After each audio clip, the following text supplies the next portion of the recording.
Qingbao City Novice Village No. 401. Zhao Yuan stood there in a daze, everything around him unbearably unfamiliar. Figures clad in ornate armor stood motionless inside the shops lining the street. What is going on? A historical film set. Wasn't I sleeping peacefully at home? How did I open my eyes and suddenly find myself here? Countless fragments of memory surged into Zhao Yuan's mind, plunging him into a brief stupor. Zhao Yuan, what's wrong with you? At 18, you should already be half datified. Haven't you chosen your cornerstone skill yet? A crew-cut youth with delicate features asked in puzzlement. Zhao Yuan blinked as a torrent of information unfurled within his mind. This was a parallel world similar to Blue Star, yet several thousand years ago an apocalyptic game had abruptly descended. The entire planet had become half-datified. Humanity's great metropolises were partitioned by the apocalypse game system into safe zones. Beyond those borders, countless ferocious beasts roamed, who under the rule of the apocalypse game humans had become players. In this world, everyone received their personal apocalypse game system panel upon turning 18.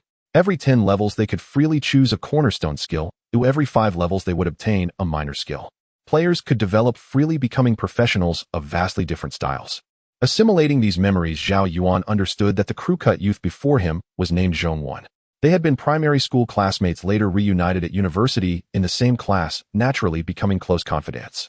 I'm fine. Have you already received your apocalypse game system's half-datification? Zhao Yuan quickly adapted to this identity. Yeah, I've already started choosing my cornerstone skill.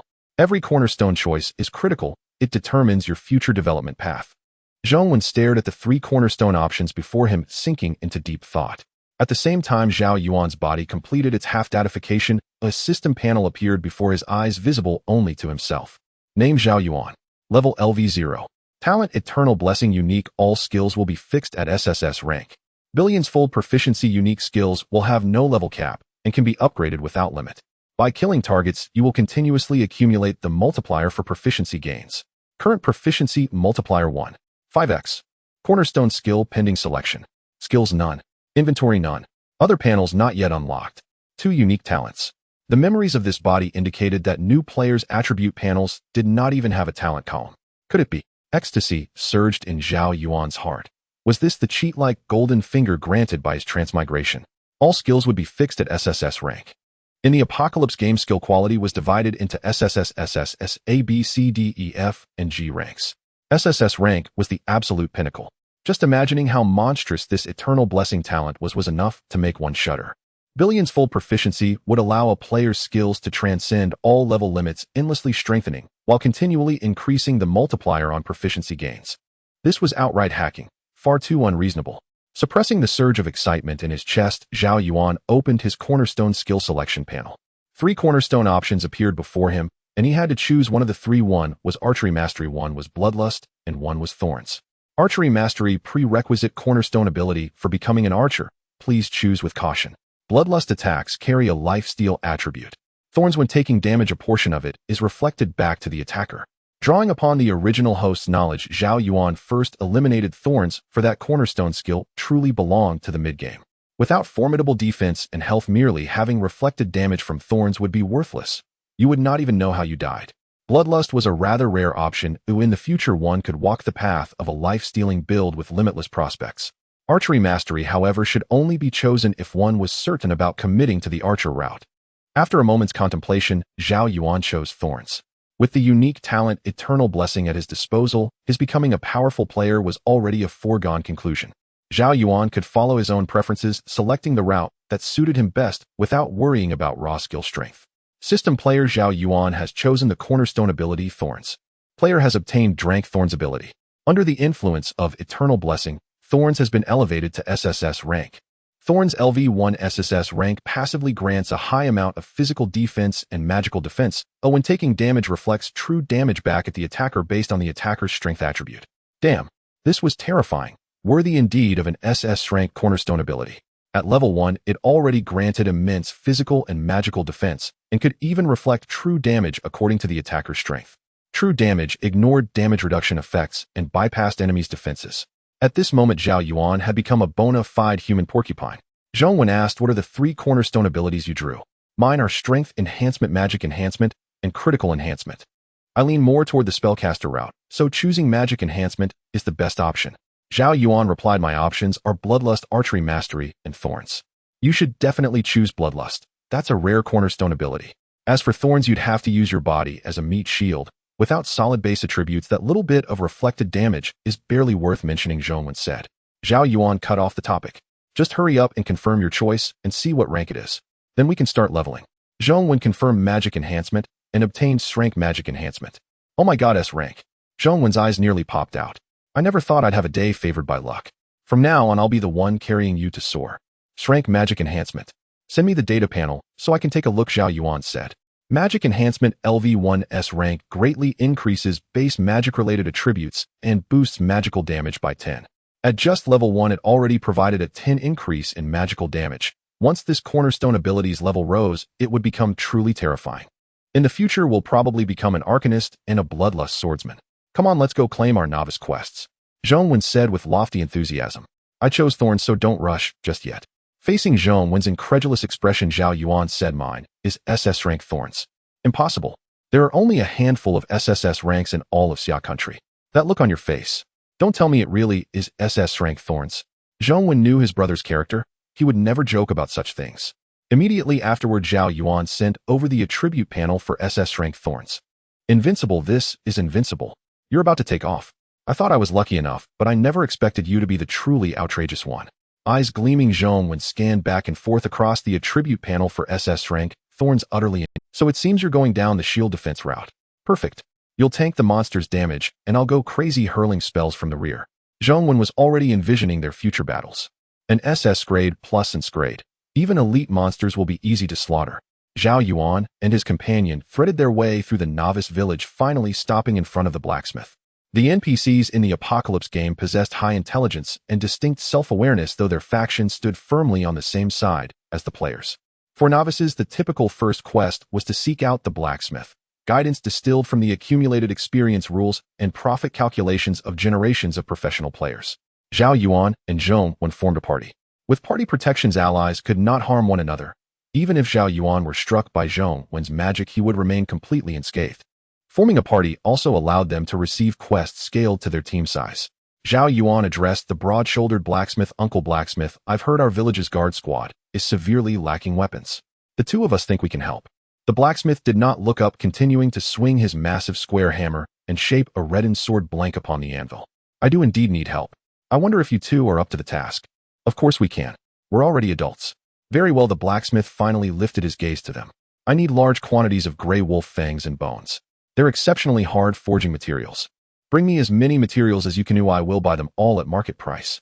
A system prompt appeared. System party has accepted quest. Collect gray wolf corpse materials. Time limit 12 hours. The blacksmith pointed toward a scrap furnace at the side. You are empty-handed. Facing gray wolves like this would be extremely dangerous. Over there are discarded weapons. Each of you pick one. With the blacksmith's permission, Zhao Yuan and his companion entered the area. Zhao Yuan had intended to find a shield, but there were no such large discarded weapons available. He chose a long blade instead. There were no staffs either, so Zhao Yuan picked up a sword thickly coated in rust. This novice quest had a key advantage. They could receive weapons for free, and the quest rewards scaled directly to the number of monsters each player killed. The more gray wolf corpse materials they harvested, the more abundant the rewards they would ultimately obtain. They crossed the streets and arrived at the entrance of the village. Massive logs had been erected into formidable-high ramparts upon which fully armed guards patrolled ceaselessly. Some members of the guard were players, though most were NPCs. The Grey Wolves' territory lies to the north. We'll use the northern teleportation portal. The two stepped into a teleportation point radiating a blazing white light and were transported beyond the village's outer boundary. From that moment, they had left the safe zone. Ferocious creatures roamed the wilderness everywhere, and once a player died, there was no resurrection. They perished in the truest sense. One after another, massive gray wolves appeared within their line of sight. Though categorized as mere level 1 monsters, their bodies were as large as tigers on Blue Star. The monsters of the wilds had no such thing as an aggro range. This was no ordinary online game, but an apocalypse where one's very life was the stake. Once a gray wolf sensed a human, no matter how far away it would attack. No sooner had Zhao Yuan and Zhao Yuan appeared than 7 or 8 gray wolves locked their gazes onto them and charged without regard for formation. 8 level 1 gray wolves. Zhao Yuan, can you really withstand them? And the sounds of battle will draw even more gray wolves. Zhao Yuan added, however, gray wolves usually avoid howling for allies. To monopolize food, they tend not to summon their kin. He raised his long sword, magical power coursing faintly along the blade. Without any learned spells, he could only consume a small amount of mana to form magic projectiles for his attacks. Zhao Yuan alone stood at the front. His SS-grade Thorn's Armor was a passive ability, and at the moment, he had only normal attacks at his disposal. A furious roar echoed across the grassland. A brutal aura washed over them. An ordinary person facing creatures of such size would already be paralyzed with fear. Zhao Yuan was afraid, yet he placed his trust in his SS-grade Thorn's Armor. Clang! Clang! The gray wolf's razor-sharp fangs stabbed toward Zhao Yuan's skin only to shatter as though biting into steel. His skin showed merely faint, almost imperceptible marks, not even superficial scratches. Such was the defensive power granted by SS-grade Thorn's Armor. These gray wolves could not break through his defenses at all. Zhao Yuan thrust his long blade, dealing only modest damage, yet the reflected true damage was terrifyingly high. A gray wolf's health bar was instantly reduced by 1/4. That was the effect of an attack imbued with true damage. All 8 wolves berserked, launching a frenzied assault, claws slashing crude fangs, snapping, all raking across Zhao Yuan's body. His health bar barely budged while the wolves were skewered by the reflected damage. Life values emptied, they collapsed powerlessly onto the ground. A notification appeared: kill LV1 Gray Wolf, gained 7 experience points. Thorn's Armor used, gained 25 proficiency points. Talent, 100 million times proficiency triggered. Proficiency gain multiplier increased to 1. 6 times. That's insanely fierce. Zhao Yuan had barely released a few attacks before he realized every gray wolf was already lying dead. Your damage reflection scales with the attacker's strength attribute and carries true damage effects. Reflected like that, it's practically equivalent to the power of a full-blown skill. Zhao Yuan chuckled. It's even stronger than I imagined. My health bar barely moved. Only about 1% lost. It seems we can handle far more gray wolves. If we could draw 100 of them, they'd all be killed by reflected damage within the same span of time. Zhong Ping pointed at a crooked tree not far away. I can climb up there, and you can lure 100 gray wolves. Leveling like that would be unbelievably exhilarating. Because they had accepted the collect gray wolf corpse materials quest, slain gray wolves automatically transformed into materials and were stored in their backpacks. Within the 12-hour time limit, the slots designated for gray wolf corpse materials were effectively limitless. The two relocated their battlefield. Climbing trees as a tactic offered little advantage. If humans could climb them, gray wolves certainly could not be barred from trying. But this way Zhao Yuan could plunge into the wolf pack without concern.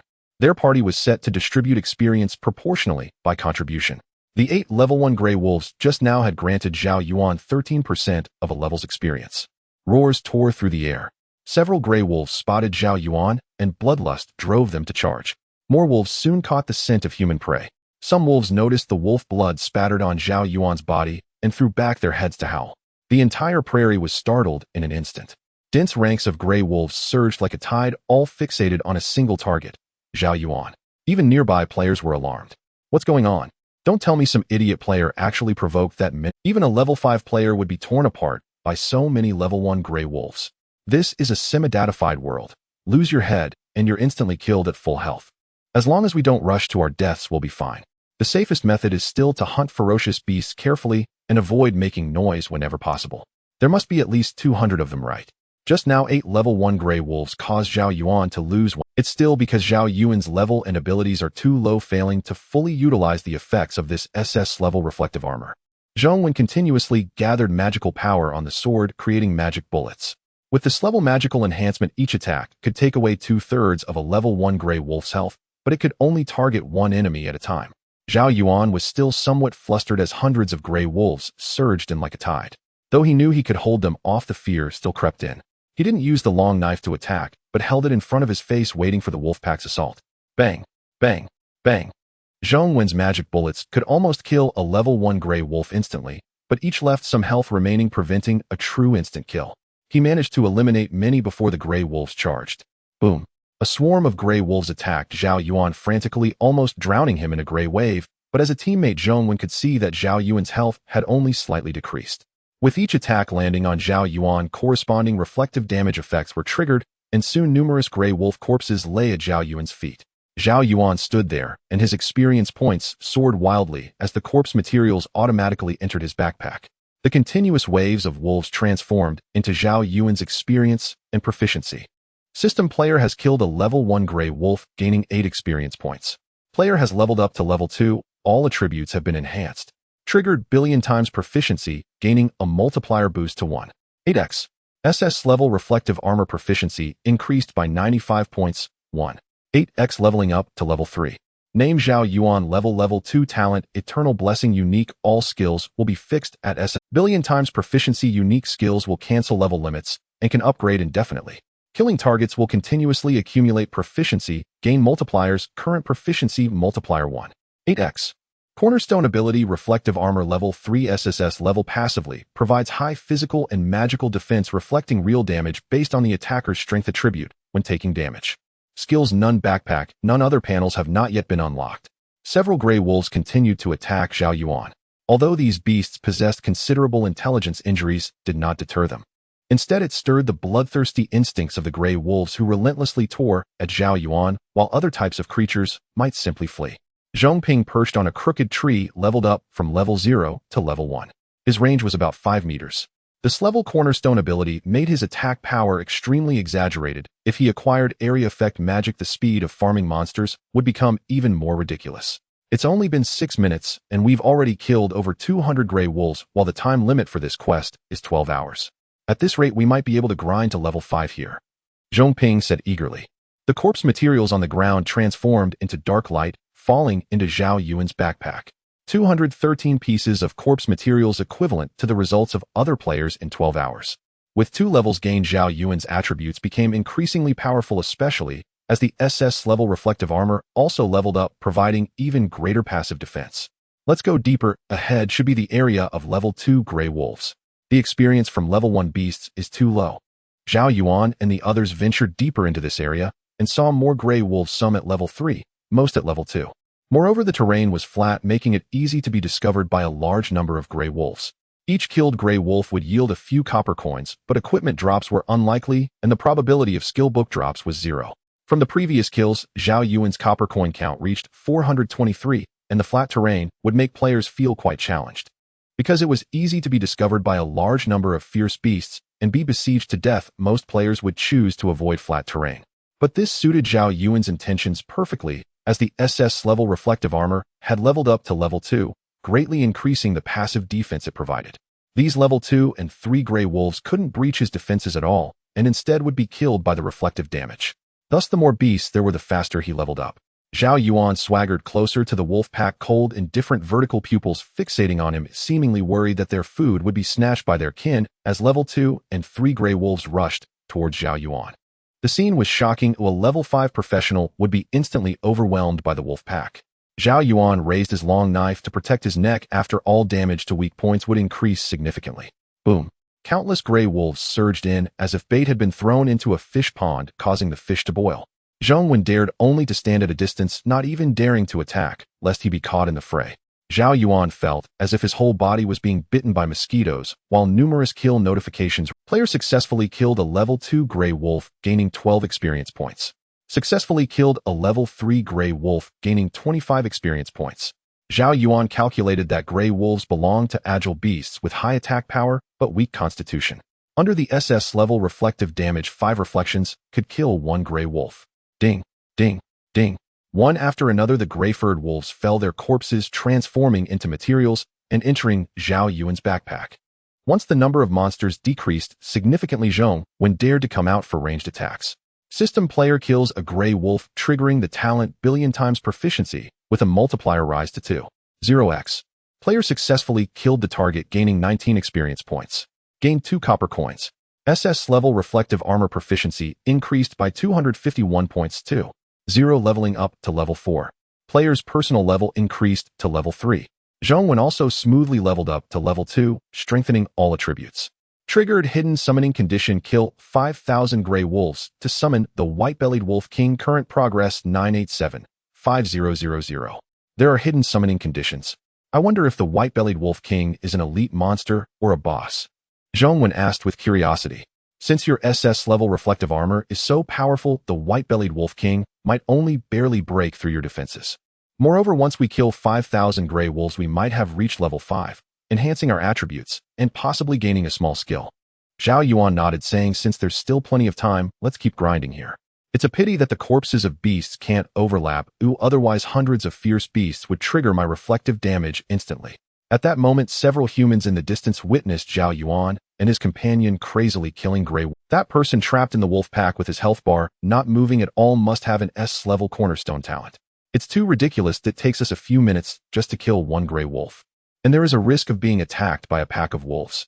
Another person muttered, they must have triggered the hidden conditions of the Grey Wolf plane. Killing 500 Grey Wolves can summon the white-bellied Wolf King. This is no secret. What? Do you still want to target them? With our meager combat power, are we going to our doom? Hey, we are no match for them, but those strong members of several organizations could easily kill these two.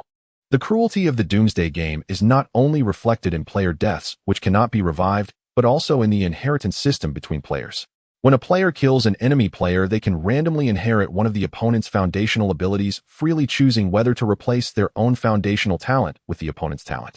Inheritance can be chosen, but if the enemy's talent is inferior to one's own, they can choose to forego inheritance. Therefore, it is common for players to fight each other to seize powerful foundational abilities. In addition to the inheritance function, the novice village will face terrifying monster raids periodically. If they successfully defend, all players in the novice village will receive rewards. If they fail to resist, the safe zone will fall and weaker players will be directly killed by the onslaught of numerous. Only those with exceptional strength, whether NPCs or players, can survive and flee to other novice villages. In this process of moving, dangers also accompany. If we go, it's definitely a death sentence, but I know people from the Flower Tiger organization. Selling them information is risk-free and can earn a large sum of copper coins. This is a great idea. The eyes of the others shone. The value of copper coins is extremely important. A few million copper coins can be spent in an instant, becoming the combat power of players, so everyone is in urgent need of money. There are 3 of us here, so we need a 500 copper coin information fee, right? 500 copper coins. Brother, you need to broaden your horizons. It's just information. What if there's a little discrepancy? We can say this guy has an SS level talent, and won't that get us a 300 copper coin information fee? If we each take 100, wouldn't that be delightful, eh? Exactly. The tall player laughed. It's understandable if the information has discrepancies. Even if it turns out not to be an SS-level foundational ability, the Flower Tiger organization won't retaliate against us. This 300 copper coins is within their acceptable range. It's settled then. These two still have to kill 500 Grey Wolves on the Grey Wolf plane and won't leave. After a round of enhancements, Zhao Yuan's defense skyrocketed again, allowing him to lie down carefreely on this Grey Wolf plane, even though the experience required for leveling up is substantial. However, his killing speed was hundreds of times faster than that of a normal player. Zhao Yuan also continuously attacked behind Zhao Yuan, with S-level mana enhancement, boosting his mana recovery attributes, ensuring he would rarely run out of mana. The expanse of the Grey Wolf plane is vast. As Zhao Yuan ventured deeper, numerous Grey Wolves discovered him and frantically tore at him, only to end up injuring themselves to death. Zhao Yuan watched from a distance as Zhao Yuan was enveloped by a mass of beasts, but every second a Grey Wolf's corpse would tumble down. Zhao Yuan's long knife had completely shattered its durability at 0, but he no longer needed this weapon. He stood there, even vulnerable spots like his eyes, neck, and back of the head. The Grey Wolves were unable to break through his defenses, indicating that Zhao Yuan's defense had utterly crushed these creatures. Isn't this too enjoyable? Zhao Yuan looked at the kill count continuously increasing. He had already killed 2965 Grey Wolves. Everyone would immediately rule out the counter damage foundation ability, yet it's so against the odds. Zhao Yuan replied through the system voice. Most people wouldn't choose this counter damage foundation, as only when one's own defense and health are stacked up can counter damage deal any significant harm. Moreover, the attacks from beasts cause noticeable pain, but my current defense has completely overwhelmed it, so there's almost no feeling of pain. You have to rely on getting hurt to deal damage to the enemy. Only someone with an illness in their head would choose this foundational option. Even some shield defense players trained by guilds to clear dungeons wouldn't choose counter damage. Choosing to provoke and attract enemy attacks is more suitable. Zhao Yuan laughed. So it's your SS level counter damage. Low-level counter damage doesn't provide any defense, and yours reflects real damage. Zhao Yuan was already incredibly relaxed. The frenzied attacks of the Grey Wolves inflicted not even a hint of pain on him, yet under the reflection of true damage, countless fell. Killing progress 4583500. System player killed LV3 Grey Wolf, gaining 19 experience points and 3 copper coins. Triggered the billion-fold proficiency talent, obtaining a multiplication increase of 2 times. SS level counter damage gained 695 proficiency 2 times, upgraded to level 6. Player's personal level increased to LV4, all attributes enhanced. Name Zhao Yuan. Level LV4. Talent Eternal Blessing unique, all skills will be fixed at SSS level. Billion-fold proficiency unique skills will cancel level limits, allowing for unlimited upgrades. Killing targets will continuously accumulate proficiency, gain multipliers, current proficiency multiplier 2 times. Foundational ability counter damage LV6 SS level passively provides high physical and magical defense. When taking damage reflects true damage based on the attacker's strength attributes. Skills none. Backpack none. Copper coins 13923. Other panels not yet unlocked. Just a few hundred more, and we can summon the white-bellied Wolf King. I'm really looking forward to it. Regular wild monsters basically won't drop equipment, but elite monsters and lord creatures might. Zhao Yuan said excitedly. With Zhao Yuan such a meat shield attracting damage in front, he was practically attacking the entire time without having to dodge the beasts. Is there anything more reliable than having an extraordinary meat shield buddy in a doomsday game? No wonder it takes a few months for people in the novice village to reach level 10 before being teleported to the town. The experience required for leveling up is just too much. More than 500 LV, 3 gray wolves can't even help them reach level 5. A typical player only hunts dozens of fierce beasts in a day, and that's already considered average. You should be satisfied. SS level counter damage leveling up to LV4 in 3 hours, so others can't even envy that. Are you sure it's an SS level ability? The deputy leader of the Flower Tiger organization questioned. Of course there's no mistake. I even recorded a video. You can see it for yourself, a one person against hundreds of LV3 gray wolves, and their health bar hasn't moved at all. This is at least SS level, it's not impossible for it to be SSS level. Brother Fujun, we have a good relationship, so I told you first. Otherwise I could have sold this information to the other 2 organizations. Fujun, the vice captain of the Flower Tiger organization, responded coordinates received. How much copper do you want? 30,000 copper coins. 30,000. Thinking of the competition from the Meilon and Shangue organizations, Fu Jun decided not to haggle. Alright, I'll give you 5,000 copper coins, but you must guarantee this is exclusive information.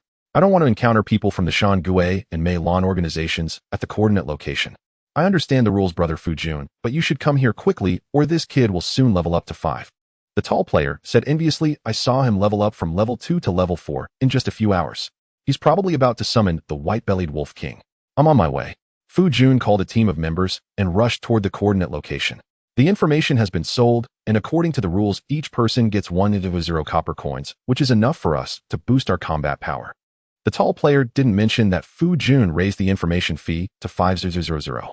Hey, should we sell it to the Meilon and Shangue organizations? One piece of information sold to 3 parties. Forget it, you can sell it, but you can't spend it. If we do that, there won't be a place for us in the entire novice village. Kill progress 50005000. The level 5 white-bellied Wolf King. Zhao Yuan glanced at his experience points. He was still a bit short of leveling up to 5, but the level of the Scrayed reflective armor was already quite high, so soloing the white-bellied Wolf King shouldn't be too much of a problem. Roar. On the open ground of the plain, a magic array inscribed with mysterious symbols lit up, and a gigantic Wolf King emerged from it. It was twice the size of an ordinary gray wolf with smooth gray fur and a white underbelly. White-bellied Wolf King. Level LV5. Quality elite. Skills bloodletting tear apart. Description: the king of the plains possessing astonishing agility and lethality. Enemies bitten by it will face death. It's here. Zhao Yuan focused intently, while Zhao Yuan withdrew to a distance, waiting to see if Zhao Yuan could withstand it first. Otherwise, the elite monster would directly ignore the front line and instantly kill the fragile mage. Zhao Yuan barely saw the white-bellied Wolf King's movements when a black shadow enveloped him, and the huge fangs had already touched Zhao Yuan's skin. Clang! The Wolf King's teeth shattered, and its health noticeably decreased. Zhao Yuan's health only dropped by 1, while the Wolf King lost 10 of its health in an instant. This was because the Wolf King had a high power attribute, and when converted to true damage reflection, it became even more terrifying. This was the dreadful aspect of the Scrayed reflective armor. Even a level 5 elite monster could barely break through its defenses. A scar appeared on the Wolf King's body with blood flowing out, triggering its ferocity. Tear apart. The Wolf King directly bit Zhao Yuan's body, shaking its head madly to tear him apart. If it were an ordinary player, they would have been torn in half by now. But Zhao Yuan only lost a tiny bit of health, and due to the low damage, he hardly felt any pain. Pooh! A larger wound appeared on the Wolf King, a reflection from the reflective armor against the tear apart skill. Very good, this guy doesn't have a high level of intelligence and doesn't understand the reflection property. It won't escape. If the Wolf King truly wants to flee, I might not even be able to finish it off. Zhao Yuan sent a voice message to Zhao Yuan. Now the Wolf King's aggro is entirely on me. You can try to attack to share the experience. Otherwise, all the experience from the entire Wolf King will go to me. Zhao Yuan began to release magic projectiles causing considerable damage, and the Wolf King's health bar started to drop rapidly. This was because the Wolf King had used the bloodletting skill, which could inflict multiple damages on Zhao Yuan. This also meant that Zhao Yuan's reflective armor could reflect damage multiple times. Poo. Wounds appeared all over the Wolf King's body, no longer retaining its initial smooth fur, and its injuries were critical. Meanwhile, Fu Jun was rushing over with 7 level 8 members. This newcomer in the video is indeed terrifying with at least S-level foundational abilities. After killing it and inheriting its abilities, I can have S-level foundational capabilities. Fu Jun's eyes were fervent. He himself was only a level foundational ability, yet he had become the vice-captain of the Flower Tiger organization. One can imagine how attractive S-level foundational abilities are to him. Whoever kills Zhao Yuan can instantly become a top-tier player, but all of this is based on Zhao Yuan not having grown any stronger yet. Clang. The Wolf King wildly swung its sharp claws, and the reflection effect completely emptied its health bar. The entire process took only 5 minutes. Boom. A thick golden light descended upon Zhao Yuan and Zhong Yuan, and Zhao Yuan successfully reached level 5, acquiring a small skill. System player successfully killed the level 5 white-bellied Wolf King, gaining 852 experience points, 251 copper coins, and 1 white quality equipment. Player's personal level has increased to LV5, all attributes have increased, and he obtained this level skill taunt. Under the influence of Eternal Blessing, all skills will be fixed at S-level, and this level taunt is upgraded to S-level. Successfully triggered the talent billions of times proficiency, increasing the multiplier to 5 times. The Scrayed Reflective Armor gained 982 proficiency 5 times, upgrading to LV8. A lot of system information rang out, but Zhao Yuan first checked his first active skill. Draw Sword Taunt LV1 S-level passively increases the monster's aggro value. After activation, it charges forward a certain distance, causing area damage and applying taunt effects to enemies within 50 meters, lasting for 5 seconds. This is a super wide-range taunt skill with a short cooldown, allowing for frequent use. The acquisition of small skills generally matches foundational abilities. Taunt reflective damage enables real damage reflection even against intelligent beings. The Scrayed Reflective Armor was upgraded to level 8, providing higher dual resistance attributes. After killing the white-bellied Wolf King, he received a white quality oak shield. After equipping the shield, Zhao Yuan discovered that it was merely the size of a small basin, barely able to cover his face and neck. However, equipping the shield provided defensive attributes, making Zhao Yuan sturdier. Name Zhao Yuan. Level LV5. Talent Eternal Blessing unique. All skills will be fixed at S-level. Billions of times proficiency. Unique skills will cancel level limits and can be upgraded indefinitely. Killing targets will continuously accumulate proficiency, gain multipliers. Current proficiency multiplier 5 times. Foundational ability Reflective Armor LV8 S-level passively provides high physical and magical defense. When suffering damage, it reflects true damage based on the attacking party's power attribute. Skill Draw Sword Taunt LV1 S-level passively increases the monster's aggro value. After activation, it charges forward a certain distance, applying taunt effects to enemies within 50 meters, lasting for 5 seconds. Backpack Oak Shield White. Copper coins 16692.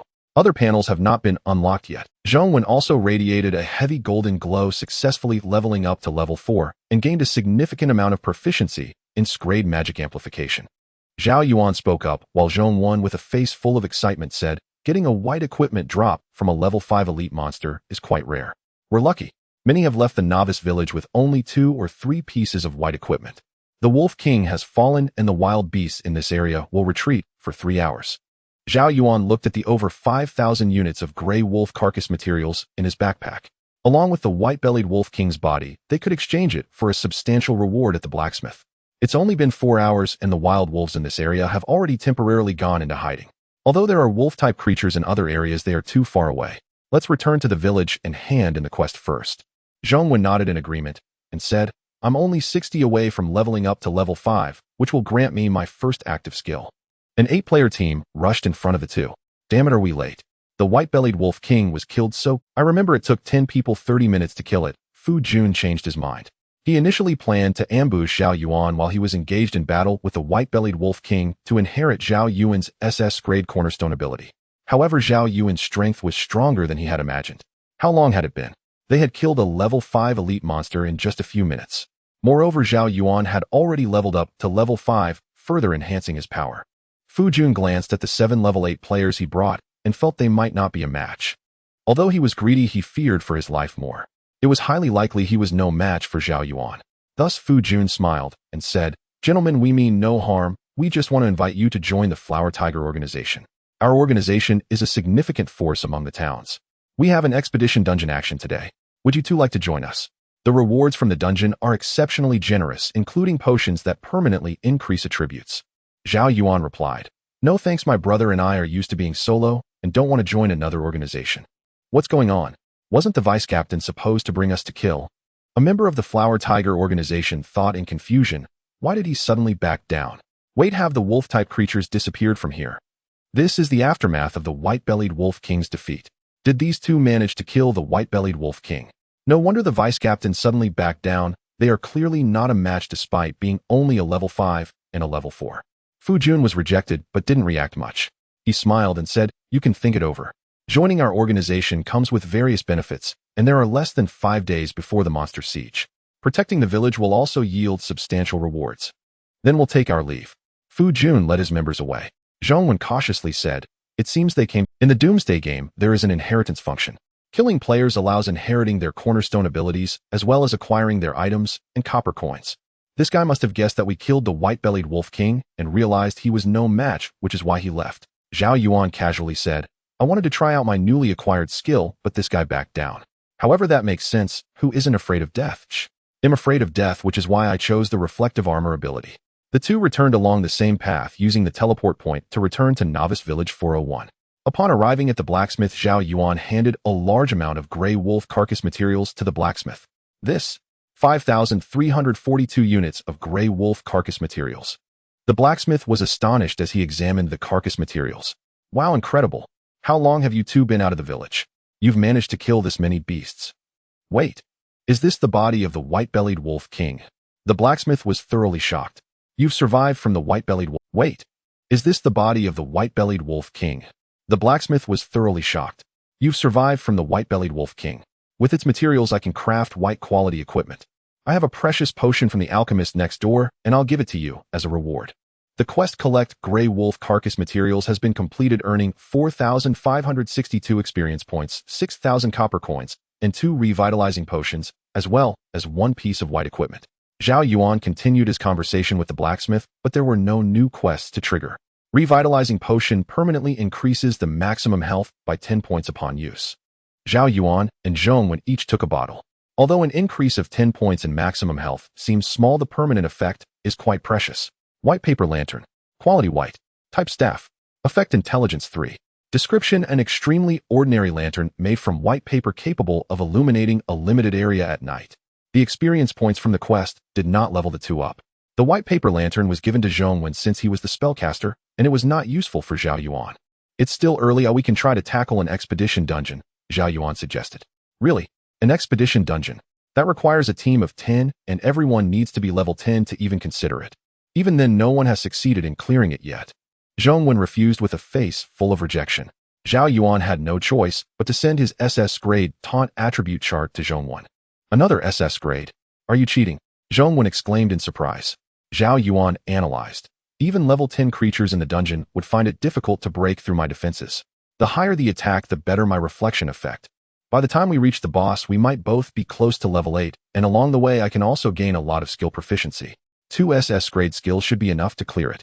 Indeed, there are very few SS grade players in the entire Xia country, and Zhao Yuan's current strength exceeded what he had imagined.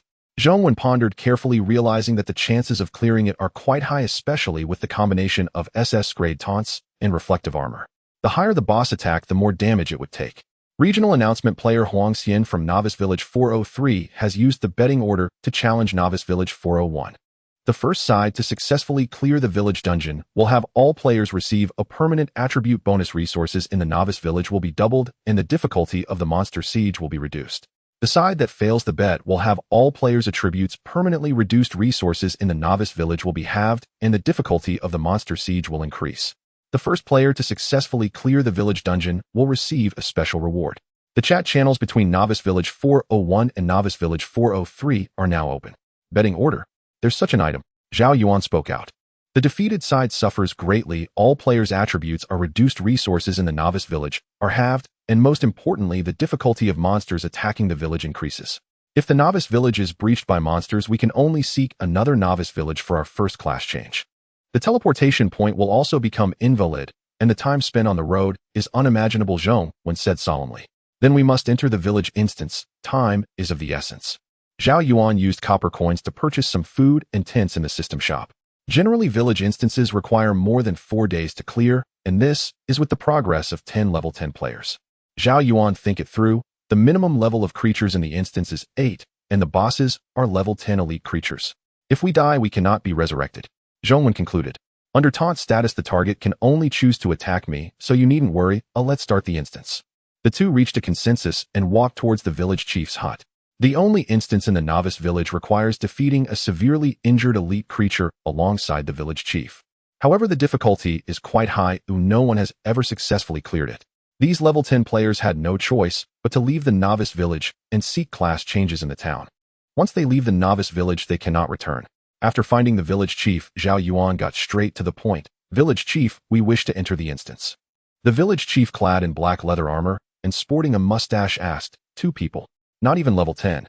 Are you seeking death? Although other novice villages have initiated gambling agreements, relying solely on the 2 of you is a certain path to death.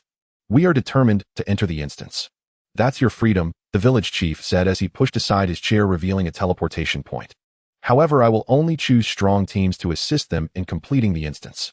Zhao Yuan and Zhao Yuan stepped into the teleportation point and entered the instance.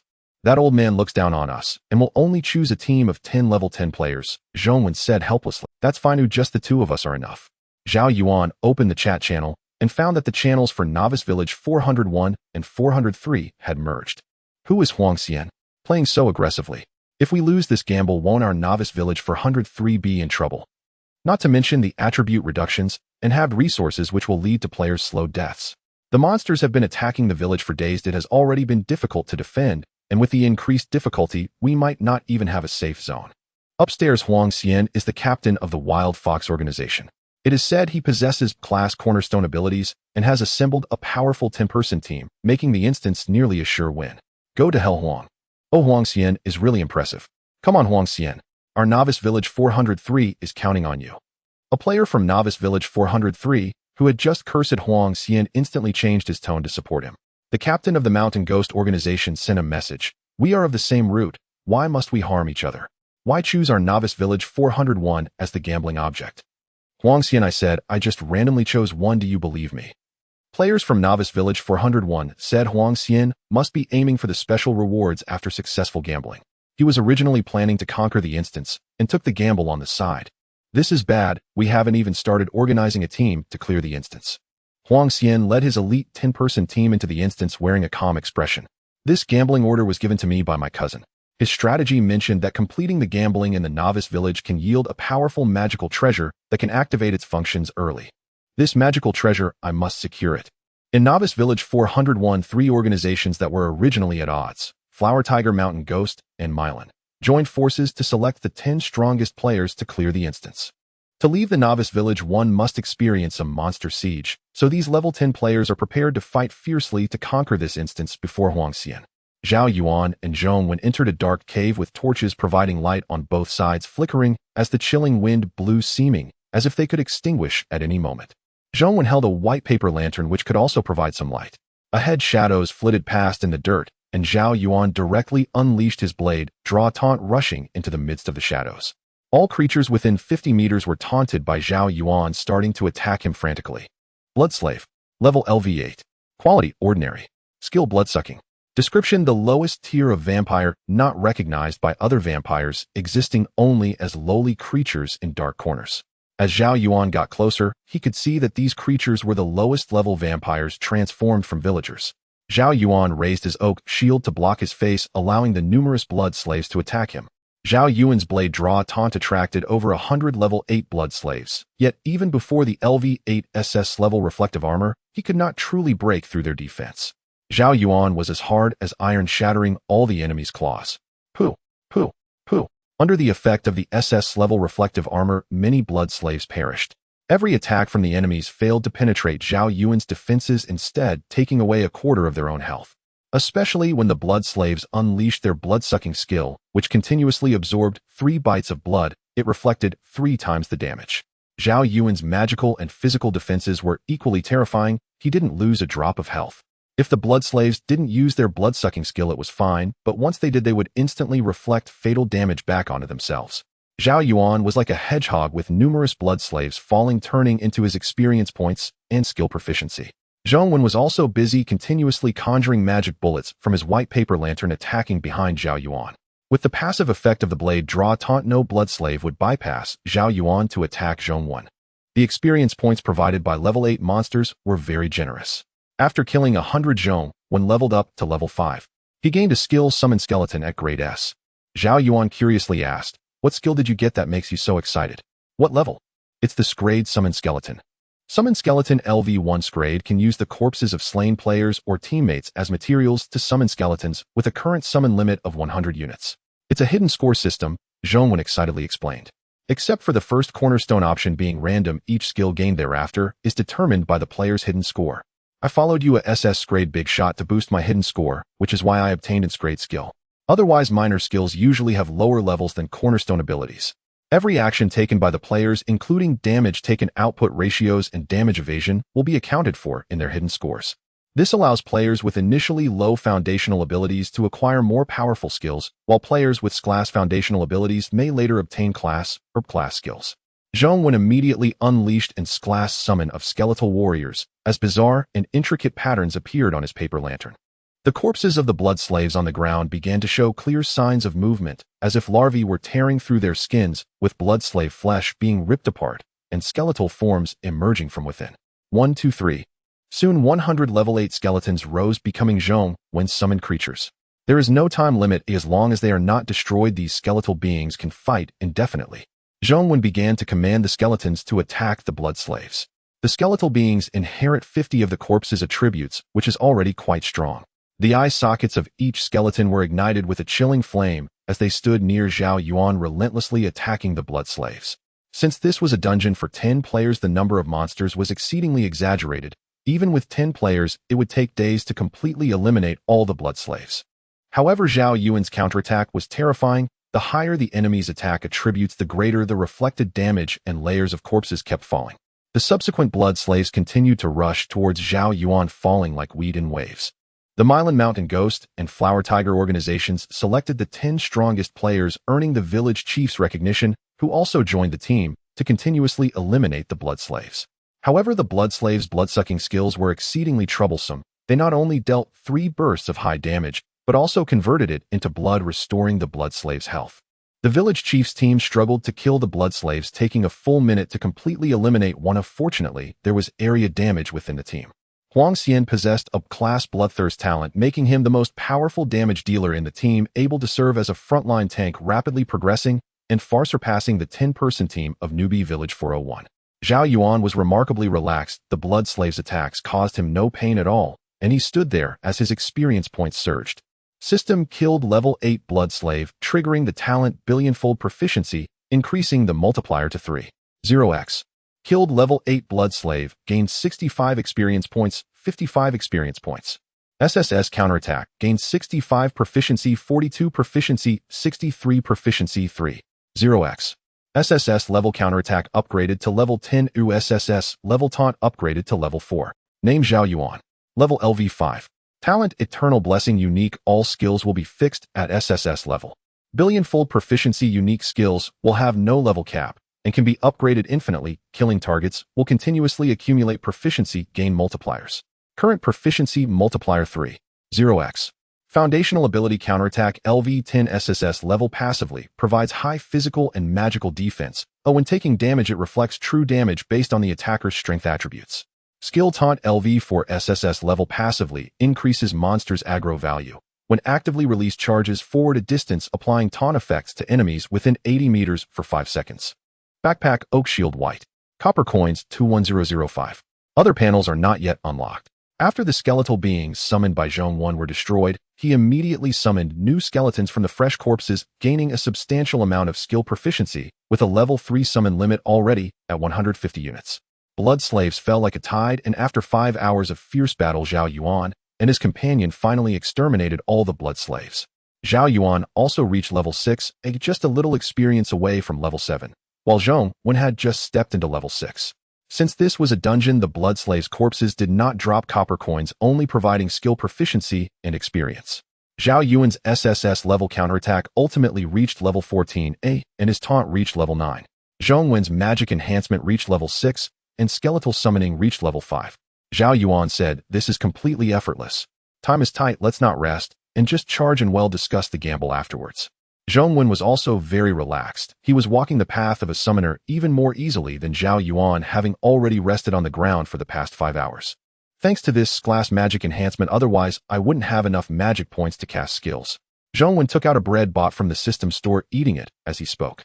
Let me see where Huang Xian from Newbie Village 403, who initiated the gamble, has reached. Huang Xian, everyone, our team has passed the first phase of the dungeon and officially started the second phase. The gamble rewards are definitely ours.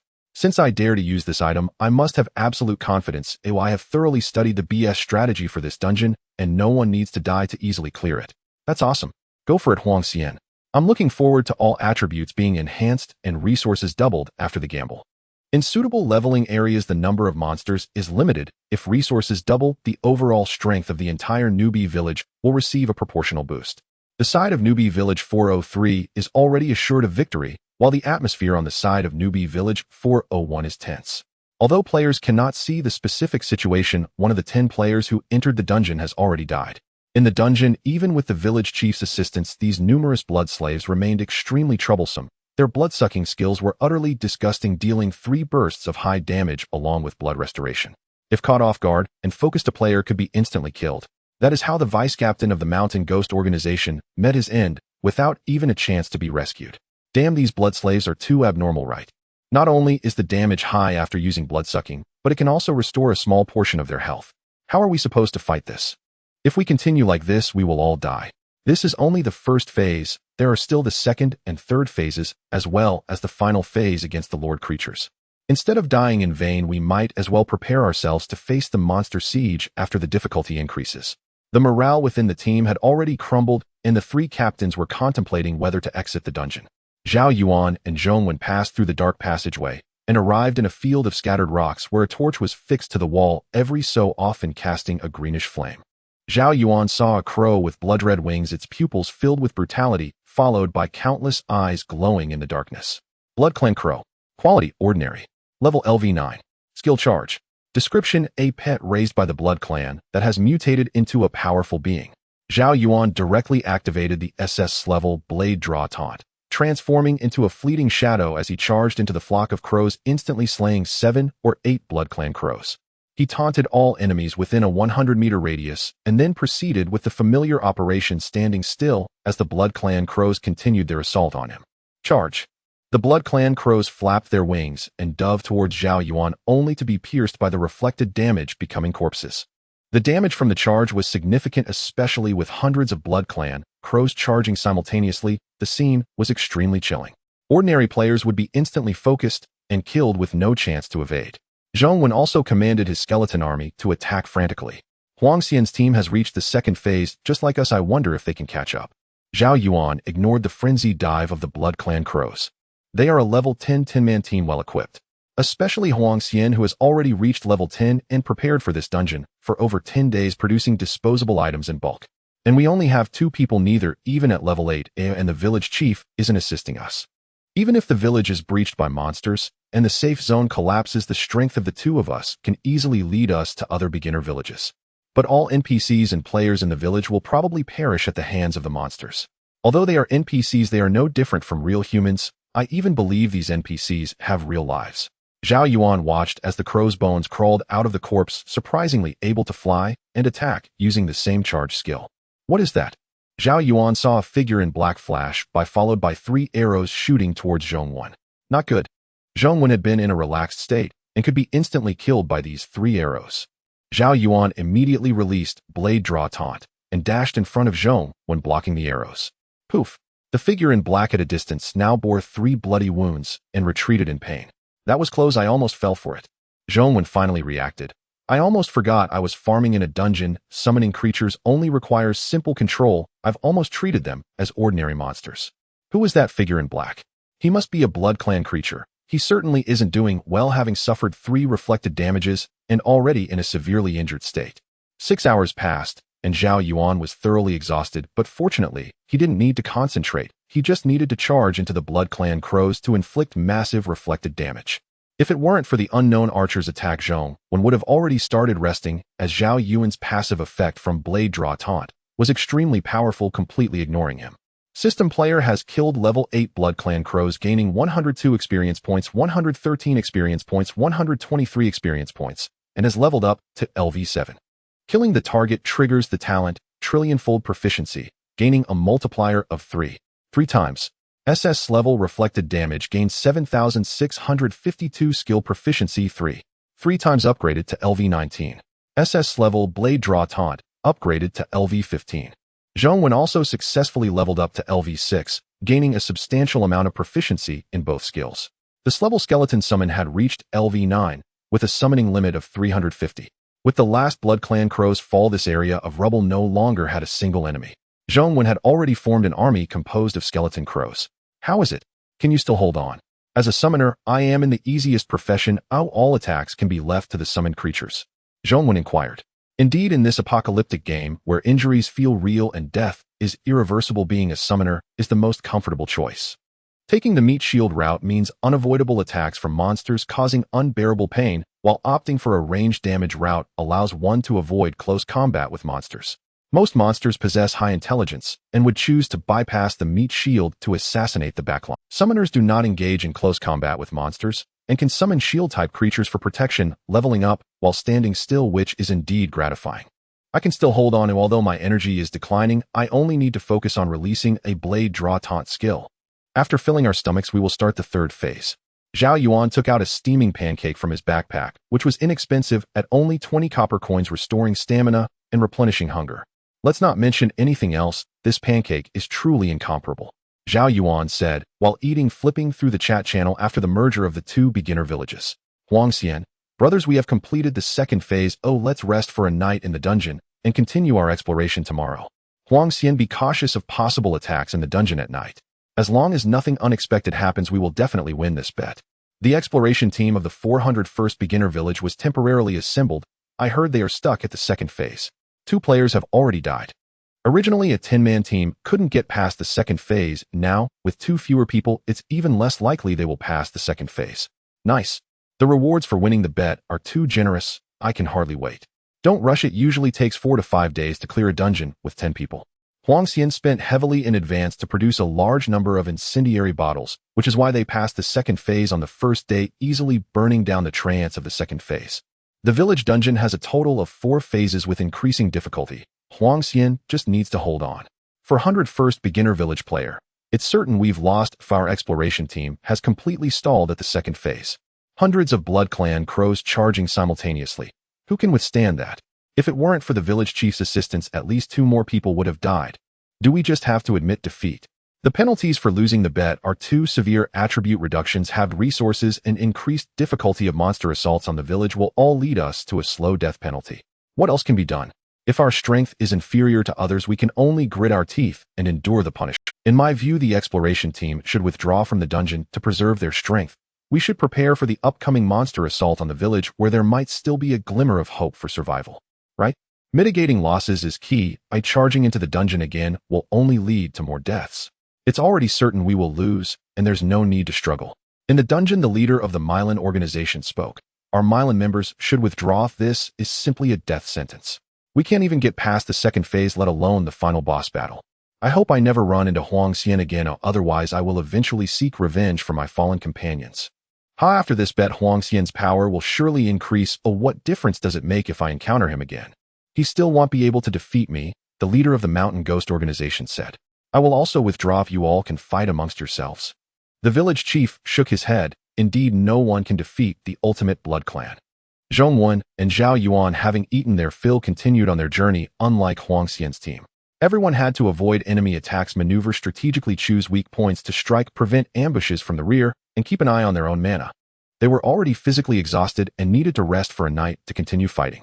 This was a mental fatigue. Even those who had reached the 4th or 5th transformation still required sleep.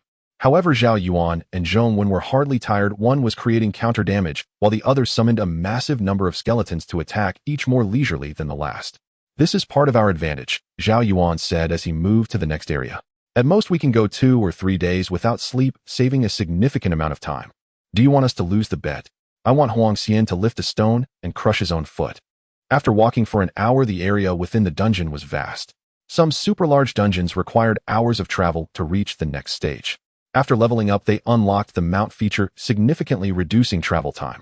The scene changed from a rocky forest to a cellar filled with stone pillars, where Zhao Yuan spotted a peculiar creature.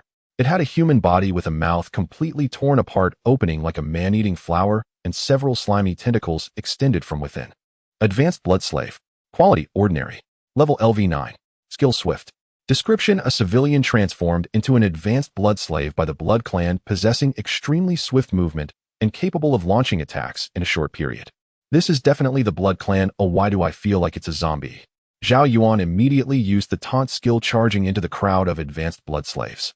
In an instant, he wiped out a group of enemies, and the charge damage from taunt was also quite high as it was an SS level skill. At the same time, all advanced blood slaves within 150 meters were taunted by Zhao Yuan for a duration of 10 seconds.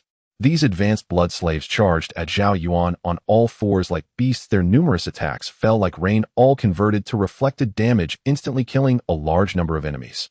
Zhong Wen waved a white paper lantern, and 350 level 8 skeletal crows soared into the sky, collectively using their charge skill to pierce through a multitude of enemies.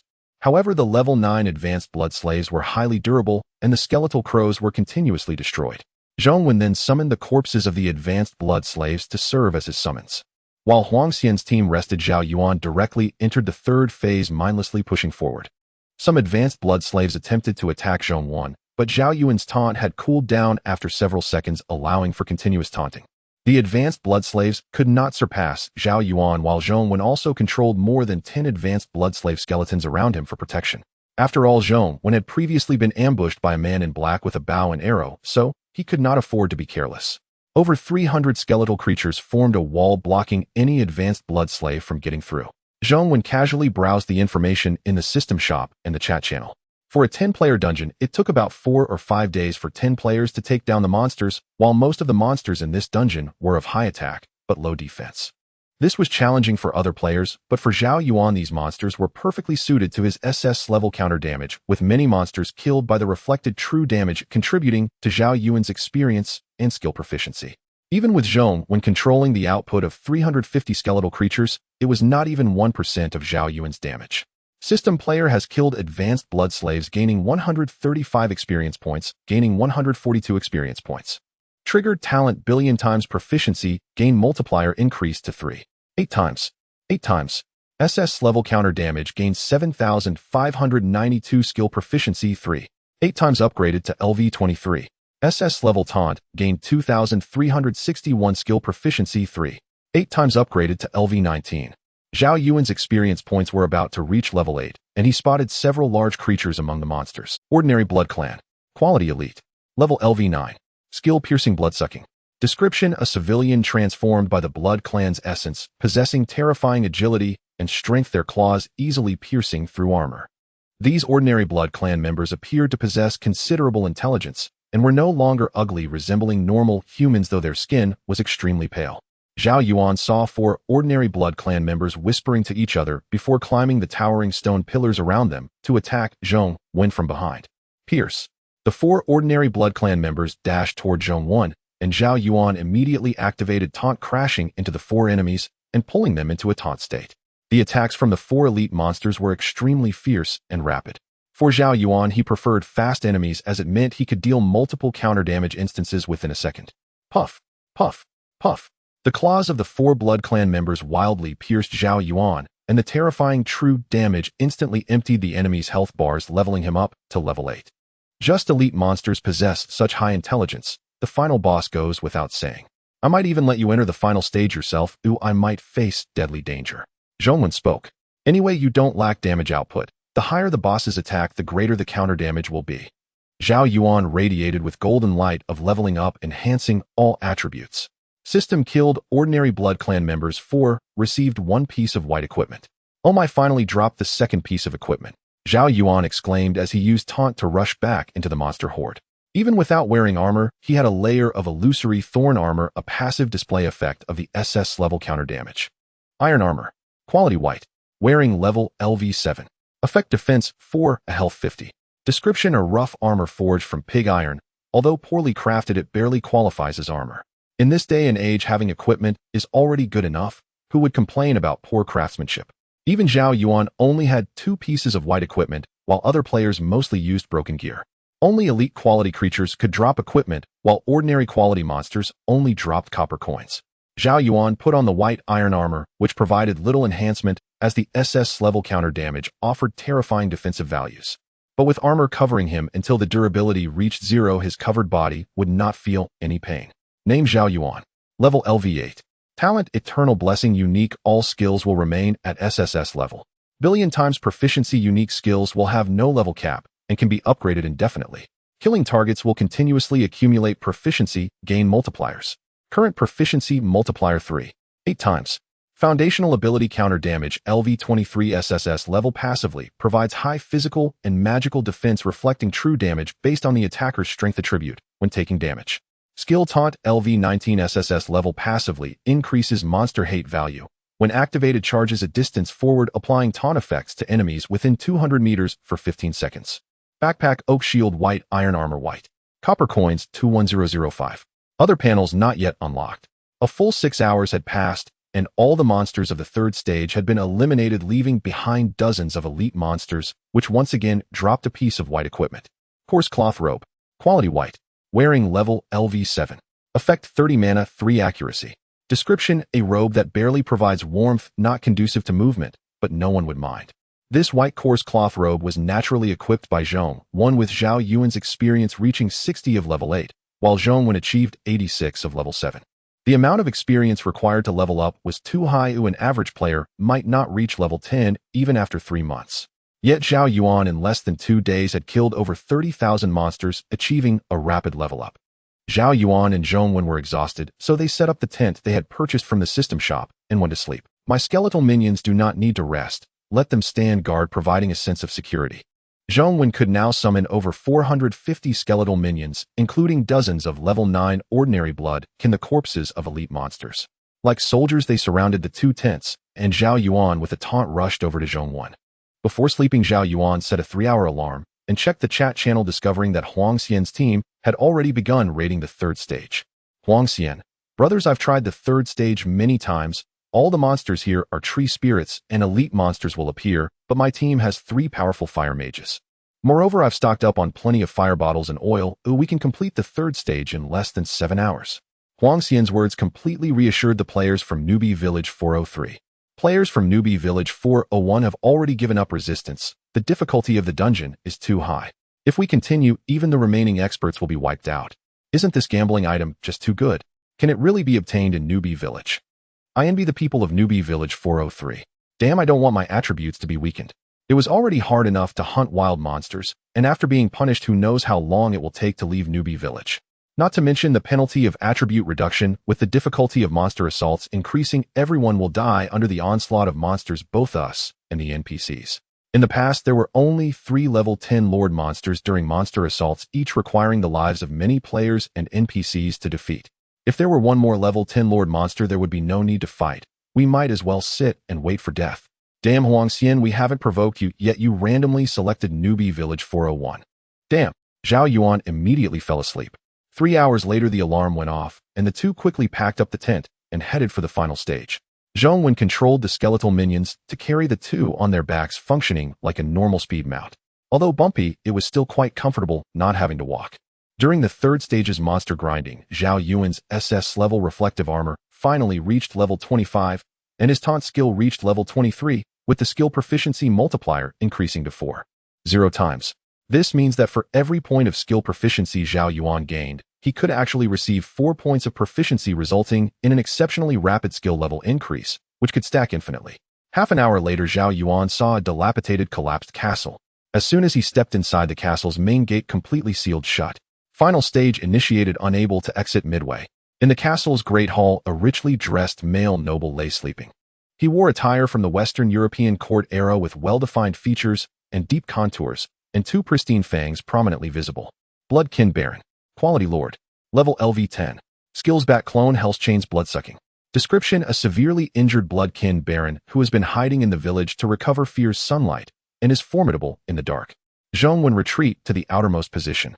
This boss will likely find it hard to break my defenses, so just protect yourself. Zhao Yuan said cautiously. They'll have the skeletal minions form a wall to block the boss position. Huang Xian's team is still in the 3rd stage. As long as we can defeat the boss, we can earn a lot of rewards. Zhao Yuan commanded over a dozen elite skeletal minions to protect him, while simultaneously controlling a large number of skeletal minions to surround the boss. We also need to be wary of the dark-clad person's ambush. It's likely an elite monster. As Zhao Yuan finished speaking, he activated Taunt and charged towards the Bloodkin Baron. The Baron opened his eyes, which glowed blood red with pupils resembling those of a beast. 2 little bugs disturbing my slumber. I shall make you my blood slaves for eternity. A health bar appeared above the Bloodkin Baron's head, revealing 3 segments. This indicated that the Bloodkin Baron would have 3 forms, and each time he lost a segment of health, his attributes would be enhanced. Hell's Chains. Countless black chains burst from the ground, binding Zhao Yuan's limbs. The Bloodkin Baron's claws were extraordinarily sharp, resembling steel, reflecting a chilling gleam. Bloodsuck. Zhao Yuan suffered 5 rapid attacks from the Baron's claws, causing his health to drop for the first time. In this round of attacks, Zhao Yuan lost 3 of his health, indicating that the Lord Monster's attacks were sufficient to break through Zhao Yuan's defenses. Moreover, the Bloodkin Baron was a typical high-attack, low-defense monster, but with blood-sucking abilities, he could compensate for his defensive weaknesses. In an instant, illusory thorny armor appeared on Zhao Yuan, while the Bloodkin Baron bore 5 ghastly wounds. A third of the first segment of his health bar was instantly lost. This was after the Bloodkin Baron had already absorbed blood, highlighting just how terrifying Zhao Yuan's SS-level reflective armor was. Little bug, how could you deal such horrifying damage? This is reflective damage. The Bloodkin Baron's intelligence was not low. Having survived for a century, he instantly grasped the situation. Huh. Mere reflective damage. I won't attack you. It'll just turn your teammates into blood slaves. Zhao Yuan sensed the aura of death and hurriedly controlled the skeletal minions to block the boss position. Bat Clone. The Bloodkin Baron transformed into a swarm of bat-sized creatures flying over the skeletal minions and Zhao Yuan towards Zhao Yuan. Taunt.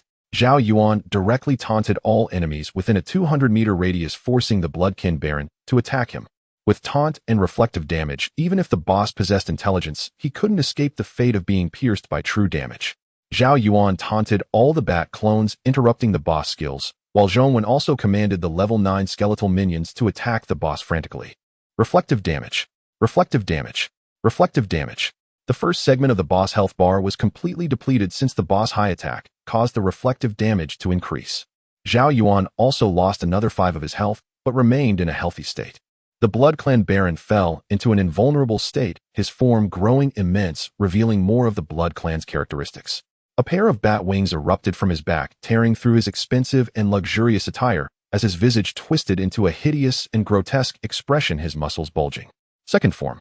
Zhao Yuan realized that the attack power of the summoned creature was too low, even less than the blood-sucking recovery of the BS. He commanded the skeletal creature to hold on to BS's legs, restricting its movements, but BS was already flying in midair. Draw and taunt. In its second form, BS attacked Zhao Yuan frantically, especially with a significant increase in attack speed. All Zhao Yuan could see were in its second form. BS attacked Zhao Yuan frantically, especially with a significant increase in attack speed. All Zhao Yuan could see were crimson claw marks as his health dwindled. Puff, puff, puff. The reflected damage converted into real damage directly. Have BS's health bar for the second form of the Baron had higher attack power and faster attack speed, making the reflection effect even more absurd. What drove the Baron to despair was that no matter what, he could not bypass Zhao Yuan. The taunt from this insect forced him to attack Zhao Yuan without respite. Zhao Yuan's reflected damage completely overwhelmed BS's bloodsucking. Within just 3 minutes of the second form appearing, BS's health bar was entirely emptied. The third form began to transform. Zhao Yuan still had 80 health remaining in a very healthy state, while Huang Xian's team had completed the third phase of the dungeon and was rushing towards the final stage. In the chat channel, Huang Xian sent a message. Everyone, our team has successfully passed the third phase of the dungeon. Only the BS battle remains. Hooray! Successfully betting brings great benefits to the entire village. It is said that the final BS in the village dungeon is a war treant. Damn it, we clearly did not provoke them, yet they are betting against us. The lack of strength can only lead to the chronic demise of the entire village. Is there a possibility that Huang Xian's team will fail to conquer BS? What if they perish in the dungeon? Once the betting time runs out, we won't have to face punishment. A player from Novice Village 403 sent a message. Don't dream. Since Huang Xian dares to use the betting order, he must be confident of victory. He will definitely take down this BS. Before long, there will be no more Novice Village 401 in this world.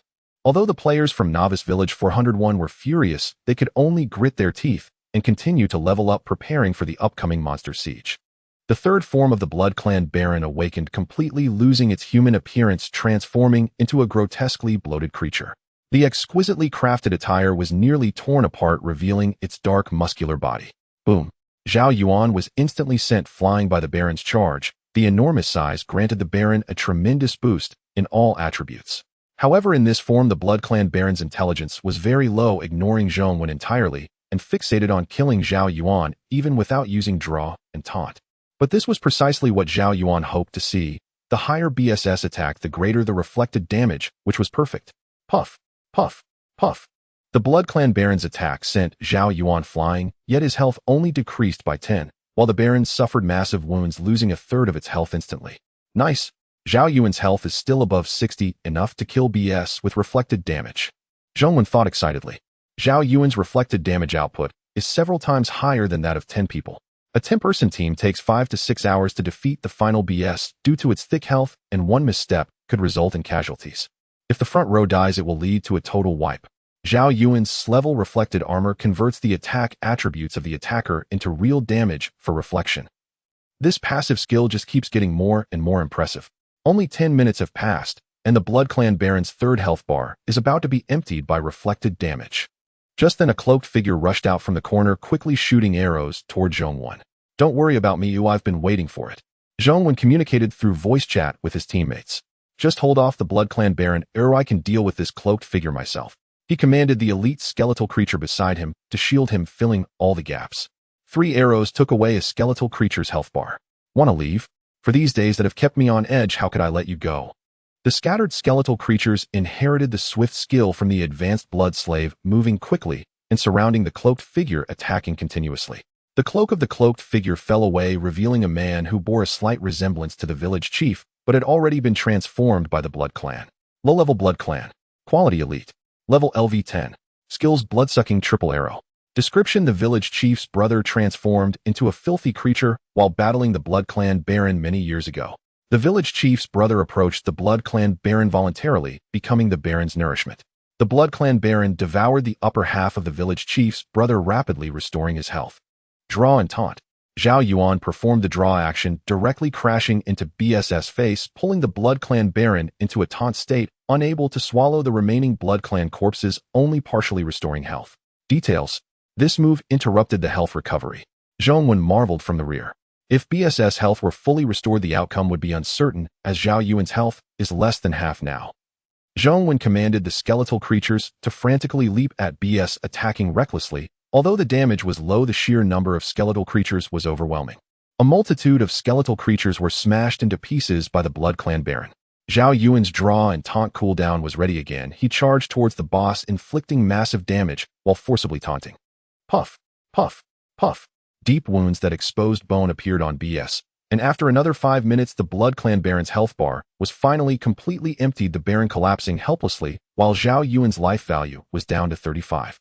The entire process of defeating BS took only 13 minutes, a feat that required a 10-man team to grind for 5 to 6 hours to achieve. Boom. A dazzling golden light enveloped the two. Zhao Yuan leveled up to level 9, and Zhao Yuan leveled up to level 8. Regional announcement: the betting has concluded. Novice Village 401 has first passed the village dungeon, betting successful. Regional announcement: the betting has concluded. Novice Village 401 has first passed the village dungeon, betting successful. The Huang Xian team currently battling BS was stunned. What happened? We haven't killed BS yet. How did the betting end? Is this Novice Village 401? The team members were left dumbfounded, their mental defenses completely shattered. If it weren't for the BSS attacks being lethal, these players would have already given up. Everyone hold steady. We need to take down the BS first. Otherwise, we will all die here. A punishment is better than death. Huang Xian's face was grim, but he could only urge his teammates to eliminate the BS as quickly as possible. Damn, it hasn't the 401st Novice Village already given up? What on earth is happening? In the next moment, a gigantic battle trance swung its branches towards Huangxian. The chat channel erupted in chaos as players from the 403rd Novice Village cursed furiously after realizing they had lost the bet. What the hell? How could we lose? This is unreasonable. Clearly Huangxian's team was about to succeed in their exploration. Could it be that there's another team in the 401st Novice Village secretly exploring? This time we've messed up. The punishment for failing the bet is no joke. That damned Huangxian, why did he initiate such a bet in the first place? The players from the 401st Village were even more bewildered. Clearly the strongest team had already chosen to give up, and they were stuck at the second stage having lost 2 players. How could it suddenly turn out that they succeeded in the bet? Could it be that there are hidden experts in our 401st Novice Village exploring the dungeons? No way.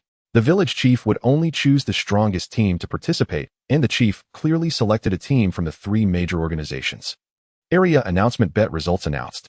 Players from the 401st Novice Village receive a 5 boost to all attributes, resource doubling, and reduced difficulty for monster assaults. Players from the 403rd Novice Village suffer a 5 reduction in all attributes, resource having an increased difficulty for monster assaults.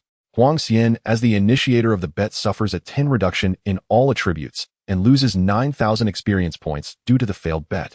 In an instant, players from the 401st Novice Village had their attributes increased by 5 points, while the 403rd Novice Village wailed in despair, losing 5 points in all attributes, effectively stripping them of a level's worth of attributes. In the dungeon, Zhao Yuan also received his system notification. System players who are the first to clear the village dungeon and members of the winning team of the bet receive a 10 boost to all attributes. As the team leader, he received a special reward, Qingyu Lotus Platform White Artifact. Zhao Yuan also received a 10 boost to all attributes, effectively increasing his attribute points by 2 levels. Ranking up to level 8 in just 3 days while following you is simply exhilarating. Zhao Yuan said excitedly. There are so many system notifications here, let me check them all before I continue. Zhao Yuan was already at level 9, just 1 level away from selecting a cornerstone talent. An SS level reflective armor would enable him to solo the dungeon, and the new cornerstone talent would result in a qualitative change in his strength. System player has killed the 10-level Lord creature, Blood Clan Baron, gaining 4563 experience points, 1 silver coin, and 2 pieces of green equipment. Player's personal level has increased to level 9, all attributes 5. Triggering talent, Billionfold Mastery. Current acquisition multiplier is 04. 3x. SS level reflective armor gains 7,653 mastery points. 4. 3x leveling up to LV27. SS level taunt gains 2,365 mastery points. 4. 3x leveling up to LV23. Player has unlocked artifact functionality ahead of time. Please check on your own. After killing the Blood Clan Baron, Zhao Yuan received 2 pieces of green equipment, which could be considered a big loot. Bronze boots. Quality green. Wearing requirement LV5. Attributes agility 5, evasion 3. Description: boots adorned with bronze patterns, comfortable for close combat. Bronze staff. Quality green. Wearing requirement LV5. Attributes intelligence 5, magic points 150, mana, regeneration 1. Description: a staff made of bronze material, effective in conducting magic power while also serving as a sturdy weapon to strike enemies. Clearly Zhao Yuan had no use for the staff, so he directly gave it to Zhao Yuan. He equipped the bronze boots, and now he already had 3 pieces of equipment. System dungeon settlement in progress. Time spent 26 hours, a number of participants 2, final rating SS level. The team receives an SS level clear gift box. Monsters in the dungeon rarely drop rewards except for the final BS, who drops equipment. The entire dungeon's kill rewards will be distributed at the end, including copper coins, items, and gems. After equipping the bronze staff, Zhao Yuan opened the SS level clear gift box. Open gift box received 500 copper coins, level 1 enhancement stones 10, level 1 gems 3, and 1 piece of green equipment. The enhancement stones can be used to enhance equipment, but Zhao Yuan has yet to unlock the forging function. Gems can be embedded in equipment to enhance attributes, but equipment must have gem slots unlocked. The green equipment is a bronze bracer which increases attack and defense attributes, and was equipped by Zhao Yuan. Now Zhao Yuan's attribute panel reads. Name: Zhao Yuan. Level LV9. Talent: Eternal Blessing. Unique: all skills will be constant at SS level. Billionfold Mastery. Unique skills will have no level cap, can be upgraded indefinitely, and defeating targets will continuously accumulate mastery acquisition multipliers. Current mastery multiplier 4. 3x. Cornerstone ability Reflective Armor LV27 SS level passively provides high physical and magical defense, reflecting actual damage based on the attacking party's strength attributes when damaged. Skill Taunt LV23 SS level passively increases monsters' hate value, and after activation charges forward a certain distance, applying taunt effects to enemies within 250 meters for 15 seconds. Backpack Oak Shield White Iron Armor White Bronze Boots Green Bronze Bracer Green Level 1 Enhancement Stones 10 Level 1 Gems 3 Copper Coins 70000 Silver Coins 1 Artifact Qingyu Lotus Platform. Other panels have yet to be unlocked. The 4 pieces of equipment have significantly improved Zhao Yuan's basic attributes, but more importantly the triggering of the billion-fold mastery talent has reached 3x. With this talent, Zhao Yuan's SS level skills can be upgraded rapidly, and the 2 unique talents are the foundation of his power. The artifact functionality was originally set to unlock at level 20, but Zhao Yuan, as the captain of the successful betting team, received a special reward unlocking the artifact functionality ahead of time. Qingyu Lotus Platform. Quality White. Level LV1 upgradable. Attributes Health 300 Health Regeneration 5 Defense 20. Special effect restores a small amount of health when activated, lasting for 15 seconds, with a cooldown of 1 minute. After equipping the Qingyu Lotus Platform, a fist-sized artifact floated beside Zhao Yuan following his movements. Even as a white artifact, the attributes it provided were astonishing, and these were just level 1 attributes. Artifacts can be continuously upgraded by spending copper coins, enhancing attributes and special effects. In the later stages, the attributes provided by a powerful artifact can surpass those of 2 or 3 pieces of equipment, not to mention the active effects of the artifact. Zhao Yuan used the Scrayed Bone summoning, utilizing the corpse of the Blood Clan Baron as a sacrificial material, acquiring a level 10 Lord-level bone creature. Although it only possessed 50 of the attributes, all skills were inherited. This is the correct way to unlock Scrayed Bone summoning. After defeating the BS, one can obtain the BS bones and store them in the summoning space indefinitely. Zhao Yuan exclaimed excitedly. However, the bone creature cannot be revived, or once its health is depleted it will completely disappear. Zhao Yuan opened his artifact panel, noting that leveling up an artifact to the next level required 1,000 copper coins. He crazily upgraded it, as copper coins only held significance when transformed into combat power. Spending 1,000 copper coins, the artifact level increased to LV1. Spending 5,000 copper coins, the artifact level increased to LV2. Spending 1,000 copper coins. Spending 2,000 copper coins. Spending 3,000 copper coins. Not enough copper coins. Upgrade interrupted. Artifact level upgraded to LV5. Qingyu Lotus Platform. Quality White. Level LV5 upgradable. Attributes Health 2,000 Health Recovery 25 Defense 100. Special effect when activated restores its own health for 15 seconds, with a cooldown time of 1 minute. The attributes provided by the level 5 white artifact completely overshadowed white and even green equipment. However, artifacts are unlikely to drop. They can only be acquired in the final stages of super large dungeons or major events. Thus, many players who had undergone 4 or 5 transitions only possessed white or green artifacts. This level 5 white artifact directly made Zhao Yuan the player with the highest health in the entire novice village. Zhao Yuan and Zhao Yuan chose to exit the dungeon where the BS corpse had been, revealing a teleportation point. The two stepped inside and returned to the village chief's cottage. World announcement: the world record for the LV10 village dungeon has been refreshed, with the current record being an SS level rating. World announcement: the LV10 village dungeon world record. The village chief had been waiting at the teleportation point for some time. You two managed to kill the Blood Clan Baron. Zhao Yuan replied with a smile. Not only did we clear the dungeon, but we also saw your brother, although he has already been transformed into a Blood Clan member and has become nourishment for the Blood Clan Baron. Sighing, the village chief said, 10 years ago the Blood Clan Baron attacked the village, but the resilience of the Blood Clan is truly formidable. It took so many sacrifices just to severely injure him.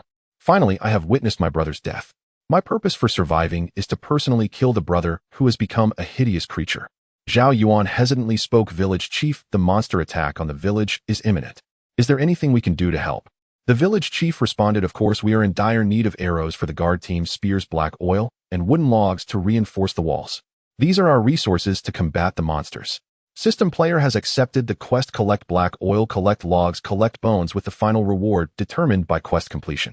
This was already Zhao Yuan's 3rd day as a player. He was eager to reach level 10, but even with the substantial experience gained from defeating the BS, he had only reached 5 of level 9. Upon reaching level 10, he would unlock the forging function, allowing him to enhance equipment, embed gems, and most importantly, select a second cornerstone talent. The world announcement regarding Zhao Yuan refreshing the LV10 village dungeon with an SS level rating had flooded the screen 3 times in a row. Players from No. 401 Novice Village and No. 403 Novice Village could hardly doubt that the mysterious team hidden in No. 401 Novice Village achieved the SS level rating. Since the timing coincided, Huang Xian's face turned grim. Although he eventually succeeded in defeating the BS, 3 members of his team had died and his attributes were permanently weakened. As the initiator of the wager, he was further punished with a reduction of 10 points to all his attributes. He had already faded from the position of a top-tier expert, and now players from No. 403 Novice Village were spamming insults at him. What a mess, self-inflicted misfortune. Huang Xian harmed both himself and his teammates, and now his attribute, and it has affected us other players too, damn it. Hey, you were so pleased when the wager was about to succeed, weren't you? In the Doomsday game, everything is judged by success or failure. If Huang Xian hadn't been so reckless with the wager, he wouldn't have had so much trouble. The players from No. 401 Novice Village were practically jumping with excitement. Oh my god, I was prepared to be punished, but we actually won. Could it be that there is a big shot hidden in this small novice village? Everyone saw that world announcement just now, right? The timing is too coincidental. It's highly likely that the players from No. 401 Novice Village successfully cleared the village dungeon and received an SS level rating. The members of the 3 major organizations had complicated feelings. They thought that Shan Gui Hua Hu and Mei Lan were already the peak of No. 401 Novice Village, yet someone who could achieve. The members of the 3 major organizations had complicated feelings. They thought that Shan Gui Hua Hu and Mei Lan were already the peak of No. 401 Novice Village, yet someone who could achieve an SS level clearance rating existed. Fu Jun murmured, could it be? Is it him? Fu Jun's captain inquired him. Which him? What do you know? Fu Jun's expression was awkward. I encountered a player who likely possesses an S-level cornerstone talent. It may sound unbelievable, but I initially intended to kill him. Teammate. Meanwhile, players from No. 401 Novice Village discovered the benefits of resource doubling while hunting monsters in the wilderness. After the resource doubling reward, the frequency of wild herbs with stones and randomly appearing treasure chests has significantly increased. This is amazing. Originally, a task to collect herbs required 5 hours, but now it can be completed in 3 hours. Let me take a look. Zhao Yuan examined the map. Black oil is clearly the most crucial resource. It can burn monsters and is only likely to appear in the level 10 wild areas. The materials for arrows and spears are replaced with beast bones. The higher the quality of the bones, the better the crafted items will be. It's decided, we will go to this area. Zhao Yuan pointed to the edge of the level 10 region on the map. Zhao Yuan casually remarked, let's go. With our current combat power, we can practically lie down in the level 10 wilderness. Even if wild lords appear, we can attempt to defeat them. The two stepped into the teleportation point with Zhong when choosing the outermost edge of the known map. As the light in front of him returned, Zhao Yuan found himself in the wilderness where a desolate and dangerous aura permeated the entire area. Zhong Wen waved his bronze staff, summoning all the skeletal creatures in the space, a total of 246 level 9 blood servants, inheriting the skill of swiftness. The other skeletal creatures were all shattered while battling the Blood Clan Baron, with the most significant being Zhong when summoning the corpse of the Blood Clan Baron. This level 10 Lord creature did not differ much in appearance from ordinary skeletal creatures, but a pair of bat-like wings made from assembled bones protruded from its back. The 3 skills of the Blood Clan Baron were all inherited by the skeletal creatures. Everywhere his eyes fell, a line of ordinary level 10 monsters spotted the two as Zhong Wen controlled his skeletal army to attack the surrounding monsters. In the Doomsday game, the attributes of wild creatures in the darkness under the night would be doubled, and occasionally a blood moon would appear, enhancing the attributes of wild creatures by 3-fold. Zhong Wen effortlessly controlled the skeletal creatures to attack, leaving 10 level 10 elite creatures. The key point is that the appearance of the blood moon is entirely random. Even for the two of us, it is difficult to grind monsters and level up in the wild at night. The investment and returns are disproportionate, and we also need sleep to recover our energy. Red Spotted Mushroom. Quality, ordinary. Level LV10. Skill, poison gas. Description: a creature formed by the mutation of red-spotted poisonous mushrooms possessing human-like limbs with its bright appearance corresponding to its deadly toxins. A walking mushroom, quite disgusting. Zhao Yuan activated his taunt and charged directly into the group of monsters, forcibly taunting all of them. A gap appeared in the red spots on top of the mushroom monster's head, spraying thick, ghostly green poison gas. Zhao Yuan was instantly enveloped by the poison gas, but his defense was so high that the poison buff couldn't even take away a single point of his health. Instead, the continuous counter damage triggered by the poison gas drained the health of these mushroom monsters. The poison gas triggered once per second, equivalent to dealing real damage in a counterattack every second. These ordinary level 10 monsters couldn't even last 8 seconds before collapsing. Regional announcement: catastrophe event has occurred. The monster siege time for Novice Village 401 to 500 has been shortened and will commence in 24 hours. Regional announcement: catastrophe event has occurred. The monster siege time for Novice Village 401 to 500 has been shortened and will commence in 24 hours. Catastrophe event. Zhao Yuan furrowed his brows and said, "In 24 hours, we won't possibly reach level 10. The Doomsday game features expansions involving natural disasters, beast disasters, and invasions by alien races. Larger human cities will randomly encounter destructive natural disasters and terrifyingly large monsters. The most terrifying and fitting the theme of Doomsday is the invasion by alien races, which are players from other civilizations invading this plane, competing amongst different civilizations. Let's hurry, collect materials beneficial for defending the village." Zhao Yuan bore the attacks of hundreds of mushroom monsters, continually moving forward with corpses falling one after another. The skeletal blood clan Baron, controlled by Zhong, when although possessing only 50 of its attributes, could easily slay these level 10 ordinary monsters. Ignoring the numerous monsters, the two continued to advance, and an hour later, Zhao Yuan spotted an oil field. Thick black oil was continuously gushing out from the wellhead, but this area was already shrouded in fog.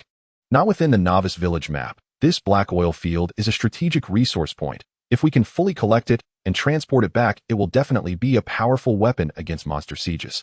Surrounding these black oil fields were numerous level 13 monsters, massive dark-skinned porcupines trampling near the oil fields. Black Mountain Porcupine. Quality: ordinary. Level LV 13. Skill: Fang Charge. Description: a wild boar with hard fangs and thick skin capable of easily killing any creature that intrudes into its territory. Charge: Fang seems like decent attributes. Although it's a level 13 monster, it can only serve as my experience points.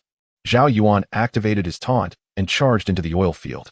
Dozens of nearby Black Mountain porcupines charged at Zhao Yuan, striking him with their sharp fangs, but he sustained no injuries. Instead, the porcupines were left with numerous wounds from the counter damage effect. Zhao Yuan stood near the black oil resource point and received a system prompt: strategic resource point. After occupying it will take 12 hours to completely extract the black oil. Not bad. 12 hours. If I hurry, I can return to the village before nightfall. Zhao Yuan chose to occupy the ordinary players usually choose to eliminate all nearby monsters before safely occupying and extracting, but Zhao Yuan mindlessly stood at the resource point. All the porcupines that attacked him were killed by the counter damage effect. Piles of corpses fell, collected by the task's accompanying backpack. The porcupine quills could serve as materials for arrows and spears, and the wild boar meat could be made into food. An endless stream of Black Mountain porcupines charged at Zhao Yuan, yet they fell one after another as corpses. Zhao Yuan didn't even need to activate his taunt. These Black Mountain porcupines would actively attack creatures occupying the resource point. Zhong Wen was also enjoying the grind, gradually replacing the skeletal creatures with the corpses of level 13 porcupines, increasing their strength. Successfully occupying the resource point. Extraction progress 1100. Zhao Yuan noticed the progress bar was extremely slow, taking 12 hours for complete extraction. However, the two were grinding monsters quite easily. The experience points provided by level 13 monsters were not low. Combat tip: killed a level 13 Black Mountain porcupine, gained 213 experience points, and received 5 copper coins. Triggered the talent billions of times proficiency. Current acquisition multiplier increased to 5 times. Level counter damage gained 5632 proficiency 5 times. Level increased to LV 30. Level taunt gained 2362 proficiency 5 times. Level increased to LV 25. Zhong Wen was still stuck at level 8, progressing very slowly. His level magic enhancement and skeletal summoning levels had improved.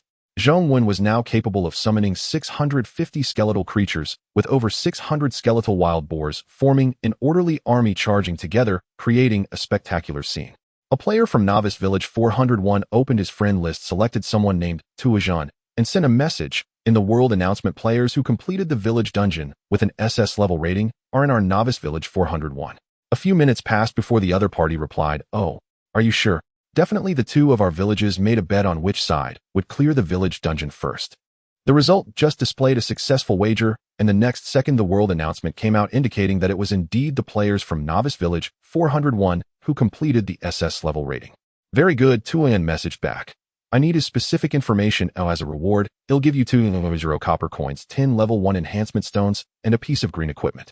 If you obtain detailed information about the player who completed the SS level dungeon, I will pay you 100 times the resources.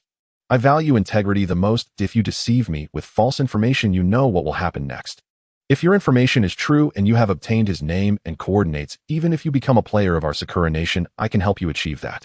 Taku-jun said with a smile. Rest assured at this point, I have no way out, only one path to the end. A player from Newbie Village No. 401 ended the call, enhanced himself with the resources sent via email, and then hid among the crowd of players. Aside from Newbie Village No. 401, the other 100 newbie villages fell into panic as the disaster event caused monsters to attack the village ahead of schedule, leaving only 24 hours.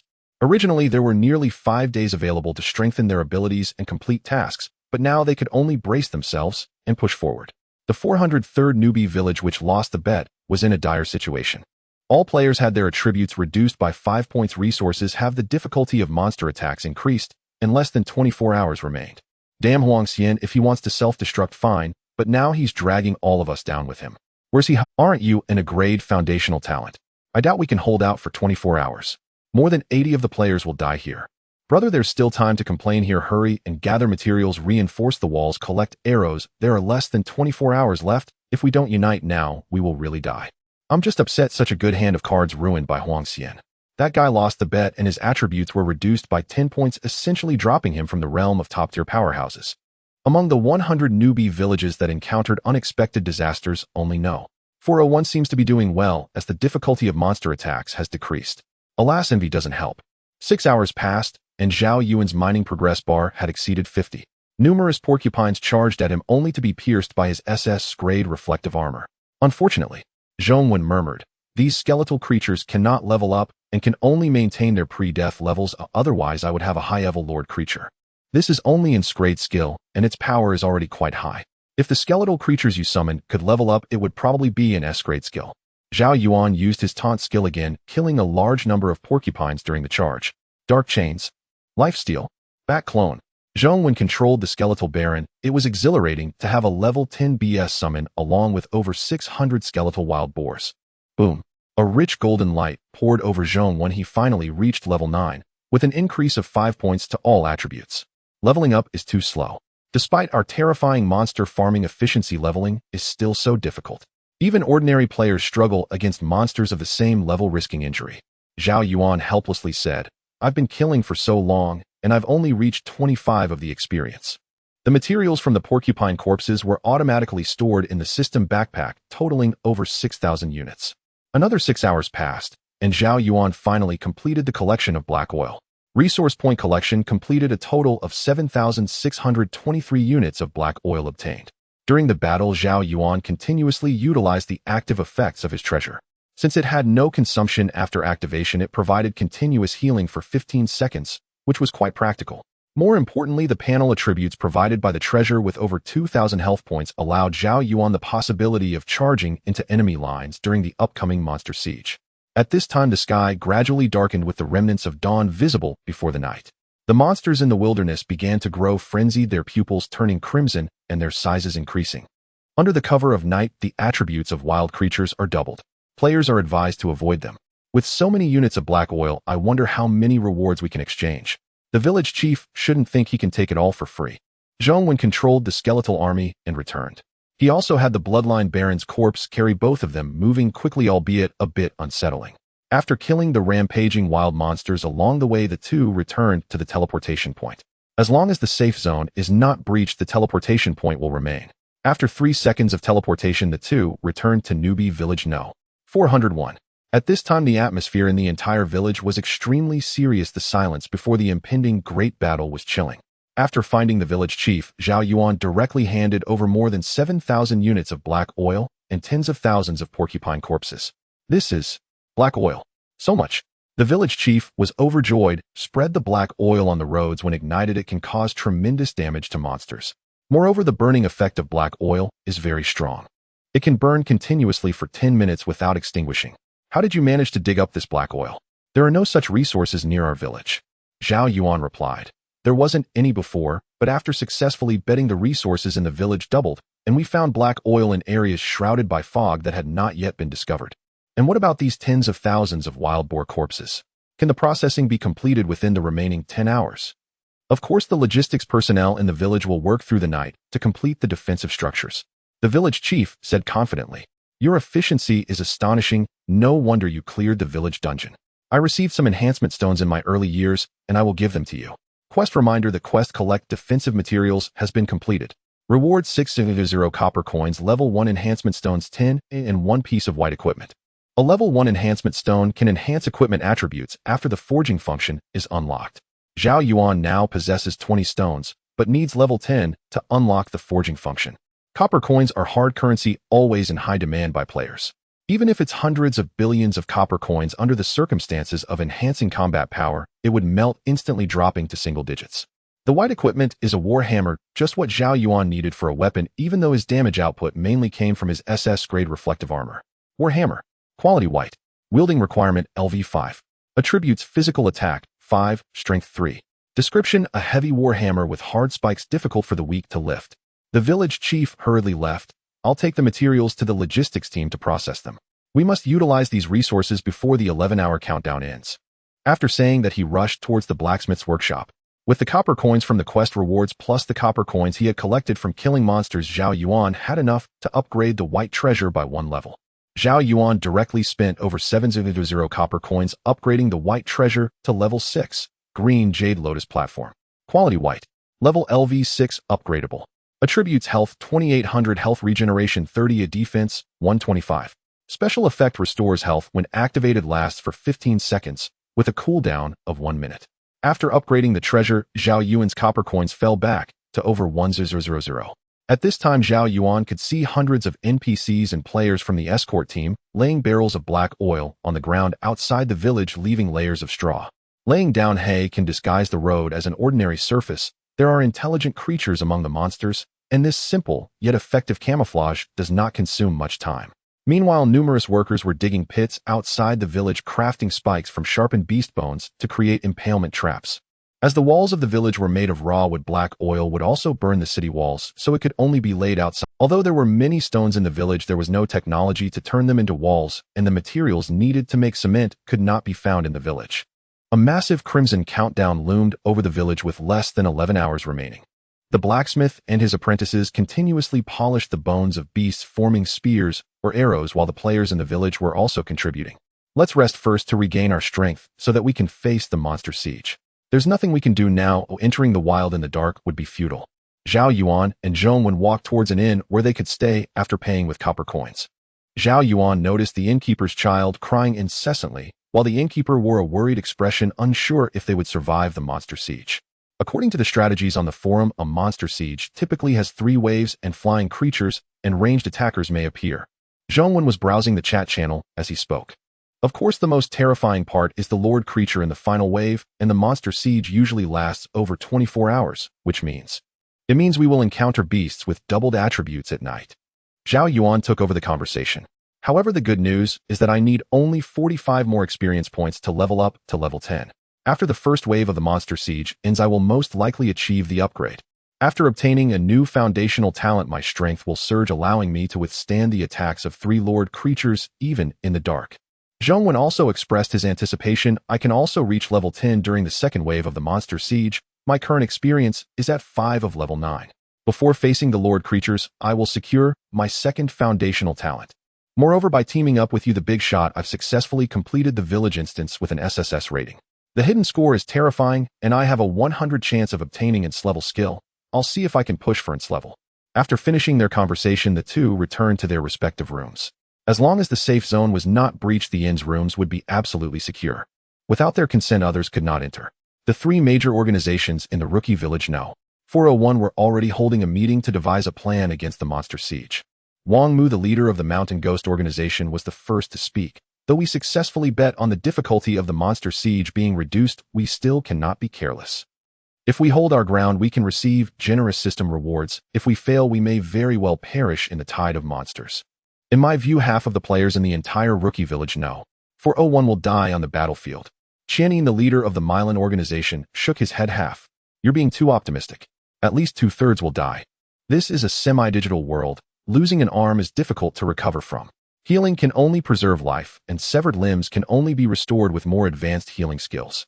With high morale and the entire village of players cooperating harmoniously, if 2/3 die, we will still be able to hold our ground. The captain of the Flower Tiger organization added, but who is willing to go to their deaths? Everyone wants to be part of the survivors. Have you forgotten that there is a team hidden in our village that has successfully cleared the village instance? Perhaps the situation is not as dire as we imagine. The ones who should be panicking are the players in Rookie Village No. 403. After such a punishment for the bet, they are likely to be completely wiped out.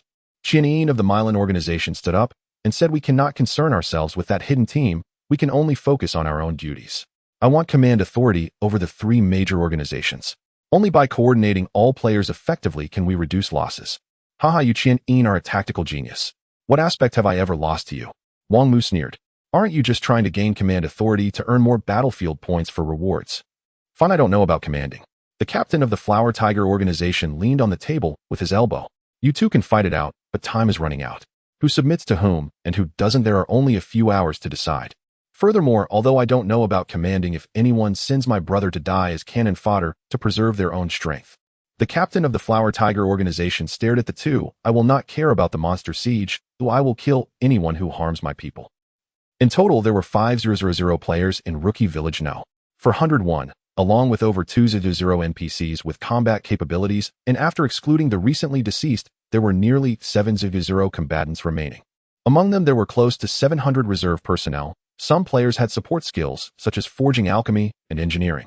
After a night of hard work, these auxiliary personnel had converted all available resources into war machines. The next day, an alarm set in advance woke Zhao Yuan up. He went downstairs, spent copper coins, and purchased food from the inn. Zhao Yuan also joined the dining table, and there was 1 hour left in the countdown to the monster siege. After having their fill, they arrived at the edge of the city wall, where the hidden value of hunger was filled to over 90. The terrain of Rookie Village No. 401 was very favorable for defense, surrounded by mountains on both sides and a rushing river on one side. The direction of the monster siege was singular, while some rookie villages needed to block enemies from multiple directions. Rookie Village No. 401 only needed to concentrate its manpower to defend the northern city wall. With 1 hour remaining in the countdown, Qian, the leader of the Milan organization, spoke in the regional channel. Everyone, as the temporary commander of Rookie Village No. 401, for the sake of survival, you must all obey my orders. Rest assured, as long as we cooperate effectively, we will definitely be able to hold the village and reduce casualties. Moreover, with our successful bet, the monster siege's difficulty has been reduced, and all players receive attribute bonuses. Among the 100 villages facing disaster, we are undoubtedly the one with the greatest chance of winning. My commanding ability may not be brilliant, but it is reasonable enough. You must all trust me to minimize the final death count. I have also communicated with the village chief and obtained command over the village's guard team. Lastly, there are characters in our village who can clear the village instance. We lack nothing in terms of timing, location, and people. Zhao Yuan spoke from the side. Who is this person? He has rallied the morale of all the players. First, explain the importance of reasonable cooperation, then point out that there are powerful players in the village, and finally emphasize that one's own commanding ability is crucial along with the rewards for successful bets. All of these are our advantages. The players' enthusiasm has been thoroughly ignited. Zhao Yuan nodded and said, the three major organizations ultimately chose this Quan Yin as the commander for a reason. He must have his own unique qualities. Otherwise, the three major organizations would compete with each other, and no one would submit to anyone else. Many players are bound to die during the monster siege, and some will try to take advantage of the chaos, avoiding effort and just surviving until the end. His words will certainly draw these players into his team. At least the prelude to this battlefield is correct. Meanwhile, players in the chat channel were discussing wildly. Who is this person? Quan Yin. Quan Yin is the captain of the Milan organization. You didn't know that. As the commander, he is in a relatively safe position himself. Plus, he can earn a lot of battlefield points. This Quan Yin can make the other two organizations respect him and follow his commands. He must have some real skills. Then let's trust him once. Everyone unite to repel the monster siege and finally exchange battlefield points for rewards. Goodness, I'm all fired up. Every word Quan Yin said makes sense. If we can't hold our ground, the other 100 villages affected by disaster won't stand a chance either. We just need to charge in. Area announcement: the monster siege on Newbie Village No. 401 is about to begin. The battlefield points leaderboard is now open, and battlefield points can be exchanged for rewards after the disaster event ends. Player kills, assists, commands, and damage taken will all convert into battlefield points, Both support and combat players can earn corresponding points. The chat channel for regular players is closed, and the command channel for wartime is opened. Ordinary players cannot speak, while the top 10 players on the points leaderboard have several opportunities to speak, and commanders can speak every 5 minutes. The monster siege is approaching. Please be cautious, players. Zhao Yuan glanced at the rules and said, players who heal teammates can also earn battlefield points. Shield players taking damage can also earn corresponding points. Players who build defensive structures can earn points when their defenses are effective. Everyone is on an equal. Zhao Yuan looked at Quan Yin atop the city wall. This guy is just sitting still, and merely giving a few commands can earn him a lot of points. He is definitely a strong contender for the top 3 on the leaderboard. However, having a commander makes all the difference. A disorganized group cannot hold their ground. Reasonably utilizing combat power determines half of the victory chances. Before the chat channel closed, Quan Yin glanced at it. The vast majority were following his commands, even though a few were reluctant to heed his orders. But in the face of death, these people would choose to follow the crowd, and as the effectiveness of his commands became evident, nearly all players would comply with his directives. Quan Yin spoke in the wartime chat channel. Thanks to the efforts of our support personnel last night, we have spread a large amount of black oil on the ground and produced a considerable number of Molotov cocktails. There are 56 spike traps laid out with poisonous steel wires installed. The city wall has been reinforced with stones, and we have ample arrows and a large stock of healing potions. Time is tight. We can only establish this level of defense. Now all players will be divided into shield defense teams, healing teams, ranged attack teams, and melee attack teams. Shield players will stand at the front, followed by melee players, and then the healing team. The core members of our 3 organizations, including myself, will also stand on the front lines. There is little time, let's move quickly. 7,000 players with combat power, most at levels 7 and 8, with a few at level 10. Even though I feel a bit annoyed that Quan Yin is bossing me around, he is at the front himself, so he seems to be doing alright. Zhao Yuan joined the ranged attack team. Zhao Yuan also joined the shield defense team, holding a white wooden shield in one hand and a long-handled spiked hammer in the other. Time gradually passed, and the countdown finally hit 0. Area announcement: the monster siege has begun. Players should proceed with caution. If newbie village is breached, the safe zone will lose its protective effect, and the teleportation points will become ineffective. Hey brother, you have quite a bit of gear. You're almost complete with the set. Help me out if you can, said a tall shield defense. It's all white gear, but it's not worth anything. Zhao Yuan casually replied, then saw the dark tide surging toward the village. It was a terrifying number of beasts charging wildly, with many monsters crushed and trampled to death by the ferocious beasts behind them. Yet the speed of the monster tide showed no signs of slowing. Just what I can see, there are more than 600 already, and this is just the beginning. Zhao Yuan messaged Zhao Yuan. Even 600 won't withstand your SS level counter armor, and you have the healing team behind you, who can reduce your health to 80. Zhao Yuan replied from the back. Probably only the 3 Lord-level creatures with night state bonuses. This is a real doomsday game. Players feel intense pain when injured. If hit in a fatal spot or lose their head, they are instantly killed. Zhao Yuan said, and injuries like severed hands or feet cannot be healed with just recovery skills, though only advanced healing skills can restore them. Commanding such a real war is like commanding an ancient battlefield full of variables, far more complex than any battlefield in an online game. Zhao Yuan also echoed in a private message to friends. It depends on whether Quan Yin has any real skills. It's not as simple as the tank pulling aggro damage control and healers precisely releasing skills as in online games. Quan Yin stood atop the city wall, exposed alongside the frontline warriors. As the tide of monsters approached, they had completely entered the area covered in black oil. Don't rush, or let the monsters all come in first. Now, Quan Yin spoke in the wartime command channel. Fire the arrows. Clang. Dozens of archers in the back released flaming arrows. The moment they ignited the black oil-covered ground, eerie green flames erupted, engulfing most of the monsters. The ranged attackers could generally only shoot within a range of about 20 meters. They could only wait for the monsters to come closer before launching attacks. The previous arrows had all been enhanced with skill effects to reach such distances. The monsters caught in the sea of flames let out piercing cries, and just as players feel real pain when injured, these monsters do as well. One could see the health bars of the monsters in the sea of flames continuously declining, and black oil clung to their bodies, impossible to extinguish. Ultimately, these monsters charged madly towards the village. The sea of flames could not stop them, but only consumed their health. As the monster tide drew near, various traps were triggered, including ground spikes and steel wires coated in venom. Zhao Yuan's battlefield points began to rise as the black oil was his contribution, and the assisting players who set the traps also gained battlefield points. At the top of the leaderboard was Quan Yin, who gained a substantial amount of battlefield points simply from commanding the team. During the monster siege, no monsters would drop rewards, all would be converted into corresponding points. Only after the monster siege was concluded could these points be exchanged for generous rewards. This prevented the possibility of becoming stronger during battle. Apart from experience points and skill proficiency, these monsters would not provide any other rewards. If the monster siege failed, these points would become void, and whether the players could survive was in question. When the monster tide was only 100 meters away, 1/3 of them had been killed by traps, and the remaining monsters bore considerable injuries, with none being at full health. At this point, the attributes of the monsters finally appeared in everyone's view. Level 10 gray wolves, level 10 monkeys, level 10 hyenas, level 10 spike monsters. The simplest first wave of the monster tide consisted of level 10 ordinary quality ferocious beasts, and the difficulty of the subsequent 2 waves was unimaginable. When the monsters were still 50 meters from the city wall, Quan Yin commanded in the war command channel, "Archers, prepare for long-range fire." Typically, the range of an archer is only about 20 meters, but by shooting at an upward angle, the arrows would lose power during their ascent and fall back to the ground under gravity.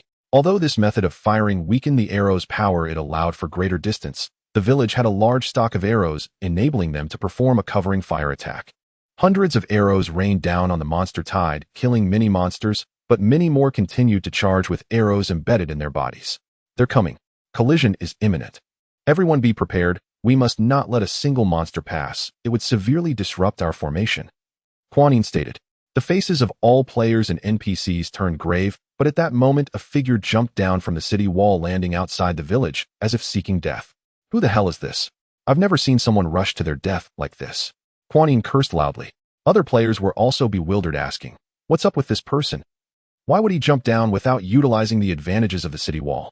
Did he fall because his legs gave out? Wait, no. For 101 Novice Village still has hidden experts. Could it be him?" Players quickly realized that no one would disregard their own life. This shield player was most likely the expert who cleared the village dungeon and won a bet.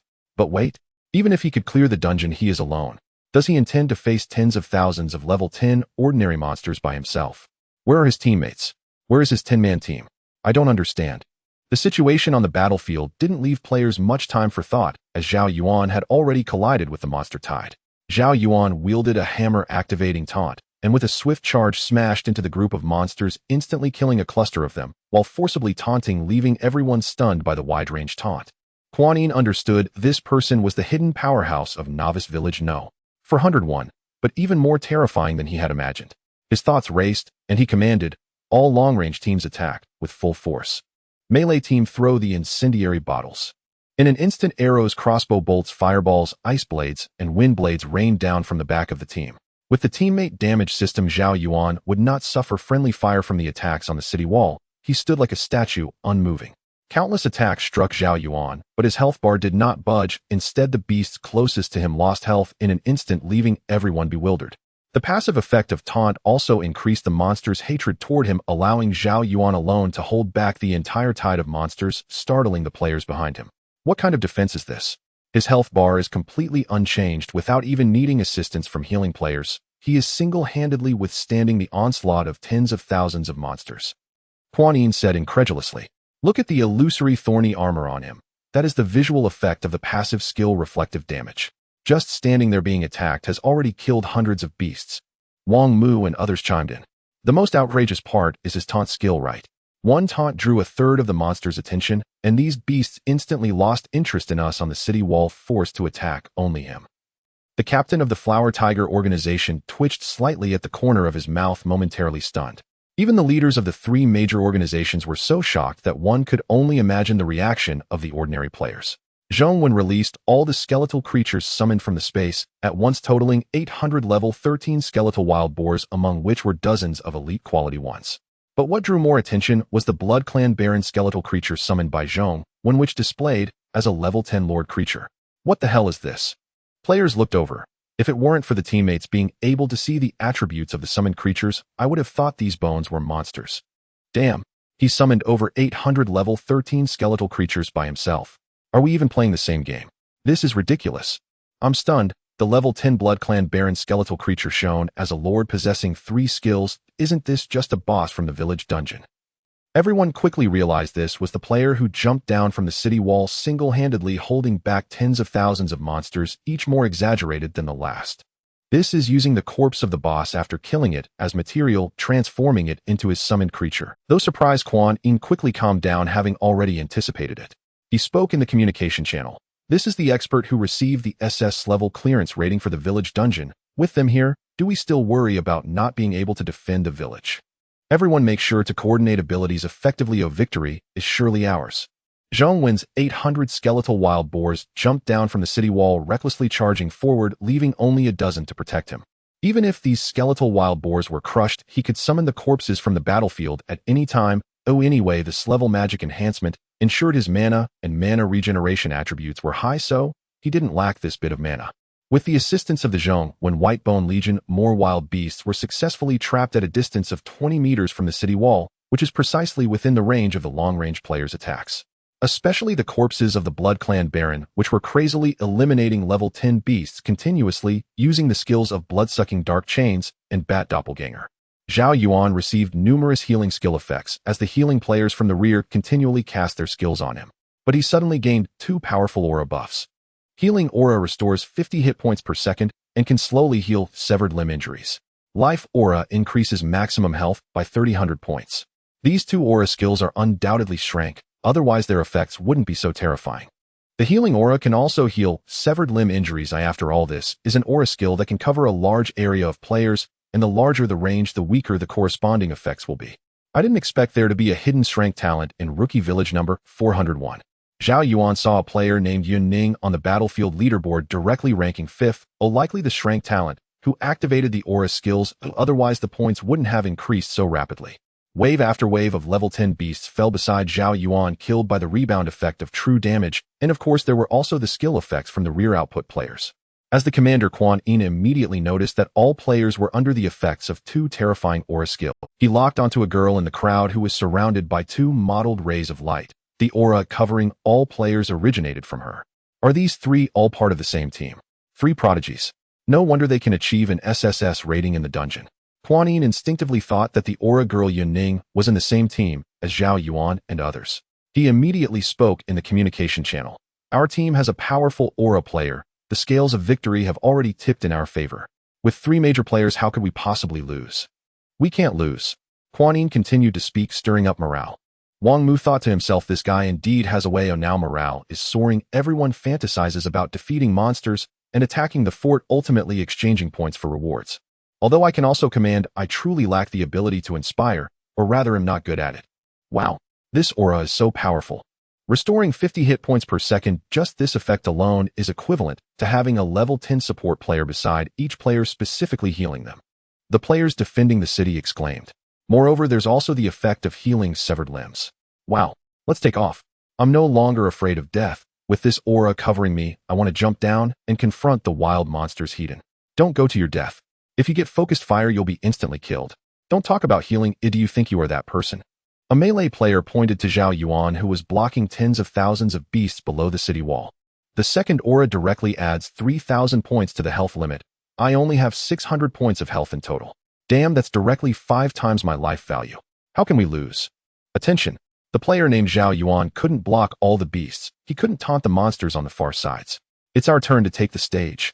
Damn, monsters turn into points for me. This is not a disaster, it's simply fortune. In the center of the battlefield, Zhao Yuan was already surrounded by countless monsters. As soon as the taunt skill was off cooldown, he immediately used it. However, the savage beasts on the far sides were not taunted.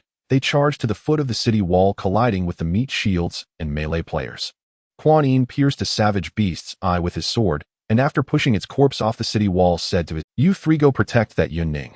Just by activating 2 aura skills, her points have already surged to 5th place. This is only the beginning. By the way, bring her a few potions to restore mana. Such high-level aura skills must consume a tremendous amount of mana, and she hasn't reached level 10 yet.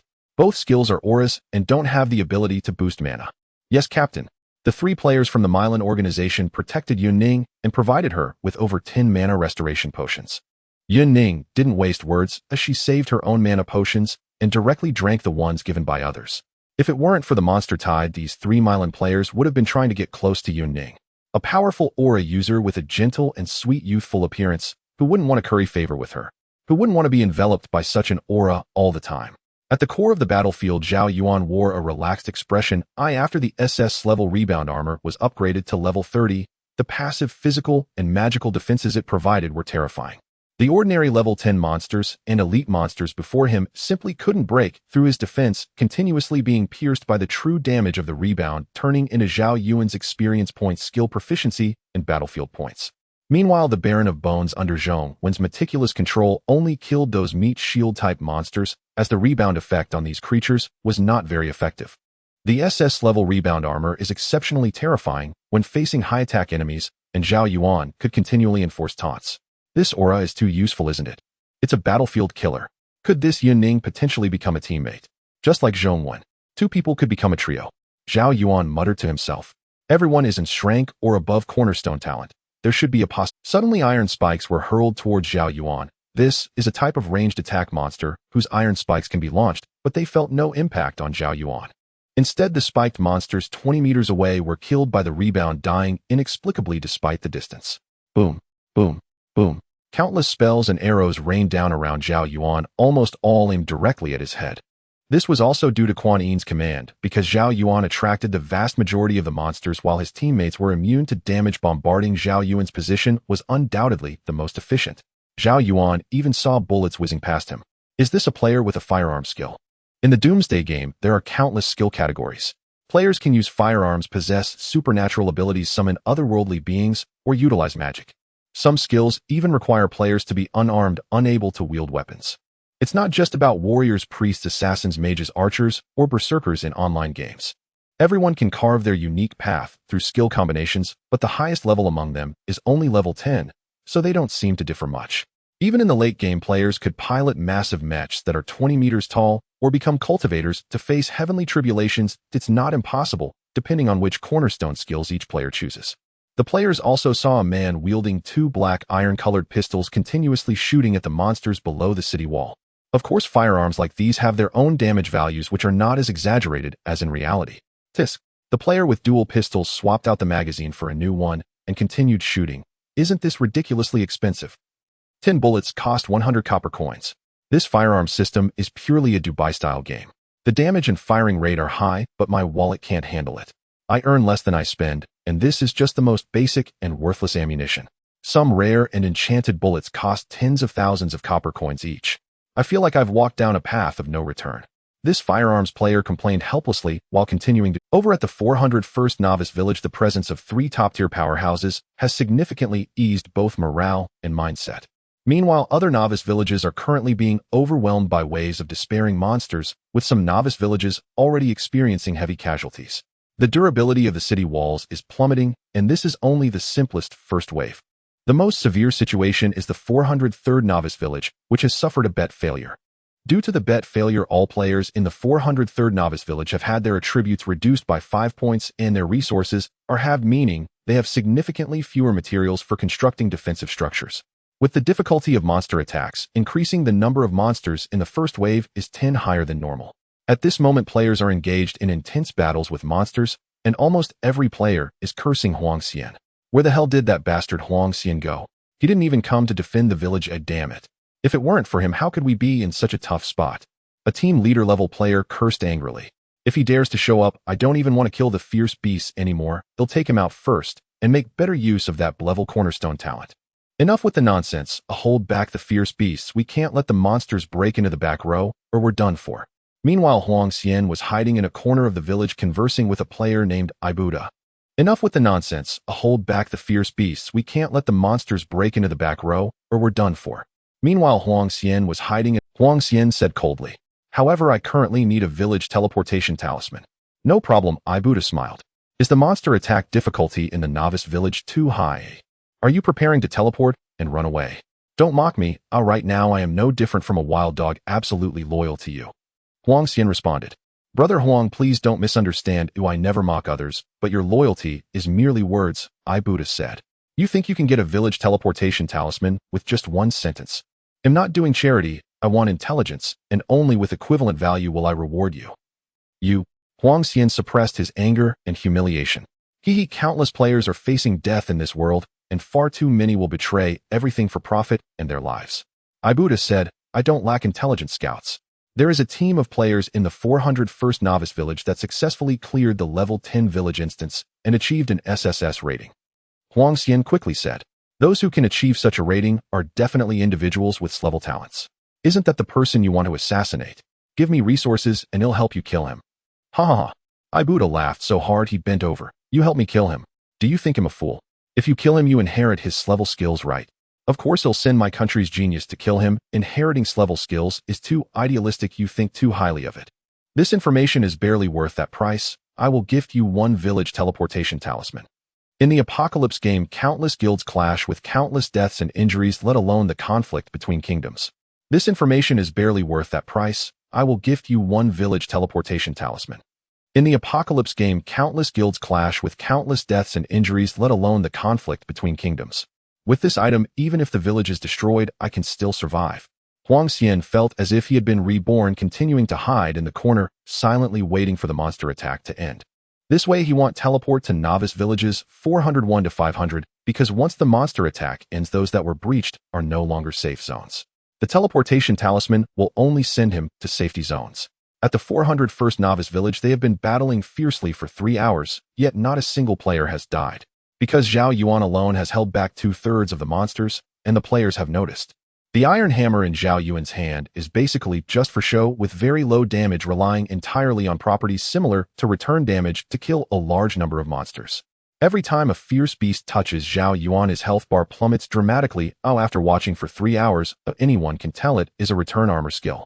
From time to time, Zhao Yuan also swung the spiked hammer, striking the weaknesses of monsters, such as their eyes, abdomen, and head, honing his battle experience.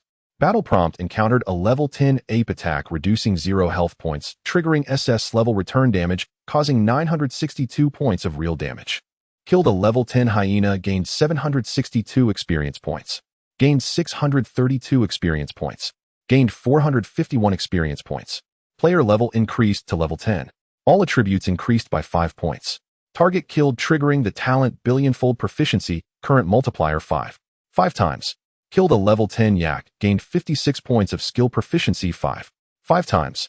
SS level return damage increased to level 35. ASS level draw taunt increased to level 30. Finally reached level 10. This was not easy, but an average player would take 3 months to reach level 10, which is even scarier. Zhao Yuan was enveloped in a radiant golden light, and all the players were guessing what cornerstone skill Zhao Yuan would receive upon reaching level 10. After all, they were teammates and could see each other's levels. Zhongwen was also looking forward to it, almost about to send Zhao Yuan a friend request. 3 options appeared before Zhao Yuan: Option 1 /, Option 2 Repair Machinery, Option 3 Berserker. Based on his memories, Zhao Yuan knew that / was a melee output active skill essential for swordsman and swordsman talents. Option 2 Repair Machinery is an active skill that only players following a mechanical path would choose, which involves repairing summoned mechanical objects. Zhao Yuan did not have any relevant skills, so this option was immediately ruled out. The Berserker option would increase health points and allow for rapid health recovery after disengaging from combat. This is a skill many melee players would choose, because in the apocalypse game, survival is paramount, with output taking a backseat. Zhao Yuan did not hesitate for long and directly chose the Berserker talent, which complemented his SS level return damage and draw taunt. Player has acquired S-level Berserker skill. Triggering talent Eternal Blessing, all skills will be permanently set to SS level. S-level Berserker has been promoted to SS level. Berserker LV1 SSS-Rank passively increases health by 300 points, restores 0.5 of maximum health per second, and can rapidly self-heal from severed limb injuries. Active effect instantly restores all injuries upon activation with a cooldown of 24 hours. Strong. Very strong. Zhao Yuan gazed at this SS-ranked Berserker skill with no other description but its power. At level 1, it already provides 3,000 health points. Keep in mind that before level 30, the requirement for a 10,000 health warrior attribute can only be achieved by a few players. After Zhao Yuan leveled up a few times as an SS-rank Berserker, he directly surpassed 10,000 health. Next, the restriction of having to exit combat to restore health was removed, allowing him to regenerate health at any time. 5 health.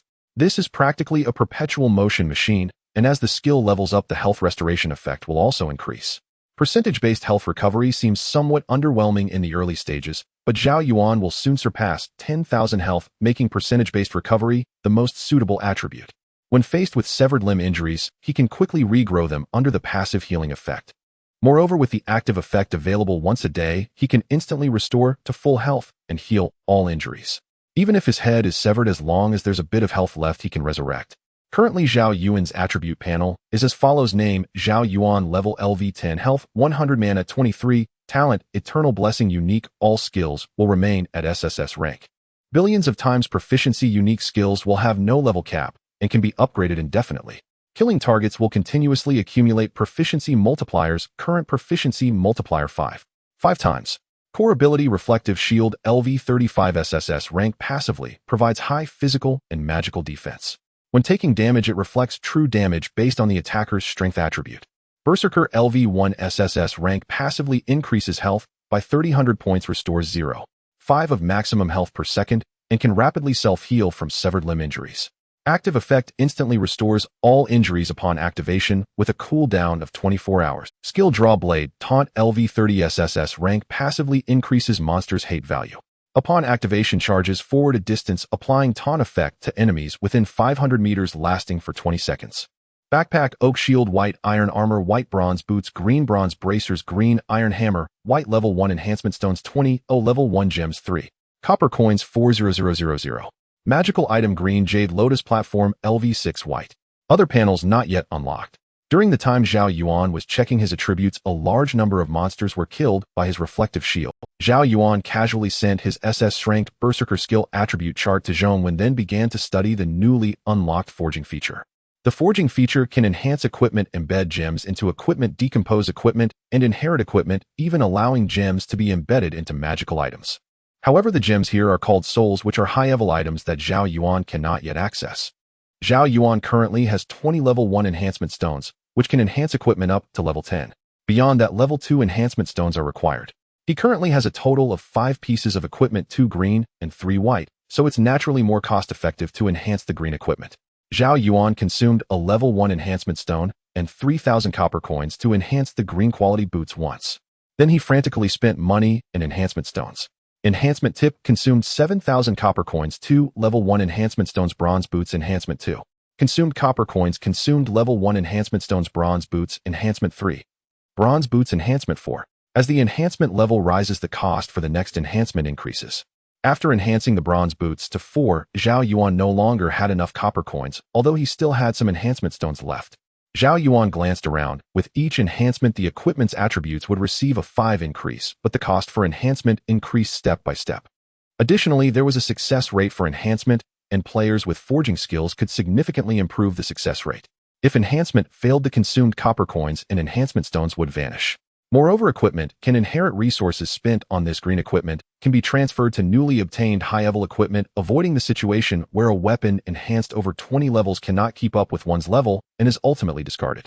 After enhancing the bronze boots to 4, the attributes increased by 20, but for Zhao Yuan it didn't hold much significance. 3 hours passed, and the first wave of monster attacks finally ended. Zhao Yuan remained at full health with corpses of monsters in sight everywhere. At this moment, Zhao Yuan ranked first in the battlefield score, first place. Zhao Yuan, 692 points, second place. Zhong Wen, 325 points, third place. Quan Yin, 251 points, fourth place. Yunning, 246 points. The first wave of monster attacks has ended, and the second wave will arrive in 1 hour. Players are advised to prepare. I can't believe it.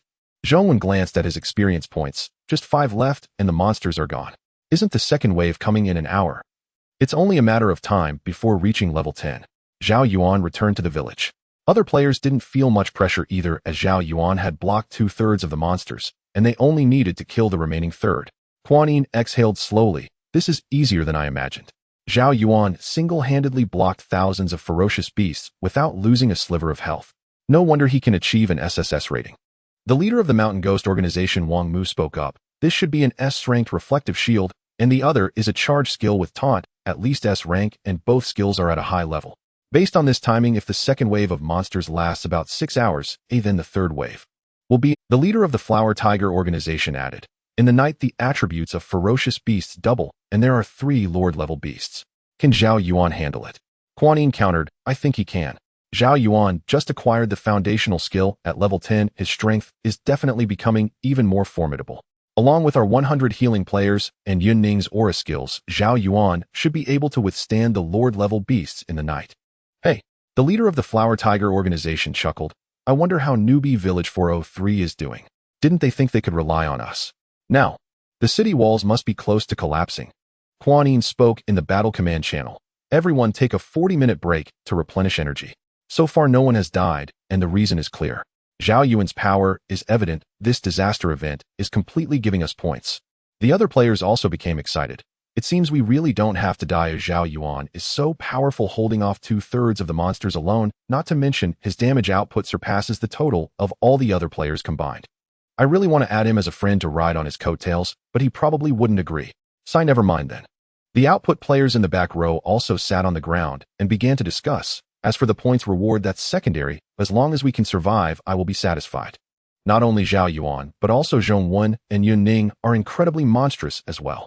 It was Zhao Yuan who single-handedly blocked tens of thousands of ferocious beasts, giving the other players no chance of getting hurt. Otherwise, Yun Ning's healing aura would have gained a lot of points, and the first position might have gone to her.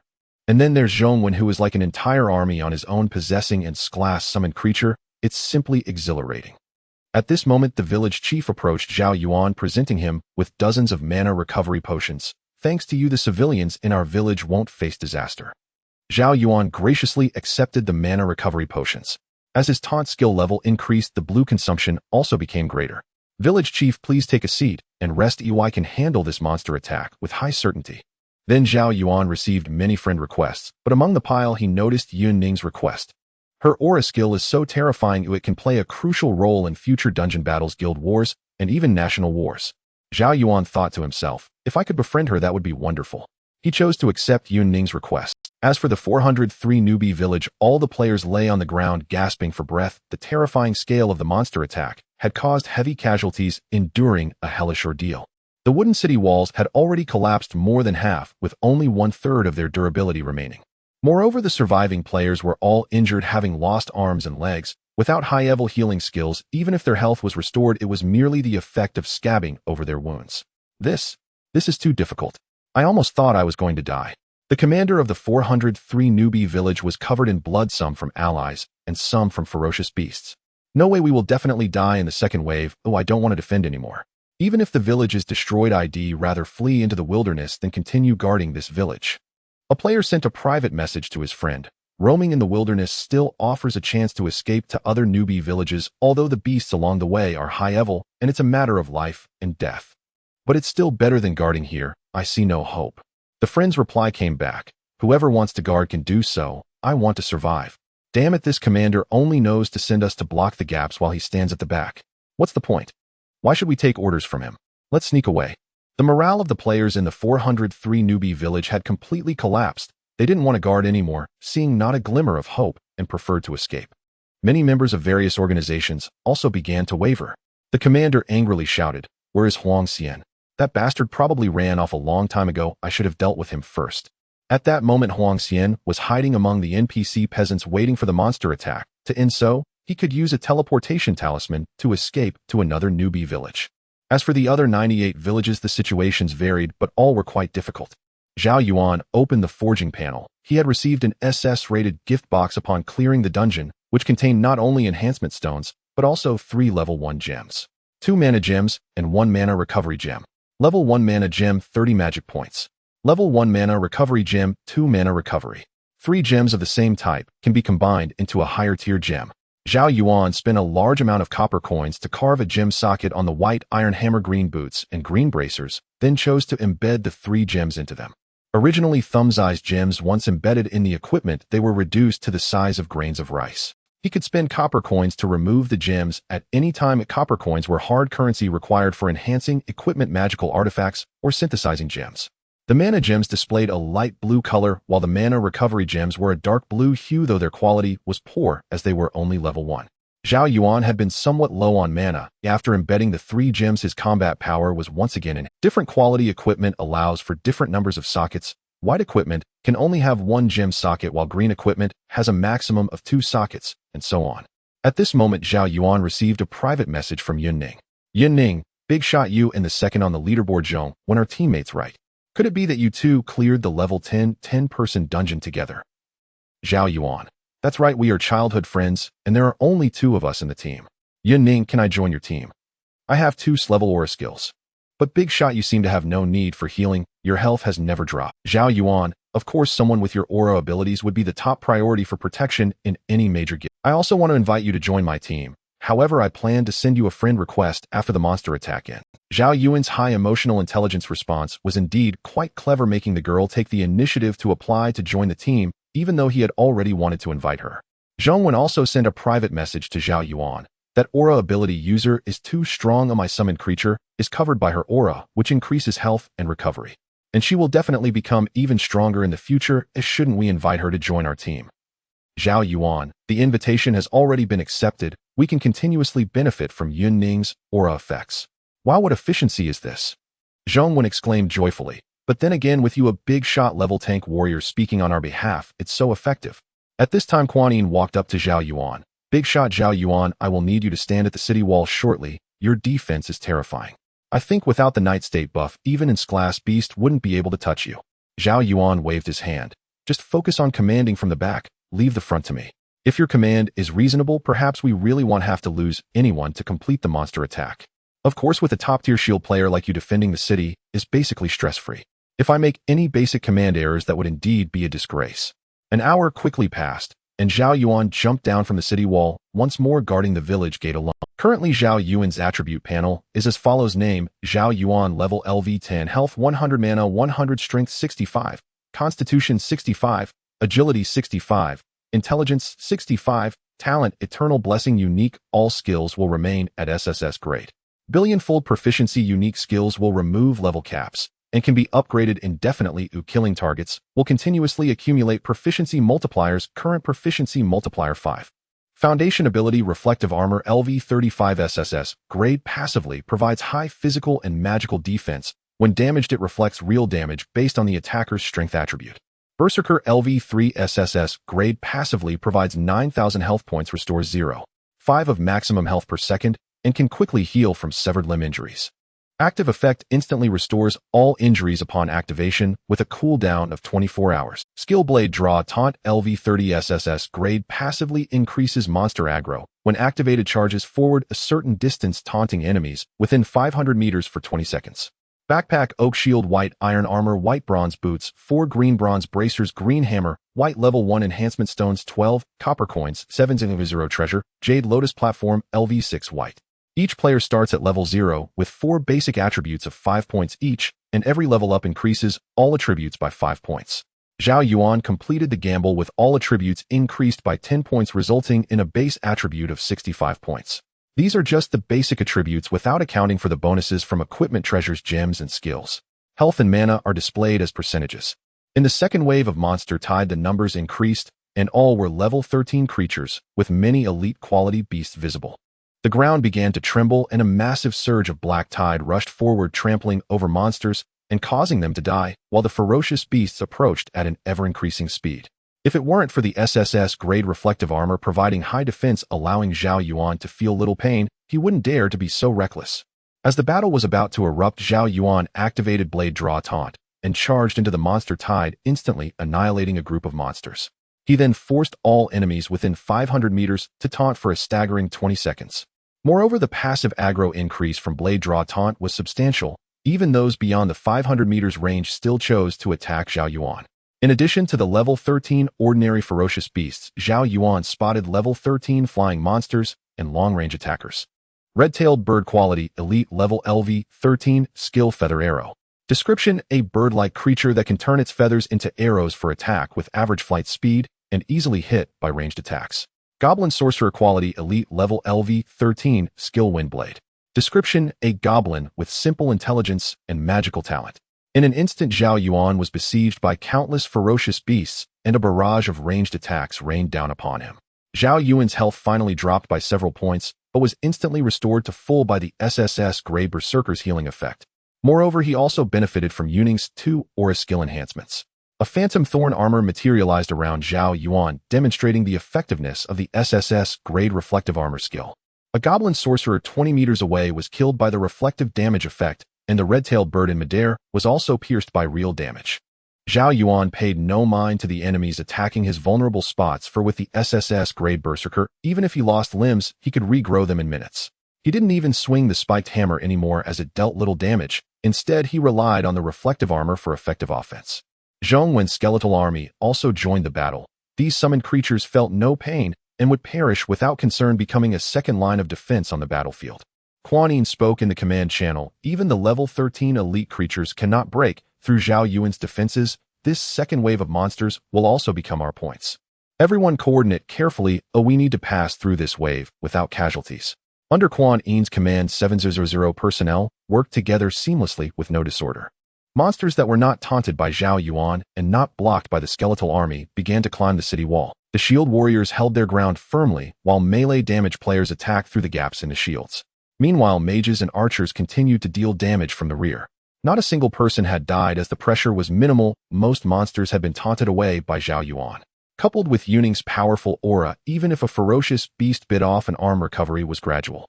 2 hours later, a clear golden light spilled upon Zhao Yuan, and of course many players leveled up during the monster assault.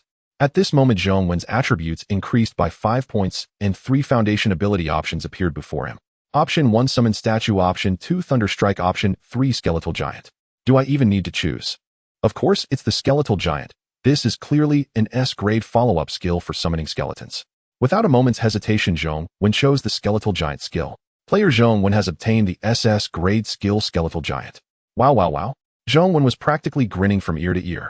He directly sent the SS-grade Skeletal Giant attribute chart to Zhao Yuan while privately messaging, "Brother, I'm following you. The hidden points are too high. I'm going to soar this time."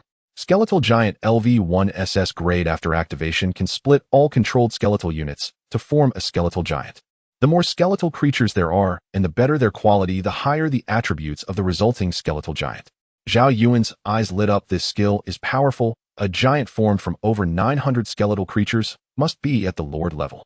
Zhao Yuan directly activated the SS-grade Skeletal Giant skill, and the staff in his hand was enveloped in a layer of ghostly purple light, with a massive magical array appearing at the foot of the city wall. Numerous strange patterns and mysterious markings were inscribed within the magical array. Is this such an exaggerated skill effect? This must be a skill of S-grade or higher. Quan Yin exclaimed enviously. Other players also turned their gaze towards the massive array at the base. More than 900 skeletal creatures were directly split into segments of bone, and under the skill's effect, all covered and fused onto the skeletal baron. Crack, crack. In just a few seconds, a 6-meter-tall skeletal giant appeared before everyone, clearly resembling a Lord-level BS. Is this really cheating? The visual effects of a level 10 skill are more intricate and mysterious than that of a level 40 player. Wang Mu was both envious and shocked. Zhao Yuan turned back to look. Isn't this just a giant version of the skeletal baron? Zhao Yuan replied privately, exactly. My SS-grade skeletal giant will select the strongest skeletal unit as its body, forming a new giant, the appearance closely resembling the chosen unit. Unfortunately, this skeletal giant occupies 900 unit slots. If it only took one slot, I could continue to awaken more skeletons. Zhao Yuan replied irritably. You should be content, or are you still thinking about exploiting bugs? If the white-bone giant beast only occupied one unit, wouldn't that be an SS-level skill? This white-bone giant beast stood 2 meters taller than the city wall, and its enormous skeletal wings were even larger than the baron itself, exuding an overwhelming sense of pressure. Damn, this giant beast looks even more terrifying than the lord creatures encountered in the wild, exclaimed the leader of the Flower Tiger organization. Compared to them, my clevel skill is practically trash. Come on, drop the word practically. We are all trash. Wang Mu said helplessly. Since it was a friendly unit, they could directly view its attributes. White-bone Baron Giant Beast. Quality Lord. Level LV14. Skills Bloodsucking Dark Shackles Bat Clone. Description: a genuine Lord creature with no flaws except for its weak defense. A level 14 Lord creature. The ordinary players exclaimed, that's 4 levels higher than the BS in the village dungeon. Not only the players but the NPCs were also extremely shocked. Their morale boosted significantly. With such a friendly unit, even a dog could win. Zhao Yuan controlled the giant beast baron, crashing directly into the battlefield. With a casual sweep, he annihilated dozens of monsters. This was just a regular attack. Releasing skills was even more terrifying. This is so exhilarating. Zhao Yuan excitedly messaged Zhao Yuan. Meanwhile, a multitude of monsters climbed onto the body of the baron giant beast, gnawing relentlessly. Zhao Yuan controlled the giant beast to flap its bony wings and ascend into the sky. Zhao Yuan said, don't be careless. If such a giant beast gets overwhelmed by a tide of monsters, I wouldn't mind losing the ordinary skeletons, but if the Blood Clan Baron's bones are destroyed, that would be a huge loss. Don't worry, I'm confident, Zhao Yuan replied with a smile. Besides, we have Yun Ning's aura surrounding us. The range of ordinary healing players' skills is insufficient, while Yun Ning's aura reaches too far. Wait for me to take down the third wave of BS for you, and you'll have 3 brand new Lord-level skeletons. Zhao Yuan also realized, right, I almost forgot about that. But although my white bone giant beast looks strong, it would be no match for you. If you forcibly taunt and add SS level counter-reflect, this giant beast would be rendered useless. The higher the attack attribute, the more terrifying your counter-reflect becomes. Indeed, SS level skills are truly impressive. Next, a brilliant golden light erupted from Yun Ning as she leveled up to level 10. Auxiliary players participating in combat would gain assists, allowing experience to be shared. The entire battlefield was enveloped by her aura, distributing a significant amount of experience. At this moment, 3 options appeared before her. Option 1, Mana Regeneration Aura. Option 2, Ice Dragon. Option 3, Magic Resistance Aura. The Ice Dragon is an active spell skill that can conjure a dragon-shaped ice sculpture dealing damage, while also shaping the terrain to block enemies. The Mana Regeneration Aura and Magic Resistance Aura are similar, both being large area enhancement. Yun Ning chose the Mana Regeneration Aura because with the aura activated, she would consume mana every second. With the Mana Regeneration Aura, she could even sustain herself, ultimately achieving the ability to keep all auras activated indefinitely without depleting her mana. Moreover, the Mana Regeneration property is more urgently needed than Magic Resistance, whether it is Zhao Yuan or Zhong, when they have both reached a stage where they need to use mana potions. The skill level is too high, resulting in an increase in mana consumption upon use. Player Yun Ning obtained the S level Mana Regeneration Aura. Mana Regeneration Aura LV1 S level. After activation, all friendly units within a 500-meter radius will regenerate 20 mana points per second. It's actually an S level Mana Regeneration Aura. Yun Ning's previous 2 aura skills, the S level Mana Regeneration Aura at level 1 has a range of 500 meters, regenerating 20 mana per second. As the level increases, it will become even more terrifying than the previous 2 S-level auras. Yun Ning activated the S-level Mana Regeneration Aura, and a faint blue halo spread out. Although the level 1 Mana Regeneration Aura does not cover as large an area as the previous 2 auras, it is still sufficient to envelop all players and NPCs. Zhao Yuan immediately noticed the new enhancement buff on himself. Mana Regeneration Aura regenerates 20 mana per second. So this is Yun Ning's 3rd skill. Indeed, she has taken the route of a pure aura supporter, but lacks self-defense capabilities. But Zhong Yuan and I can perfectly protect her. Quan Yin also recognized the power of this Mana Regeneration Aura. Regenerating 20 mana per second means you don't even need to drink mana potions. This is only a level 1 aura. If the level increases, it would be unimaginable. Wang Mu also sighed. It's a pity that Yun Ning, Zhong Yuan, and Zhao Yuan are a team. At our level, we are simply outclassed. With the enhancement of the Mana Regeneration Aura, the frequency of ranged outputs increased. Various spells and enhanced arrows could be released multiple times. The healing players could also cast healing skills more frequently, and the melee players' outputs were noticeably enhanced. Zhong Yuan messaged Zhao Yuan. After my white bone giant beast formed, the skills it released consumed my own mana points. With Yun Ning's Mana Regeneration Aura, my white bone giant beast can become stronger. In final, I only have the taunt as an active skill. However, with the Mana Regeneration Aura, it definitely feels much more comfortable. Zhao Yuan replied. At this moment, the No. 403 Novice Village had completely collapsed, the walls had crumbled, and countless ferocious beasts rushed into the village. Players were torn to pieces, and the real pain filled the area with despairing wails. NPCs were also slaughtered. The ferocious beasts flooded through like a tidal wave, completely annihilating the No. 403 Novice Village, leaving no survivors, and the buildings were reduced to ruins. At this moment, Huang Xian had already escaped into the wilderness, silently waiting for the monster siege to end. Regional announcement: the No. 403 Novice Village has been destroyed, the safe zone is invalid, and the teleport point is closed. The No. 403 Novice Village has been breached. It's not surprising the punishment for failing the wager is rather severe, Zhao Yuan murmured. 100 novice villages that encountered disaster events received this regional announcement while struggling against the onslaught of monsters. 3 hours later, as dusk approached, the second wave of the monster siege was nearing its end. The difficulty of this second wave lay in the increased proportion of elite monsters along with the addition of flying creatures and ranged attack beasts. Flying creatures could bypass shielded players to directly attack the rear, and the ranged attack beasts could also directly hit the rear. Zhao Yuan alone counteracted these difficulties with his SS-level counter-reflect, which was most effective against ranged attacking monsters, causing insane counter damage. In this second wave of the monster siege, not a single player in the know. 401 Novice Village had died. And under Yunning's aura effect, there were almost no instances of severe injuries or loss of combat. Finally over. Even with a top-tier tank like Zhao Yuan, I still feel utterly exhausted. Kuan Yin breathed a sigh of relief. We've been fighting for a full 13 hours, our nerves stretched taut.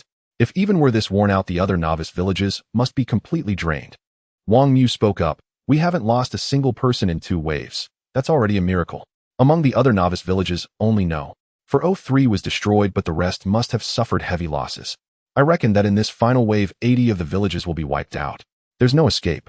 The captain of the Flower Tiger squad also remarked gratefully. With these 3 top-tier powerhouses, we can survive to the end and exchange our points for incredibly generous rewards. I'm already looking forward to it. The ordinary players and NPC guards were also brimming with excitement. Though their bodies were weary, their hearts were full of anticipation. Finish the monster siege quickly and claim their rewards. It's nighttime now, and the monster's attributes have doubled. Can Zhao Yuan hold up? A level 9 archer? He has to. With Zhao Yuan around, we can get through the 3rd wave without a single death. The rewards you can exchange with battle points are beyond imagination. According to a guide on the forum, the survival rate for monster sieges is 25. That means out of 100 novice villages, 75 will be trampled by beasts. With such a brutal survival rate, the rewards for those who make it might be even more incredible than clearing a... Of course, it all depends on how many battle points you have. For players like us, we'll only get a few dozen points, but that's enough to boost our combat power a notch. Many players sent friend requests to Zhao Yuan, but he declined them all. In this brutal, realistic doomsday game, survival was paramount, with damage output coming second. A top-tier tank like Zhao Yuan was truly priceless. Zhao Yuan created a group chat, adding Zhongwen and Yunning, allowing the 3 of them to talk freely. Zhongwen said, Yunning, your mana regeneration aura is incredibly powerful. From now on, we 2 brothers will protect you while you activate your aura from the rear. Yunning replied, I was originally considering whether to pick a few offensive or defensive skills, but now that I've met you 2, I can become a pure aura specialist. I don't need to worry about survival or damage anymore. From now on, all my skills will be auras. The current battle point rankings were: first Zhao Yuan, 1562 points, second Zhong Wen, 962 points, third Yunning, 563 points, fourth Kuan Yin at 491 points, fifth Wang Mu, 336 points. Upon defeating the target, the talent billion-fold proficiency was triggered with the current multiplier at 5x. The SS grade Thorn Armor gained 9,653 proficiency points multiplied by 5x, leveling up to 35. The SS grade Taunt Draw gained 6,532 proficiency points multiplied by 5x, leveling up to 30. The SS grade Juggernaut gained 6,163 proficiency points multiplied by 5x, leveling up to 15. Zhao Yuan's current attribute panel was level LV 10, 65,100 health, 100 mana, 100 strength, 65, constitution 65, agility 65, intelligence 65. Talents: Eternal Blessing unique. All skills are permanently SS grade. Billion-fold proficiency unique skills have no level cap and can be upgraded indefinitely. Defeating targets continuously accumulates proficiency multipliers, current multiplier 5x. Core ability Thorn's Armor LV 40 SS grade passively provides high physical and magical defense. When taking damage, reflects true damage based on the attacker's strength attribute. Juggernaut LV 15 SS grade passively grants 450 health points and regenerates 0.7 of maximum health per second. In case of dismemberment injuries, it can rapidly heal itself. Active effect: upon activation, instantly recovers from all injuries. Cooldown 24 hours. Skill Taunt Draw LV 35 SS grade passively increases monster aggro. Upon active use, charges forward a distance, applying a taunt effect to enemies within 700 meters for 20 seconds. Inventory: Oak Shield, White Iron Armor, White Bronze Boots, 4 Green Bronze Bracers, Green Iron Hammer, White, Grade 1 Enhancement Stones, X12. Copper Coins 130000. Artifact: Green Jade Lotus Platform, LV6 White. Other panels not yet unlocked. Even level 30 players struggled to break 100 health, yet Zhao Yuan's level 15 Juggernaut already added 4500 health. With a 700-meter range and a 20-second force taunt, the path Zhao Yuan was forging had already taken. Yunning was on a pure aura support path, Zhong Wen on a bone mage path, and Zhao Yuan on an ultimate tank path. With a top-tier tank, many dungeons, secret realms, and disaster events would become much easier.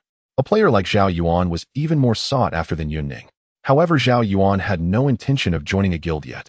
During the rest period, a few players with broken arms or damaged internal organs were slowly recovering under Yunning's grade health regeneration aura. Damage to internal organs was considered a serious injury. Low-level healing effects could only restore health, not cure organ damage. Zhao Yuan bought a steaming hot Jianbing guozi from the system shop. After fighting for 13 hours, he was genuinely hungry. Most of the players were now eating silently, waiting for the final wave of the monster siege to begin. Yunning, eating a steaming meat bun, said in the team chat, "I saw some guides on the forum. The rewards for battle points can be chosen based on your preference. For example, equipment, potions, gems, copper coins. It all depends on individual needs." Zhao Yuan asked, "That's great. I wonder if there are skill books." Zhongwen replied, "Skill books are among the rarest resources. They're basically impossible to find in battles below level 30. Zhao Yuan said, "By the way, since we're all teammates, we should familiarize ourselves with each other's skills for better coordination." Zhao Yuan first shared the attribute sheets of his 3 SS grade skills in the team chat. Wow. SS grade Thorn's Armor, SS grade Taunt Draw, and SS grade Juggernaut.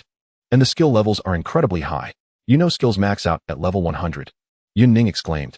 Then Zhongwen also shared his 3 skill attribute sheets in the chat. S-grade Mana Enhancement, S-grade Bone Summoning, and S-grade Bone Giant. Are you going for a Necromancer build?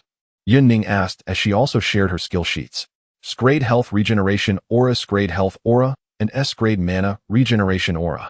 Zhongwen said, "No, ID call this a rare bone mage path. Necromancers control corpses while I harness the power of bones." The village chief approached Zhao Yuan and inquired, "In the night state, the attributes of the monsters will double, and in this final wave, Lord-level creatures will appear. Don't worry, although I can handle the Lord-level creatures alone, let's not forget that I have 2 teammates." Zhao Yuan replied with a smile. That's good, that's good. The village chief said with a relieved smile. An hour passed quickly, and Zhao Yuan hardly felt the passage of time. Then the regional announcement echoed, "The 3rd wave of monster attacks is about to arrive. Players, prepare yourselves. Warning. In the night state, all attributes of the fierce beasts are increased by double. Warning. Lord-level creatures are coming." The series of warnings from the regional announcement felt like a death knell for the 99 novice villages. Zhao Yuan jumped down from the city wall alone. The sky had completely turned dark and torches stood on the city wall, dispelling the surrounding darkness. He first saw 3 towering figures larger than the bone giant beast, followed by a tide of fierce beasts, with even more numbers than the previous 2 waves. It was clear that in the night state, these fierce beasts had completely gone berserk, with red eyes, enlarged bodies, and becoming more brutal. The 3 towering figures were 3 Lord-level beasts following behind the tide of fierce beasts.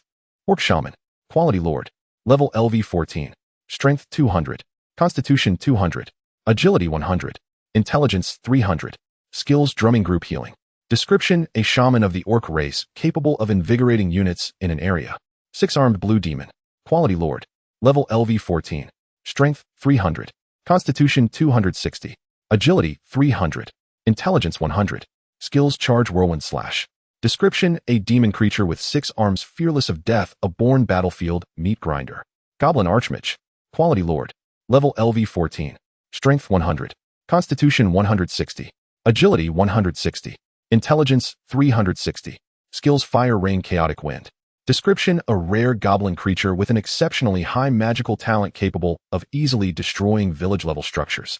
The 3 level 14 lord creatures brought a heavy sense of oppression, each standing at 7 meters tall, with a tide of ordinary fierce beasts at their feet. Zhao Yuan also had no second active skill, activating his taunt, and charged directly at them, forcing a large number of monsters to focus on him. Zhongwen's bone giant beast was also beneath the city wall, its massive bone wings spread wide, rivaling the lord-level beasts. All the players and NPCs present were enveloped by Yunning's 3 auras, and at that moment the ranged attack team fired furiously. In an instant, Zhao Yuan faced countless attacks, especially from ranged attackers raining down on him. In the final wave of fierce beasts, there were many ranged attacking monsters. At the same time, the ranged attacks from the player team behind him also chaotically struck near Zhao Yuan. Battle prompt: received attack from LV 14 Goblin Archer, reducing 0 points of health, triggering SS level reflective armor, causing 965 points of true damage. Boom, boom, boom. The orc shaman used the skill Drum, invigorating all the fierce beasts, significantly increasing their movement speed. Simultaneously, the goblin archmage's Fire Rain was unleashed, forming a crimson magic circle above Zhao Yuan's head, with numerous fireballs raining down. Zhao Yuan was engulfed by the fire rain. His health began to decline. Battle prompt: suffered damage from the LV 14 Lord Creature Goblin Archmage's Fire Rain, skill reducing 600 health, reducing 552 health, reducing 632 health. Triggered SS level reflective armor causing 2,635 points of true damage. Causing 3,212 points of true damage. This wave of fire rain skills caused Zhao Yuan's health bar to begin to decline. Each fireball landing created significant destruction, reducing his health by 1. However, at the same time, it triggered the SS level reflective armor multiple times, and the Goblin Archmage's health bar instantly dropped by a third, leaving the players behind stunned. And the lost health was instantly replenished under the passive effect of the Berserker and Yun Ning's healing aura. Wow! The health bar of this mage beast dropped directly by a third. Keep in mind this is a beast-level creature that would normally require hundreds of players to output crazily for 3 hours to possibly deplete its health. Kuan Yin slashed open a monster's abdomen, letting its organs flow out continuously. Although this is a mage-type beast, its health is relatively low, but this is too exaggerated. Wang Mu spoke. I understand now, the higher the attacker's attack power, the more terrifying the reflection effect. So the time Zhao Yuan needs to take down a lord-level creature is not much different from fighting ordinary monsters. It's just a difference of 1 minute and 5 minutes. And for us to take down a lord beast, a team of hundreds requires several hours of fierce battle just to stack enough player lives to kill one. Then the warrior-type beast, the 6-armed blue demon, began its charge, crashing towards Zhao Yuan. Each of its 6 arms wielded a bronze dagger, frantically slashing at Zhao Yuan. Ping, ping, ping. Zhao Yuan raised a shield in front of his face. His health began to decline, and he could feel some mild pain. Battle prompt suffered damage from LV-14 Lord Creature's 6-armed blue demons, charge, and whirlwind slash skills. Health decreased by 6. Triggered SS level reflective armor causing 2,365 points of true damage. Causing 1,963 points of true damage. Zhao Yuan's lost health quickly replenished, but the health bar of the 6-armed blue demon continued to decrease under the reflection effect. Finally, feeling a bit of the pain that melee players experience, suffering damage truly feels painful. A normal person would faint from the pain if they lost an arm. The 3 beasts also possessed their own intelligence, but Zhao Yuan's forced taunt was too annoying. Even if the beasts wanted to bypass Zhao Yuan and not deal with this porcupine, they simply couldn't. The 20-second taunt effect meant that all monsters within range could only attack him, unable to even stop. Kuan Yin spoke in the battle channel. Even lord-level beasts in the night state can only chip away at Zhao Yuan's health, and he can single-handedly wear down the health of the beasts. It would be hard for us to lose. Everyone pay attention to properly coordinate skills. How many battlefield points we can earn depends on everyone's abilities. The players were incredibly excited. Following Zhao Yuan was simply too easy, single-handedly blocking tens of thousands of monsters and 3 lord-level beasts. Moreover, even in the night state, Zhao Yuan didn't even need anyone else to output against the lord-level beasts. His own reflection was enough. The Orc Shaman used group healing skills, restoring the health of the other 2 lord creatures and the monsters. The Orc Shaman was too far away for Zhao Yuan to taunt, so Zhong, when controlled the Bone Giant to fly directly towards the enemy's rear, targeting the Orc Shaman with Dark Chains and Lifesteal skills. The Mage and the Warrior sought to rescue the Orc Shaman, but Zhao Yuan once again mocked them with his blade, unleashing a massive range of forced effects. This compelled both to attack him with all their might, only to be heavily injured by this level counterattack. Zhao Yuan even saw several grenades explode around him, with shrapnel flying wildly, more powerful than ordinary spells. These were items used by players with firearms in the team. The monsters that Zhao Yuan failed to taunt charged toward the rear, blocked by shield players and melee fighters. In an instant, fireballs the size of basketballs, razor-sharp wind blades, and hundreds of arrows along with bullets invisible to the naked eye filled the battlefield. They wove a symphony of victory and survival. Meanwhile, in other novice villages devoid of top players, the third wave of monsters attacking the fort in the night state posed a dire threat. Numerous villages had already become ruins, submerged by a tide of ferocious beasts devouring players and NPCs alike. Area announcement: Novice Village 500 has been annihilated. Novice Village 496 has been annihilated. Novice Village 413 has been annihilated. Zhao Yuan had killed the mage and warrior through counterattacks in just half an hour. These 2 had considerable intelligence, though after Zhao Yuan's taunt ended, they chose to attack the players in the rear. However, driven by the Doomsday game, they could not escape and met their demise. Ultimately, they were pierced through their health bars by Zhao Yuan's S-level counterattack and taunt. Combat notification: player has killed the level 14 Lord BS, gaining 9,685 experience points. Gained 8563 experience points. Current experience points have capped after the first promotion. Further leveling can continue. Zhao Yuan's experience points had already reached 100 of level 10, allowing him to instantly level up to 11 after the promotion. The Orc Shaman was also killed by Zhong when Skeletal Behemoth, which he summoned using its level skeletal summoning skill. During the battle, he gained a significant amount of skill proficiency. After leveling up this skill, the limit for summoning bones increased to 1,000 units. Thus Zhao Yuan directly used his skill on the corpses of the 3BS. Crack, crack. The sound of flesh being torn apart echoed as 3 level 14 Lord-level skeletons crawled out from the bodies. One wielding a skeletal staff, another with 6 skeletal arms, and one carrying a human skin drum from their past lives. The players felt a sense of dread. Zhao Yuan has summoned the bones of the 3BS. Could the bones of these 3BS also be integrated into the skeletal behemoth? Isn't that too overpowered? With Zhao Yuan helping him kill BS, he can easily collect high-quality bones, making him increasingly powerful. Zhao Yuan once again used the S-level skeletal creature, merging over 100 ordinary skeletal units with the 3 Lord-level bones into the skeletal behemoth. The primary unit chosen by Zhao Yuan was the corpse of the 6-armed blue demon. In a matter of seconds, a more terrifying 6-armed skeleton presented itself before everyone, each arm wielding a bronze dagger. Greenish flames erupted from its eye sockets, prompting everyone to check the attributes of this skeletal behemoth. Skeletal behemoth 6-armed quality, Lord level LV 20 strength, 400 constitution, 300 agility, 300 intelligence, 100 skills, charge whirlwind / introduction, a behemoth formed from thousands of bones with the 6-armed blue demon at its core. These terrifying attributes. It must be noted that BS have double attributes in the night state, and this skeletal behemoth's attributes even surpass those of BS in the night state. Kuan Yin envied. Wang Mu looked at the remaining ferocious beasts, but this skeletal behemoth has no chance against Zhao Yuan. His counter armor reflects based on the attacker's attributes. Moreover, he possesses a force taunt skill. Despite knowing Zhao Yuan has counter armor, they could not control themselves and had to attack him. With the death of the 3BS, the remaining ordinary monsters could only serve as battlefield points for the crowd. The battle raged until dawn. The third wave of monster attacks finally concluded. Several players were severely injured, but no one died. Moreover, the injured players were recovering continuously under Yin Ning's aura. Area announcement: catastrophe event has concluded. This monster siege resulted in the annihilation of 82 novice villages, and battlefield points rewards are being distributed. Zhao Yuan checked his battle notifications. Players' current experience points are capped. Please complete the first promotion as soon as possible to continue gaining experience points. Kill target trigger the talent billionfold proficiency. Current acquisition multiplier is 0x. S-level counter armor gains skill proficiency of 10,863 points. 0x leveling up to LV 47. S-level blade taunt gains skill proficiency of 5,632 points. 0x leveling up to LV 40. S-level berserker gains skill proficiency of 4,523 points. 0x leveling up to LV 25.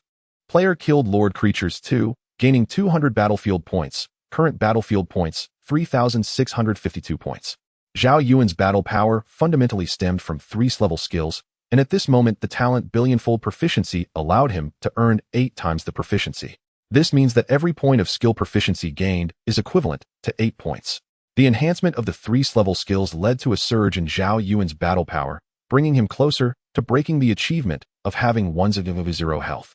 The level 25 Berserker provides 7,500 health, whereas an average player can barely reach 1,000 health only after hitting level 30, and it takes a considerable amount of time to progress from 1,000 to 2,000 health. The current battlefield points leaderboard is as follows. First, Zhao Yuan, 3,562 points. Second, Zhong Wen, 2,152 points. Third, Yin Ning, 1,236 points. Fourth, Kuan Yin, 963 points. Fifth, Wang Mu, 652 points. Area announcement: battlefield points are now available for exchange rewards. Please select. Zhao Yuan became excited. After all his hard work, aside from experience and proficiency, he had received no rewards, waiting for this very moment. Zhao Yuan watched as his battlefield points were all consumed, ultimately forming several options before him. Option 1, costume. Option 2, equipment. Option 3, attribute points. Option 4, guild token. Option 5, gem. Option 6, copper coins. Players can choose 4 from these 6 rewards, and he could select 4th. This felt quite pleasant. What is this costume? Zhao Yuan understood that the guild token was the item needed to establish a guild. He first ruled out the attribute points, since his battle power was already quite high, and increasing attribute points would not have a significant effect. As for the gems, they were a possible option, but Zhao Yuan wanted the tangible currency, copper coins. Almost every player was broke. Whether spending millions or tens of millions of copper coins, there wouldn't be a splash of water. After much contemplation, Zhao Yuan ruled out the rewards of gems and attribute points, selecting the other 4 options. Congratulations, player, you have received a set of white costume, a set of green equipment, 1 guild token, and 1 copper coins. At this moment, all players were checking their rewards, each unable to hide their delight.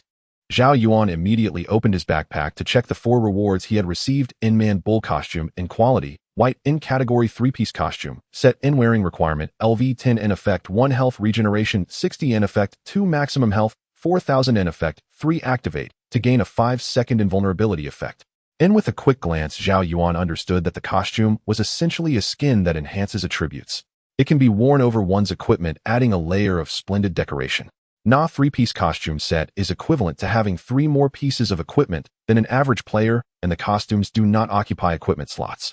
The 3-piece costume set has 3 effects, triggering 1 effect for each piece collected. Higher-level costumes may have 4-piece, 5-piece sets. In this, white quality man bull costume has a primary hue of grayish-white. When worn, it looks far more dazzling and exquisite than ordinary green equipment. Furthermore, the last effect of the man bull costume allows Zhao Yuan to gain a 5-second invulnerability effect, enabling him to ignore control skills. And this is quite significant for Zhao Yuan, as he currently has physical resilience, but lacks resistance to control skills. Zhao Yuan immediately donned the man bull costume, his attributes skyrocketing, and then began to examine a full set of green equipment. In the Doomsday game, the equipment bar consists of 9 slots: weapon, offhand weapon, helmet, chest armor, shoulder guards, gloves, belt, leg guards, and boots. However, accessories are not in the equipment bar, they are categorized separately like costumes. And thus, Zhao Yuan obtained a full set of 9 pieces of green equipment. Wilderness, set in quality, green in quantity, 9 in wearing requirement, LV 10 in attributes. And Zhao Yuan removed all his scattered pieces of equipment and put on a complete set of LV 10 green gear, filling all 9 equipment slots, and his attributes soared again.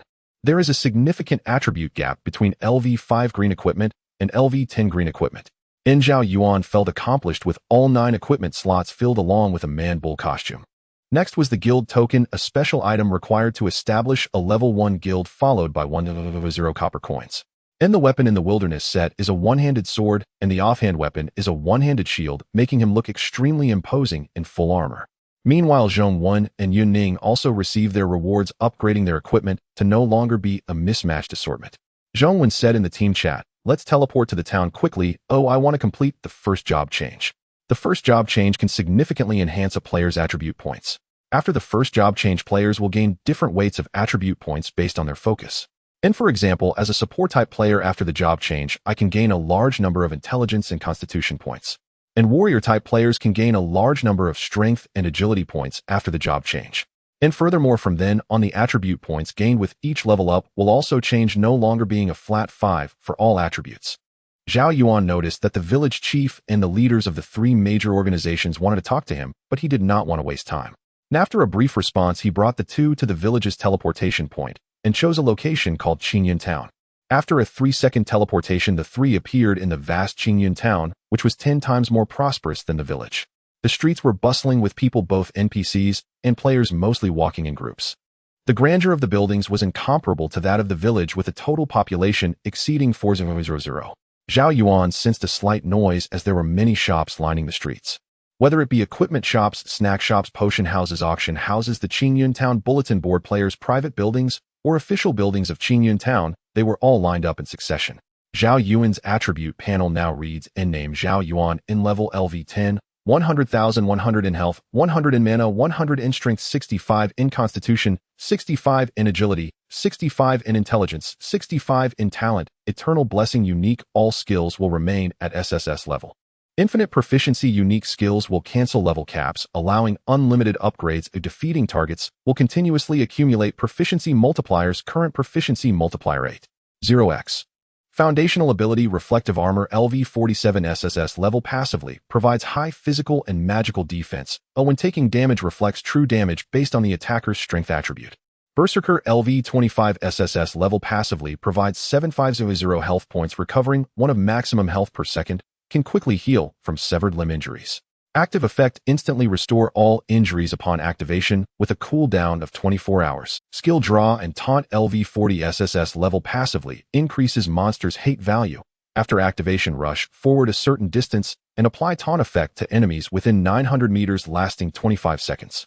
Backpack, oak shield, white iron armor, white bronze boots, 4 green bronze bracers, green iron hammer, white level 1 enhancement stone 12, a wilderness set green guild token 1 in copper coins 1 in magic item green, jade lotus stage LV6, white in costume man bull costume, white and other panels, not yet unlocked.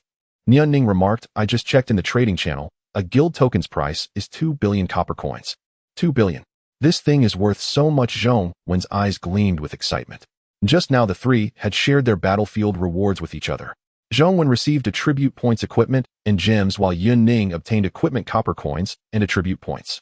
And the costume and guild token were exclusive options for Zhao Yuan. Zhao Yuan recently purchased a map of Qingyun Town from the shop for 100 copper coins. It only had rough markings and the division of wilderness level areas. We need to go to the job change hall for our first job change, which is right here. Nian Ning pointed at the map. Meanwhile, in the 401st Novice Village, numerous players were still immersed in the joy of survival and abundant rewards. An ordinary-looking player opened the communication channel and sent a video of Zhao Yuan to a player named, I have found this genius from the 401st Novice Village. Rather than saying I found him, it would be more accurate to say that the entire Novice Village witnessed his power. Tuazhen quickly replied, what are his name and location? And I need 6 pieces of green equipment and potions that increase attribute points. Tuazhen, you want so many resources for just a name and location. The ordinary-looking player chose to teleport to Qingyun Town and replied with a smile, you saw the video. These are 3 geniuses. If they grow, they could even become top powerhouses in Xia country. Exchanging the coordinates and names of 3 geniuses for these resources is completely reasonable. And alright, I will send the resources to you via email and the information will follow. Tuazhen smirked.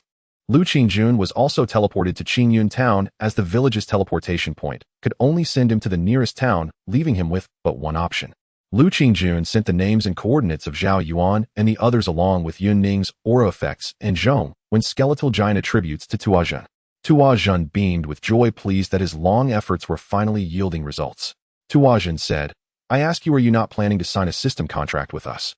Under the system's notarization, neither party can violate the contract's contents. Once you sign the system contract, you will gain our absolute trust from Sakura Nation, and we will help you become a top-tier powerhouse. Lu Qingjun replied, I'll wait and see if you truly have the capability to assassinate the genius of Xia Nation across national borders and inherit their SS-level skills. If you are indeed that powerful, then I would naturally choose to sign the system contract with you. Tuazhen said, under the system's restrictions, teleporting across national borders is indeed difficult, and players above level 30 cannot enter the town. However, our assassins can definitely complete the task, eliminating the genius of Xia Nation in the initial stages. Just wait and see.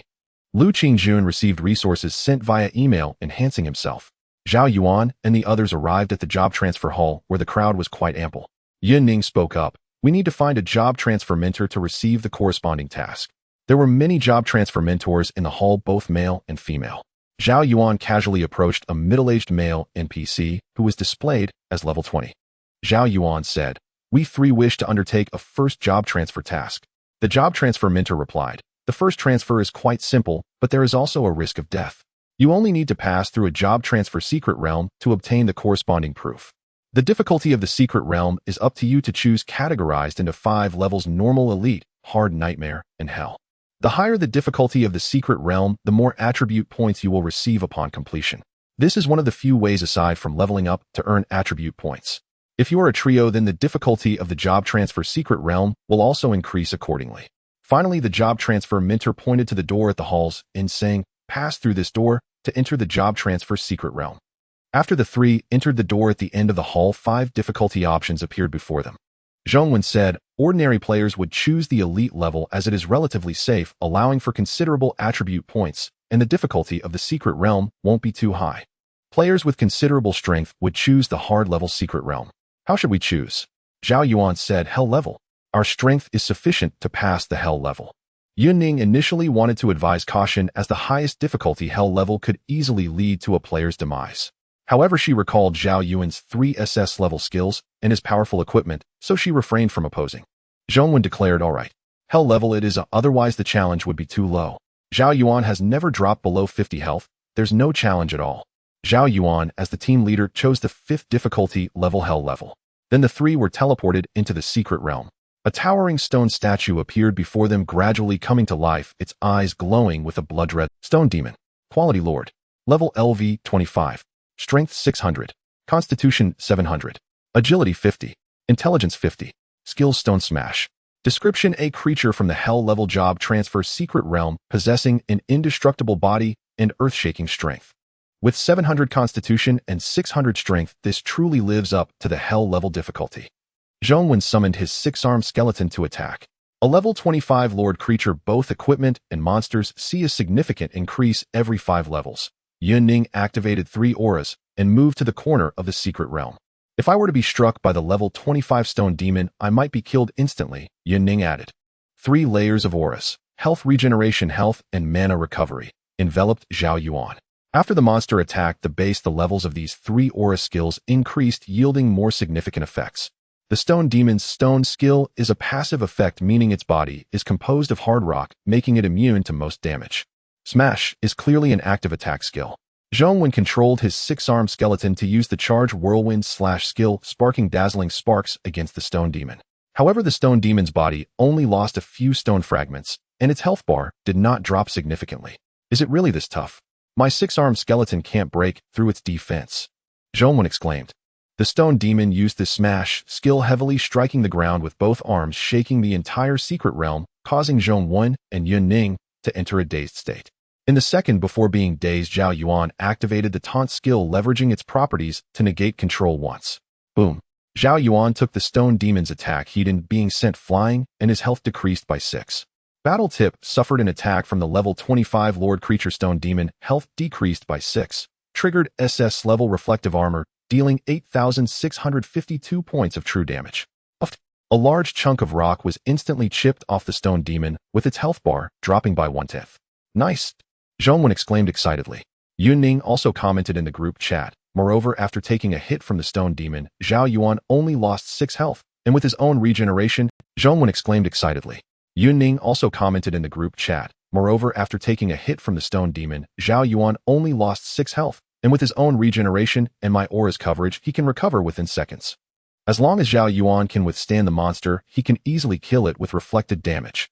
This Hell level secret realm seems secure. The combination of SS level reflective armor and SS level taunt is truly unbeatable. Skeletal Giant. Zhao Yuan selected the main unit as the remains of the Goblin Warlock and re-released the S-level Skeletal Giant skill. A gigantic skeletal figure holding a bone staff was pieced together. Fire Rain. Chaos Wind. Zhao Yuan's mana rapidly diminished as the 2 magical area attacks bombarded the stone demon, dealing considerable damage. It seems to have high physical defense, but only average magical defense. I can't break through its defenses with the 6-armed skeleton, but I can deal effective damage with the Warlock skeleton. Thanks to Yunning's mana recovery aura, I don't even need to consider drinking mana potions now. As long as I don't overuse skills, my mana recovery is sufficient. The outcome of this battle was already determined. Although the level 25 Lord Stone Demon was powerful in the face of Zhao Yuan's true damage, its defense was as weak as a layer of paper. Had it not been for the true damage, even if Zhao Yuan could withstand the monster's attacks, it would take hours to gradually whittle down the monster's health. Crack! Crack! Rocks fell from the monster, its health reduced to 1/3 with 1 arm lost and half of its body shattered. However, under Zhao Yuan's taunting with his drawn sword, the stone statue demon could only frantically attack Zhao Yuan without pause, releasing skills as soon as they cooled down. Battle notification: attacked by the stone statue demon, health reduced by 6, triggering SS level counter damage, inflicting 9,653 points of true damage. 15 minutes later, the stone statue demon completely collapsed, turning into a pile of rubble. This is a pitch-black badge with a crimson abstract skull on the front representing Hell level difficulty. Near the shattered remains of the stone statue demon, a teleportation point appeared, and 3 seconds later, everyone walked out from the portal. Just directly use this class change certificate, Zhao Yuan said. He chose to consume the certificate, and a layer of crimson light enveloped him, altering his attributes. Congratulations, player, on successfully changing classes. Consumed Hell level class change certificate, gaining 50 free attribute points. Player has successfully changed classes, gaining the title of Novice Knight. Each level up increases Constitution by 20 points, Strength by 20 points, Agility by 5 points, and Intelligence by 5 points. Player has leveled up to level 11, with Constitution and Strength increased by 20 points, Agility and Intelligence increased by 5 points. Yunning said, after my first class change, for each level I increase Intelligence and Constitution will rise by 15 points, while Agility and Strength will still only increase by 5 points. Because I am on a support path, Intelligence and Constitution attributes are the most aligned with me. Zhao Yuan said, Mine increases intelligence by 25 points per level, but the other 3 attributes only increase by 5 points. However, this Hell level class change certificate directly grants 50 free attribute points, which is fantastic. Zhao Yuan allocated all 50 attribute points granted by the Hell level class change certificate to Constitution. His current attributes are: Name Zhao Yuan, level LV 11-0-100, Health 100, Mana 100, Strength 90, Constitution 140, Agility 70, Intelligence 70. The combat power of the 3 has significantly improved. Only a Hell level certificate can provide so many free attribute points. Players entering the town, the first thing to do is to change classes to gain attribute boosts, and the second is to complete the accessory quest to unlock the first accessory slot. That's right, these are all very basic forum strategies, Yin agreed. Players gain an accessory slot for every 10 levels they increase. All players' accessories are the same, but resources can be spent to upgrade them without limit. Each player's first accessory is a ring which adds attack power as its attribute. Zhao Yuan led the way saying, "Let's go." Zhao Yuan took the lead stating Qingyun town appears prosperous and peaceful, but under the backdrop of the doomsday game, a sudden disaster event could annihilate the entire town.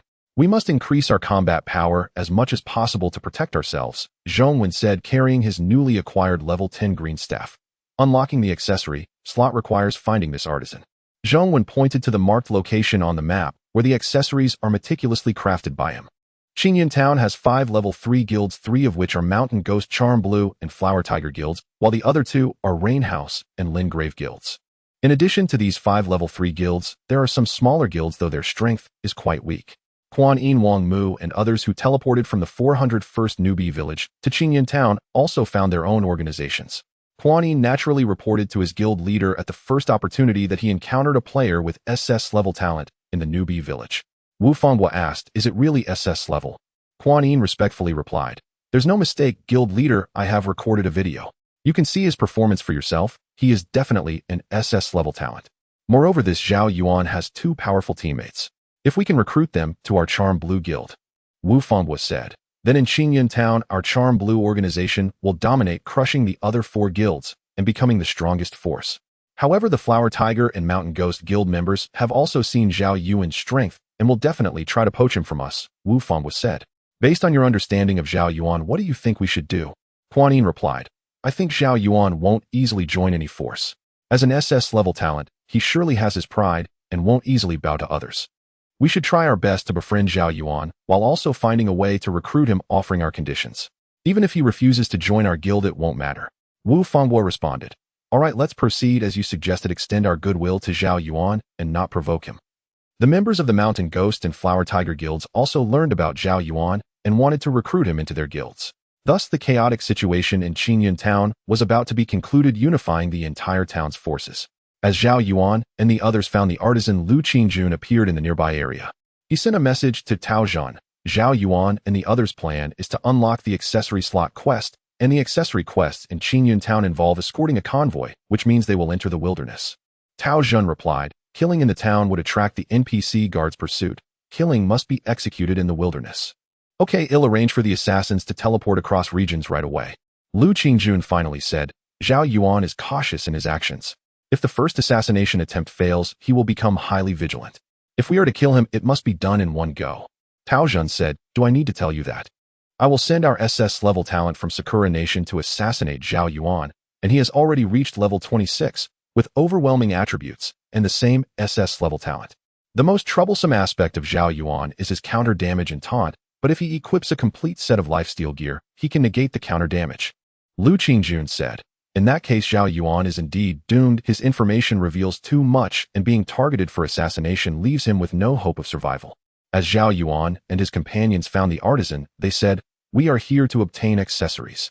The artisan replied, "Making accessories is not difficult, but the materials required are in the purple gold mine outside Qingyun Town. On this journey, you will encounter monster attacks, and no teleportation points are established between the purple gold mine and Qingyun Town. You just need to escort a convoy transporting the ore to the mine and safely return to Qingyun Town, and I can craft accessories for you." Zhao Yuan replied, "All right, we accept the task of escorting the convoy." 6 difficulty options appeared before Zhao Yuan: Ordinary, Elite, Hard, Nightmare, Hell, and Abyss. The gray-haired artisan continued, "The higher the difficulty you choose, the better the quality of the minerals transported by the caravan, but you will encounter more monsters along the way. However, the quality of the accessories you gain after completing the task will also be higher. Yunning asked in confusion, aren't the accessories the same for every player? How can there be differences in quality? Seeing that a sweet young girl was asking him, the artisan's tone softened considerably. Indeed, accessories are items that can grow infinitely. You can continuously evolve them by spending copper coins and upgrade stones from white quality all the way to gold. But the resources spent on this process, both copper coins and upgrade stones, are substantial. The higher the difficulty of the task you complete, the better accessories I can craft for you. This will save you a lot of resources. If you complete the Hell-level escort mission, I can help you forge a top-tier blue quality ring. To upgrade a white ring to blue quality using resources would cost tens of millions of copper coins, and as for the upgrade stones, they are in such high demand that they are hard to come by. But young lady, it's best to act within your means. Though high-quality accessories are rare, life is far more precious. If you choose a difficulty that is too high, you might end up perishing on the way. Zhao Yuan said in the team chat, with the three of us, we can definitely handle the Hell level, but the highest Abyss level might pose some danger. Zhao Yuan spoke up, we should be able to manage the Abyss level too, right? Zhao Yuan's skills are unmatched. The stronger the creatures before him, the faster they die. The reward for the Hell level is a blue quality ring. If we complete the Abyss level, wouldn't that mean we could possibly obtain a purple ring? Yunning interjected, I think we should be cautious. Firstly, we are a trio, which means we will encounter 3 times as many monsters along the way. Moreover, in the wilderness, we might encounter wild bosses or even be attacked by other players. Killing a player can yield their talents, copper coins, and equipment, making it a lucrative endeavor. Many players specialize in hunting others for profit. Rather than choosing the risky Abyss level, it would be wiser to select the Hell level, which we can definitely pass. In this apocalyptic game, survival is the top priority. Zhao Yuan pondered for a moment, and then said in the chat, let's choose the Abyss level. My strength is sufficient to face any potential danger. Alright then, Yunning agreed. Let's go with the Abyss difficulty. After Zhao Yuan confirmed the choice of Abyss difficulty, the artisan spoke with a serious tone, it's good to have courage, young man, but this is undoubtedly a path to death. I can't interfere with your choice, but I hope you reconsider. If you are decided, the carriage is waiting for you at the East City Gate. At this time, it will be dark by the time you reach the purple gold mine, and you will need to stay there overnight before returning the next day. The three made their way to the East City Gate and saw an arena. That is a place for player competitions. Once we reach level 20, we can enter the arena anytime without needing to spend time going to the venue. Yunning spoke up. Winning in competitions can earn you exclusive competition coins, which can be used to purchase some extremely precious items, such as wings, outfits, and NPC characters for guilds. At this moment, Zhong Wen asked Zhao Yuan, what do you plan to do with this guild token? Will you auction it for copper coins or? Zhao Yuan replied, I plan to establish my own guild. Zhao Yuan possessed 2 unique talents destined to become a top-tier powerhouse and naturally did not wish to bow to others. If others could become guild leaders, why couldn't Zhao Yuan build a powerful guild from scratch? Are you planning to use the guild token yourself? Yunning asked, slightly surprised. But there are only 3 of us, and the entire Qingyun town has already been stripped of talent by the 5 major guilds.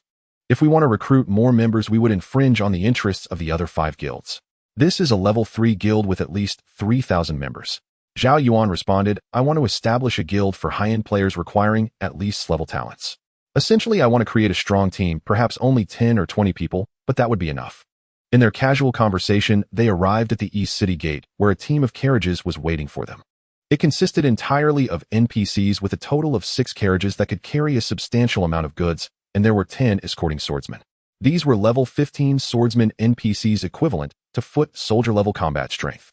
For numbers, most of the monsters would rely on Zhao Yuan and his companions to defeat. The captain of the escort team was a burly man with a full beard, dressed in a black robe and wielding a broad-bladed sword. He said, you are the ones responsible for protecting the caravan, right? Get ready to set off. We must reach the purple gold mine before dark, otherwise we will encounter monsters with doubled attributes. Yunning asked curiously, have you always taken this route? Indeed, for a living, the pay for escorting this caravan is quite generous. Get on the carriage. The sizable caravan left the safe zone heading towards the purple gold mine.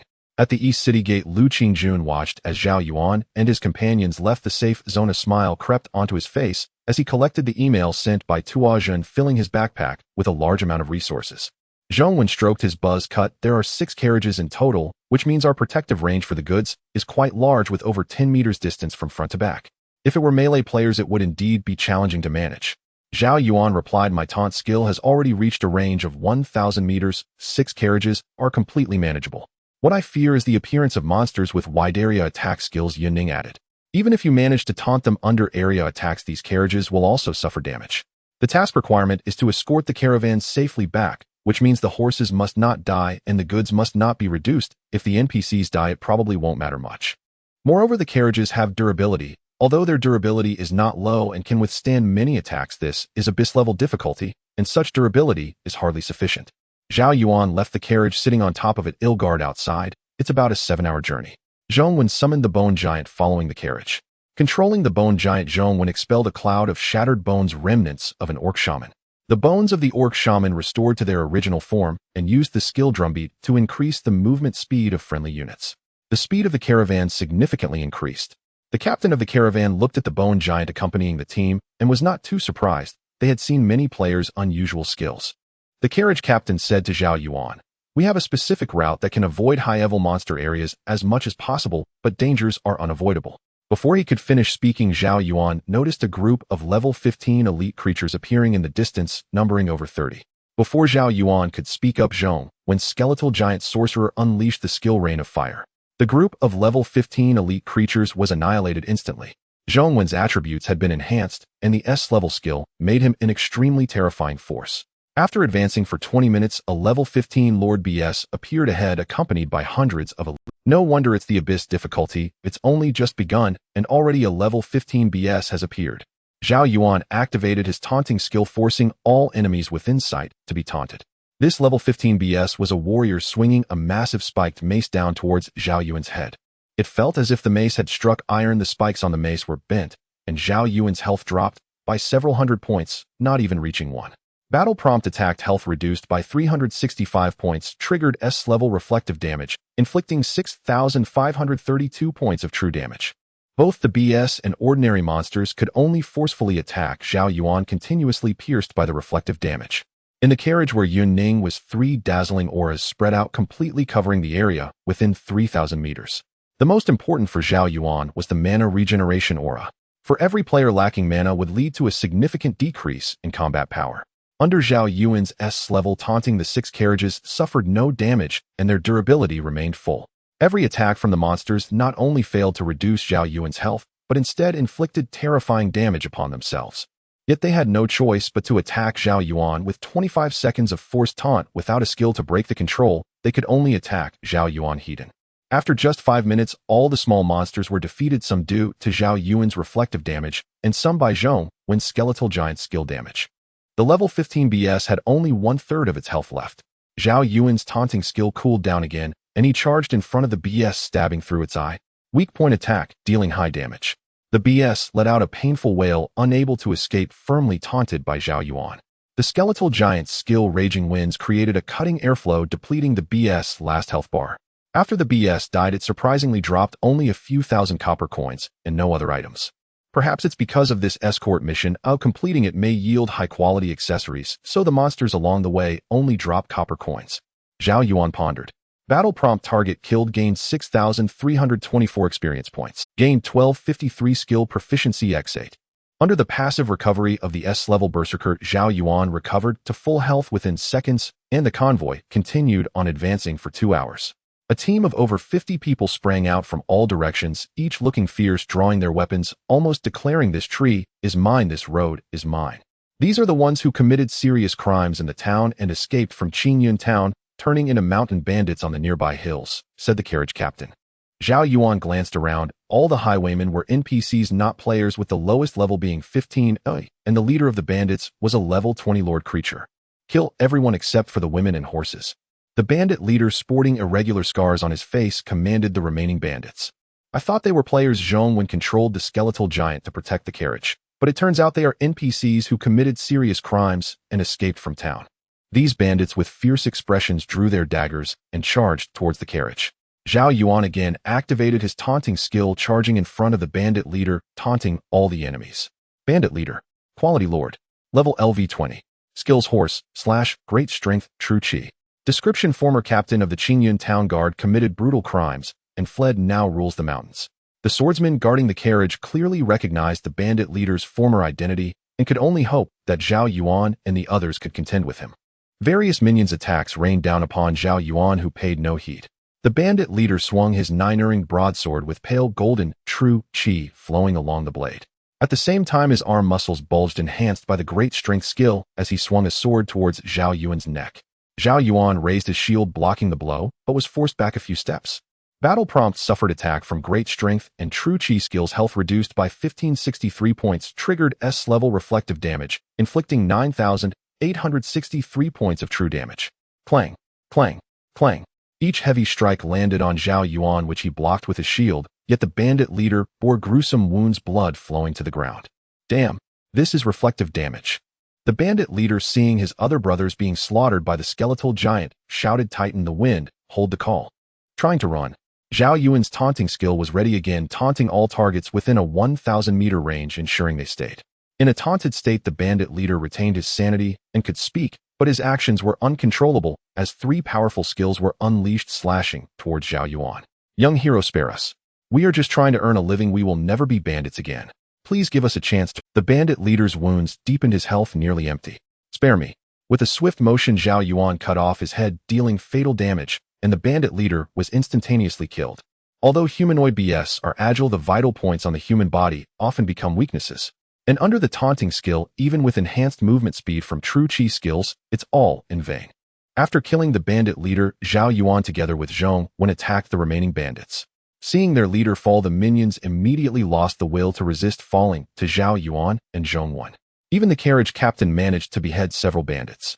This True Chi skill is quite interesting. The damage dealt to me by the bandit leader was very high, not just from his skills and attributes, but also from the True Chi's additional damage. Zhao Yuan remarked, "This True Chi skill is an attribute that players following the ancient martial arts path will possess, similar to mana, but True Chi can enhance many attributes. For instance, covering inner strength over weapons increases damage, covering inner strength over legs boosts." Yun Ning replied, "However, players following the ancient martial arts path, unless they have very high skill levels, still won't surpass traditional warriors in damage. The ancient martial arts path is characterized by being weak in the early stages, but soaring in the later stages. For example, after learning the Duga 9 swords, one can face BS with nearly no health lost, moving gracefully with high sword damage." Zhong Wen awakened the corpse of the mountain bandit leader, turning it into his own combat strength. The previously level 15 BS was also awakened as a summoned creature. As before, nothing dropped except for copper coins. It seems these enemies are set by the system under Abyss. Time waits for no one. The caravan continued its journey. The speed of the carriage was quite fast, only slightly slower than an ordinary mount due to its empty state. After defeating these mountain bandits, Zhao Yuan also gained a significant amount of experience points and skill proficiency. He looked forward to reaching level 15 soon, which would allow him to acquire the next SS level skill. With 1/3 of the journey remaining, the caravan entered a valley with towering cliffs on both sides. A group of 50 players lay in ambush here. A caravan is coming. This route is a must for escort missions. Our guild only needs to lie in wait here. The rewards from killing alone will be enough for us to become second-rate powerhouses. This was a player team from a level 1 guild. Instead of choosing to fight monsters to the death, they hid and ambushed players, inheriting their talents while acquiring all their copper coins, equipment, and items. The leader carried a real bullet rifle and had previously set up landmines along the road at the valley's bottom. Once their caravan fully enters the minefield, we can easily destroy their carriage. But the landmines in the Doomsday game are not that powerful. They can only reduce their health. They definitely won't kill anyone. We still have to go in for the final strike. After Zhao Yuan's caravan entered the minefield, the enemies pressed the switch and a loud explosion echoed. The red-hot waves surged upward, flipping the carriage over. All the sword guards sustained injuries, and Zhong Wen and Yun Ning were no different. Yun Ning instantly activated a 3-layer halo, while Zhong Wen's bone giant protected the area. Brothers charge. This bone giant has high attributes. It must be the opponent's strongest combat force. If we kill this bone giant, we can inherit its abilities.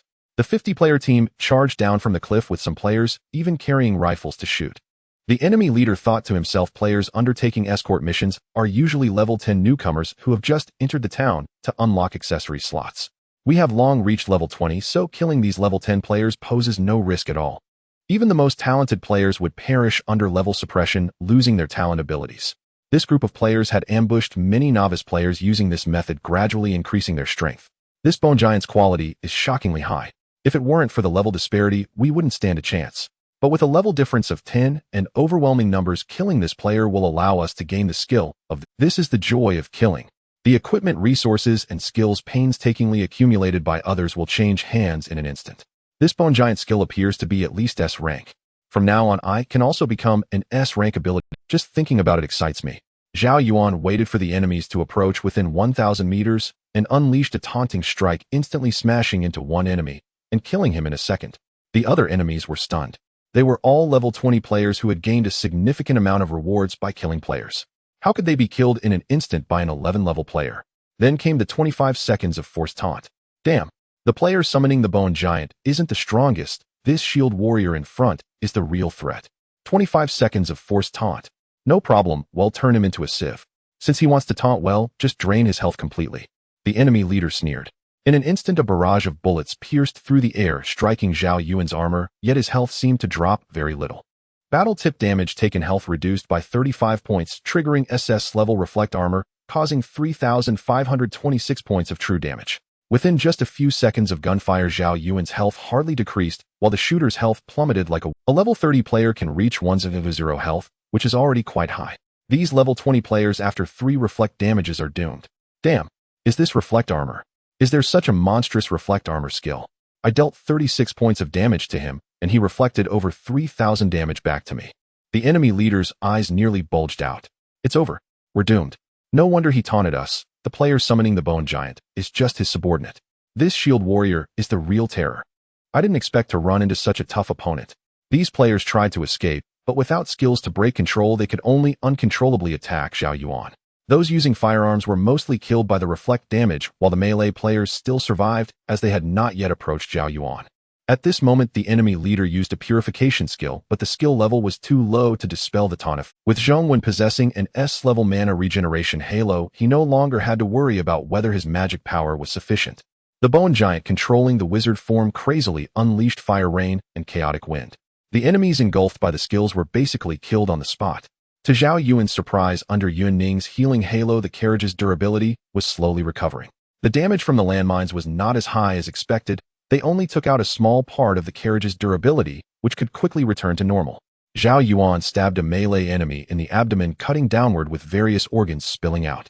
The battle lasted about 10 minutes with both Zhao Yuan's reflect damage and Zhong Wen's Bone Giant's area magic attacks.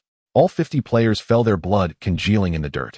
Their head. The battle lasted about 10 minutes with both Zhao Yuan's reflect damage and Zhong Wen's Bone Giant's area magic attacks. All 50 players fell, their blood congealing in the dirt. Battle tip: killed a level 20 player, gained 14,652 experience points, received 100 copper coins, obtained all their equipment, and gained 325 points of skill proficiency 9.0x. This was just the reward for killing one player. Zhao Yuan had killed 32 players, all at least level 20, with the leader being level 25. Zhao Yuan's experience points surged, reaching level 12. Battle tip: player gained 56,324 experience points, leveling up to LV12.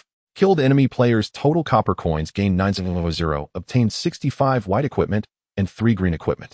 Triggered talent: billion-fold proficiency, current gain multiplier is 9.0x. SS level reflect armor, gained skill proficiency of 23,651 points. 9.0x level increased to level 50.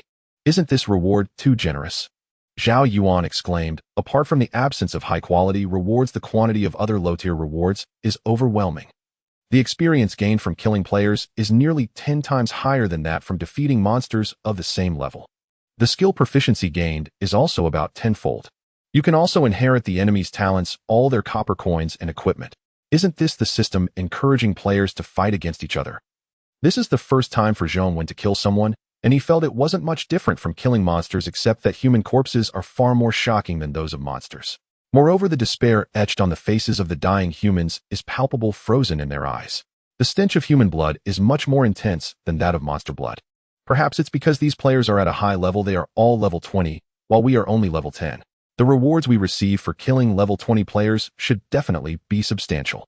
A multitude of inheritance options appeared before Zhong Wen, all from players he had personally killed. Most of them were trash skills of D and F ranks, with the highest only being C rank. Zhong Wen naturally chose to forfeit them all. A plethora of inheritance options also appeared before Zhao Yuan. He glanced through them and found only useless abilities like enhanced speed, enhanced strength, and increased stamina. Player level increased to 12, with strength and constitution attributes raised by 20 points and agility and intelligence attributes increased by 5 points. Zhao Yuan's attribute panel, now read name Zhao Yuan, level LV12, 5100 health, 100 mana, 100 strength, 110 constitution, 160 agility, 75 intelligence, 75 talent, eternal blessing unique. All skills will remain at SSS level. Infinite proficiency unique skills will have no level cap, can be upgraded indefinitely, and killing targets will continuously accumulate proficiency multipliers. Current proficiency multiplier 9. 0x. Cornerstone ability Reflective Armor LV50 SSS level provides substantial physical and magical defense passively. When taking damage reflects true damage based on the attacker's strength attribute. Frenzy LV30 SSS level passively provides 9-0 health points, regenerating 1 of maximum health per second, and can quickly heal from severed limb injuries. Active effect instantly restores all injuries upon activation with a cooldown of 24 hours. Skill Taunt LV45 SSS level passively increases monsters' hatred value. When activated, charges forward a certain distance, applying taunt to enemies up to 1,100 meters away, lasting for 25 seconds. Inventory Oak Shield, White Iron Armor, White Bronze Boots, 4 Green Bronze Bracers, Green Iron Hammer, White Level 1 Enhancement Stones 12, Wilderness Set, Green Guild Token 1, White Equipment 65, Green Equipment, 3 Copper Coins 2. 1 million Magic Artifact, Green Jade Lotus Platform LV6, White Costume, Barbarian Bull Costume. White other panels are yet to be unlocked. These white and green equipment are of no use to us. Their attributes are average. We can sell them for some copper coins. Zhao Yuan sat atop the carriage as the convoy continued onward. The rewards for killing are much richer than I anticipated. This is a shortcut to leveling up. Zhao Yuan spoke up. But these are living humans just like us, Yun Ning interrupted. Zhao Yuan replied, we won't take the initiative to kill, but if others come to trouble us, I won't hold back. Zhao Yuan had also leveled up to 11, and with Yun Ning's assistive bonus, he gained a significant amount of experience. Yun Ning said from within the carriage, this is just the beginning. The most challenging part of the escort mission is loading the goods for the return trip. Exactly, Zhao Yuan nodded in agreement. The monsters we face now, while strong, are akin to nightmare level or hell level challenges. The real danger will occur on our return trip when we are fully loaded. There are also level 20 and level 30 dungeons in Qingyan Town. Once we unlock the accessory slots, we can choose to grind the level 20 dungeon. After completing it, we should be able to reach level 15. Zhao Yuan sat in the carriage, resting his chin on his hand. A level 20 dungeon, huh? Let me check on the forum. It's a 25-player dungeon, and the normal process would take about 7 days. Just the distance we need to cover in the dungeon is counted as half a day of time. Zhao Yuan currently has 1 million copper coins. He initially planned to save up to unlock the accessory slots and invest everything in accessories. But he chose the Abyss level difficulty. The accessories he finally obtains are likely to be purple. The cost to level up a purple accessory is measured in billions. Therefore, this 1 million copper coins is practically useless. It would be better used to enhance other aspects. Enhancing equipment or upgrading magic artifacts would work. However, Zhao Yuan doesn't have many level 1 enhancement stones, so he directly invested all 1 million copper coins into the white magic artifact. Spent 96 million copper coins to upgrade the white magic artifact to LV7. Green Jade Lotus Platform quality, white level LV17 upgradable attributes, health 6 health regeneration 900, defense 1230, special effect restores own health upon activation lasting for 15 seconds with a cooldown of 1 minute. The level 30 frenzy directly added 900 health points. This 17-level magic artifact adds 600 health points, and Zhao Yuan is already striving towards the achievement of 200 health points. With such a high health pool, the SS level frenzy regenerates 1 health per second, which means it can recover over 1,700 health points per second. Coupled with the SS level reflective armor and taunt, it is virtually unbeatable. As the 1 million copper coins ran out, Zhao Yuan's attributes skyrocketed, giving him more confidence in facing the Abyss level escort task. Zhao Yuan voiced killing. Guild wars present a legitimate opportunity for killing. We can also flaunt our wealth and venture into the wild, attracting wicked people and then turn the tables on them. I've only killed 18 players and have already leveled up to 11. If I kill 200 people, wouldn't I reach level 15? Yun Ning chuckled from the side. Don't get carried away. 200 players means 200 lives. I know, but in this apocalyptic game, these people won't live long. Zhao Yuan murmured. Hey, once Zhao Yuan establishes his own guild, wouldn't I become the vice president? At that time, I would also have the right to initiate guild wars, and the experience points would soar. Zhao Yuan chuckled. Who says you can be vice president? Come on, as a brother, won't you make me the vice president? You can't possibly give that role to Yun Ning, can you? Zhao Yuan grew anxious. Why shouldn't Yun Ning be the vice president? I think she would be completely capable of it. Zhao Yuan said while sitting in the carriage. That's right, I'm not any less than you. As a wielder of aura abilities, my role in guild wars is far greater than yours, Yun Ning said nonchalantly. Moreover, the guild has its own troops, and my aura can also affect those troops. Isn't there a position for 3 vice presidents in this guild? Zhao Yuan laughed. It depends on your performance. You're too hasty, and besides, it's still early to establish the guild. The convoy finally arrived safely at the Zijin mine area before nightfall. This was also a small safety zone, but it was merely a mining site with few people and very few shops. The bearded leader of the knife-wielding team said to Zhao Yuan, I will bring people to load the minerals onto the cart. We can set off early tomorrow morning. After saying this, he led the convoy deeper into the mine area. Next to it was an inn where one could pay a few copper coins to obtain food and a room. Outside Qingyun town in the magma mountains of the level 30 monster area, a colossal creature was submerged in the crimson magma. Only its ugly head 3 stories high was visible.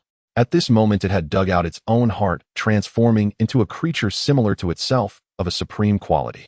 3 days later you will launch a monster attack on the town, the enormous flame demon said. The creature split off from the flame demon, left the magma area. A monstrous bird with an old man's face landed on the flame demon's shoulder. Why did you use your own heart to create a weakened version of yourself, my lord flame demon? The head bird asked in confusion. The flame demon's massive dark golden pupils shifted slightly. The power dynamics in Qingyun town are chaotic, but with a strong enemy, like me watching from the outside, these human factions will not fall into disarray. Instead, they will unite against external threats. The head bird said, Is my lord flame demon trying to let the human factions of Qingyun town kill this weakened flame demon creature? Then they will believe that there is no longer a threat in the magma mountains and begin their internal strife. The flame demon continued, Although I am powerful enough to annihilate the entire Qingyun town, there are many strong human beings within this town. If they all join forces, they will pose a great threat to me. I will let them kill a false flame demon. Given human nature, the factions in Qingyun town will surely compete with one another, leading to heavy casualties. At that time, I will personally descend, easily slaughtering Qingyun town and devouring the life essence of all its inhabitants. I will achieve a qualitative evolution. Becoming a king-level creature may not be impossible. In the inn of the Zijin mine area, Zhao Yuan and the others ordered a lot of delicious food. After all, as long as players were not doing too poorly, money for meals was easy to come by. Yun Ning pointed to the map of Qingyun town and its surrounding areas, saying, There are level 15, 20, 25, and 30 monster zones near Qingyun town. Each of these areas hides a powerful wilderness boss.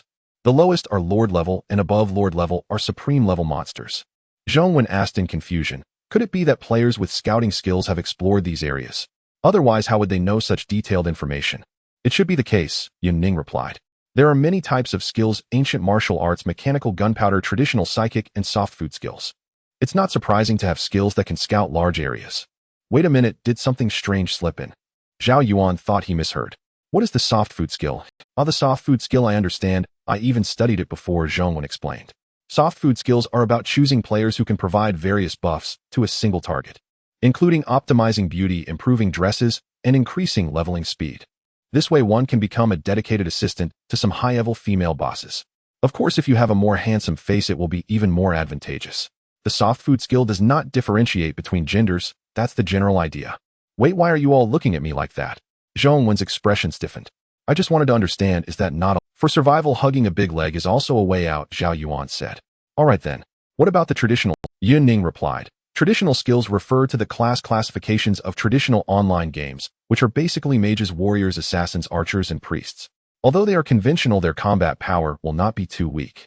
Lastly, Yun Ning pointed to the magma mountains marked with a crimson skull in the level 30 area on the map, saying, There is a most terrifying supreme level creature here. Any player who enters this mountain range has died. No one has ever made it out alive. However, our return route is far from the magma mountains, so we need not worry about provoking the creatures within. Zhao Yuan finally said, It's getting late, everyone should rest early. Tomorrow we will return. If I'm not mistaken, after completing the hell level escort mission, we can obtain a purple accessory. You should know that none of us has even a piece of blue equipment. The next day, the convoy filled with 6 carts was already waiting outside the inn. Zhao Yuan and the others purchased some dry food and set off. Due to the weight limit of the carts being reached, the speed of movement became very slow, but it was still faster than players running. Additionally, Zhao Yuan's Beastman Shaman's drum skill could increase the movement speed of allied units. Halfway through the journey, the monsters encountered were not too difficult, turning into experience points and skill proficiencies for the 3. In the latter half, a massive water buffalo appeared on the road ahead. Earth Vein Savage Bull. Quality Supreme. Level LV 20. Strength 1000. Constitution 1500. Agility 600. Intelligence 300. Skills Earth Escape Wrestling Ground Split. Description: the king of the Ruined Valley, possessing the ability to manipulate the earth veins, can easily move underground and cause large areas of ground to crack. A level 20 supreme creature, this is our first encounter with a supreme level boss.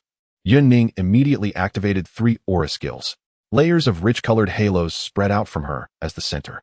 The cart must not be destroyed or our mission will be deemed a failure. If the cart is destroyed, even if we kill the boss, we will not be able to unlock the accessory slot. Zhao Yuan activated his taunt skill, becoming a shadow that darted past the cart, directly colliding with the Earth Vein Bull. The swordsman hurriedly moved the cart to the edge, but facing a supreme level life form, the horses were terrified and unable to move a step. Zhao Yuan instantly forced the 30-meter-sized supreme creature to redirect its aggression towards him.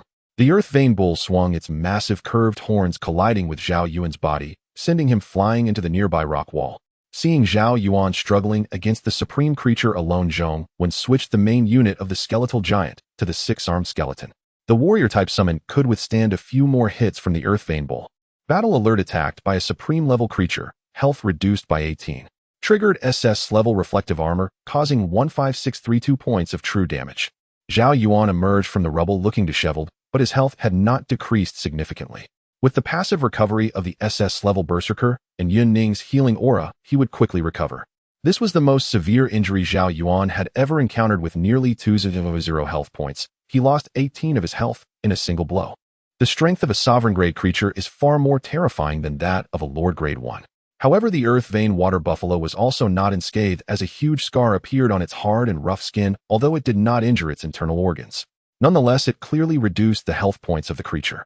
Zhong Wen's 6-armed bone beast unleashed both skills, but only scratched the surface of the creature's health. Instead, the bone giant beast was lightly touched by the water buffalo, causing its health to drop by half. Sovereign-grade creatures are already the highest quality level in Qingyun Town and its surrounding areas. The terrifying being in the lava mountains is also of sovereign grade. A creature of this level requires at least a team of 3 to 0 people to cooperate in order to kill it, and even then it would take a heavy toll in lives. Yun Ning said anxiously. Moreover, sovereign-grade life forms possess high intelligence. Sensing danger to their lives, they may flee, causing players to lose their lives without completing the kill and obtaining rewards. Zhao Yuan roared. No wonder this is the difficulty of Abyss level. This is exhilarating. Zhao Yuan activated the active effect of his white magical artifact, continuously restoring health for 15 seconds. With the artifact upgraded to level 17, the once useless active skill had now become formidable. Under the triple healing effect, Zhao Yuan fully restored his health and stood directly in front of the creature. Wrestle. The Earth Vein Water Buffalo was a full 30 meters long, with its curved horns covered in moss and shells. The length of its horns was twice that of its head. The savage-hued horn charged towards Zhao Yuan's body, pinning him directly against the stone wall. However, Zhao Yuan's defense was quite high, only his armor was damaged and his flesh was not pierced. Battle prompt: received attack from the skill Wrestle, health reduced by 25, triggering SS level counter damage, inflicting 19632 points of true damage. Not bad, this creature's skill can only reduce my health by 25. As long as I can hold on, there is no creature I can't kill. Zhao Yuan continued to use Drawblade Taunt. He had to protect the carriage from being destroyed by the creature, or the mission would fail.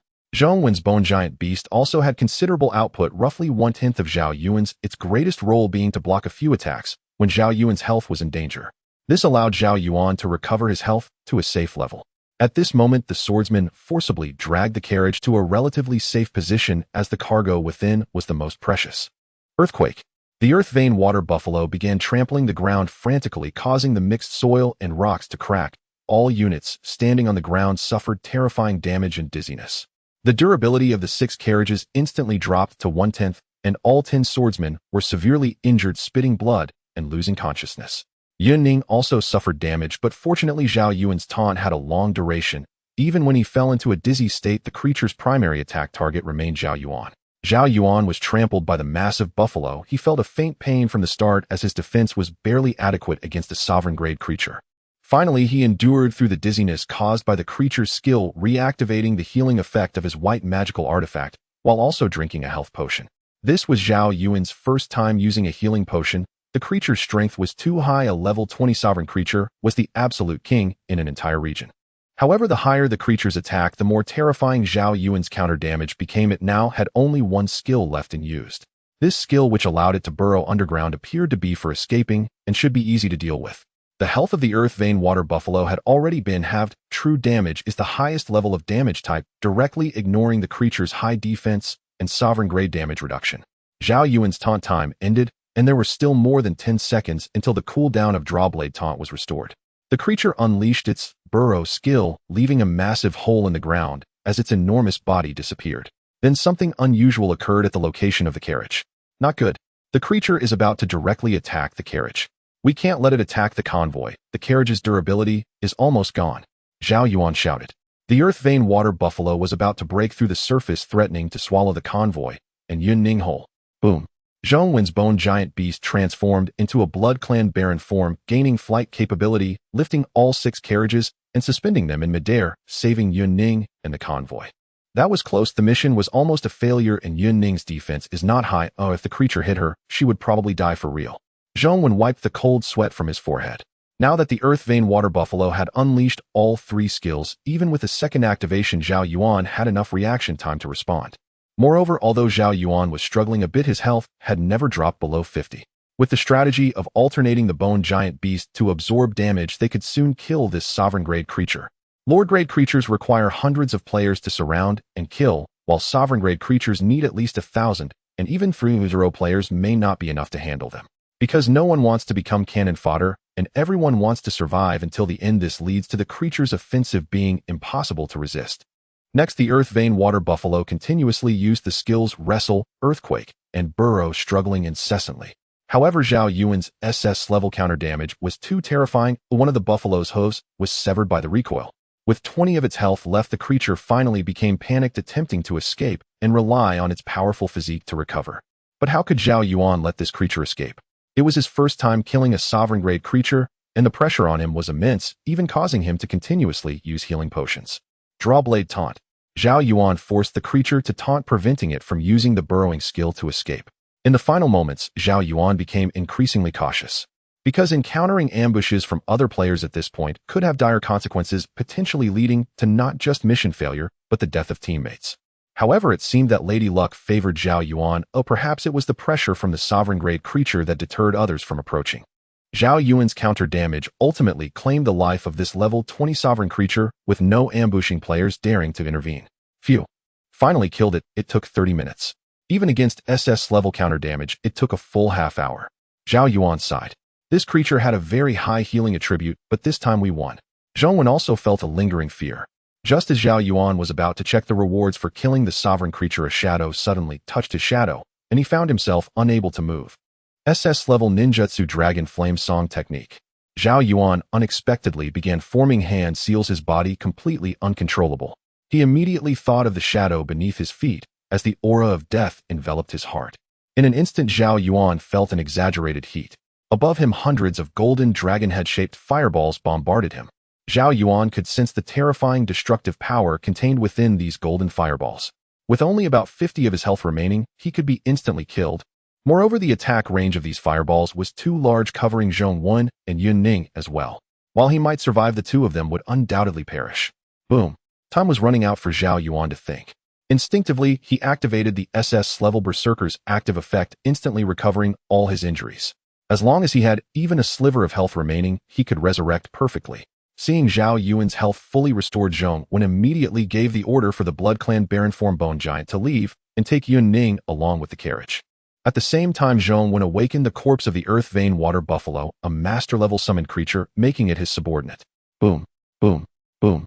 The golden dragon head flames fell like raindrops, engulfing Zhong Wen within the bones of the Earth Vein Water Buffalo.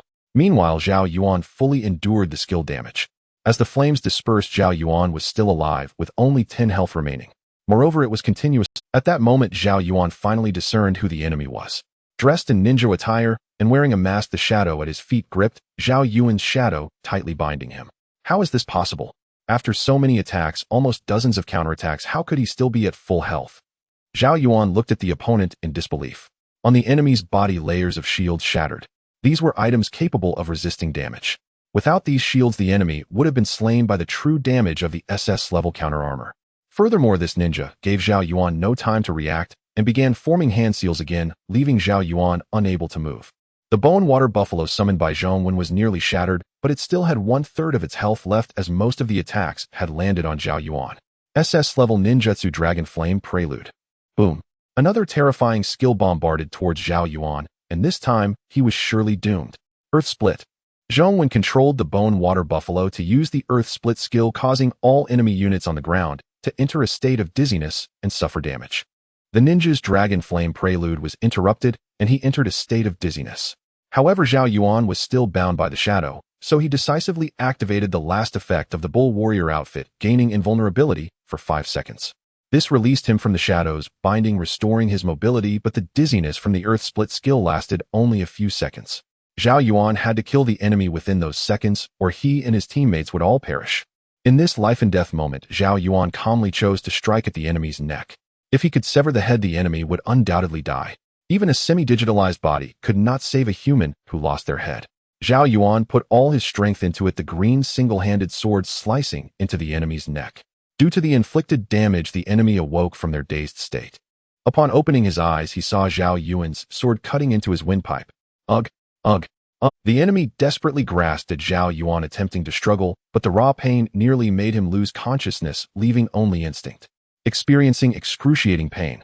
The pain of having one's windpipe and spine severed flooded into the enemy's nerves. Crack. The head fell, blood gushed forth. The dazzling golden light descended upon Zhao Yuan instantly, leveling him up to level 13, while Zhao Yuan also reached level 12. Recovering from the brink of death, a series of system notifications finally rang out.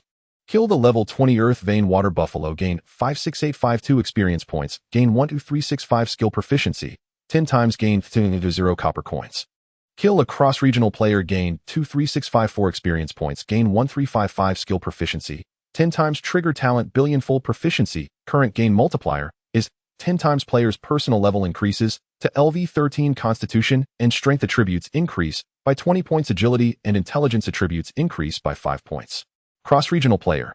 The ninja's talent only appears in Sakura country. Is it someone from Sakura country trying to kill me? Zhao Yuan spoke. Zhao Yuan collected the nearly shattered bones of the Earth Vein Water Buffalo into the summoning space, where it could slowly recover health. Could it be that the organization in Sakura country is stifling the genius of Xia country to fundamentally suppress Xia country's development? Killing enemy players allows you to inherit one of their talent skills and gain all items, copper coins, and equipment on them.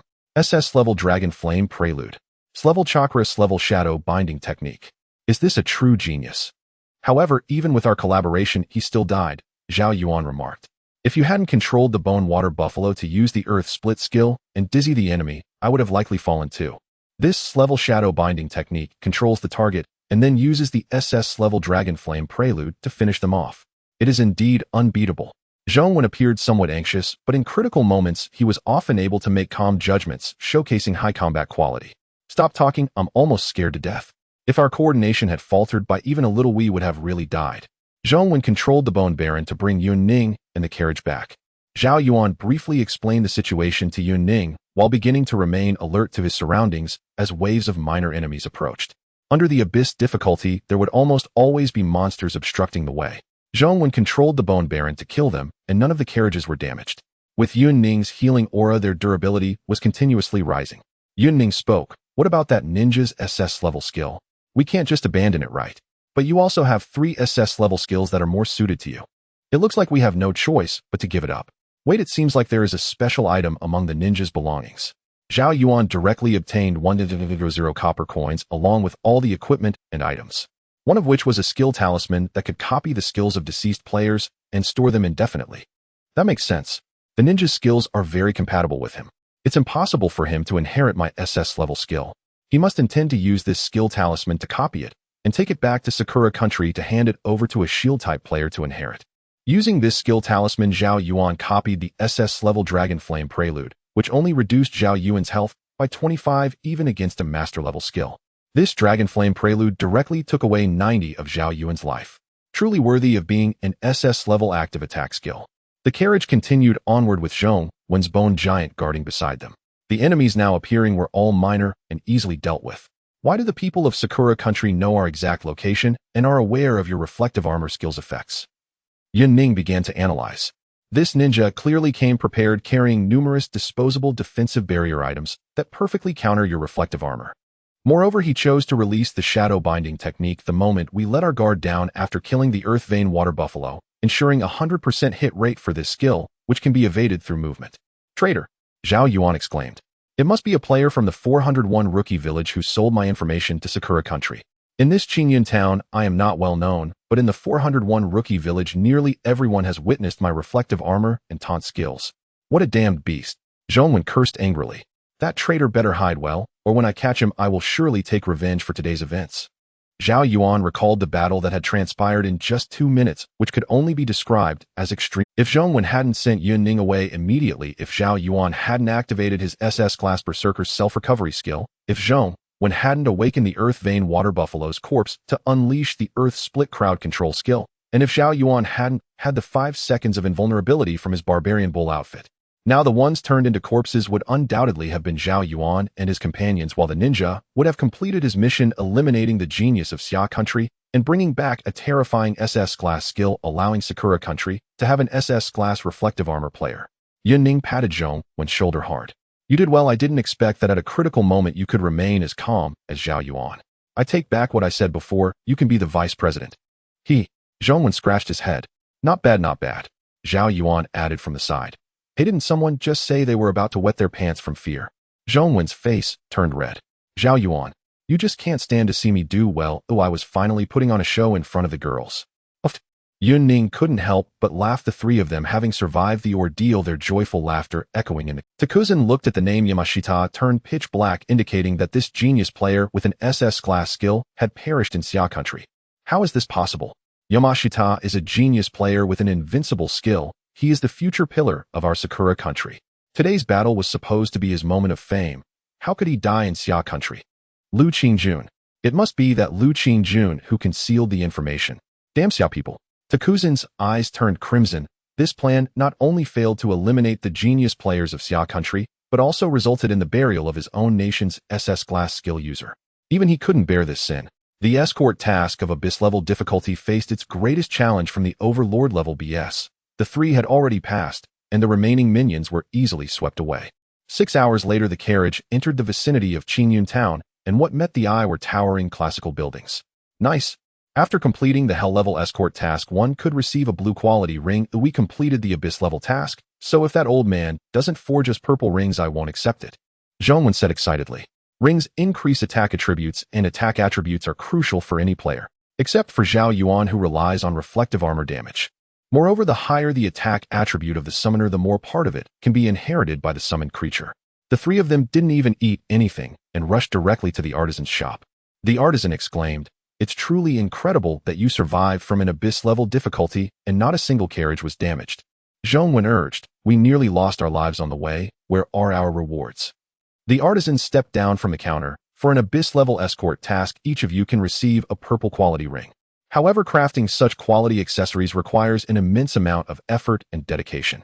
Accessories are not equipment. On such precious materials, one cannot just recklessly carve, inlay, or forge. Equipment is the product of hasty craftsmen, while accessories are the masterpieces that each master meticulously polishes. What? Zhao Yuan was furious. Are you saying that the purple rings still need a few months to forge and polish? Of course not, I have stock. You know, it's like how a writer has manuscripts. I have nothing to fear. The artisan walked to the farthest end of the counter. He took out 3 exquisitely crafted sandalwood boxes. These are your rewards. These 3 accessories took me 3 years to create, but you have earned them. Task completed. Received purple accessory 3, experience points 12,563. Unexpectedly, there's an additional experience reward. This is surprising, but clearly the purple accessories are more important. You should know that even that ninja from Sakura country only had 4 pieces of blue equipment. Zhao Yuan opened the sandalwood box. Inside lay an exceptionally beautiful ring with a silver band and a deep translucent purple gemstone set on top. Purple evil ring. Quality purple upgradable. Requirements LV10 upgradable. Attributes physical attack 2000. Description: a superb piece of art crafted by the artisan, which can consume copper coins and materials to continuously upgrade. The player has obtained the first accessory, unlocking the accessory slot. The second accessory slot will open at level 20. The accessories obtained by the three were all the same except Zhao Yuan and Yun Ning's had 2000 magic attack. Moreover, Yun Ning's magic attack would also enhance the recovery effect of her aura. 2000 magic attack. 2000. You should know that my current magic attack is only 300. Zhao Yuan was extremely excited. A purple quality ring directly increased my attack power by more than 6 times, which means my summoned creatures can inherit a large amount of attack attributes. Although the Abyss level task difficulty is high, the rewards are astonishingly unbelievable. Yun Ning also spoke up. The effects of my aura are influenced by many attributes. My intelligence attribute, attack attribute, and skill level increases can greatly enhance the aura's effect. Equipping this purple ring directly increased my aura by about 4 times. Zhao Yuan felt somewhat disadvantaged. He helplessly said, "My skills are all defensive. The increase in physical attack doesn't enhance my skill effects. However, an increase of 2000 physical attack allows me to slay enemies in one strike without relying on skills." The second accessory is a talisman, which increases health attributes. By level 20, having obtained a purple accessory, I will usher in my powerful period. Powerful phase. Zhao Yuan laughed in anger. Which stage are you not in a powerful phase? Our attack power increases, and against your terrifying SS level counter armor, the damage reflection also rises, leading to a quicker demise.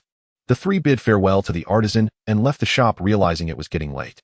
The heavily loaded cart moved slowly, approaching evening, making it impossible to venture out into the wilderness to hunt monsters. Yun Ning proposed, "We can battle against other players in the arena. Victories in the arena grant copper coins, experience points, skill proficiency, and precious arena coins. There are some exceptionally rare items and materials that can only be purchased in the arena shop. Among them, the most famous is the wings. The lowest grade wings are akin to an additional piece of equipment, enhancing a player's attributes. Upgraded wings allow players to glide down from great heights. The top-tier wings enable players to soar freely across the skies. Of course, the higher the quality of the wings, the longer the flight duration." Zhao Yuan also became excited. Wings are not merely flying equipment, they are a symbol of a player's. The top guild leaders of our Xia kingdom possess unique wings, not only boasting high attributes, but also being incredibly magnificent. "Let's go to the arena," Zhao Yuan exclaimed. Players can unlock the ability to enter the arena anytime once they reach level 20. For now, they must reach the arena to initiate player duels. Upon arriving at the arena, there were many players present, as death in the arena allows for infinite respawn. Moreover, the sensation of pain is relatively dulled. Winning a PK match yields rewards, while losing incurs no punishment, merely wasting a bit of time. Currently, we only have the option for solo matches. As levels increase, we can even form teams for competitions, Yun Ning explained. "Let's compete for an hour, and then we'll regroup." Zhao Yuan said in surprise, "But you're purely a support-type player. You have no means of attack." Yun Ning replied, "I didn't before, but now that I've obtained a purple accessory, I can easily kill with just normal attacks. Combined with the enhancement from my aura, I can overpower regular players. If I encounter stronger foes and lose, it's just a chance to hone my combat experience against players." Each player can equip 3 sets of gear. The first set consists of 9 empty equipment slots, followed by a fashion slot, and finally an accessory slot. After reaching level 100, players can equip up to 10 accessories. Zhao Yuan donned the purple demon ring, instantly boosting his physical attack by 2000 points. His current attribute panel reads: name, Zhao Yuan, level LV 13, 18,100 health, 100 mana, 100 strength, 130 constitution, 180 agility, 80 intelligence, 80 talent, eternal blessing. Unique, all skills will remain at SSS level. Proficiency multiplier, unique skills no longer have a level cap and can be upgraded indefinitely. Killing targets will continuously accumulate proficiency, gain multipliers, current proficiency multiplier 10. 0x. Foundation ability counter armor LV 51 SSS level passively provides high physical and magical defense. When taking damage, it reflects true damage based on the attacker's strength attribute. Frenzy LV 31 SSS level passively provides 9300 health points, recovering one of the maximum health per second. If a limb is severed, it can heal quickly. Active effect instantly restores all injuries upon activation with a cooldown of 24 hours. Skill Blade Taunt LV 46 SSS level passively increases monsters' aggro. When activated, it charges forward a distance, applying a taunt effect on enemies within 1100 meters for 25 seconds. Backpack Oak Shield White Iron Armor White Bronze Boots 4 Green Bronze Bracers Green Hammer White Level 1 Enhancement Stones 12 A Wilderness Set Green Guild Token 1 White Equipment 65 Green Equipment 6 Blue Equipment 4 Copper Coins 11400 Magic Item Green Jade Lotus Stage LV 17 White Fashion Barbarian Bull Outfit White Accessory Purple Demon Ring Purple. Zhao Yuan's physical attack power was under 300 points, but now it has surged by 2,000 points, making him a formidable force in the arena.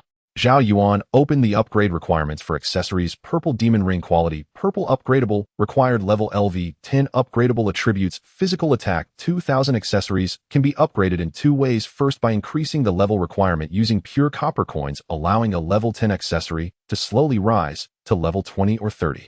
The second method is to use exceptionally rare materials to directly upgrade the accessory's quality. The tier after purple is light gold, but such upgrade materials are extremely hard to obtain. Currently, upgrading the Purple Demon Ring by one level requires 20 million copper coins, making it impossible for Zhao Yuan to upgrade the ring in the short term. Zhao Yuan entered the arena space and chose to begin the competition. After a 10-second wait, he was teleported to a scene resembling an arena. In higher-level arenas, there are many spectators paying to watch. However, Zhao Yuan's level is still low, and this being his first match, there were naturally no onlookers around. Zhao Yuan was in a first-tier arena where no players of level 20 or above would appear. An enemy appeared before him, and a 3-second countdown began. During this time, he could see the opponent's level number of victories in the arena and win rate. Zhao Yuan's opponent was a scythe-wielding player at level 15, likely specializing in melee damage. The scythe player noticed Zhao Yuan had 0 wins and was only level 13. Lucky me, I've encountered a newbie, am very likely to win this match. That's equivalent to a reward of 1 arena coin, but I can't afford to be careless. Even a lion uses all its strength to catch a rabbit, who knows he might be a strong opponent. After the 3-second countdown ended, Zhao Yuan instantly activated Blade Taunt, crashing directly into the scythe player. Before Zhao Yuan could even strike, the enemy was instantly killed, his body shattering into streams of light and disappearing from the arena. I almost forgot the 2,000 physical attack bonus from this purple ring also amplifies the charging damage of Blade Taunt, causing it to shatter on impact. Zhao Yuan's most formidable ability is the combination of counter armor and taunt skills, and since winning in the arena yields arena coin rewards, the faster the better. Arena information player wins in the arena earning 300 copper coins, 653 experience points, 456 skill proficiency, 10 times, and 1 arena coin. Zhao Yuan briefly checked the items in the arena shop, where he could directly purchase attribute points, wings, and guild NPC characters. As long as the arena coins are sufficient, players can achieve tremendous enhancements. However, Zhao Yuan continued to check and found that in the first-level competition store, he could only purchase 100 free attribute points, reaching the purchase limit. After leveling up to the second tier, he could buy more attribute points up to a higher limit. Even materials for upgrading accessories were available in the competition store. Zhao Yuan chose to continue matching opponents. After a few seconds, a new player appeared opposite him. It was a female player wielding a sword dressed in ancient attire, likely following the path of ancient martial arts.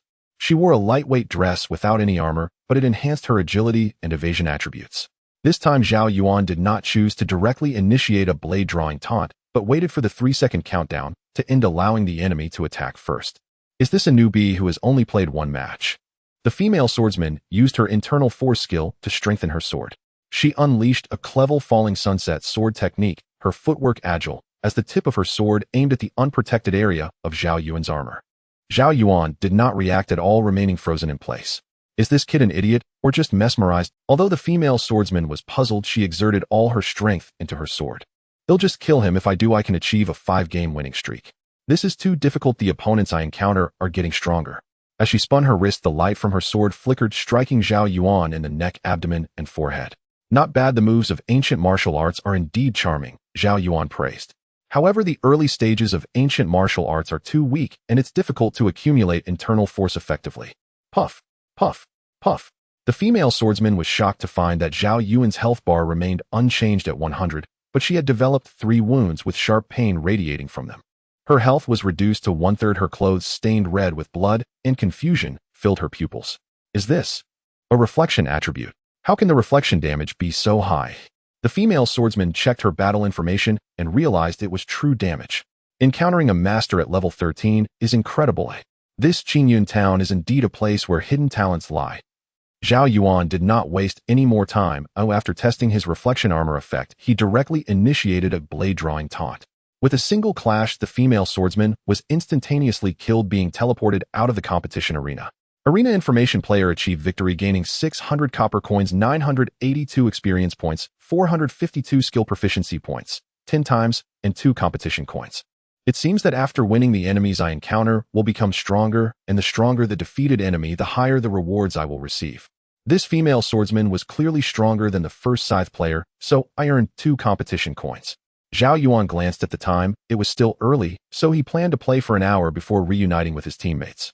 Relying on his SS-level reflection armor and taunts, Zhao Yuan continued to achieve a series of victories in subsequent competitive matches. Even when facing tank players, the reflection damage was not significant, but Zhao Yuan's high physical attack easily defeated them. Zhao Yuan gradually discovered the principle of the competition arena. The stronger the enemies he defeated, the stronger the players he matched next. The higher the strength of the defeated enemies, the more competition coins he obtained, so there was no need to spend a lot of time in the arena. As long as a player's strength is sufficiently formidable, they can earn hundreds or even thousands of competition coins in a single match later on, and the more consecutive victories they achieve, the higher the bonuses.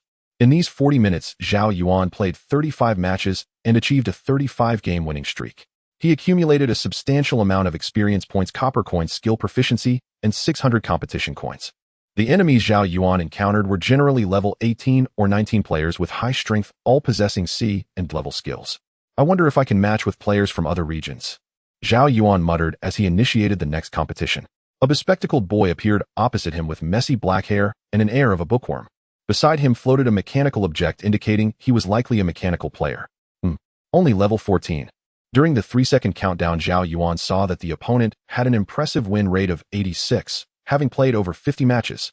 Not yet at level 15, yet achieving an 86 win rate in the first level competition arena. Zhao Yuan felt a surge of anticipation.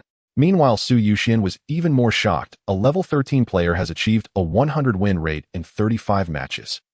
Although there have only been 35 matches, it could be attributed to luck.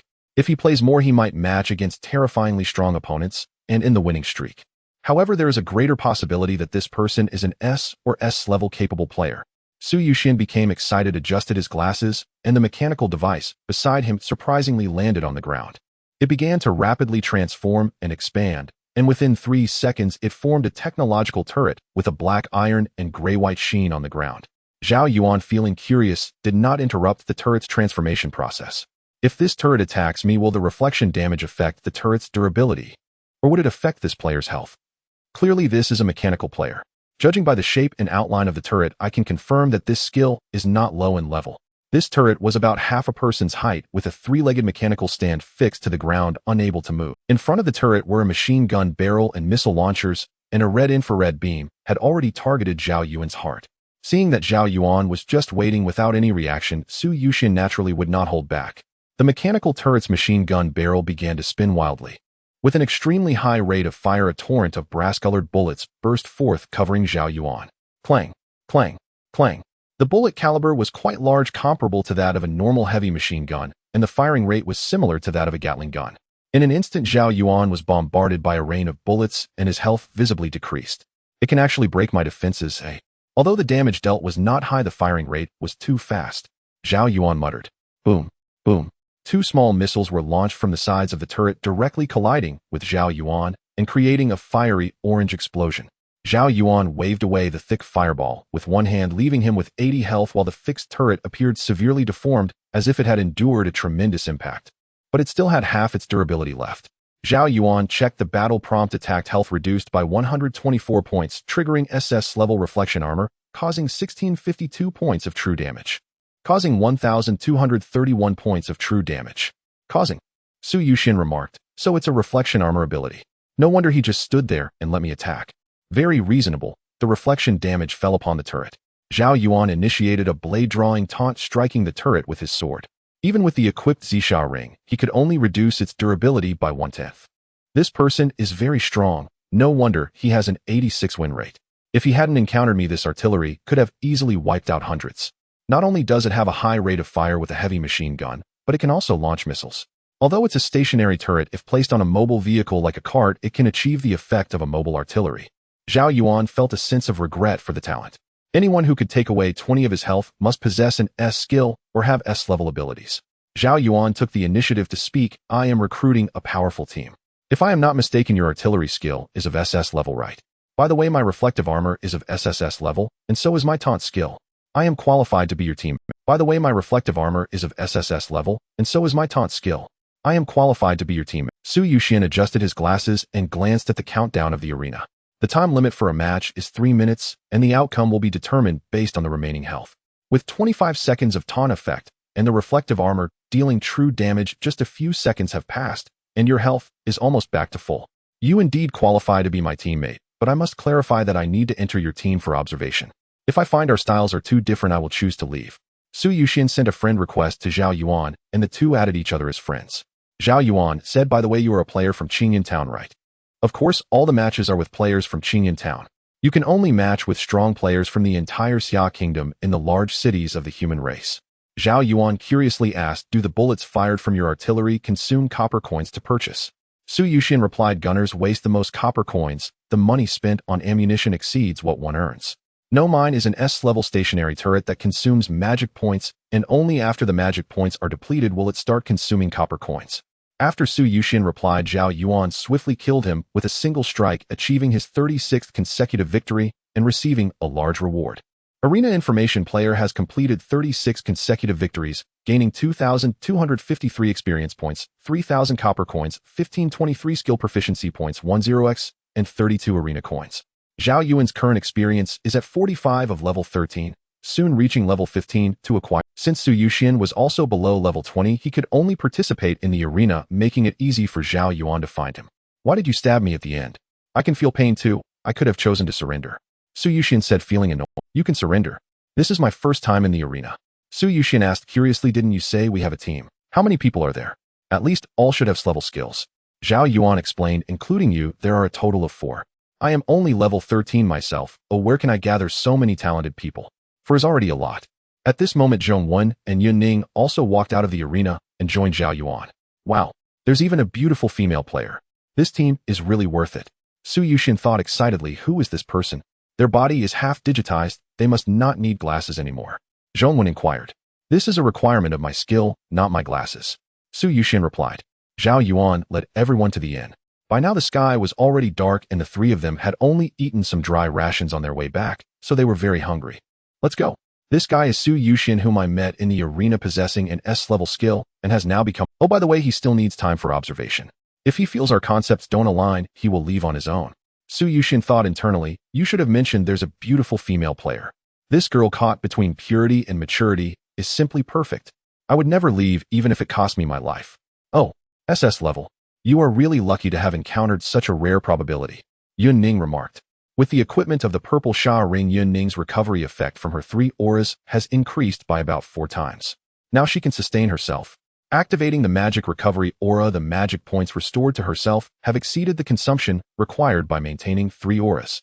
This means Yun Ning can keep the effects of the 3 auras active while her magic points remain at 100. It can be called a perpetual motion machine. The aura effect that is supposed to be active has turned into a passive ability. Su Yuxian quickly noticed the 3 aura buffs on himself, and his eyes lit up. "Wow, magic recovery of 600 per second. This is incredible. My artillery skill consumes magic points. A burst of bullets nearly depletes my magic. With this magic recovery aura, my output can be enhanced by more than 4 times. Artillery, a gunner-type player," Yun Ning murmured. Even without experiencing the assassination from the ninjas, Zhao Yuan and his companions could not overly trust Su Yuxian. After all, he was someone they had just met and needed time to observe. However, anyone who has witnessed Zhao Yuan's strength would want to be his teammate. In a doomsday game, what could provide more security than the strongest tank? Therefore, Zhong Wen and Yun Ning could understand Su Yuxian's mindset. Becoming Zhao Yuan's teammate, the potential achievements are unimaginable. Su Yuxian is highly unlikely to backstab them. The 4 of them returned to the inn, purchasing 4 rooms, eating while discussing. "It has already turned to night. Unless we are doing a dungeon, there's not much to do." Su Yuxian spoke.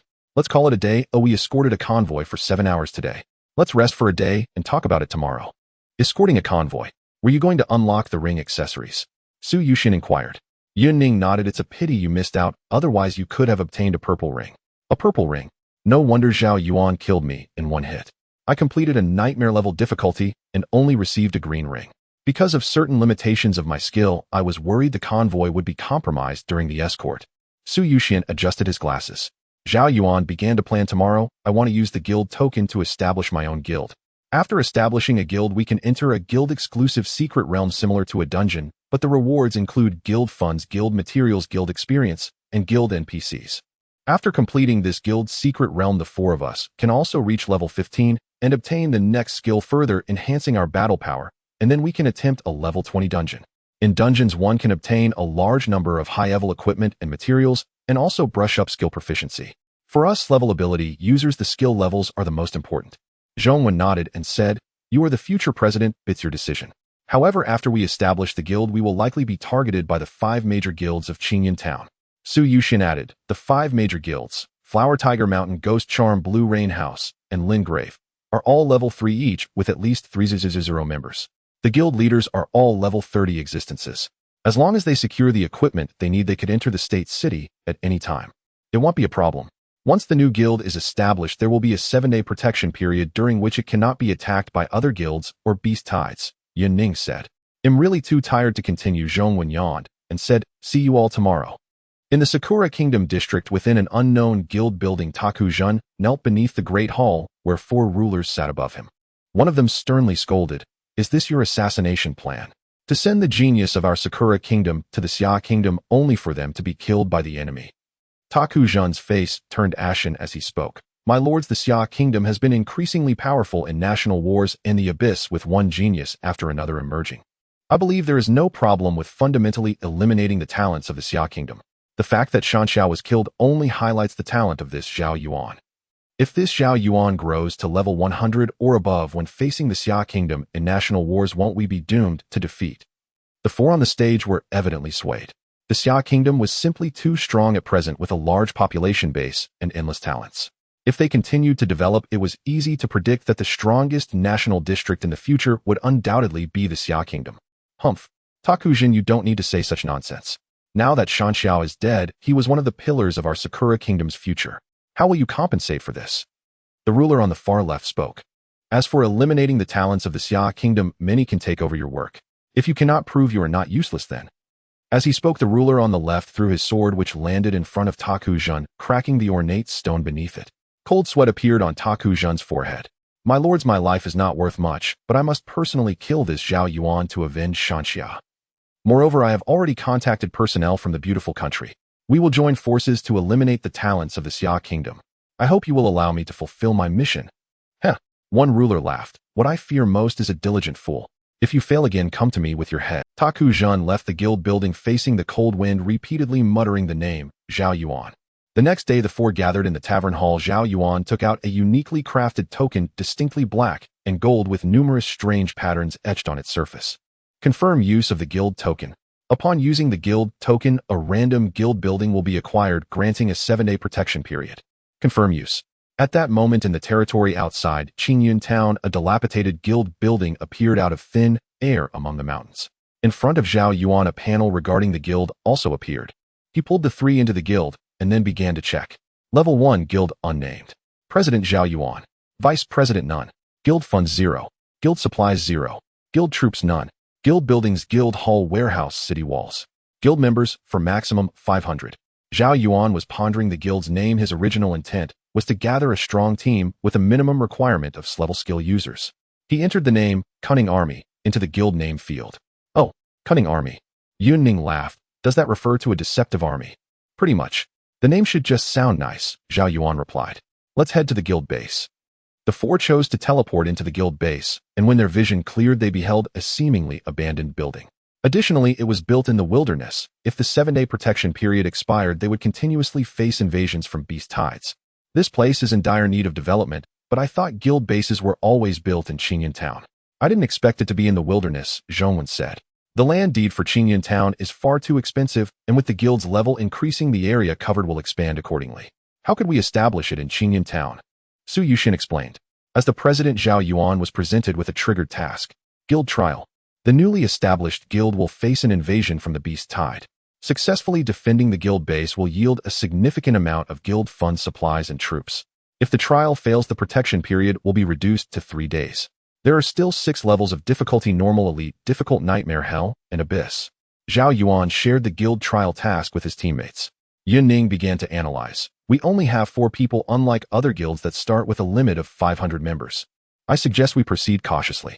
After all, if we choose a difficulty that is too high, the 4 of us might be wiped out in the beast tide. But we indeed only have 4 people. However, the three of us can each withstand 1,000 ordinary players, right?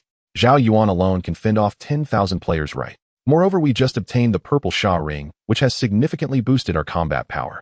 We are guaranteed to clear the hell level, and while the abyss level has risks, it is acceptable. Wait. Su Yuxian felt it was too thrilling, the hell level. The abyss level. Do you know what level the Charm Blue organization chose back then? It was only the difficult level. Is your life really this exciting? What? Are you scared? Zhong, scared? Su Yuxian replied nonchalantly. Who isn't afraid of death? How could one choose the hell level and abyss level? What's the difference with seeking death?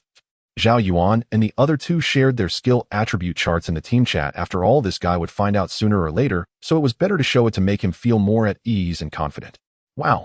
Su Yuxian's eyes widened. Zhao Yuan only mentioned that the lowest in the team is S-level, but you two both possess S-level skills, and Zhao Yuan is even more outrageous.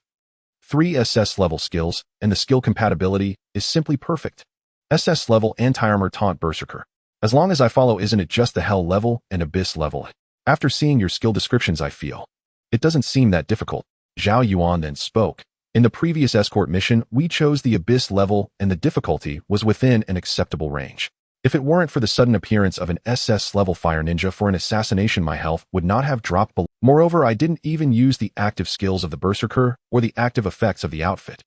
And in this guild trial, there are no external enemies to disturb us, so I choose the abyss level difficulty. Zhao Yuan firmly selected the highest difficulty. Zhong Wen patted Su Yuxian on the shoulder, saying, "Relax, young man.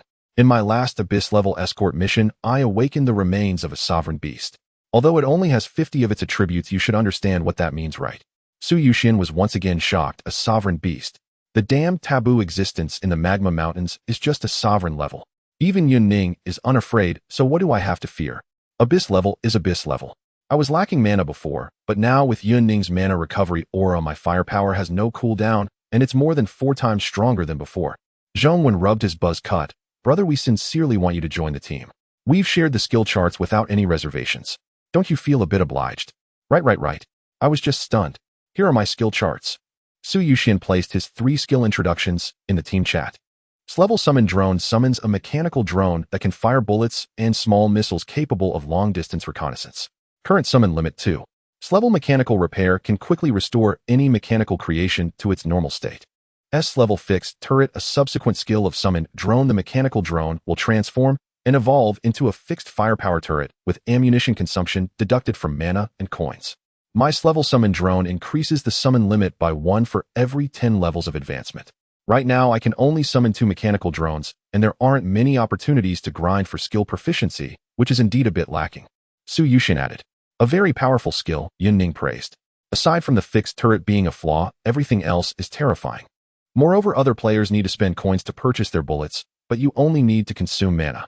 Su Yuxian summoned 2 mechanical drones resembling drones, but with a more streamlined and sci-fi appearance, equipped with small caliber machine gun barrels and missile launchers. They hovered silently on either side of Su Yuxian. Trial information: the Abyss level guild trial is about to begin. There will be 3 beast waves. Protect the guild's base from destruction and eliminate all ferocious beasts to pass the trial. Zhao Yuan suddenly slapped the back of his head. Oh no, I forgot to buy attribute points with over 600 competition coins. 10 competition coins can buy 1 free attribute point. That's 60 attribute points. I met Su Yuxian yesterday and completely forgot about it. Su Yuxian replied. It shouldn't be a big problem, right? Yun Ning said. Zhao Yuan's strength lies in his 3 SS level skills. For him, 60 attribute points are just a drop in the bucket, negligible. Why not save up 1,000 competition coins and directly buy 100 free attribute points? That would reach the purchase limit. Zhong Wen called out, Su Yuxian, hurry and place your fixed turret. The beast wave is about to arrive. Zhao Yuan walked out of the guild building alone, silently waiting for the first wave of monsters. Su Yuxian stood atop the city wall. Though it was called a wall, it was actually less than 2 meters high, made of irregular stone blocks, yet it was half a meter wide. Fixed turret. Under Su Yuxian's control, the 2 drones were spaced 20 meters apart and landed on. The drones began to transform and expand, forming 2 sci-fi turrets about half a person tall with a 3-legged base fixed to the city wall. The turret's firepower ports could rotate 180 degrees, and Yun Ning's health and recovery auras could also be applied to the turret. The fixed turret is an allied unit. Its durability is enhanced, and even if damaged, it can be quickly restored to normal under the effect of the recovery aura. Crack. Su Yuxian's mana was instantly reduced by more than half, converted into the turret's magazine, which contained 1,000 large-caliber bullets and 40 small missiles. Moreover, the turret's magazine replacement only takes a few seconds of downtime, consuming Su Yuxian's mana to form. Guild trial information: the first wave of beasts is coming. Please prepare for the Qianbing Guild. Zhao Yuan stood at the front of the guild base, while Su Yuxian's firepower turret had a long range exceeding 600 meters of effective range. Yin Ning naturally hid in the guild hall as her aura range exceeded 3,000 meters, sufficient to cover the entire battlefield. Zhao Yuan used his S-level bone giant skill using the remains of a geomantic water buffalo as the main unit, assembling over 1,500 bones to form a gigantic bone buffalo. Bone water buffalo giant beast quality sovereign level 23 strength, 700 constitution, 800 agility, 100 intelligence, 100 skills. Earth escape, grapple, earth split. The bone water buffalo has a massive body over 30 meters long, assembled from countless bone fragments hollow inside, with terrifyingly curved bone horns and 2 dark green flames rising from its eye sockets. This really is a sovereign level summoned beast. Such a sense of security. Su Yuxian looked up in awe. Zhao Yuan also stood on the city wall, and his summon could only move a few hundred meters. My summon bone can only inherit 50 of the original beast's attributes, but this giant beast is assembled from over 1,500 high-quality bones with attributes comparable to about 80 of a level 20 sovereign beast. And with Zhao Yuan here, there will surely be many bones that surpass sovereign levels in the future. I can become stronger and stronger. Zhao Yuan also said in the team chat. Indeed, with the purple ring and Zhong, when sovereign level bones, his combat power has skyrocketed. He is already quite terrifying. Your arena must be full of consecutive wins, right? Zhong Yuan smiled. 40 consecutive wins. Unlike you, I didn't forget to buy attribute points. I spend as much money as I have to enhance my combat power. With the mana recovery aura, not only can Su Yuxian's firepower increase dramatically, but my bone giant can also continuously unleash skills, which is even more terrifying. Boom boom. A herd of giant elephants charged toward the guild base from a distance, numbering over 10,000. This quantity wasn't too large, but all the elephants were elite level, not a single ordinary one. This is quite absurd. Wild giant elephant quality elite level 15 strength, 300 constitution, 350 agility, 200 intelligence, 50 skills, charge, trample, thick skin. Description: a herd of elephants living in the wild, rarely having natural enemies. Their sharp tusks and tall stature make them invulnerable. Over 10,000 level 15 elite monsters, and this is only the first wave. Exciting. Zhao Yuan charged directly into the herd. These giant elephants stood 3 meters tall. Draw sword, taunt. Clang. Zhao Yuan made a drawing motion and charged into the herd, instantly killing many monsters and taunting all monsters within 1,100 meters. Meanwhile, Zhong Yuan directly controlled the bone water buffalo to use the earth escape skill, drilling up from the core of the herd. Then he used the earth split skill, stunning all the elephants and dealing massive damage. The herd of elephants at the forefront has entered the firing range of the fixed gun turrets, which began to automatically aim at the enemies. Despite being single-barreled machine guns, their firing rate is comparable to that of a Gatling gun, and from the missile launchers on both sides, small missiles continuously shot out, wreaking havoc among the giant elephants and causing significant damage. Rat-a-tat-a-tat. Su Yuxian, wielding a black iron-colored rifle, also began to crazily spray bullets into the herd of elephants. This is incredible. The magic power is more than sufficient, and both fixed gun turrets can unleash an unlimited barrage of firepower. Moreover, the machine gun barrels of the fixed turrets won't overheat. As long as the magic power is sufficient, they can unleash a continuous stream of bullets. Woohoo! So exhilarating. Zhong Yuan looked at Su Yuxian beside him, who was caught up in a frenzy, giving sound effects to his weapon while randomly shooting, and said, "Hey, don't shoot recklessly at Zhao Yuan, or with such a high firing rate, you'll be instantaneously killed by an SS-level counterattack." Su Yuxian chuckled. "Isn't there damage immunity from allied units? You're being unprofessional." Zhong Yuan. At that moment, Zhao Yuan realized that Zhong Yuan had, after a period of development, already begun to take shape as a powerful figure. Just relying on this dominant skeletal water buffalo is enough to hold back the first wave of the elephant herd. Moreover, the skeletal water buffalo is so massive that using the earth split skill can almost hit the entire herd of over 10,000 elephants. The scale of AoE damage combined with the effect of the magic regeneration aura has far exceeded the damage Zhao Yuan can inflict. This is because Zhao Yuan does not yet possess a true area damage skill. Earth split. Grapple. Burrow. Earth split. Since the magic power is more than adequate, Zhong, when controlled the skeletal water buffalo, to wildly unleash skills, slaughtering among the herd of elephants. Since this is a guild trial, the final rewards can only be obtained after the trial ends. Therefore, these monsters will not drop items, only basic experience points and skill proficiency. Zhao Yuan and Su Yuxian's experience points and skill proficiency skyrocketed, while Yun Ning, as a supporter, could also share in a portion of the experience and proficiency. Zhao Yuan moved through the monster crowd, as if in an unoccupied territory, any giant beast that collided with him would suffer immense damage. Battle Prompt suffered a trample attack from a wild giant elephant HP reduced by 152 points, triggered SS level counterattack, causing 6,523 points of true damage. Triggered SS level counterattack, causing 4,532 points of true damage. Triggered SS level counterattack. Kill target triggered talent billions of times proficiency current gain multiplier is 11 times. Gained 1253 points of skill proficiency, 11 times gained 1563 points of experience. Gained 2,135 points of experience. Zhao Yuan felt that he didn't even need to act. Su Yuxian and Zhao Yuan were enough. He returned to the top of the city wall, sat beside the two, and watched Su Yuxian's barrage of fire and Zhao Yuan's skeletal water buffalo trampling. At this moment, the giant elephant herd initiated a group charge. A horde of less than 10,000 beasts charged simultaneously. This was undoubtedly the most terrifying thing on the battlefield. However, Zhao Yuan controlled the skeletal water buffalo to use the grapple skill, charging through the herd with its curved hard horns piercing through any giant elephant it touched. Earth split. The skeletal water buffalo stomped on the ground once again, causing a large area of group damage and stunning effects. A massive area stun effect directly interrupted the charge of the herd. Su Yuxian's two fixed gun turrets continuously spewed forth a torrent of bullets, as well as small missiles capable of causing area damage. After enduring for 3 full hours, during which the giant elephant herd attempted to destroy the guild's stronghold, Zhao Yuan activated taunt to protect the guild buildings from being damaged. 3 hours passed, and the first wave of beast tide was completely eliminated. The valley was piled high with corpses and blood flowed continuously downhill. Guild trial information: the first wave of beast tide has ended, and the second wave is about to arrive. Please prepare the Chebing Guild for response. Warning: a large number of Lord creatures are approaching. Please handle with caution. The first wave of beast tide granted all but Zhao Yuan a significant amount of skill proficiency and experience points, with Zhao Yuan and Yun Ning ready to level up to level 13. The acquisition of skill proficiency further enhanced their strength, and Su Yuxian even summoned a third mechanical float that transformed into a fixed gun turret. Zhao Yuan had already replaced his skeletal summons with the fallen wild giant elephants on the battlefield, all of which were level 15 elite creatures with powerful skills. By replacing all non-BS class skeletons with the bones of elephants, Zhao Yuan's combat power was further boosted.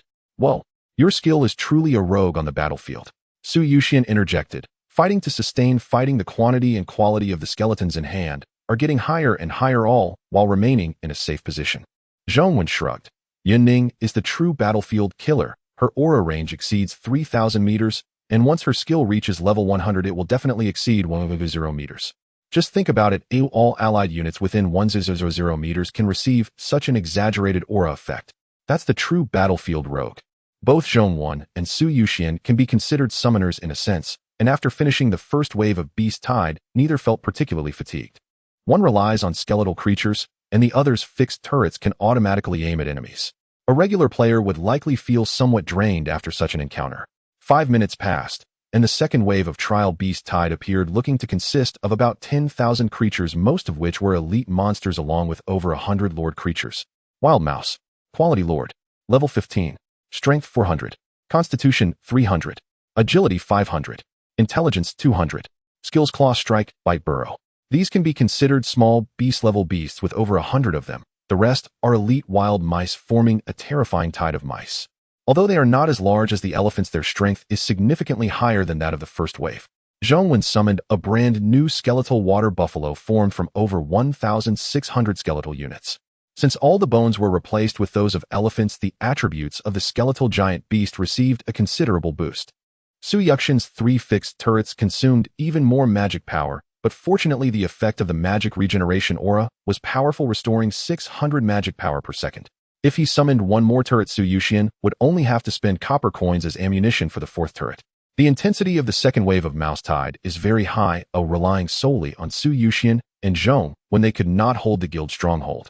Zhao Yuan unsheathed his sword and stood up, stepping on the head of the skeletal water buffalo, charging toward the tide of mice. Taunt. Zhao Yuan taunted most of the wild mice, landing near a group of lord-level wild mice. These small-class wild mice evidently possess a certain level of intelligence, yet mocked by Zhao Yuan they attack him relentlessly regardless of their wisdom. The Lord-level wild mice have crimson pupils unleashing claw strike and bite skills with hundreds of attacks instantly landing on Zhao Yuan. However, when players initiate a counterattack, these wild mice will use their burrowing skills to flee far away, leaving the players helpless as they are slowly tormented to death by the mice. But Zhao Yuan is different. A phantom thorny armor manifests around him, showcasing the skill effect of the SS-level reflective armor.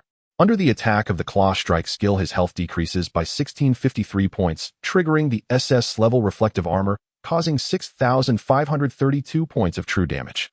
Triggering the SS-level reflective armor, it inflicts 4,563 points of true damage.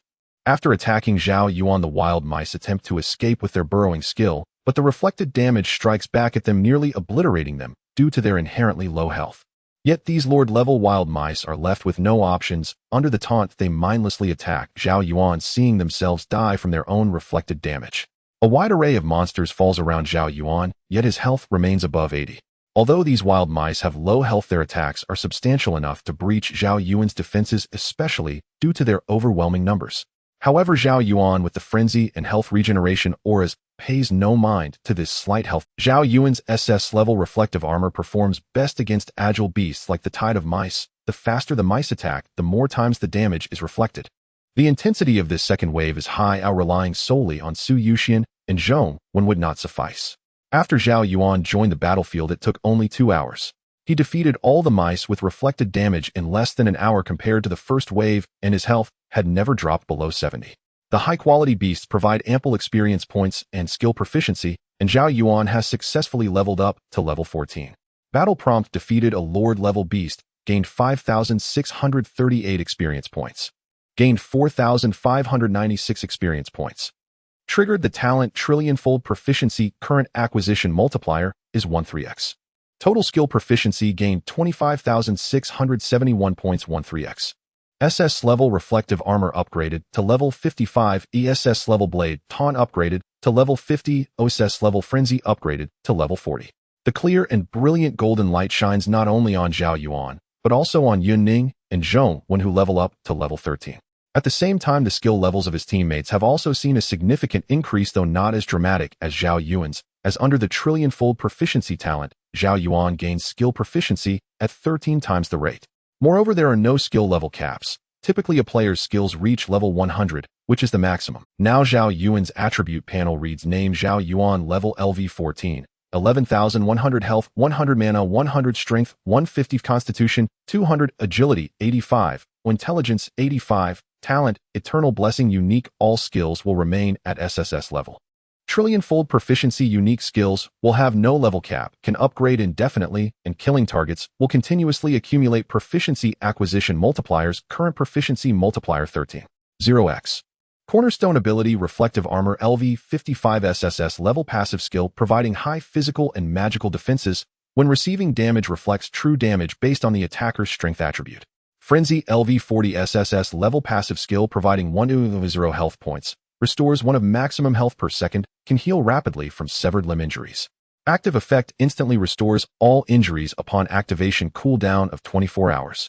Skill Blade Taunt LV 50 SSS level passive skill that increases monster hate. Upon activation, charges forward a certain distance, applying taunt effect to enemies within 1,800 meters for 30 seconds. Inventory Oak Shield White Iron Armor White Bronze Boots 4 Green Bronze Bracers Green Iron Hammer White Level 1 Enhancement Stone 12 A Wilderness Set Green Guild Token 1 White Equipment 65 Green Equipment 6 Blue Equipment 4 Skill Talisman SSS Level Dragon Flame Song Technique. With a level 55 Reflective Armor, level 50 Blade Taunt, and level 40 Frenzy, Zhao Yuan's skills could be upgraded so rapidly thanks to the unique talent Trillion-fold Proficiency. Zhong Wen naturally uses the S-level Summon Skeleton to awaken the skeletons of Lord-level mice, turning them into his summons, replacing some elite-level skeletons. It's hard to imagine Su Yuxian's side. Just yesterday, I was struggling through hard and nightmare levels, and now I'm already facing abyss-level trials. I only need half the experience bar to level up to 15, then I can have my 4th skill. Zhong Wen sat cross-legged on the city wall. This is only the second wave, and there are already hundreds of Lord-level and tens of thousands of elite-level monsters. The most difficult third wave will surely bring boss-level creatures. Just right, the experience from boss-level class creatures is even greater. Perhaps I can reach level 15 directly. I wonder what rewards we can obtain after completing this Abyss-level guild trial. I checked on the forum. Yun Ning said in the team chat, after completing the guild trial, we can get some basic NPCs to manage the guild's daily activities. The higher the difficulty of the trial, the better the quality of the NPCs obtained, which is more beneficial for the development of the guild. Next comes the guild's troop types. Some major guilds in Xia country have purple and gold quality troops, and their numbers reach into the hundreds of thousands, even 350. Such a terrifying legion can serve as a hidden trump card in guild wars or even national wars. I understand a bit about this. Su Yuxian added my Xia country's top guild, Heavenly Court, has 2500 Heavenly Soldiers. Heavenly Court is a level 13 guild, and the Heavenly Soldiers are orange quality troops, while Heavenly Generals are usually pink quality. Heavenly Court is just one of many top guilds in Xia country. There are many others of the same level. However, the higher the quality of the troops, the more terrifying the resources needed to recruit them. Level 13 guilds have a population cap of 100 million. The Heavenly Court Guild is able to continuously recruit Heavenly Soldiers and Generals because they possess a troop rebirth pool of unknown quality. I wonder what quality of troop rebirth pool we will obtain after completing this SS level guild trial. The guild trial information: the third wave of Beast Tide is approaching. Please prepare the Guild of Deception. It is said that the president of the Heavenly Court Guild has a level close to 300, and there are over 10 million level 200 players in the guild. As one of the pillars of our Xia kingdom, this elite army has been the strongest force in the years of fighting against hostile nations, alien players, and abyssal creatures. Level 300, huh? Zhao Yuan mused, hefting his sword as he strode towards the third wave of beasts. It sounds like a long way off. It nearly exhausts me just to level up 15 levels. Zhao Yuan counted on his fingers. Level 300 means 60 skills. Zhao Yuan gazed into the distance, acquiring the attributes of a supreme beast. Mountain Lord. Quality Supreme. Level 15. Strength 900. Constitution 800. Agility 800. Intelligence 400. Skills Savage Bloodline Rampage. A level 15 supreme beast, and there are two of them plus over 10,000 elite creatures charging madly towards the guild base. Zhao Yuan continued with his old tactics, as he had only 3 skills and no new tricks. But simplicity is often the most effective. This Mountain Lord is similar to a wild man belonging to a high attack value type, and Zhao Yuan's counter armor can inflict massive true damage. Zhao Yuan released his draw and taunt, diving into the Beast Tide, executing a massive area taunt over 1,800 meters for a duration of 30 seconds. Half of the ferocious beasts were taunted by Zhao Yuan alone, but he was instantly grasped by a supreme. The Mountain Lord attempted to tear Zhao Yuan in half with brute force, but Zhao Yuan's defense and health were quite high, and an illusory thorny armor manifested around him, causing pain to the Mountain Lord's palm, forcing it to release Zhao Yuan. Boom. Another Supreme Mountain Lord struck Zhao Yuan down to the ground with a heavy punch. Relentless. He was embedded into the ground, forming a massive pit, which was the skill Rampage. The Mountain Lord delivered dozens of punches, but his own body cracked, revealing numerous wounds with torrents of blood flowing from the injuries. Zhao Yuan crawled out of the pit and scathed, his health reduced by 15, while the Mountain Lord lost a quarter of its health. Zhao Yuan activated the active effect of his white artifact, quickly restoring health over 15 seconds. Simultaneously, the passive effect of the Berserker and Yun Ning's healing aura continuously healed him. Zhao Yuan's skeletal water buffalo, after absorbing numerous skeletal units, had reached level 25. With every 5-level increase in either equipment or ferocious beasts, a significant enhancement is observed. Under Zhao Yuan's control, the skeletal water buffalo constantly unleashed ground split and grapple skills, slaughtering ferocious beasts. Su Yuxian's 3 stationary artillery pieces fired continuously, and the torrent of large-caliber bullets pierced through the bodies of the ferocious beasts. The small missiles spewed thick smoke from their tails, accompanied by blazing fire, instantly dropping into the midst of the ferocious beasts, causing a massive flame storm and scattering flesh everywhere. Although Zhao Yuan single-handedly blocked 2/3 of the ferocious beast horde, the remaining beasts charged madly towards the guild base. Thus Zhao Yuan and Su Yuxian were unable to support Zhao Yuan and could only defend the guild building. This meant that Zhao Yuan had to face 2 level 15 supreme beasts alone, alongside a multitude of elite and lord-level monsters. Although the Mountain Lords possessed intelligence, they could not resist the taunt effect for 30 seconds and could only attack Zhao Yuan with all their might. Both Mountain Lords used the Rampage skill, continuously bombarding Zhao Yuan with punches. Zhao Yuan was enveloped by the dense barrage of fists. Wielding his shield, he blocked in front of him, feeling significant pain from the immense force. Boom, boom, boom. The ground beneath Zhao Yuan cracked massively, his feet sinking into the earth as he was pounded relentlessly, carving deep grooves in the ground. Zhao Yuan's health continued to drop, reaching 50. He activated the 5-second invulnerability effect of his bull costume, no longer retreating blindly, and braced himself against the frenzied onslaught of the two mountain lords. Battle prompts suffered damage from the rampage skill. Health reduced by 45.63. Health reduced by 65.38. Reduced by 58.97. Triggered SS level counter armor, inflicting 7,896 true damage. Inflicting 9,653 true damage. Zhao Yuan's health continued to decline, and the health of the two mountain lords was similarly affected, with cracks appearing on their bodies and thick blood flowing profusely. Seeing that he had only 15 health left, Zhao Yuan activated the active effect of the SS level Berserker, a healing skill, with a 24-hour cooldown, instantly restoring him to full health. Both mountain lords were left with only 20 health, and under the coercion of the Doomsday game system, even after shaking off Zhao Yuan's taunt, they could not retreat a single step. When Zhao Yuan's draw and taunt cooldown was restored, he activated it again. The two mountain lords helpless perished under Zhao Yuan's counter damage, their enormous bodies falling to the ground covered in bruises. Boom. After killing the two level 15 Supremes, Zhao Yuan's experience bar instantly filled, and a familiar dazzling golden light spilled over him. Battle prompt: player killed 2 level 15 Supreme Mountain Lords, gaining 7,000 experience. Gained 8,000 experience. Triggered talent: billionfold mastery. Current acquisition multiplier is 14 times. Player's personal level increased to level 15. Strength and constitution attributes increased by 20 points. Agility and intelligence attributes increased by 5 points.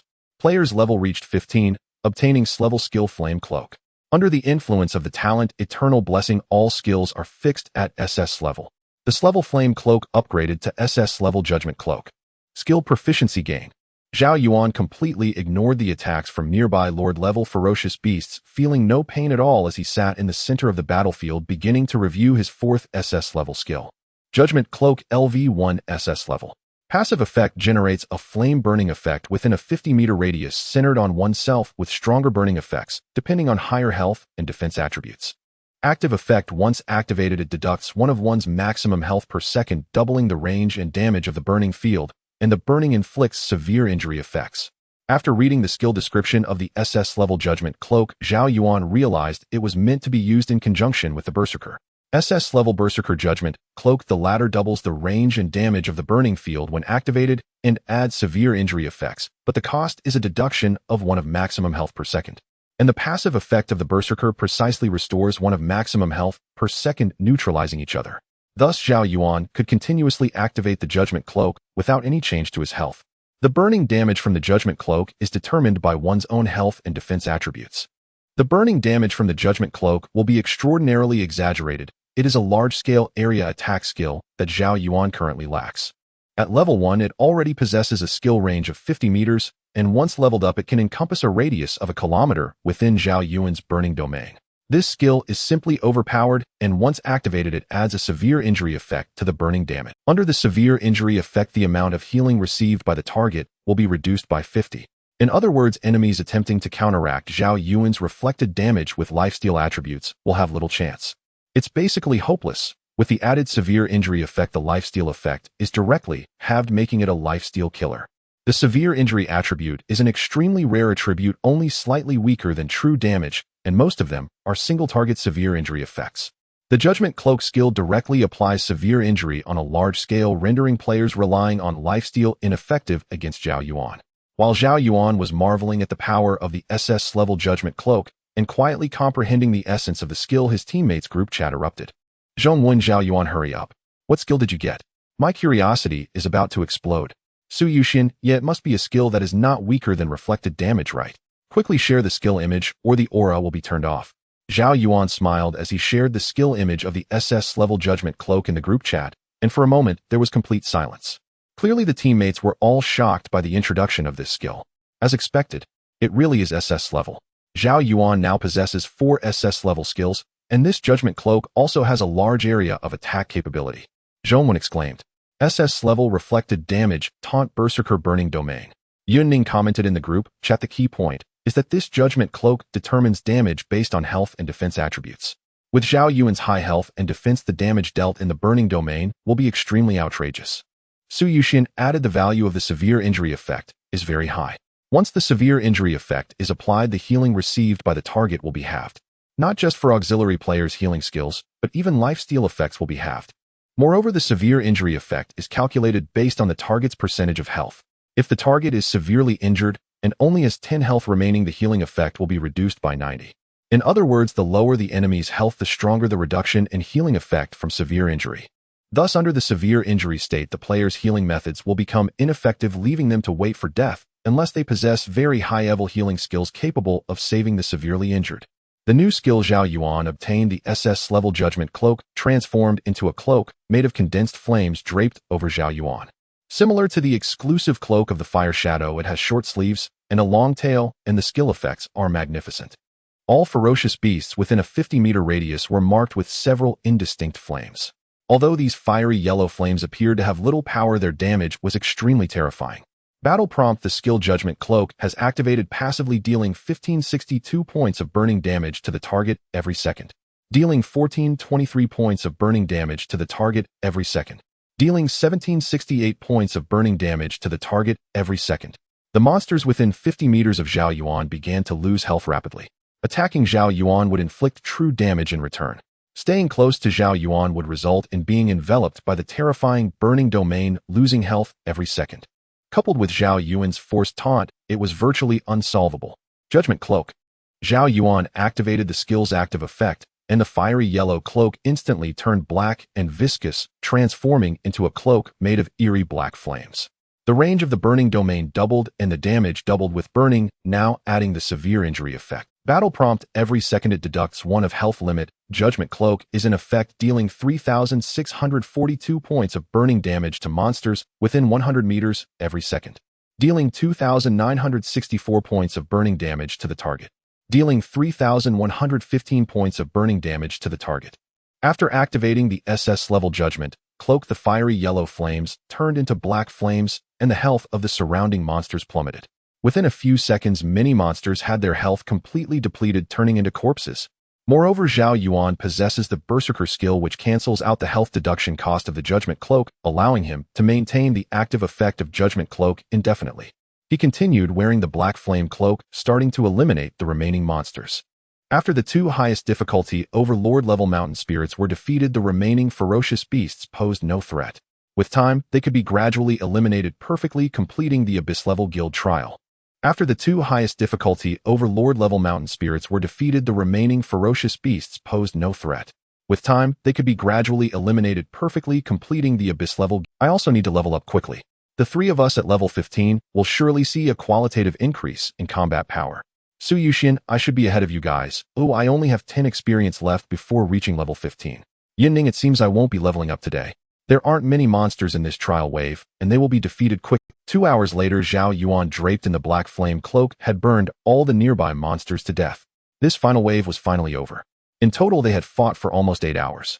A golden light enveloped Su Yuxian, and he officially stepped into level 15, checking the skills he had obtained. Meanwhile, Zhongwen and Yunning were still some distance from level 15. Once the guild arrangements were complete, the 4 of them could choose to raid the level 20 dungeon in Qinyan Town. Guild trial information: Abyss level trial completed. Guild building integrity 100. Number of participants 4. Time consumed 9 hours. The Eerie Soldier Guild achieved an SS level rating. The Eerie Soldier Guild received 300 guild funds, 300 guild materials, 300 guild experience, obtained 2 purple NPCs, and received a pale gold troop rebirth pool. Troop rebirth tokens 1,000. The Eerie Soldier Guild has been upgraded to level 2. It's actually a pale gold quality troop rebirth pool. Zhao Yuan exclaimed. Pale gold quality is above purple, while the 5 major guilds of Qinyan Town only have blue quality troops, which are among the lower tier of blue troops. At this time, the panel for the Eerie Soldier Guild was level 2 Guild. Eerie Soldiers Guild Leader Zhao Yuan, Vice Leader none. Guild experience guild funds 0. Guild materials guild troops, Wyvern Cavalry. Pale gold. Guild buildings, Guild Hall, Warehouse, City Wall. Guild NPCs, Steward, Purple Barracks, Commander, Purple. Guild members for max 3,000 members. The guild's funds are the copper coins consumed for its development. The guild must accumulate 100 experience points to reach level 3. Guild resources can be converted into all necessary items for the guild, such as materials for constructing buildings or resources for summoning troops. It is naturally beneficial to have more of these three aspects. After upgrading to level 2, the area expanded significantly, no longer retaining the previous desolate feel, but instead becoming splendid and imposing. Whether it is the guild hall city walls or warehouses, they have all been renovated, and with the upgrade in guild level, the durability of the buildings has been noticeably enhanced. In the open area of the guild, a grand pool appeared, allowing for the unlimited conversion of troops from the rebirth pool as long as guild resources are consumed. Zhao Yuan obtained 100 troop rebirth tokens, allowing him to summon 1,000 units directly. Zhao Yuan chose to consume the troop rebirth tokens, and one by one the wyverns emerged from the rebirth pool. Wyvern Cavalry. Quality light gold. Level LV5 can level up by defeating enemies. Strength 500. Constitution 500. Agility 500. Intelligence 300. Skills Dragon Blood, Dragon Flame Projection. Description: the wyvern, possessing a part of the dragon bloodline, shares a high degree of synergy with its rider, making it a fearsome aerial cavalry on the battlefield. A 3-meter-long wyvern crawled out of the rebirth pool, carrying a knight clad in armor, who wielded a bow and carried several long spears on his back. The Overlord level corresponds to purple, while the light gold quality surpasses the Overlord level, boasting terrifying attributes at just level 5. These wyvern cavalry can continuously level up by defeating ferocious beasts, and the riders possess intelligence comparable to that of ordinary humans. A full 1,000 wyvern cavalry lay prostrate on the ground, their bodies covered in rock-like grayish-white scales with savage vertical pupils and flames constantly venting from their nostrils. The crowd was filled with astonishment. These were 1,000 light gold quality aerial cavalry. "You're done." Yun Ning spoke up. "Troops require food, otherwise their loyalty will decrease. How can you summon so many troops at once? Where can I get that much food?" Zhao Yuan replied, "The food consumption for these wyverns is indeed enormous, but the wilderness is never short of ferocious beasts. The many monster corpses we just defeated are essentially a stockpile of food, right? Moreover, these wyvern cavalry can venture out themselves to hunt ferocious beasts, becoming self-sufficient. This area is randomly deployed, and very few players will know its coordinates. Can we take these troops into dungeons?" Su Yuxian asked expectantly. "If we could freely take them out of the guild, wouldn't that be amazing?" At that moment, a middle-aged man walked out of the guild hall. He was the newly acquired purple quality steward.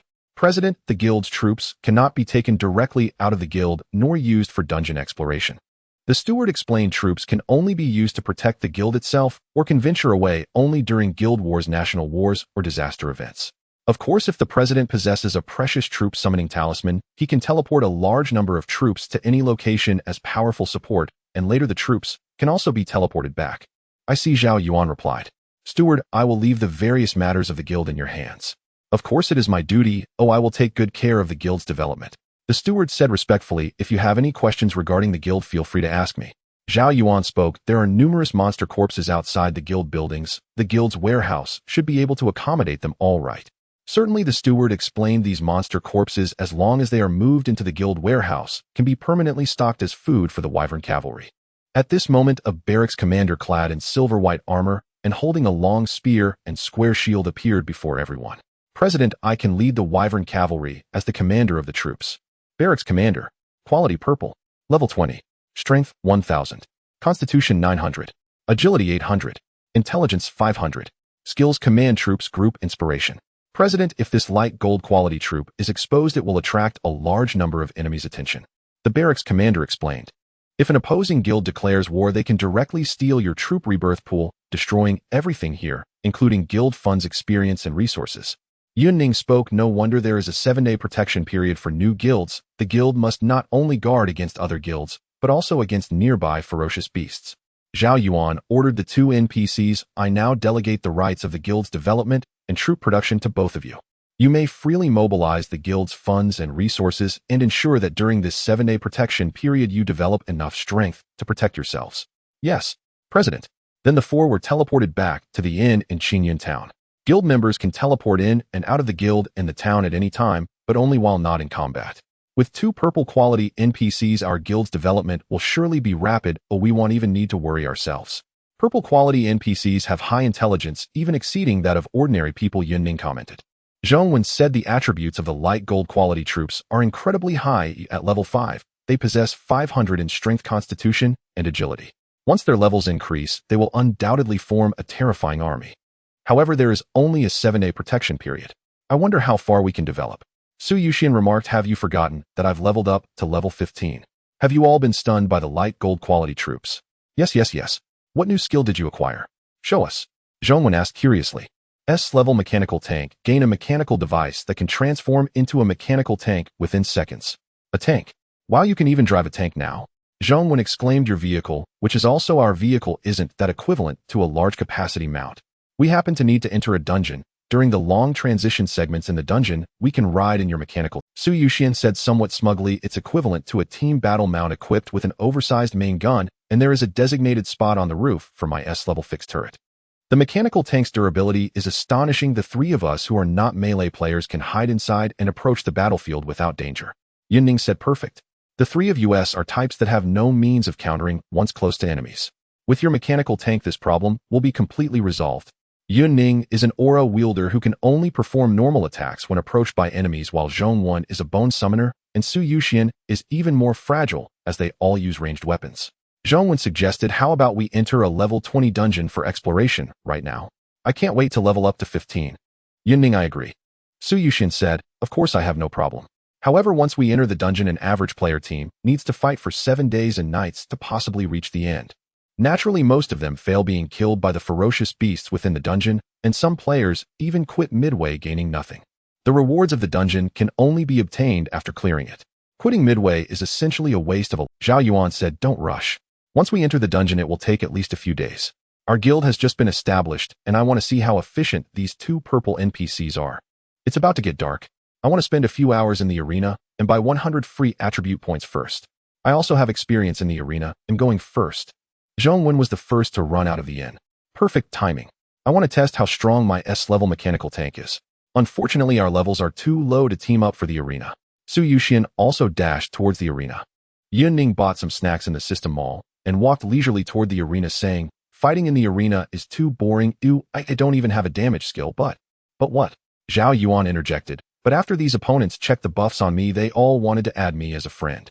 Zhao Yuan opened the guild panel and noticed that there was a significant consumption of guild funds and resources, while the number of troops had increased dramatically and resources continued to rise. The level of the Wyvern Cavalry was also steadily increasing, with level 6 and 7 Wyvern Cavalry. These pale gold quality troops are so strong that any normal person could quickly develop the guild using them, not to mention the 2 purple quality NPCs, one being a strategist and the other a general. Zhao Yuan mused, moreover, with the guild's 7-day protection period, no forces or ferocious beasts can attack the guild buildings. As long as we make good use of this mechanism, the Barak commander, leading the Wyvern Cavalry, can continuously hunt to raise the troops' levels and gain guild resources. Then, use these resources to create more troops, thus establishing a virtuous cycle. Zhao Yuan had a rough understanding of the guild's gameplay, which was not difficult to comprehend. The key was still the quality of the troops. If the troops were too weak, no amount of planning would matter. With sufficiently strong troops, an ordinary person could also develop. Zhao Yuan glanced at the guild panel again. The number of Wyvern Cavalry had reached over 1,500, but the guild resources had decreased by nearly 200. These pale gold quality troops really burn money. Forget it, it'll hit the arena first. Because the enemies I face in the arena get stronger the further I go. Zhao Yuan wanted to see if he could match with players who had S-level skills so he could gain a new teammate. Zhao Yuan entered the arena and chose to start matching. After a few seconds of matchmaking, he entered a first-tier arena. Opposite him stood a player wielding a spear. As the 3-second countdown ended, Zhao Yuan proactively activated his SS-level judgment cloak, draping himself in a robe formed from black flames. The enemy wielding the spear used a skill with the spear tip glowing with a ghostly purple hue, thrusting out more than 10 times in an instant. However, he could survive a few more seconds without attacking Zhao Yuan, and as he touched Zhao Yuan, an exaggerated real damage reflection struck him.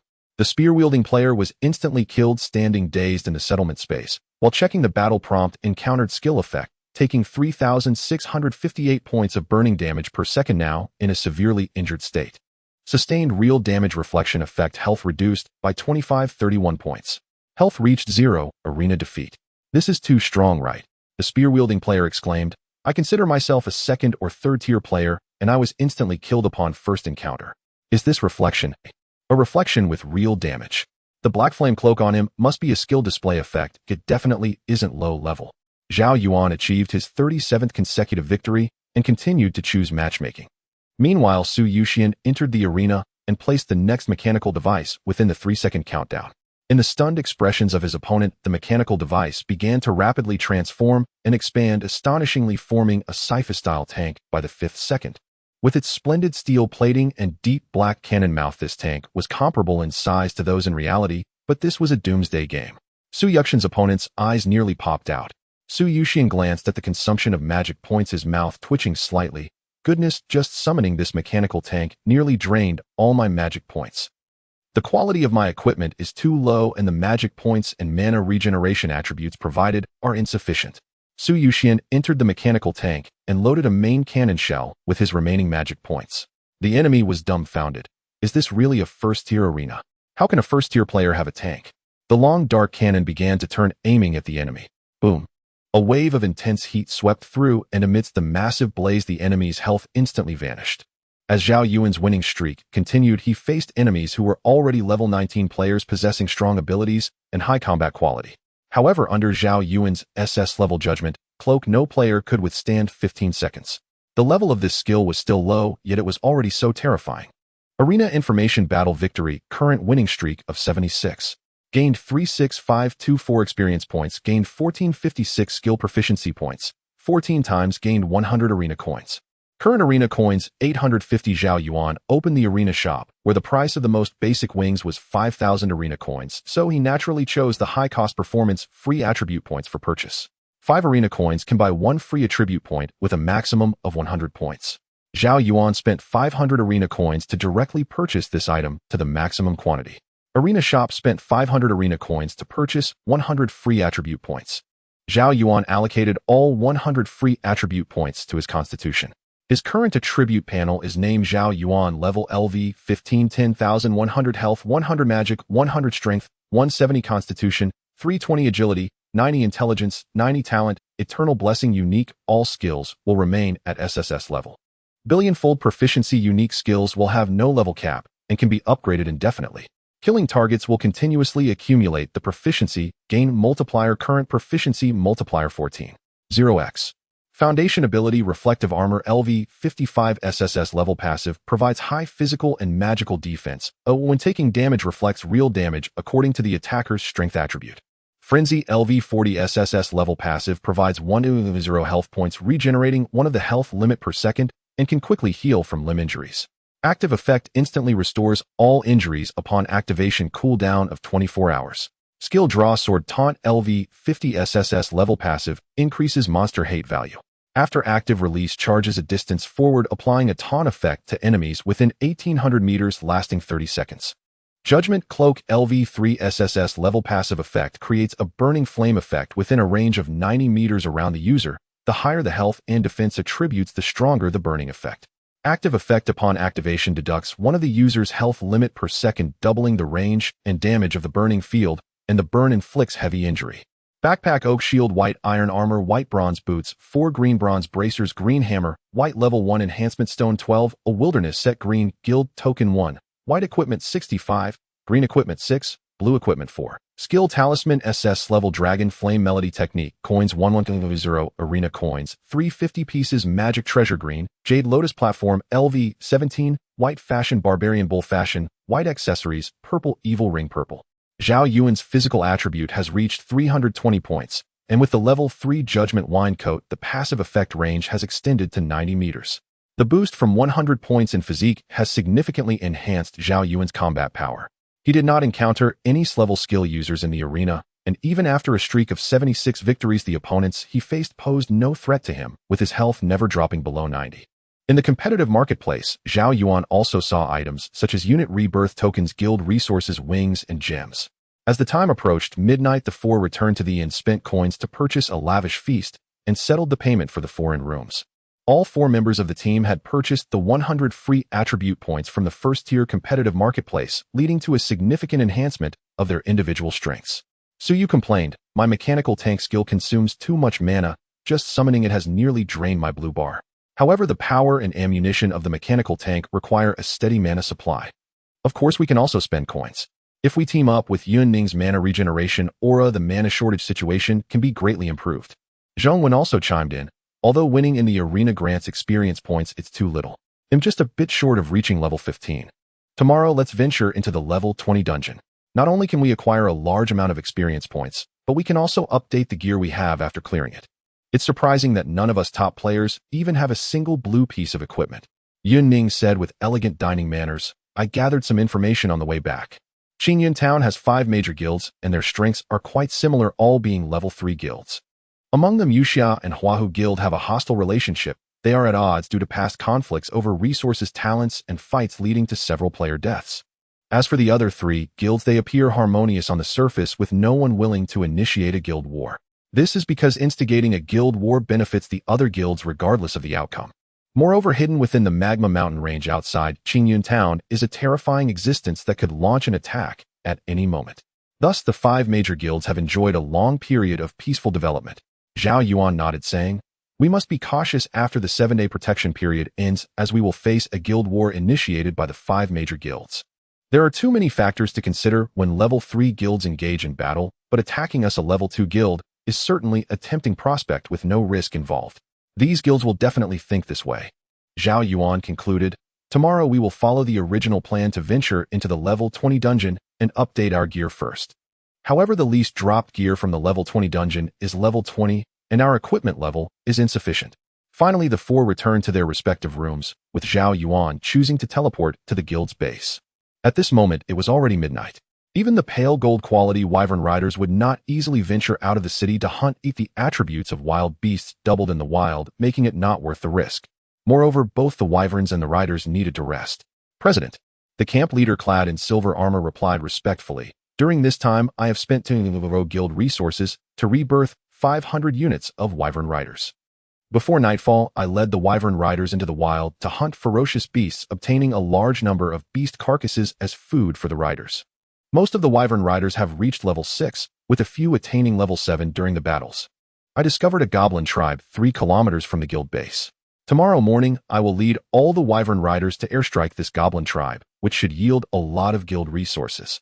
Zhao Yuan remarked, it seems that the attributes of pale gold quality units are very high, but their cost is incredibly expensive. Guild resources only rebirthed 500 wyvern riders. The camp leader replied, that's right, these wyvern riders belong to the rare aerial units capable of swiftly traversing dozens of kilometers. Thinking about it, the value-for-money ratio of the unit rebirth tokens in the competitive marketplace is very high. Tomorrow I still need to fight in the arena. Unit rebirth tokens can directly give birth to a unit, meaning the higher the quality of the unit, the greater the value of the rebirth token. However, in the first-tier competitive marketplace, the purchase limit for unit rebirth tokens is 1,000. After explaining the second-tier marketplace, I will be able to buy more. Moreover, this item only appeared after Zhao Yuan became the guild leader. Only the guild leader can purchase unit rebirth tokens. Regular players do not have this item option in their competitive marketplaces. Then Zhao Yuan went to the guild hall to talk to the steward. President, I have designed a rough layout for the barracks. Today, we can only make do with the wyvern riders resting on the spot. Because the guild hall does not have enough space, fortunately the riders and the wyverns are one entity, and the wings of the wyverns can serve as a shelter for the riders. Tomorrow I will use guild resources to have the riders build their own small houses. Zhao Yuan nodded, saying, very well, but the development speed of the guild must be faster. The protection period is only 7 days, and my enemies are not only the ferocious beasts in the wild, but also 5 level 3 guilds. Zhao Yuan opened the guild panel. Level 2 Guild Deceptive Soldiers. President Zhao Yuan. Vice President None. Guild Experience Guild Funds Guild Resources 1 Guild Units 150 Wyvern Riders. Pale Gold Guild Buildings. Guild Hall Warehouse. City Wall Guild NPCs. Steward Purple. Camp Leader Purple. Guild Members 4. Maximum 3000 members. Then Zhao Yuan chose to teleport back to the inn and lay down to rest. The next day, Zhao Yuan was not awakened by an alarm clock, but by a system warning. Area announcement: catastrophic event occurring. A dominant level creature from the magma mountain range is attacking Qingyun Town. Please be prepared for response. A beast tide has been initiated by the most terrifying creature known in the vicinity of Qingyun Town. Zhao Yuan arrived at the inn and met up with his teammates. Area announcement: dominant level creature flame demon is attacking Qingyun Town. Please respond cautiously. Warning: if Qingyun Town is breached, the effect of the safe zone will be lost, and the teleport point will also be closed. The 5 major guilds of Qingyun Town along with NPC town guards quickly assembled. Qingyun Town has a total population of 4,000, including both NPCs and players. Excluding NPCs without combat power and low-level players, Qingyun Town has approximately 2,000 combat units. However, the forces on site are complicated, consisting of members from the 5 major guilds, town guards led by the mayor, as well as some small guilds and casual players.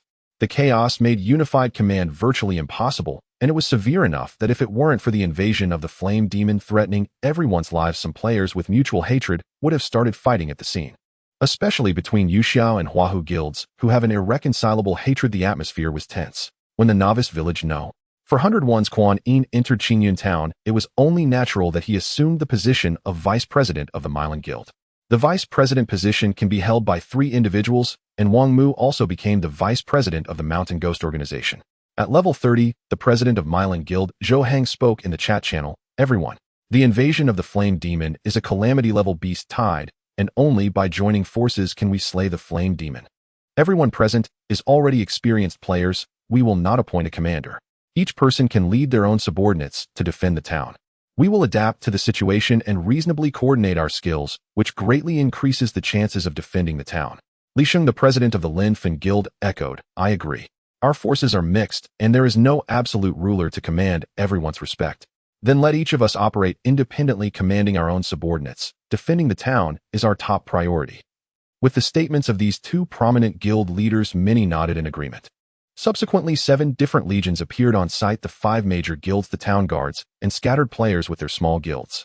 Just like always, melee players stood at the front, while ranged players huddled far behind. This is an eternal truth. The chat channel has been closed. The battlefield command channel is now open. The top 10 players on the battlefield scoreboard will have the opportunity to speak. The battlefield scoreboard has opened. Killing ferocious beasts will accumulate battlefield points, and after the calamity event ends, rewards will be exchanged according to points. Boom, boom, boom. A terrifying flame demon towering at 20 meters appeared in front of everyone, and an obvious wave of heat and black smoke rushed towards them. The Overlord-class Earth Vein water buffalo that Zhao Yuan had once encountered was only 30 meters long and 7 meters tall. Yet this flame demon stood a towering 20 meters tall. Moreover, unlike the beast tide encountered in the novice village, this one was divided into 3 waves. How could a true calamity event allow ferocious beasts to spread their forces, letting players gradually wear down their numbers? The intelligent flame demon would surely concentrate all ferocious beasts, with one wave directly flattening Qingyun town. Thus what met the eye was a vast wave-like black beast horde pressing and colliding towards Qingyun town. At the center of the beast tide stood the level 30 overlord creature, the flame demon, majestically towering with layers of heat waves and black smoke piercing the sky. Qingyun town has a 10-meter-tall blue stone wall with stone throwers, giant crossbows, and black oil. All means of defense are naturally well prepared. The majestic blue wall stands 10 meters high and spans 1 meter in width, with numerous players climbing the wall ready to face the flame demon invasion. Zhao Yuan and his 3 companions were among the scattered players dressed in uniform white armor as town guard NPCs, while even guild players had mismatched equipment. Zhao Yuan gazed into the distance. There must be at least 100 ferocious beasts, most of which are level 25, with a few at level 30. Flame Demon. Quality Overlord. Level 30. Strength 2,500. Constitution 3,000. Agility 500. Intelligence 2,000. Skills: High Temperature Black Cloud Volcanic Eruption. Description: a top-tier existence among overlord creatures with the explosive force of a volcanic eruption and the ability to melt steel. The appearance of the flame demon signifies the arrival of doom.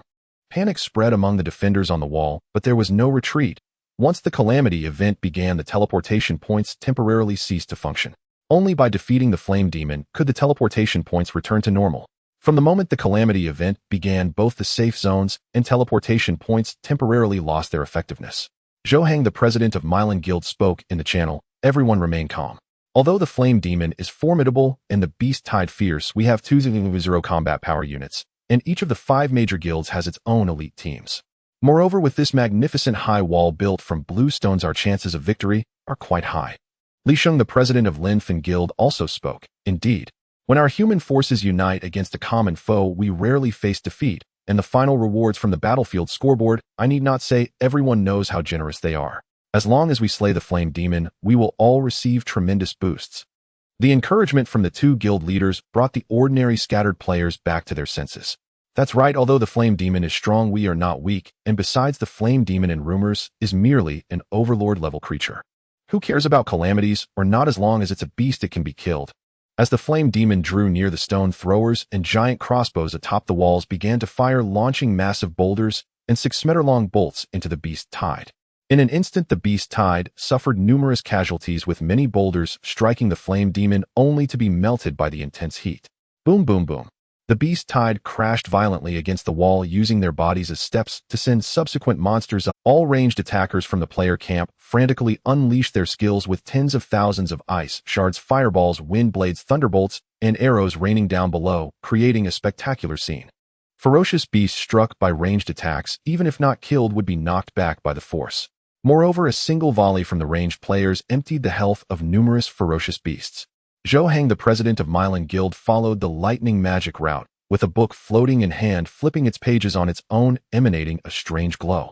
A mass of black clouds spread forth, and from within the clouds burst forth a brilliant flash of lightning, instantly slaying all affected ferocious beasts. Zhao Yuan said in the team chat, "I'm going down to farm battlefield points. If you encounter danger, jump into Su Yuxian's mechanical tank." Zhongwen, are you going to jump off the wall again? Go ahead, go ahead. Su Yuxian, why do you say again? Zhao Yuan, armed with a large knife, jumped into the densely packed sea of beasts at level 15. Nearby players were dumbfounded. Did you see someone falling down? At 10 meters high, won't he die from the fall? He probably got scared and fell down by accident, right? Don't worry about him. Keep bombarding with fire.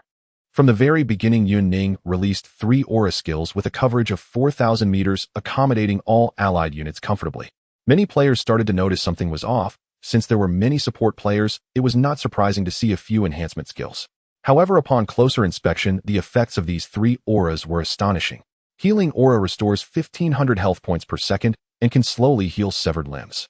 Health Aura increases maximum health by 700 points. Mana Recovery Aura restores 900 mana points per second. What do these 3 auras mean? Typically, a level 25 melee player might not even have 7,000 health points. A single health aura effectively doubles their health bar. Moreover, a normal level 25 mage would only have around 1,500 to 2,000 mana points. They could be fully replenished in just 2 seconds. Kuan Yin, the vice president of Milan Guild, said to the president, "Indeed, this is what I mentioned before, an aura ability user now elevated to this level." Soon all 200 allied soldiers discovered the 3 halos surrounding them, stunned and wide-eyed. Wow, is this N's class skill? It actually covers all 200 people. Isn't this the essence of large-scale battles? Zhou Heng said, "With this return magic halo, my output can even increase by over 3 times. This is too amazing. Can we recruit the halo bearer for my Milan Guild?" Kuan Yin remarked, "That might be a bit difficult. The halo bearer is one thing, but look below, President." Zhou Heng flipped through the magic tome in his hands, and waves of dazzling lightning crashed down, melting numerous fierce beasts.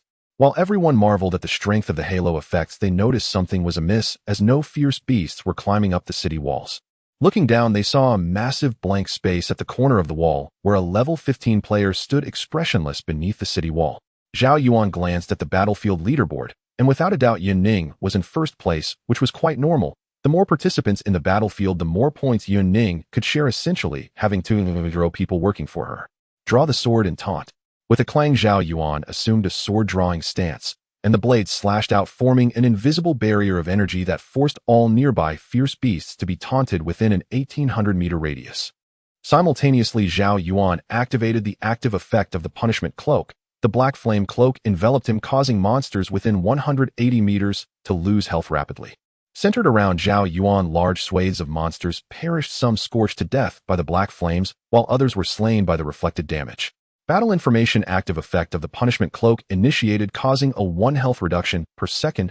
Burn area range doubled, damage doubled, dealing 2,653 points of burn damage per second to enemies within a 180-meter radius, with an additional serious injury effect.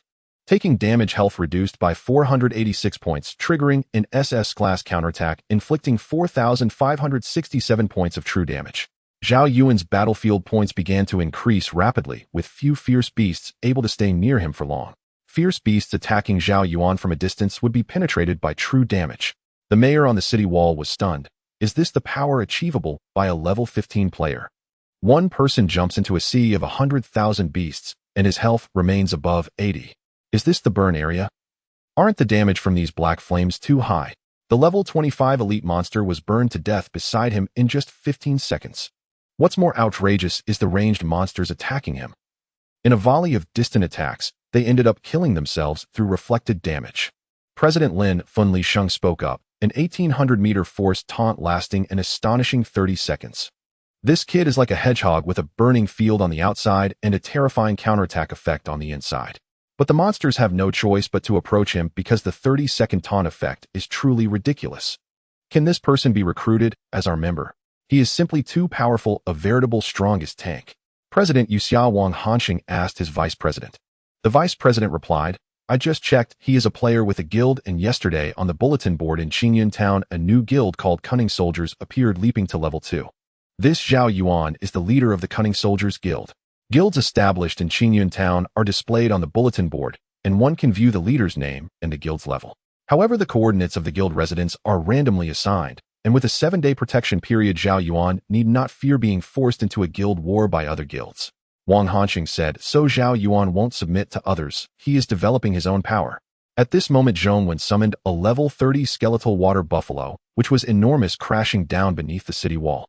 Having experienced the last Abyss-level guild trial, Zhong Wen had a total of 3 overlord-level skeletons. There were many lord-level summons as well, most of which were elite level. The skeletal water buffalo, formed by all of them, had exaggerated attributes, and was at level 30. The Earth Split skill of the Earth Vein Water Buffalo is a group attack, and comes with a stun effect, making it the preferred main unit for the skeletal giant beasts. Meanwhile, Su Yuxian had already set up 3 fixed artillery positions on top of the city wall. As for the S-class mechanical tank, there was simply no space to place it on the city wall. Under the coverage of Yun Ning's return magic halo, Zhong Wen's and Su Yuxian's firepower could be unleashed without restrictions. Su Yuxian's 3 artillery pieces fired wildly, continuously launching small missiles to knock down the monsters climbing on the city walls. Zhong Wen also continuously unleashed the Earth Vein Water Buffalo's wrestling and Earth Split skills, causing his battlefield points to soar. Is this a summoned creature? A level 30 Overlord level summon. President Yuxiao Wang Hanxing was shocked. Its size is almost comparable to the Flame Demon, and it even has a group stun skill. With the participation of Zhao Yuan's team before the Beast Tide Assault seemed less difficult than imagined, but the Flame Demon was steadily approaching Qingyun Town, causing everyone to feel hot and sweat. A thick layer of dark mist surged from the crimson body of the Flame Demon, quickly covering above the city walls, making everyone feel as though they were facing the apocalypse. Dark clouds. The Flame Demon created a thick pitch-black mist that obscured everyone's vision. However, this was just the beginning. High temperature. Boom. A strange red crystal emerged from the chest of the Flame Demon, spewing exaggerated. The flames ignited the dark clouds, and within the black fog were explosive substances, causing the firelight to burst forth from the black mist above the city wall, triggering a full explosion. Boom, boom, boom. The Flame Demon was still over 2,000 meters away from the city wall, yet it could directly attack the players above the city wall. In an instant, countless players were severely injured or killed, and screams filled the air. Fortunately, Yun Ning's health halo was powerful enough to save a large number of players' lives. At the same time, the healing halo could also heal severed limb injuries, and coupled with the healing skills of other support players, the losses for the defenders were not as great as anticipated.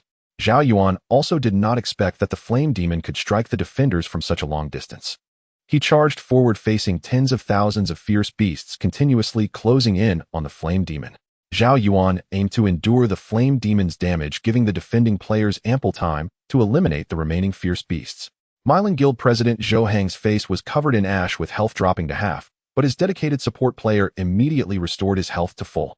As expected of the Flame Demon, it directly ignores the durability of the city wall and attacks us from such a distance. Wait, that Zhao Yuan is actually going to challenge the Flame Demon alone. This is a joke, right? Zhou Hang used his skill, and balls of thunderstorm rained down, slaughtering a multitude of climbing monsters. These 2 skills, Dark Cloud's high temperature, are already terrifying enough, and the Flame Demon still has a volcanic eruption. President Lin Funli Sheng also had a face full of ash, while several fragile players beside him were almost combat information target defeated, triggering the talent Trillion-fold Proficiency. Current gain multiplier is 15 times. Defeated the ferocious beast, gained 8,965 experience points. Gained 6,539 experience points. Gained experience. With just a healing aura, Yun Ning's effectiveness far surpasses that of all healing players present. Moreover, she possesses the effects of 2 additional auras. Even Zhao Yuan cannot surpass Yun Ning in a short time, as the level of the SS grade punishment code is still too low to burn enemies over a wide area. Draw sword taunt. Zhao Yuan once again drew his sword, gaining a charge effect, instantly slaying all monsters he collided with, including putting the flame demon into a taunt state. Instantly, Zhao Yuan was targeted by the flame demon, whose 3 demonic eyes gazed at him, releasing a torrent of black smoke that enveloped the area around Zhao Yuan. High temperature. The flame demon unleashed an exaggerated flame pillar, directly engulfing Zhao Yuan and igniting the surrounding black smoke. Boom, boom, boom. Zhao Yuan's health dropped to 70, and he immediately turned off the active effect of the punishment coat, relying on the Berserker skill to recover health. At the same time, he activated the active effect of the white artifact, and with Yun Ning's healing aura, his health continuously rose. Meanwhile, the flame demon not only failed to kill Zhao Yuan, but also developed numerous cracks on its godlike body. As if cracks had appeared on a ceramic surface, the flame demon's health decreased by 1/10. Combat information suffered damage from Black Cloud, and high-temperature skills health decreased by 36,251 points, triggering SS-grade reflective armor, causing 26,853 points of true damage, causing 32,551 points of true damage. Players on the city wall were once again completely shocked, soloing a horde of beasts brutally beating the flame demon. The disaster level BS health actually decreased by 1/10. Isn't this cheating? How can one be this overpowered at level 15? I understand now. Could it be that Zhao Yuan's reflective damage is judged based on the attacker's damage attributes? One player speculated. The flame demon has thick health, but its attacks are also extremely terrifying. This is the only explanation for why Zhao Yuan could take away 1/10 of BS health. This distance is too far. Healing players' skills can't reach him. He can only rely on himself. Moreover, there are these 3 aura effects to assist Zhao Yuan, and the range of these 3 auras has already exceeded 4,000 meters. But that's still not enough, especially facing the flame demon. President Lin Funli Sheng spoke in the battle channel. Everyone output all your strength. We might as well help this kid lighten the burden a bit. Zhong Wen's summon cannot stray too far from him. His bone water buffalo cannot support Zhao Yuan and can only control the bone water buffalo to frantically slay nearby ferocious beasts.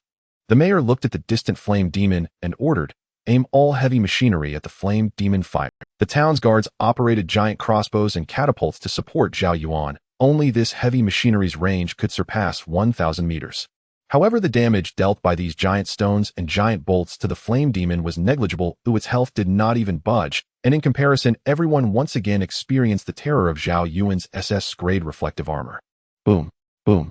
2 beams of golden light struck Zhong Wen and Yun Ning, who were just a hair's breadth away from leveling up, and they successfully reached level 15. Buzz. Another layer of aura radiated from Yun Ning, spreading outward and illuminating her exquisite and beautiful features, captivating all. SS-grade lifesteal aura, lifesteal, attribute 1. Holy crap. The 5 guild leaders were completely dumbfounded as a scarlet halo enveloped them, giving them an additional 1 lifesteal attribute aura. Is this the aura user Yun Ning, who ranks first on the battlefield points leaderboard? Zhou Heng exclaimed excitedly. Just at level 1, she provided 1 lifesteal attribute. Once this skill level increases, won't it provide 5 or 10 lifesteal attribute? Is this going against the heavens? This is an aura. This is not just a single target buff, but an enormous area enhancement. I'm going crazy. President Lin Funli Sheng twitched at the corner of his mouth. This is just a level 1 aura that can cover 500 meters. Why do I feel like this aura user is even more abnormal than Zhao Yuan? This will definitely be reported to the top guilds in Xia country. Countless strong players will volunteer to level her up and treat her as their guild's mascot. Her level is still too low. She can only be a mascot, but once her level increases, she will directly become the strongest support in major battles in Xia country. Vice President Wang Hanxing added, I can already imagine that these big shots will fight to the death for a Yun Ning, and it might even lead to internal strife among the top guilds in Xia country. Especially some top-tier experts who follow the lifesteal path. With Yun Ning's lifesteal aura stacking, they can directly undergo a qualitative change, suddenly elevating their strength. Vice President Yu Xia, big brother, stop talking. Zhao Yuan is being smashed into the ground by the flame demon. If Zhao Yuan dies, although we can resist the flame demon, the casualties will definitely be heavy. Wang Hanxing angrily scolded, what the hell can I do? Jump off the city wall to save him. Crash. A figure leaped down from the city wall. It was Zhong Wen after reaching level 15. Wang Hanxing. Someone really jumped down. The skill obtained by Zhong Wen at level 15 is Scrayed Bone Demon Possession, a subsequent skill of the Bone Giant Beast, allowing all bone units to become bone demons and attached to himself. Bone demon attributes are influenced by the strength of bone units' personal attributes and skill level. This is akin to a fusion technique that allows the summoned creature to attach to Zhao Yuan's body, completely eliminating the summoner's vulnerability when enemies approach. After jumping down from the city wall, Zhao Yuan used Scrayed Bone Demon Possession. A strange hazy purple aura blossomed around him, with numerous mysterious symbols crawling across his skin. The bone giant beast below the city wall immediately disassembled, all of it piecing together onto Zhao Yuan, giving birth to a bone demon with a human skeletal form. Surrounded by swirling purple flames, after using the Scrayed Bone Demon Possession, Zhao Yuan already possessed the strength to confront the flame demon Hedon. Because the aura gained by Yunning after leveling up was only level 1, it couldn't reach Zhao Yuan's position, so Zhao Yuan, who had acquired a new skill, rushed to support Zhao Yuan immediately. Su Yuxian, hey, this kid is making it seem like I'm unfaithful. But don't stop me, I want to jump down to help Zhao Yuan. Don't stop me, don't stop me. Yunning, what are you looking at? Zhao Yuan has a new skill, but if you jump down like that, you'll be left with no health. Su Yuxian, that makes sense then. I want jump. It is merely that the terrain does not favor my skills, otherwise I could drive a tank circling around Zhao Yuan, and with the vampiric attributes of Zhao Yuan, I could swiftly restore full health with the terrifying true damage of the reflected damage. I could even kill the flame demon at full health. This wretched creature wouldn't be able to escape. Yunning glanced around, saying, Zhao Yuan no longer needs our support. He and Zhao Yuan should be sufficient to handle the flame demon. However, once this catastrophe event concludes, we might not fare so well. Moi. Su Yuxian sensed something keenly. Are you suggesting the other forces in Qingyan Town? Yunning stated in the team chat, the strength of our foreman team has been exposed for the first time to the various forces in Qingyan Town. Moreover, Zhao Yuan has established his own guild, and for the 5 major guilds, if they cannot obtain it, they would rather seize it by force. You mean to say that if the 5 major guilds cannot recruit us, jealousy and greed might arise, thinking they could kill us and inherit our SSS skills? Human nature is inherently vile. It is only natural. Yunning said lightly. If it were you and a way to obtain an SS level skill appeared before you, wouldn't you want to take a chance to soar to great heights from then on? Let them come. We are not afraid of strong enemies. Besides, our new guild is in dire need of guild resources.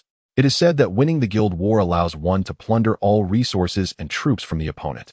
Su Yuxian suddenly understood. No wonder Zhao Yuan is so audacious in showcasing his strength. This is a deliberate baiting, isn't it? What fish are you trying to catch? Zhao Yuan replied, strength is the foundation of all morality. Although our levels are too low, we still have a significant chance against these guilds. Boom. Just as Zhao Yuan finished his sentence, he was sent flying by a punch from the flame demon, embedding him into the bluestone city wall like a cannonball. The durability of the city wall had clearly dropped significantly. Su Yuxian remarked, well, Zhao Yuan, focus on fighting the wretched creature, don't get distracted, or you'll end up embedded in the wall. Pock. Zhao Yuan crawled out of the pit, his mouth full of dust. The flame demon was scared off by the reflected damage, throwing me out of the battlefield. Otherwise it would have been in danger. Zhao Yuan exclaimed, help me, brother. I'm feeling a bit overwhelmed by myself. Zhao Yuan was enveloped in layers of shattered bones, becoming the heart of the bone demon.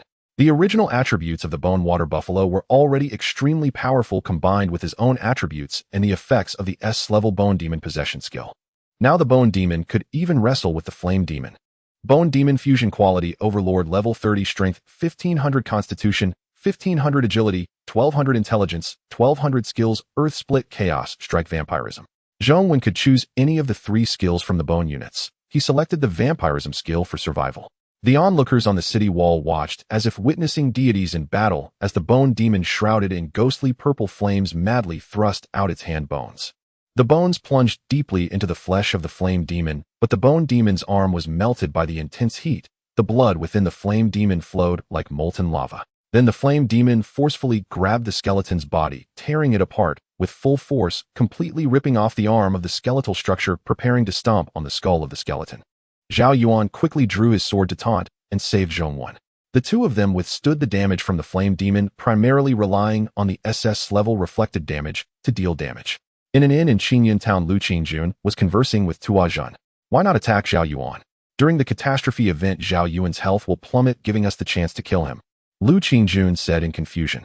Since the last assassination attempt on Zhao Yuan failed, resulting in the loss of an SS-level skill ninja, for the Cherry Blossom Nation, Lu Qingjun had lost Tua Zhen's trust. Tua Zhen believed Lu Qingjun did not provide comprehensive intelligence, leading to the failed assassination attempt at the foot of the mountain. However, having enjoyed the resources of the Cherry Blossom Nation, Lu Qingjun was unwilling to become mediocre again, not knowing when he would die under the catastrophe event. Thus, Lu Qingjun signed a system agreement with the Cherry Blossom Nation. From then on, Lu Qingjun could never betray the Cherry Blossom Nation, becoming their lapdog, which is why Tuazhen reinstated Lu Qingjun. Tuazhen scolded, "Fool. The last cross-national teleportation has already attracted the attention of the higher-ups in the Xia Kingdom. If we are to attempt to assassinate Zhao Yuan again, we must have complete assurance before doing so. The timing is not yet right, just wait." Lu Qingjun showed no reaction to Tuazhen's insults. After signing the system agreement written by Tuazhen, Lu Qingjun gained the true support of the Cherry Blossom Nation, significantly increasing his strength. But he also lost his dignity as a human. Tuazhen treated Lu Qingjun like a wild dog to scold. Tuazhen said, "By the way, I have already contacted the Beautiful Nation. There is someone like you in Qingyun Town, and you can join forces. Both the Beautiful Nation and our Cherry Blossom Nation wish to snuff out the talents of the Xia Kingdom. We are already allies in the shadows." "Someone like me, eh?" Lu Qingjun murmured. "That's right, this person is called Huang Xian, and he has signed a system agreement with the Beautiful Nation." "Huang Xian. It's actually him, he's not dead." Lu Qingjun also emerged from the 401st Novice Village, so he naturally remembered when he initiated the betting order and the failed bet against Huang Xian. "Oh." Tuazhen chuckled meaningfully, "You know him? It seems there is truly some fate. When the time comes, I will ensure Zhao Yuan and all 3 of his subordinates die." Simultaneously using skill talismans to imprint all their skills, handing them over to the geniuses of our Cherry Blossom Nation. The health of the Flame Demon had already dropped to half, all due to the reflected damage dealt by Zhao Yuan. The Flame Demon stepped on the skull of the Bone Demon, its magma-like body exuding intense heat, continuously melting the skull of the Bone Demon. More than half of the skull had already melted into water, and just in time Zhao Yuan arrived, activating Taunt to attract the Flame Demon's ire. Volcano Eruption. As the absolute protagonist of the catastrophe event, the Flame Demon used its final skill, completely transforming its body into magma, casting a crimson hue across half the sky. At that moment, the Flame Demon seemed to embody a live volcano, magnificently erupting. Lava erupted in waves from its body, rising into the air, and then under the pull of gravity, plummeting madly, forming massive Halford, half-solid meteorites.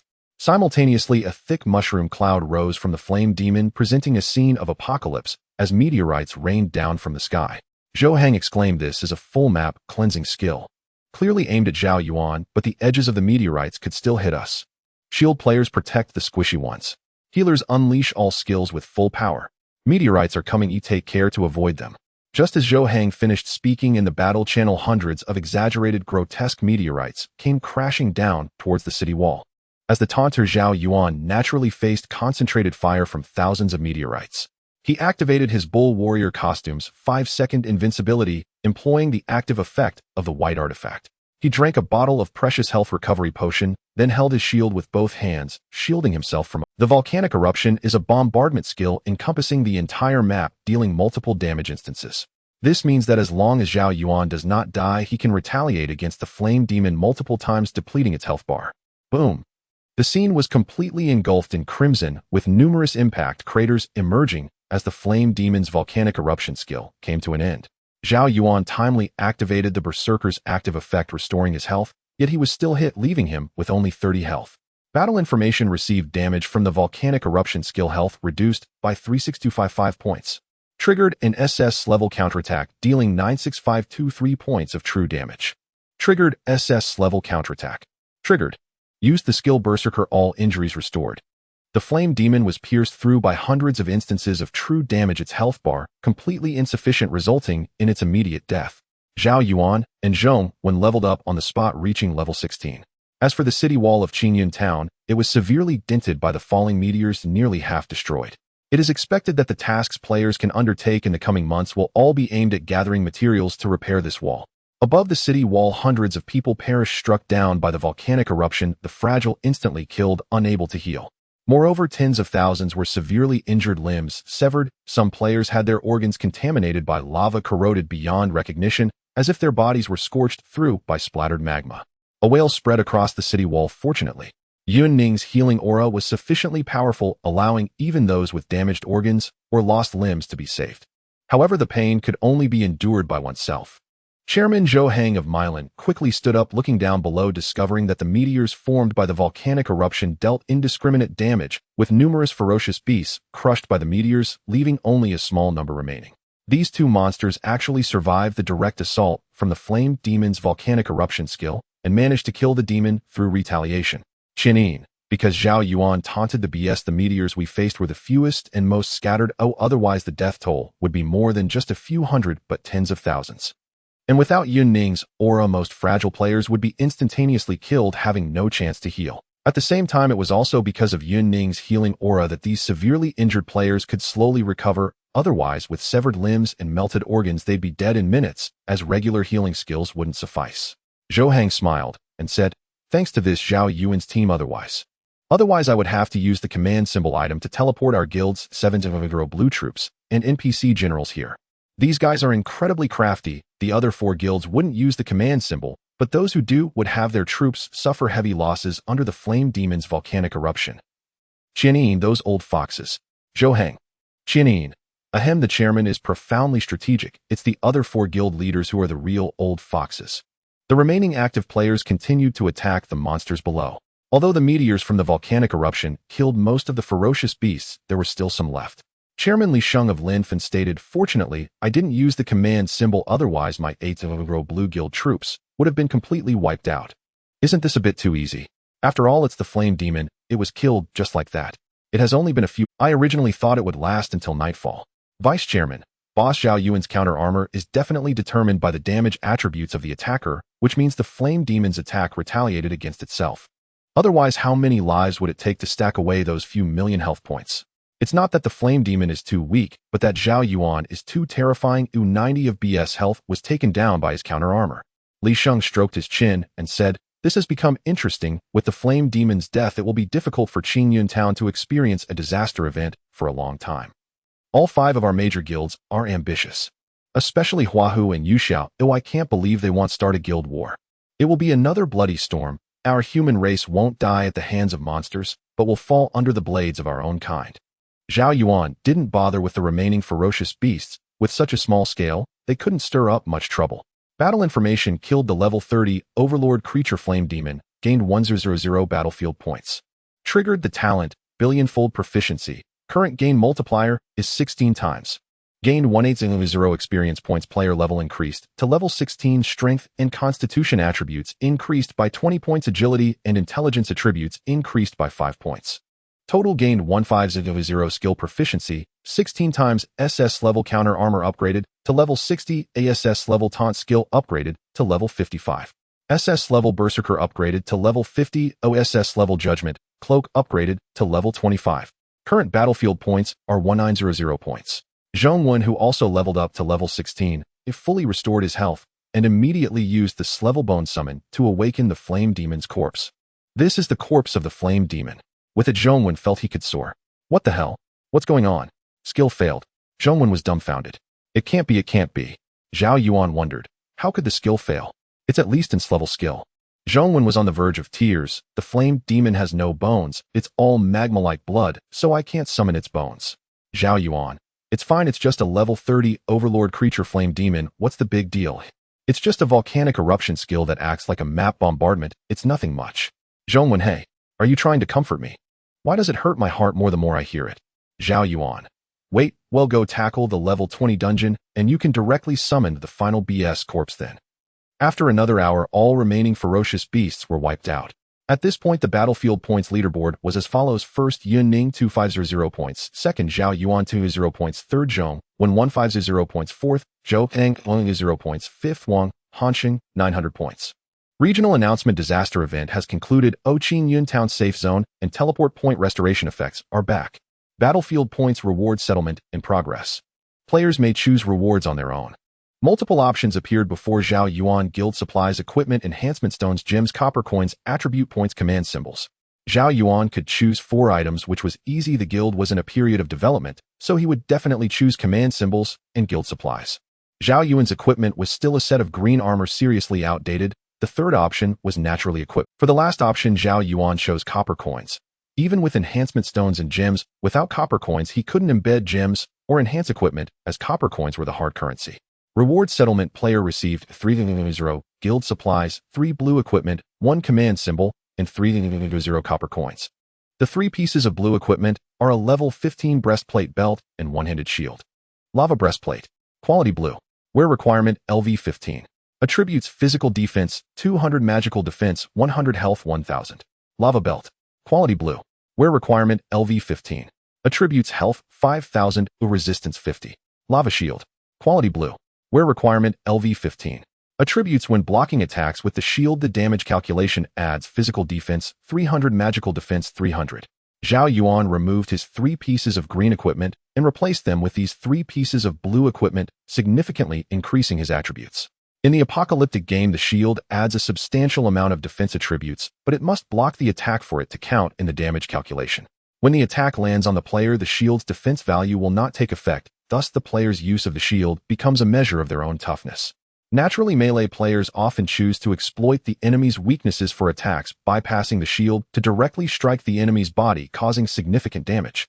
The other 3 members of the team also receive their rewards, but the options for guild resources and the command token are exclusive to the guild leader players. As the top player on the leaderboard, Yun Ning received 5 pieces of blue equipment, a large number of gems, attribute points, and copper coins, significantly boosting her power. Zhao Yuan and Zhong Wen returned to Qingyun town, and Zhou Heng walked up to Zhao Yuan, starting a conversation. Thanks to your team, otherwise the number of players who would have died in the volcanic eruption would far exceed a few hundred. It would at least be 30,000. I have such little ability, while I'm merely a clown. If the 5 major guilds used the command tokens, they could summon more than 100,000 blue units to kill the flame demon, which wouldn't be difficult. Since you established a guild yourself, you certainly won't easily submit to others. Let's add each other as friends. Perhaps we'll have to team up in the future. Zhao Yuan and the 5 guild leaders added each other as friends. Only 5 hours had passed since the catastrophe began. However, what everyone failed to notice was that within the flame demon's corpse, a peculiar red crystal-like heart was still beating, ultimately being snatched away by a monstrous bird with an elderly face. Yun Ning did not share the attributes of the SS level lifesteal aura skill in the group chat. She sent it privately to Zhao Yuan. Zhao Yuan understood her intentions. Although Su Yuxian appeared to lack scheming, Yun Ning was a suspicious person.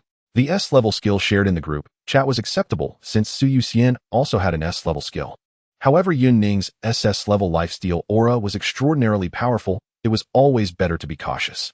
Lifesteal Aura LV5 SSS covers a radius of 700 meters, granting 1/5 lifesteal attributes to allied units. What is the core of lifesteal? Naturally, it is the terrifying burst of damage followed by recovery. This forms a perpetual motion machine, self-sustaining with high damage, while Zhao Yuan's SS-level reflective armor when facing such a terrifying creature as the flame demon. A single instance of true damage reflection could deal over 9,000 damage. Even a mere 5 lifesteal would be extremely exaggerated. Once this lifesteal aura's level increases, Zhao Yuan could even kill BS at full health. Zhao Yuan said, "You all continue your activities. I will head to the guild base for a bit, then we shall venture into the level 20 dungeon." Zhao Yuan chose to teleport to the guild building, while the other 3 teammates opted to participate in the arena, where many tempting items awaited them in the arena shop. At the guild base, only the butler was present. The barracks commander led 1500 units of wyvern riders over a 3-kilometer journey to airstrike a goblin tribe. Zhao Yuan had just obtained 3,000 guild resources, adding to the original 1,000, totaling 4,000. The initial 1,000 was reserved for the food of the wyvern riders, but it was completely unnecessary as the wyvern riders could hunt enough ferocious beasts every day. During the guild's protection period, it was better to go all in and stack up the unit count first. Zhao Yuan approached the rebirth pool and chose to spend 4,000 guild resources to resurrect 1,000 units of level 5 wyvern riders. Just as the resurrection completed, a troop of wyverns appeared in midair. It was the barracks commander returning triumphantly. Among this batch of wyvern riders, there were some of level 8, a pale gold quality unit with each level gained providing exceedingly impressive attributes. The barracks commander jumped off his wyvern. "Guild leader, I have lived up to expectations. I led the wyvern riders to completely destroy the goblin tribe 3 kilometers away, gaining 1,000 guild resources and 5,000 guild experience. Moreover, I discovered a level 10 dwarf village. Once the overall level of the wyvern riders increases a bit more, I will go destroy this dwarf village." Simply killing ferocious beasts can only yield monster corpses for food. However, guild resources must be obtained by capturing the resources of other forces. Zhao Yuan asked, "Was there no unit lost?" The barracks commander replied, "Only a few wyverns were injured, not a single wyvern died, because most of the goblin tribe consists of melee types. Only a small number of archers could hit the wyvern riders. We used aerial superiority to suppress them, employing dragon fire and projectile skills for air-to-ground attacks. Thus not a single Wyvern Rider was lost. These pale gold quality units are too powerful. Zhao Yuan pointed to the 100 newly resurrected Wyvern Riders nearby. There's no need to wait for the average level to reach 10. Take all 250 units of Wyvern Riders and directly destroy the level 10 dwarf village for me. Zhao Yuan threw the 100 guild resources he had just obtained back into the rebirth pool, and 250 brand new wyverns crawled out. He opened the guild panel. Level 2 Guild Trickster. Guild Leader Zhao Yuan. Vice Guild Leader Yun Ning. Guild Experience 350000. Guild Funds 300000. Guild Resources 0. Guild Units 2750 units of Wyvern Riders Pale Gold. Guild Buildings Guild Hall Warehouse City Wall. Guild NPCs Butler Purple Barracks Commander Purple. Guild Members 4 Max 3000. Zhao Yuan promoted Yun Ning to Vice Guild Leader as her suspicious and cautious nature combined with her strength made her a good fit. The Barracks Commander took to the skies again with the 2750 units of Wyvern Riders. On the way they encountered ferocious beasts and killed them as they went, but the main objective was to destroy the level 10 dwarf village, which would yield at least 300 guild resources. Zhao Yuan entered the guild hall and asked the butler, "What are the paths to leveling up the guild?" Besides destroying other forces, there are guild tasks that allow each guild member to complete tasks daily, gradually accumulating guild experience. However, since our guild only has 4 members and you guild leader do not intend to allow anyone of poor quality to join, this path is cut off. Another option is to initiate a guild war. Winning a guild war can seize all the guild resources, funds, experience, and units accumulated by other guilds. This is undoubtedly the fastest way to level up, but it is also the most dangerous. The purpose of the guild's funds is to maintain guild tasks and the guild shop, which are not currently needed. After settling everything, Zhao Yuan left the guild and teleported back to Qingyun Town, gathering teammates to raid a level 20 dungeon. At the Milan Guild's base, Zhou Hang sat in the main hall outside the guild building, where 7 blue-quality griffins, averaging level 23. Guild members coming and going were either accepting tasks or purchasing exclusive items from the guild shop. Kuan Yin spoke. "President, we have already sent someone to investigate the Magma Mountain range. With the death of the Flame Demon, this area is no longer forbidden and has even become a popular training ground for level 30. Zhou Hang replied, "With the external enemy dead, we can proceed with our plans." Kuan Yin asked, "Plans? What plans? Is the president planning to instigate a guild war to upgrade to a level 4 guild?" Zhou Hang chuckled, "Guild war? It's not the right time, yet let's wait a bit longer. However, you are right. To upgrade to a level 4 guild solely by waiting would be too difficult. Directly attacking other guilds and plundering resources could save us half a year's progress." Then Zhou Hang received an email containing an unknown coordinate. In the Magma Mountain range, after the Flame Demon was slain, this place became a level 30 area with an acceptable danger level. A massive active volcano fell into silence, and a strange bird resembling an old man flew above the volcano, dropping a peculiar red crystal into it. Zhao Yuan and the others gathered and walked towards the mayor's residence. After passing through layers of guards, Zhao Yuan met the mayor. "Mayor, we are here to start the level 20 dungeon." The mayor, a middle-aged man dressed elaborately, recognized Zhao Yuan, the one who had slain the Flame Demon, at first glance. "Are you only 4 people? The maximum number of people for this level 20 dungeon is 25, but with your strength 4 people will suffice. Our Qingyun town has experienced many changes over the years, overcoming disaster after disaster.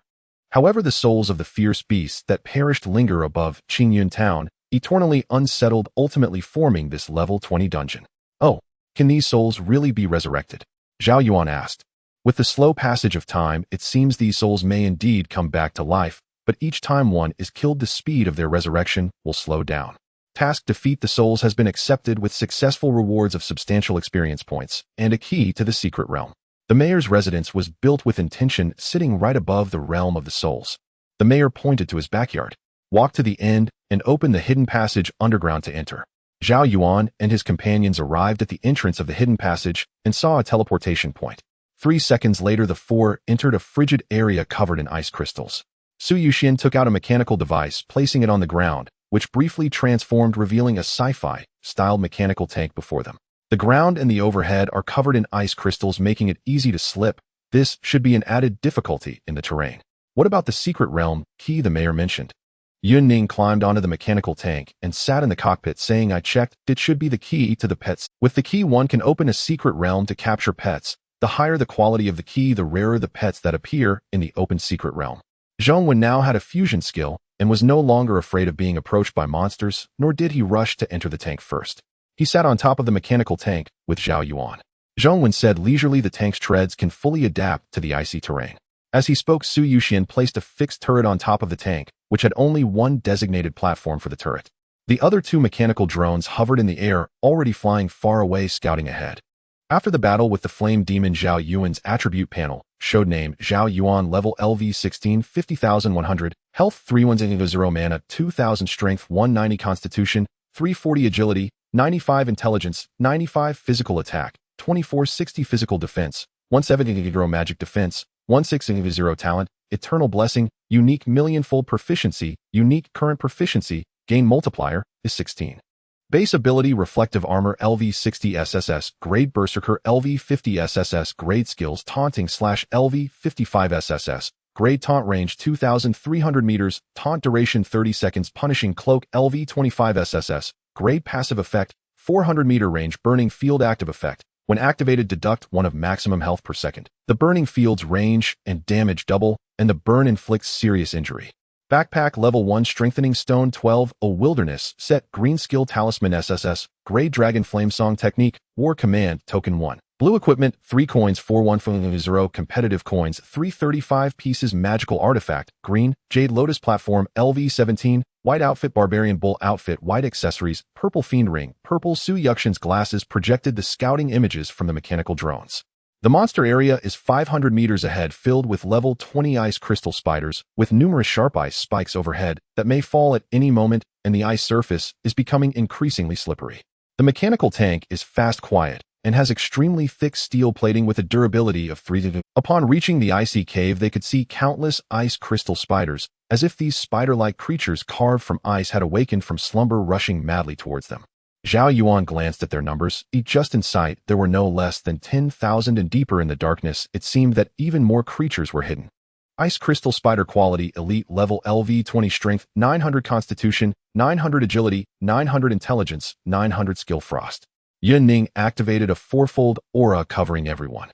This level 20 elite monster has only one skill, indicating it possesses a very tricky and troublesome ability. Su Yuxian consumed his mana, loading one shell after another into the cannon's barrel.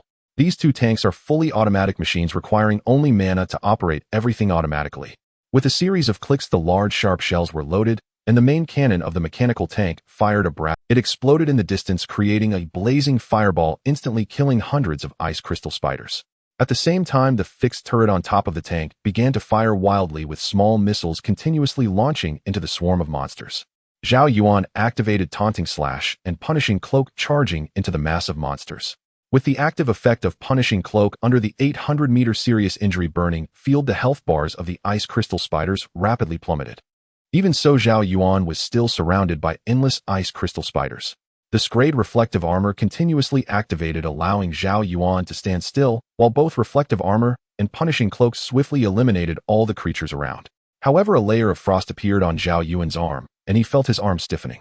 Battle information effect of frost skill applied, frozen value 1. When the frozen value reaches 100, he will enter a frozen state for 2 seconds, during which he cannot take any action. Zhao Yuan remarked in the team chat, "This frost skill is powerful. Each ice crystal spider that approaches me adds 1 point to my frozen value. If 100 ice crystal spiders come close, I will instantly fall into a frozen state.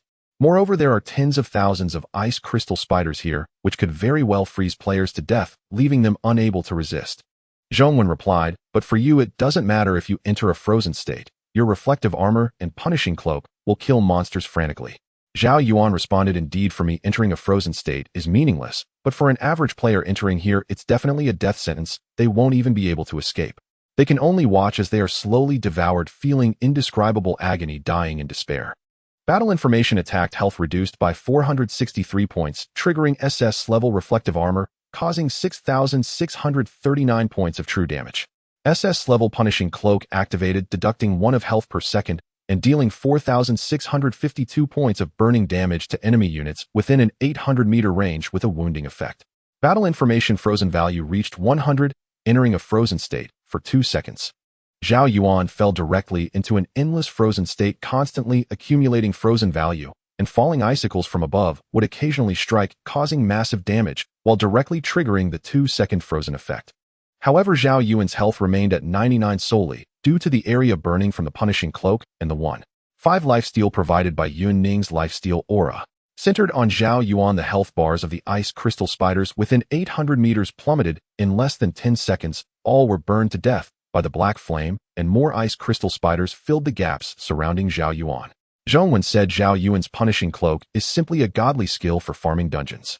After reaching level 25 in the Inferno Demon battle, its passive effect grants a 400-meter range. Once activated, the 800-meter black flame burn is terrifyingly efficient for clearing monsters, even more so than a mage. Zhao Yuan also summoned his Bone Water Buffalo to join the battle, while the S-level Bone Demon possession has a limited duration. It can possess for 30 minutes, but the skill cooldown is 50 minutes, meaning there is a 20-minute gap. After upgrading the Bone Demon possession level, this gap should be significantly reduced. With the upgraded mana regeneration aura, Zhao Yuan and Su Yuxian unleashed their firepower, leading to the deaths of hundreds or thousands of ice crystal spiders, converting them into their own experience and proficiency. Dungeon creatures do not drop items. All benefits are gathered in the dungeon reward box obtained after. In Qingyun Town, President Yu Xia held a black gold token inscribed with the words Conquest.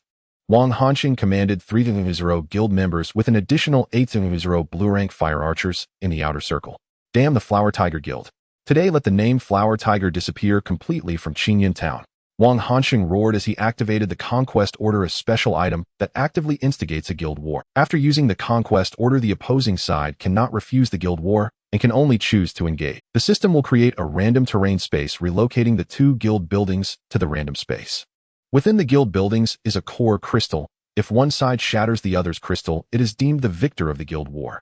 Players who die in guild wars will lose a level and can resurrect from their guild building after 3 seconds. The victorious side of the guild war will gain all guild funds, resources, experience, and the opposing side's unit rebirth pool. This means that some players, in order to protect the guild crystal, may be killed multiple times, resulting in a significant drop in levels, which can lead to a deduction of attribute points, or even failing to meet the equipment requirements. Players can also choose to give up resistance, allowing the guild crystal to shatter. Thus, they will only die once and won't be forced back to level 0. Guild wars instigated using the Conquest Order are protected by the system, so players do not truly die. However, once the coordinates of the guild building are uncovered by the enemy, they can find the opponent's guild building and annihilate all players inside. At this point, player deaths are real deaths. Thus, the guild's coordinates are truly a secret. If the enemy cannot locate the guild's coordinates, they can only use the precious Conquest Order to initiate a guild war. At this moment, the buildings of the Flower Tiger Guild and the Yuxia Guild were transported to the battle space. The long-standing grudge between both sides was about to erupt. With the death of the Inferno Demon, no catastrophic events would occur in the short term, and internal strife was imminent. The 300 players from the Flower Tiger Guild, along with 800 blue-rank striped tiger units, charged forth. The 300 players from the Yuxia Guild and 800 fire archers defended atop. What a big event! The solo players were originally engaged in daily tasks, helping to gather materials to repair the walls of Qingyun Town. Suddenly, they saw on the notice board of Qingyun Town that the Yuxia Guild had used the Conquest Order to provoke a war against the Flower Tiger Guild. What a big event! In just a few hours, one of the two would inevitably fall into dire straits, while the victorious side would gain a massive amount of guild resources, allowing them to rebirth more guild units and become even stronger. This Conquest Order is an extremely rare item. Once used, the opposing side can only forcefully engage in a guild war, unable to refuse. No matter which side loses, the ultimate victor can obtain substantial resources, potentially tripling the number of guild units. The balance among the 5 major guilds has been disrupted. How will the other 3 respond? As for us solo players, as long as we can barely survive, it will suffice. The copper coins we earn all day amount to just a few. It takes dozens of minutes to kill a single beast of the same level. As for these major guild matters, well, just watch the excitement.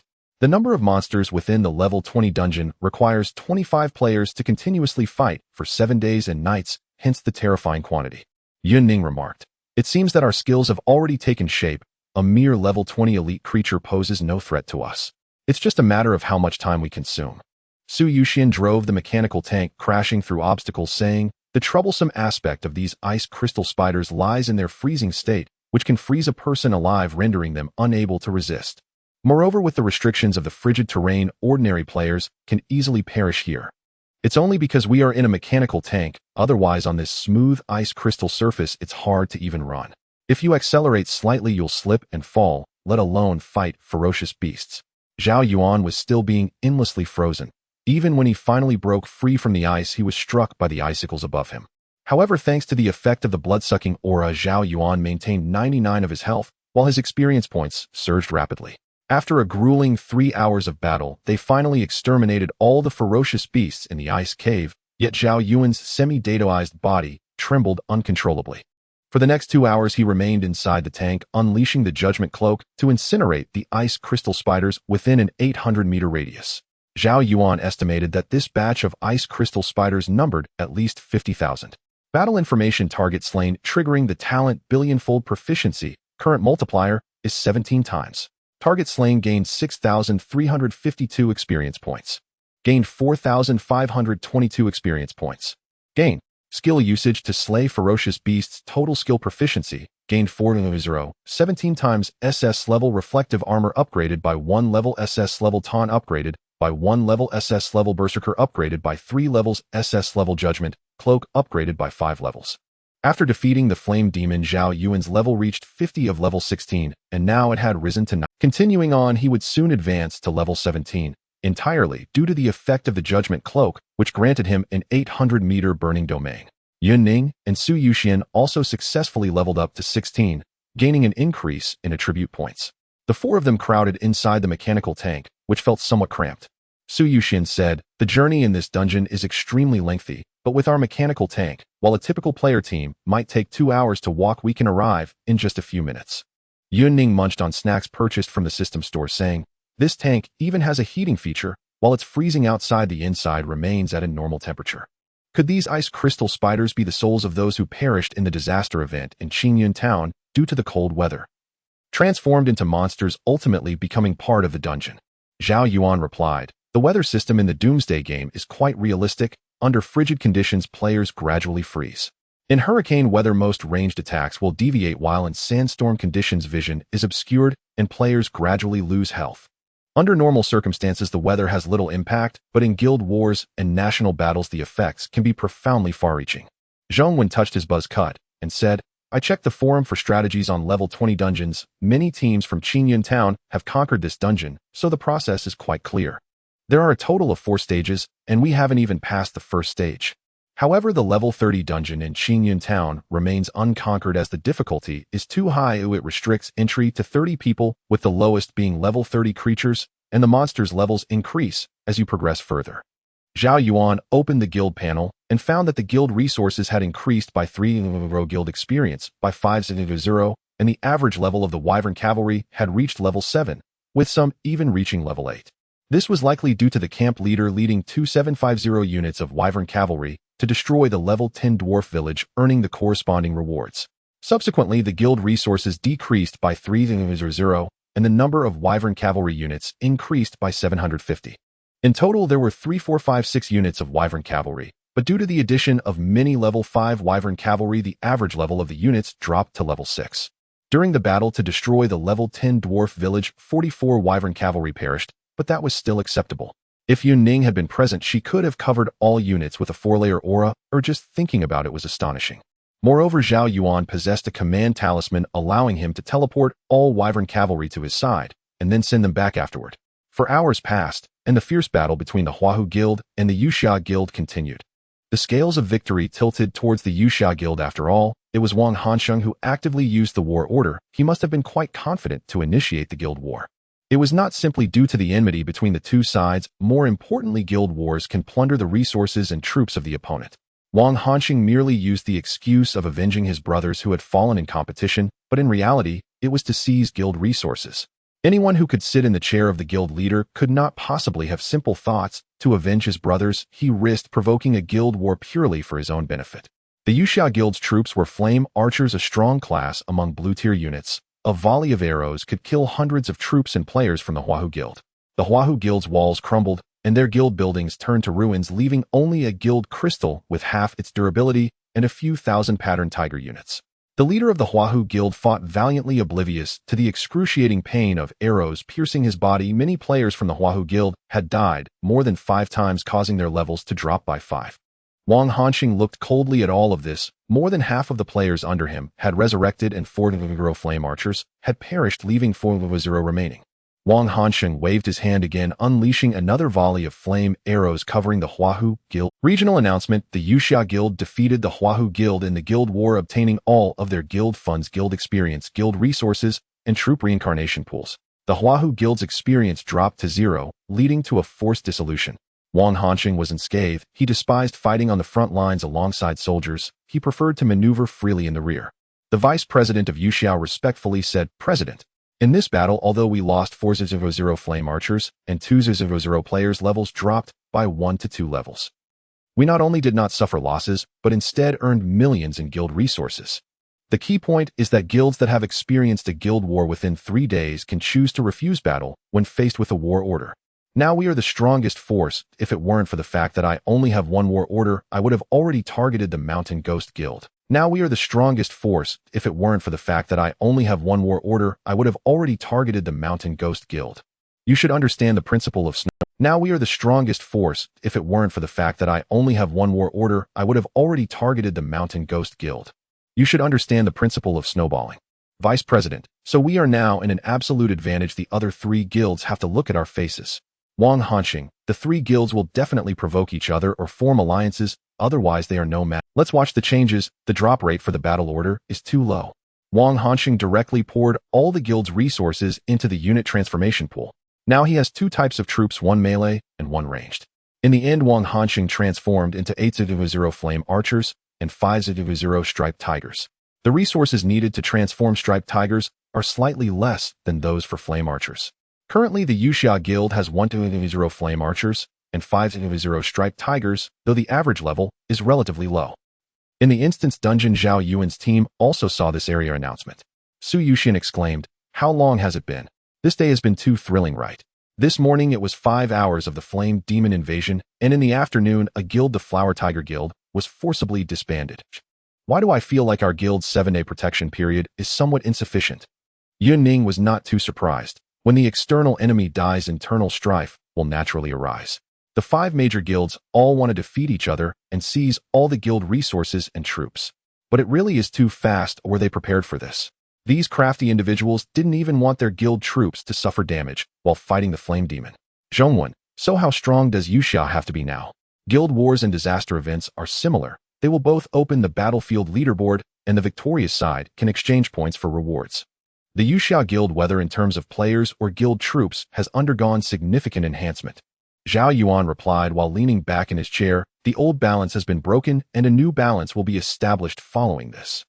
Now that the Flower Tiger Guild has been forcibly disbanded, Yuxia stands alone, and the remaining 3 must either choose to ally or initiate another guild war to create a force that can contend with Yuxia.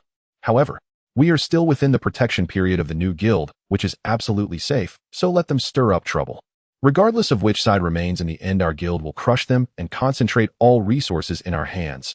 We might even be close to becoming a level 5 guild. Zhongwen, we feel a bit anxious, right? Although we have light gold quality troops, the development time is too short, making it difficult to form a scale. Suddenly, everyone felt a moment of weightlessness as the mechanical tank was too heavy, collapsing a layer of ice. The tank entered a downhill section covered with ice, sliding down rapidly. The 4 of them were thrown around inside the tank, and it finally came to an abrupt stop when Zhongwen summoned the Bone Mountain King, forcibly halting the tank. Oh no, this tank has no seatbelts, poor rating. Zhongwen felt like his head was about to spin. Su Yuxian controlled the mechanical hovercraft, scanning ahead, and saw an even larger crystal spider. The end of the first phase should be just ahead. The higher the monster's level and quality, the more experience. The recent wave of crystal spiders allowed my S-level mechanical tank to level up 3 times. Zhao Yuan opened the hatch and icy winds howled and causing him to shiver. Players with lower levels are less resistant to severe cold. Approximately level 35 players can become immune to such cold. Why not just stay inside and activate the judgment cloak in the tank? We can still kill monsters this way. Crystal Spider. Quality Lord. Level LV 23. Strength 1100. Constitution 1100. Agility 1100. Intelligence 1100. Skills Frostbone Piercing. There are hundreds of Lord-level crystal spiders with many more elite creatures at level 23. The 4 of them then remained inside the mechanical tank, relying on the tank's high armor to charge wildly through the mass of monsters. The 4 of them then remained inside the mechanical tank, relying on the tank's high armor to charge wildly through the mass of monsters. Zhao Yuan activated the active effect of the Judgment Cloak inside the tank, and a black flame cloak appeared on him, plunging nearby enemies within 800 meters into a severely injured burning domain. The main cannon of the tank was continuously loading ammunition, and the fixed turret above was unleashing firepower wildly. Even if the turret was destroyed, summoning another mechanical hovercraft would suffice. We are not short on mana. Zhao Yuan also summoned his own bone water buffalo. With one earthquake skill, he could annihilate hundreds of crystal spiders. Su Yuxian was at the driver's seat, while the other three started playing landlord behind. Double it. No doubling. Rob the landlord. I'll rob the landlord. Zhao Yuan straight. Yin Ning bomb. Zhao Yuan, let me treat you to a cappuccino. The three were having a great time, while Su Yuxian's lips twitched. Why can we talk, while playing landlord? In Qingyun town, dark currents were surging. One of the 5 major guilds had already been forcibly disbanded, while Zhao Yuan and the others leisurely farmed the instance, rapidly increasing their experience points. Boom. A familiar golden light enveloped Zhao Yuan, and he leveled up to 17.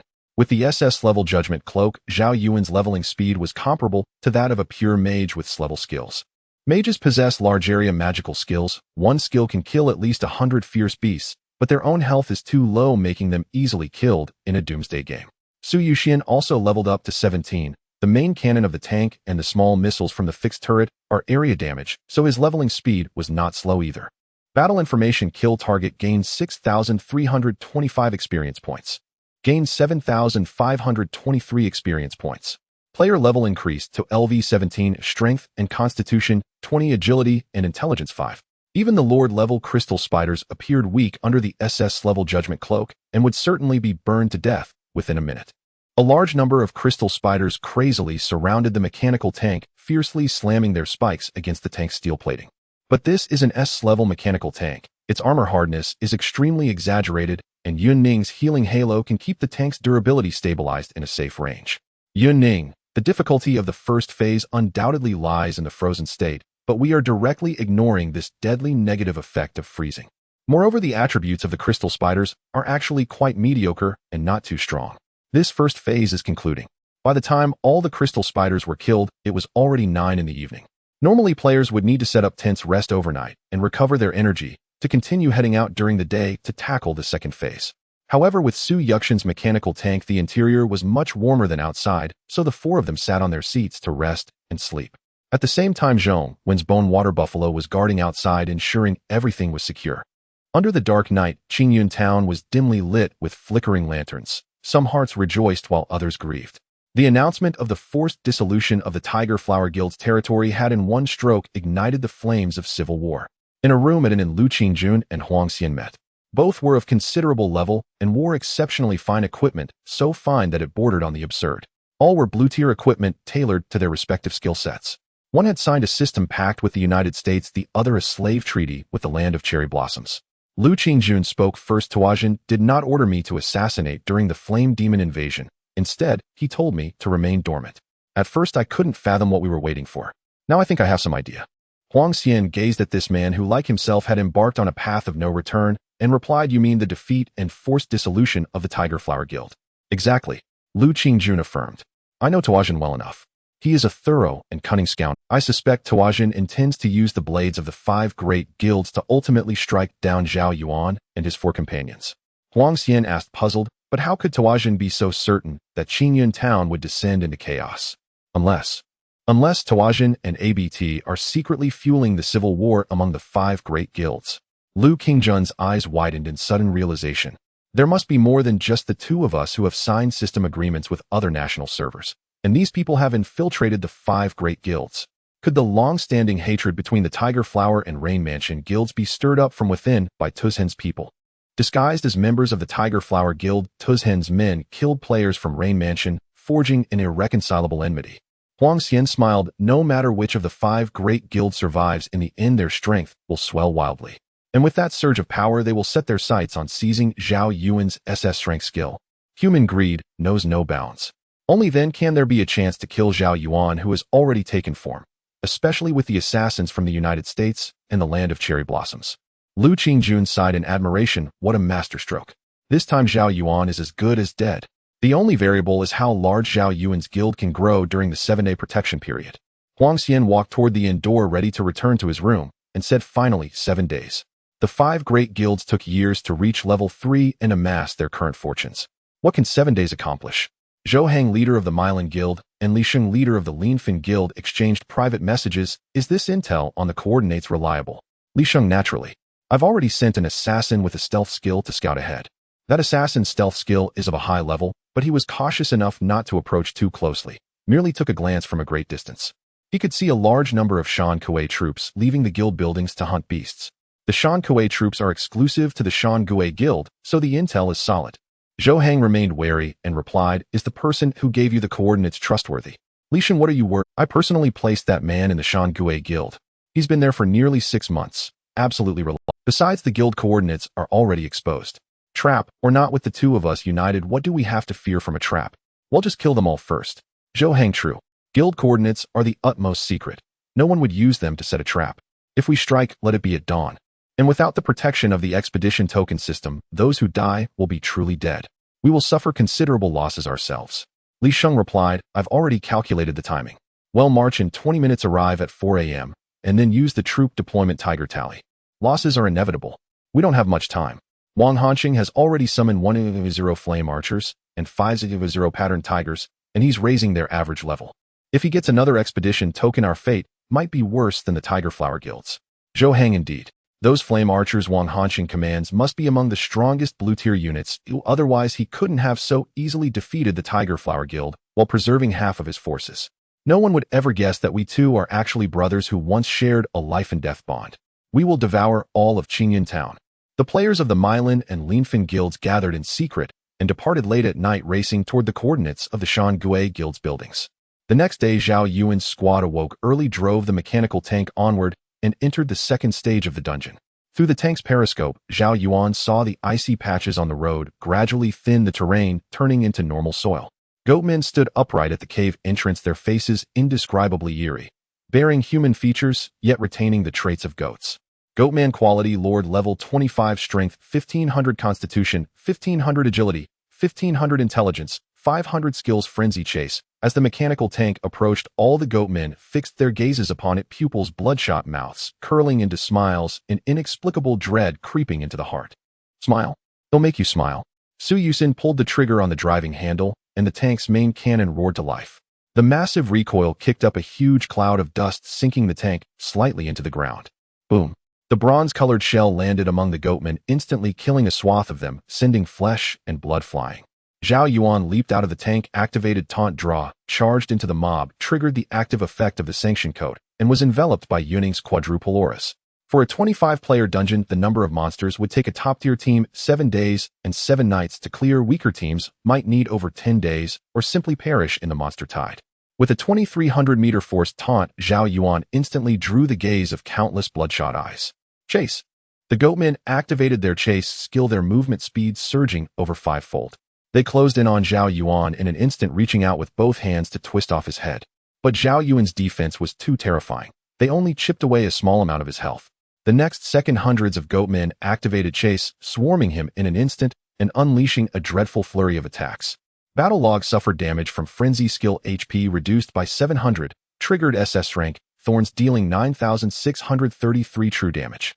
Triggered SSS-Rank, Thorns dealing 8,652 true damage. Dealing. As the goatmen frenziedly attacked, their own health bars plummeted like water, killed by the recoil of their own strikes. There were over 5,000 elite goatmen at level 25, among them several thousand grotesque giant goats, level 25 lord creatures. Zhao Yuan was surrounded on all sides, but every second a vast number of goatmen had their health drained to 0 by the thorns. Zhao Yuan donned a black flame trench coat, having upgraded to a 1,000-meter area of heavy injury and burning damage, complemented by Yun Ning's siphoning aura. Even against 10 times the number of goatmen, Zhao Yuan could maintain 99 of his health. The combination of the sanctioned trench coat and the siphoning aura was an unparalleled skill for farming monster waves. Several lord-level goatmen employed a chasing skill, rushing on all fours to Zhao Yuan's front in an instant. Attempting to break Zhao Yuan's neck with terrifying force, crush his skull, and snap his limbs proved futile. Zhao Yuan felt not even a hint of pain. Instead, the goatmen within 1,000 meters were engulfed in wisps of seemingly weightless black flames, their health visibly diminishing. Battle information activating the sanctioned trench coat, inflicting 7,655 points of heavy injury and burning damage to enemy units within a 1,000-meter radius every second. Blood siphoned 191 points, 183 points, 199 points. The dense siphoning values floated in the battle information. Even in a near-death state with thousands of ferocious beasts nearby, Zhao Yuan could instantly recover his health. Zhao Yuan activated the S-grade bone demon possession, entering the battlefield, as if playing a mowing game, with only Lord-level goat men able to withstand 2 attacks.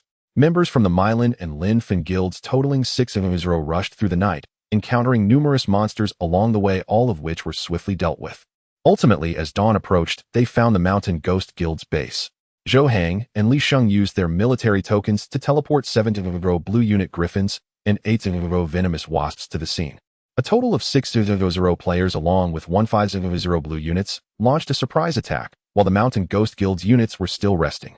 This was a battle without system protection, a true battlefield where real death was possible. As it was early morning, the Mountain Ghost Guild had only 8-0 Mountain Brute units and a few guild generals. Most players were resting in the inn. How could they withstand the might of 2-1-0 troops? Under the leadership of the 2 top-tier powerhouses Zhou Hang and Li Sheng, they forcefully shattered the walls of the Mountain Ghost Guild. In just 15 minutes, all 8-0 Mountain Brutes were killed. By the time the Mountain Ghost Guild leader reacted and summoned the guild members to defend, it was too late. This lightning-fast battle robbed the Mountain Ghost Guild of its means to resist. Zhou Hang, enveloped in a cerulean aura of lightning, declared, "Shu Ji, you have already lost. If you wish to continue resisting, your teammates will truly perish. Or you can disband the Mountain Ghost Guild and give up resistance, then you and your teammates may still survive." Guild leader Shu Ji gazed at the ground strewn with Mountain Brute corpses, the fruits of his labor over the years. "I never expected the 2 of you to join forces. Do you intend to split the resources? Aren't you also enemies that would kill each other over uneven spoils?" Shu Ji retorted. Li Sheng laughed. "That's no longer your concern. The great river flows east, washing away everything. You have already fallen from the stage of competition.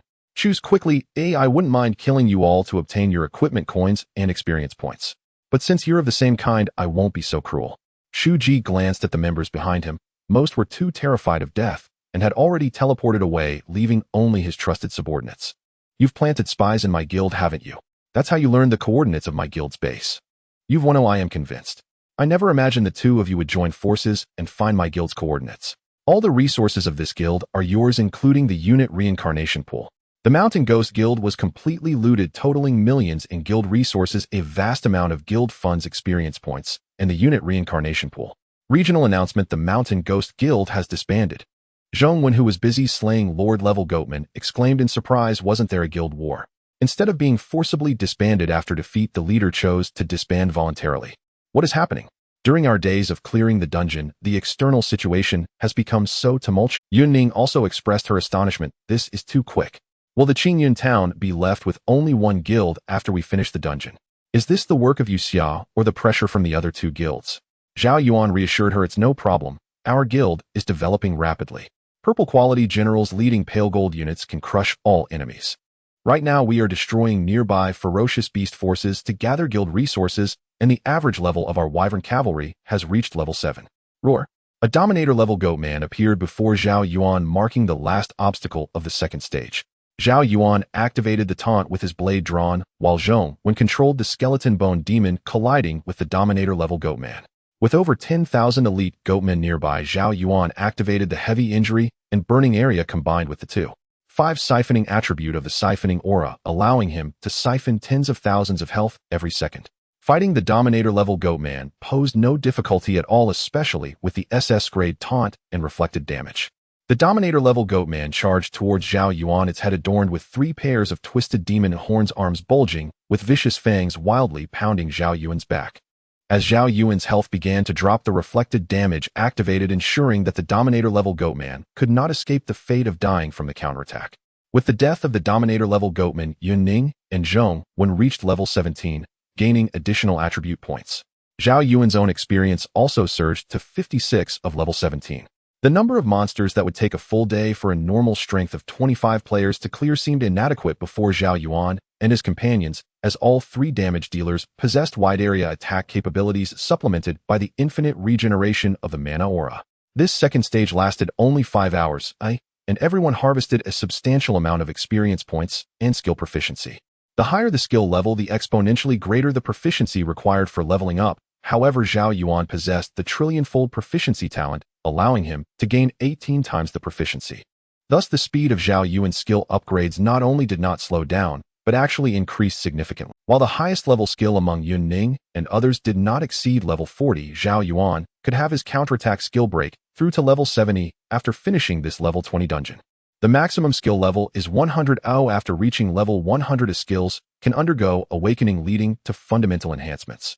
Moreover, the trillion-fold proficiency talent removed the skill level cap. For Zhao Yuan, a level 100 was no longer the endpoint. Even against SS-grade powerhouses, Zhao Yuan possessed his own advantages, making him no weaker than any genius. Battle information: target killed, gained 9,980 experience points. Gained 8,552 experience points. Gained experience points. Using skills to kill ferocious beasts, gained a total of 600 skill proficiency points. 18 times SS grade counterattack raised by 3 levels, SS grade taunt raised by 3 levels, SS grade frenzy raised by 4 levels, SS grade sanction trenchcoat raised by 6 levels. The Zhao Yuan team has cleared the second phase of the dungeon, and after crossing a stretch of road, they will enter the third phase. The 4 of them boarded a mechanical tank, which increased their travel speed by more than 6 times. Battle mounts are considered very precious items. Most are non-combat mounts, and once they enter battle mode, they must immediately dismount. Yun Ning spoke up. My blood-sucking aura has been upgraded to level 21, able to add 4 lifesteal. I speculate that upon reaching level 100 it might add 20 lifesteal nearby, which would be terrifying. As the vice president of the guild, Yun Ning can also view the guild's development progress. She opened the guild log. The Wyvern Cavalry Squad went out to hunt fierce beasts, average level 0. For food, 900 units. Discovered a level 10 monkey cave. The captain of the barracks led 3,915 units of Wyvern Cavalry to destroy the level 10 monkey cave. Loss of 45 units of Wyvern Cavalry, gained 300 guild resources and 500 guild experience. Consumed 300 guild resources. Rebirth pool output 750. Warning. Catastrophic event triggered. Wind disaster approaching. The guild is in a protection period. The catastrophic event has ended. Current troop count is 4,620 units, average level 7. Yun Ning exclaimed, is our guild developing too quickly? How long has it been? We haven't participated at all, yet we've developed 4,620 units of Wyvern Cavalry. Zhao Yuan explained the reason is simple. The pale gold quality exceeds the Overlord tier, and the Wyvern Cavalry are still rare airborne units. Discovering and confronting fierce beast forces allows for easy and minimal loss occupation. Meanwhile, General Blue and Purple units suffer significant casualties during the occupation of fierce beast forces. In the end, it may even be more trouble than it's worth, as the guild resources obtained from occupying the forces might not even compensate for the loss of these units. Moreover, with a purple quality general NPC, at least 400 units of Wyvern Cavalry can be reborn once the protection period ends. Zhao Yuan added, this is the minimum scenario. As long as we finish the dungeon early and significantly enhance our combat power, we can definitely join the guild's forces. Together, we can destroy the fierce beast forces in the wild, thus accelerating the accumulation of guild resources.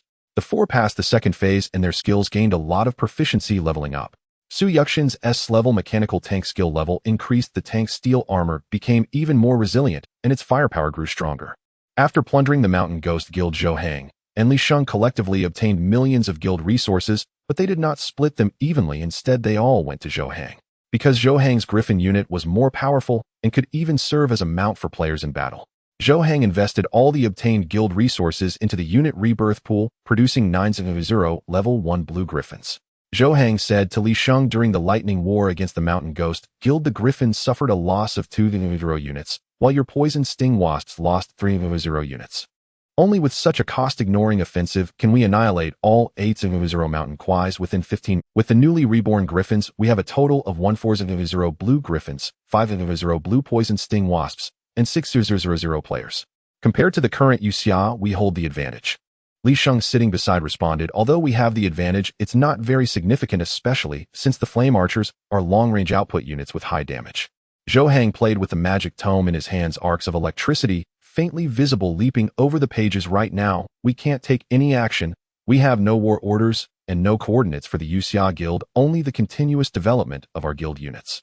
We need to raise the average level of this batch of newly reborn griffins. Once we acquire the war order, we can launch the final battle. Li Sheng smiled. Once we defeat Yuxia Meilan, we'll become a level 4 guild with a member limit reaching 300, and we can fully merge into one organization. It is said that when a player's faction in a town is unified, a hidden quest will be triggered. Zhou Hang replied, even if there is a hidden quest, it would merely be icing on the cake. We should focus on how to defeat Yuxia. As for the remnants of the Flower Tiger and Mountain Ghost guilds, they are too weak and cannot be utilized. Without guild units, they cannot rise again. You must know that these two guilds took 3 years to reach this scale. Outside Qingyun town, in a level 25 area, Huang Xian and Lu Qingjun teamed up to continuously hunt nearby fierce beasts. Huang Xian, while slashing with his sword, spoke, I received news that Lin Fun and Mei Lan have joined forces, bringing all their troops to make a night raid on the Mountain Ghost Guild's base. Using a lightning war approach, they wiped out all the blue-quality mountain quais within 15 minutes. Lu Qingjun set up his bow and continuously shot arrows with runic auras responding. It's understandable for these two to team up, but how did they know the coordinates of the Mountain Ghost Guild's base? Could it be?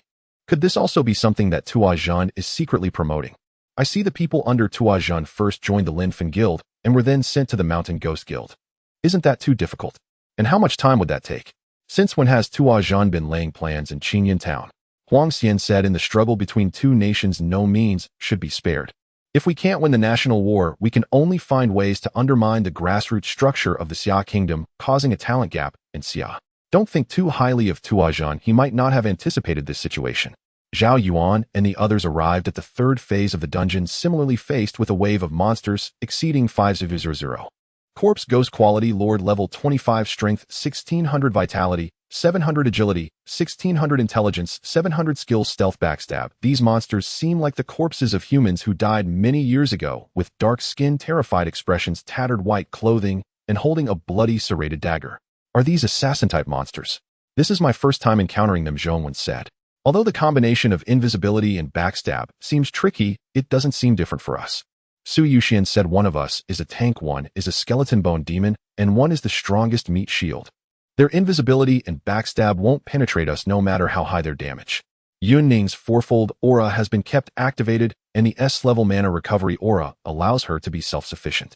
Even with the fourfold aura activated continuously, her mana remains at 100.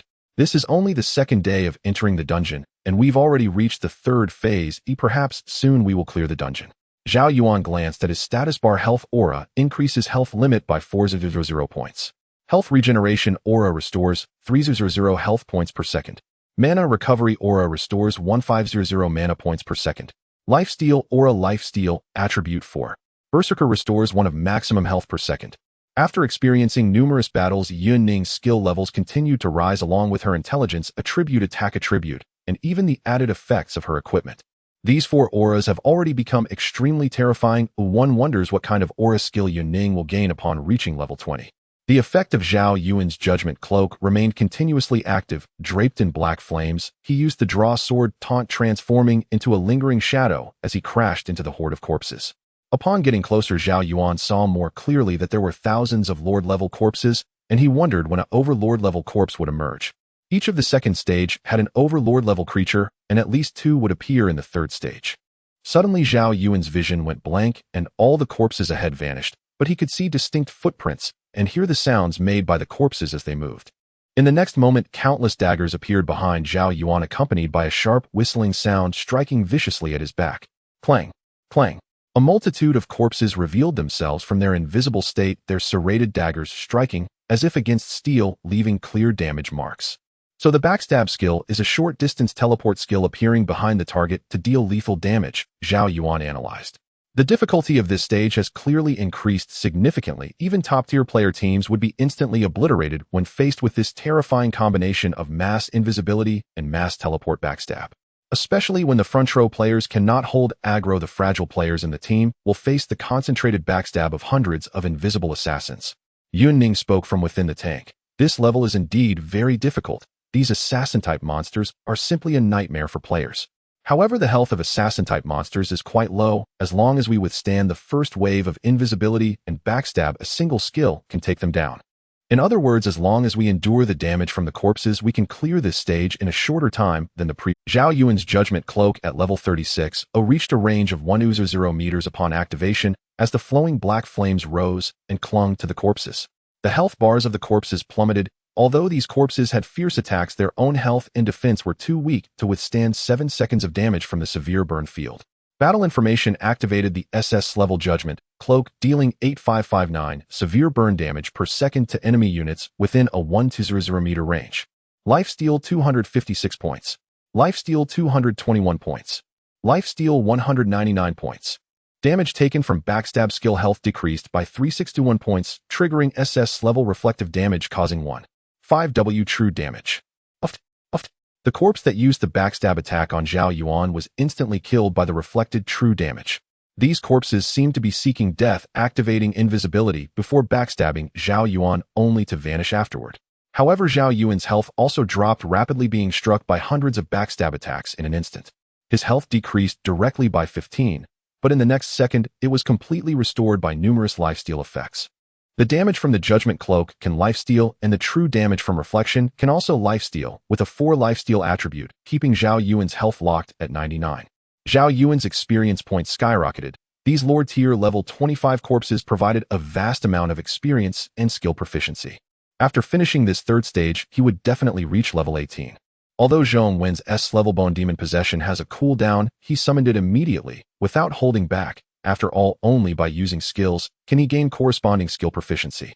Zhao Yuan used the S-level Bone Summon to awaken the bones of the Lord-level corpse. Now Zhao Yuan's limit for bone summons is 3000. The 3 skill slots of the Bone Demon Possession can be freely chosen, as long as it is a skill possessed by the bone units, it can be combined at will. Zhao Yuan chose the skills of Invisibility, Backstab, and Earth Shatter, instantly transforming into a terrifying Overlord-level assassin. Invisibility. Zhao Yuan was covered by massive bone fragments, becoming the heart of the skeletal bone demon as the bone demon vanished, hiding among the horde of monsters. Backstab. The skeletal bone demon teleported behind a Lord-level corpse, thrusting a dagger formed of bone shards into the corpse's back. Earth Shatter.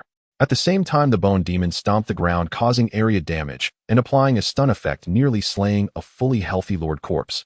Zhao Yuan exclaimed, "I've comprehended the essence of the S-level Bone Demon Possession." Zhao Yuan replied, "I can see that you've directly transformed into an Overlord-level assassin." Exactly. The Bone Demon Possession not only grants me combat power, but also prevents me from being easily killed by enemies up close. It also allows me to freely combine skills. As long as it is a skill possessed by the bone units, I can embed them in the Bone Demon skill slots. And as the skill levels increase, the Bone Demon skill slots will also expand. In the later stages, I can even combine various skills of different types. I can be an assassin, a mage, or even a priest. Yunning added. But the premise is that you must be able to kill various types of enemies. Our team's combined efforts will allow you to obtain more and more skills in the future. 3 hours later, the corpses on site were nearly wiped out. With the lifesteal aura, everyone fought very casually, easily restoring health. A corpse resembling a young girl emerged from the shadows, dressed in tattered red clothes, barefoot on the hard ground, her face shrouded in shadow, obscuring her features. Blood Robe Corpse. Quality Overlord. Level LV 25. Strength 2100. Constitution 1000. Agility 2100. Intelligence 1000. Skills: Invisibility, Backstab, Howl, Muscle Picking. Regardless of the enemy's skills, Zhao Yuan first activated the Draw Sword Taunt to impose taunt status on the enemy. The Blood Robe Corpse vanished and instantly appeared behind Zhao Yuan. Instead of raising a dagger, it opened its mouth and let out a sharp, mournful howl. Covered by the howl, both Zhao Yuan and Zhao Yuan fell into a 3-second state of confusion. During the confusion state, players' actions become distorted. When a player tries to move forward, their body may move to the left instead. When players try to attack, their bodies will remain standing still. At this moment, Zhao Yuan did not have any skills to immunize control, falling into a 3-second confusion state. Moreover, confusion is different from stun. The Blood Robe Corpse's arm turned into a shadow, swinging a blade towards Zhao Yuan's neck, aiming to sever his jugular completely. In negative state. Muscle Picking. The Blood Robe Corpse's arm turned into a shadow, swinging a blade towards Zhao Yuan's neck, aiming to sever his jugular completely. Puff. A wound appeared on Zhao Yuan's neck, and a large amount of blood gushed out, while the blood-clothed corpse also received a similar wound, causing its blood volume to drop by 1/6 instantly. Battle Information suffered damage from the skill Muscle Challenging. Blood volume decreased by 18, triggered SS-level Retaliatory Armor, dealing 350 true damage. Bloodsucking achieved 1400 points. Fallen into a state of confusion, actions uncontrollable. Su Yuxian's fixed turret crazily fired at the blood-clothed corpse. The tanks Main cannon unleashed massive brass-colored shells, engulfing the blood-clothed corpse. Under the damage immunity from his teammates, Zhao Yuan was not harmed at all even when covered by cannon fire. As the 3 seconds of confusion ended, Zhao Yuan returned to normal. With very few ordinary corpses nearby, he deactivated the active effect of the punishing cloak. Relying on the passive healing of the Berserker Zhong when controlled the skeleton bone demon, employing stealth and backstab to approach the blood-clothed corpse, returning its own methods against it. Moreover, the attributes of the skeleton bone demon were much higher than those of the blood-clothed corpse.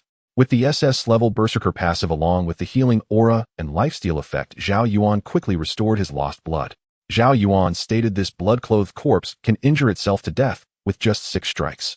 Such a boss-level assassin-type creature is like a reaper in front of ordinary players, taking away 18 of my blood with a single strike. To kill this boss-level blood-clothed corpse, Zhao Yuan took only 5 minutes under the true damage retain. Every strike from the blood-clothed corpse took away 1/6 of its own blood, and it was unable to escape, forced to attack Zhao Yuan desperately until it met its end. Boom.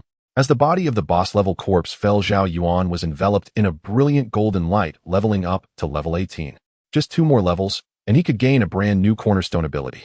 Zhong Wen was also just a little short of experience points to reach level 18, while the other 3 were all at level 17, and Zhao Yuan stood alone at level 18.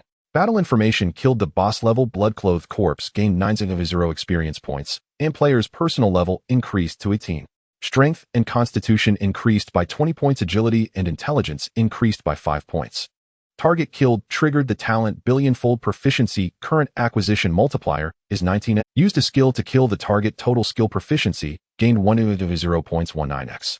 SS level retaliatory armor upgraded by 3 levels. SS level draw sword taunt upgraded by 3 levels. SS level berserker upgraded by 5 levels. SS level punishing cloak upgraded by 5 levels. After the retaliatory armor skill was upgraded by 3 levels, the magical and physical defense provided by the passive increased by nearly 1.0 points.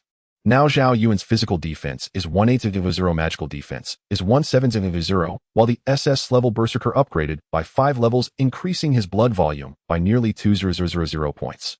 The coverage area of the punishing cloak increased to 700 meters, while the range of the draw sword taunt also saw an enhancement. However, the taunt duration seems to be fixed at 30 seconds, which has not changed for many levels. Zhao Yuan's skills were basically formed. When facing a beast tide, he could activate the punishing cloak to scorch ferocious beasts over a large area, clearing monsters at a rapid pace. When facing high-intensity boss-level creatures, he could deactivate the punishing cloak and rely on the true damage of the retaliatory armor to achieve quick kills. Thus, regardless of the situation, Zhao Yuan appeared very composed. Dungeon information: total time spent clearing 3 stages is 16 hours, with 4 participants successfully triggering hidden conditions. The captain can choose the hidden difficulty for the 4th stage, Nightmare Hell Abyss. Warning: the hidden difficulty is extremely high. Clearing it will yield very rich and precious rewards. Please choose wisely.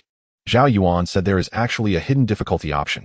Since there are no ordinary, elite, or hard options, does this mean that the difficulty of this dungeon is simply at the hard level? Yun Ning cautiously replied, the higher the difficulty, the more precious the final reward, but the danger multiplies accordingly. Moreover, this is a 25-player dungeon, and we only have 4 people from start to finish. Zhong Wen rubbed his buzz cut and said, nightmare level seems very easy for us. The choice is between hell level and abyss level. Su Yuxian took off his glasses and wiped the surface with a specialized handkerchief, saying, I believe we can tackle the most difficult abyss level, because as long as Zhao Yuan can withstand the boss attacks, we can use the SS level retaliatory armor to kill the final boss. We don't need to worry about output, it's naturally sufficient. The only thing to consider is survival. Also, I have a skill that I haven't been able to use, which is this level mechanical repair.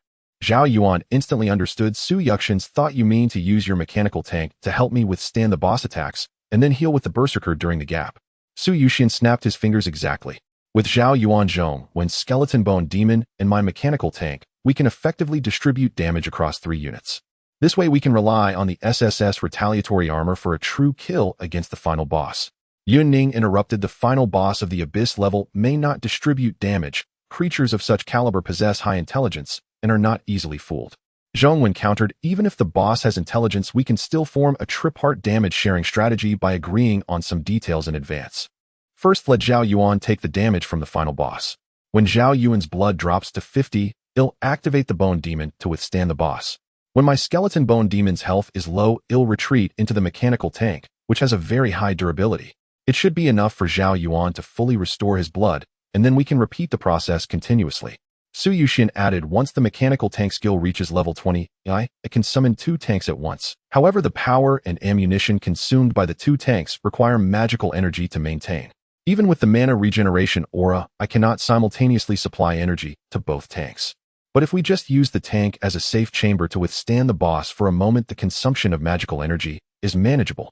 Even if the mechanical tank is destroyed, the cooldown time is very short, and I can quickly summon another one. Zhao Yuan decisively declared, alright, let's choose the most challenging Abyss level. Dungeon information: the player team has chosen Abyss difficulty and will soon enter the final phase. Though Zhao Yuan chose the Abyss difficulty, there was still a long way to go, so the 4 of them once again boarded the mechanical tank, heading towards the final area. The lava mountain range had now become a leveling area for level 25 players, with nearby monsters being of the lava attribute. As long as a few water or ice magic users were present, the leveling speed would be very fast. A female ice mage looked towards the distant towering volcano and said, hasn't this volcano gone dormant? Why do I see heat rising from the crater? A bizarre bird with the face of an old man stood at the edge of an active volcano. As its gaze extended downward, a grand silhouette could be seen slumbering beneath the magma. At this moment, the main strategies of the Milan Guild and the Yuxia Guild were to develop guild troops, with all players joining the troop units. They explored the areas surrounding the guild buildings where ferocious beasts were abundant in the wilderness. As long as they found a monster tribe with a certain level of intelligence, they would launch an attack to annihilate the entire tribe, plundering all resources to reincarnate as troop units.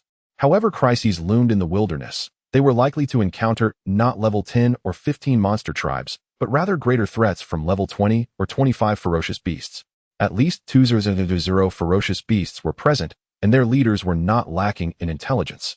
Thus, the development speed of these 2 guilds was quite slow, facing financial strain, and a large number of troops perished while attempting to occupy the ferocious beast forces.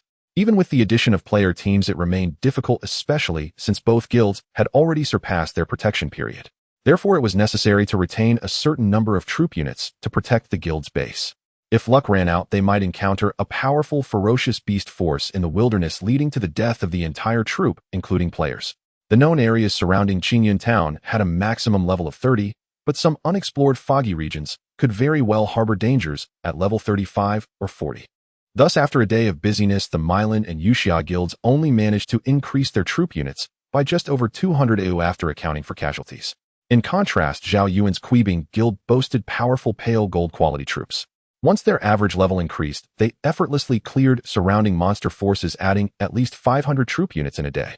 With good fortune, it was not impossible to increase the number of wyvern riders by over 1,000 units in a single day.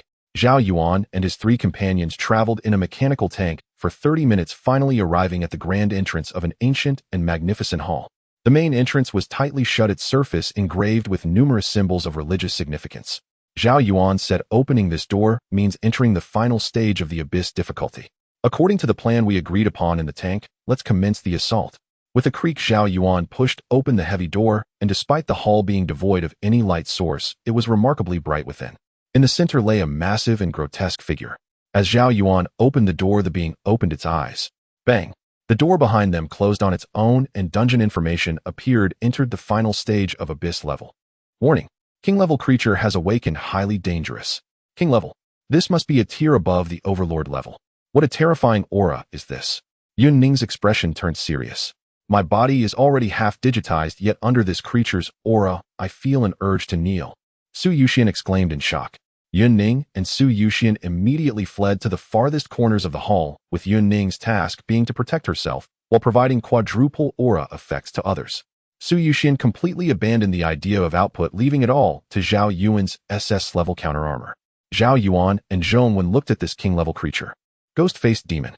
Quality king level. Level LV 25. Strength 5,000. Constitution 5,000. Agility 5,000. Intelligence 1,000. Skills charge: Fist Blood Fiend, Fist Crushing Mountain Fist. The ghost-faced demon was towering over 5 meters tall, with a skin surface that was a grotesque dark green, wrinkling, wearing a bull skull mask that revealed downward curving black horns and human pupils hidden beneath. 5,000 in strength, constitution, and agility. And just the names of those 3 skills sound formidable, Zhong Wen remarked. The ghost-faced demon even had 3 health bars, although it was only 2. 5 meters tall, Zhao Yuan had no doubt that even those 20-meter-tall overlord creatures would have to submit unconditionally before the ghost-faced demon. Zhao Yuan's thoughts raced, and he commanded Zhong Wen retreat a bit. A charge fist is clearly a thrusting skill. Bloodfiend Fist and Crushing Mountain Fist might be area attack abilities. Zhao Yuan made his move, activating his taunt skill, and sprinted to the front of the ghost-faced demon, applying a 30-second taunt effect. Fortunately, the SS level skill could also achieve a 30-second taunt control against the king-level creature, and the duration of the taunt was not diminished. Then Zhao Yuan held a blue quality shield in both hands, ready to receive the ghost-faced demon's attack. Bloodfiend Fist. The ghost-faced demon wrapped its fists with heavy iron chains resembling a pair of gauntlets, and suddenly leapt into the air. It soared above Zhao Yuan, beginning to rain down crimson punches. Countless punches slammed into Zhao Yuan, causing his health to plummet until the Bloodfiend Fist skill ended. In just 3 seconds, the ghost-faced demon threw dozens of punches, reducing Zhao Yuan's health by 32. Not bad. If I can withstand this, there's a chance to kill. Zhao Yuan spoke in the team chat. Combat information: suffered damage from Bloodfiend Fist skill, health reduced by 32. Triggered SS level counter armor, inflicting 550 points of true damage. Already absorbed 2,200 points. Absorbed 251 points. Absorbed 263 points. The first absorption was 4 of the true damage from counter armor, while the subsequent smaller absorptions were from the burning damage of the Punishment Cloak's passive effect. Entered a crippling state, movement speed reduced by 35, lasting for 5 seconds. Clear punch marks appeared on the ghost-faced demon, and its first health bar was reduced by 1/7. Zhao Yuan drank a high-quality health potion, and with his Berserker passive restoring 1 health per second combined with Yun Ning's healing aura, his health visibly increased. As Zhao Yuan completely abandoned the idea of attacking. As long as he could withstand the BS attacks, he could retaliate and kill it. When it came to absorbing hits, Zhao Yuan was also exceptionally skilled. While enduring the barrage of the ghost-faced demon's punches, he constantly adjusted the angle of his shield to reduce the damage taken. However, the punch's speed was too fast. Zhao Yuan only managed to block the first punch perfectly with the shield, while subsequent shadows of punches overwhelmed him. The ghost-faced demon looked at the injuries on its own body in confusion, then gazed at the illusory Thorn Armor appearing on Zhao Yuan. It suddenly understood that it was harmed by the counter armor, but it was restrained by the 30-second taunt control and could not change its attack target, forcing it to unleash all its strength on Zhao Yuan. Charge Fist. The ghost-faced demon moved blood-red energy, enveloping it, transforming into a residual image that instantly charged toward Zhao Yuan, landing a punch on Zhao Yuan's face. Zhao Yuan was sent flying. Even upon landing, he rolled backward repeatedly. Zhao Yuan felt dazed from the blow, a clear pain radiating across his face. He had blocked much of the previous Bloodfiend Fist with his shield, so the pain wasn't as pronounced. But now the ghost-faced demon directly attacked Zhao Yuan's weak points, nearly causing him to lose grip on Zhao Yuan's S-level counter armor activated, revealing a translucent thorny armor on his body. The fist of the ghost-faced demon seemed to be pierced by thorns, continuously oozing blood. The ghost-faced demon's health decreased by another 1/7, while Zhao Yuan's health dropped by 16. The damage from the charge punch skill was not as high as the Bloodfiend Fist, but it came with a sprint effect. Zhao Yuan shook his head to stay alert, yet the cooldown of the ghost-faced demon's skills was shockingly short. The Bloodfiend Fist could be unleashed again. This time the ghost-faced demon unleashed a Crimson Fist blast, with extreme ferocity, attacking from a deviously sharp angle, targeting areas beyond Zhao Yuan's shield. Zhao Yuan's health plummeted, while the S-level true damage counter armor successfully triggered. The ghost-faced demon's health sharply decreased again. Zhao Yuan saw the reflection of contemplation and wisdom in the human pupils beneath the enemy's skeletal mask. In an instant, Zhao Yuan realized that the ghost-faced demon had become aware of his team's tactics, dealing damage through the counter armor. The demon's choice was straightforward: to eliminate Zhao Yuan before being pierced by the counter armor. From the health statuses of both sides, the ghost-faced demon's choice was undoubtedly correct. As the 30-second taunt duration ended, Zhao Yuan's health dropped to 45, prompting him to activate the active effect of his white artifact. Then Zhong Wen stepped forward, using the S-level bone demon possession, with eerie symbols crawling across his skin and numerous fragments of white bones covering him, transforming into the heart of the skeletal bone demon.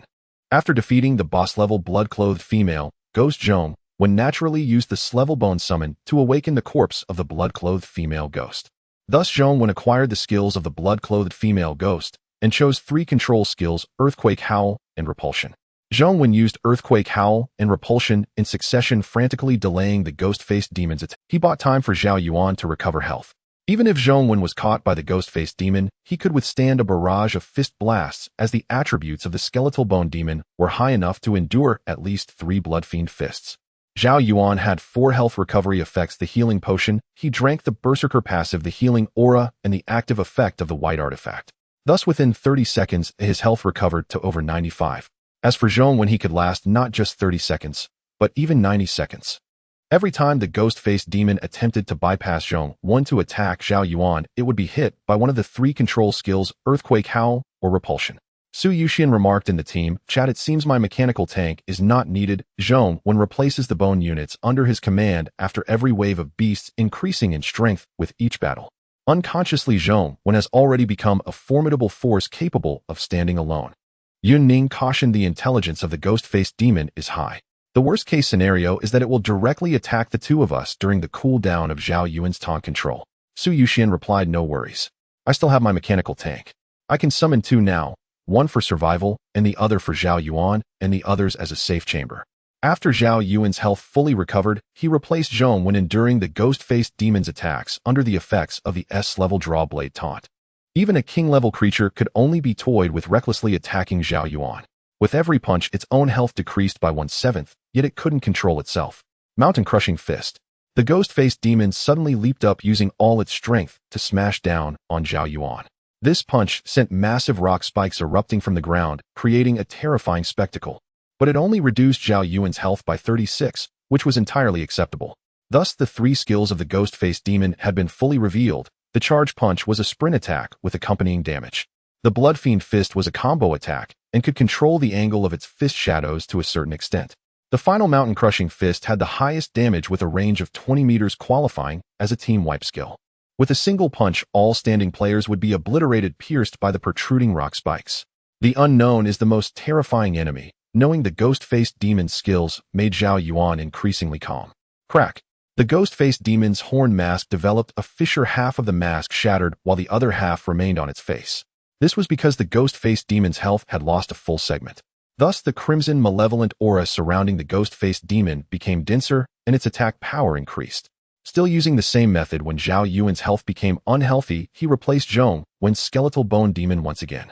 Although the bone demon possession had a time limit, given the current speed of health loss, it would be difficult for the ghost-faced demon to survive until the 30-minute mark when the possession would end. However, Zhao Yuan's own health recovery attributes were low, and with the ghost-faced demon losing a segment of health, the malevolent aura increased and the damage surged. Sometimes it was unable to help Zhao Yuan withstand damage, leading Zhao Yuan and Zhao Yuan to retreat into the mechanical tank. Zhao Yuan's bone demon possessed a size that could change at will, even forming a set of skeletal armor to cover his body, allowing him to hide within the mechanical tank. Clang, clang, clang. Zhao Yuan sat in the mechanical tank as massive fist imprints dented the steel plates from all directions, a result of the ghost-faced demon frantically pounding the tank's armor. Taking advantage of this time, Zhao Yuan and Zhao Yuan continuously recovered health. As soon as the cooldown for the high-quality healing potions was over, both immediately drank them. Su Yuxian said from the second mechanical tank in the corner, "My S-level mechanical repair can quickly increase the durability of the mechanical tank, but this skill needs to be released at close range." Yun Ning replied, "This is sufficient. A mechanical tank's armor can withstand at least 45 seconds against the ghost-faced demon, and Zhao Yuan's berserker alone can recover 45 of health, let alone the other healing effects stacking together." Zhao Yuan looked at the dense fist craters surrounding him, surprised. "Why has it gone quiet? My draw blade taunt isn't ready yet. The ghost-faced demon won't be." Boom. The ghost-faced demon broke free from the disgusting taunt control and immediately used charge punch, rushing towards the corner of the Great Hall where Yun Ning and the others were in their tank. It wildly hammered the steel plate armor of the tank. Su Yuxian immediately said in the team chat, "Don't panic. We're fine.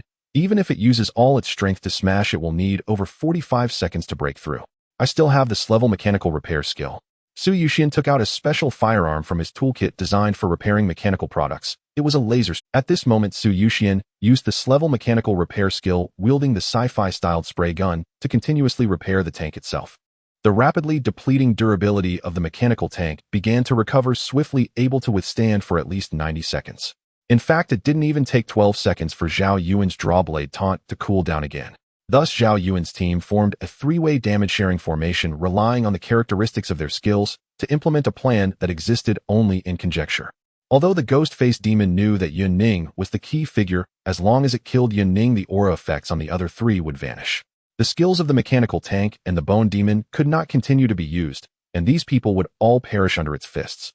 However, the SS-level taunt was utterly insurmountable. The once mighty king-level creature now had only a sliver of health left. Its horn mask shattered completely, revealing a cold human visage. Battle information: the ghost-faced demon lost its second health bar, its malevolent aura reaching its peak, enhancing its damage. 5 W points of true damage. Blood siphon 2,600 points. 256 points. 226 points. The less health the ghost-faced demon had, the heavier its malevolent aura became, and the higher the true damage from the counterattack. In this state, the ghost-faced demon could hardly throw a few punches before being struck down by reflected true damage, but at the same time Zhao Yuan could not endure many hits either. Seeing his health drop to 9, Zhao Yuan activated the 24-hour cooldown Berserker's active effect, instantly healing all injuries. Simultaneously, Zhao Yuan activated the invulnerability effect of the Bullman costume, immune to the enemy's bloodslaughter fists, debilitating slow effect. Ultimately, under the joint efforts of Zhao Yuan, the bone demon, and 2 mechanical tanks, the ghost-faced demon was killed by its own reflected damage. As its health hit 0, everyone finally sighed in relief. Had it not died, the outcome could have easily reversed. After all, Zhao Yuan's Berserker's active effect had a cooldown of 24 hours. The body of the ghost-faced demon collapsed, and Zhong Wen immediately cast and Slevel Bone summon, awakening the demon's corpse. My heavens! The bones of a king-level creature! Zhong Wen exclaimed, jumping up in excitement. Though it only has 50 of its attributes, with an additional 3,000 units of bone creatures rounding it off, equates to having a complete king-level summon. Moreover, I also have the bone demon possessing me, allowing me to fuse with the king-level creature. Boom! A dazzling golden light showered over the 4 of them. Upon the death of a king-level creature at the abyss difficulty, the experience earned was immensely generous. Battle information: killed a king-level creature, gained 260 experience points. Player level increased to level 19 to 56. Strength and constitution attributes increased by 20 points. Agility and intelligence attributes increased by 5 points. Killing the target triggered the talent Billionfold Mastery, with the current multiplier being 20 times. Using skills to kill the target, a total of 160 points of skill proficiency were gained. SS level counterattack increased by 3 levels. SS level taunt increased by 3 levels. SS level berserker increased by 4 levels. SS level judgment cloak increased by 5 levels. Lines of battle information appeared, and Zhao Yuan instantly rose from level 18 to 56 of level 19, just 44 experience away from reaching level 20, enabling a second-class transfer to gain an entirely new foundational ability. Finally, it was the exhilarating moment of opening the treasure chest. After such a lengthy dungeon, Qingyun Town was almost turned upside down, all for the reward of the dungeon gift box after clearing it. Dungeon information: dungeon cleared, total time taken 35 hours, a number of participants 4, dungeon difficulty abyss level, scoring in progress. The player team received an SS level rating at abyss difficulty, distributing the dungeon gift box. Global announcement: level 20 dungeon clearance record has been refreshed. The current record is a hidden difficulty abyss SS level rating. Global announcement: level 20 dungeon clearance record has been refreshed. Global announcement. The global announcement echoed 3 times, but the 4 of them paid no mind, each receiving a beautifully carved wooden box seemingly made of silver-white material. Zhao Yuan opened the SS level rating dungeon gift box, and a soft mottled glow spilled out. Player has obtained level 20 blue equipment 8-piece set, thick earth bell, blue artifact, pet secret realm, key light, gold battle order 2. Unit rebirth token 2500, 50 million copper coins, proficiency potion medium 1050 free attribute points. This was just Zhao Yuan's reward. The other 3's SS level clearance gift boxes each yielded items suited to their needs. Zhao Yuan saw that his quest log for defeating the lost souls was automatically checked off, and the reward was the light gold quality pet secret realm key appearing together in the dungeon gift box. All 4 were overjoyed, their eyes shining, each checking their rewards. First was the level 20 blue equipment 8-piece set, while the player's equipment slots had 9, as this blue equipment set's weapon was a 2-handed shield occupying both the weapon and offhand slots. Thus it was an 8-piece set, but the downside was that Zhao Yuan was only level 19 and could not equip this level 20 equipment for a while.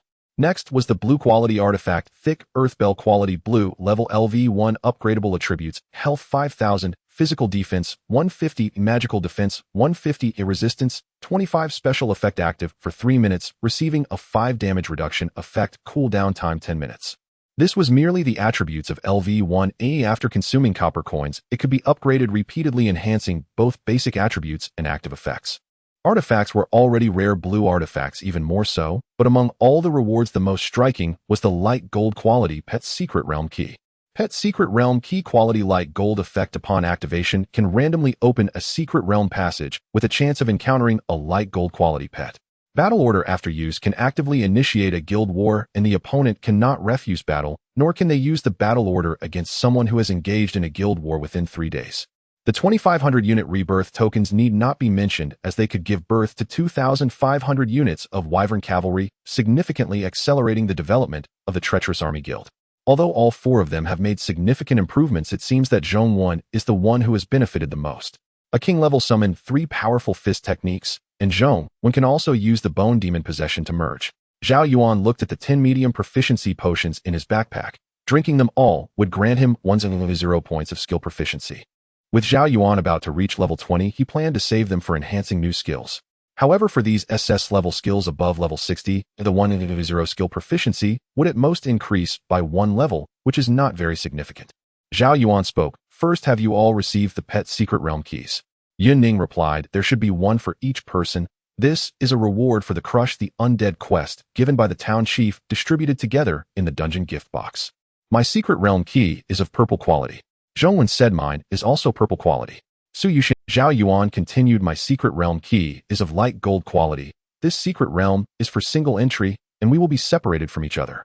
Yun Ning, you should have sufficient combat power before opening the secret realm key, otherwise the danger level is very high."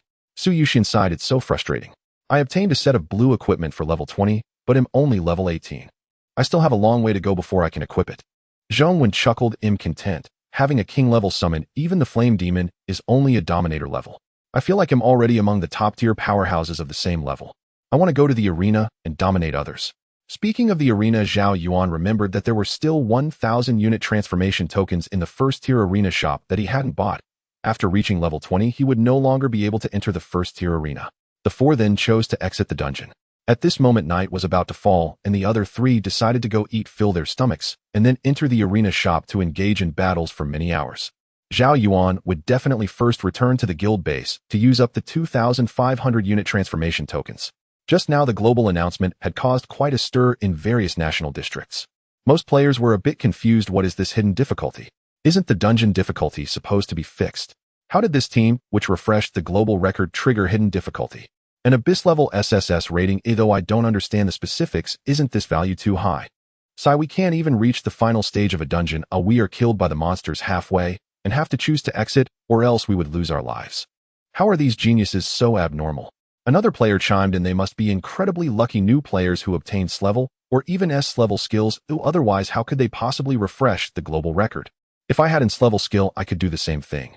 Another player retorted, "Stop daydreaming. The hidden score system in this doomsday game can only ensure that the next skill's lower limit won't be too low. It doesn't directly determine the final skill level. Even if you are an SS level ability user, the hidden score reaching its peak can only guarantee that the next skill's lower limit is S-level. As for the upper limit, that truly depends on fate." The surrounding onlookers suddenly realized, "So that's how it is. I always thought the hidden score determined the final level of the next skill. It turns out it only ensures the lower limit won't be poor, while the upper limit still depends on fate." This global announcement didn't even specify the national district. I wonder which genius player it belongs to. Zhao Yuan teleported to the guild base, and as night was approaching, most of the Wyvern Cavalry lay low in the open space of the guild.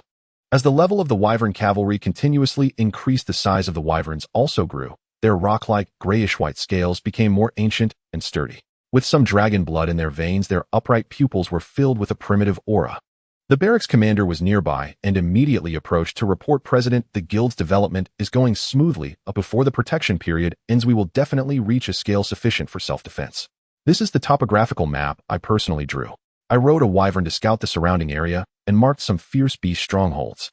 Zhao Yuan took the map, thinking that this is worthy of a purple quality general. Although the drawing isn't very good, it's clear and straightforward. On this hand-drawn map, Zhao Yuan saw many fierce beast strongholds, all marked with levels, quantities, and species. "What's this?" Zhao Yuan pointed at a red cross on the map, asking. The barracks commander suddenly showed a complex expression and replied, "There is actually a level 40 pure blood red dragon sleeping here." "Pure blood? Are you sure it's pure blood? How did you survive?"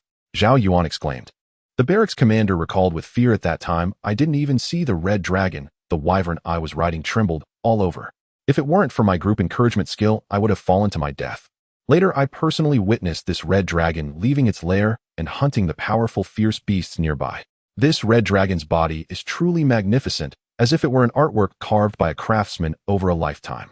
Every scale on its body seems to be exquisitely calculated, one could even say it is very beautiful.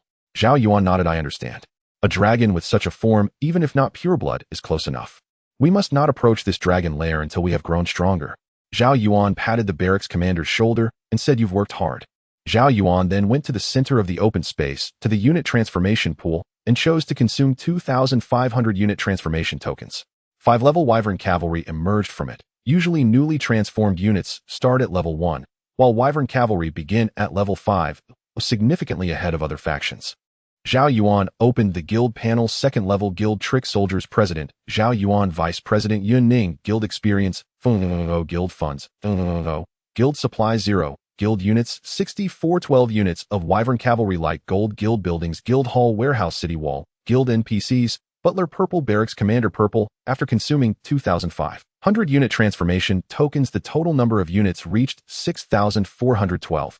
These are light gold units, not those blue trash units. It takes 2,000 guild supplies to transform 500 units. The better the quality of the units, the higher the value of the unit transformation tokens. There are also 1,000 tokens in the arena waiting for Zhao Yuan to purchase.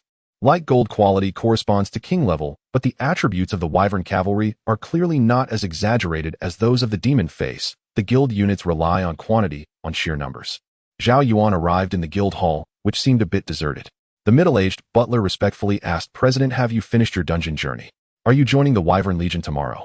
Zhao Yuan nodded. That's right. Tomorrow our small team of 4 will join the Wyvern Legion to conquer those powerful fierce beast factions at level 20. Although the Wyvern Cavalry alone can destroy these fierce beast tribes, with our team's addition, we can minimize units. In a typical guild, the butler-type NPCs are much busier than the generals. Every day, tens of thousands of guild members come to take guild tasks, open the guild shop, and contribute funds and resources. All these matters need to be handled by the butler, and even the guild tasks are managed by one NPC, while each NPC is responsible for the guild shop contributions and warehouse. However, the Jubing Guild is quite special with only 4 members, so the butler has become free. Moreover, the cavalry on the back of the wyvern possesses their own intelligence and can communicate with the butler. Zhao Yuan said, Don't worry, our guild will soon increase in numbers. It should happen. After finishing the guild matters, Zhao Yuan teleported back to Qingyan town. After simply purchasing some food in the system shop to fill his stomach, he headed towards the arena. Zhao Yuan realized that in such a small Qingyan town, it was impossible for a new strength skill user to being able to encounter Su Yuxian was purely due to Zhao Yuan's good fortune. If there were other strength abilities in Qingyan town, they would have appeared during the invasion of the Flame Demon and would have made it into the top 10 of the battlefield leaderboard. Thus, the only way to find a new strength ability user as a teammate is through the arena. Zhao Yuan aimed to defeat the strongest in the first-tier arena of Qingyan town, which would allow him to unlock broader matchmaking and encounter geniuses from other towns. Of course, strength skill users all have their pride. Even if he encounters them, whether he can successfully recruit or invite them will depend on Zhao Yuan's own skills. Before starting the matchmaking, Zhao Yuan spent a small amount of copper to inherit the level of the white artifact to the thick earth bell. However, the copper consumed for upgrading the white artifact is significantly less compared to the blue artifacts. Thus, after a successful inheritance, the level of the thick earth bell is certainly far below level 17. The artifact inheritance was successful, and the thick earth bell upgraded to level 7. Zhao Yuan still had over 54 million copper, which he invested entirely in the blue artifact. After all, the copper spent on the artifact can always be inherited to the new artifact, ensuring that he would never incur a loss. Spending 19000 copper, the thick earth bell upgraded to level 8. Spending 24000 copper, it upgraded to level 9. Spending 33000 copper. Spending 46000 copper. Total copper spent 52 million, and the blue artifact thick earth bell upgraded to level 37. Thick earth bell. Quality blue. Level 37 upgradable. Attributes: health 500, physical defense 100, magic defense 100, resistance 2000. Effect: when activated, it grants an 8 damage reduction effect for 3 minutes with a cooldown of 10 minutes. At level 37, continuing to level up requires over 3 million copper. With the level 37 thick earth bell equipped, Zhao Yuan's health increased by 5,000, and both physical and magic defenses rose by 1,000. Moreover, the active effect's damage reduction reached 8. Artifacts are rare items, and among the 4 members of the squad, only Yun Ning has obtained one, while the attribute boosts after upgrading the artifact are quite impressive. Zhao Yuan's health is already approaching 4,000 as he enters the arena and chooses to start matchmaking. On the first-tier platform, Zhao Yuan's opponent is a mage clad in a robe. After a 3-second countdown, the match begins. Several arrows formed by intertwining lightning shot towards Zhao Yuan. He was hit by the lightning arrows, causing the opponent's health bar to instantly disappear. The opponent was dumbfounded. Where's my health bar? Opening the battle information, he saw a real damage reflection of 9632 points, while his own health was only a little over 8000. The opponent was dumbfounded. Where's my health bar? Opening the battle information, he saw a real damage reflection of 9632 points, while his own health. If a mage player faces Zhao Yuan, they will be exceedingly passive.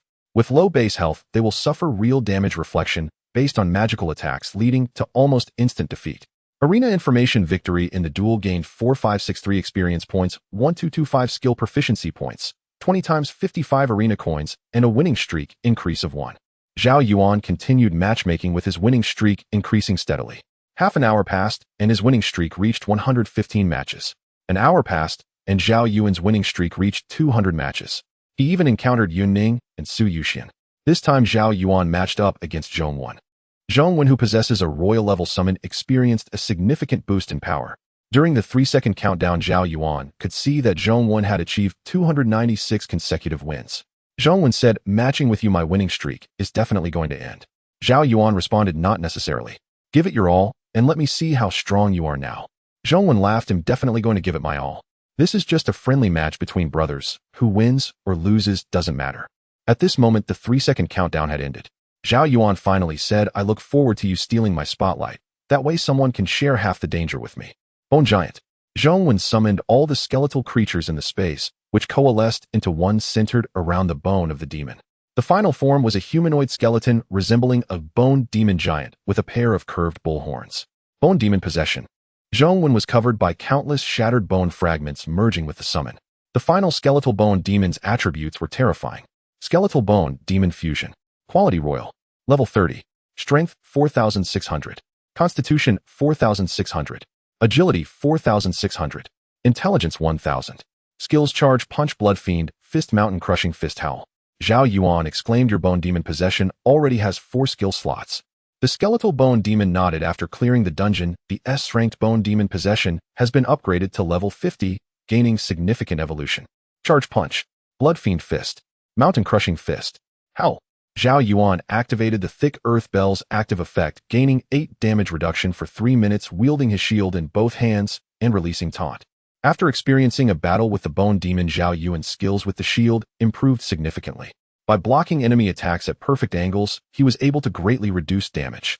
As a close friend, Zhao Yuan felt gratified to see Zhong Wen grow stronger, as it meant that the Jubing Guild was no longer solely supported by him. Instead, all 3 of them, Yun Ning, Zhong Wen, and Zhao Yuan, could become the face of the Jubing Guild. As a close friend, Zhao Yuan felt gratified to see Zhong Wen grow stronger, as it meant that the Jubing Guild was no longer solely supported by him. Instead, all 3 of them, Yun Ning, Zhong Wen, and Zhao Yuan, could become the face of the Jubing Guild. Su Yuxian still had a long way to go. If other enemies from different regions attempted to teleport over and assassinate Zhao Yuan, Zhong Wen would definitely be a deadly trump card. After experiencing the last SS-level ninja assassination, Zhao Yuan had been on guard against similar possibilities. Because ninja skills are typically drawn by players from Sakura Country, there is a high probability that Sakura Country wants to eliminate the new powerful figures from Xia Country. Using skill talismans to imprint the skills of the new talents from Xia Country and transferring them to suitable players from Sakura Country for use. The player has ascended to become the strongest in the first-tier arena of Qingyun Town, unlocking broader matchmaking capabilities to face opponents from other towns. Zhao Yuan continues to matchmake, this time facing a strong level 19 player. Their skills are likely a mix of A and B grades, quite formidable, yet still not enough. Zhao Yuan continues to matchmake, this time facing a strong level 19 player. Their skills are likely a mix of A and B grades, quite formidable, yet still not enough. Zhao Yuan seeks and grade contender.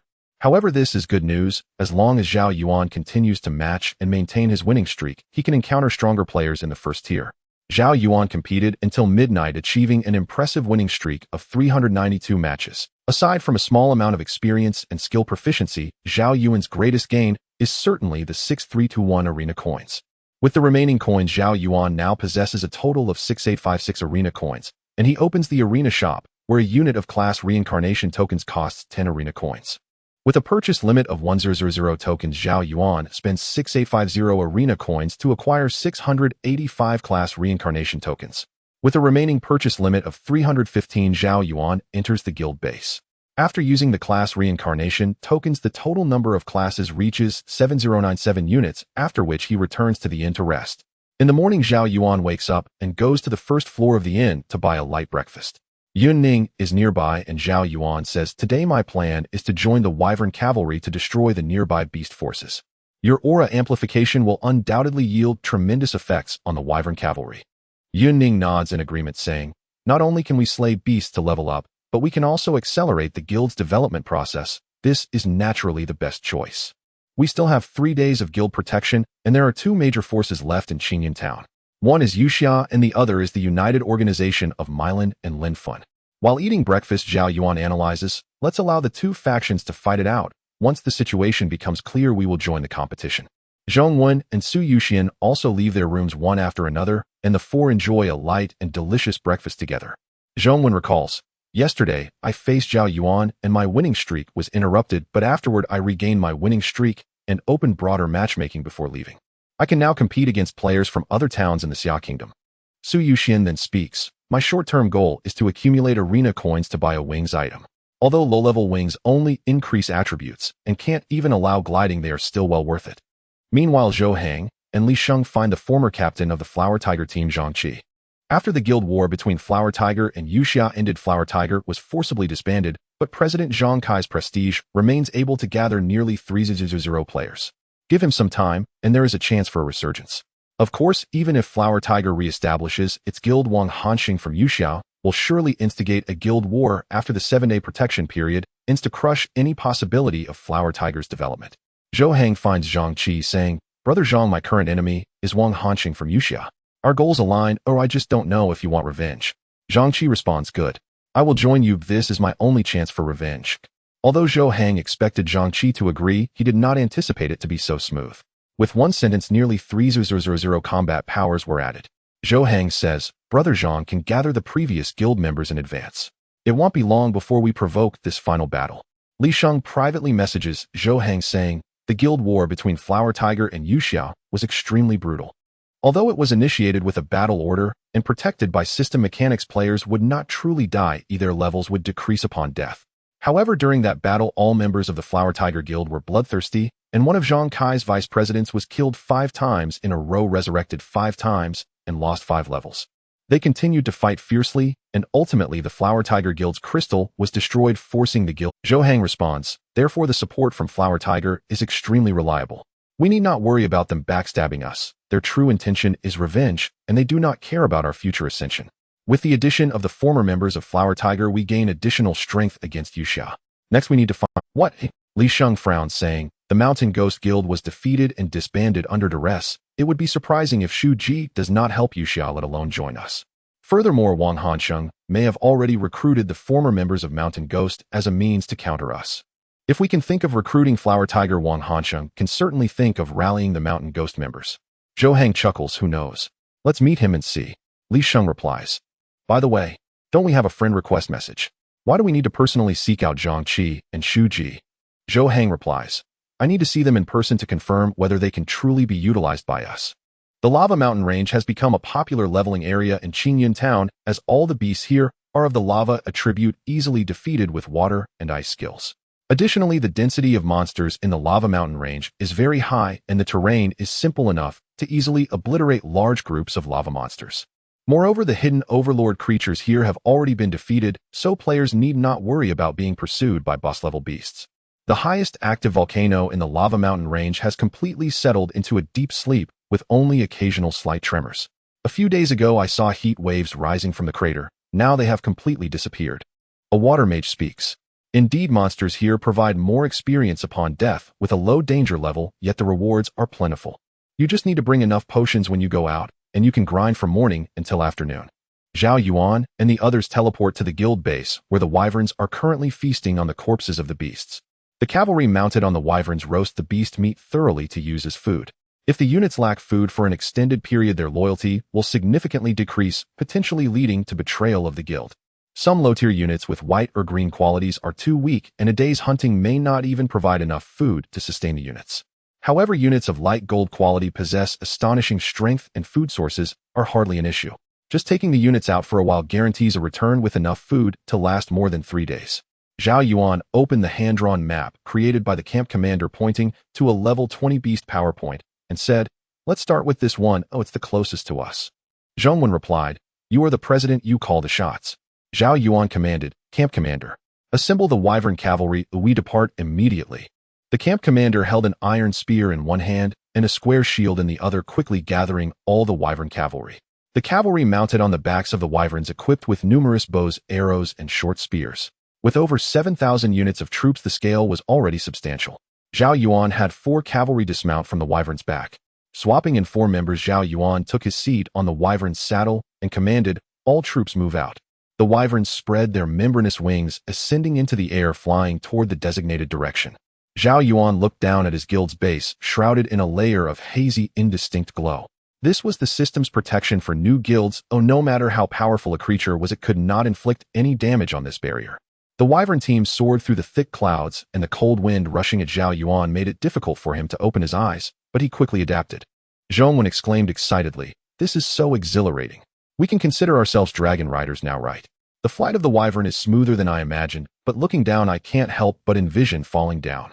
Su Yuxian also chimed in the team chat, saying, "I will surely be able to create a similar flying machine in the future, which will be far more stable and comfortable than this." Yun Ning's body radiated 4 different auras, spreading outwards over a range of more than 5,000 meters centered around her. The 7,000 wyvern cavalry were all enveloped by the 4 layers of auras, significantly enhancing their combat power in terms of health, healing, mana recovery, and lifesteal attributes. Zhao Yuan rode on a level 11 wyvern, the highest level in this batch. He checked the wyvern's attributes. Wyvern cavalry quality light, gold level LV11, can level up by killing enemies. Health 600, mana 600, strength 1500, constitution 1500, agility 1500, intelligence 1000, skills dragon blood, dragon flame projection. The dragon blood skill is a passive ability that increases all attributes of the wyvern, although the increase is fairly moderate. The dragon flame skill is a ranged magical attack that requires the wyvern's own mana to use. With Yun Ning's mana recovery aura, the wyvern can frequently use the dragon flame skill. The last skill, projection, allows the cavalry on the wyvern's back to shoot arrows and short spears, serving as a long-range attack method. Zhao Yuan extended his right hand, able to even touch the thick clouds, watching as the cloud masses were pushed apart, flowing through his fingers. After nearly 50 minutes of flight, the camp commander ordered the legion to descend. Zhao Yuan spotted a black dot gradually enlarging. It was the level 20 goblin tribe. The map indicated an average level of 20, with no fewer than 1900 members, and the presence of dominant creatures. The camp commander said to Zhao Yuan, "President, do you have any tactics?" Zhao Yuan replied, "The tactic is simple. The 4 of us will reach the ground and coordinate with the aerial troops' assault." Zhao Yuan's team descended on their wyverns and safely landed, while the 7,000 wyvern cavalry remained in the air. Zhao Yuan commanded, "Destroy the goblin tribe." Su Yuxian summoned a mechanical tank while he and Yun Ning entered the tank. Yun Ning's aura covered a radius of 5,000 meters. Thus, the airborne wyvern legion could be fully covered. The goblin tribe had its own buildings and walls. Zhao Yuan said to Zhao Yuan, "Help me break down the city gate. Let's storm into. Our mission is to minimize casualties among the wyvern cavalry." Zhao Yuan activated his bone demon possession, becoming the heart of the bone demon and transforming into a 10-meter-tall skeletal bone demon. Mountain crushing fist. Zhao Yuan leaped into the air and forcefully struck the ground with his fist, creating an incredible force that directly collapsed the city wall. Simultaneously, under the skill's effect, 20-meter rock spikes shot up from the ground, directly damaging the base of the city wall. Whoosh! The unique horn of the goblins sounded, and a large number of goblins entered battle mode, rushing towards Zhao Yuan and the other 3 under the leadership of the goblin chief. Zhao Yuan stood atop the shoulder of the skeletal bone demon and directly jumped into the largest mass of monsters, activating his Drawantant skill, triggering the active effect of the Judgment Cloak. Boom! All the goblins within a 1,600-meter radius of Zhao Yuan were engulfed in dark flames, their health rapidly declining. Battle information actively activated Judgment Cloak, causing 3,521 points of heavy burn damage per second to enemies within 1,600 meters. The burn effect of the Judgment Cloak is determined by Zhao Yuan's own defense and health attributes. Therefore, as Zhao Yuan's attributes increased, the burn damage significantly increased. Large numbers of goblins were burned to death by the black flames. The airborne Wyvern Legion also joined the battle with the Wyvern Cavalry drawing their bows. Under the effect of the projection skill, they could shoot arrows exceeding 100 meters, and the force would not diminish. Clang, clang, clang. A dense rain of arrows appeared in the air, so numerous that it resembled a black cloud. The next moment, a torrent of arrows pierced through the bodies of the goblins, causing massive damage. Then came a volley of short spears, dealing even higher damage. These short spears were typically prepared for boss-level creatures. The goblins suffered heavy casualties, many of them being pinned to the ground by the spears, unable to die immediately, and eventually bleeding out. After the initial chaos subsided, the Goblin Chief commanded the remaining goblins to launch a counterattack. Beside the Goblin Chief was a dominant-level priest who at that moment swung his war hammer, releasing a wide-range healing spell. The radiant glow filled with the breath of life fell like raindrops among the goblin tribe. However, the health of these goblins only recovered a small portion. The healing effect was halved due to the heavy injury effect of Zhao Yuan's Judgment Cloak, which at the very least reduced healing effects by 50. The lower the target's health, the higher the percentage of healing reduction. When the goblins were left with only 1 health, the heavy injury effect would reduce healing by 90. The goblins' cries of agony did not cease due to the priest's group healing. Those destined to die still met their end. Thousands of Lord-level and dozens of dominant-level monsters appeared, their eyes glowing red. Even in death, they aimed to take a piece of flesh from Zhao Yuan's legion.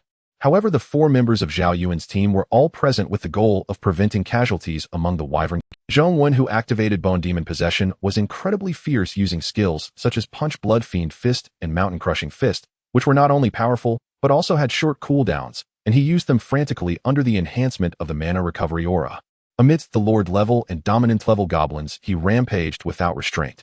However, it is at least a level 20 beast force which will only fight to the death and will not surrender, using ranged attacks to shoot at the wyverns in the air. Su Yuxian drove the mechanical tank, recklessly crushing totem fragments that had beneficial buffs. The main cannon and fixed turrets continuously unleashed firepower. Zhao Yuan charged in front of the dog-headed leader. Dog-headed leader. Quality Overlord. Level LV 25. Health 190000. Mana 10000. Strength 2600. Constitution 2000. Agility 2600. Intelligence 1200. Skills Bloodline Revival Heavy Strike Decay. The dog-headed leader has a strong physique, a human body, a dog-like head, dark blue skin, and is fluent in the language of his kind. Before Zhao Yuan could strike, the Wyvern Legion descended and the barracks commander activated Group Excitement, as over 7,000 wyverns opened their massive jaws, with scorching fire energy swirling within. Dragon Flame. Boom. All 7,000 wyverns simultaneously unleashed the Dragon Flame skill, spewing forth surging orange flames. As the wyvern swarm breathed out the Dragon Flame, they glided in the air, plowing through the dog-headed tribe, leaving behind charred ruins. The blood bar of the dog-headed leader plummeted rapidly under the accumulation of Dragon Flame, compounded by countless short spears piercing through his body. In just 3 seconds, this overlord-level creature was completely dead, reduced to a charred corpse emitting black smoke. Such is the power of the pale gold quality units, their strength is utterly overwhelming. Next came the wyvern's revelry as the Dragon Flame extended boundlessly in this area, destroying all signs of life. 40 minutes later, this beast force was utterly obliterated with dog-headed corpses and burned ruins strewn everywhere. Not a single wyvern was lost. At most, they sustained heavy injuries, but under the healing aura they could quickly recover, and the Dragon Blood passive skill also accelerated their recovery. Battle information level 20 dog-headed tribe destroyed, average level of Wyvern Cavalry 0. For levels, guild resources 300, guild funds 200. Target killed gained 700 experience points, gained 800 skill proficiency 20 times. Level of SS grade counterattack skills increased by 1, taunt skills increased by 1, a berserker skills increased by 1, a judgment cloak skills increased by 1. Due to the large number of units, each one gained very little experience, but the important thing was the guild resources 0 was enough to reincarnate 750 units of Wyvern Cavalry. Zhao Yuan did not manage to reach level 20, but it was still early in the day and he should be able to reach level 20 before it ended. The Wyvern Cavalry lay on the ground to recover their strength, and Zhao Yuan said, "I underestimated the power of pale gold quality units. The cooldown of the Dragon Flame skill is too short, and with the mana regeneration aura, it can be used frequently. The time maintaining the bone demon possession had ended 10 minutes ago, returning to human form. The experience gained is too little. Even after killing all of them, it only increased my experience by 15. Zhao Yuan, the average level of the Wyvern Cavalry increased by 0. For levels, the experience was distributed among them. Let's take a break and allow the Wyvern Cavalry to recover their injuries under the healing aura before heading to the next force point. Yun Ning, the mass attack of the units is terrifying. They can easily focus fire to eliminate overlord-level creatures. At this moment, Zhou Hang had already found the mountain ghost leader Shu Ji, whom he had personally defeated. Shu Ji exclaimed, "You're looking for me. It's not to make me join your force to attack you, Xia, is it?" Zhou Hang chuckled. "Exactly." Shu Ji shook his head. "Though I lost convincingly, the Mountain Ghost Guild is my creation. I wouldn't help Wang Hanxing against you. That would be enough." Li Sheng, standing behind Zhou Hang, also couldn't understand. Bringing a rival to help oneself, isn't that creating a hidden danger? A single misstep can lead to eternal regret. Zhou Hang continued, "Has Wang Hanxing approached you?" "He has, but I declined." Shu Ji said helplessly, "After being betrayed by my subordinates, the shadow of my guild's coordinates being exposed still lingers. I don't want to involve myself in this struggle for power at the moment." Zhou Hang shook his head. "No, you must help me. You owe me." Shu Ji fell silent. "Zhou Hang, at that time we found your guild's coordinates. If I had been ruthless, I could have completely slaughtered all your guild members, ensuring their true demise. But I let them teleport away, including you. I also let you go. You must know that killing players grants a vast amount of experience points and skill proficiency, as well as their equipment and skills. Thus you owe me a favor. If you assist me this once, we will be even." Li Sheng completely did not understand what Zhou Hang was doing, but he restrained his inner thoughts and kept silent. "Haha, I dislike owing others favors the most. Do I agree?" Shu Ji shrugged. "But if we initiate a guild war with the battle order, the participants can only be the 3 individual members of Mei Lan. How can I participate?" Zhou Hang explained, "I know the coordinates of Lin Fen's guild. Bring people there to raid all their resources, experience, and reincarnation pools for units. This amount of experience will be enough for Mei Lan to upgrade to a level 4 guild. At that time, the cap for guild members will be 300. Shu Ji seemed to recall that scene. "Right, it was you who devoured all the experience of my guild along with Lin Fen's. Indeed, it is enough to elevate to level 4. After Zhou Hang and Li Sheng left, Li Sheng confidently said in a private message, "This Shu Ji has already allied with Wang Hanxing. He intends to infiltrate our team for a backstab." Zhou Hang retorted, "You've known Shu Ji for so long, yet you still haven't seen through his character. Shu Ji is proud and only admires those who surpass him in talent, disdainful of the mediocre. And I have given him enough dignity and face. I haven't touched a single member of his guild. Otherwise, do you really think I'm soft-hearted? Too afraid to strike? The reason I haven't killed him is precisely to keep him for future use. He owes me a favor and will not betray me before repaying it." Zhou Hang said firmly, "I want to unify all forces in Qingyun town so that when I enter the state city, I will have the qualifications to become the vice president of the Mei Lan Guild. Then I want to oust the president. I will climb step by step until I reach the top." Li Sheng laughed. "I can't help it. I just like your grand ambitions and I believe in your choices." "Ha ha ha," Zhou Hang whispered as he patted Li Sheng's shoulder. "Brother, let's have a heart-o-heart. You. Surely you don't like men, do you?" Li Sheng, "Go to hell." As night approached, Zhao Yuan led the Wyvern Legion back to the guild's base, having destroyed a total of 4 level 20 beast forces with the help of his squad of 4. Much time was wasted on the journey. Battle settlement, total guild resources acquired 1. 2 million guild funds, 500 food, units, average level of Wyvern Riders increased by 1 to level 2, with no losses. Battle information, the player has leveled up to level 20 and can now undergo a second-class change in town. Strength and Constitution attributes, 20 points. Agility and Intelligence attributes, 5 points. In front of Zhao Yuan appeared 3 cornerstone ability options. Option 1, Oath. Option 2, Iron Body. Option 3, Golden Blade Strike. The Oath is a skill that helps share damage with teammates, while Iron Body purely enhances defense. Golden Blade Strike is an area damage skill. Without a doubt, Zhao Yuan chose Iron Body as he lacked a pure defense-enhancing ability among all his skills. The focus of the SS level Reflective Armor is on reflecting real damage. Even after reaching level 70, the total increase in physical defense is only 19000 points. Therefore, Zhao Yuan's defensive power appeared particularly weak against high-intensity beasts. The player has chosen the S-level Iron Body skill. Under the influence of the talent Eternal Blessing, all skills will be fixed at SS level. S-level Iron Body is upgraded to SS level Copper Head Iron Back. Copperhead Iron Back, level 1 SS level passive increase of 1500 physical defense, and 1500 magical defense. Active effect: the player gains a 0.5-second invulnerable body effect during which defense is doubled. Weapons striking the invulnerable body will severely reduce durability. Cooldown time is 1 minute. With the SS level Copperhead Ironback skill, Zhao Yuan has finally become fully formed. Even if Zhao Yuan reaches level 20, he would not be able to compete with Zhao Yuan. Sitting atop the wyvern, Zhao Yuan pondered at level 1, I gained 1500 in physical and magical defense. As my level increases, it will be easy to break through to a defense value of 1 million. The 0.5-second invulnerable body effect is also easy to understand. When facing an enemy's ultimate move, seizing the moment to activate the effect will double the defense. Moreover, if the enemy's weapon touches the invulnerable body, it will be shattered by the incredibly hard body. Unless it is a very high-level weapon, otherwise just a brief contact would reduce durability to 0. This skill is also easy to understand. If a white weapon and a golden blade collide, the white weapon will certainly break instantly. In the 0.5-second state, Zhao Yuan is like that golden blade. Although it is only 0.5 seconds, as my level increases, this duration will definitely extend. Moreover, with a cooldown of only 1 minute, I can use it frequently in battle. If I face a melee-type king-level creature, it is likely that halfway through the fight the boss weapon will shatter, and the outcome of victory will already be determined. Zhao Yuan took out 10 medium proficiency potions from his backpack and gulped them all down. Acquired 1000 skill proficiency 20 times. Under the multiplier effect of billions of times proficiency, Zhao Yuan directly gained 2 million points of proficiency to allocate freely. Zhao Yuan poured all 2 million proficiency points into the SS level Copperhead Ironback. 2 proficiency consumed. SS level Copperhead Ironback upgraded to level 37. Copperhead Ironback level 37 SS level passive increase of 5500 physical defense and magical defense. Active effect: after activation, gain a 0.9-second invulnerable body effect, cooldown of 1 minute.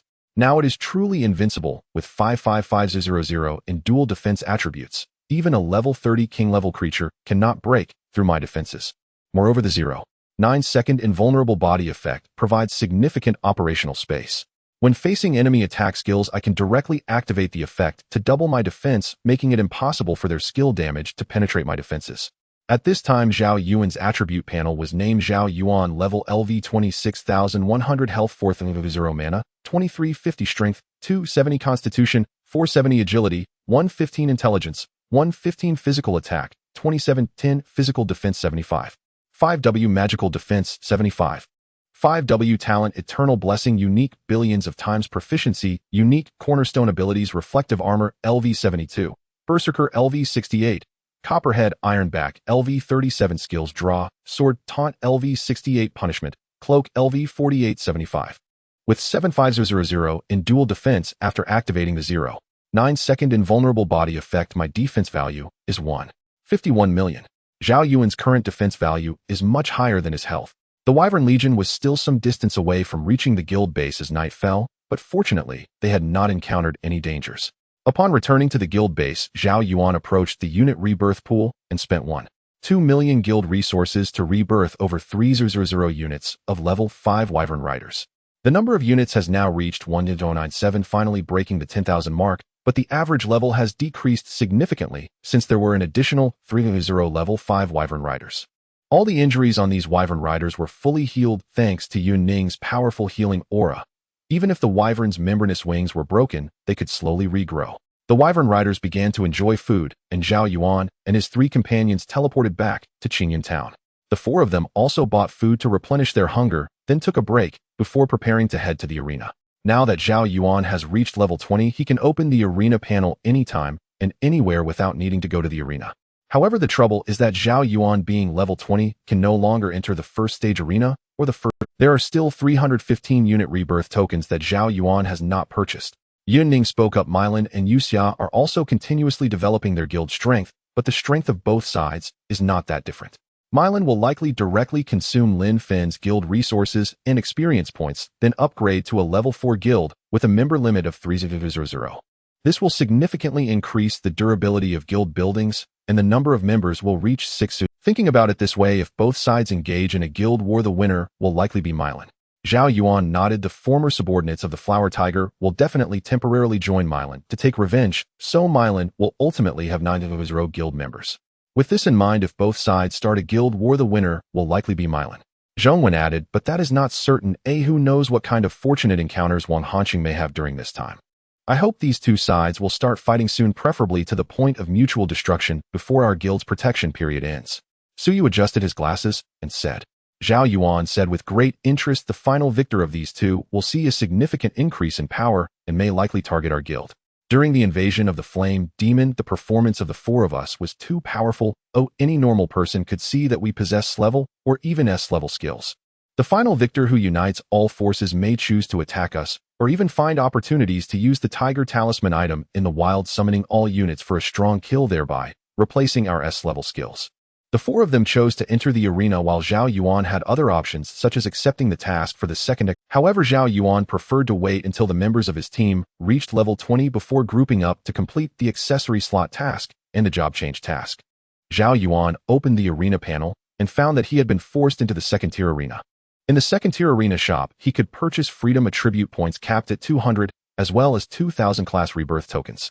There were even pet catching bottles. The better the quality of the catching bottle, the higher the success rate of capturing high-level pets. If the quality of the catching bottle was too low, even if a player was lucky enough to encounter a divine beast cub, they would be unable to capture it. Meanwhile, the wing items in the second-tier arena shop had been upgraded to green quality, and of course the prices had also skyrocketed. With Zhao Yuan reaching level 20, he met the equipment requirement for the blue 8-piece set from the SS level dungeon gift box. Zhao Yuan replaced all his gear and donned the blue 8-piece set at level 20, causing his attributes to soar again. Among them, the attributes of the two-handed shield were particularly striking. Veiled copper round shield. Quality blue. Type two-handed shield. Wear requirement LV20. Attributes increases physical and magical defense by 1,500 points when blocking attacks with the shield. This means that the attacks blocked by this round shield would have their physical and magical defense values increased by 1,500 points. Zhao Yuan's equipment looked completely new, and the massive round shield in his hand appeared to be made of pure copper, thick enough to cover 2/3 of his body. The defense value added by the two-handed shield was quite remarkable, but it occupied two equipment slots, one for the weapon and one for the offhand weapon. However, Zhao Yuan's damage had never relied on weapons, so it didn't affect him much. Wearing the entire set of 20-level blue equipment, Zhao Yuan's health gradually approached 500 points. After a few seconds of matching time, his opponent appeared on the opposite side of the second-tier arena. It was a level 21 player wielding a two-handed great sword, and the giant sword in his hand seemed to be of blue quality. Upon seeing Zhao Yuan, his opponent was momentarily stunned. What the hell? What's going on?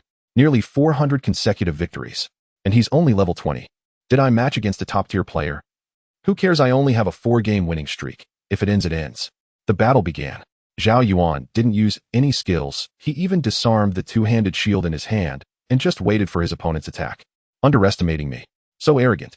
Coupled with his nearly 400 consecutive victories, he is undoubtedly a big shot. The great sword player muttered to himself. But my sword is a 20-level blue two-handed sword, and I invested a lot of money to reinforce it, embedding 4 level 2 gems.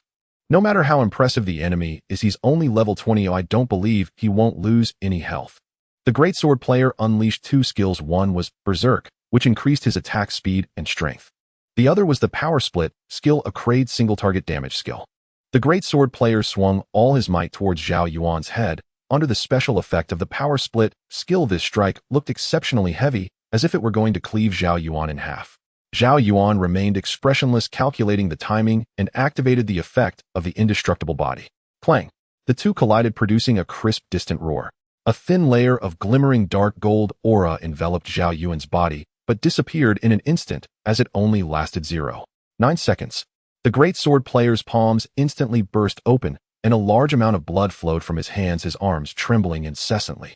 The 20-level 15 blue great sword in his hand surprisingly developed a fist-sized crack, and its durability dropped by nearly half. Moreover, the great sword player triggered the SS level reflective armor, and his health bar instantly vanished, leaving only a sliver of health. How is this possible? My blue great sword almost shattered completely. If it breaks entirely, I'll lose my mind. It's the most expensive piece of equipment I have. Although the great sword player was in immense pain in his hands, he couldn't bear the heartbreak of his blue great sword being severely damaged. This person must be a monster. I aimed for his head, although he was wearing a helmet. How could it be so hard? If he had blocked with his two-handed shield, I would have accepted it, but he actually took my great sword with his head. I concede. I won't fight anymore. If I keep fighting, my weapon will shatter into scrap. It can still be repaired. The greatsword player chose to surrender immediately. Zhao Yuan's victory count increased by 1, and in the previous attack Zhao Yuan didn't lose a single point of health, because the moment he activated the indestructible body, his defense value doubled to 15100 points. Now Zhao Yuan was already basically formed. Any subsequent skills, no matter how stunning, would merely be the icing on the cake. Zhao Yuan continued to match his consecutive victories, steadily increasing. Arena Information victory in the duel gained 6658 experience points, gained 2531 skill proficiency points, 20 times gained 215 arena coins. Current consecutive victories, 456. Zhao Yuan kept matching, continuously matching, since each duel took no more than 6 seconds. It was only when Zhao Yuan reached 768 consecutive victories that he encountered a swordsman player in a white robe. This person truly had sword-like eyebrows and starry eyes with an elegant demeanor and was at level 23. Zhao Yuan noticed that the opponent had a winning streak of 685 matches. Could this be an S-level skilled player? After the battle began, the swordsman player's heart seemed to transform into a bright sun radiating golden inner strength flames. The whole person was enveloped in inner strength, and even from a distance Zhao Yuan could feel a hint of heat. Clang! The enemy drew his sword, and at the moment the sword was unsheathed, he seemed to be enveloped in a torrent of sword energy. Is this the skill effect that a level 23 player can possess? It must be a power beyond S-level. Zhao Yuan made his own judgment. Duga 9 swords. Break sword style. Clang clang. Clang. The swordsman's arm moved the sword at a speed that wasn't fast, but the plain sword in his hand danced continuously, slicing towards Zhao Yuan in a graceful manner. Zhao Yuan seized the moment, using the active effect of Copper Head Iron Back, gaining 0.9 seconds of indestructible body. Clang. The swordsman's palm burst open, the long sword in his hand snapped, and at the same time the reflective armor triggered, staining the pristine white robe with his own blood. So strong. Clearly just a level 20 player, yet his consecutive victories are more than mine. Has he really not lost a single match since entering the arena? Jiang Fengwu spat out a mouthful of blood, but still had more than half of his health remaining. If it weren't for the S-level Juyang True Classic enhancing my physique, I would have been directly killed by the reflected damage just now. As Jiang Fengwu's golden inner power flames gradually boiled, his health bar began to rise rapidly, soon returning to full. Using inner power attributes for healing injuries. Inner power attributes are indeed much more effective than magic points when accumulated. Zhao Yuan activated his blade and charged towards the enemy, swinging his massive round shield towards Jiang Fengwu's face. Great shift of the universe. Jiang Fengwu struck out with one palm, and Zhao Yuan found himself unable to control his body, being forcefully displaced by a powerful invisible force, nearly falling off the arena. At the same time, Zhao Yuan also suffered significant inner power damage, and the SS glass counter armor activated once more. Jiang Fengwu sustained additional injuries. Even the inner power strike can trigger counter damage. What kind of perverse skill is this? This is such a twisted skill. Jiang Fengwu was on the verge of surrendering. He simply couldn't fight back, and even the plain sword in his hand had been broken, while he was also inflicted with a 30-second taunt effect. The defense value is terrifyingly high, but with a percentage-based armor-piercing skill there is a chance to severely injure him. However, none of my current skills have a percentage-based armor-piercing ability. There are indeed people more perverse than me. Our genius from Xia Nation is truly numerous. Zhao Yuan lifted the taunt effect and spoke actively. I am recruiting a team of S-class power users. The minimum requirement is to possess one S-class skill. I now extend an invitation to you. Oh, Jiang Fengwu stood up with interest. A team of power users. Are you the team leader? That's right. I dislike mediocrity and only wish to form a team of geniuses. After all, with guild troops a smaller team size has no impact. Jiang Fengwu inquired. You're only level 20, how many teammates do you have now? A total of 4, one of whom can defeat you. Another person besides you can defeat me. I find that hard to believe. Jiang Fengwu shook his head. Seeing your honesty, I will be straightforward. I am indeed interested in joining the strong team you described, but I do not trust you. However, we can first add each other as friends. Adding a friend can't be a bad thing. Sure, join my team and you can exit anytime you want. Zhao Yuan and the other party added each other as friends. Moreover, since we are in different towns, we can agree on a teleportation point when heading to the state city at level 30, allowing us to meet up. Jiang Fengwu was indeed impressed. Despite his top-tier martial arts, he found it quite difficult to break through defenses. By the way, I am not a lone wolf player. I have a teammate who is not much weaker than I am. Zhao Yuan internally rejoiced, but maintained a calm response. As long as you are an S-class power user, you can join my team. However, you will evaluate me, and I will evaluate you during the grouping process. If you harbor ill intentions, I won't hold back. Jiang Fengwu waved his hand saying, that's only natural. It's a pity that my 600 winning streak is broken just like that. It's disheartening when some achievements fall apart. Subsequently, Jiang Fengwu chose to surrender, and Zhao Yuan achieved victory in the duel. Buy one get one free. That's nice, Zhao Yuan muttered to himself. However, I can only meet these two people after reaching level 30. That Jiang Fengwu's strength is very high. His swordsmanship is definitely S-class. I activated the indestructible golden body and still lost 700 health points. And that intense and rich inner power, could it be the renowned Nine Yang True Scripture? The ability that forcibly displaced me at the end, could it be similar to Tai Chi techniques? Arena Information victory in the duel gained 6532 experience points, 3,396 skill proficiency points, 20 times 320 arena coins. Winning streak 1. Zhao Yuan now had a total of 15,632 arena coins, but he had already engaged in a lot of activities today and felt very sleepy. So he immediately returned to the inn to rest. In Onping Town, Jiang Fengwu walked down the street with a petite, "What? There are players who can crush you?" the girl asked in surprise. Jiang Fengwu replied, "I possess 3 S-class skills and 2 S-class skills, yet I can only be crushed by him with no ability to fight back at all. I even had my blue quality sword broken. This shield defense player must possess several SS-class skills to be so twisted." He invited us to join his strong team. From his tone, it seems he has established a guild. The girl countered, "Should we join his team?" Jiang Fengwu replied, "Let's take it slow. Oh, anyway, we have to reach level 30 to meet, which is still a long." Zhou Heng said solemnly, "Everything is prepared. We cannot give Wang Hanxing too much time, or there will be changes." Li Sheng agreed, saying, "Wang Hanxing hasn't made a sound for so many days. He must have secretly prepared many." Zhou Heng smiled, saying, "While he is preparing his trump cards, I also have corresponding means." However, Zhao Yuan's group is currently out of touch. The absolute SS glass counter armor on him is certain if we could kill him. Li Sheng cautiously said, "The risk is too great. We both know the combat power of Zhao Yuan's 4 members. There might even be a risk of death." Zhou Heng nodded, saying, "That's right, the risk is too high. Even if we use the command talisman to teleport all troop types over, we might not be able to handle Zhao Yuan alone. But if we can seize all resources from Yuxia, there might still be a possibility for battle." The next day, Zhao Yuan went downstairs to the inn to buy breakfast, just like usual. The other 3 woke up earlier than Zhao Yuan. Zhao Yuan said, "Yesterday I encountered a swordsman in the arena who should have an S-class skill. I have already added him as a friend and agreed to teleport to the same state city after reaching level 30. Zhong Wen asked curiously, "An S-class swordsman, is he a player of the ancient martial art style?" Zhao Yuan nodded, saying, "Indeed, he is from the ancient martial art style. Inner power is the hardest to cultivate, and he has already manifested it, covering his entire body.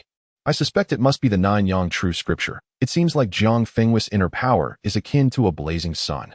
Zhongwen exclaimed excitedly, "Sounds impressive, but we won't meet him until level 30. Zhao Yuan recalled, "He is indeed graceful with sword techniques that are light and ethereal, his white clothes untainted by dust." Yunning tucked her black hair behind her ear and said, "One must remain vigilant. Even if he agrees to join our team, we have to assess him slowly." Regional announcement: Mylan Guild destroys Linfen Guild's base, acquiring all their resources, troops, funds, and experience. Linfen Guild has been disbanded. Mylan Guild is promoted to the first level 4 guild in Qingyun Town. Zhao Yuan said solemnly, "It has begun. This is the start of the guild war." At this moment, Zhou Heng used a speaking item to pin his announcement atop the Qingyun Town announcement channel. To all wandering players in Qingyun Town, our Mylan Guild has been promoted to level 4 with a member limit of 300. We welcome your joining. By the way, those who apply to join the guild should hurry up. I am about to initiate a guild war. The guild war can open battlefield points, and our Mylan Guild will definitely win, allowing you to earn substantial battlefield point rewards. Zhou Heng. Zhongwen exclaimed, "Zhou Heng's move is indeed marvelous." That's right, Yun Ning added, "The casual players have always wanted to join these large guilds, but the membership limit is 300, so only players of considerable strength can enter these guilds. But now it's different. The member limit for a level 4 guild is 300. With the points rewards from the guild battleground, a significant number of casual players will choose to join Meilon. Having a strong backing while also earning points from the guild battleground is a win-win situation." Su Yu also spoke up, "Moreover, the more casual players that join Meilon, the greater the guild's chances of victory, which alleviates the concerns of casual players. With so many of them, how could they possibly lose? Even if they lose, they won't die. At most, they will only drop 1 level." The actual situation was similar to what Zhao Yuan and the others had analyzed. A large number of casual players joined the Meilon Guild, and in just over 10 minutes, 500 casual players had signed up. Although they were weak, their numbers were sufficient to qualify. However, there were also some cautious casual players who did not join Meilon easily as the guild did not guarantee a 100 win rate. These casual players were all above level 25, and the penalty for dropping a level was severe, requiring more than 10 days of constant hunting of fierce beasts to recover. Zhou Heng watched as the number of his guild members increased from 600 to 100, and then the growth stopped, not including the members from Hua, Hu, and Shangue. Zhou Heng took out a war order and selected the target as the Yuxia Guild. Regional announcement: Meilon Guild uses the war order, and Yuxia Guild cannot refuse the battle. Both guilds' bases will be teleported into the combat space, and the side that first breaks the enemy guild's crystal will achieve victory in the guild battle. In the guild battle, players who die will drop 1 level, and their attribute points will also decrease. They can respawn within 3 seconds from their guild base. The battlefield leaderboard is activated, and the winning side of the guild battle will distribute rewards based on battlefield points. The level 3 guild building of Yuxia and the level 4 guild building of Meilon were teleported into a combat space with limited range. On the surface, Zhou Heng commanded a player force of 100 along with 1500 griffins and 500 poison sting hornets. Just by looking at the numbers, they amounted to an impressive total of 3200 units. Zhou Heng rode a level 20 blue griffin and spoke in the channel, "Everyone ride with me on the griffins. We will charge and destroy the enemy's guild crystal. This way the casualties will be minimized. Let's charge." With players of varying strengths, all 100 riders mounted their blue griffins and rushed toward the enemy guild building. Wang Hanxing remained calm, seated on the high-back chair in the guild hall. The vice president said, "President, aren't you worried? Meilon has absorbed nearly 600 casual players and the remnants of Hua, who are still hiding." Wang Hanxing casually replied, "This is all standard procedure. I would be shocked if Zhou Heng didn't upgrade to a level 4 guild and absorb casual players." Wang Hanxing spoke in the channel, "Use the rotating giant crossbows and shoot down the enemies." On the walls of the Yuxia Guild there stood 100 flame archers and 500 striped tigers. The walls were equipped with massive crossbows crafted from the purple blueprints Wang Hanxing had acquired. During this time, Wang Hanxing continuously gathered materials and finally crafted 10 rotating giant crossbows. One vice president commanded on the wall, "Adjust the direction of the crossbows. Fire when within 600 meters. The enemy is within the firing range of the crossbow's fire." Clang, clang. 10 massive crossbow bolts were violently shot out with 2 blade-filled whips attached near their tips. As the crossbow bolts spun rapidly in the air, the blade whips were set into motion, creating phantom images as they became instruments of death. Puff, puff. A large number of griffins and the players on their backs were shredded into pieces by the blade whips. This was a purple-quality war weapon originally designed to tear through enemy arrows, but it could easily shred griffins as well. The Meilon Guild suffered heavy casualties, and the 100 flame archers on the walls began their attack, unleashing a torrent of flame arrows that made the Meilon army suffer greatly. Zhou Heng laughed instead of getting angry, saying, "As expected, I knew Wang Hanxing would be trying to prepare. However, I intentionally let this first wave of casual players charge to their deaths. They are just casual players, and along with some griffins, I tested the enemy's trump card." Li Sheng spoke up, "Let me lead the Hua Hu remnants to climb the walls and destroy all these war crossbows." "Good. Take our dungeon clearing team along with the Hua Hu remnants and destroy the enemy's trump card in one go." Li Sheng was already level 30, a strong player of his level following the conventional swordsman route, leading 600 main force players and an eager 300 Hua Hu members. Zhang Qi exclaimed, "Even if I die 3 more times, I will destroy these war crossbows and make Wang Hanxing feel the pain." Li Sheng, "If we join forces, there will be no doubt about the outcome." The result was evident as the main force of Meilon and the Hua Hu remnants armed with purple rotating giant crossbows and flame archers charged from the skies onto the walls. Zhang Qi even disregarded his own safety to destroy 3 rotating giant crossbows. President Wang Hanxing calmly commanded from the rear, "All troops fall back to the second line of defense. Activate the defense totems. This is our territory." Does Zhang Qi want revenge? He still hasn't learned his lesson. In the open space of Yuxia, towering totem buildings were erected capable of launching area attacks against enemy units within range. To put it simply, these were defense towers. Zhang Qi was killed by the totem buildings and respawned from the guild base 3 seconds later, while Li Sheng nearly died as well. With numerous defense towers, flame archers, and striped tigers, the combat power was extremely formidable, and the Meilon side suffered severe casualties again. Time passed slowly, and Zhao Yuan and his 3 companions teleported to the guild building, joining the Wyvern Legion to start destroying the fierce beast forces. Zhao Yuan opened the second-tier competition shop, where the price of a unit reincarnation token was 20 competition coins. He used all of his 15600 competition coins to purchase the unit reincarnation tokens without even buying attribute points first. Due to the high cost-performance ratio of the unit reincarnation tokens, he purchased a total of 780, with a remaining purchase limit of 1220. After consuming the unit reincarnation tokens, he gained 780 level 5 pale gold quality Wyvern Cavalry. Subsequently, the Wyvern Cavalry Legion took to the skies, flying continuously according to the map hand-drawn by the Barak commander. The Wyvern Cavalry led by Zhao Yuan encountered a massive wave of beasts on their way, numbering over a with a level of 20 and possessing the SS-class Copperhead Ironback. Zhao Yuan was now referred to as Little Invincible, actively seeking out dominant creatures to engage in battle. With the enhancement of the returning Demon Halo, the Wyvern Cavalry frequently utilized the Dragon Flame skill, gradually wearing down this wave of beasts without suffering any casualties. In the guild battlefield, the members of the Mylan Guild suffered heavy casualties as players and units caught in the onslaught of numerous defensive totems were instantly annihilated. The vice president of Yuxia exclaimed excitedly, "The Mylan Guild's power has waned." Many solo players chose to withdraw from the battlefield after dying once. These solo players won't fight for the Mylan. They are merely seeking profit. Wang Hanxing also spoke up. The trump cards of these solo players have been rendered useless, and the remnants of the Flower Tiger's old faction have fallen beneath the defensive totems. The main force of Mylan can last at most 20 minutes. The scales of victory seem to tilt towards Yuxia, as all of Mylan's trump cards had been revealed. However, Zhou Heng remained calm. "Let's calculate the time. Shu Ji should be arriving soon, right?" Li Xing added, "If they don't arrive soon, I will die under the defensive totems." At this moment, Shu Ji was leading the remnants of the Mountain Ghost faction, having set off from behind the guild building at the start of the battle. Since the battle space was circular, the Mountain Ghost faction took a semicircular route and had now reached the rear of the Yuxia Guild. Shu Ji shouted, "Brothers, destroy the Yuxia Guild's crystal for me." With Yuxia being attacked from both sides and lacking defensive totems at the rear, the situation had instantly turned upside down. Wang Hanxing incredulously stepped out of the guild hall, engaging in battle with the Mountain Ghost faction at the back. "Shu Ji, what kind of foul problem do you have? I invited you to join my faction, and you refused. But your Mountain Ghost Guild was destroyed by Zhou Heng. You were betrayed by Zhou Heng's spies, and now you're helping him attack me." Shu Ji laughed indifferently. "The unexpected trump card has the greatest effect. You lost."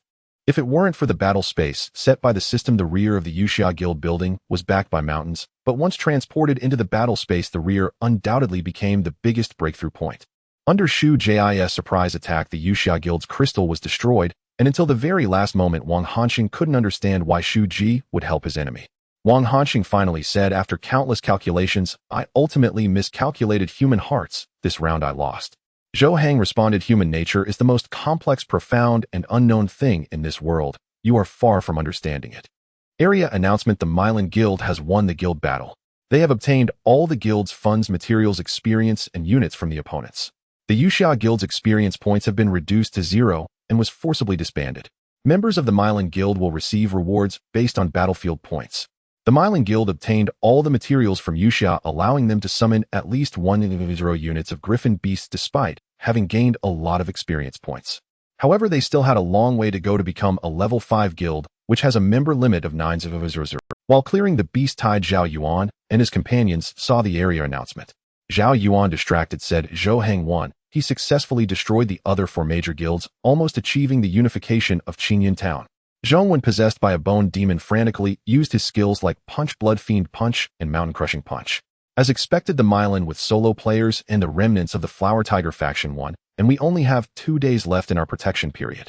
I wonder if Zhou Heng will move against us. Yun Ning analyzed. Zhou Heng has his own ambitions, but he can also discern benefits. Unless he gains absolute power to ensure the annihilation of the 4 of us, he won't act rashly. Suyu looked at his experience bar, which was about to reach level 20, and excitedly said, "Hey, if Zhou Heng dares to attack us, the thousands of light gold quality Wyvern Cavalry will let him know what despair truly means."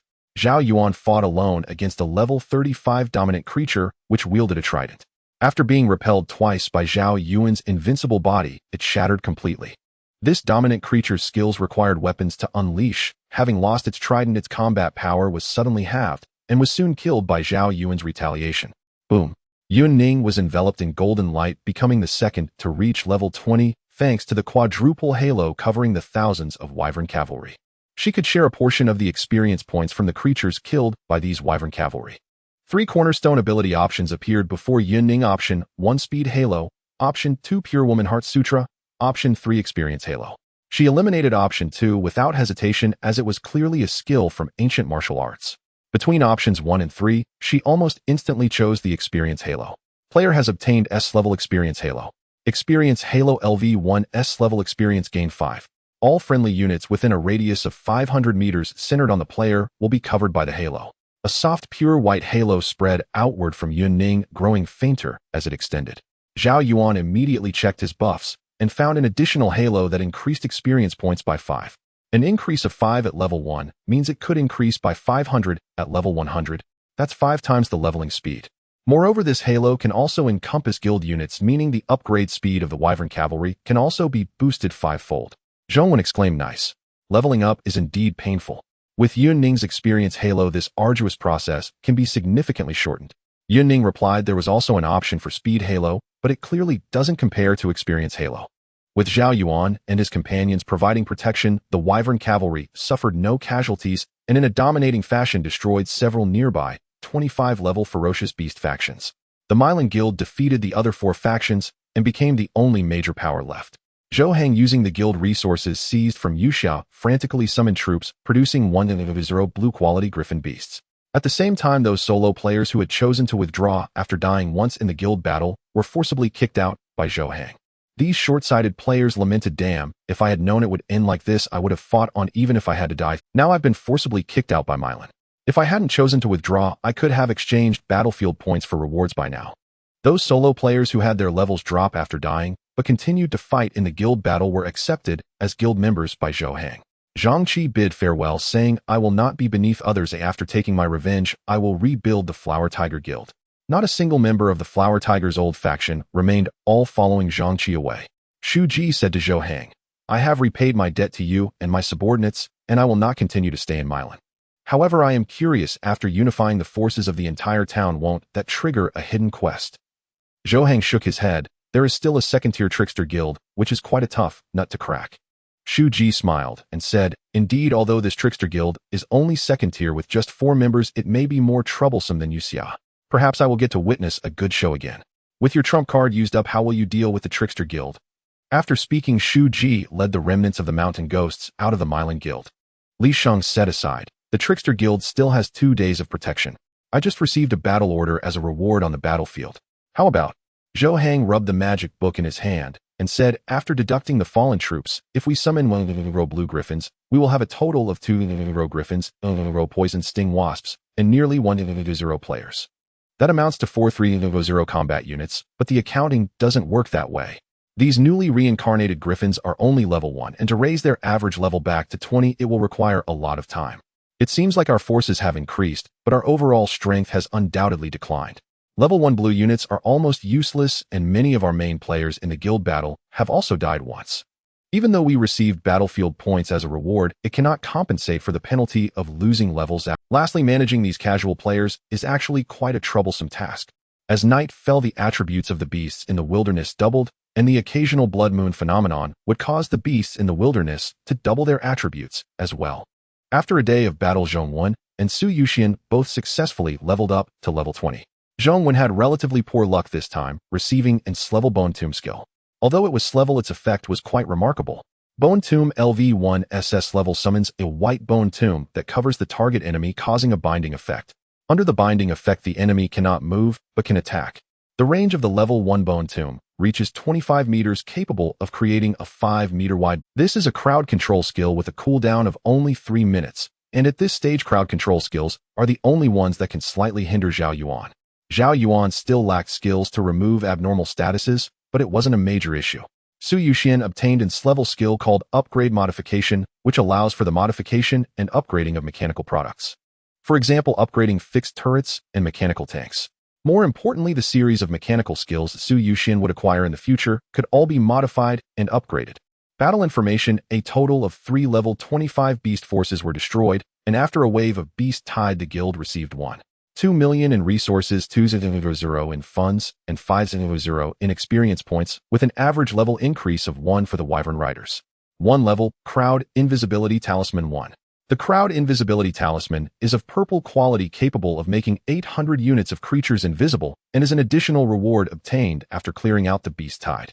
Normal guilds would avoid such beast-tide migrations at all costs. Otherwise, the entire guild army could. Zhao Yuan suddenly looked up, as if he saw a shadow passing by resembling the figure of an owl. The speed of this shadow was extremely fast, and with the protection barrier of the guild, Zhao Yuan was surprised, but did not pay much attention. The food consumption for over 10,000 wyverns in a day is an extremely terrifying number. Fortunately, the pale gold quality wyvern riders have high strength and can easily hunt enough food to satisfy themselves.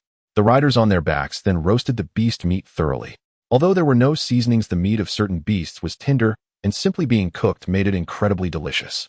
Zhao Yuan approached the unit reincarnation pool and consumed 1.2 million guild resources to reincarnate 300 units of level 5 wyvern riders.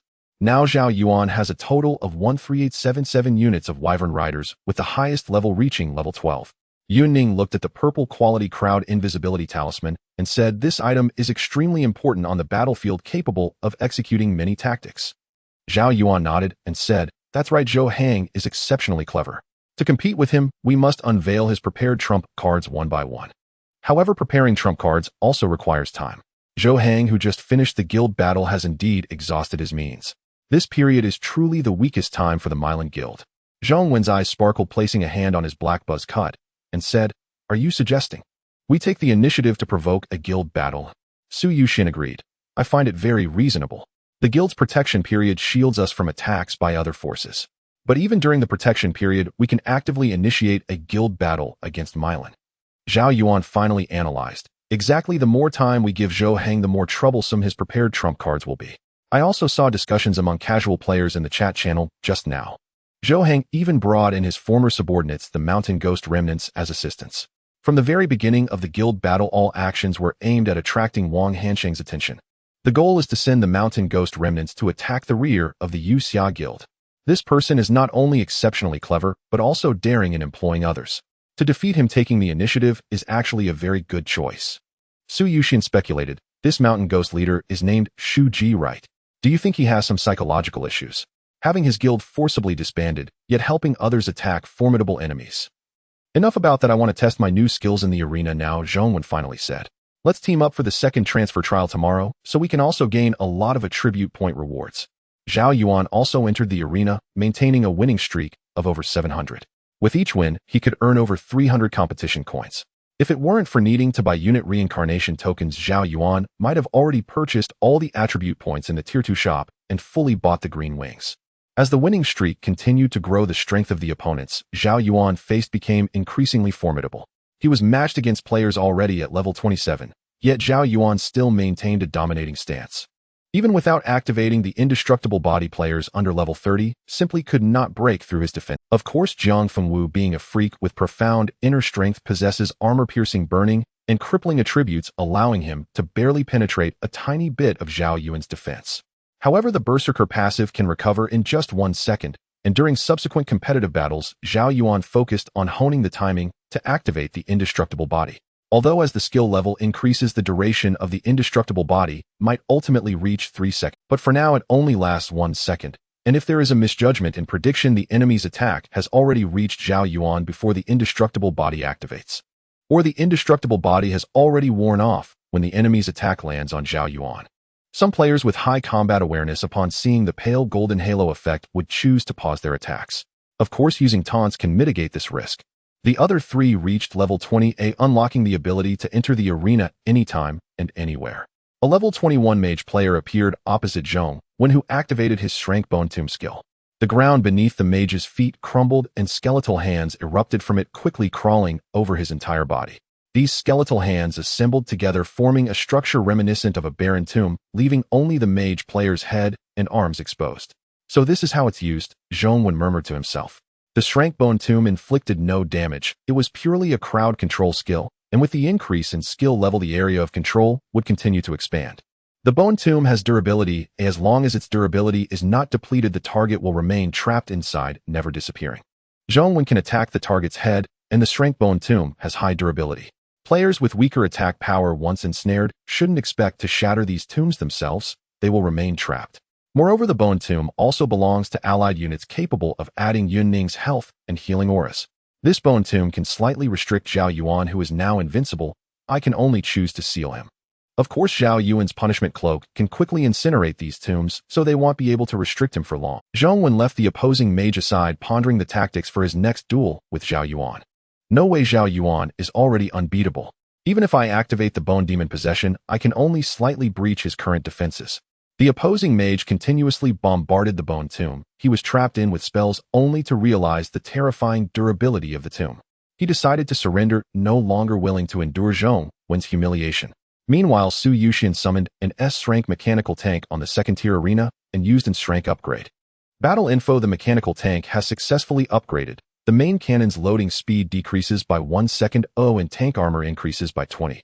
This was merely the effect of a level 1 upgrade. Once the S-Rank upgrade level increased, it could undergo multiple upgrades, compensating for the mechanical product's flaws and inching closer to perfection. Su Yuxian's opponent was stunned. The mechanical tank was already terrifying enough, but the enemy watched as the steel armor of the tank deformed, thickening and angling itself ominously. The enemy gulped as they saw the deep, dark muzzle of the main cannon aimed at them and exclaimed, "I surrender. If I get hit by that cannon, won't it hurt like hell?" However, Yin Ning's winning streak was broken again, never exceeding 15 consecutive victories, as her combat power was not strong. She could only defeat her enemies through equipment and attribute superiority. Attacks could only rely on normal attacks, but soon team competitions would be available. Zhao Yuan constantly racked up consecutive arena victories, sometimes matching against formidable opponents that caught his eye. They likely possessed level or level skills, but still couldn't capture Zhao Yuan's attention. Most of them were associated with guilds. Shortly after, Zhao Yuan received a friend request from Jiang Fengwu. "Jiang Fengwu, my teammate wants to witness your combat power. She doesn't believe anyone can overpower me. I've sent you a friend request." Zhao Yuan accepted the friend request, allowing friends to spar with each other. "Friend, Chu Shaoqing has challenged you. There are no penalties for losing a friendly match." Zhao Yuan chose to accept the challenge. Was this the teammate Jiang Fengwu mentioned, who was not weaker than? If Jiang Fengwu could breach my defenses while activating the indestructible golden body, it indicated that his internal strength was profound, with attributes like penetrating force, armor piercing, and crippling, all stacked high. He likely possessed at least 2 S-level skills. What type of player would this teammate be? Opposite Zhao Yuan appeared a petite girl with a somewhat youthful face and exquisitely delicate features reminiscent of a grown-up version of a matchstick girl. The girl's name was Chu Shaoqing, who took the initiative to speak. "If you want us to join your team, showcase your formidable strength, I will only follow the strong." She looks like a sweet and cute loli, yet her tone is so assertive, Zhao Yuan thought to himself. He activated the active effect of the punishment cloak, enveloping himself in a cloak forged from condensed black flames. Zhao Yuan had no intention of holding back. He activated the blade draw taunt, and while charging, swung the massive round shield toward the petite girl. Clang! Zhao Yuan's attack missed, and Chu Xiaoqing's body transformed into a cluster of beautiful fragile bubbles that ascended before bursting. Chu Shaoqing reappeared 20 meters away. Zhao Yuan did not cease his assault, while Chu Xiaoqing's skill seemed to have no cooldown, continuously morphing into beautiful bubbles that exploded upon impact. This was the Shrank Mermaid skill with a cooldown of only 3 seconds. As long as her magical power was sufficient, Chu Shaoqing could continuously transform into magical bubbles, evading all attacks. Then Chu Shaoqing opened her pristine, flawless right palm, pointing it at Zhao Yuan. S-Rank lasts. Zhao Yuan's equipment seemed to come alive, the eyes of the round shield sprouting in anger, breaking free from his control with force. The armor on his body also opened its eyes, sprouting limbs, attempting to strangle Zhao Yuan, its theoretical master. What kind of strange skill is this? Zhao Yuan discovered that all the bonuses from his equipment had vanished, as if his gear had betrayed him. This might be fatal to other players, but even without the bonuses from my equipment, you still cannot breach my defenses. Zhao Yuan removed all his equipment, freeing himself from their restraints.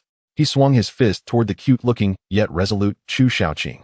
S-Rank Hades Invisibility Hat.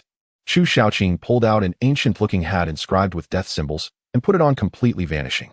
What the hell? Zhao Yuan was genuinely shocked. The combination of the magical bubble skill with the current invisibility skill was practically invincible. How to kill her? Moreover, this invisibility skill was of high level, leaving no footprint sounds or flaws. Zhao Yuan could not perceive Chu Xiaoqing's location. Zhao Yuan's blade draw taunt could also be negated by the magical bubbles, but Chu Shaoqing couldn't kill Zhao Yuan either. S-Rank Saint. A massive pitch-black cross appeared behind Zhao Yuan, heavy as a mountain. Zhao Yuan was forcibly fixed to the cross in an inverted position as religiously symbolic square spikes pierced into his flesh. Indestructible golden body. A faint golden aura emerged on Zhao Yuan's skin, shattering the spikes embedded in his flesh. Zhao Yuan sustained damage, and Chu Shaoqing received the backlash from true damage, causing all her magical bubbles to burst, and she plummeted, her health nearly depleted. No wonder Zhang Fengwu said this. Chu Shaoqing is not weaker than him. They truly form a wondrous combination with the ancient martial flow, symbolizing the ancient East, while Chu Xiaoqing's skills are filled with Western religious flavor. What the hell is this blend of East and West? Chu Shaoqing said, you indeed have the qualifications for me to follow you, but I still need to assess your character. Zhao Yuan replied, of course you can withdraw at any time, I will not stop you. By the way, when I challenge the 30-level dungeon in Qingyun Town, I can invite friends to join the battle, and then we can have our first team up. Alright, just inform us in advance, Chu Shaoqing said. Subsequently, she chose to surrender, and because it was a friendly match, there were no penalties or rewards.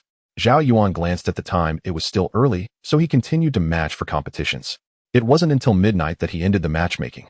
Competition information: winning streak 953 matches, gained 96352 experience points, skill proficiency 36521 points, 20 times total competition currency, earned 16232 points. Level Copperhead Ironback has leveled up by 3. Zhao Yuan opened the second-tier competition shop and saw a pet capture bottle item, which was of green quality, priced at 300 competition currency. To activate the pet's secret realm key in the backpack, he must purchase the capture bottle item in advance. Zhao Yuan spent all his competition currency on soldier reincarnation tokens, acquiring 811 pieces. There were still 409 pieces of the purchase limit remaining, and Zhao Yuan also noticed a product called Low-Level Pet Evolution Stone. It should be an item to enhance pet forms. Zhao Yuan teleported to the guild residence, consumed the soldier reincarnation tokens, and obtained 811 level 5 wyvern cavalry. He then returned to the inn room to rest. Zhao Yuan's plan for the next day was to first team up to complete the second-tier trial, gain promotion, and then, based on the actual situation, consider whether to actively attack the Milan Guild.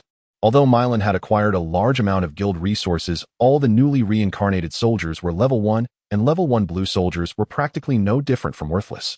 The next day, Zhao Yuan woke up on time, and after the 4 members of the team enjoyed breakfast, they formed a team and headed to the job change hall. The protection period of the Trickster Guild still had 1 day left, but the current number of soldiers had already reached 1. For W. Entering the job change hall, Zhao Yuan spoke to the job change mentor. Please open the Abyss difficulty second-tier trial for us. The job change mentor was stunned. Abyss level. Are you sure? There are 6 difficulty levels: normal, elite, hard, nightmare, hell, and abyss. Even if you choose nightmare level, everyone would still die. In my life, I have never seen anyone successfully clear the nightmare level second job trial. Zhao Yuan simply replied, I am sure, please open the teleportation portal for us. The job change mentor looked at him as if he were looking at a group of dead people as a blood-red teleportation gate appeared before him. The 4 entered one after another, arriving at a bridge seemingly connecting the underworld and the human realm. Second job trial rules prevent the souls from crossing the bridge. If one is missed, the trial fails. Yunning spoke. I have researched the content of the second job trial before. If it's only at the normal difficulty level, these souls crossing the bridge will not attack players. They will only focus on crossing the bridge, and their movement speed is very slow. As the difficulty increases, the health of these souls will also increase, and they will begin to attack players. We have chosen the highest level of Abyss difficulty, and the strength of these souls crossing the bridge will be extremely exaggerated, and their movement speed will be incredibly fast. Zhao Yuan spoke. It's fine. Even king-level creatures will be forcibly taunted by my S-level taunt for 30 seconds. No matter how high the strength of these souls, it will be of no use. A 3-second countdown appeared above the bridge, and the 4 appeared in the middle of the bridge with a ghostly purple gate behind them. Trial information: at Abyss difficulty, players need not only to prevent souls from crossing the bridge, but also to kill all souls within a limited time. Time ran out, and not all souls were dead. The trial was still deemed a failure. Su Yuxian had summoned 4 mechanical floaters from the very beginning, using fixed turret skills to set up 4 fixed turrets at the end of the bridge. His magical power quickly dwindled, but under the effect of Yunning's mana regeneration aura, it quickly filled up again. Then Su Yuxian summoned a mechanical tank, and both Yunning and Su Yuxian entered the tank. Then Su Yuxian used the S-level skill reconstruction upgrade. Battle information: using skill reconstruction upgrade, the firing rate of fixed turrets increases by 20, and the explosion radius of missiles increases by 20. The armor strength of the mechanical tank increased by 20, and the loading time of the main cannon decreased by 1 second. Yunning naturally activated 5 aura abilities, and then could just sit back and watch the show. Zhongwen used the Bone Giant Beast to summon a king-level ghost-faced demon. At the front of the bridge, shrouded in mist, an overwhelming number of souls appeared, varying in size and shape. Large souls. Quality Overlord. Level LV 25. Health 2,000,000. Mana 2,000,000. Strength 2,900. Size 2,900. Agility 2,900. Intelligence 2,000. Skills Acceleration Possession. Over 10,000 of these large souls appeared, moving at an extremely fast speed, seemingly capable of fully crossing this pale bridge in just a few minutes. The 4 fixed turrets at the back fired wildly, and the missile launchers on both sides kept activating. The iron flood of bullets, missiles, and shells poured out completely onto the army of souls ahead.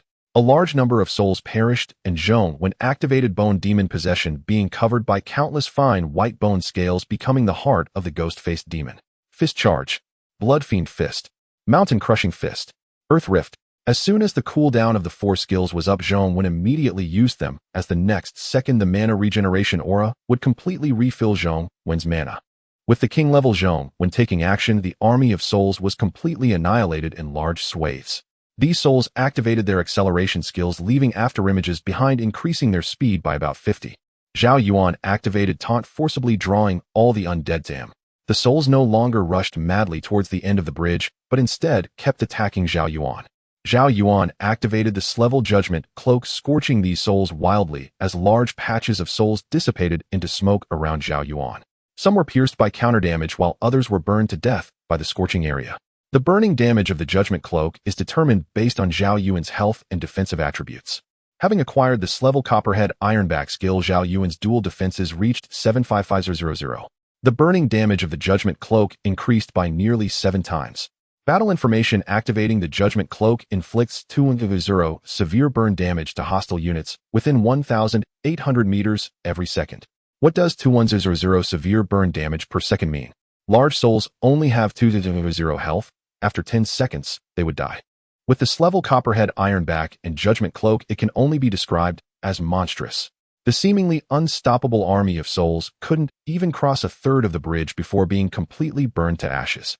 More undead legions emerged from the front, including giant specters with even stronger attributes. For an average level 20 player, being touched even once would reduce their health to merely 1/10. The undead utilized acceleration skills while simultaneously casting possession. Zhao Yuan felt a chilling sensation as a giant specter possessed him. A vague feeling filled his limbs, making normal movement difficult. Yet Zhao Yuan still managed to unleash a taunt with his blade. The field of Judgment Cloak continually burned these giant specters. S-level Bone Tomb. Sinister and eerie runes enveloped Zhong Yuan's staff as numerous skeletal claws emerged from the ground, forming a wasteland within a 10-meter radius. The priority of S-level skills could even bind these incorporeal undead. Aware of the possession skill of the undead, Zhong Yuan did not give the enemy a chance to approach, wildly striking out with fist blasts to annihilate a large number of undead. Yun Ning analyzed. Our skill combination has been established. With the addition of level 20 blue equipment, we can handle abyss-level difficulties with ease. Zhao Yuan reminded, do not be careless. When the time is up, if we do not eliminate all the undead, it will count as a failure of the trial. At this moment, Yun Ning's 5-layer halo effect included Health Halo, increases health limit by 9,000. Health Recovery Halo restores 1,000 health per second. Mana Recovery Halo restores 9,000 mana per second. Lifesteal Halo adds 9 lifesteal attribute. Experience Halo increases experience gain by 50. The range of these halos could extend up to 6,000 meters. When the Wyvern Cavalry Legion was entirely covered by the 5 layers of halos, their combat power would experience a significant boost. Blade Taunt. Indestructible Golden Body. Even the attacks of the giant specters could not break Zhao Yuan's defense, but rather were killed by the true damage of the reflecting armor. Though the possession skill of the undead was troublesome, it did not significantly affect Zhao Yuan. Meanwhile, Su Yuxian's barrage of firepower never ceased as the ground near the cannon was piled high with numerous brass-colored shell casings. The last wave of undead legions was so numerous that they overlapped, filling the vast white bridge with all were giant specters as red as blood. Fortunately, all 3 of their output skills had area damage. With Zhao Yuan's forced taunt from Blade Taunt, these undead could only pass through 2/3 of the way before they could advance no further, dissipating into azure smoke. With 15 seconds remaining on the countdown, the last specter was slain, and the second transition trial battle information: target defeated, gain 1,300 experience. Player experience has reached its peak, and levels can continue to increase after the second transition. Activated talent billionfold proficiency current acquisition multiple is 23 times. Total proficiency gained 23000, 23 times. SS level reflecting armor increased by 3 levels. SS level blade taunt increased by 3 levels. Berserker increased by 4 levels. Judgment cloak increased by 4 levels. Copperhead iron back increased by 5 levels. Gained 300,000 copper coins. Zhao Yuan's attribute panel now reads name Zhao Yuan level LV20 100,100 health 470 mana 2350 strength 270 constitution 470 agility 115 intelligence 115 physical attack 2710 physical defense 88500. Magic defense 885000 talent eternal blessing unique billionfold proficiency unique current proficiency acquisition multiple is 23 0 times. Foundational abilities reflecting armor LV73 SS level berserker LV68 SS level copper head iron back LV45 SS level dual defense 67500 for seconds of indestructible golden body effect. Skills blade taunt LV73 SS level taunt range 300 meters taunt duration 30 seconds. Judgment cloak LV52 SS level passive effect 900 meter range burning field. Active effect. Backpack level 1 enhancement stones 12 skill talisman SS level dragon flame song technique military token 1 blue equipment 8 piece set war order 2 pet realm key light gold copper coins 584000 competition coins 15 magic treasure earth bell LV 37 blue costume barbaric bull costume white accessories purple evil ring purple with 4700 health along with Yun Ning's health halo it reached 56000 with 88500 dual defenses after activating the 1. For second indestructible golden body, it soared to 17700 dual defenses. This 88500 defense value aside from the 120 added by Copperhead Iron Back also included 100 from reflecting armor. The control duration of blade taunt remains at 30 seconds. Zhao Yuan suspected that he would need to reach level 100 to undergo skill awakening to further increase the taunt duration. Trial information successfully completed the Abyss difficulty second transition trial. Gained 300 free attribute points. Each level up increases strength and constitution by 40 points, agility and intelligence by 10 points. Subsequently, the 4 were transported out of the trial realm. When Zhao Yuan and the others stepped out of the blood-red light gate, the job transition mentor's eyes nearly bulged out. You 4 actually came out alive and successfully passed the second transition trial under Abyss difficulty. How is that possible? You must understand that with 4 in numbers, the undead legion's count also multiplies by 4. This is simply unbelievable. Zhao Yuan and the others ignored the astonished job transition mentor. After all, it was just a trial realm. Zhao Yuan had been at full health the entire time, and the time limit was the only challenging aspect. Insufficient output truly cannot pass the trial. Just after completing the second transition, Zhao Yuan reached level 21. He was already maxed out on experience, and the moment the second transition succeeded, he was bathed in golden light. Player's personal level increased to level 21, strength and constitution attributes increased by 40 points, agility and intelligence attributes increased by 10 points. Zhao Yuan allocated all 300 free attribute points to constitution.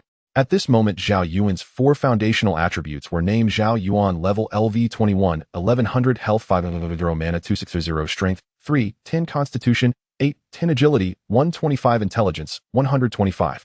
Zhong Wen allocated 300 free attribute points to intelligence, happily stating, "Only the Abyss difficulty job transition trial can yield so many attribute points all at once.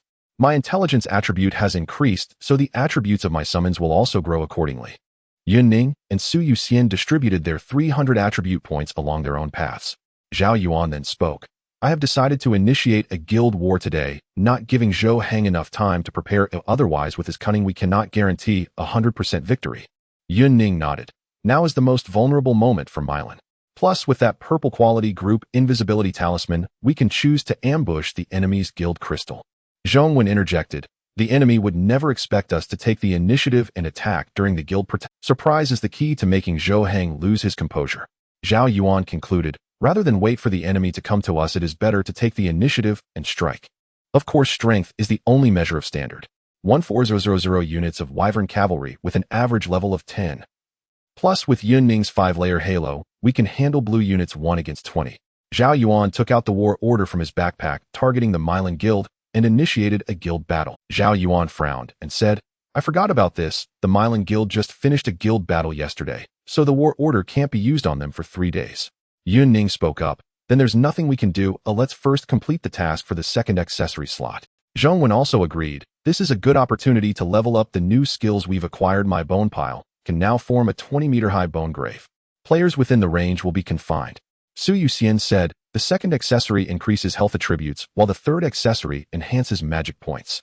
Of course, we still need to choose Abyss difficulty. I wonder if we can obtain a light gold quality accessory. Zhao Yuan replied. That's a bit difficult. The accessory craftsman in Qingyun Town can only create purple accessories, which is already his limit.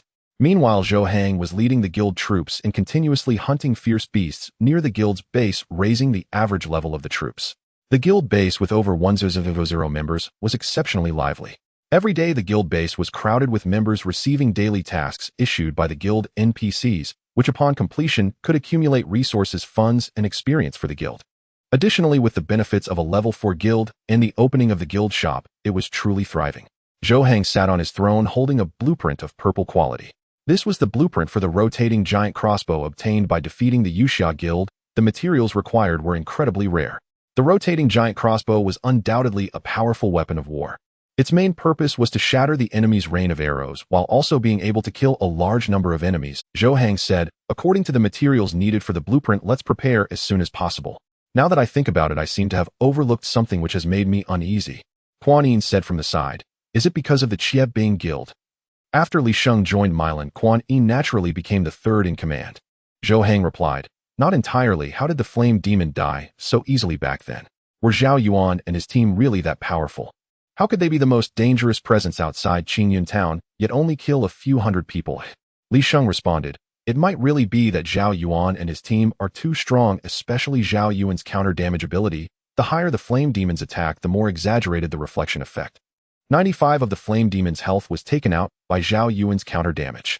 Zhou Hang frowned and said, it seems we can't move against Zhao Yuan until we gain absolute power, otherwise we might be completely wiped out. I need to prepare more trump cards. But Zhao Yuan's guild has only been established for 7 days. How much can they develop in 7 days? The biggest threat is still those 4. Li Sheng said, I've long been envious of their skills. If we could attempt to kill them, of course, that would be under the premise that we have absolute power afterward. That way we could replace S-level abilities. Kuan Yin shook his head and said, the difficulty is too high. Not only do we have to contend with those 4, but we also need to find their guild's exact coordinates. Because those 4 almost never enter the wilderness from the teleportation point in Qingyun Town. They are probably hunting fierce beasts near the guild. Zhou Hang said, now I'm out of options. Filling all 3 0-member slots counts as a trump. The rotating giant crossbow also counts as one, and I have my spies embedded in the mountain ghosts. I've actually been suspicious of this person for a long time. Zhao Yuan and his team found the original accessory craftsman, who was an old man with gray hair. He spoke. I remember you guys last time you took away the purple accessories I had polished for 3 years in one go. Now that I think about it, I still feel a sense of emptiness in my heart. Zhao Yuan replied, I wonder what the highest quality you can craft as master. Is it purple quality? The accessory craftsman sighed.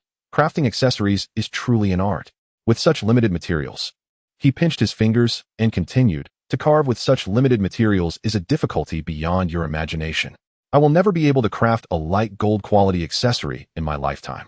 All right, Zhao Yuan interrupted. We need to accept the task to unlock the second accessory with the difficulty set to Abyss level.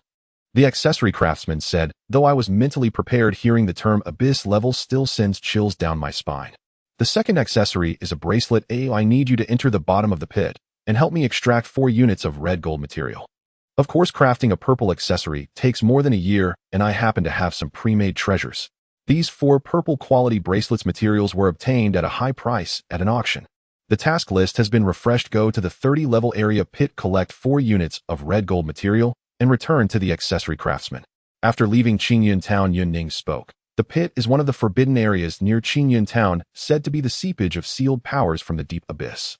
After the apocalyptic game updated the Abyss Pollution expansion pack hundreds of years ago, players gained a new enemy known as Abyss creatures. The strength of Abyss creatures is outrageously high, and they come with pollution that can wear down a player's sanity. Zhong Wen twitched his mouth and said, they can affect the player's sanity. That's too terrifying. Yunning continued to explain. Once players enter the Abyss realm, they will acquire an additional theoretical value data. Players' sanity will gradually decrease, but purifying holy water can increase their sanity value. Some players have suffered severe pollution, becoming half-mad. Although their strength has greatly increased, they are no longer truly themselves. However, our levels are still too low to worry about abyss pollution, especially with the strong players from the Xia Kingdom shielding us. Su Yuxian adjusted his glasses and said, "This pit actually involves the abyss. It's truly the highest difficulty. This task looks simple. We just need to get past the monsters and extract red gold, but on closer thought, it's precisely this kind of simple task that reflects how terrifying the monsters beneath the pit can be." The four arrived at the vicinity of the pit through the teleportation point in Xinyan Town. This was a massive, irregular deep pit with a visible evil aura emanating from the bottom. There weren't even fierce beasts nearby, even they would avoid this area. Zhao Yuan spoke. "Let's go. Even if danger arises, I have the command token to summon troops directly bringing over 1 Wyvern cavalry. We could even flatten this so-called pit." Zhao Yuan was the first to enter the sinkhole, raising a torch purchased from the system mall to illuminate the pitch-black pit. All around were jagged rocks, the cavities seemingly plunging straight to the Earth's core. The four of them possessed high attributes, allowing them to descend swiftly even on such terrain. After descending roughly 300 meters, Zhao Yuan found the torch unnecessary. The ore at the bottom emitted a scarlet glow, painting the entire pit as if it were a hellish realm. Zhongwen pointed ahead and said, "There's a passage over there. No need to descend further. This tunnel might contain crimson gold ore." The four of them moved into the passage, and their vision suddenly opened up, revealing a vast underground world. The rocks here were embedded with numerous luminous ores, and bizarre creatures roamed nearby.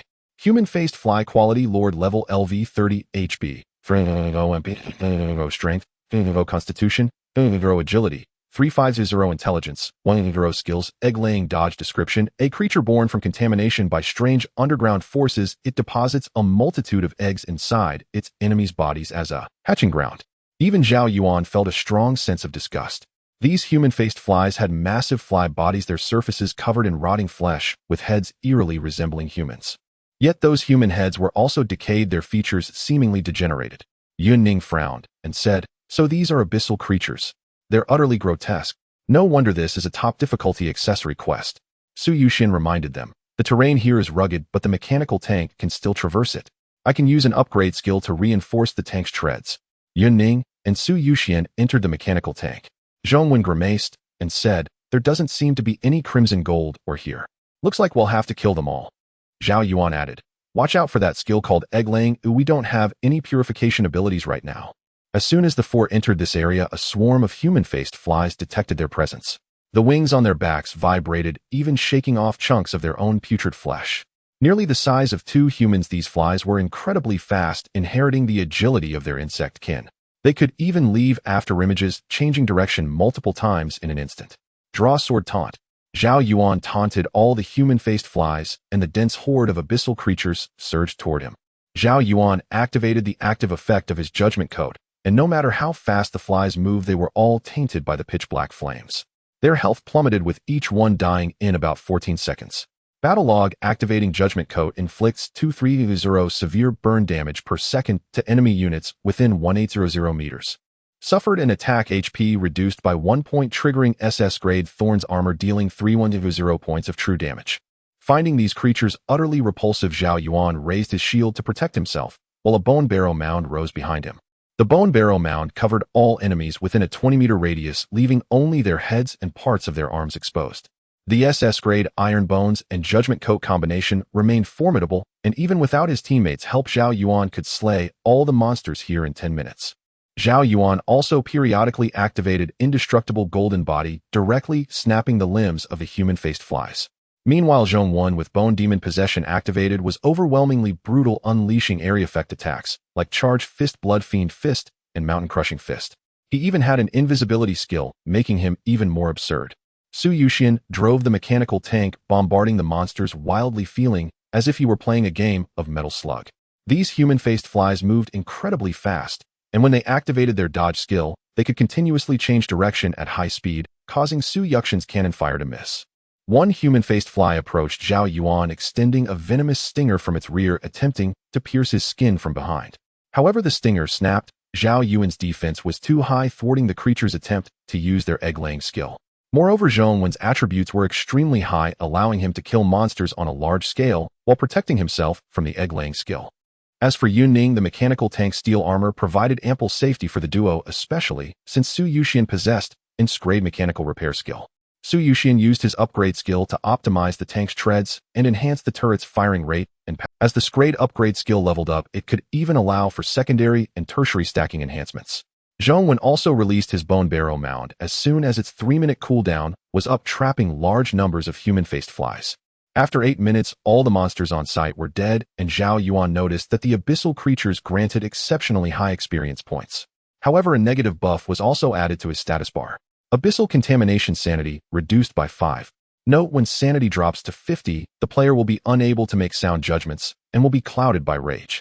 When sanity falls to 30, bizarre hallucinations will appear, rendering the player nearly incapable of. When sanity drops to 15, the player will enter a semi-insane state, subtly influenced by bloodlust, brutality, greed, and other emotions, attacking the nearest target indiscriminately. When sanity reaches 0, the player will gradually mutate into an unspeakable abyssal creature. Zhao Yuan warned, "We can't stay underground for long. We must find the crimson gold quickly, or our sanity will be steadily corrupted." Zhao Yuan said fearfully, "If sanity hits 0, players could even mutate into indescribable beings. Could these human-faced flies be fully corrupted humans? Let's hurry on. I don't want to turn into such a terrifying creature." Yunning cautiously suggested, "If our sanity drops to 50, and we still haven't found the crimson gold, or well abandoned this quest." Su Yuxian agreed, "As long as we're alive, there's always another chance. Besides, our task is just to find the crimson gold, or it doesn't require us to kill the abyssal creatures." "That's right." Zhao Yuan suddenly realized, "Habitual thinking will be the death of us. With my current defense, even if 20000 human-faced flies swarm me, I can just ignore them.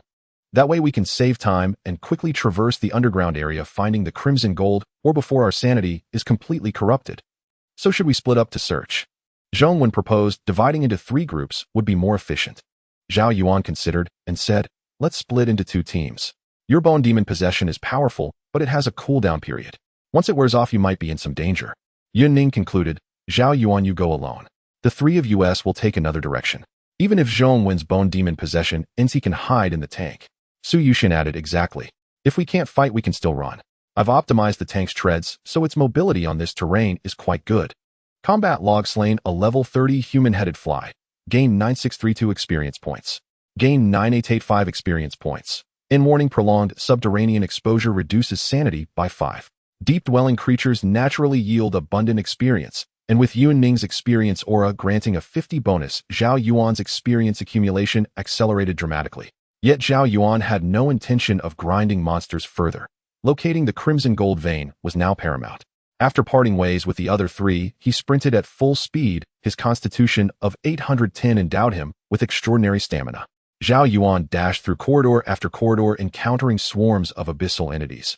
Among them, a grotesque creature with the body of a gecko, but a head composed entirely of slick, writhing tentacles. Others resembled jellyfish whose skin bristled with slimy yellow single-eyed stalks. Still others bore bat-like wings, humanoid forms. Yet their entire cranium was replaced by a fluttering moth's head, an abomination defying reason. It seemed the more such horrors he witnessed, the deeper the taint grew. Already over 5,000 monsters surged in relentless pursuit behind him. Though Zhao Yuan could not outrun his pursuers in raw speed, none could so much as breach his defenses, allowing him to traverse the labyrinthine passages with unnerving calm and ease. Zhao Yuan typed into the party chat, "Is there truly crimson gold down here? We've already passed through 15 distinct zones and still found nothing. All we've seen are cheap, deep-glowing minerals." As Zhao Yuan ran, he triggered his SS steer counterattack repeatedly, each impact impaling dozens of pursuing monsters upon his spiked armor. "I've traversed 35 zones now. Were it not for the active quest marker on my taskbar, I'd suspect the jewelry artisan had deceived us outright." Zhao Yuan glanced at his sanity, a 23 decline.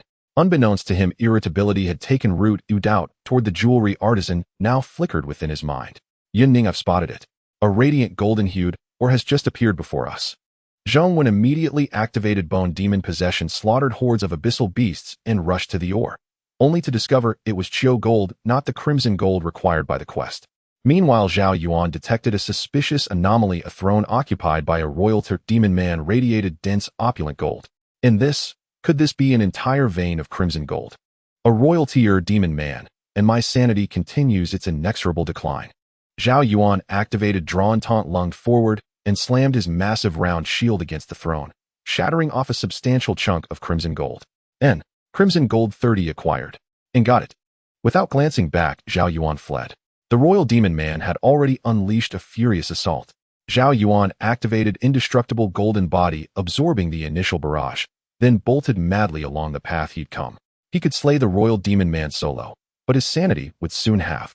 That not combat was the true peril of this quest. Run now? I've secured the crimson gold but provoked a royal tier entity. Rest assured it can barely scratch my defenses. Zhao Yuan announced in the party chat. Yun Ning and the others retreated steadily in their mechanized tank. Even without securing the ore, Yun Ning had resolved to withdraw all personnel, for the deeper they descended the denser the invisible taint became. Zhao Yuan bore his dual-round shield upon his back as a bat-winged horned demon man unleashed devastating attacks, each strike chipping away only a few thousand points of his health. His Berserker passive instantly replenished his vitality, and the 1-for-second duration of indestructible golden body was reserved precisely to absorb the demon man's explosive bursts. Several countershocks from indestructible golden body had already shattered the demon man's hardened claws.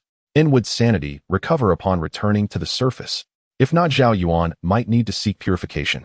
After a grueling, unbroken sprint, he finally reached the crater's edge, where a pristine cerulean sky stretched overhead. The horde behind him ceased pursuit, seemingly unable to emerge from the abyss. Upon scaling the crater rim, Zhao Yuan found his 3 companions already awaiting him. Zhao Yuan produced an irregular fist-sized metallic lump. This small piece yields 30 units, yet it's heavier than I anticipated. Let's go. This quest proved far more arduous than predicted.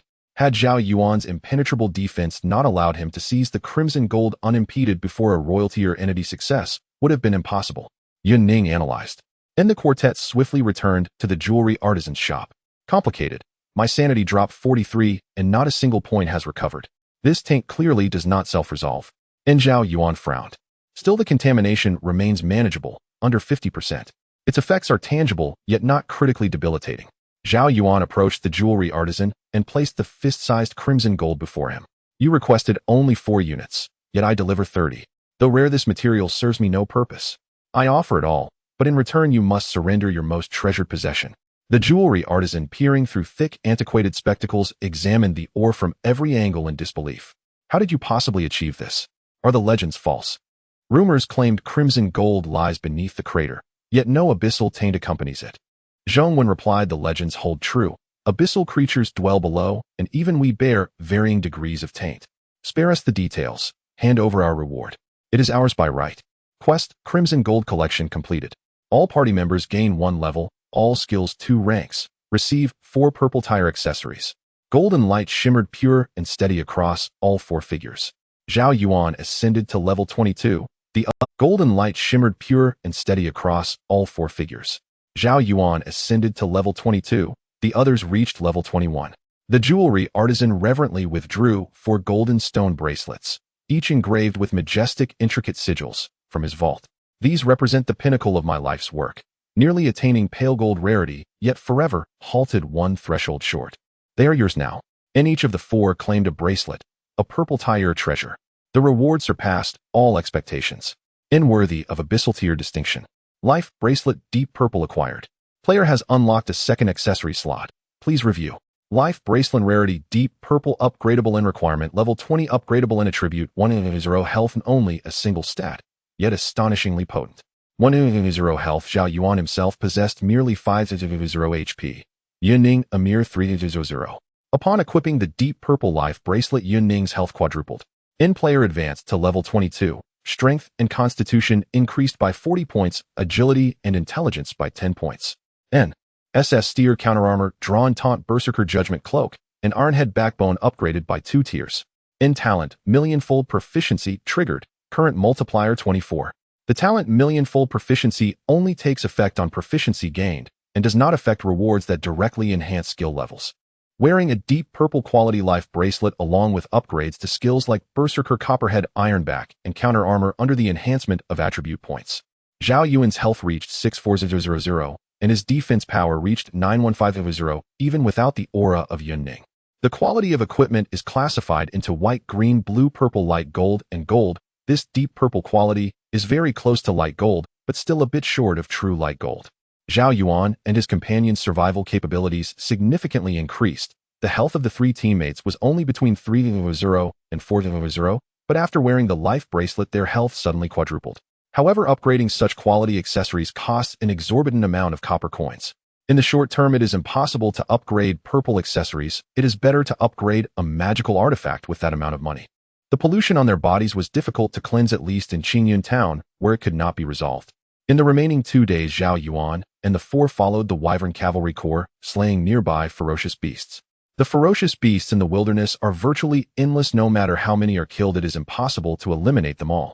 After 2 days, the experience points and skill levels of the foreman team had significantly increased. The number of Wyvern Cavalry has reached 1500 units, with an average level increased to 12. The higher the quality of the troops, the more experience is needed for leveling up, so an average level of 12 is quite fast. This is the effect of Yun Ning's experience aura. Level 2, Guild Trick Soldiers. Guild Leader Zhao Yuan. Vice Guild Leader Yun Ning. Guild Experience 600,000. Guild Funds 1300,000. Guild Supplies 0. Guild Troops 1. 1500 Wyvern Cavalry Light Gold. Guild Buildings Guild Hall Warehouse City Wall. Guild NPCs Steward Purple Barracks Chief Purple. Guild Members for maximum 3000. Zhao Yuan said 2 days have passed. We can initiate a guild war against the Milan Guild. In these 2 days, the Milan Guild has not been idle, absorbing 100 new members, meaning they have a total of 200 players. Yun Ning replied, indeed, we cannot give Zhou Hang time. The addition of these 100 new players is his open card. Su Yuxian adjusted his glasses and said guild orders do not drop easily. The only level for guild in Qingyun Town Milan, most casual players must want to join.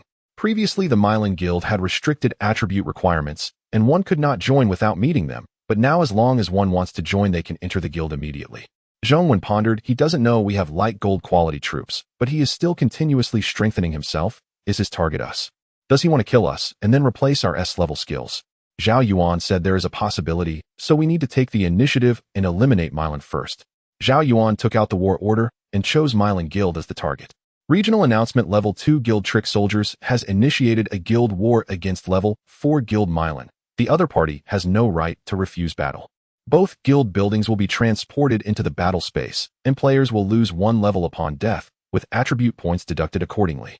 The side that first destroys the opponent's guild crystal will be declared the winner of the guild war and will plunder all of the opponent's guild troops, supplies, funds, and experience. As soon as the regional announcement sounded, the players in Qingyun Town were bewildered. I almost misread the regional announcement. I thought it was trick soldiers attacking Milan. Ha. A casual player laughed. Bro, you didn't misread. It is indeed trick soldiers attacking Milan, a level 2 attacking a level 4 guild. I'm dumbfounded. This trick soldiers guild has only appeared on the Qingyun Town announcement board for 7 or 8 days. Isn't that going to their doom? Exactly. Milan would have annihilated trick soldiers long ago if they had a war order. This trick soldiers is actually taking the initiative to give away experience. Not right. The leader of trick soldiers is Zhao Yuan, the player who single-handedly fought against the flame demon. Without him, the battle against the flame demon would have cost at least 300 lives.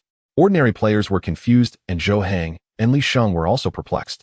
Zhou Hang frowned and said, although Milan is currently in a weakened stage, the average level of their troops has not yet increased. But how dare Zhao Yuan? His guild was established only 9 days ago. Zhao Yuan doesn't seem like a foolish person. Could it be that trick soldiers has developed to the point where they can contend with Milan? Li Sheng speculated, could it be that Zhao Yuan believes he can ignore all attacks by himself and directly rush into our guild base to destroy the guild crystal? We can also bypass him and destroy his crystal. Zhao Yuan directly led 1500 Wyvern Cavalry, majestically flying out of the guild building. At the same time, he left behind 799 Wyvern Cavalry as a backup to ambush Milan. Although Wyvern Cavalry was already sufficient to crush everything, minimizing losses is naturally the best strategy. Zhao Yuan, Yun Ning, and Su Yuxian sat atop the Wyvern Cavalry as the 1500 units swept across the sky towards the Milan Guild. What the heck? Zhou Hang was directly stunned. Are these really light gold quality troops? 1500 units of light gold troops. Let's not even mention how he obtained the light gold quality troop rebirth pool. How could such a scale develop in just 9 days? And the average level has reached level 12. Are we sure he isn't cheating? Li Sheng's expression was grave. No wonder he dared to actively initiate a guild war. In Zhao Yuan's mind, this was to effortlessly take us down. Zhou Hang could see the general attributes of the Wyvern Cavalry. Wyvern Cavalry. Quality light gold. Level LV 13. Health 250,000. Mana 20,000. Strength 3200. Constitution 3200. Agility 3200. Intelligence 2000. Skills Dragon Blood Dragon Flame Projection. Zhou Hang commanded all players' troop legions rely on the guild's defensive structures to block these wyverns. Mylan Guild now has 2 blue griffins, 6 poisonous yellow wasps, and 2 players. At this moment, they all entered battle mode with players riding on the griffins totaling 1,5000 against 4,800. Mylan's side was densely packed with combat units. Yunning activated the five-fold aura enveloping all the wyvern cavalry, actually covering the entire battle space, which was not more than 6,000 meters. Health Aura Maximum Health 95000. Health Regeneration Aura recovers 1100 health per second. Mana Recovery Aura recovers 9500 mana points per second. Lifesteal Aura adds 10 lifesteal attribute. Experience Aura Experience gains 60. The 5 powerful auras enveloping the Wyvern Cavalry Corps instantly brought about a qualitative enhancement. Dragon Flame. Under the command of the Barracks Chief, 1,500 wyverns opened their massive jaws, dense flames swirling in their throats.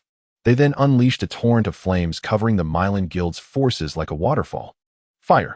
The cavalry on the dragon's back continuously shot arrows or hurled their short spears, and in an instant the Mylan Guild seemed to be engulfed in a sea of flames. A large number of soldiers and players fell with over 1,000 enemy units dying in a single engagement, while the wyverns possessing a mana regeneration aura could frequently unleash dragon fire. Moreover, with a 10 lifesteal aura, even when the wyverns were attacked, they could still receive a portion of healing. The Mylan side suffered heavy casualties. They were merely a group of low-tier soldiers, and those covered by the vast dragon fire were instantly killed. Before the battle began, Suyu led 799 wyverns alone, using a purple-quality group invisibility talisman soaring into the sky, silently waiting for the right moment to bypass all defenses and launch a surprise attack on the Mylan Guild's crystal. On the front line, countless griffins were burned to charred corpses, and the players on their backs perished alongside them. The losses were horrific, with casualty numbers that were truly shocking, showcasing the overwhelming combat power of the pale gold troops. Zhou Hang's face turned ashen as he commanded in the channel, "Use the rotating ballistae, shred those wyverns to pieces." Quan Yin led the players to activate 5 rotating ballistae above the city wall. Given the limited time, managing to deploy 5 was already a remarkable efficiency. Clang! Clang! 5 massive bolts shot out in a rotating manner with long whips armed with blades fixed to either side of the arrowheads, creating a circular killing net. Although designed to shatter the rain of arrows, they could also inflict exaggerated damage on aerial units. Zhao Yuan rode a wyvern standing atop its head, with 350 points of strength attributes fully unleashed. Combined with the wyvern's head movement, Zhao Yuan transformed into a cannonball soaring straight towards the rotating ballista. Indestructible Body. A layer of pale golden aura emerged on Zhao Yuan's skin, shattering 2 massive rotating ballista bolts, while only losing 3 hit points. However, 3 more massive rotating bolts struck the wyvern cavalry, inflicting considerable damage. Zhao Yuan maintained a free-fall motion in midair, embedded like a meteorite against the walls of the Mylan Guild. Zhao Yuan had only lost 5 hit points, and with his dual defenses soon to exceed 1 million, he felt no pain from plummeting from a height of 1,000 meters. Taunt. Judgment Windbreaker. Zhao Yuan wreaked havoc on the enemies atop the city wall, effortlessly destroying a massive ballista. No one could withstand him, not even units with a combat power of 35000. Zhou Hang spoke, "Now only the 2 of us can slightly hinder Zhao Yuan." Li Sheng nodded and said, "We cannot attack Zhao Yuan, but he possesses taunting abilities. He is truly an insurmountable enemy." Zhou Hang and Li Sheng rode griffins confronting Zhao Yuan hidden. Zhou Hang attempted to stall for time, saying, "Why is one person missing?" Without seeing the bone giant, Zhong Wen cannot be absent from the battlefield. "Did you send Zhong Wen as an ambush to target my guild's crystal?" Zhao Yuan replied with a smile, "Are you stalling for time? Using words to delay me for a few minutes is certainly more worthwhile than sacrificing your level 1 experience points." Zhou Hang continued, "If you intend for Zhong Wen to be an ambush, it's not that simple. The level 4 guild has unlocked defensive towers. Although the time is short, I still invested heavily to build 10 defensive towers. Once Zhong Wen appears, he will undoubtedly perish. Your wyvern cavalry, while formidable, are too few in number to form a scale. Even if I slowly grind with griffins and the lives of players, I can wear down your 1500 wyvern cavalry."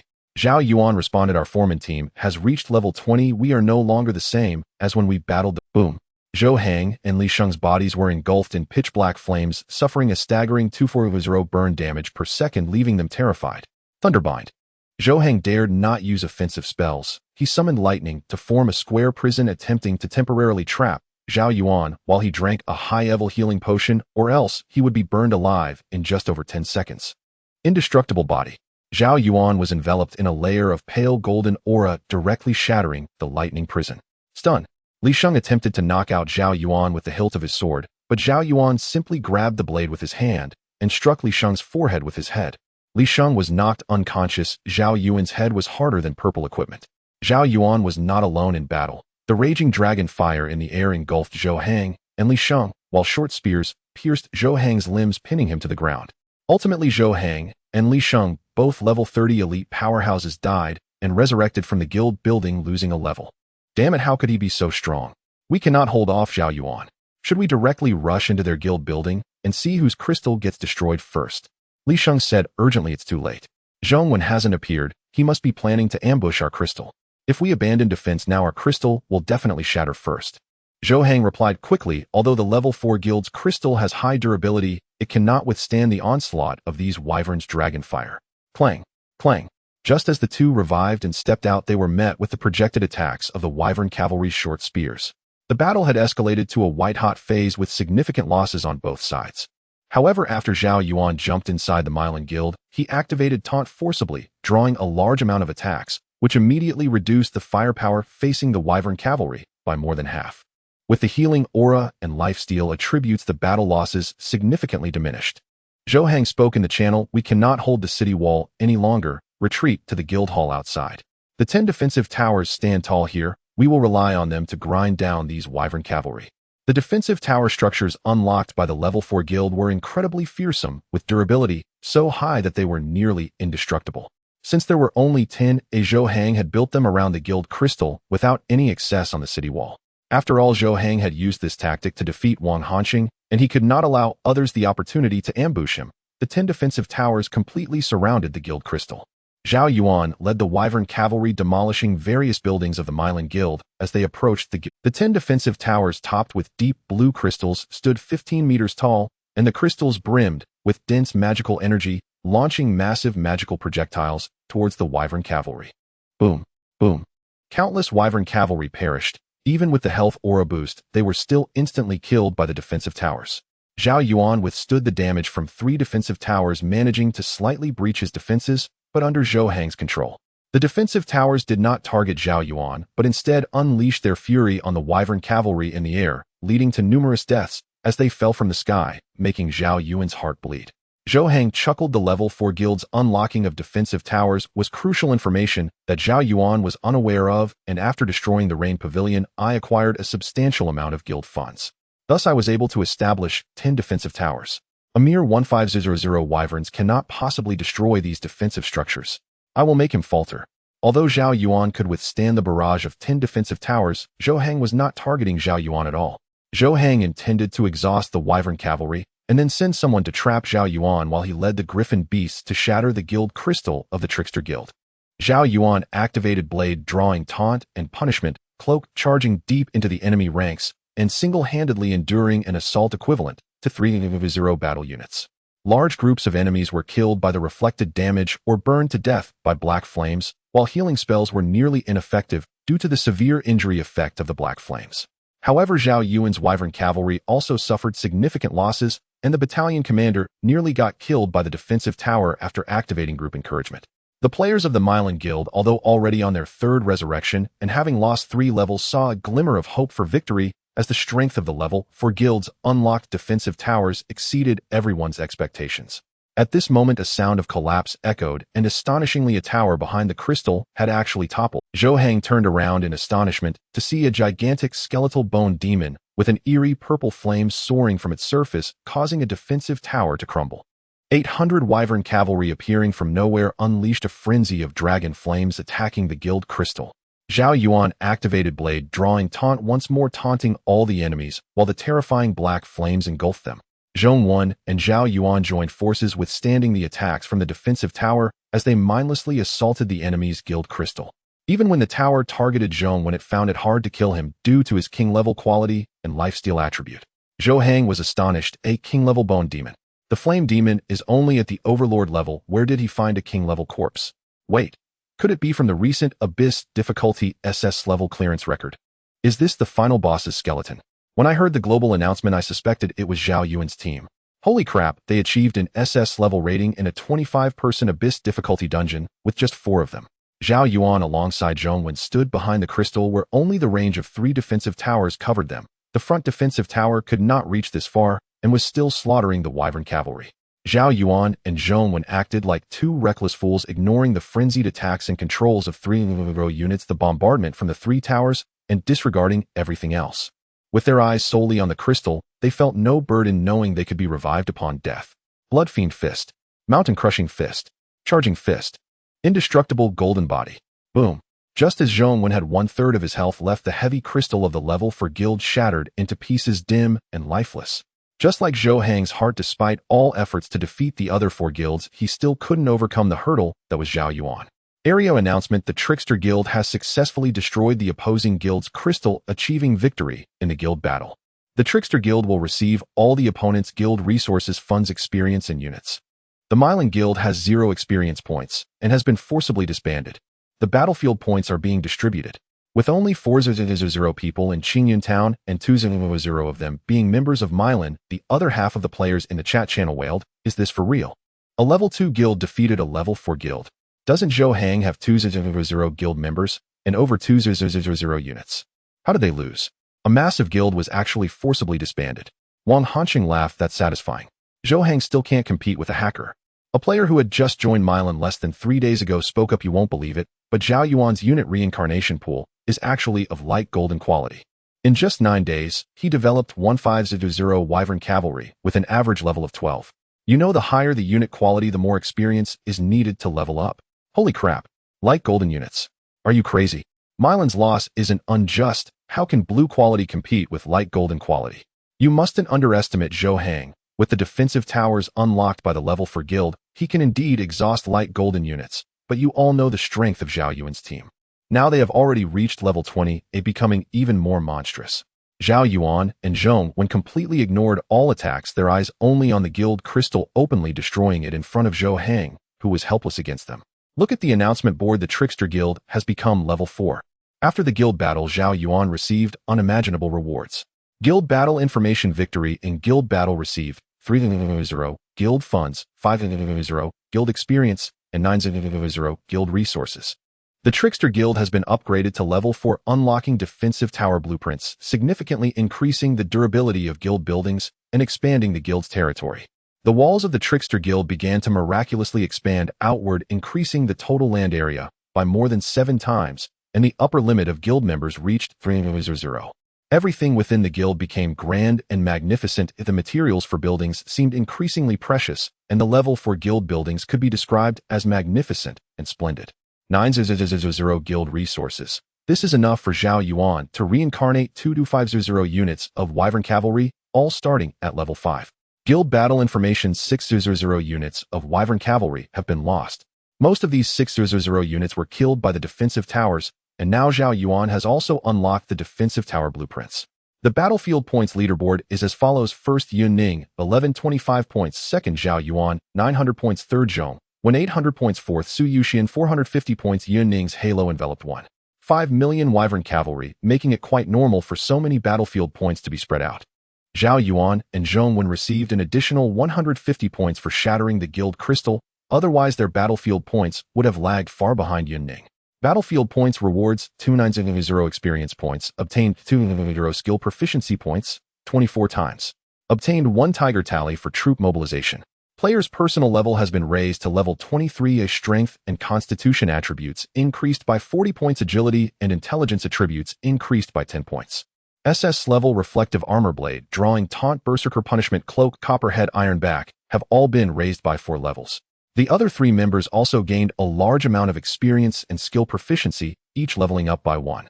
Zhao Yuan took a careful look to see if the experience points awarded by the system could benefit from Yun Ning's experience halo.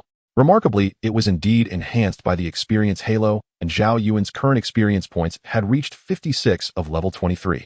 Yun Ning excitedly said the priority of the S-level experience halo is very high. Even the experience points awarded by the system can be increased by a percentage. All 3 other members reached level 22, and simultaneously from Yunning's 1125 battlefield points reward, she received an additional special defensive tower blueprint.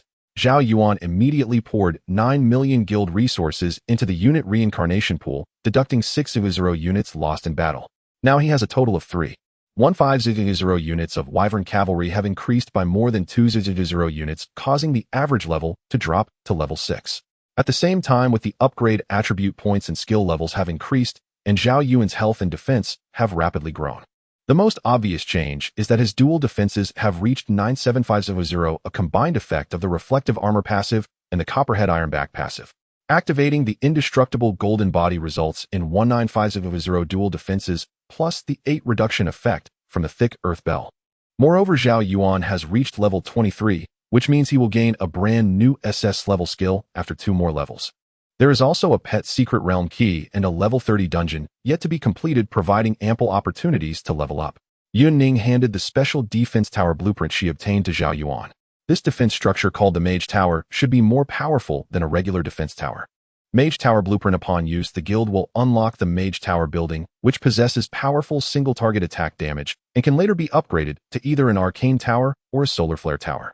Construction cost 5,000 guild funds. Zhao Yuan's guild panel currently shows level 4 guild trickster guild leader Zhao Yuan vice guild leader Yunning guild experience 5, 3 million guild funds 3 million guild resources 0, 8 guild units 3,150 units of Wyvern Cavalry light gold. Guild buildings: Guild Hall, Warehouse, City Wall, Mage Tower constructible. Guild NPCs: Steward purple, Barracks manager purple. Guild members for maximum 3,000. Zhao Yuan's guild funds are sufficient to construct 6 powerful mage towers, and he no longer considers building ordinary defense towers. He directly chose to spend 3 million guild funds, and 6 mysterious mage towers were established according to Zhao Yuan's wishes, with 3 towering near the guild crystal and 3 built close to the city wall. Defense towers have an attack range, with the current range being 500 meters. These mage towers are arranged in a square shape, standing 10 meters tall, with dark blue sapphires embedded in the corners. At the very top is a magical altar where a mage dressed in ancient robes sits cross-legged. The mage tower can also be upgraded. After reaching level 3, it can be promoted to either an arcane tower or a solar flare tower, each branch offering distinctly different abilities. Zhao Yuan gazed at the 3 Wyvern Cavalry perched in the guild's vacant land, feeling a strong sense of satisfaction. These wyverns chose to rest atop the eaves of the mage towers. Now we can rest easy. No force in Qingyun town can threaten us. Yunning also said how Hang has been busy all week working for us. Zhao Yuan still has 2 military talismans, allowing him to summon 3,150 Wyvern Cavalry to the battlefield even if another disaster strikes. And my 5 aura skills have leveled up again, easily covering the 3,000 Wyvern Cavalry. With the experience auras boost, this batch of Wyvern Cavalry will quickly reach level 20. Nearby there is also a Red Dragon Cave. When the time comes, we will gather our forces and lead the army to slaughter the Pure Blood Dragon clan. Zhao Yuan looked at the towering and mysterious mage towers and said the altar has flickering bluish runes. Does the mage up there not need to eat or drink? Earlier we suffered greatly from the defense towers. It can be said that among the fallen Wyvern Cavalry, 4,000 were killed by the defense towers in an instant, and the healing aura couldn't save them. Now we possess even more powerful mage towers. If other forces attempt to attack our guild base, they will definitely have no return.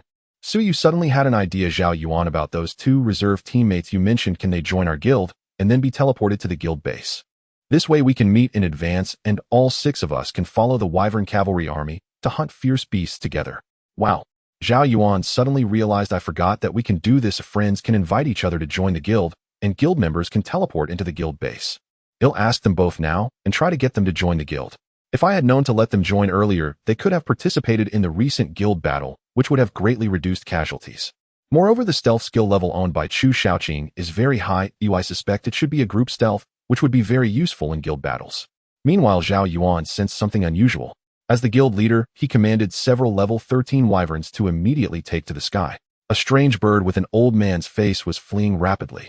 It had just attempted to spy on the detailed situation of the Trickster Guild. I've seen this strange bird more than once, but it's too fast to catch.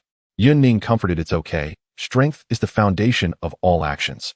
Our guild's strength is so formidable that self-preservation is not a problem. Zhao Yuan also laughed, that's right. If a highly intelligent fierce beast tries to attack us, we can finally witness the power of these mage towers. Outside Qingyun Town, near the lava mountains, Huang Xian and Lu Qingjun were on their way back to Qingyun Town after hunting fierce beasts in the lava mountains. Suddenly, they heard the announcement of the Trickster Guild attacking Milan, and in the end the Trickster Guild won. Tuajin sent them a command to quickly leave the lava mountains and prepare for assassination. Tuajin wants to incite chaos in Qingyun Town, using Milan's blade to weaken Zhao Yuan, and then send assassins to strike him down. Unexpectedly, it was Zhao Yuan who actively attacked Milan. This is truly absurd, Lu Qingjun said to Huang Xian. Zhao Yuan's power should have been severely weakened because Milan is indeed powerful. Even the resources from the guild battle victory are all level 1 trash. Huang Xian still said with confusion, but what I worry about isn't this allowing Zhao Yuan to level up continuously? Isn't Zhao Yuan becoming stronger and stronger? The difficulty of assassination has surely increased. Lu Qingjun also frowned. I can't figure out what Tuajin is calculating now. Although everything is proceeding according to Tuajin's plan, I feel that Zhao Yuan has become increasingly monstrous during this time. Boom. Lu Qingjun and Huang Xian felt a disaster-level earthquake, and both fell to the ground uncontrollably, their pupils dilating as they turned to see that the once calm lava mountains had erupted from the largest volcano. In this area, there were at least 2 players leveling up, all of whom were high-level players at level 25, now completely engulfed by the boiling red lava, dead, without exception. Lu Qingjun opened his mouth wide, stammering, how could this happen? Did Tuajin tell us to leave quickly because he predicted the volcano would erupt? Was this volcanic eruption also part of Tuajin's calculations? Huang Xian's pupils reflected a scene of brilliant crimson. The tallest volcano erupted hot, and boiling lava surged forth, drowning the entire mountain range. And in the volcano, a giant creature with a peculiar crown on its head stood up. A strange bird with an old man's face circled around the giant creature. Flame demon. Wasn't the flame demon already killed? Lu Qingjun said in disbelief. Huang Xian quickly fled. Hurry up. If you don't leave now, the disaster event will be triggered, and both the safe zone and the teleport point will fail. A towering figure crawled out from the volcano where over 20,000 players had perished, their corpses releasing a surge of life essence. Having absorbed the life essence of these 20,000 people, the flame demon, which was already infinitely close to the king level, smoothly broke through from the dominator level to the king level. A qualitative change in life hierarchy occurred. He had been planning today's layout for a long time, and one of his objectives was to incite internal strife among the human race, leading them to slaughter one another and exhaust the guild's forces. The second objective was to attract a large number of humans to the magma mountain range, then slaughter them all to absorb their life essence, and thus ascend to the king level. A bizarre bird with an old man's face spoke human words. Lord Flame Demon, the internal strife in Qingyun Town has completely erupted with severe depletion of military strength among the factions. The newly established Trickster Guild has become the last victor, but the losses must be heavy. Even if they use the resources obtained from their victory to bolster their ranks, they will only be filled with level 1 trash, utterly useless. However, I cannot approach the Trickster Guild's base initially due to the protective barrier of the new guild, which prevents me from scouting. Later, Zhao Yuan appeared and his force taunt exceeds 3,000 meters. I could only scout from 400 meters away, so I couldn't clearly see the attributes of the Trickster Guild's forces.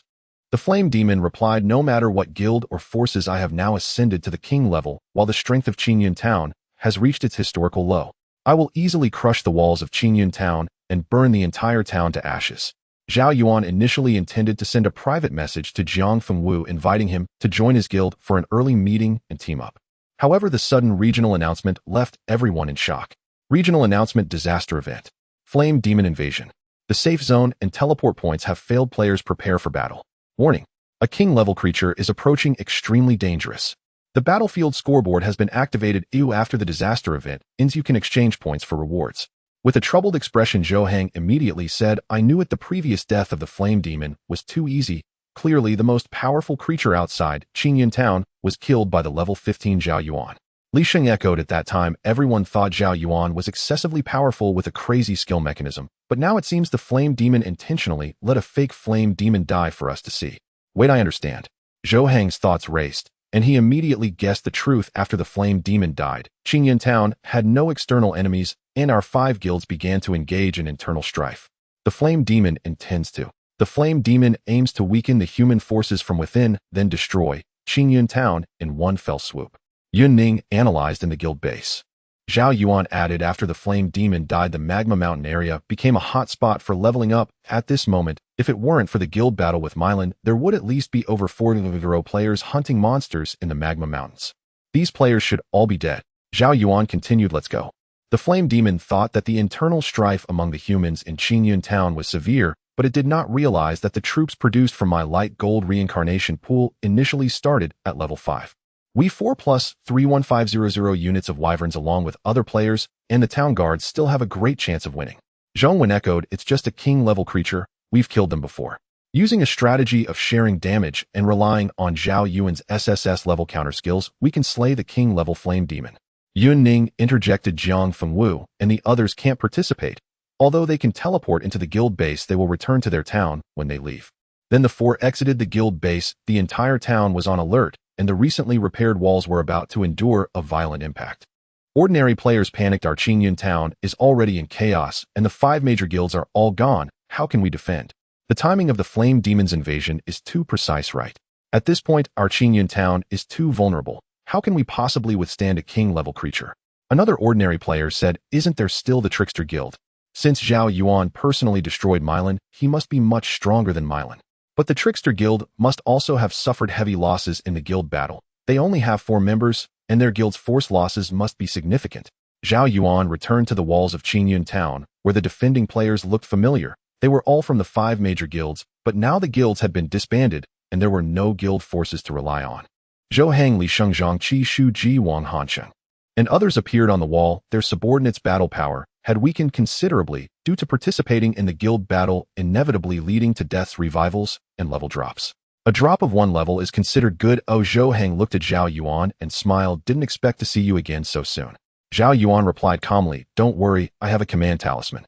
Li Sheng worriedly said having a command talisman isn't very useful. Although your wyvern cavalry is light gold quality, the newly reincarnated troops are all level 1, and their attributes are too low. I think we still have to rely on your counter skill.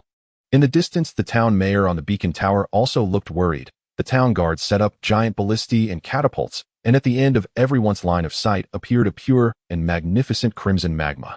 Wherever the magma flowed, all vitality was melted away, and a grand humanoid figure bearing the sunlight slowly walked toward Qingyun town. Only 1 unit of the flame demon appeared, but the magma sea it spread was enough to destroy everything. Flame demon. Quality king.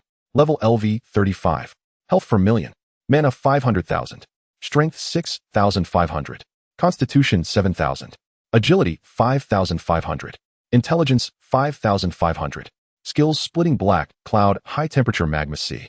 Zhao Yuan spoke. The highest constitution attribute has actually reached 7,000 points with 4 million health. This splitting skill. The weak flame demon we killed last time must have been a replica split off from this one, completely a different caliber of existence. Zhou Hang was currently level 29, having revived once in the guild battle and dropped a level. We have seen the black cloud and high temperature skills, they're just stronger versions. This magma sea skill replaces the previous volcanic eruption skill, indicating it's the flame demon's map bombardment skill. Zhao Yuan did not activate the military command talisman immediately, as he feared that the flame demon's area skills would cause significant casualties among the wyvern riders. Moreover, with over 200 wyvern cavalry being at level 5, even with health and regeneration auras, they would still be instantly killed. Su Yuxian looked at the sea of magma spreading across the land and said, my mechanical tanks cannot assist you. With the ground submerged in magma, they would melt under the intense heat. Zhao Yuan turned to the other 5 guild leaders and said, everyone, this is a moment of life and death. Once Qingyun town is destroyed, we may have to travel for several months to reach the nearest town. And the death toll will be horrendous, Wang Hansheng replied. Our guilds have been forcibly disbanded, and we have no military units left. Are you expecting us to help you? We are also powerless to assist. The king-level flame demon is fierce, and this time it looks grim. Zhou Hang interjected. I am a mage and cannot help absorb damage, but there is a powerful priest in my exploration team whose healing skills have a far reach. I will have her do her best to help you regain health. After all, you are the key to combating the flame demon. The combined attacks of all of us may not amount to more than the self-healing of a king-level creature. The flame demon towered at 15 meters, its dark red rocky body adorned with a massive vertical eye topped with a uniquely shaped crown. Its rocky skin was etched with numerous strange patterns and mysterious symbols radiating crimson light. Capable of orchestrating internal strife, in Qingyun town, the wisdom of the flame demon was terrifying. Without hesitation, it unleashed its black cloud skill. A thick black mist gushed from its body's pores, spreading towards the city walls. Zhao Yuan jumped down from the city wall, his feet treading on the scorching hot magma. He had to face the flame demon alone, as no one else could withstand 3 of its attacks. With Zhao Yuan's high defense, even as his feet stepped into the magma, his health would only decrease by 1,000 points per second, and the Berserker's passive would quickly restore it. Taunt. Zhao Yuan entered a sprinting state, forcibly taunting the king-level flame demon. Even with its high intelligence, it could only attack Zhao Yuan, desperately unable to bypass him, to directly topple the city wall and destroy Qingyan town. The water and ice mages atop the city wall continuously unleashed spells that fell onto the magma, extinguishing it or even turning it into ice. High temperature. At this moment, Zhao Yuan was engulfed in black clouds, and the flame demon's single eye shot forth a blazing pillar of fire, igniting the nearby black clouds as it pressed down upon Zhao Yuan. The black clouds exploded violently. Zhao Yuan activated his unyielding golden body, doubling his defense value within 1.6 seconds, with both defenses nearing 2 million. Combat information suffered damage from the flame demon's skill. Health decreased by 12, triggered SS level counter damage, causing 7/0 true damage. Causing a light green magical projectile arced through the air, landing near Zhao Yuan and exploding. This was the powerful priest Zhou Heng mentioned, with healing skills extending over 1,000 meters. And the healing amount was substantial. Under multiple heals, Zhao Yuan's health quickly returned to full. The flame demon has a total health of 4 million. The earlier explosion of black clouds caused multiple instances of damage, resulting in a total of 4,000 health lost for the flame demon. Zhao Yuan muttered to himself. To the players in the back, Zhao Yuan seemed to be single-handedly challenging the king-level flame demon, and he had already taken away 1/10 of its health on their first encounter. Meanwhile, Zhao Yuan had fully recovered his health, making it seem like he was crushing the flame demon. Zhou Heng sighed. No wonder during the guild battle, when 5 defensive towers bombarded him, Zhao Yuan's health hardly moved. It turns out he has become this powerful. Li Sheng exclaimed, "Why do I feel like we are unnecessary? Zhao Yuan alone seems sufficient to kill the flame demon. Is this truly a level of individual combat power achievable?" Wang Hansheng's eyes narrowed. Just now, Zhao Yuan activated some skill. A layer of pale golden energy appeared on his body, but it only lasted about 1.5 seconds. This should be some kind of defensive enhancement skill. Clearly the cooldown time is not short, and with the next attack from the flame demon, Zhao Yuan will not just lose this little health anymore. Zhong Wen said lightly, "And I am here too. When Zhao Yuan's health is running low, I will step in." The flame demon, being highly intelligent, understood that the black clouds and high temperatures would cause multiple instances of counter damage, but being forcibly taunted, it had no choice but to attack Zhao Yuan with all its might. The flame demon was also shocked. As a king-level creature, it was unexpectedly forced to be taunted for 30 seconds. The priority of this skill was terrifying. At this moment, all units of combat power on the city wall were outputting frantically. Although they were far from the flame demon, their attacks still reduced the temperature of the magma below. For instance, arrows shot into the magma melted and consumed some of its heat. As long as the attacks were dense enough, they could extinguish this layer of magma. Especially the water and ice abilities were most suitable at this time. If the magma sea spread for a while longer, even the base of the city wall would be melted. The flame demon directly used its most powerful skill, Magma Sea. The terrifyingly hot magma surged like waves in the ocean, even higher than the city wall, blocking out the scorching sunlight, as if a doomsday attack was pressing down upon Zhao Yuan. At the same time, it crashed towards Qingyan town. Watching this apocalyptic attack, Zhao Yuan was grateful he hadn't teleported the Wyvern cavalry over, or they would all be incinerated. Half of the 1500 Wyvern cavalry would be caught off guard, directly covered by magma. Zhou Heng shouted in horror, "Run! The city wall cannot withstand this. This is the flame demon's strongest magma sea skill." Players frantically jumped directly down from the city wall. After all, it was only a 10-meter high wall. At most, they would fall to half health. Players scattered like birds and beasts, but Zhao Yuan had to face the flame demon's strongest strike alone. Looking at the towering crimson wave crashing down upon him, Zhao Yuan calmly activated the active effect of the thick earth bell. He gained an 8 damage reduction, activated the 5-second invulnerability effect of the bull demon outfit, and used the unyielding golden body. Boom!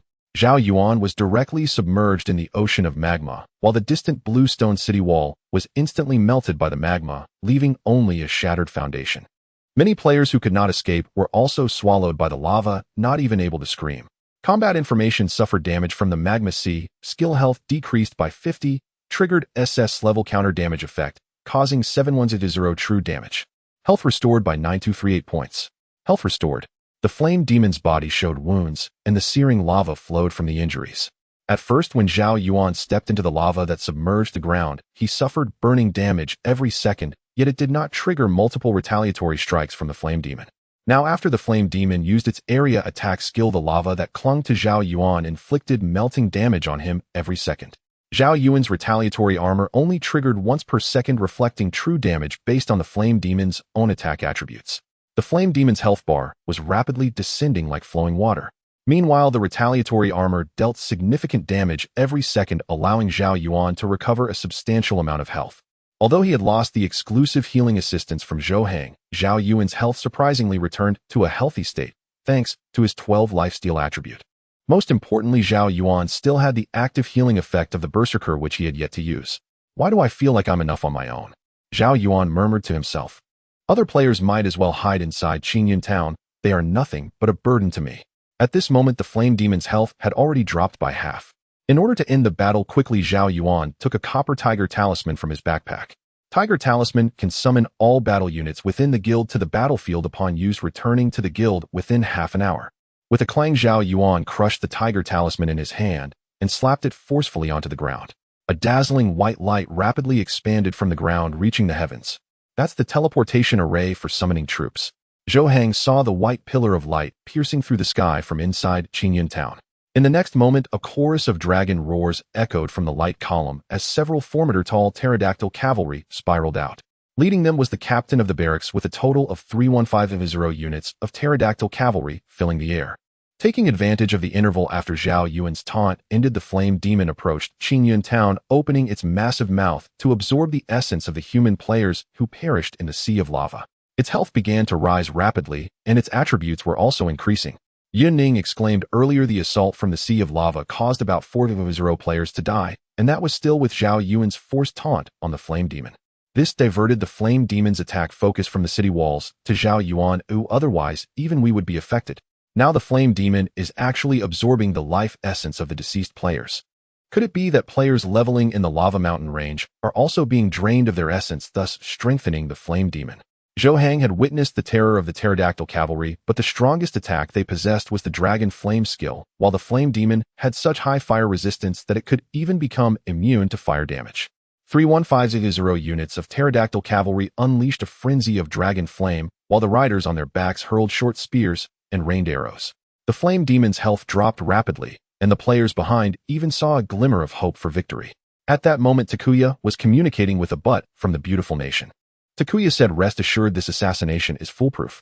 Given Zhao Yuan's current strength, he will definitely be able to slay the king-level flame demon, but his trump card will be completely consumed. At that time, we will dispatch an SS-level powerhouse to forcibly teleport into Qingyun Town and eliminate Zhao Yuan." A butt with deeply defined facial features and azure eyes asked with great interest, "How did you know Zhao Yuan would eventually defeat all the other guilds, leading to the flame demon's resurrection?" Takuya respectfully replied, "Every town outside actually hides a highly intelligent and terrifying creature. This seems to be a disaster forcibly arranged by the apocalypse system, merely a matter of when it erupts." The first appearance of the flame demon was indeed powerful, but its intelligence was too low. It is not difficult to deduce that the real flame demon intentionally presented a false appearance of death, causing chaos within Qingyun Town before finally harvesting the lives of players in the lava mountain area. A flame demon of this caliber can exhaust Zhao Yuan's trump cards, and afterwards our assassins will undoubtedly reap Zhao Yuan's life. Then we will use precious skill talismans to imprint Zhao Yuan's 4 skills, ensuring that in future national battles our summer nation will lose 4 top powerhouses, while our 2 nations will gain several SS-level powerhouses. A butt laughed, "Not our 2 nations, but our beautiful nation." Takuya's expression changed drastically. "What does this mean?" A butt responded, "For Zhao Yuan's 4 skills, our beautiful nation demands 2/3 of the quantity. As a price in the upcoming national battlefield, our beautiful nation will do our utmost to support your cherry blossom nation." Takuya had already guessed this outcome. It was not he who sought out the beautiful nation, but rather the other party. There is no doubt that the national strength of the beautiful nation stands among the top few in the world. Not even Takuya's direct superior could do more than humbly nod in agreement. Takuya's thoughts raced. He originally thought the beautiful nation would not leave skill talismans for him at all. Now being able to retain 1/3 was already a very good outcome. Although this one-third would definitely be what the other party had left behind, it was still able to compensate for the deaths of the talented players in the mountains. Moreover, receiving support from the beautiful nation in national battles was indeed a remarkable achievement. Unfortunately, a butt like him was infiltrating into the Summer Nation. Huang Xian had informed a butt of the specific situation in Qingyun town, which is why the beautiful nation also forcefully intervened. Otherwise, Takuya would have to consume these skill talismans all by himself. Takuya hurriedly responded, "Good. I hope to receive your assistance on the national battlefield." Zhao Yuan received a private message from Jiang Fengwu, probably a reply to Zhao Yuan's guild invitation, but Zhao Yuan did not have time to respond. With a thought, he replied, "I am in danger." The flame demon, having absorbed the life essence, had all its skills cooldowns reset, simultaneously unleashing 3 skills: black clouds, extreme heat, and the sea of lava, charging toward Zhao Yuan. The continuous damage from the lava could trigger Zhao Yuan's retaliatory armor every second. As long as Zhao Yuan could endure this wave of explosive damage, the flame demon would nearly be on the brink of death. Moreover, he still had the active healing skill of the berserker in his hand. A thick plume of black smoke enveloped the area around Zhao Yuan, while towering waves of lava crashed down violently, giving Zhao Yuan the feeling of facing nature's wrath. Indestructible golden body. Zhao Yuan was unable to breathe as the lava submerged him to a height of several meters. The black smoke ignited from the intense heat, producing a violent explosion. Battle information received: skill damage, health reduced by 60. Triggered SS level retaliatory armor, dealing 7,200 points of true damage. Inflicting 7,100 points of true damage. Dealing. Zhao Yuan's health was continually being deducted due to melting damage, while the flame demon was repeatedly pierced by the true damage retaliation, both sides falling into severe injury. Zhao Yuan seized the opportunity to unleash the active effect of the berserker, instantly healing all his injuries, and his previously scorched skin returned to normal. The flame demon was left with only a sliver of health. Many pterodactyls were burned in midair, plummeting into the sea of fire. As Zhao Yuan prepared to deliver the final blow to the flame demon, 2 figures emerged from the teleportation point in the void, exuding an aura of murderous intent. One with a sharply defined outline, the other short in stature. A short man dressed as a ninja formed hand seals, summoning heavenly thunder as dark clouds rolled.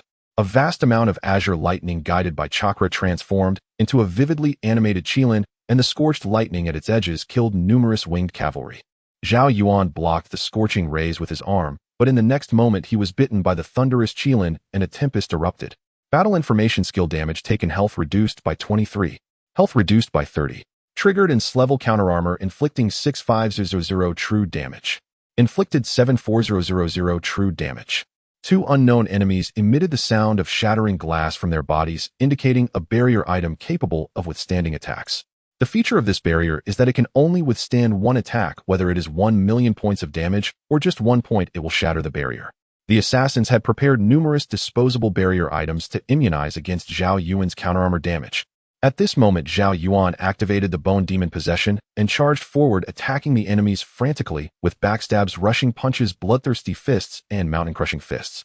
The intelligence on the 2 enemies mentioned Zhongwen, but did not note that Zhongwen could possess a king-level summoned creature.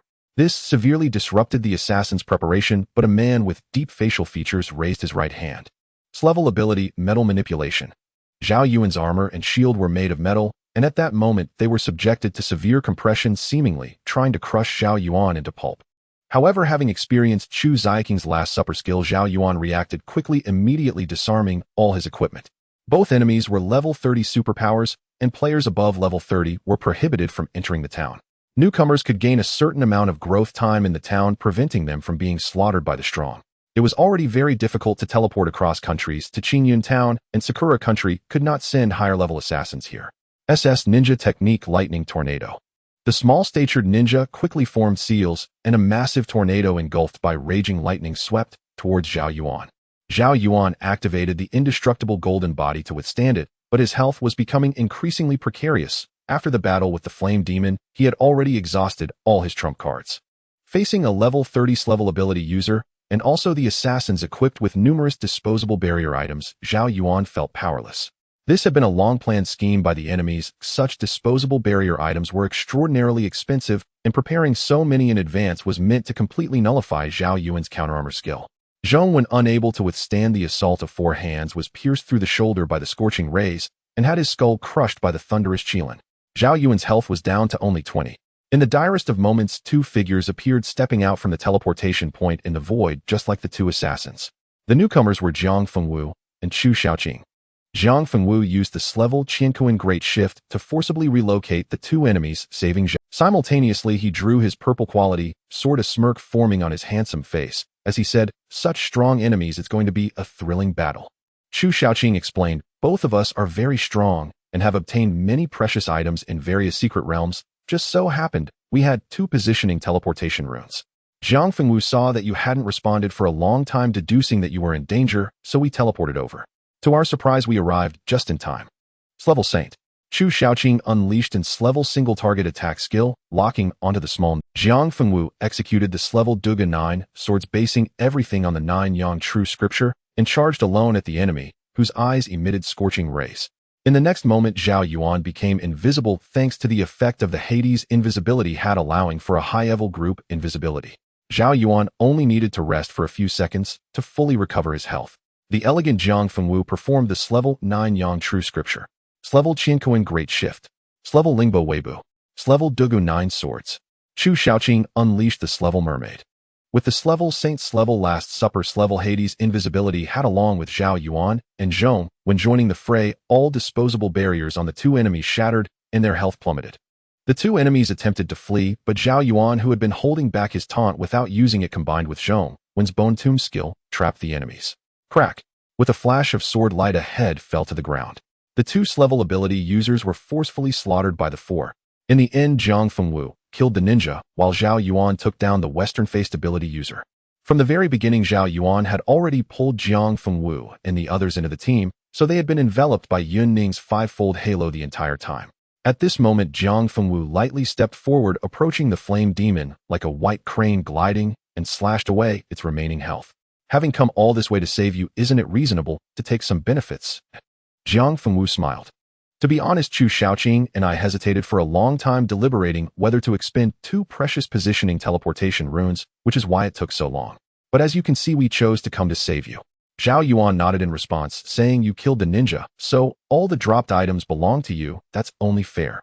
At this moment, a large amount of system information appeared. Battle information: enemy player killed, gained 4.0 experience points, gained 2.0 skill proficiency, 26 times all equipment items and coins from the enemy player acquired can randomly replace one skill with the target. Player has drawn the Slevel Scorching Ray. Do you wish to replace it? Zhao Yuan did not rush to make a choice, but opened his backpack, discovering 3 skill runes, presumably for imprinting his own skills. Zhao Yuan used the skill rune to imprint the target's Slevel Scorching Ray, Slevel Metal ability, and Slevel Storm ability. With a large amount of experience points and the bonus from Yun Ning's experience halo, Zhao Yuan successfully leveled up to level 24. Battle information: killed the flame demon, triggering the talent billions of times proficiency. Current multiplier is 26 times. Participated in the kill of the flame demon, gained 200 battlefield points. Gained 6.0 experience points. Skill proficiency 3.0 points, 26 times. Zhao Yuan leveled up again, reaching level 25. Killing the flame demon boosted him a level, and killing the Slevel ability user also increased his level. Zhao Yuan reminded Jiang Fengwu that he could use the skill runes in the enemy's backpack to imprint skills. Replacing them was not feasible, as the skills simply did not match. Replacing recklessly could lead to a decline in combat power. At this time, the battlefield points were as follows: first, Zhao Yuan 2,100 points, second, Yun Ning 1,900 points, third, Zhong Wen 900 points. This disaster event had no beast tied, so the only way to earn points was by reducing the flame demon's health percentage. Zhao Yuan spent all 2,100 battlefield points, which became his substantial reward. Point reward: player has obtained a full set of 25 level blue equipment, 9 pieces pet capture bottle, light gold pet low-level evolution, stone 100 million coins, large experience potion, 10, blue fashion 4-piece, set level 1 strengthening stone 100. Zhao Yuan immediately drank 10 bottles of large experience potions, leveling up again to reach level 26. He swiftly increased by 3 levels, and could now acquire a brand new level skill. The Oath Shield LV1 SSS level actively establishes an oath for allied units within 100 meters. All damage suffered by allied units will be completely transferred to the user, who can deactivate this effect at will. It passively increases damage reduction by 2. This new skill has 2 passive effects. The first allows it to absorb damage for nearby teammates, and by absorbing damage for allies, it can also trigger this level counter damage effect. The second effect is to increase the damage reduction attribute by 2. At just level 1, it can provide a 2 damage reduction, and as this skill gradually advances to level 100, it will offer a substantial percentage of damage reduction. Zhao Yuan's defense was already terrifyingly high, and with the percentage-based damage reduction, he was steadily approaching the status of the strongest meat shield. With the Oath Shield skill before Zhao Yuan falls, his teammates will not suffer any damage. Even Yun Ning could dance in front of the Flame Demon without any concern for her safety, as all damage would be transferred to Zhao Yuan with damage determination based on Zhao Yuan's own attributes.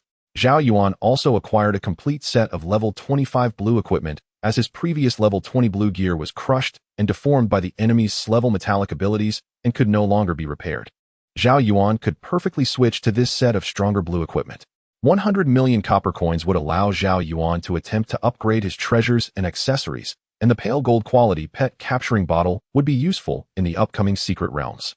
The low-level evolution stone could enhance a pet's form, evolving it from its juvenile stage to its mature. Additionally, there was a precious blue outfit with the following attributes: block outfit quality blue, required level 25, attribute 1 health 5/0, attribute 2, resistance 600, attribute 3, shield defense value 20, attribute 4. When using shield defense 9 block chance. Zhao Yuan replaced his previous white outfit with the blue block outfit, and the last attribute grants a 9 block chance, ensuring that any successful block will result in no damage taken. Zhao Yuan remarked, "The ninja skill must belong to players from the Sakura country, while the enemy I killed had a distinctly Western appearance with blue eyes and a strong facial outline." Yun Ning took over the conversation and analyzed.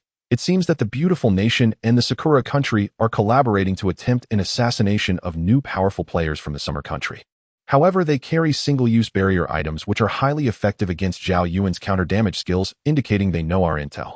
Yet Zhao Yuan has not revealed his strength in public for a long time, meaning his power far surpasses their expectations. Indeed, without the single-use barrier items, these level ability users with such high attack attributes might have easily depleted Zhao Yuan's health with just one counterattack. They are simply not his match. Jiang Fenghui's eyes seemed to hold stars as he spoke. There must be an enemy spy in Qingyun town who has completely informed the Sakura country of your intel. Xu Xiaoqing said, "The beautiful nation and the Sakura country will probably be heartbroken for a long time, having lost 2 high-potential level 30 players. Moreover, skill talismans are extremely rare and precious items, so even if the enemy wishes to collect them, it will require a significant cost." Zhao Yuan finally said, "The teleportation talismans you used are one way, so just team up with us for now." Zhao Yuan sent a guild invitation to the two and pulled them into the teammate chat. 30 minutes passed, and the Wyvern Cavalry was teleported back to the guild's base. In this battle, over 5/0 Wyvern Cavalry were lost, some killed by the Flame Demon, while others were easily dispatched by the 2 assassins. After accounting for all the spoils and losses, the sky had completely darkened, and the stone walls of Qing City were left with only a shattered foundation. Over 5/0 players had perished. At this moment, the team had a total of 6 members, with Zhao Yuan reaching level 26, while Jiang Fenghui and Xu Xiaoqing were at level 25, and the other members were at level 24. At level 25, one can form teams for competitions. Zhao Yuan teamed up with the 2 new teammates for a few competitive matches, earning some competition currency, before returning to the inn to rest. Meanwhile, over at Taku Shin, disaster struck.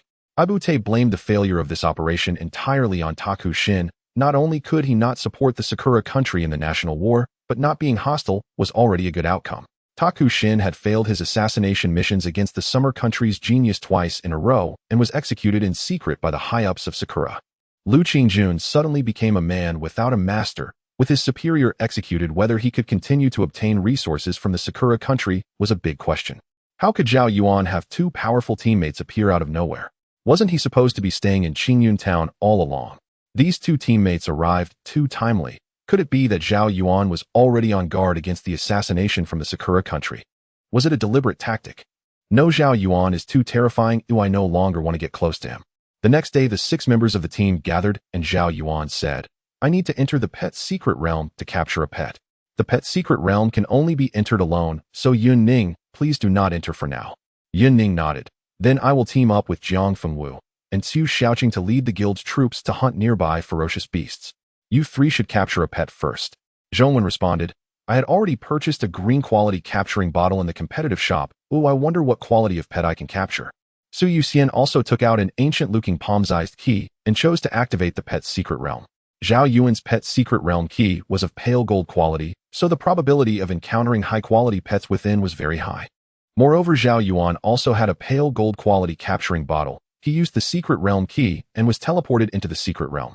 It was a forest filled with towering trees seeming to reach a height of over 100 meters.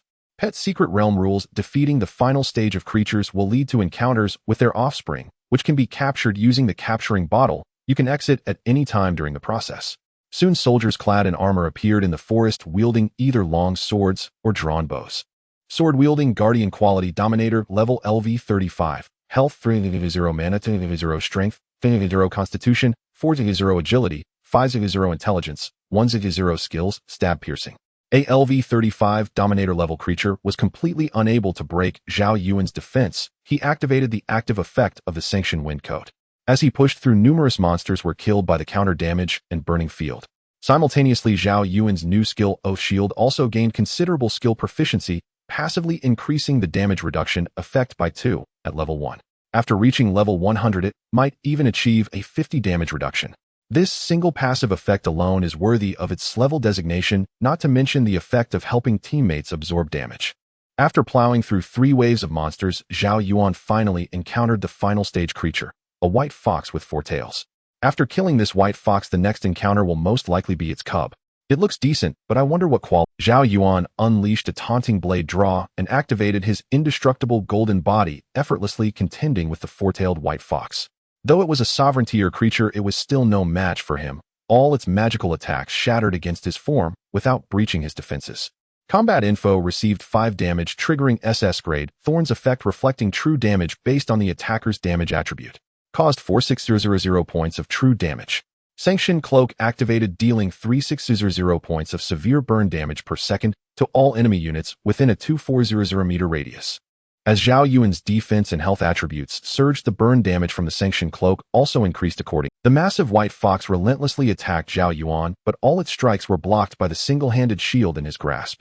5 minutes later, the boss fell, its pristine white fur stained with vivid blood. A tiny white fox cub emerged nearby. Just as Zhao Yuan prepared to use a capture bottle, a sudden cry rang out, causing his very soul to tremble.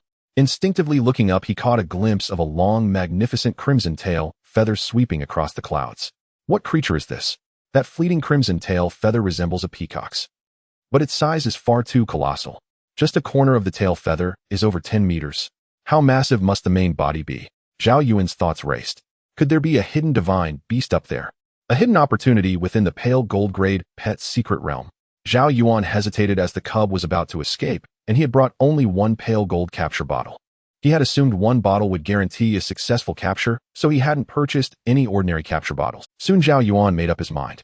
He was already powerful enough. The white fox, no matter how precious, was merely icing on the cake. It was better to risk an exploration. He could always exit at will, and the danger was minimal. Zhao Yuan began climbing the towering ancient trees, noticing a massive shadow blocking the light. Could this be a nest? No wonder the light down here is so dim. After climbing 300 meters, he finally reached the top. These giant trees were merely pillars supporting a colossal nest above. If only I had brought Chu Shaoqing. Activating Hades' invisibility hat now would surely yield a... Zhao Yuan climbed to the edge of the nest, a magnificent wooden structure built from enormous branches. A phoenix, a creature from myth, shattered the clouds and descended into the nest. Holy shit. A true phoenix. A real phoenix. All I see are question marks. Can't even read. Zhao Yuan was immensely grateful he had hidden in a crevice between the massive branches. If that 100-meter-long phoenix discovered him, he'd have to exit the secret realm empty-handed. The phoenix bore feathers predominantly crimson, with cyan on the edges of its wings, and a few patches of multicolored plumage. The terrifying pressure of the king of birds made Zhao Yuan's heart feel as if it had skipped a beat. Magnificent, awe-inspiring, mythical, grand. These words instantly surfaced in Zhao Yuan's mind. He immediately grasped the opportunity. This is a pet secret realm, and a phoenix dwells here. There must be a phoenix chick. This is an incredible stroke of fortune. Zhao Yuan was ecstatic. All he had to do was wait. Since the pet secret realm had no time limit, once the phoenix above left, he could search the vast nest for a phoenix chick. Zhao Yuan waited for 2 full hours, yet the phoenix showed no sign of leaving. Outside, his teammates were puzzled. Zhao Yuan's been in there for 2 hours. Given his defense stats and the rule that one can forcibly exit the pet secret realm at any time, even a gold-grade secret realm couldn't hold him back, said Zhongwan. Yunning added, communications are cut off inside the secret realm. Could Zhao Yuan be staying on purpose? What is he seeking out? Su Yuxian had a small snake with white scales and red eyes coiled around his shoulder. the purple quality pet he had captured. Zhao Yuan had captured a purple quality rabbit, a support-type pet. Forget it. Zhao Yuan must have his own plans. He can't be in danger. Maybe he found something worth waiting for, Yun Ning finally analyzed. Besides Zhao Yuan, the 5 other teammates had all joined the Wyvern Rider Corps. Jiang Fengwu and Chu Xiaoqing were covered by Yun Ning's 5 auras, their combat power skyrocketing. The mana regeneration aura restored Jiang Fengwu's internal energy. Though his grade 9 Yang Divine art meant he rarely ran low on energy. The mana regeneration aura allowed him to unleash ultimate skills continuously. Skills like the palm force of the heaven and earth, great shift, the sword techniques of the Duga 9, swords, the external release of the 9 Yang Divine Arts energy, and the active dodge boost from the subtle steps. Chu Xiaoqing privately messaged Jiang Fengwu, "This aura wielder is terrifying. With her auras my combat power feels tripled. I don't even need mana potions anymore. And the experience and lifesteal auras are ridiculously overpowered. 12 lifesteal and 70 experience boost." Jiang Fengwu replied privately, "We still need to be cautious. People are hard to read. Even though we sort of saved Zhao Yuan once Su Yuxian was about to join the fight anyway. Even if we hadn't arrived, Su Yuxian could have rammed the city wall's foundation with his tank to save Zhao Yuan. Our arrival just made the battle a foregone conclusion." Hades' invisibility hat. In an instant, 1-0 Wyvern Riders turned invisible, and even after entering combat, they remained hidden for 3 seconds. Normally, entering combat forcibly dispels invisibility effects. Zhao Yuan waited in the crevice of the massive wooden nest for 5 hours, not daring to peek out. If the phoenix spotted him, he would miss this opportunity. Then he heard a distant ethereal cry. The magnificent colossal figure soared into the sky, vanishing into the thick clouds. His heart pounding, Zhao Yuan waited a few more minutes to ensure the phoenix was far away, then swiftly climbed onto the nest, searching for any signs of life. At the very center of the nest, he spotted a small nest built from various top-tier materials. "It must be," Zhao Yuan affirmed confidently. Zhao Yuan subsequently saw 3 chick phoenixes in the nest, each no larger than a fist, adorned with crimson and golden feathers. Zhao Yuan immediately took out a pale gold quality capturing bottle, and a massive outline emerged from the clouds behind as the phoenix sensed something unusual. A fiery sun appeared in the azure sky, and as Zhao Yuan used the pale gold capturing bottle, he activated the effect of the indestructible golden body. Zhao Yuan was scorched by the blazing sun in the sky for a second, causing his health to plummet by 97. He activated the Berserker's effect, disregarding whether the capture was successful, and chose to exit the secret realm. Capture successful. The player has acquired a phoenix at its juvenile stage. Phew. I almost died. Was that blazing sun in the air just now a skill of the phoenix? At such a distance I almost got killed instantly. This was while activating both the indestructible golden body and Berserker's effects. If I die in the secret realm, it would be a real death. Zhao Yuan calmed his lingering fears and opened the pet panel. Phoenix quality golden can be upgraded when evolving to the growth stage juvenile, level LV 1 health, 9,000 mana, 6,000 strength, 3,000 constitution, 4,000 agility, 3,000 intelligence, 4,000 skills, immortal nirvana. As far as Zhao Yuan knew, a pet's quality was unchangeable, although evolving from juvenile to growth stage would grant substantial attribute boosts and entirely new skills. However, quality determines the pet ceiling. This phoenix is actually a growth-type pet, and after reaching level 20, it can use a low-level evolution stone to upgrade to a quality above golden. Zhao Yuan began checking the initial skills of this phoenix. Immortal. The phoenix possesses an immortal bloodline, allowing it to resurrect 3 days after being truly killed. Nirvana. When the phoenix's health is depleted, it will enter a 3-minute shell form, during which its defense and health will be enhanced. If not killed during this time, it will fully resurrect with doubled attributes. After exiting combat, the attributes added by Nirvana will return to normal. Zhao Yuan glanced at the skill description and instantly understood the phoenix's power. When the phoenix's health bar is emptied, it will transform into a phoenix egg. For 3 minutes, enemies cannot break this egg, allowing the phoenix to undergo Nirvana rebirth with doubled attributes. Even if enemies manage to break the phoenix egg, it can still resurrect perfectly after 3 days due to the. This means that with multiple successful Nirvana rebirths, all attributes will continuously double and stack. Combined with subsequent attack skills, it will become exceptionally formidable. Moreover, a pet's level cannot exceed that of its master. Zhao Yuan was eager to join the guild army and level up with his phoenix pet.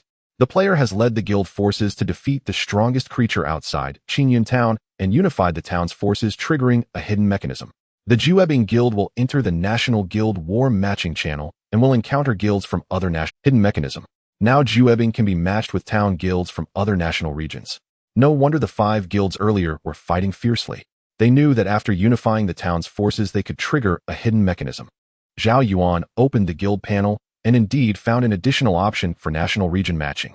Town forces can only attack forces within the town. This means that both sides cannot exceed level 30. Zhao Yuan even saw the guild names of Cherry Blossom Country, Beautiful Country, and Polar Bear Country, and he could initiate a guild war with a battle order. Zhao Yuan teleported to the guild base, riding a wyvern guarding the guild, and caught up with the main force. Half an hour later, Zhao Yuan arrived at the battlefield. After the battle with the Flame Demon, over 6,000 wyvern cavalry had perished, and with over 5,000 remaining at the guild building, only 2 units were left on the battlefield. Without the protective barrier of the new guild, sufficient military power must be left to defend the guild base. As a friendly unit, the Phoenix can also enjoy the 5-layer aura of Yunning. With the boost from the experience aura, it will soon reach level 20 and evolve to the growth stage. Yunning asked curiously, "How did you stay in the secret realm for so long?" "Wait, your pet is actually a golden quality phoenix. Did you hide for 5 hours in the secret realm just to capture this divine beast?" Teammates could view the general attributes of the phoenix, but they could not see the specific skill descriptions. Zhao Yuan nodded in response. "I almost died in the secret realm. I found a phoenix's wooden nest and only climbed up to capture the chick after the main one left." "Wow, golden quality. White, green, blue, purple, pale gold, and then golden." Zhao Yuan exclaimed. Zhao Yuan replied, "This is a growth-type pet. Golden is merely the weakest stage of its juvenile form. With each evolution, the phoenix's quality increases by 1 tier. Zhao Yuan allowed the phoenix to move freely within a 100-meter range because he activated the Oath Shield, which would absorb damage taken by friendly units within that distance. However, after careful consideration, Zhao Yuan thought it might be better to let the phoenix die once to see how its attributes double upon Nirvana rebirth. After all, with the immortal skill, no matter how reckless it is, the phoenix will revive. Zhao Yuan casually threw the phoenix into a pile of monsters. Although it was a golden pet, it was only level 1 and had no attack skills, relying solely on normal attacks. At this moment, Jiang Fengwu, dressed in white, was shrouded in a 5-layer aura. His Class 9 Sun's true classic energy was released outward, allowing him to unleash a blazing punch. S-Class 6 Meridian's Divine Sword. Jiang Fengwu flicked his fingers, shooting out pure aura condensed into Meridian swords, piercing through numerous Lord and Overlord level creatures. Clang, clang, clang. Sword energies of various colors shot from Jiang Fengwu's fingertips, reaching a range of 500 meters. It was remarkable for a melee fighter to possess such range. S-Class Qian Kuan, Great Teleportation. Jiang Fengwu transformed his fingers into palms and elegantly pushed them forward. All monsters within 1,000 meters were struck by invisible internal force, severing them at the waist, clearing their health bars. Jiang Fengwu did not wear armor, instead donning more flexible clothing. His defense was actually quite low, yet he possessed Class Lingbo Weibu, enabling him to evade attacks from thousands of surrounding monsters without being touched. Zhao Yuan's pet phoenix began to continuously slay beasts, gaining experience points. Under Zhao Yuan's careful control, the phoenix triggered the Nirvana skill 3 times, tripling all its attributes. Even its normal attacks could one-hit kill level 20 Lord monsters. In contrast, Chu Shaoqing used the S-Class Last Supper skill, causing the eyes, arms, and belly of the beasts to reanimate, turning against their master. A level 30 Overlord creature grew its own eyes, eyelashes, hands, and feet on every claw, breaking its own limbs before launching a deadly attack against its master. Moreover, this ability has a large area effect. When Chu Shaoqing encounters powerful monsters, she can use the S-Class Saint to perform single-target attacks, quickly ending battles. With a battle squad of 6, they fought against the fierce beasts from morning till night, with the Wyvern cavalry suffering 0 casualties. Under the influence of Yun Ning's experience aura, everyone gained a significant amount of experience points. Zhongwen, Yun Ning, and Su Yuxian all leveled up by 1, reaching level 25 and acquiring new skills. Yun Ning obtained an S-level critical hit aura, which initially provided a 5 critical hit rate. As the skill level continued to rise, the critical hit rate could even exceed 50. Zhongwen acquired an S-level bone self-destruct skill, which, as the name suggests, allows the selected skeletal unit to self-destruct, causing formidable damage. However, the cost is also quite hefty, a desperate gamble at the last moment. Since the previously slain king-level fire demon left no bones as its body was filled with flowing magma, Zhongwen's strongest option remained the king-level ghost-face demon. Su Yuxian acquired an S-level teleportation point skill, a truly extraordinary ability. It allows the creation of teleportation devices, and as the skill level increases, the number of people teleported and the interval time will be significantly optimized. This skill holds strategic significance as it can instantly teleport a large number of troops to designated locations in the later stages, similar to Chu Xiaoking's Hades invisibility hat. Moreover, Su Yuxian's level modification upgrade can also be applied to mechanical teleportation points. Zhao Yuan opened his battle information kill target triggering talent billionfold proficiency. Current multiplier is 28 times. After killing the target, a total of 4600 experience points were gained, 75. Total skill proficiency gained was 2300 points, 27 times. SS level reflective armor, taunt berserker punishing cloak, and copperhead ironbacked upgraded by 2 levels, while the oath shield upgraded by 7 levels. With skill upgrades and various passive effects, Zhao Yuan's health and defense values significantly improved, especially his health, which reached 7600 points after equipping blue gear. The level 9 oath shield can absorb damage within a range of 300 meters, meaning all friendly units under attack within this range will have their damage taken by Zhao Yuan. The passive damage reduction attribute reached 6. Pet Phoenix upgraded to level 6, gaining a total of 100 guild resources, 100 guild funds, and an average level increase of 1. As they continued fighting, it was almost dark and the Wyvern Cavalry Regiment returned to the guild base. The soldiers busied themselves enjoying food to replenish their hunger, while Zhao Yuan saw Su Yuxian practicing his new skill. Su Yuxian spoke. The current teleportation point is level 3, capable of teleporting 30 people at once with a 3-minute interval before the next teleportation. However, the limitation is that I must personally arrive at the target location. Su Yuxian produced a circular mechanical device, placing it on the ground, causing it to expand with a glow similar to that of a teleportation point. I need to place the teleportation point at point A, then rush to point B to place the second teleportation point before the actual teleportation can occur. It is a bidirectional teleportation. As long as the mechanism is not destroyed, these teleportation points can remain effective indefinitely. As the skill level increases, the upper limit on the number of simultaneous teleportation points will also rise. Currently, I can only place 2 at the same time. This is undoubtedly a divine skill, Zhao Yuan analyzed. Our Wyvern Cavalry spends a significant amount of time flying every day, or it would be better to place a teleportation point at the original location before returning to the guild, and then another inside the guild, saving a lot of time the next day. Moreover, this teleportation point skill can also play a significant role in large-scale battles, Yun Ning added. The group then prepared to head to the arena, with Zhao Yuan converting all guild resources into troops before leaving. At this moment, he remembered that he hadn't even purchased attribute points from the Tier 2 shop, as he had used his previous competition coins to buy troop rebirth tokens. Regional announcement: catastrophe event occurred. Night demons are attacking. Night demons are special monsters that thrive in the dark, possessing intelligence comparable to humans, and will commence a massacre on Qingyun Town during the next 3 nights. Catastrophe event occurred. Safe zones and teleportation points are invalid. Zhao Yuan still had a military command token in his backpack, which could summon guild troops in times of crisis.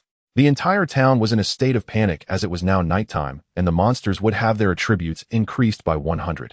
Moreover, the stone walls of Qingyun Town had collapsed, making the town resemble a leaky window that could not stop the night demons. Players in Qingyun Town were awakened and rushed to the base of the city wall. Zhao Yuan and his 5 companions arrived at the scene as well. Zhang Fengwu spoke. Night demons invading.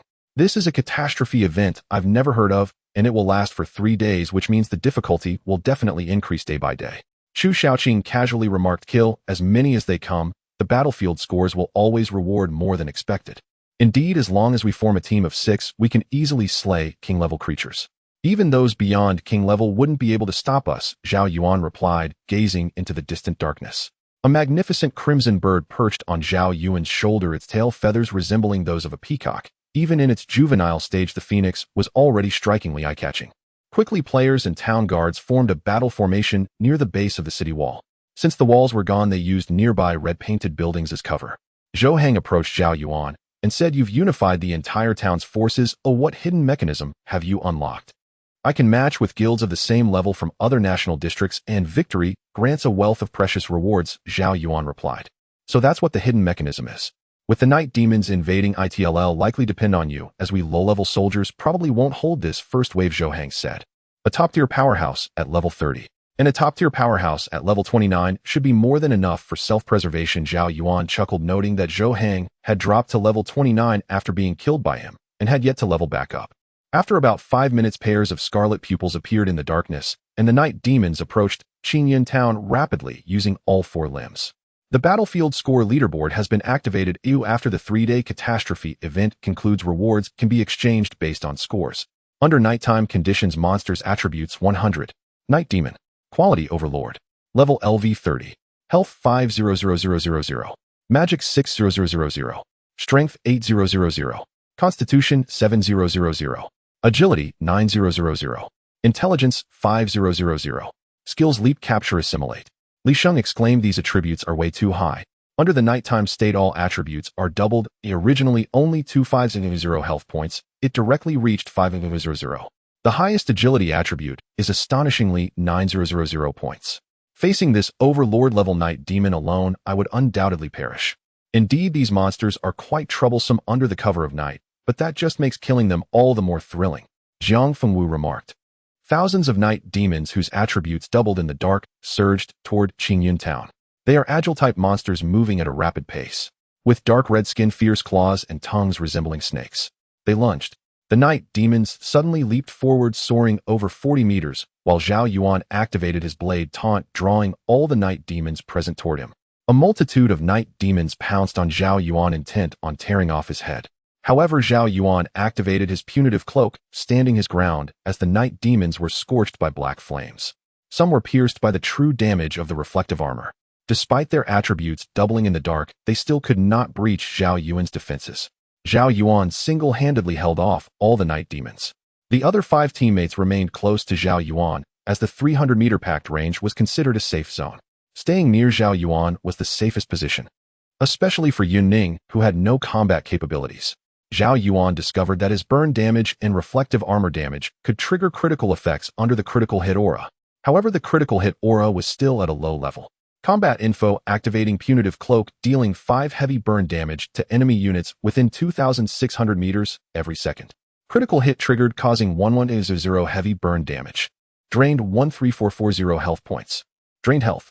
With Zhao Yuan's attributes, he alone could obliterate the night demons in the dark state, but chilling screams echoed from behind. Yun Ning exclaimed, the night demon's lunging skill can cover great distances. They can completely leap over the mountains and enter Qingyun Town from all directions. There are many non-combat NPCs in Qingyun Town, and they are under attack.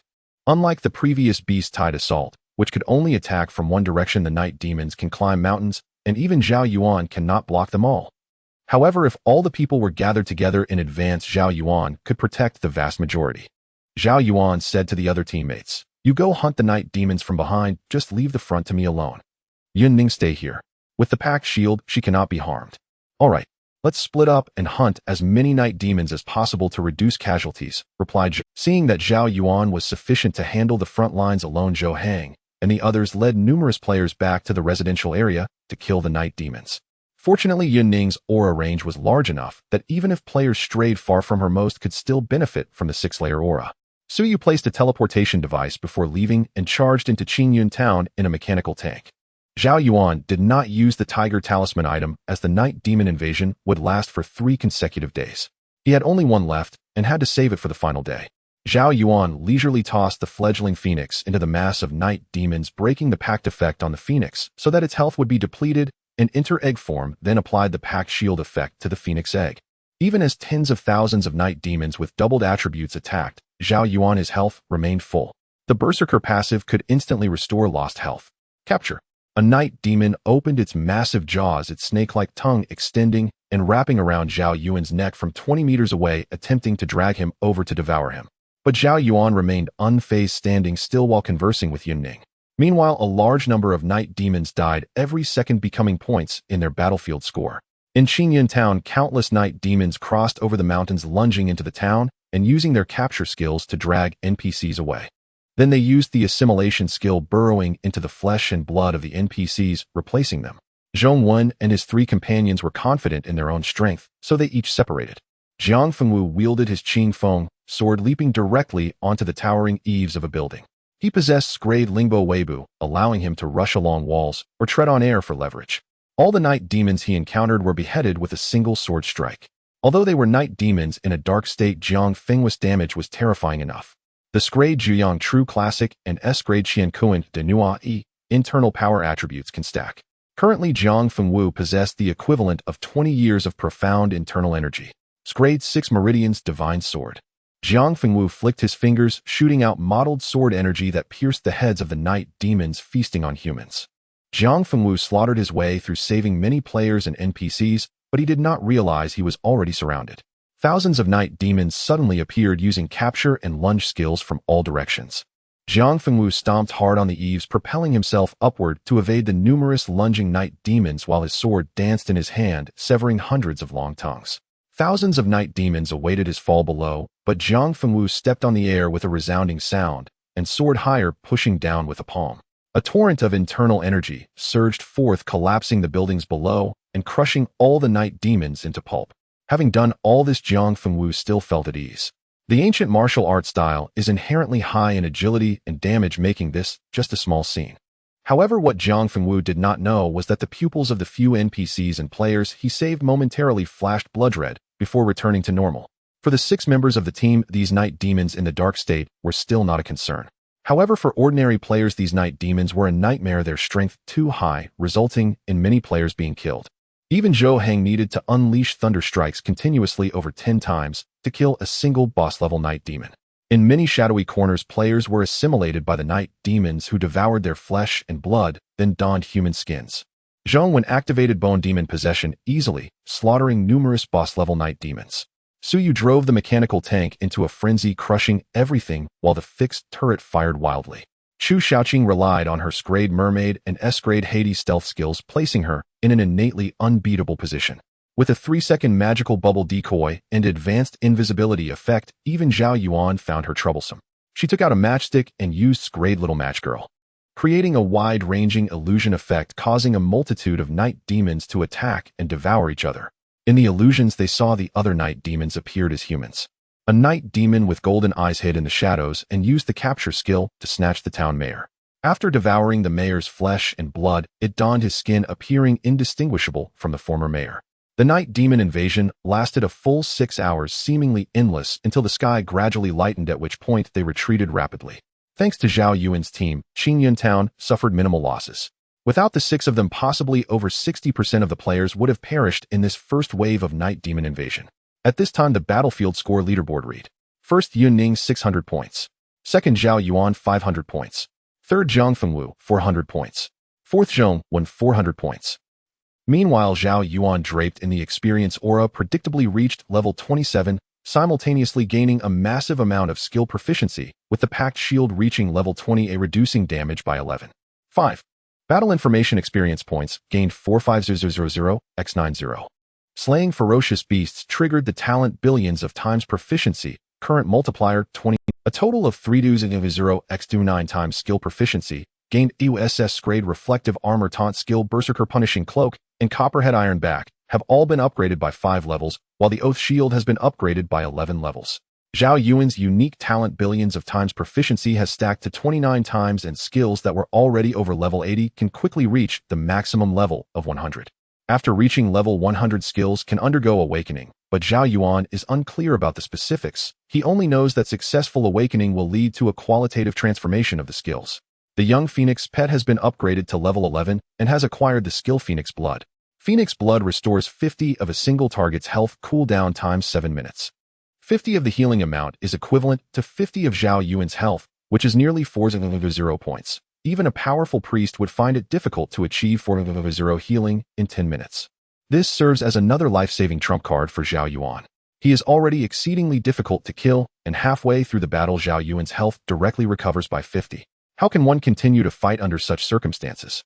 At this moment, Zhao Yuan's attribute panel displays name Zhao Yuan, level LV27, 16,100, health 800, mana 310, strength 550, constitution 1060, agility 185, intelligence 186, physical attack 3320, physical defense 180, magic defense 180, talent eternal blessing, unique billions of times proficiency, unique current proficiency gain multiplier is 29.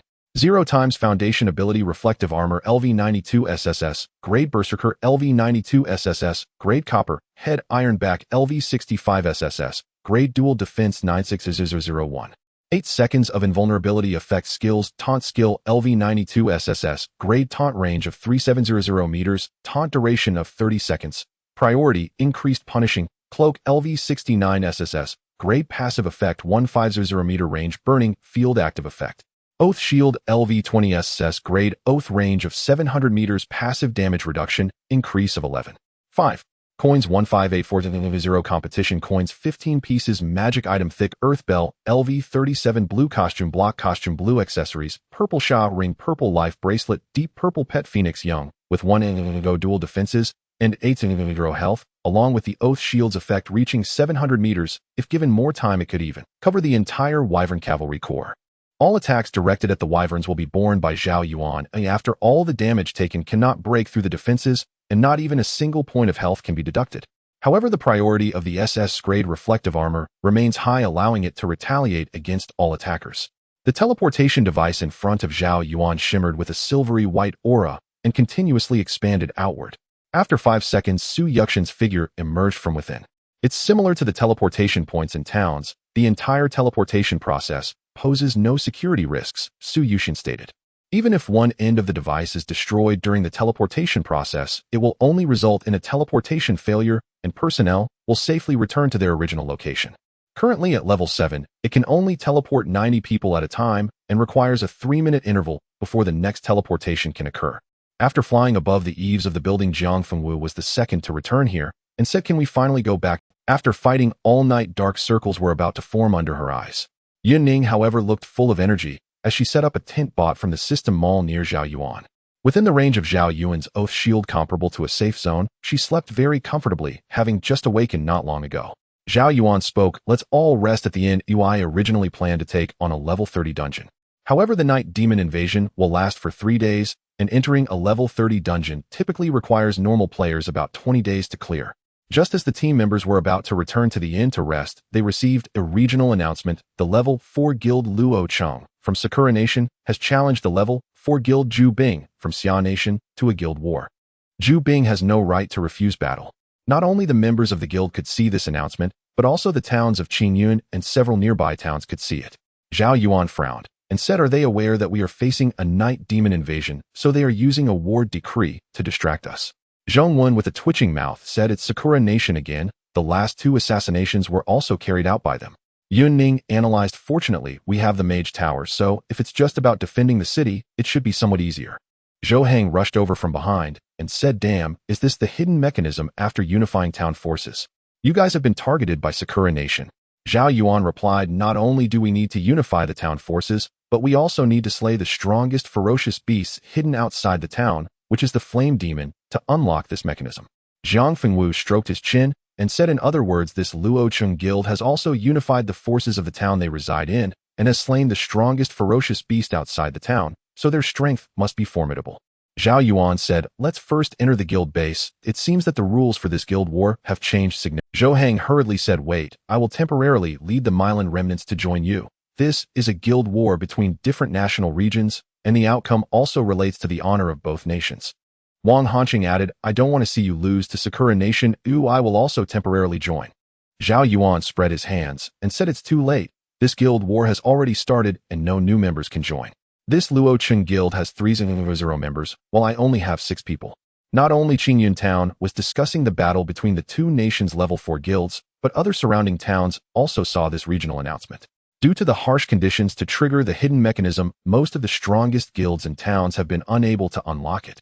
Can a level 4 guild even battle across national regions? Isn't it only top-level guilds of level 13 that can slaughter each other on the national battlefield? Who knows? And moreover, it's Sakura Nation that is actively attacking us. This Zhu Bing guild should be able to withstand it, right? Our Xia Nation has abundant talent. We will definitely defeat them. If these Xia Nation players knew that the Zhu Bing guild only had 6 members in total, they would likely be taken aback. Meanwhile, Qingyun town is facing a 3-day night demon invasion. This information was clearly relayed to Sakura Nation by Lu Qingjuan, who aims to put Zhao Yuan and others in a precarious position.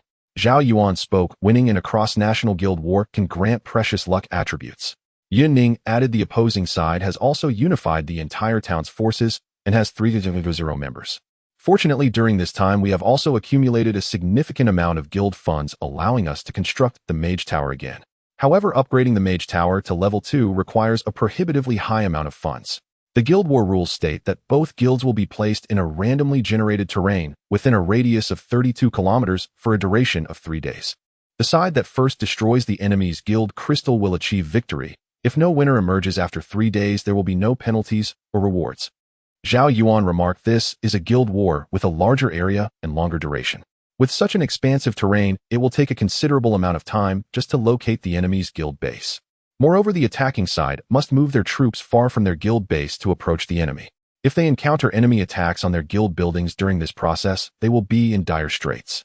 Chu Xiaoqing added, "As we are using flying units, we do not need to consider terrain factors, whereas ground units must take various terrains into account. This is essentially a more challenging guild war," Jiang Fengwu commented. "A single command error could expose a flaw for the enemy, leading to the destruction of our guild crystal." Zhao Yuan opened the guild panel. During this time, he had accumulated 1 million guild funds sufficient to build 2 mage towers. Zhao Yuan chose to add one near the city wall and another close to the guild crystal. Now there are a total of 8 level 1 mage towers which can exert a terrifying influence during the defense. At the same time, Zhao Yuan invested all 100 million gold coins he had into a blue magical artifact, upgrading the Earth Bell to level 75. Earth Bell, quality blue, level LV 75 upgradable. Attributes: health 200, physical defense 500, magic defense 500, resistance 600. Effect when activated grants a 14 damage reduction effect for 3 minutes with a cooldown of 10 minutes. Zhao Yuan's health surged to 95000 and his defenses increased by 4000. Zhao Yuan stated, "First, we need to locate the enemy guild's coordinates, and we must also have enough strength to guard our guild base. Chu Xiaoqing, Su Yuxian, and I will take 300 Wyvern Cavalry to scout the situation and see if we can find the enemy's guild coordinates. The others will stay at the guild to guard against enemy attacks." The 300 Wyvern Cavalry ascended under Zhao Yuan's command. The reason for bringing Su Yuxian and Chu Xiaoqing was simple: one had a teleportation skill, and the other could grant group invisibility. Su Yuxian had left a teleportation device at the guild, allowing for an instant return in case of danger. SS-Rank Hades invisibility hat. Chu Xiaoqing took out an ancient-looking hat inscribed with symbols of death and put it on. The 300 Wyvern Cavalry vanished as if erased by an eraser, completely disappearing from sight, though they could still see their allies. With group invisibility and flying units on reconnaissance, both efficiency and safety were greatly assured. Chu Xiaoqing said, "My skill can provide 3 hours of group invisibility, allowing you to spread out your forces to search for the enemy's coordinates." The cavalry on the wyverns possessed their own wisdom, and under Zhao Yuan's command they divided into 5-man teams to search in different directions. After flying for about half an hour, Zhao Yuan spotted a team of unicorns, which were clearly the enemy's troops. There were over 1,000 of them, likely a scouting unit with an equal number of players riding on them. With his forces dispersed and only 5 combat units remaining, Zhao Yuan knew he had to eliminate the enemy upon encountering them. Zhao Yuan locked onto the target and dropped directly from the air. Boom! He crushed a unicorn and the player on it, then activated his judgment cloak and drew his sword to taunt. Simultaneously, he casually threw out the phoenix. With merely 1,000 enemies, they were all forcibly taunted by Zhao Yuan and could only attack him desperately. Utilizing burn damage and reflected damage, a significant number of enemies fell within just 9 seconds. How can he be this strong? What kind of burn damage is this? Over 6,000 damage per second, and I only have 19,000 health. A player from the Sakura Nation exclaimed in horror. Before Chu Xiaoqing and Su Yuxian could descend, all these enemy units were burned to death. Not a single player could withstand more than 5 seconds, and the active burn zone had already reached 3,000 meters. Healing was useless due to the heavy injury effect, drastically reducing the amount healed. In the guild war, every kill would convert into battlefield points, and only the victorious side would be settled. Su Yuxian originally wanted to have a killing spree since he hadn't slept all night, venting his anger on these enemies. But Zhao Yuan's judgment cloak was too terrifying, wiping out 2 enemy units in mere seconds. Chu Xiaoqing cast the group invisibility skill again, and the 5 allied units entered an advanced state of invisibility undetectable even by archers' insight skills. Chu Xiaoqing examined the corpses of the unicorns and said, "Purple units only 1 tier below our wyvern cavalry and all at level 19. Zhao Yuan placed the phoenix on his shoulder and said, "We might engage in guerrilla warfare. The enemy's strategy is to spread their forces to locate our coordinates first. Thus, they will continuously disperse their troops, allowing us to eliminate these scattered forces using our group invisibility skills. However, we deliberately leave one of their units behind for them to discover our guild's coordinates. This way, the enemy will no longer spread their forces, but instead gather their main troops to prepare to destroy our guild crystal in one fell swoop." Su Yuxian's eyes lit up, and then Zhao Yuan turned to Su Yuxian. "We will rely on your teleportation device to gradually send the main forces close to the enemy's guild base. This creates a time lag with the enemy's main force stuck halfway. They cannot advance or retreat. Meanwhile, our main force will directly descend from teleportation and destroy the enemy's crystal. Zhao Yuan snapped his fingers exactly. Only with your 2 skills can we execute such a tactic. They dare to attack us proactively. It seems the Luo Cheng Guild has many powerful units, which gives them such confidence. I will plunder all the guild resources from Luo Cheng. During the following time, Zhao Yuan, still in invisibility, located the enemy's guild coordinates. Although it was also a level 4 guild, it was bustling with activity and appeared to have 1-0 purple units and 3-0 players.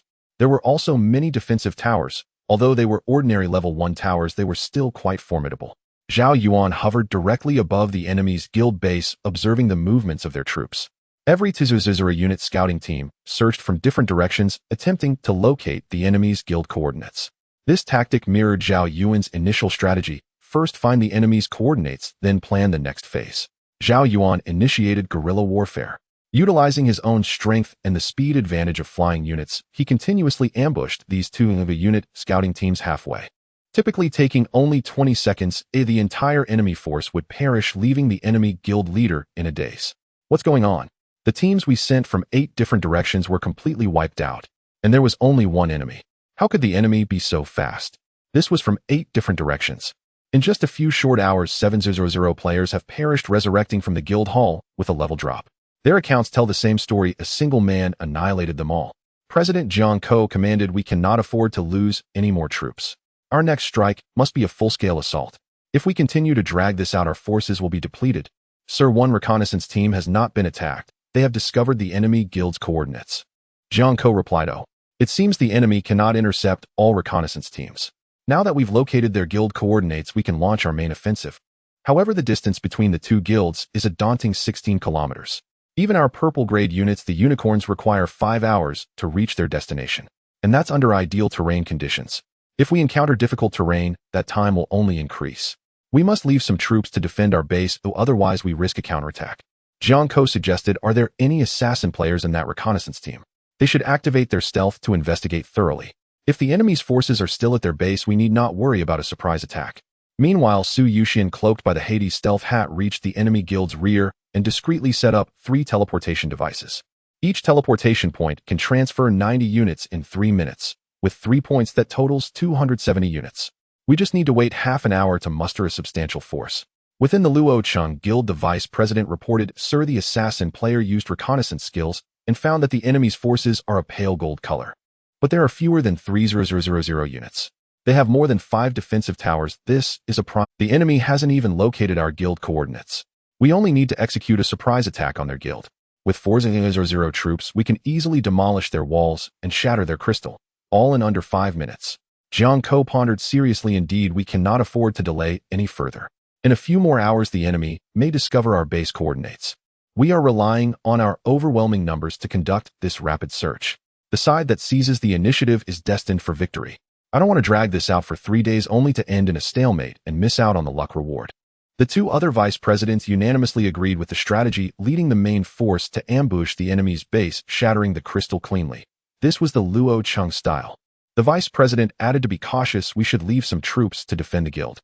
Jiang Ko shook his head. "The enemy's main force is within their guild. What we need now is absolute domination. Defending the guild is meaningless. The enemy can't even find our coordinates."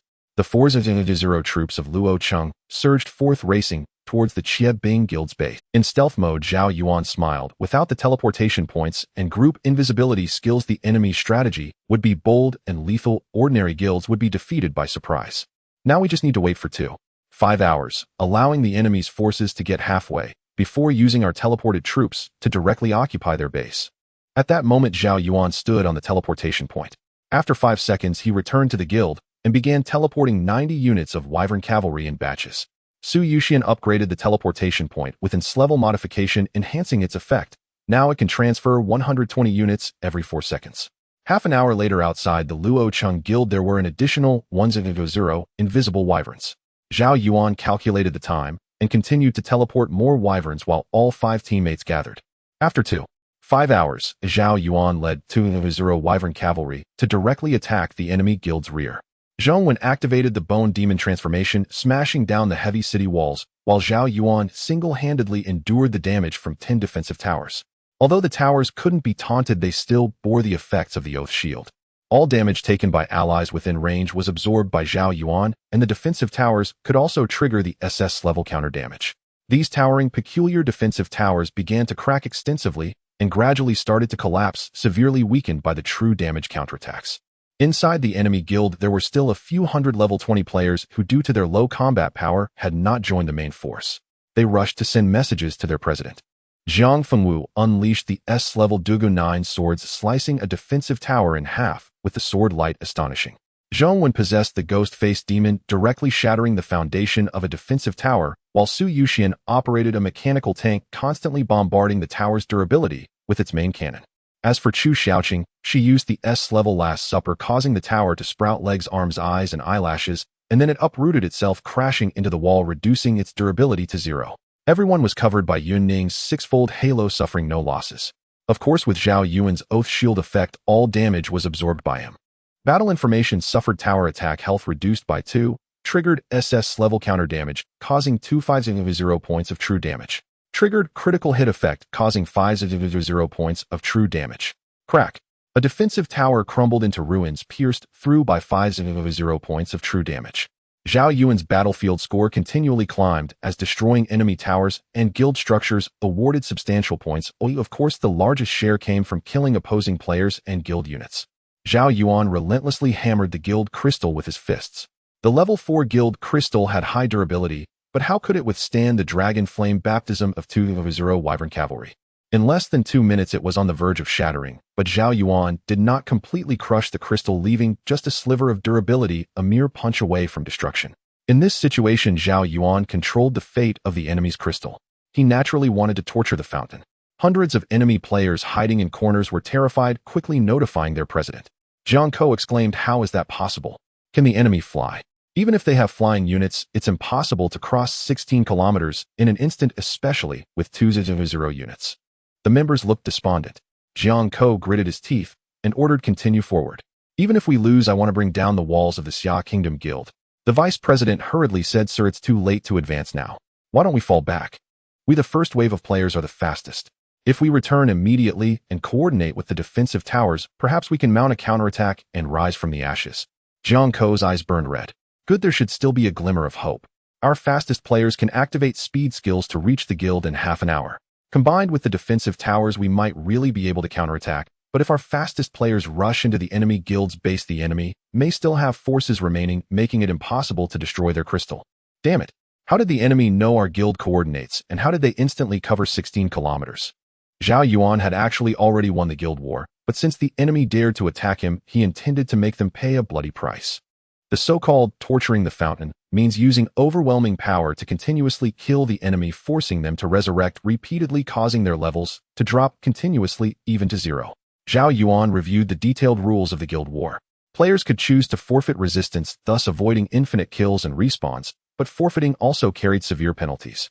Zhao Yuan planned to have Chu Xiaoqing use this level skill, the Little Match Girl, to trap the enemy in a hallucination of his making, forcing them to resist, instead of forfeiting, allowing Zhao Yuan to endlessly farm battlefield points. 40 minutes had passed, and the expedition team of the Luoqing Guild along with the president rushed back to the guild's headquarters, their eyes wide in disbelief at the scene before them. One by one, their faces flushed with excitement as Jiang Ko and the others witnessed their guild's defensive towers obliterating the enemy troops into fragments. Although the durability of the guild crystal had dwindled to 1/3, there was still hope. Moreover, not a single defensive tower had collapsed, while Zhao Yuan was left on the brink of death, relying solely on the healing from the priests beside him. The pale golden quality wyverns in midair, despite their strength, were only level 6, and were swiftly shot down by the defensive towers. Indeed, luck is on our side. Oh, let's eliminate them, Jiang Ko shouted. The reality, however, was that Chu Xiaoqing had donned an invisibility hat and had prematurely unleashed the strength skill, the Little Match Girl, capable of creating a vast illusion.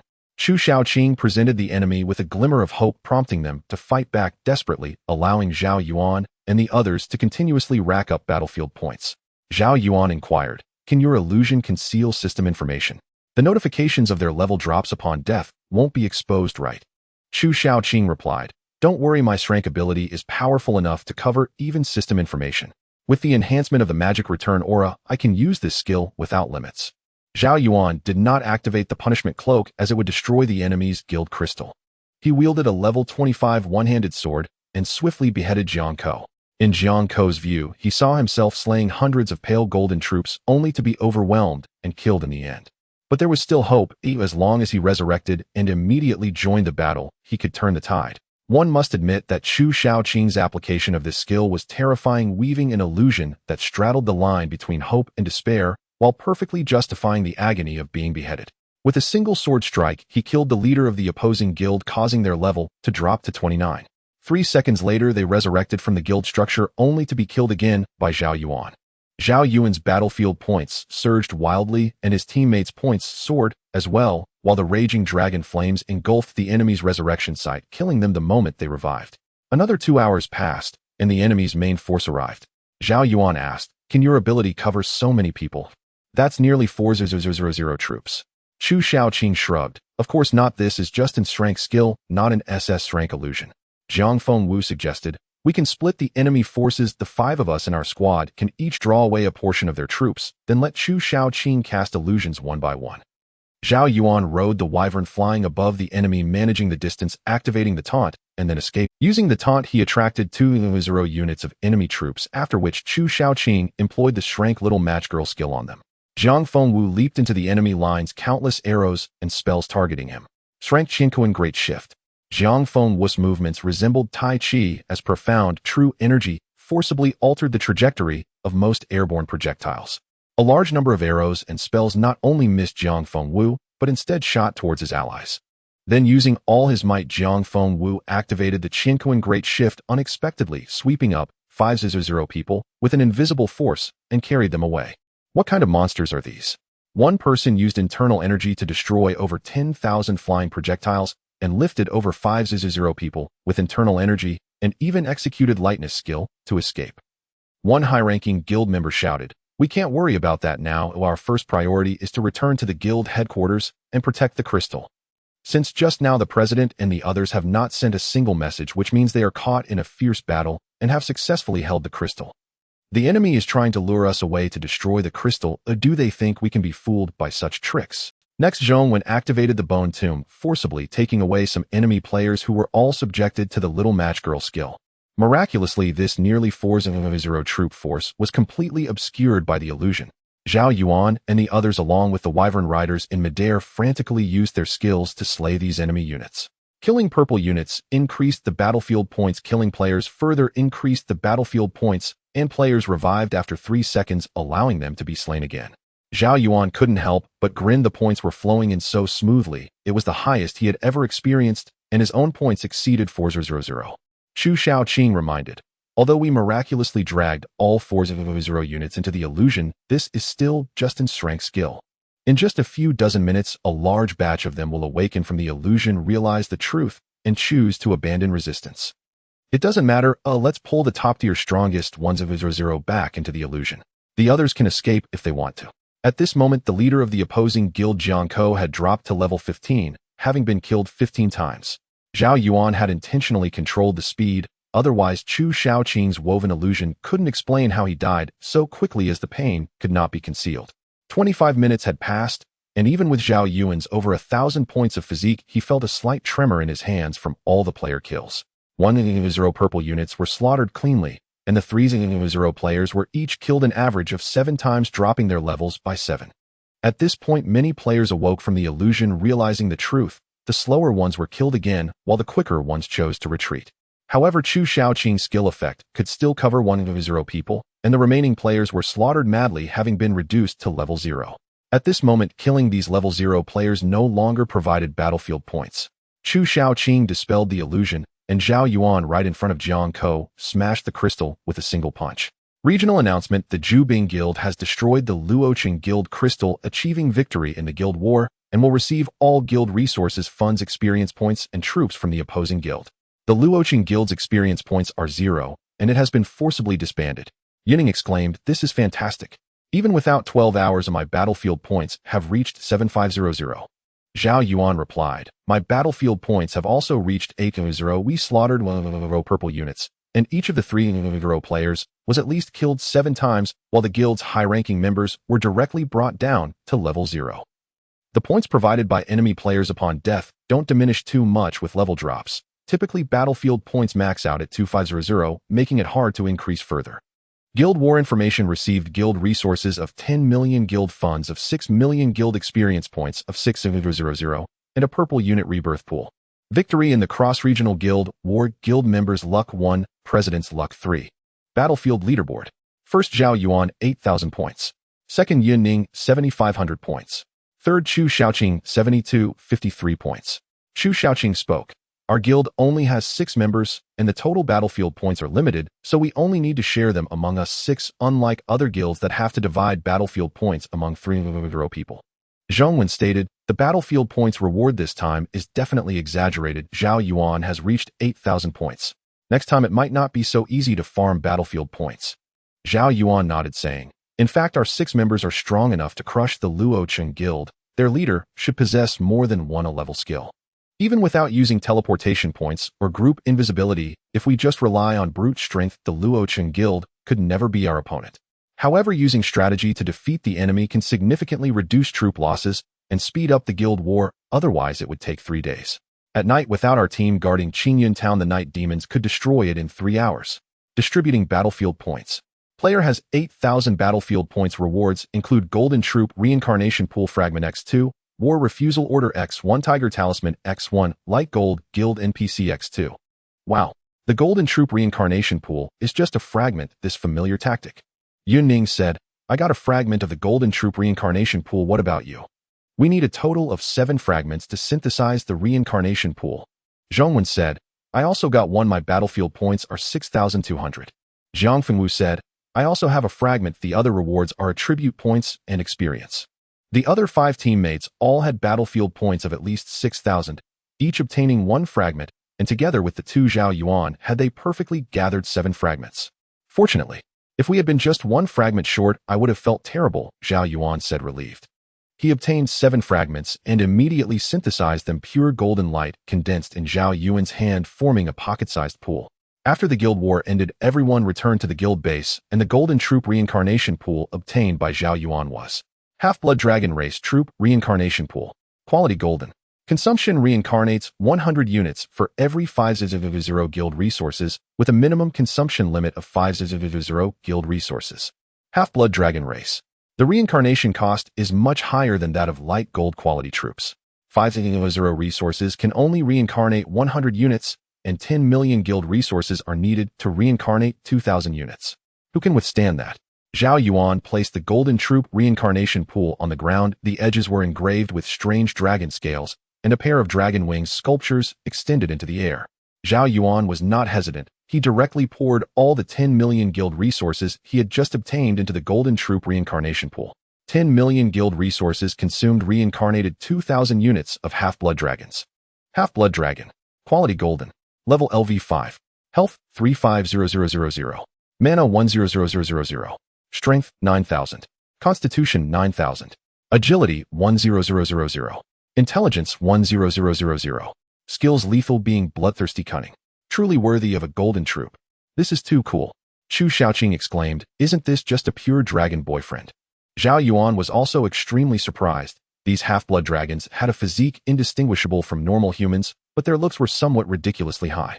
The half-blood dragons possess half dragon blood and half human blood. They have perfect human features and bodies with subtle, beautiful dragon horns atop their heads. Most of their bodies exhibit human traits, but their arms and legs have the fierce characteristics of dragons.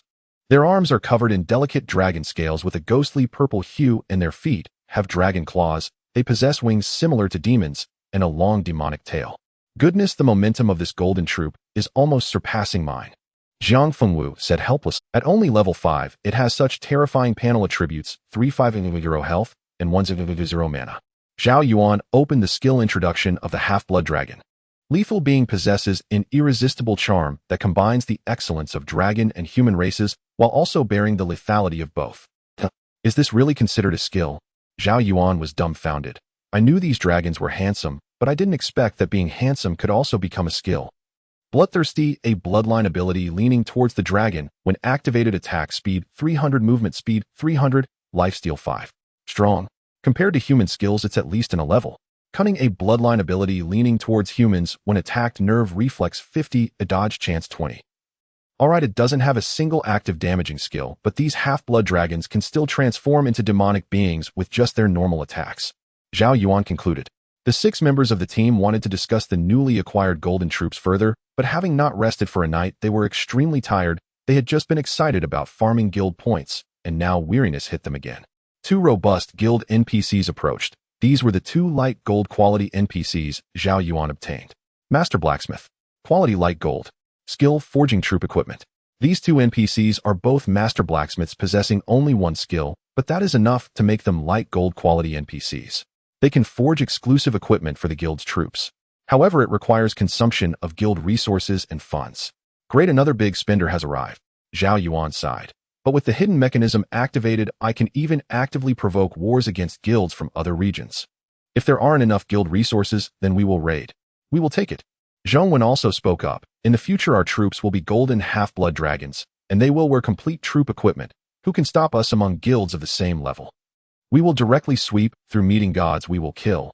Su Yu said. Moreover, with Yun Ning's 6-fold halo covering all troops, these half-blood dragons will become immensely powerful. The other teammates received experience rewards, each leveling up, while Zhao Yuan did not. The members rested in the guild base's room, but Zhao Yuan had other matters to attend to. He opened his personal panel, noting an increase of 3 luck points. Luck attribute increases item drop rates and the chance of treasure chests, giving a large reward. Both luck and charm are hidden attributes. The former's importance is self-evident, while the latter can enhance NPC favorability. Zhao Yuan raided 6 million guild funds from enemy guilds, which could be used to upgrade the Mage Tower. The cost of the Mage Tower is 500 guild funds, and upgrading to level 2 requires 1 million funds. Zhao Yuan waved his hand, directly upgrading 6 level 1 Mage Towers to level 2 with attributes soaring. These towering Mage Towers became even more magnificent under the miracle's power. The ghostly blue gems embedded in their eaves deepened, and the mages in the altar atop also received promotions. Level 2 Mage Towers are more than 3 times stronger than level 1. Now Zhao Yuan's base has 6 level 2 Mage Towers and 2 level 1 Mage Towers, but unfortunately no one has come to attack. Otherwise, it would definitely be a scene of chaos under the bombardment of level 2 Mage Tower spells. After handling numerous affairs, Zhao Yuan also rested in a room at the guild's headquarters. Being a level 4 guild, there were many vacant rooms, all luxuriously decorated. Meanwhile, the Sakura Nation was utterly stunned. Just like Qingyun Town, after the commencement of the cross-national guild war, the area announcements covered more than a dozen towns. How is that possible? The Luoqing Guild possesses a powerful force of 100 purple units, and President Jiang Ko is a true hero, both wise and brave. How could they lose to the Summer Nation's guild? Stop talking. Jiang Ko was killed down to level 0 and has been killed 30 times in a row. He has now returned to the novice village. It is said that Jiang Ko possesses an 11 skill, and it took him 9 months to level up to 30, and now he has to start all over again. Is your information true? How could he be killed 30 times? My intel is absolutely accurate. It must be said that President Jiang Ko has spirit. He was killed 30 times, yet still resurrects to resist the enemy. A defeat with honor.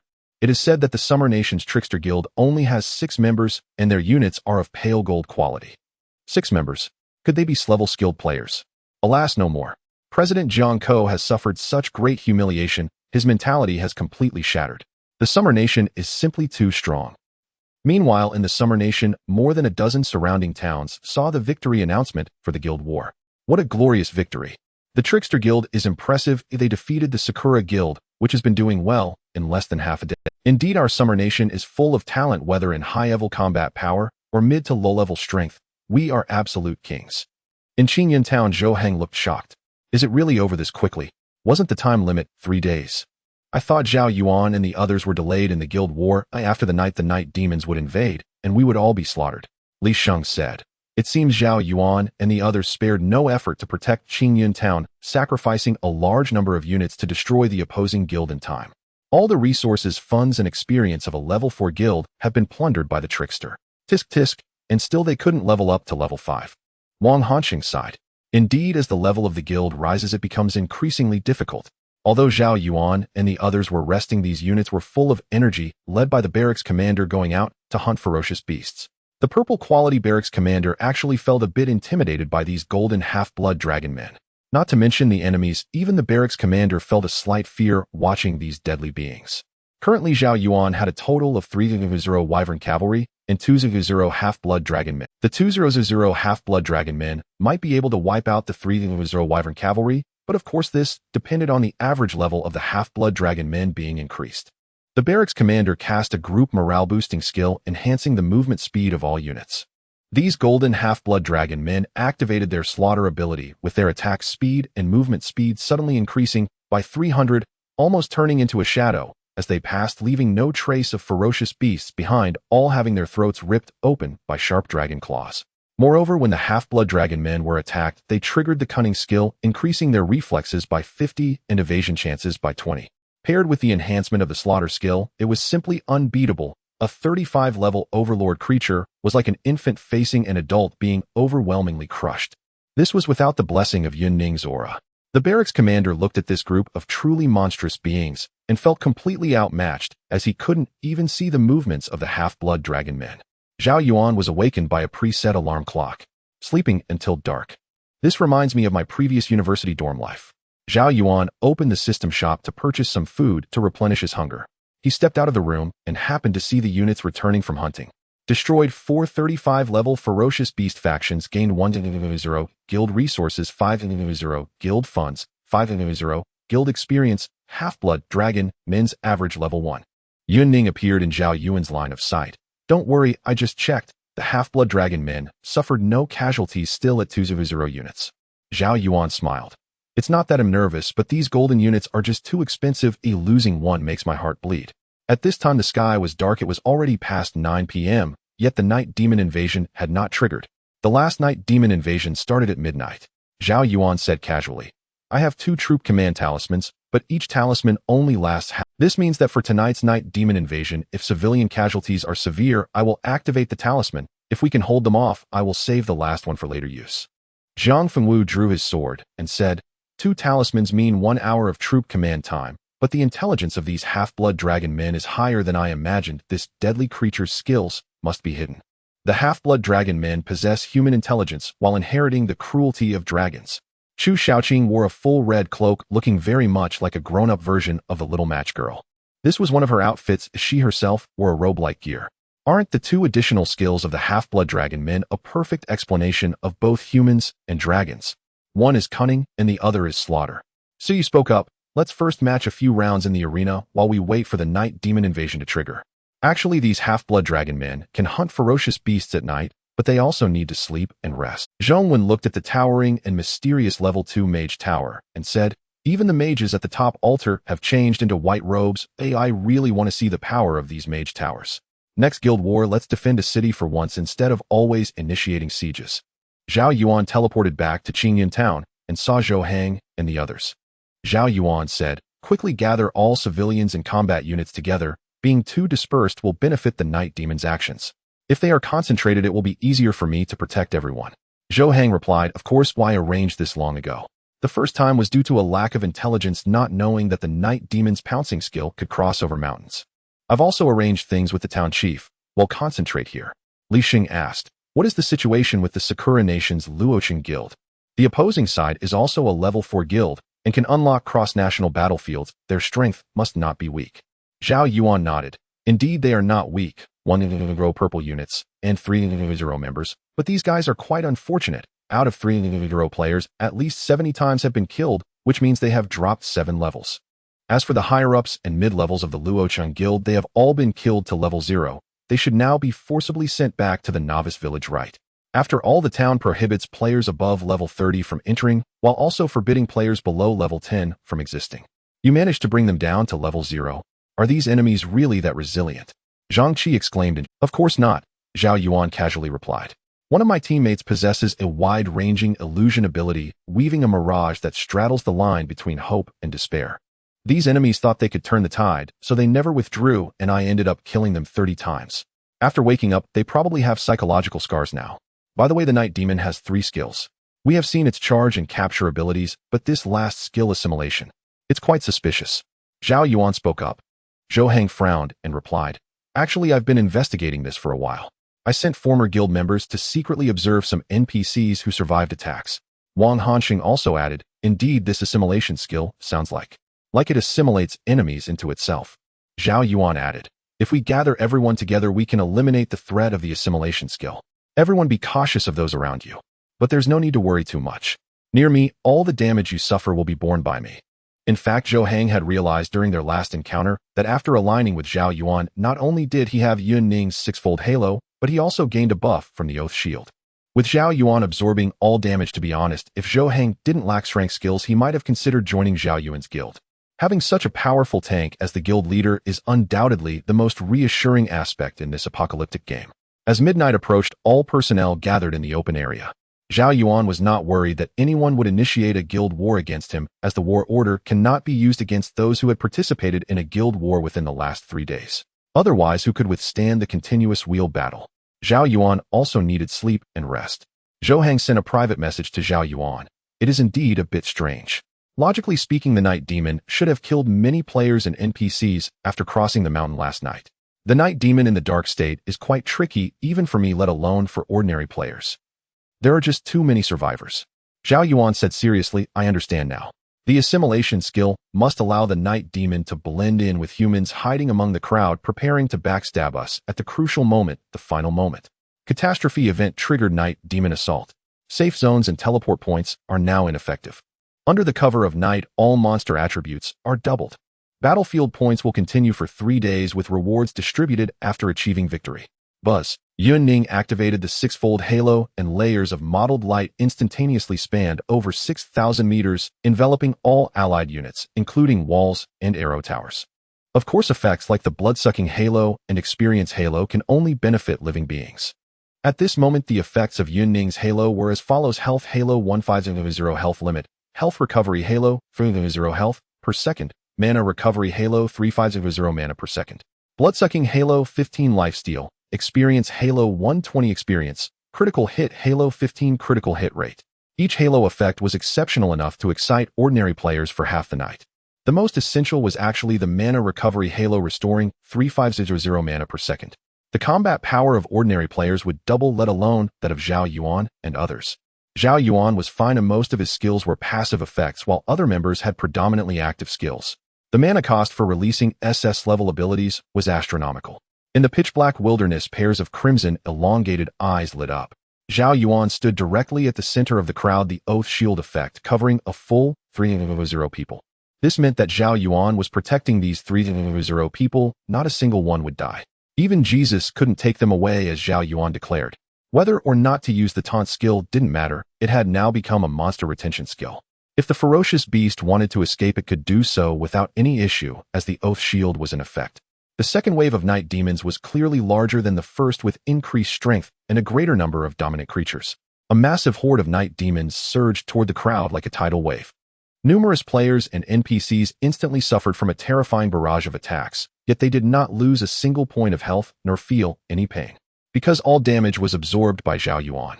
Battle info: Oath target is under attack, has absorbed all damage, health remains unchanged at 0, triggering SS level reflective armor, dealing 130 true damage. Oath shield triggered.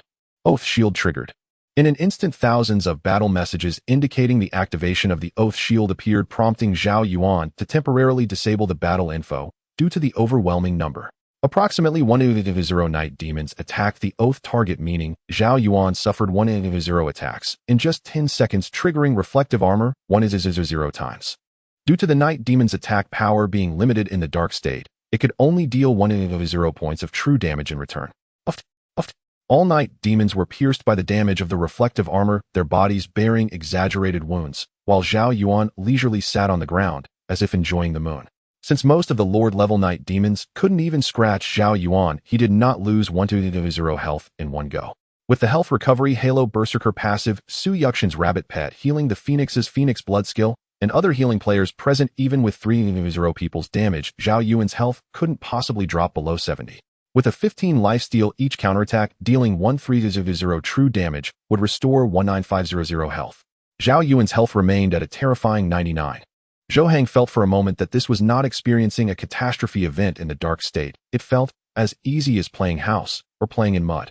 After experiencing the absurd effects of Oath Shield Reflective Armor Lifesteal, Zhao Yuan activated the Judgment Cloak, scorching fiercely while simultaneously healing. Zhao Yuan's output alone surpassed that of all others combined, as the Oath Shield Reflective Armor allowed for an absurd number of counterattacks. Even Zhao Yuan's teammates could not keep up with his output. Zhou Hang exclaimed, "There's no way this isn't cheating. In this situation, even if 30 billion night demons of equal strength invaded us, they wouldn't stand a chance." Li Sheng replied, "Zhao Yuan undoubtedly possesses all SS-level skills. YD never believe he has merely S-level skills." Wang Hanxing remarked, "To be this abnormal at level 27, once he reaches level 100 he could easily crush enemies in other regions." Shu Ji asked, "Wasn't it said that even if hidden points are maxed out they can only guarantee the next skill's minimum level is S? How could Zhao Yuan have so many SS-level skills? This is not scientific. I can't even sisterly." With Zhao Yuan acting as the stabilizing pillar, the team members could fully unleash their powers without worrying about the deaths of other players or their own safety. Su Yuxian's fixed turrets had already reached 6, positioned in 6 different directions, benefiting from the effects of the Oath Shield as they counted as allied units. At the same time, Su Yuxian used an SSS-Rank modification upgrade to significantly enhance the firing rate, power, and armor penetration of the 6 turrets. Each fixed turret could fire 1800 bullets per minute along with 100 small missiles. The ground was littered with brass shell casings, and mechanical tanks could summon 3 vehicles simultaneously. Due to Yun Ning's S-Rank magic recovery aura, after reaching level 63, she could restore 3500 points of magic energy per second. This meant that Su Yuxian's 6 turrets and 3 mechanical tanks could unleash their full firepower, relentlessly harvesting the lives of the night demons. Su Yuxian himself lay inside the mechanical tank munching on potato chips. He had upgraded the comfort of the tank to SSS-Rank, turning the interior into a safe room complete with a sofa and a gaming console. With a chip in one hand and a bottle of soda in the other plus the gaming console in front of him, he felt even more comfortable than Zhao Yuan. Yun Ning lay on the sofa beside him and remarked, "Aren't you a bit too laid back? After all, we're dealing with a disaster event. Can't you be a bit more serious?" Su Yuxian handed a chip to Yun Ning and retrieved a brand new soda from the nearby mini fridge. "Here, if you want to eat, just take it yourself, or do I have to hand it to you?" Yun Ning accepted the snacks, reclining comfortably on the sofa. This is bliss. The players outside the mechanical tank were filled with dread, as this was a disaster event set in a night. Inside, however, the mechanical tank had been transformed by Su Yuxian into a luxurious arcade room. Among the most striking figures was Jiang Fengwu, who drew his sword, and with a lightness akin to walking on waves charged into the horde of night demons, fearlessly facing thousands of boss-level night demons. S-Rank Duga 9 swords. Jiang Fengwu wielded his sword in one hand, his wrist dancing, and with his divine steps, he unleashed layers upon layers of illusory sword shadows. Numerous night demons had their throats sliced open, their heads flying off. If one were to closely examine the corpses, they would notice that the angles of the wounds were strikingly identical. In the next moment, thousands of boss-level night demons pounced, leaping into the air to completely overwhelm Jiang Fengwu, followed by another wave of thousands of night demons that crushed him mercilessly. Amidst the panic of ordinary players, vast, invisible inner strength spread forth. S-Rank, Qian Kuan Great Relocation. Boom. 5,000 night demons were all lifted into the air by the inner strength, creating an exaggerated inner strength tornado on the scene. In the eye of the storm, Jiang Fengwu leisurely smashed his fists and palms, then with a mighty shake the tornado in midair suddenly changed its rotation direction, shredding all the night demons within into meat strips of varying sizes. Phew. Feeling a bit drained, Jiang Fengwu stood firm and quickly rushed back. "I am currently at the 4th stage of the SSS-Rank Zhuyang Jinjing and the 3rd stage of the S-Rank Qian Kuan Great Relocation. It's quite challenging to unleash inner strength like that just now," Jiang Fengwu stated in the team chat. "However, with the magic recovery aura, I can still put on a show occasionally." His earlier performance had caught the attention of many female players. "What incredible skills, what a handsome young hero," a girl player around 20 murmured. "This person is also a member of Zhao Yuan's team. He never appeared in previous disaster events, did he?" Wang Hanxing wondered. Could he have been transported from another town? Is Zhao Yuan's charisma really that powerful? SSS-Rank capable players come to team up with him. Zhou Yuan remarked in the group chat, "After all, this is an extremely rare night demon invasion. The last wave must have some king-level creatures, right? After defeating them, I can awaken a second king-level corpse, increasing our combat power by at least 50. Zhao Yuan replied, "There should be some kind of night demon king creature, right? Perhaps the night demon king has already appeared and is right beside us." Zhao Yuan then shared his speculations about the assimilation ability with his teammates. Chu Shaoqing spoke up, but the players and NPCs here are behaving just like normal people. Is the effect of this assimilation skill really that strong? Zhang Fengwu agreed, if I were the Night Demon King, I would definitely appear first and assimilate a prominent figure from Qingyan Town before ambushing some strong players like myself. Zhao Yuan glanced at the situation on the scene, realizing he didn't need to use the Tiger Talisman. He alone had safeguarded the lives of 3 row players, which was simply extraordinary. Zhao Yuan also had his juvenile phoenix occasionally cast the phoenix blood skill on him, enveloped in a burning golden liquid feeling, as if the essence of his life had been elevated, though it merely increased his health by 50. The phoenix had also reached level 18. Zhao Yuan released the phoenix from the oath effect, allowing its health to reset, then reverted it to egg form before reapplying the oath effect. Letting the phoenix rebirth 3 times, already a golden quality level 18 pet, its attributes increased threefold, making it a monster in its own right. Even if Zhao Yuan wanted the phoenix to revert to egg form, the night demons couldn't inflict any damage on it. The ordinary attacks of the phoenix were madly slaughtering the night demons, with experience points continuously rising. Only 2 levels left, and the juvenile phoenix can evolve into its mature form, then it can surpass golden quality. I still don't know what ranks lie above golden quality. I have prepared the low-level evolution stones for pets. Zhong Wen said my white rabbit spirit will soon reach level 20. It's a healing-type pet, perfect for Zhao Yuan as his dedicated healer. The group battled fiercely until the sky began to lighten, at which point the night demons finally began to disperse, seemingly in endless numbers. As they retreated, they dragged back the corpses of their kind as food. The current battlefield leaderboard is: first Zhao Yuan 1,500 points, second Yun Ning 1,250 points, third Su Yuxian 1,100 points, fourth Chu Shaoqing 1,100 points. It was surprising that Su Yuxian ranked third, as his skill level had improved, enhancing his damage. Moreover, with the fully automatic mechanical artillery, he didn't need to worry about overheating, aiming, or other time-wasting issues. For a full 6 hours, his mechanical tank and fixed turrets had been unleashing firepower without pause. While other teammates sometimes felt weary and slowed their attack speed, Zhao Yuan smoothly leveled up to 28. With Yun Ning's experience aura boost, most players' levels increased. After all, they were already benefiting from a 135 experience boost. Fighting a wave of night demons was equivalent to battling 2 waves. If they didn't level up, they could only blame themselves. After defeating the Overlord level night demon, experience points of 350 with a 135 bonus were gained. Player level has risen to level 28, and attribute points have been upgraded. After killing the target, the talent billionfold proficiency was triggered with the current multiplier at 31. This level counter armor taunt skill Berserker and the punishment cloak were upgraded by 5 levels, while the oath shield was upgraded by 12 levels. For Zhao Yuan, each level up of these skills above level 90 requires a significant amount of proficiency. Luckily, the unique talent of billionfold proficiency has now stacked to 31 times. Upgrading skills posed no pressure, and awakening would soon be possible. Zhao Yuan mentioned in the group chat with his teammates, how should we deal with the humans assimilated by these night demons? They should be beyond saving. We should wait for them to expose themselves, and then eliminate them all at once. Yun Ning replied, I will participate in the guild's battalion battles. Oh, anyway, I am in a semi-rest state tonight. With Zhao Yuan's oath shield, I can just add the aura and sleep peacefully. With 2,000 golden units, how powerful will they become when enhanced by my 6-fold aura? The 3 personnel dispersed. The disaster event had temporarily ended, and the safe zone and teleportation point had resumed their effects. Zhou Heng told Li Sheng, I've returned to level 30. Once we finish the Night Demon Invasion disaster event, we will enter the level 60 provincial capital. There's nothing worth remembering here.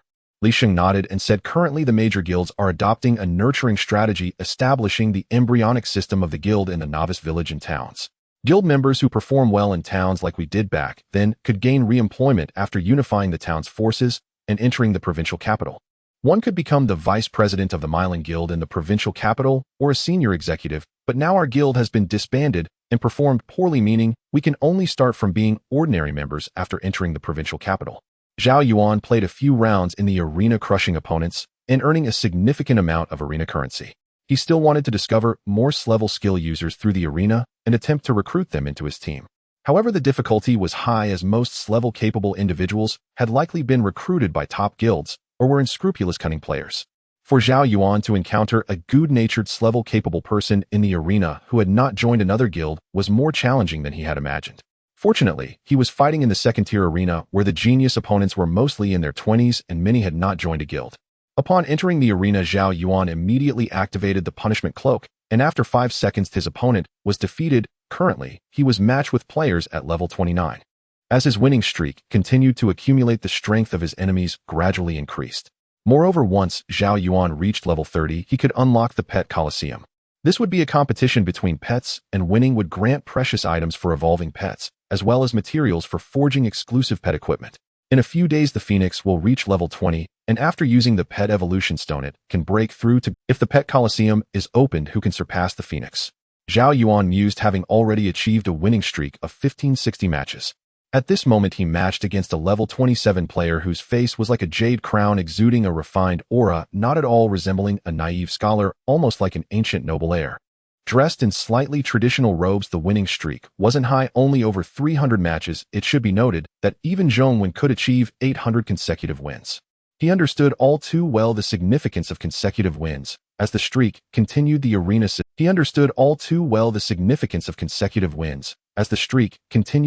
system would match players with stronger opponents of the same tier. Having 1560 consecutive wins and being a shield defense player indicated that his opponent had nearly achieved invincibility in the second tier, and the second tier strong players matched by the system could hardly contend with him. Considering this, Sun Qiyu was mentally prepared to lose, but he wanted to see just how powerful Zhao Yuan was. As the 3-second countdown ended, Sun Qiyu waved his sleeve, and a Taoist altar rose beneath him, appearing quite impressive. Sun Qiyu drew the jade sword hanging from the altar and stabbed it into the air. Level wind control. It was as if a typhoon had swept through. The entire second-tier arena was engulfed by a fierce wind, and the skill's effect far exceeded the arena's limits. Zhao Yuan had to plunge his sword into the ground, else he would be blown backward continuously. Can my 1000 physique and 500 strength be blown away? Is it really that exaggerated? But there's no damage. Zhao Yuan was somewhat perplexed. This didn't seem like an attack skill, otherwise it would have triggered the counter armor, and the opponent would have been eliminated long ago. Zhao Yuan's gaze crossed the arena, seeing that the opponent's skill extended beyond a 2,000-meter range. It must be its level skill. Zhao Yuan voluntarily turned off the counter armor, fearing that an accidental hit would kill the opponent due to the low defense of the clothing they wore. Sun Qiyu shook the ancient bell by his side, dancing the sword on the altar, mysterious and indescribable. S-level mist fabrication. In an instant, the entire area within 5,000 meters was shrouded in dense white mist, and Zhao Yuan's visibility was reduced to less than 10 meters. Zhao Yuan understood this person was a great talent. He must recruit them to join his team.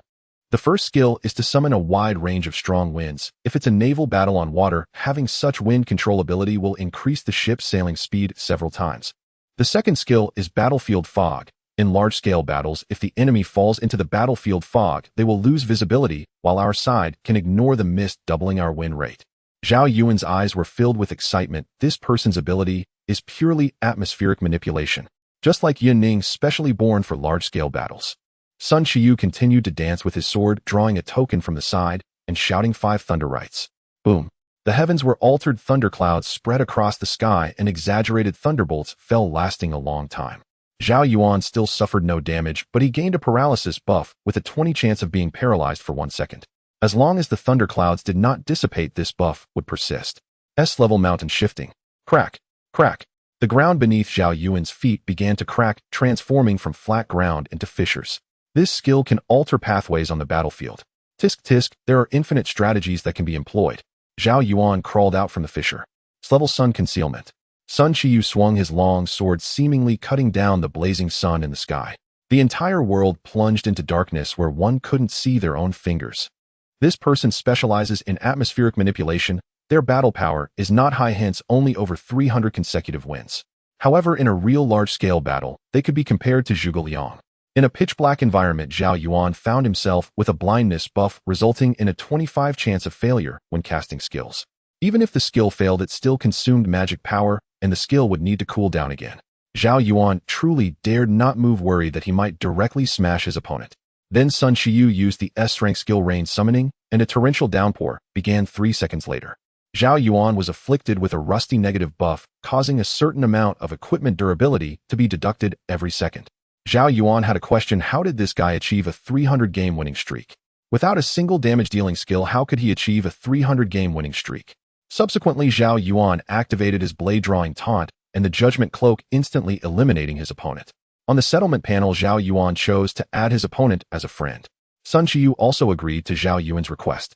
Zhao Yuan sent a private message saying it'll be straightforward. I'm forming a team comprised entirely of S-Rank ability users. I wonder if you're interested in joining. Sun Qiyu replied not interested. Zhao Yuan. For someone like you, a pure weather ability user leveling up must be quite difficult, right? Without any attack skills.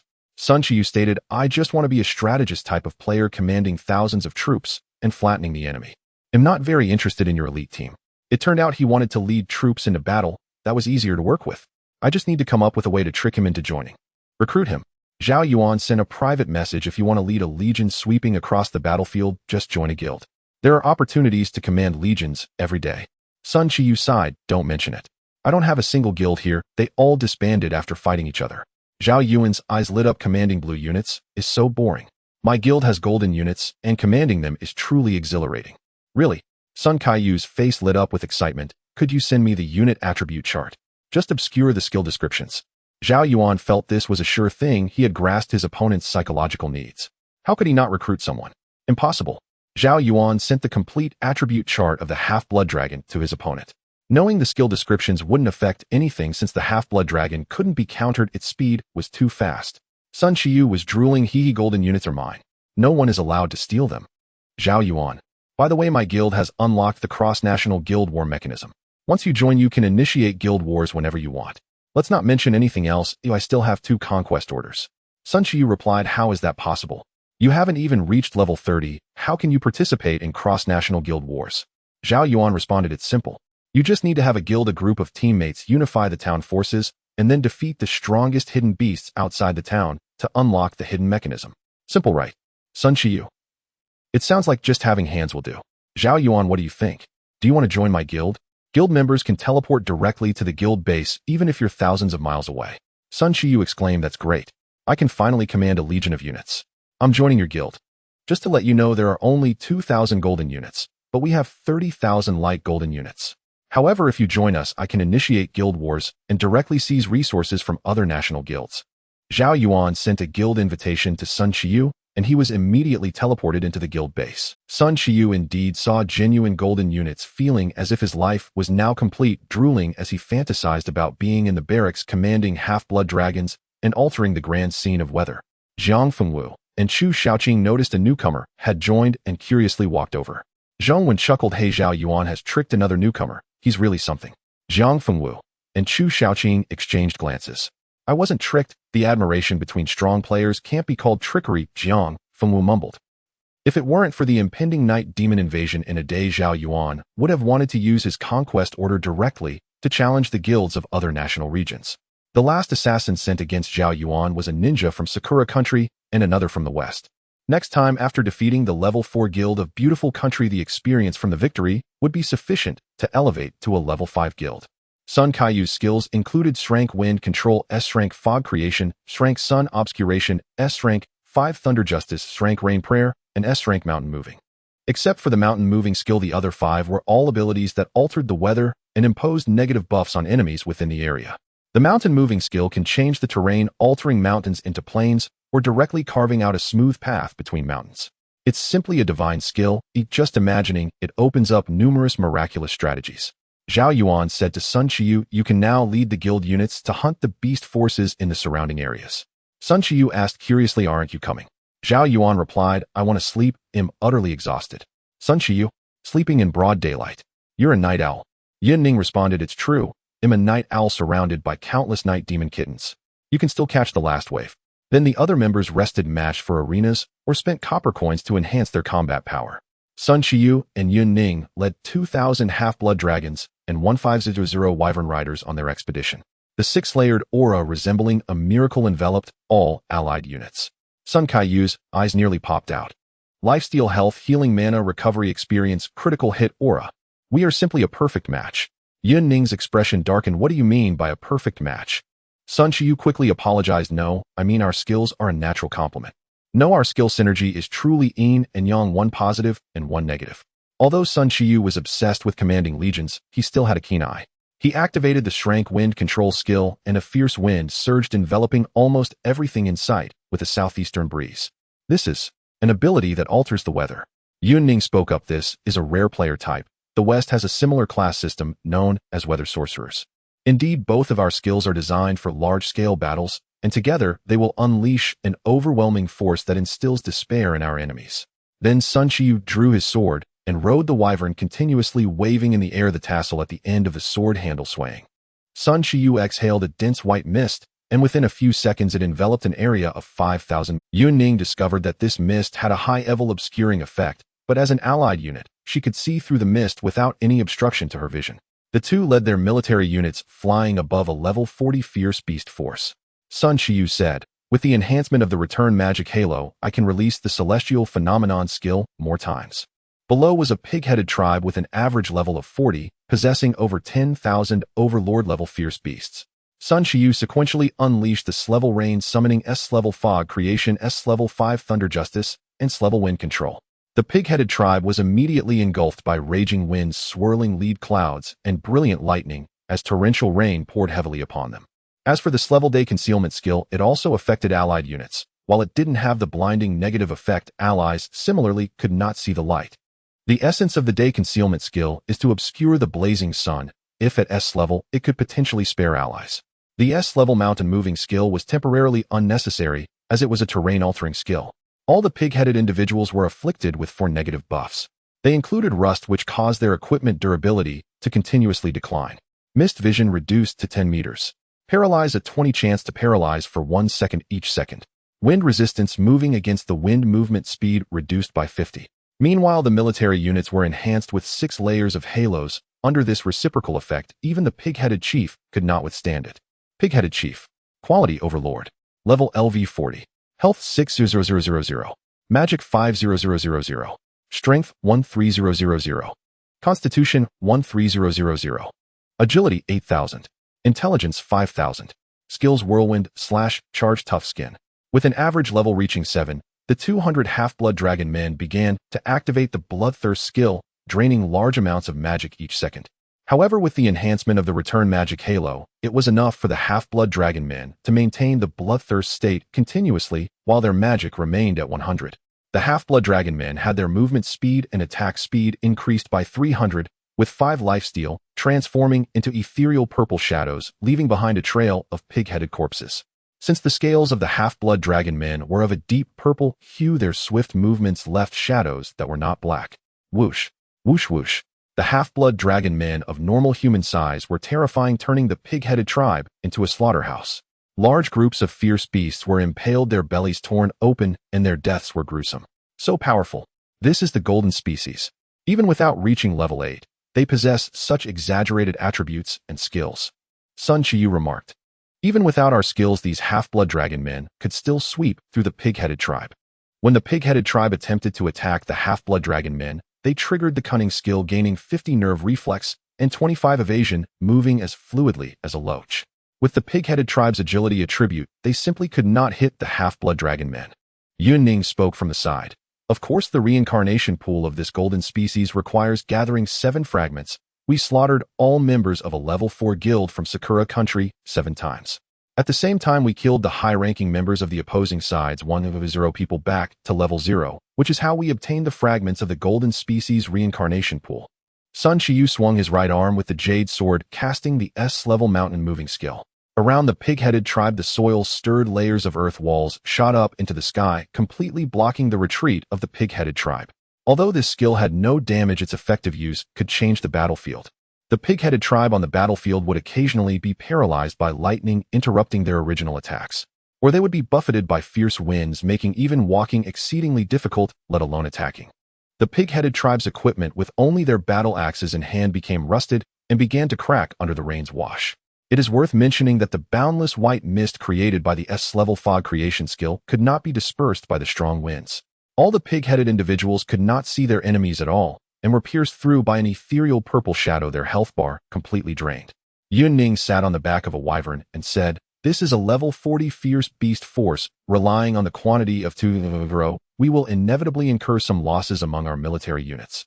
Since Zhao Yuan is not present, we cannot apply the oath shield. However, with your celestial phenomenon skill, we have also achieved a state of 0 losses. Now we just need to wait for time to pass, and this fierce beast force will be eliminated by us." Sun Qiu opened the hand-drawn map, given by Zhao Yuan, Red Dragon Cave. Level 50. It's nearby. We should take a detour. But with the fog creation and day concealment skills, even if we encounter the level 50 red dragon, we can still escape safely. Killing fierce beasts is so boring, but it's just like the difference between PvE and PvP. When the guild war starts again, I want my enemies to tremble at the sound of my name. Yunning rolled her eyes and said, these pig-headed individuals are intelligent. Is there no sense of accomplishment in killing such intelligent fierce beasts? You just have a pretty face, but your mind has a bit of a cat's affliction. With the speed boost from this level wind control skill throughout the day, they actually destroyed 5 level 40 fierce beast forces with 0 losses. Sun Qiu truly indulged himself. His heart was as clear as a mirror. As long as he followed Zhao Yuan, his achievements would definitely not be low. Moreover, his teammates were equally powerful, making Sun Qiu feel incredibly lucky to join such a guild. Otherwise, no matter how impressive his celestial phenomenon skill was, if he led blue species, he would still be useless. Both Sun Qiu and Yun Ning's experience points and skill levels had significantly increased. After returning to the guild base, Zhao Yuan saw the loot information. Guild information acquired: guild resources 1500, guild funds 200, guild experience points 500, average level of half-blood dragon men increased by 2 levels. Without Yun Ning's experience halo, the average level would only have increased by 0.6 levels because the upgrade requirements for the golden species were too high. Sun Qiu looked at the deep night and said, something doesn't feel right. Oh, is it that your dream has come true? Commanding the golden species makes you feel like you're dreaming. Jiang Fengwu joked from the side. Impossible, right? It's already been half a day. Sun Qiu said, why do I see a hint of blood? Sun Qiu said seriously, as a celestial phenomenon user, I have an instinctive perception of the changes in celestial phenomena. Celestial phenomena changes. Are you saying the rare blood moon is coming? Zhao Yuan spoke up. I'm not sure. Sun Qiu spread his hands and said, you're not sure and are acting like a fortune teller. Yun Ning rolled her eyes again. Zhao Yuan was not idle either. He spent some time in the arena using arena currency to purchase 200 free attribute points, allocating them all to Constitution. Now Zhao Yuan's attribute panel was. Name: Zhao Yuan. Level LV 28, 46,100. Health 990000. Magic 3,300. Strength 590. Constitution 1,300. Agility 195. Intelligence 195. Physical attack 3,420. Physical defense 1330000. Magic defense 1330000. Talent Eternal Blessing unique. Billions of times proficiency unique. Current proficiency acquisition multiple is 31. 0 times. Skills: Reflective Armor LV 97 SS level. Berserk LV 97 SS level. Copperhead Iron Back LV 70 SS level. Double Defense 10200 with a 2-second invulnerable effect. Taunting LV 97 SS level. Taunt range 4,000 meters. Taunt duration 30 seconds. Priority increased. Judgment Cloak LV 74 SS level. Passive effect 1,700 meter range. Burning Field.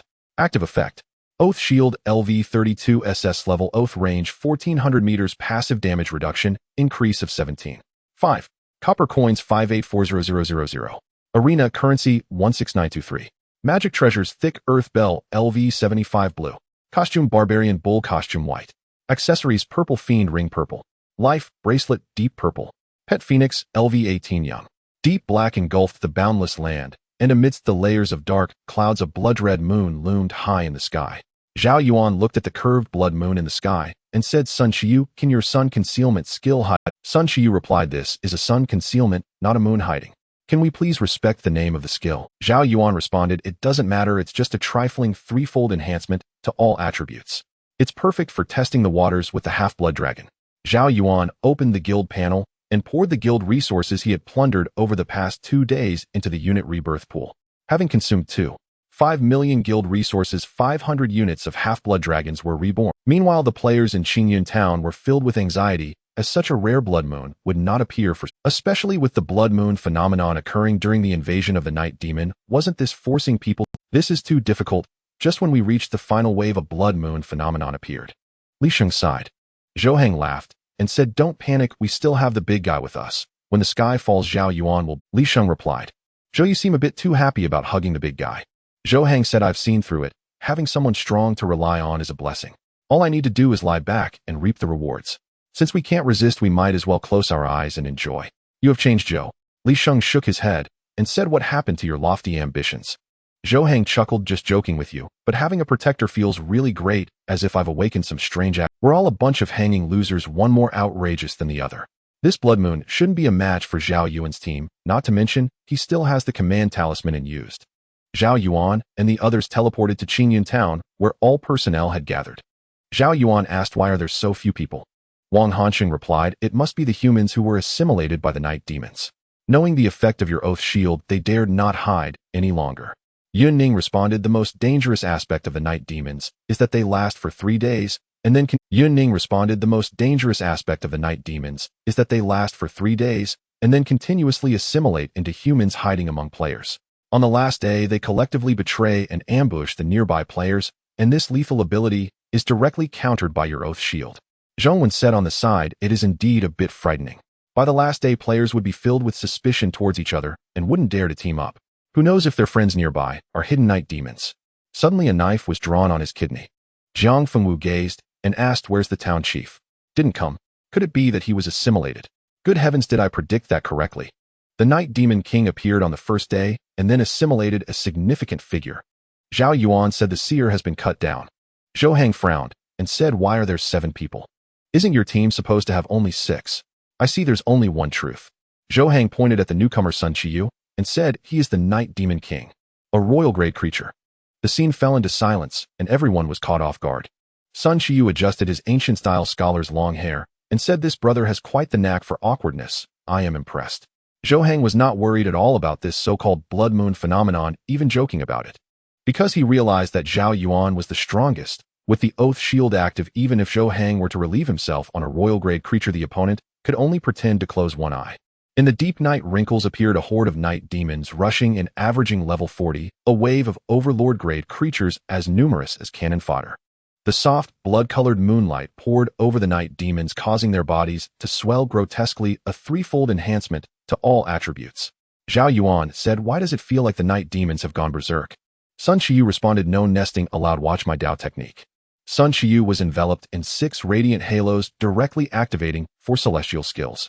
An ancient Taoist altar rose beneath his feet, adorned with documents, bronze bells, wooden plaques, jade, swords, yellow talismans, and candle flames. Countless night demons pounced towards the crowd, and under the red moon their leap was enhanced to the point where they could directly soar 80 meters. Zhao Yuan activated the oath shield, and a green shield icon appeared in the status bars of the 2500 players present. Battle information: oath shield activated. Damage suffered by allies within range will be borne by the caster. He then activated the punishment cloak, donning a robe of black flames, and the night demons within a 340 meter radius were engulfed in flowing black fire, their health plummeting. Nevertheless, with an overall attribute increase of 3 times, the night demons could only endure for over 40 seconds under the punishment cloak. Zhao Yuan then used the draw sword provocation skill of force taunt within a 400 meter range. Although the taunt duration remained 30 seconds, with each level increased the skill's priority would rise. This meant that any control-breaking skills with lower priority would lose their effect in the face of the draw sword provocation. In just a few seconds, the 2500 players suffered attacks, all damage feedback directed at Zhao Yuan. Battle information: oath target suffered attack, all damage borne, health reduced by 3 points, triggering SS level reflective armor, dealing 2 points of true damage. 3. 15W lifesteal. Zhao Yuan's SS level reflective armor triggered thousands of times in an instant, piercing through each night demon, causing their health to drop rapidly. Zhao Yuan stated, currently the attack attributes of the night demons can barely break through my defenses, with the maximum damage they can inflict being 15 points on me. Zhao Yuan stated, currently the attack attributes of the night demons can barely break through my defenses, with the maximum damage they can inflict being 15 points on me. So when I simultaneously suffer 100 instances of 15 points of damage, I will be instantly. Thus, during the final wave of night demon invasion, I can protect everyone. The first wave only dealt negligible damage, transferring over 300 instances of 0 damage to Zhao Yuan. Thus, during the final wave of night demon invasion, I can protect everyone. The first wave only dealt negligible damage, transferring over 300 instances of 0 damage to Zhao Yuan without batting an eye. Almost every second, hundreds of night demons fell under Zhao Yuan's true damage from reflective armor and the burning field. His experience points, skill proficiency, and battlefield points continuously increased. Zhao Yuan occasionally activated the indestructible body, which could now last for 2 seconds, during which he suffered 0 damage.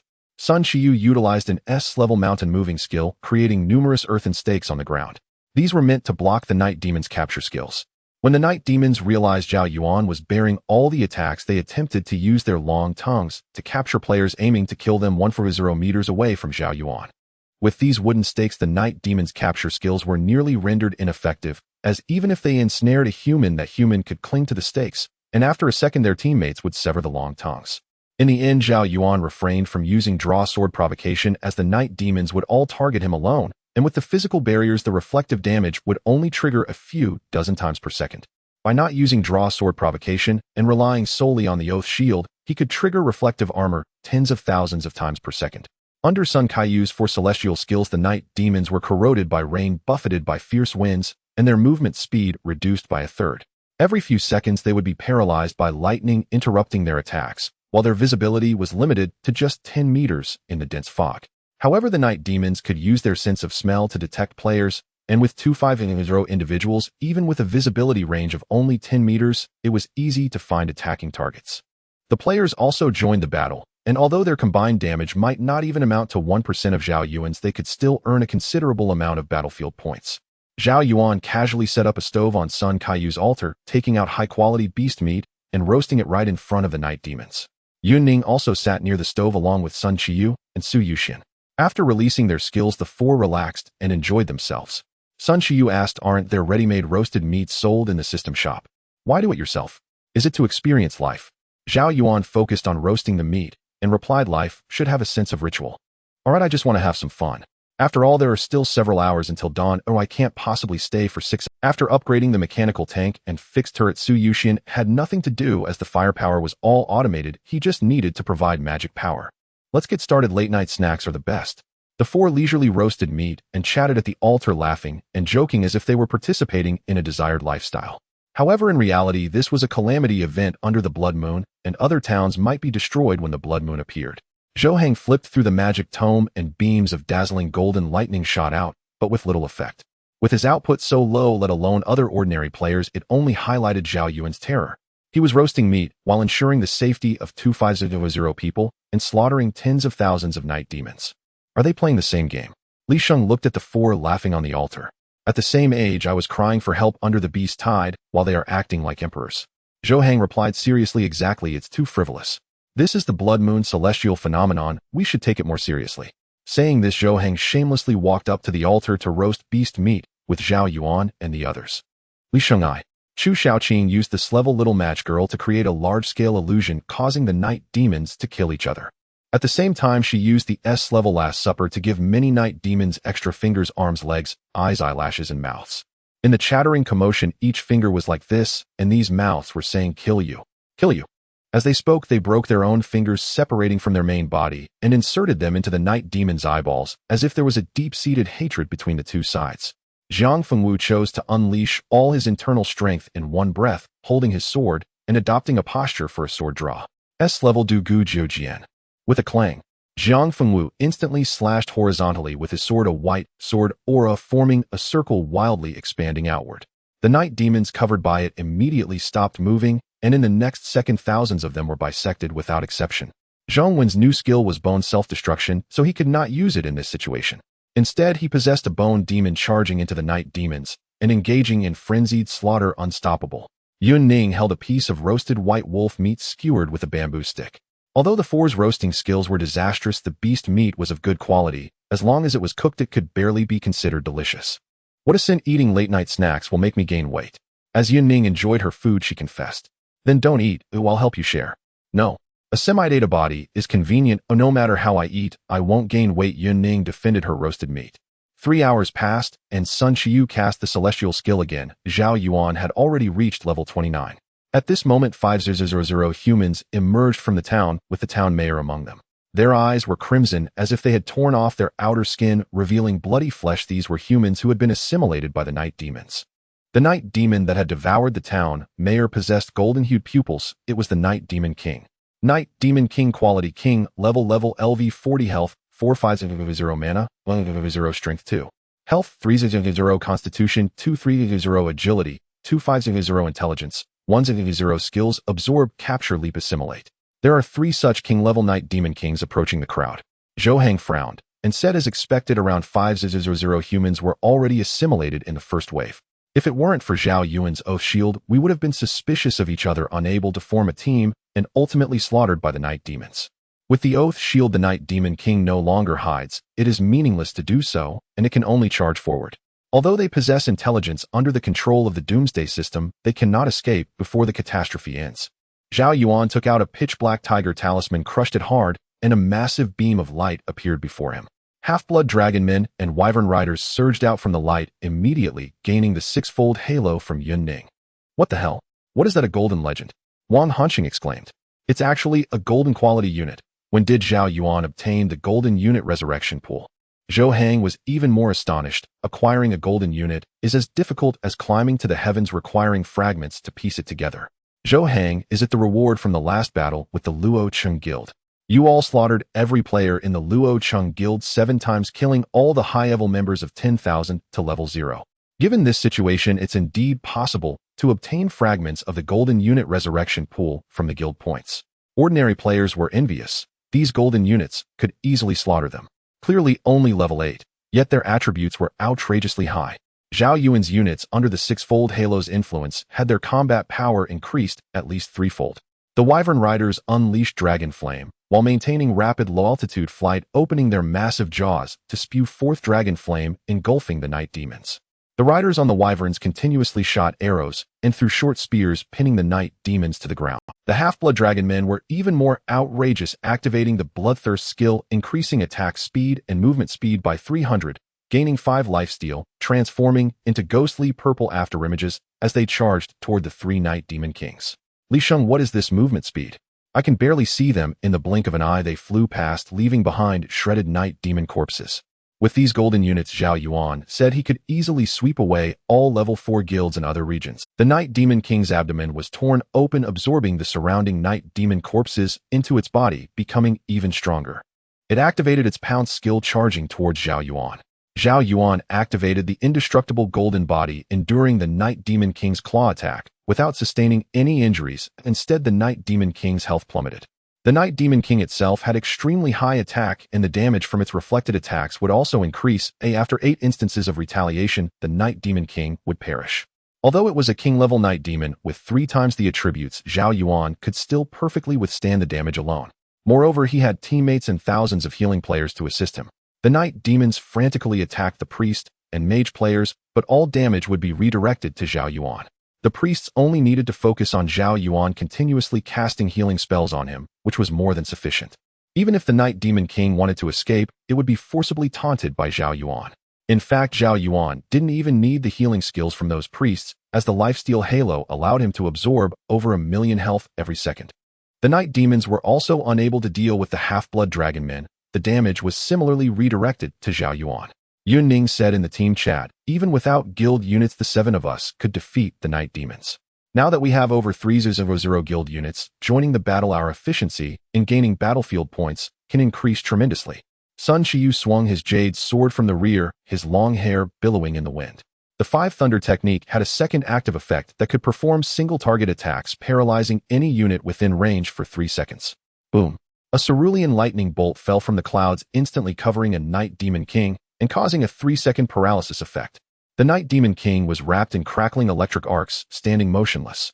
Chu Shaoqing and Zhang Fengwu teamed up to confront one night demon king, but the former's victory was assured due to the oath shield's damage transfer. Zhang Fengwu unleashed the S-level universe shift, smashing the night demon king's flesh into mush. Even so, the night demon did not perish. Chu Shaoqing used the S-level saint, erecting a massive dark cross behind the night demon king, binding it upside down to the cross.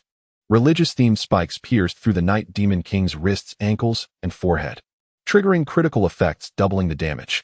The night demon king let out a piercing scream, ultimately being thoroughly killed. Ordinary players couldn't believe that a king-level creature could display such a painful expression, as king-level creatures would only exhibit a killing instinct, even in death. It seems this S-level saint skill has other hidden effects, seemingly inflicting the target with extreme pain as a form of atonement. Zhao Yuan mused. Zhong Wen and Su Yuxian also teamed up to kill the second night demon king. The third was slain by the half-blood dragon man. The half-blood dragon man with 250 units dealt damage that was almost unimaginable. The corpse of this night demon king was unrecognizable.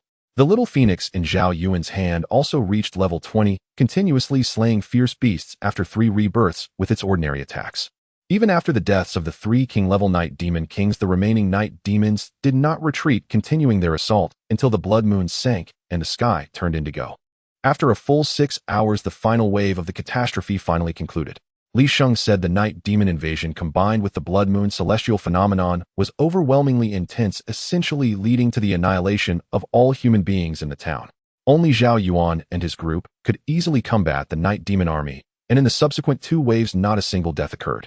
The current battlefield points leaderboard was as follows: first, Zhao Yuan 4,200 points, second, Yun Ning 3,600 points, third, Chu Shaoqing 3,300 points, fourth, Su Yuxian 3,000 points. Chu Shaoqing was third due to her skills covering over 10,000 units. For example, the S-level Last Supper could betray at least 500 targets with the organs of her own body. The S-level Hades Invisibility hack could cast high-level invisibility on 1000 allies. Strong Sun Qiu only participated in the final wave, and his points just barely exceeded 100. To Zhao Yuan's surprise, after defeating 3 Night Demon Kings, he still hadn't reached level 30, as it was a threshold requiring an immense amount of experience. At level 30, he would be able to teleport to larger state capitals for the 3rd transition. Although Zhou Hang and his companions had long reached level 30, they remained in Qingyun town aiming for a brighter future. Battle information triggered the talent billion-fold proficiency. Current multiplier is 34 times. Total experience gained 780 points. 160 skill proficiency gained 5600 points, 34 times. S-level reflective armor Taunt Berserker and Judgment Cloak have reached level 100 with skills at maximum level.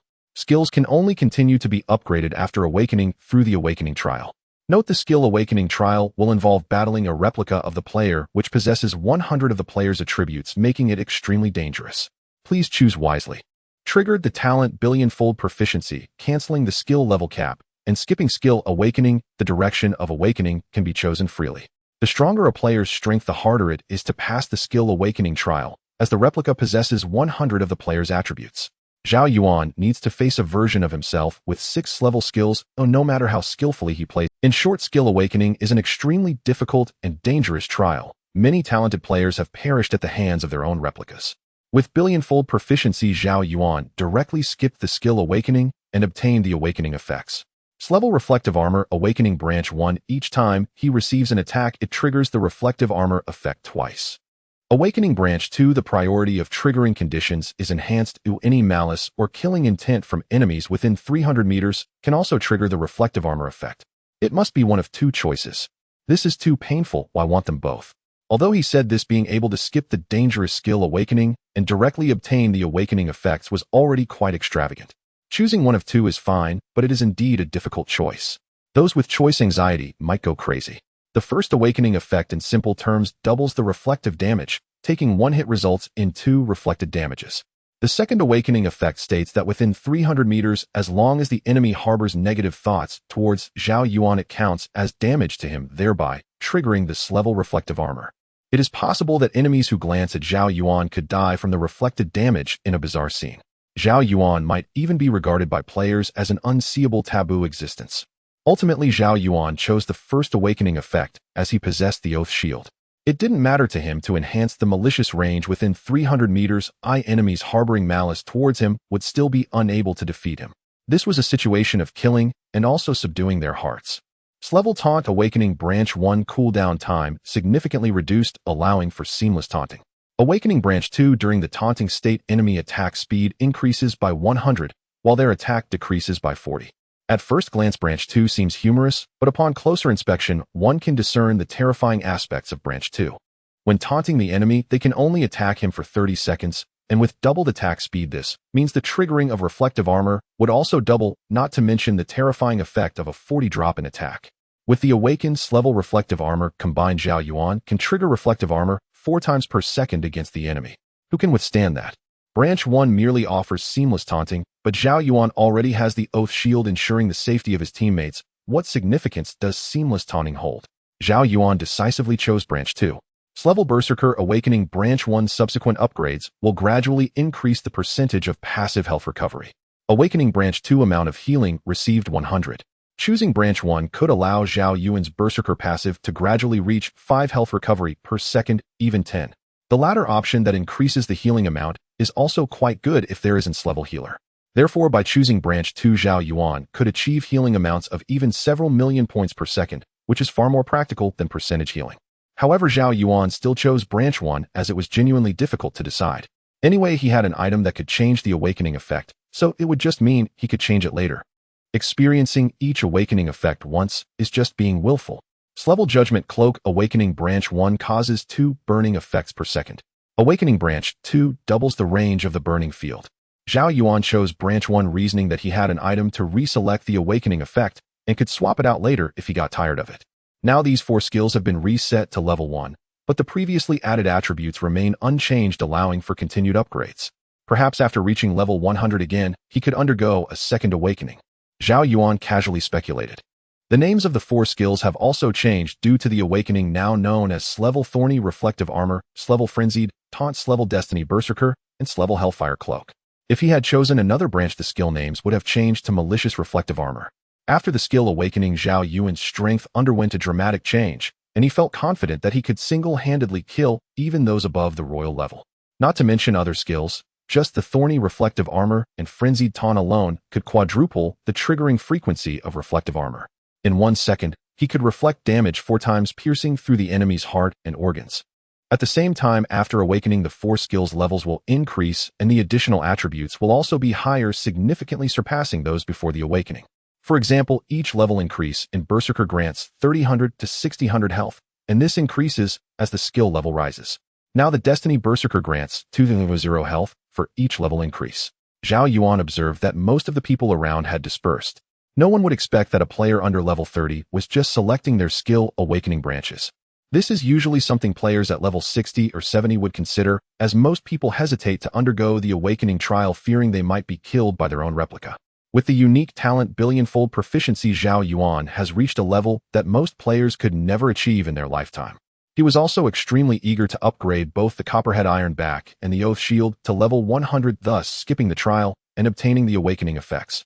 Zhao Yuan had previously worried that with so many players in the Xia Kingdom and so many humans globally, there would inevitably be several destined children with level abilities. They would become his formidable foes, but with Billionfold Proficiency, Zhao Yuan also possesses a unique advantage when facing level-capable beings, which is incredibly exhilarating. Zhao Yuan was filled with excitement, as the rewards from battlefield points were exceptionally generous. After all, it was a rare night demon invasion coupled with the Blood Moon phenomenon, and if the rewards weren't substantial, it would truly be unreasonable. It was only Zhao Yuan's team that could handle it with ease. Had it been any other level-capable being, there would have been a significant chance of failure. The Night Demon's assimilation skill is exceedingly treacherous. Players dare not form teams, for one misstep could result in a 10-person team, where only one is human and the rest are night demons, which is simply a blow to one's mindset. The Copperhead Iron Back and the Shield of Vows have both leveled up by 9 levels, and Zhao Yuan began to check the rewards from the battlefield point exchange. The player has received 300 million copper coins, 300 free attribute points, a guild secret realm, key, a set of level 29 purple equipment, 8 pieces, 10 large proficiency potions, 300 level 2 gems, 500 level 2 enhancement stones, 3 million guild supplies, 3 million guild funds, and purple wings. Is this level 29 purple 8-piece set tailored to my level? Zhao Yuan donned the purple equipment, and his attributes surged once more. The difference between blue equipment and purple equipment is vast. Zhao Yuan now felt increasingly terrifying, as if he could go to the Red Dragon Cave and slaughter the Pure Blood Dragon clan. The large proficiency potion can increase the proficiency of a designated skill by 5000, and it can also grant the talent of billions of times proficiency. Zhao Yuan planned to reserve these 10 large proficiency potions for skills at level 30, which would be within the next few days. Holding 500 level 2 enhancement stones, Zhao Yuan opened the forging panel and fully enhanced his entire set of purple equipment. 2 billion copper coins, 100 level 1 enhancement stones, and 463 units of level 2 enhancement stones have been consumed, enhancing the 8 pieces of purple equipment to 8. As the enhancement level increases, the required number of enhancement stones gradually rises. To reach enhancement 7, only 7 level 2 enhancement stones were needed, but for 8, 10 were required. Each enhancement 1 increases the equipment's attributes by 5. For white equipment, this is quite insignificant, but for purple equipment 5 is immensely valuable. After reaching enhancement 8A, the attributes of Zhao Yuan's purple equipment increased by 40. His current weapon is a two-handed tower shield with enhanced attributes as follows: Spike Tower Shield 8, quality purple, where requirement LV29, attributes when blocking attacks with the shield damage judgment increases by 1,200 points for both defenses with a 30 reduction in impact. This purple Spike Tower Shield is even taller than Zhao Yuan himself. It can completely conceal his form when placed on the ground with no dead angles in the front unless the enemy's attack can curve, otherwise it will trigger the shield's additional defense value. This luck value seems to also enhance the success rate of enhancements, but with enhancement 8, the success rate is already quite high. Zhao Yuan murmured as he looked at the 300 level 2 gems in his backpack, which include movement, speed, mana, health, defense, attack, health recovery, and critical strike gems. Purple equipment can accommodate 3 gem sockets, but it costs copper coins to open them, and the cost increases the further you go. Moreover, a single piece of equipment can only accommodate different types of gems. For example, Zhao Yuan's two-handed tower shield cannot have 3 critical strike gems at the same time. It can only have 1 health gem, 1 defense gem, and 1 critical strike gem. Level 2 critical strike gem 0. 1 critical strike rate. Level 2 life gem, 3000 health. Level 2 movement speed gem, 12 movement speed. After Zhao Yuan opened 3 gem sockets on the entire set of purple equipment, his copper coins dwindled again. Well, it took a lot of effort to save 300 million copper coins, and before I could even warm them in my pocket, my wallet is empty again. Indeed, it costs money, but the enhanced battle power is tangible, and the enhancement level of the equipment can be transferred to new equipment, just like magical treasures. However, enhancing light gold equipment requires more funds and enhancement stones, so it is likely that it will only reach enhancement 5 when inherited. Zhao Yuan chose to embed gems that are critical strike, movement, speed, and resistance gems, as he has already lost interest in the attributes of ordinary level 2 life gems. Moreover, by spending a small amount of copper coins, he can remove already embedded gems to install other types of gems, allowing for constant changes. After a series of operations, Zhao Yuan has equipped a set of level 29, enhancement 8 purple equipment, each piece embedded with 3 level 2 gems. In the end, the Doomsday game is just a game of attributes. As long as your attributes are high, you are formidable. Most ordinary players reach level 30, donning brand new level 30 equipment with health points only ranging from 500 to 800, and even if they want to stack attributes, they find no way to do so. The 3 million guild supplies and funds are certainly used to upgrade troops and defense towers, and Zhao Yuan also received a pair of purple wings. Wings of the Dove quality purple feather slots 3, attributes health 600 dual defense, 100 physical attack, 500 resistance, 200 movement speed 90, effect can glide briefly from a high altitude. The attributes granted by the wings are comprehensive, and they can be embedded with feathers, which is similar to embedding gems in equipment. The gliding effect is quite practical, even though Zhao Yuan can already fall freely from a height of 1,000 meters without losing any health. But being able to experience the illusion of flying is also quite special.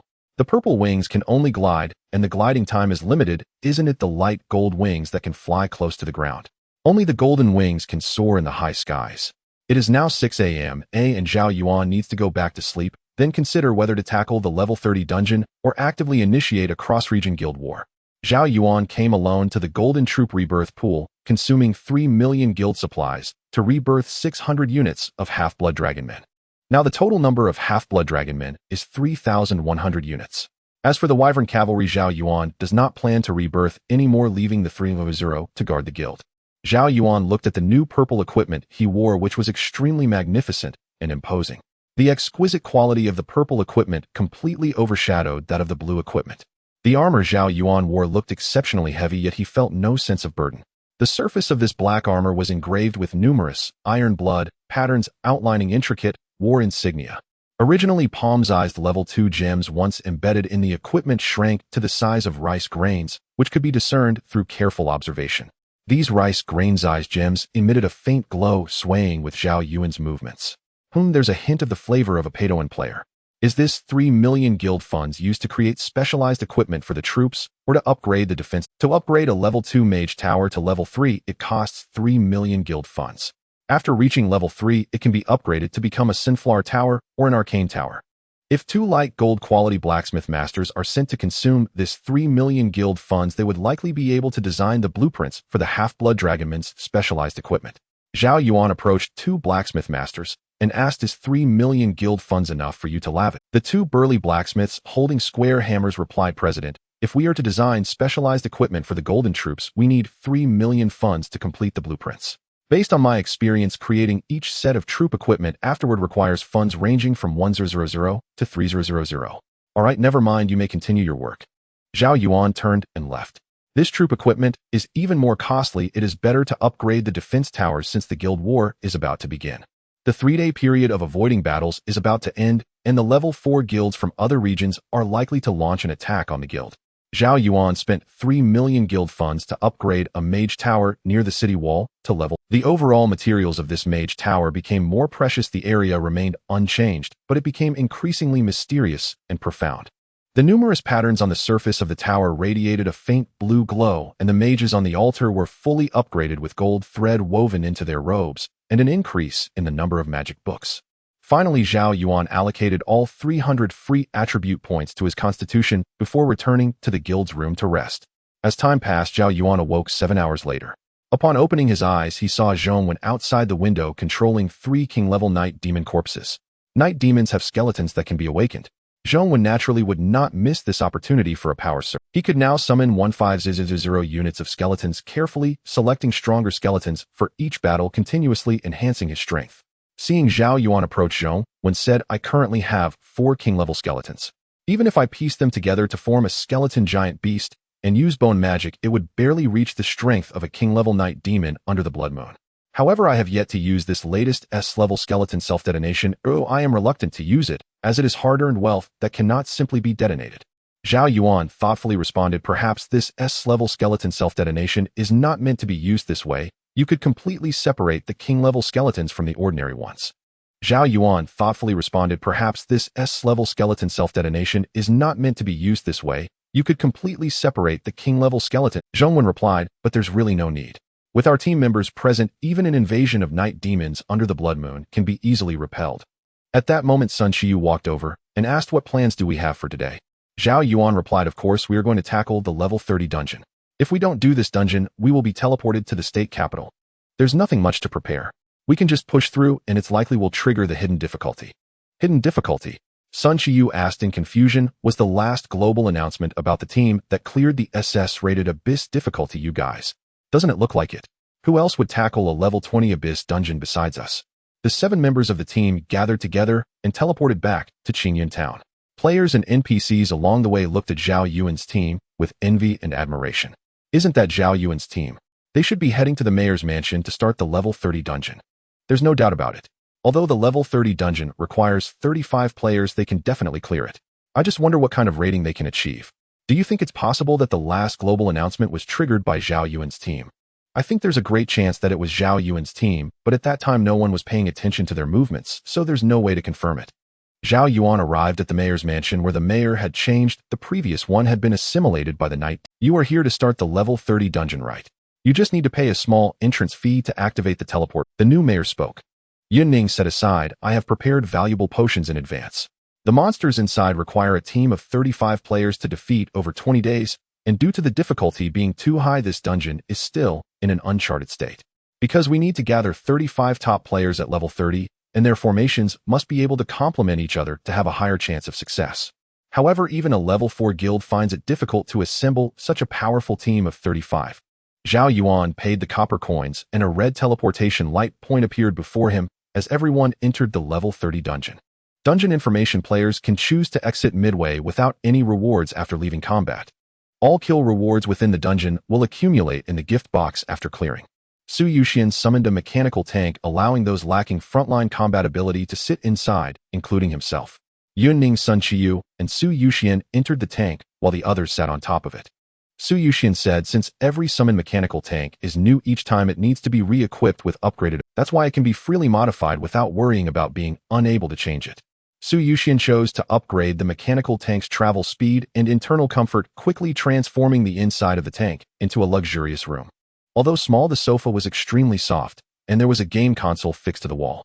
Su Yuxian then purchased a small refrigerator from the system store, buying a variety of drinks, snacks, and this was Sun Kaiyu's first time riding a mechanical tank from the outside. It looked like a mix of sci-fi and rugged style, but the inside could be made so comfortable.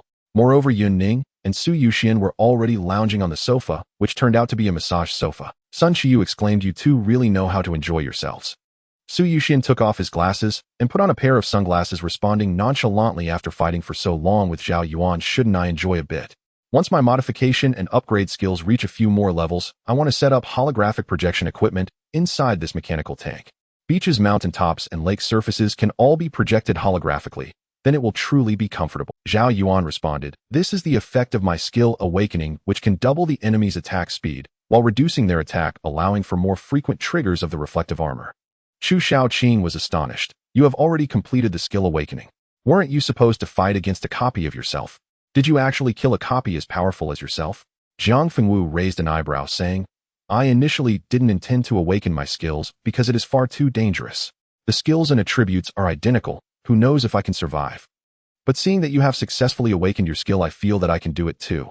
Yun Ning said in confusion. Your skill level has increased too quickly. On my highest aura skill is only at level 80 now. A large number of lizardmen used the brutality skill on Zhao Yuan, violently swinging their tails at him, dealing 0 damage.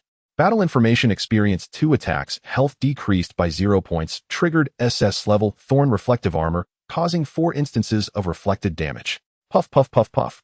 4 hideous wounds suddenly appeared on the lizardmen, their health nearly depleted, but the lizardmen had the skill of rapid regeneration. The wounds quickly healed as Zhao Yuan activated the Hellfire Cloak. A cloak formed from condensed rose-colored flames that instantly incinerated a large number of lizardmen with low health, while also inflicting heavy injury effects, rendering their rapid regeneration skill useless. Zhong Wen saw that Zhao Yuan's punitive cloak had changed and thought to himself, has Zhao Yuan already completed the awakening trials for 2 skills? Isn't it said that it's a life-or-death situation? It's hard to believe he passed 1 awakening trial and shouldn't choose to awaken skills again in the short term. Where did Zhao Yuan find the time for awakening trials? Was it while we were resting? This guy is pulling ahead of us. I will also try to awaken my skills in the future. Previously, the punitive cloak could only burn fierce beasts in the area once per second, but now it can burn them twice per second. The health of the fierce beasts in the area plummeted like a flowing river, coupled with Zhao Yuan updating his equipment awakening skills and enhancing his inlays. His defense and health attributes were now terrifyingly high, and the burning damage from the Hellfire Cloak also increased. A large number of lizardmen were engulfed in rose-colored flames, and after their health was depleted, they fled with severed tails. Under normal circumstances, when the lizardman's health is emptied, they would activate the tail-severing skill to escape, and then quickly recover to full health with rapid regeneration, re-entering the battlefield. However, Zhao Yuan's Hellfire Cloak inflicted heavy injury effects, so even if the lizardmen severed their tails to escape, they could not recover health through the skill, and they couldn't even escape the burning field. Thousands of lizardmen were burned alive every second. Zhong Wen detached the bones from 4 king-level creatures, controlling an army of tens of thousands of bones that charged into the lizardmen, each initiating self-detonation, turning into splattering bone fragments and causing massive damage to the lizardmen. Then Zhong Wen used the S-level Summon Bone skill to awaken the corpses of the dead lizardmen, replenishing his stock. Global announcement: the 6,325th National War has begun. Top guilds from various countries will be forced to engage in large-scale guild wars. The higher the ranking of the country, the more national luck it can obtain.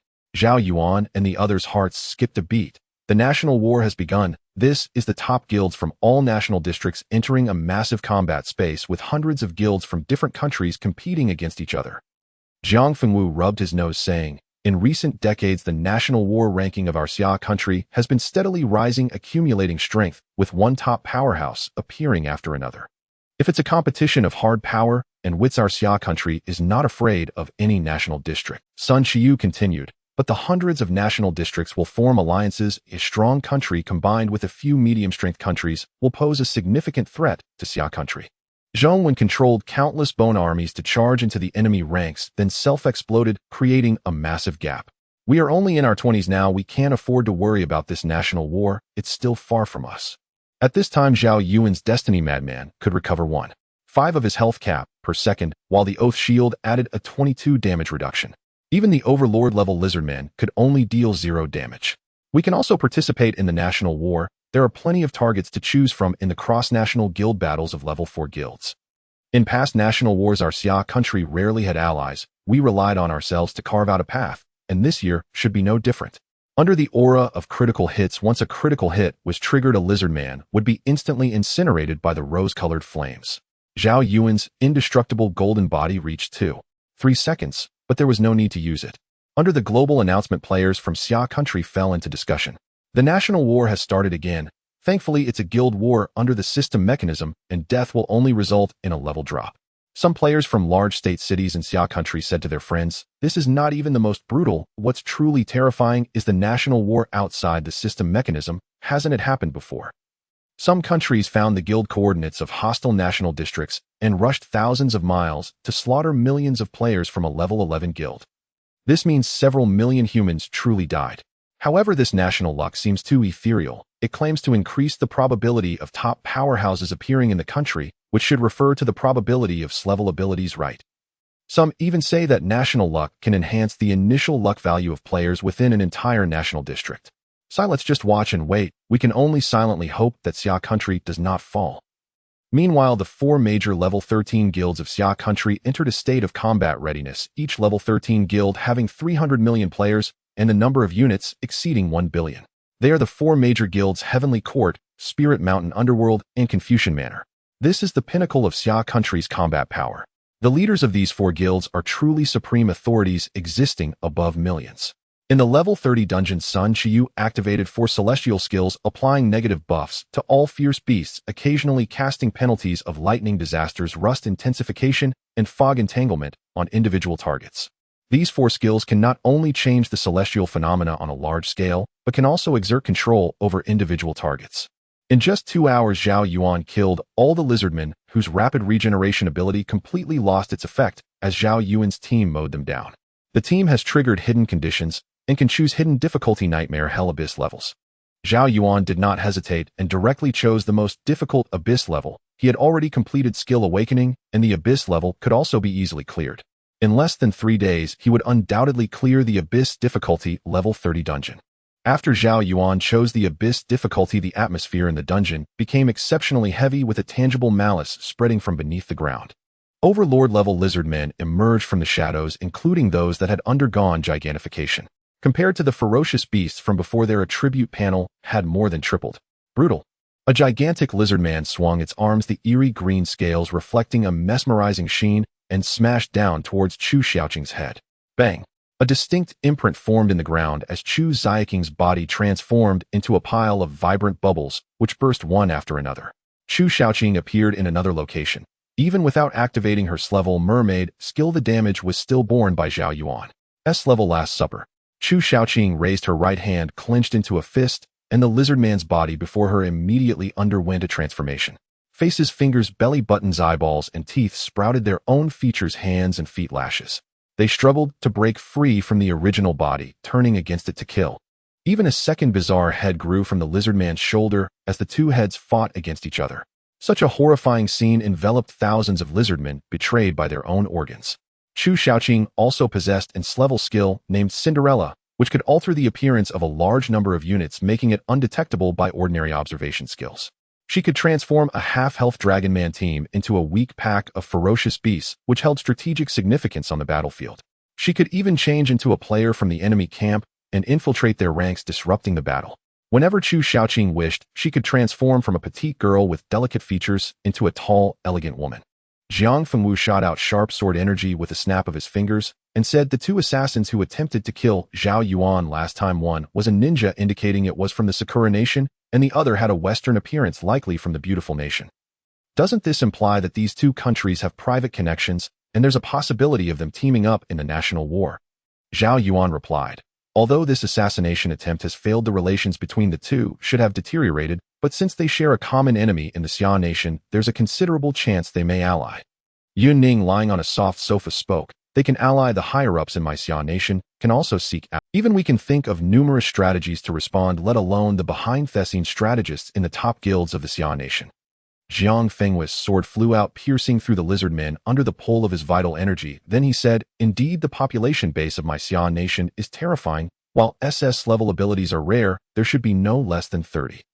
Moreover, SS-level abilities will accumulate over time.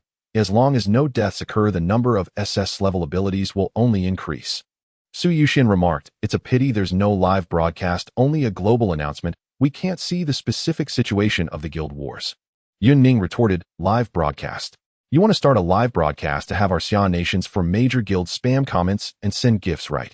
Sun Qiyu secured her long hair with a hairpin and casually pointed. A bolt of azure thunder struck down in an instant, paralyzing a gigantic overlord beast for a full 3 seconds.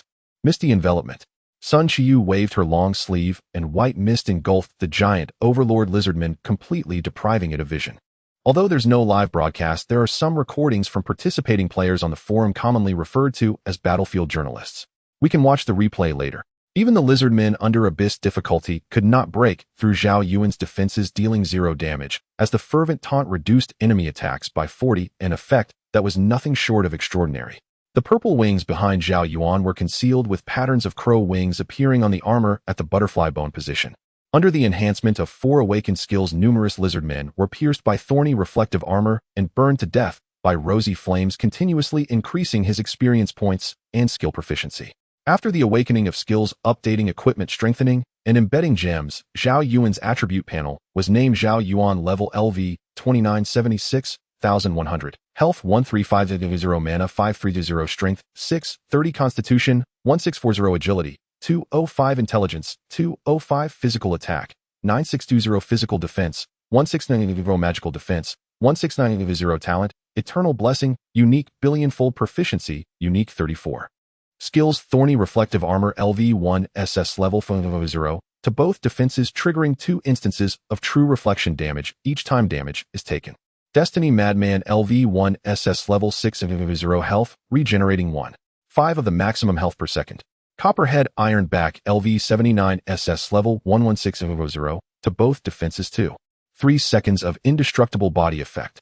Frenzied Taunt LV1 SS level taunt range of 4500 meters, taunt duration of 30 seconds. Enemies in the frenzied taunt state have their attack speed increased by 100, attack power decreased by 40. Yama Fire Cloak LV1 SS level passive effect 190 meters, range of burning domain, triggering burning effect twice per second. Active effect. Oath Shield LV41 SS level oath range of 190 meters, passive damage reduction increased by 22. Backpack. Copper coins 508400, competitive coins 16953 pieces, treasure thick earth bell LV75, blue fashion blockade, fashion blue accessories, purple fiend ring, purple life bracelet, deep purple pets, phoenix juvenile. Zhao Yuan summoned a level 20 juvenile phoenix, which had 3 skills and was merely the size of a palm-sized crimson bird. Zhao Yuan took out a low-level evolution stone for pets and said, "I actually forgot to evolve the pet." After consuming the low-level evolution stone, the juvenile phoenix was enveloped by strange magical patterns with symbols representing immortality, flame, and sacredness appearing on the back of the phoenix's wings. As the holy brilliance dissipated, the phoenix's quality rose from golden to orange. Its size became comparable to a normal hawk with azure feathers at the edges of its wings, the main body fiery red interspersed with golden feathers. The pressure of the divine beast became increasingly evident. Merely standing on Zhao Yuan's shoulder felt like bearing a blazing sun. Phoenix quality orange level LV20, health 180, mana 580, strength 650, constitution 780, agility 650, intelligence 780, skills immortal nirvana phoenix blood eternal sun. Sun Kaiyu's narrow eyes widened in shock. Above gold is orange.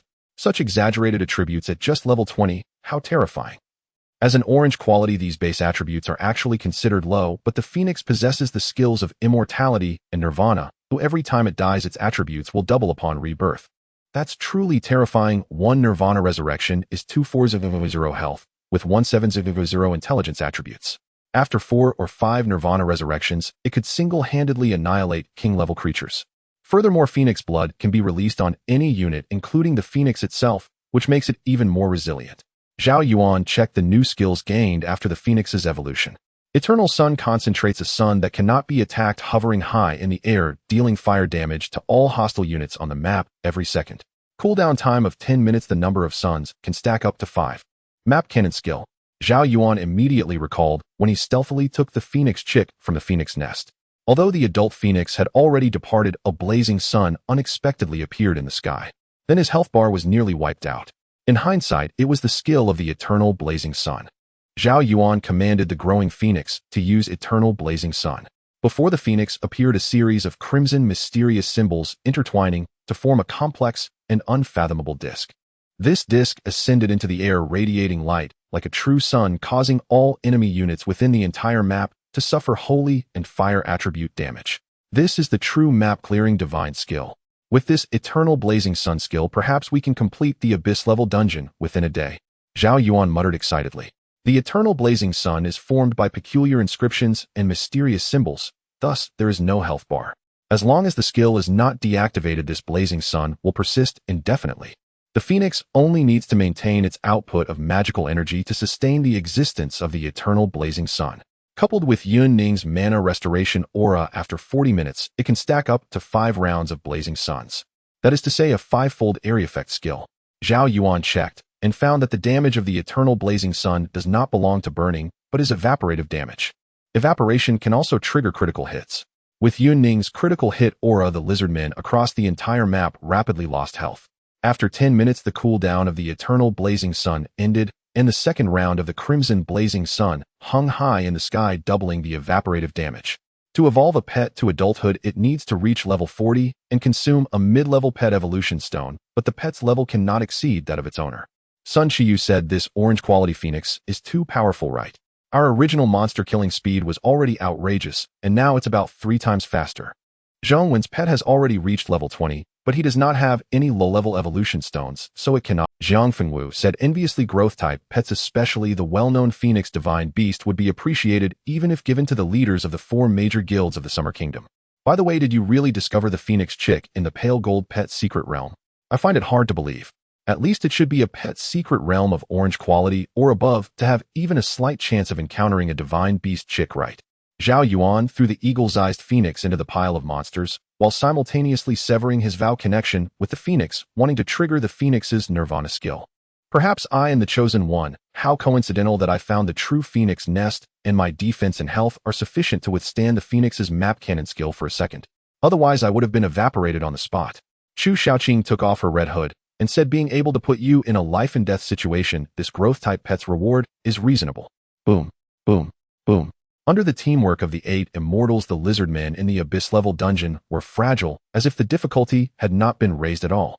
Zhao Yuan and his 6 companions, along with a growing phoenix, were crazily mowing down the monsters in this. An hour later, 5 rounds of mysterious crimson blazing suns hung in the sky, and all the overlord-level lizardmen were completely evaporated, including a king-level lizardman who stood no chance in front of the crowd.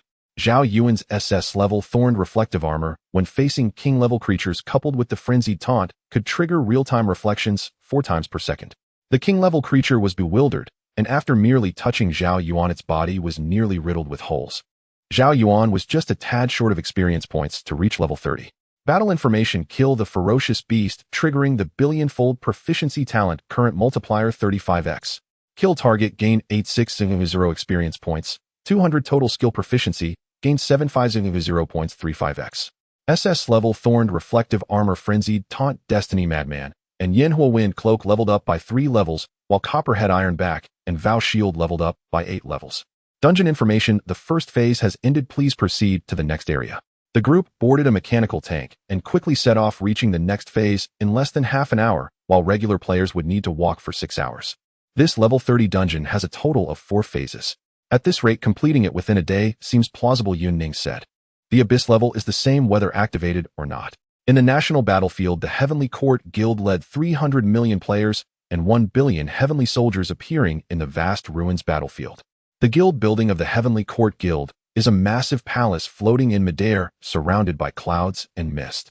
The defensive towers are binding pillars that can trap powerful enemies, calling down lightning, setting them on fire, and chopping them down. The leaders of the 4 major guilds conversed in the group chat. Heavenly Court leader: the only countries that can oppose us are the White Bear Kingdom, Beautiful Country, and the Rubarth Kingdom. Among them, the relationship between the White Bear Kingdom and us has been stable over the years, so we can consider an alliance.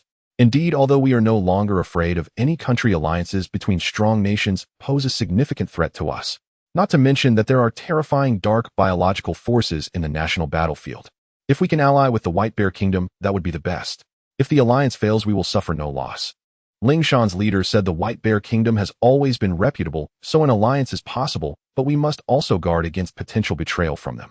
Rouge Wang's leader said forming alliances and defeating nations with 197 national regions, the tactical games among them, can allow an ant to kill an elephant. We can attempt to ally with the White Bear Kingdom and some neutral small countries. Even if it's a surface-level alliance, it can still have a significant effect. Of course, we should choose the enemy's enemy to ally with, as the probability of betrayal is lower. Even if they are the enemy's enemies, we must remain extremely vigilant. In the end, the only ones we can truly trust are our own people from the Summer Kingdom. Zhao Yuan and the others had already arrived at the second phase, which surprisingly was an underwater scene. Although players' attributes far exceeded those of ordinary people, and their bodies were half-digitized, they could only operate underwater for 6 minutes before needing to surface for air. Moreover, moving underwater was extremely difficult, as the water pressure hindered the player's speed. Fortunately, I have an unparalleled technique that allows me to use internal energy to replace oxygen underwater, so I can go long periods without breathing. Jiang Fengwu said. Su Yuxian shrugged and replied, I just need to use level modification to install an underwater template on the mechanical tank. I can still go underwater with minimal impact on my speed, since it has a track device. If this were an ordinary player team, they would probably be dumbfounded. They would still need to go underwater with severely reduced vision speed and attack. Yunning also analyzed, moreover, we are still in abyss difficulty. Just thinking about the underwater scene at this level is exceptionally terrifying. Zhao Yuan commanded the Phoenix to use the Eternal Blazing Sun skill, and a round of golden red blazing sun hung high in the air with dense damage numbers emerging underwater. The Eternal Sun can ignore underwater scenes, evaporating monsters at the bottom of the water. In front of Zhao Yuan and the others lies a vast body of water with only land behind them. Su Yuxian upgraded the mechanical tank with glass modifications, removing the previous comfort features and replacing them with an underwater template. It added waterproofing oxygen storage capabilities and tracks suitable for underwater movement. We have to sacrifice comfort. Get in. We need to kill the fierce beasts underwater and cross this entire body of water. The 7 of them boarded 2 underwater tanks. As the heavy mechanical tanks entered the water, they rapidly descended, touching the bottom approximately 200 meters down. The special tracks of the tank moved through the mud, moving much slower than usual, but still significantly faster than if the players swam by themselves. A large number of deep red lobsters appeared around them, elongated in shape and nearly 3 meters long. These lobsters waved their giant pincers and swam towards the group. The giant pincers struck the steel plates of the mechanical tank, producing a muffled sound. Zhao Yuan activated the Hellfire Windcoat, burning fiercely while jumping out of the tank to initiate a frenzied taunt, piercing the giant lobster with his thorned reflective armor. Under the abyss difficulty for level 35 players, the number of deep red lobsters was exaggerated, almost occupying 1/3 of the entire water area.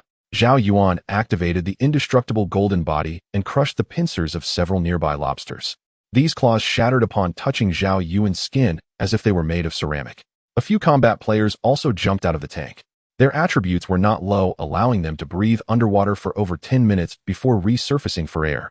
Su Yuxian even installed a narrow chamber in the mechanical tank to isolate water and oxygen, allowing players to enter and exit freely without flooding the tank when opening the door. Being in glass skill, these modifications were quite easy to implement. Under the stacking effects of Zhao Yuan's SS level Thorned Reflective Armor, Frenzied Taunt, and Hellfire Windcoat, a large amount of lobster health was depleted. Jiang Fengwu, Zhong Wen, and Chu Xiaoqing also joined in, unleashing their full power to annihilate the nearby lobsters. Giant Lobster Quality Dominator, level LV 35, Health 6/0, Mana 15/0, Strength 2/0, Constitution 2/0, Agility 2/0, Intelligence 2/0, Skills Pincer Strike Spin Sweep.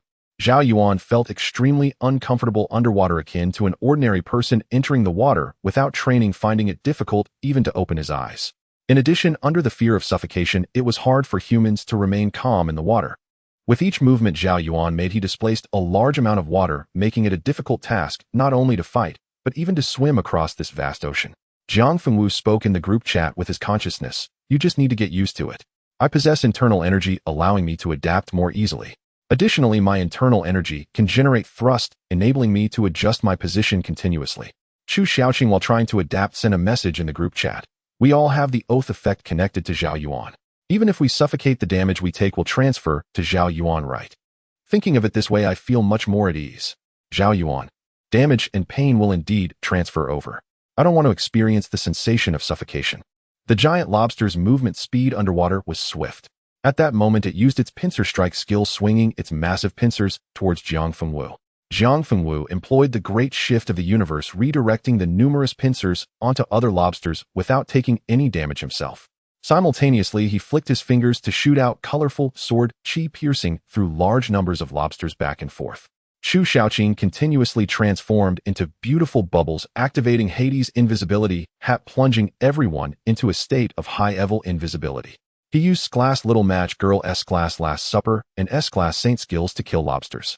Meanwhile, the second round of Eternal Sun hung above the water's surface, evaporating all lobsters across the entire map. Su Yuxian. I can also add waterproof modules to fixed turrets, maintaining high firing rates underwater. Some of Sun Kaiyu's skills were effective underwater, while others lost their effects. S-Class Wind Control could only stir the surface water, having no effect on the bottom. The same went for S-Class Rain Invocation. S-Class Mist Creation could summon War Fog underwater, but its effect was halved, granting enemies a 20-meter line of sight. Zhao Yuan had a sudden idea and threw the growing phoenix into the water, breaking the oath effect and putting the phoenix into a state of suffocation. Glug glug. The phoenix's health rapidly decreased, and the suffocation damage multiplied over time. Eventually, the phoenix entered its egg form. At this point, Zhao Yuan applied the oath effect to the phoenix egg, and 3 minutes later the phoenix was reborn through the flames with all attributes doubled. Sun Kaiyu's mouth twitched. This is possible too. A man-made rebirth. Poor phoenix has such a master. Zhao Yuan laughed. Raising a pet that doesn't serve a purpose would be meaningless. After entering the second phase, the phoenix exited the battle, resetting the count of its previous rebirths, now starting to accumulate rebirths once more. With its rebirth, the phoenix received a doubling of all attributes, which meant its intelligence attribute would also double, implying that the damage of Eternal Sun would also double. It was ridiculous. At this moment, the phoenix summoned a third round of blazing suns, with its output far exceeding that of Zhao Yuan and his 7 companions combined. No wonder the divine beast is so fearsome at its growth stage. If it enters the national battlefield in the future, can it burn Sakura Island 3 times and incinerate the beautiful country 9 times? As Jiang Fengwu spoke, he slashed out with his sword. The sword chi cleaved numerous lobsters in half, and their blood had already soaked the water. Zhao Yuan reaped the benefits, employing the same tactic again by throwing the phoenix into the water, placing it in a suffocation state, causing its health to plummet. After entering egg form, Zhao Yuan added the oath shield. After 3 minutes, the orange quality phoenix had rebirthed twice with all attributes 200. The evaporative damage of Eternal Sun also increased by 200, and it had now stacked to 4 rounds of blazing suns suspended in midair, evaporating all lobsters across the map.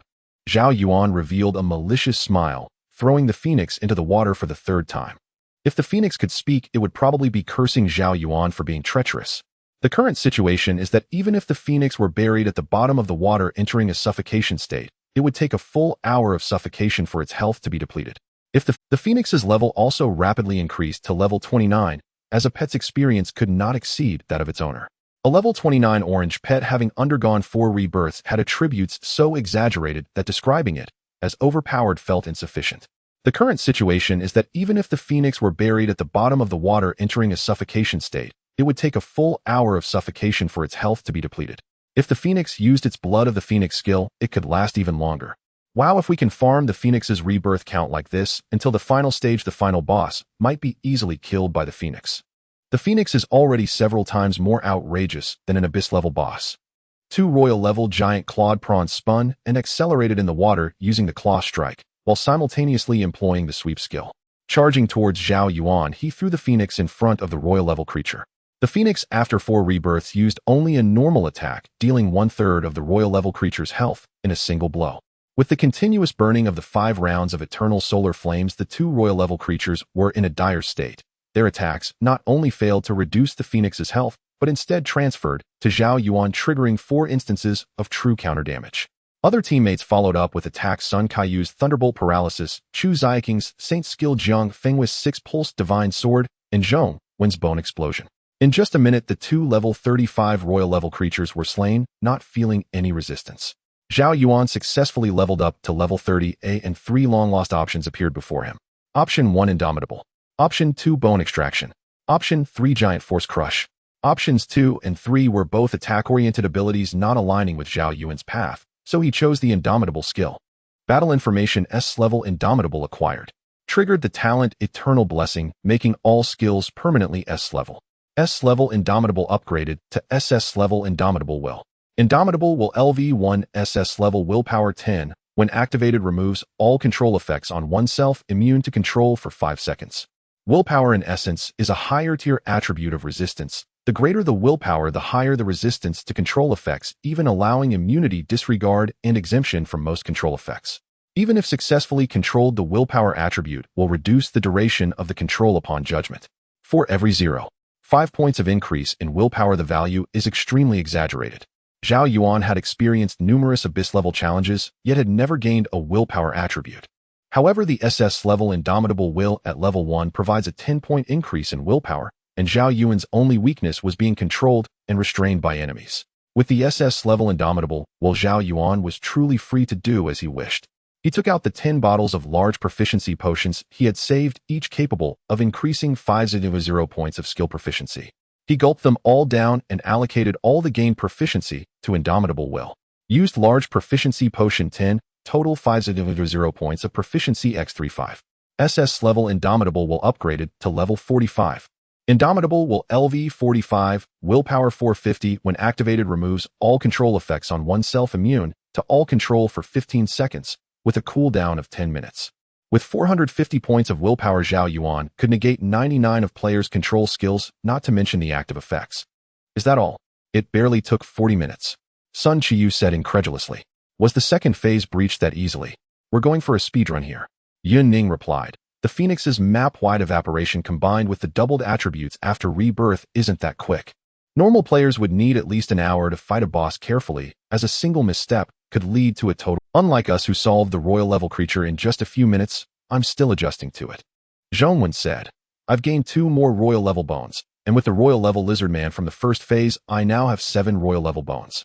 Although summoning these bones is only in S-level skill with powerful teammates, it becomes exceptionally outrageous comparable to S-level. If it were solely dependent on myself, there would be no way to kill royal level creatures, and thus I couldn't awaken the royal level corpses to enhance combat power. The team drove an underwater tank traversing this body of water. They completed the entire second phase in just 40 minutes. However, the time spent on the journey likely exceeded 40 minutes. In the national battlefield, the president of the 13th level guild from the beautiful nation sent a private message to the president of the cherry blossom country. Every national war is an opportunity for a complete reshuffle. As powerful as my beautiful nation may be, we can still be defeated and have all our guild resources and funds plundered. It would take hundreds of years to rebuild. The president of Cherry Blossom Country respectfully replied, the national war is also the best time to bring down enemies from their pedestals. As long as we win the guild war, we can instantly acquire the resources accumulated by them over hundreds of years. Sir, the development of the Xia country is becoming increasingly fierce with powerful individuals emerging one after another. In a few decades, Xia country will truly be unstoppable. We must be determined. There is still an opportunity to eliminate this formidable enemy. The president of Beautiful Nation said, of course, or else, why would we seek cooperation with you from Cherry Blossom Country? However, what I want is a guaranteed victory. With 197 national districts, the variables are too great, and everyone wants to watch others fight to the death before jumping in to reap the benefits. But there are no fools in the national battlefield, only the top tactical minds. The national battlefield is vast, even containing abyss creatures and intelligent NPC factions, with variables beyond belief. The time limit for the national war is 1 month. After a month, national fortunes will be distributed according to rankings. Some weaker countries may choose to hide and not participate in the national war. As long as they survive for a month, they can be safe for a year. However, this is clearly a poor strategy. Wanting to hide is futile, as there are too many powerful individuals with scouting skills. A month is enough for them to find everyone. Thus, weaker national districts generally band together for warmth, resisting strong nations. Guilds can even continue to develop during this month, as there are high-level ferocious beasts nearby or rare mines buried. Until the last moment, no one knows the final outcome. Zhao Yuan and his companions entered the third phase, which was still a body of water with seagrass reefs and swimming fish everywhere. Could it be that all the subsequent phases are underwater? Sun Qiyu said, my skills aren't very effective underwater. I can use the mountain moving skill to create a dirt bridge, but it's not very strong or meaningful. Zhao Yuan had already adapted to the feeling underwater and even found it enjoyable. After all, most of his skills were passive, and being hit on the ground or underwater was not much different. Su Yuxian lamented, once out of combat, the Phoenix's rebirth effect will disappear and it will need to be stacked again. Zhao Yuan laughed. Aren't we still underwater? Old method. Zhao Yuan once again tossed the Phoenix into the water, removing the effect of the Oath Shield, allowing the Phoenix to suffocate to death and enter its egg form. After 3 consecutive times, all attributes stacked by 3 times, activating the map-wide skill Eternal Solar Flames, and continued to roast. Hundreds of thousands of Yikshas swam out from all directions, their skin a sickly green hair, resembling seagrass fangs, bared and webbed feet similar to those of a duck. Yasha, Quality Overlord. Level LV 40. Health 700000. Magic 100000. Strength 30000. Constitution 30000. Agility 30000. Intelligence 28000. Skills Trident Whalebind. These grotesque Yasha move swiftly in the water-wielding tridents as they lunge towards Zhao Yuan. Zhao Yuan activated the indestructible golden body for 2-3 seconds, a layer of faint golden aura enveloping his skin, shattering all the tridents. Fervent Taunt. Thorned Reflective Armor. Yama Fire Cloak. Thick Earth Bell. With a short cooldown for the treasures, they can be activated freely, reducing damage by 8. Zhao Yuan still employed this simple set of skills, which proved extremely effective. The Yasha in a frenzied state doubled their attack speed, while their damage decreased by 40, continuously triggering Zhao Yuan's true damage reflective armor. With the burn from the Yama Fire Cloak, blood seeped continuously from the surfaces of the Yasha's bodies. Even a level 40 overlord creature could not withstand Zhao Yuan's damage for more than 10 seconds. Wail. Over 100,000 Yasha opened their vicious mouths, emitting visible sound waves that rippled through the air. Zhao Yuan's teammates fell into a state of chaos, and this control effect could stack in duration. Chu Shaoqing transformed into a bubble, evading this round of collective wails. Meanwhile, the tank teammates entered a chaos state where all actions would cause confusion, leaving them to silently await the end of the control duration. Zhang Fengwu had high resistance, being a master of inner strength, recovering in the blink of an eye. Zhao Yuan, however, showed no reaction. With 450 points of willpower, he ignored the Yasha's collective wails, feeling nothing at all, even finding their cries rather noisy.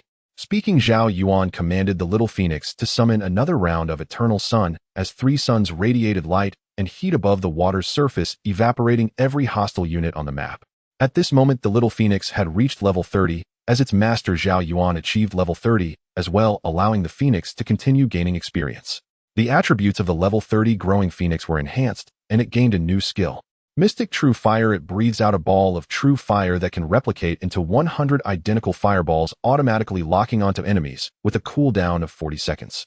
This should be a short cooldown area attack ability, though not as fearsome as the Eternal Sun. It benefits from a mere 40-second cooldown, allowing the true fire to lock onto and track enemies. Zhao Yuan murmured to himself, finally the Little Phoenix doesn't have to rely solely on normal attacks. After the Nirvana stacking attributes, the damage of the Mystic True Fire will be exceptionally exaggerated. Combined with Yunning's mana recovery aura, once the 40 seconds are up, the Mystic True Fire can be used. The Little Phoenix had begun to exhibit the majesty and elegance of a divine bird, now opening its mouth to breathe out an unremarkable dark golden flame. A new skill, eh? Zhong Wen curiously gazed at the dark golden flame. This flame actually contains ancient script. Zhao Yuan examined closely, noticing that within the Mystic True Fire were black ancient characters, the exact meaning of which he could not decipher. 2 of the characters seemed to denote virtue and benevolence in ancient script. Boom. The True Fire traced a graceful arc through the water, rapidly splitting into 100 identical golden flames, locking onto the Yasha and bombarding them. The damage from the Mystic True Fire was certainly higher than that of the 2 rounds of Eternal Sun, thus all these Yasha were instantly killed. Orange quality is so terrifying. What rank lies above orange? The Little Phoenix only needs to reach level 40 and complete its evolution to attain a quality beyond. As a divine beast, the Little Phoenix could finally slay nearby monsters without relying on normal attacks, merely using its basic attacks, and now possessed a hint of regal aura. With the boost from the mana recovery aura, the Little Phoenix transformed into a dungeon-clearing divine beast, dealing damage from a single unit that far surpassed the total of all its teammates. Yunning spoke. Typically, the pets acquired by average mid-level players are mostly green or blue after. Once they have their pets, players are excessively cautious as their attributes are too weak, and a slight mistake could lead to being killed by the current level's ferocious beasts. Players need to level up their pets to be of the same level as themselves for them to possess some combat power, yet they still require the player's care and protection. It's more troublesome than having a girlfriend. However, the actual combat power enhancement is extremely weak, negligible, even it's truly a lonely endeavor to raise a pet. After nurturing so long, it ends up not even dealing as much damage as myself. Yunning continued. Zhao Yuan's pet, however, is currently of orange quality, a divine beast that can solo dungeons. In comparison, ordinary players are like finding a nanny for themselves, while Zhao Yuan has raised an ultimate power. Zhong Wen looked at the white rabbit spirit on his shoulder, exclaiming, honestly, my purple pet can't match my damage needs at all. Thankfully, its appearance is satisfactory. It's nice to have around. The little phoenix and its teammates could trigger critical hits, intermittently doubling the damage, which the Yasha under the abyss difficulty simply could not withstand. Sun Xiu remarked, "The experience is increasing too quickly. The experience from abyss-level dungeons is inherently high, plus with Yuan Ning's experience aura providing a 220 boost, I'm already at 49 of level 29. After hitting level 30, I can also gain a new skill. It's just that this area is all water with no solid ground, otherwise I'd directly dig a channel to drain the entire lake." The other teammates also reached level 29, thanks to Yuan Ning's experience aura, allowing the little phoenix to level up so quickly. Well, fine. The Yasha's strength lies in the collective control of large units, and if players have too low resistance, they might experience the tragedy of just finishing a control state only to be re-affected by another Yasha's whale. This would result in an unlimited control state, drawing them closer to death. However, Zhao Yuan had 450 points of willpower and felt nothing at all. Not listening, a tortoise reciting scripture. Zhao Yuan grew increasingly annoyed. Even if dozens of thousands of enchanting mermaids sang beautiful songs in his ear, he couldn't bear it. In the national battlefield, the four major guilds of Xia country quickly chose to join forces, usually in a state of mutual competition. All four guild leaders aspired to become the true sovereigns, wanting to climb up by stepping over the ruins of the other three guilds. Yet at this moment of unity against a common enemy, the four major guilds had no gaps, trusting each other immensely, as they were all from Xia country. The leader of the Heavenly Court had generals with thousand-mile eyes and wind-listening ears, thanks to the high-tier unit reincarnation pool capable of producing units and unique leaders. However, the resources required for the two are vastly different. With the thousand-mile eyes and wind-listening ears, the Heavenly Court leader successfully contacted the leader of the White Bear Kingdom. "Leader of the White Bear Kingdom, are you here to form an alliance?" "Leader of the Heavenly Court, the character of my Xia country is well known. Historically, we have never betrayed our allies. May I ask if there is a better ally than my Xia country?" "Leader of the White Bear Kingdom, your words are very reasonable. I also admire your Xia country's conduct, but the momentum of Xia country's development is too rapid. To be honest, there are voices within my White Bear Kingdom suggesting suppressing Xia country's development. Currently, your Xia country appears amicable and cultured. Once you pass the final period of restraint, you may well become the strongest national district, stepping on my White Bear Kingdom's head." The president of the Celestial Court said, "Since there is no willingness to form an alliance, then we shall not force it." The dialogue between both parties ended. The Summer Nation has more than 20 loyal allies among all the national regions, along with many who seem to have strong relationships, but could change sides at any moment. The president of the Celestial Court conversed with the other three presidents, saying the White Bear Nation has refused the alliance. The president of the Underworld replied this was expected. The White Bear Nation harbors great ambitions and will not easily ally with our Summer Nation. They naturally wish for US to contend with the Beautiful Nation, resulting in mutual destruction. The president of Confucian Manor spoke up. "In the world of strategy, overt tactics are paramount. The White Bear Nation will only choose to ally with us when faced with life and death danger. There is no need to force it. Their animosity with the Beautiful Nation and the countries of Loba is not small. This means that our Summer Nation has now become the bait that attracts the Beautiful Nation's hostility towards us." The president of Spirit Mountain, with layers of radiant treasures floating behind him, spoke, "We do not need to rush into war. We only need to endure for 30 years to become the strongest national region. Therefore, it is not us who should be anxious, but other nations. We only need to work hard to maintain the current balance. Even if this guild war yields no results, being able to develop steadily is still significant."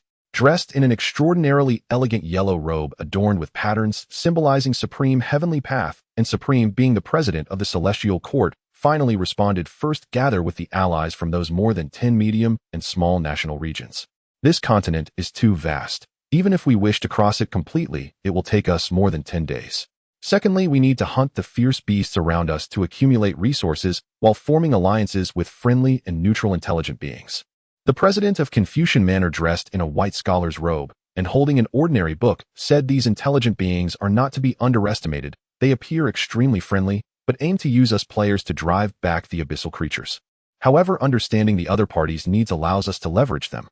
Three royal-level Yaxas appeared before Zhao Yuan, their exaggerated muscles, bulging skin, a mix of sickly green and white, and their faces had become much softer, no longer resembling ugly demons.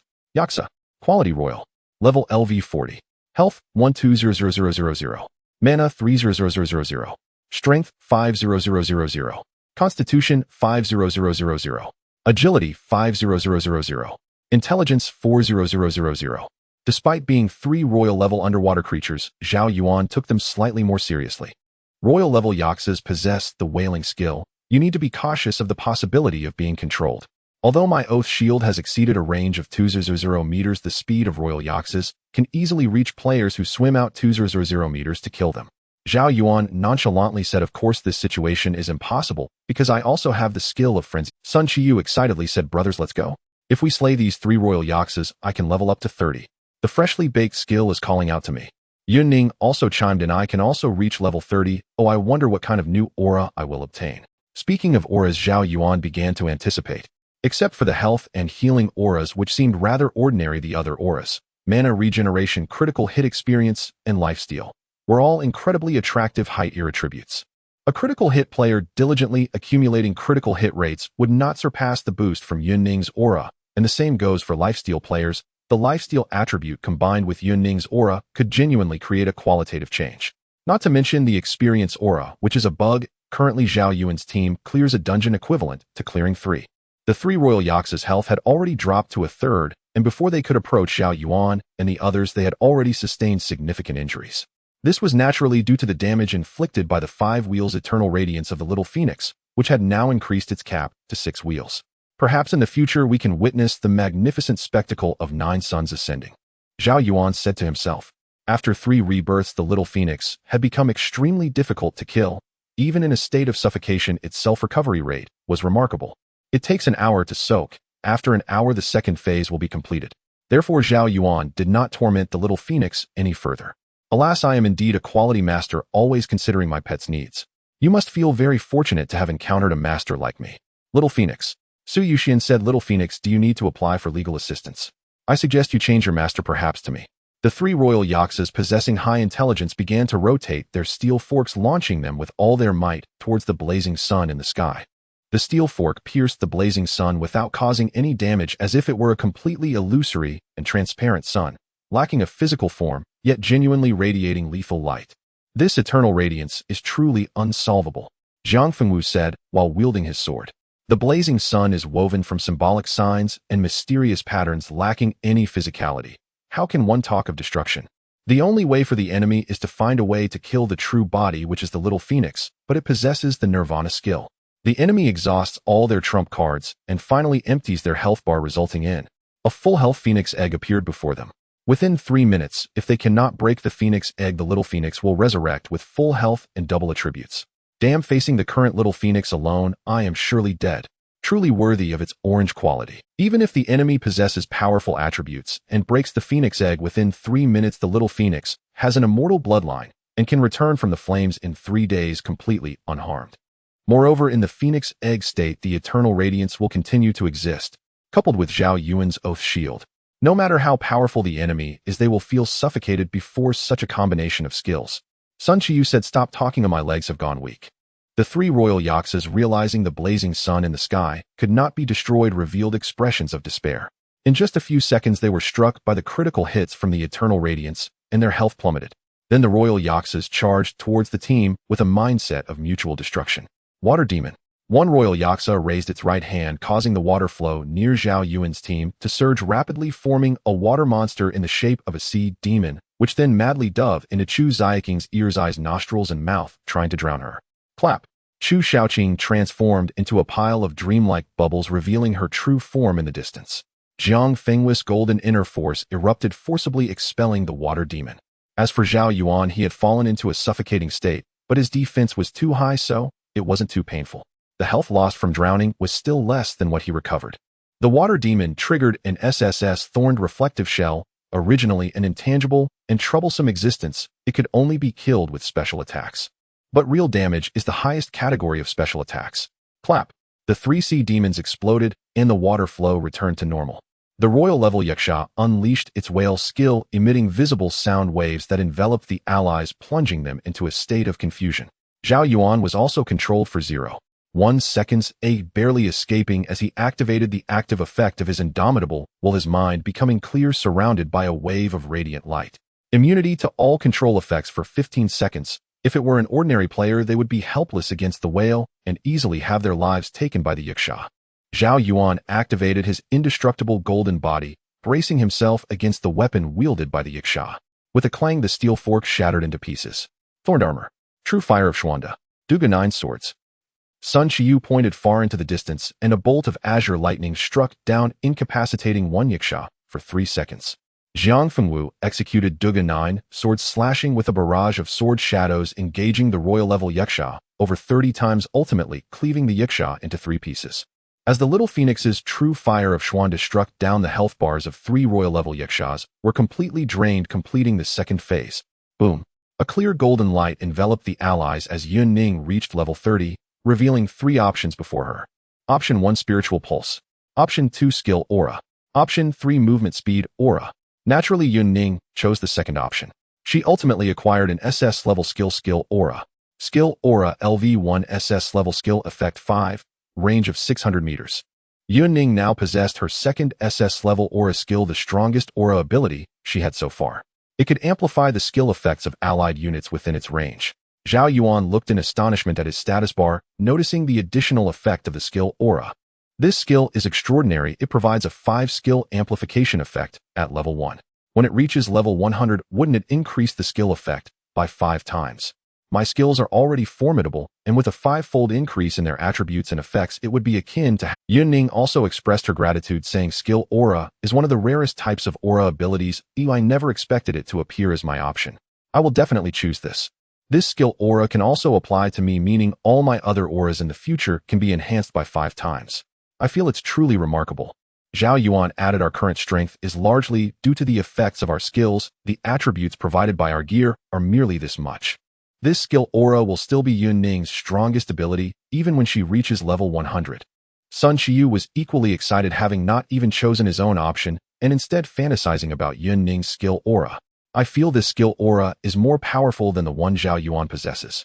The Little Phoenix's skills can also receive enhancements. Who could withstand the 5-fold amplified Eternal Raging Sun in the future?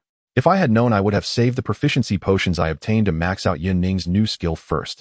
Jiang Fengwu grinned, saying the most terrifying aspect is that this is an aura skill, merely enhancing the skill effects of a single target, which is already godly. It can be used to enhance Zhao Yuan's skills, but this is actually an aura.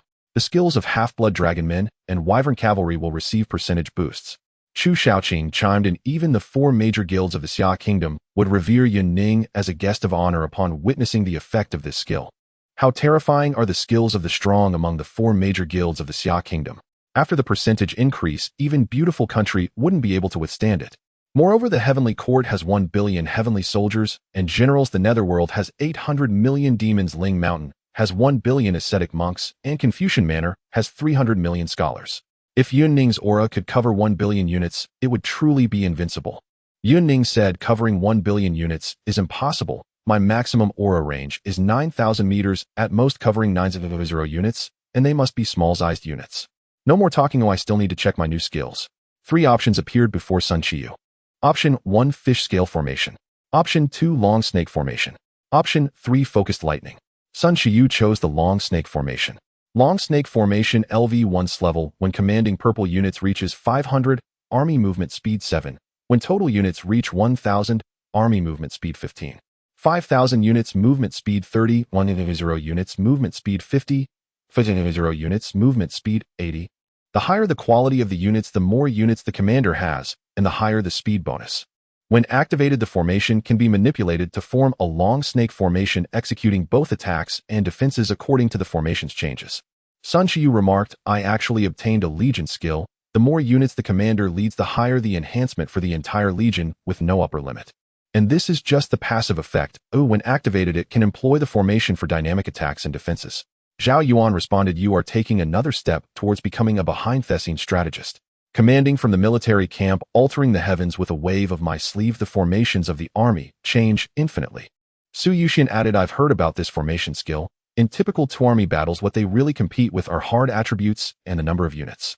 Rarely does one see a weaker side defeating a stronger one, but with a powerful formation it could lead to defeating more with fewer. Sun Qiyu also stated the Doomsday game is semi-data driven. There is physical collision between characters, and the use of formations will have a significant impact on the battlefield.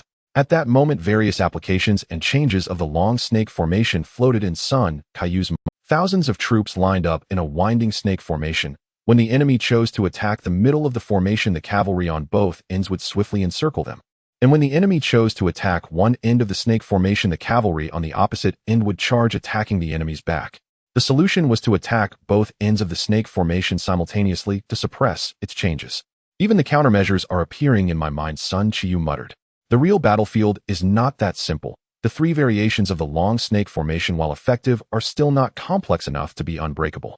Talking about strategy on paper will only lead to defeat. I still need real combat experience. Zhao Yuan continued. This long snake formation is only effective for ground units, right? Air units can directly attack the long snake formation without fear of being surrounded. Sun Qiu nodded, saying battlefield formations must adapt randomly. How unfortunately, it's difficult to train while stuck in a dungeon. It has not even been an hour, and we have already completed the second phase. After clearing the dungeon, I will choose to teleport to the state city and simultaneously activate the cross-national guild battle. Take the half-blood dragonmen to feel the formation in real combat, Sun Qiu thought excitedly. This was what he yearned for, and the original reason for joining Zhao Yuan's team. Zhang Fengwu obtained an S-level skill, the 18 Dragon Subduing Palms. This skill possesses high true chi damage, and with each palm strike, the damage stacks capable of reaching an impressive 18-fold increase. Additionally, it inflicts extra real damage on high-tier species, such as the dragon race titans and behemoths. Zhang Fengwu remarked, I am almost proficient in all 18 forms of martial arts: swordsmanship, internal energy, finger techniques, footwork, and palm techniques. From now on, please call me the ancient martial arts textbook.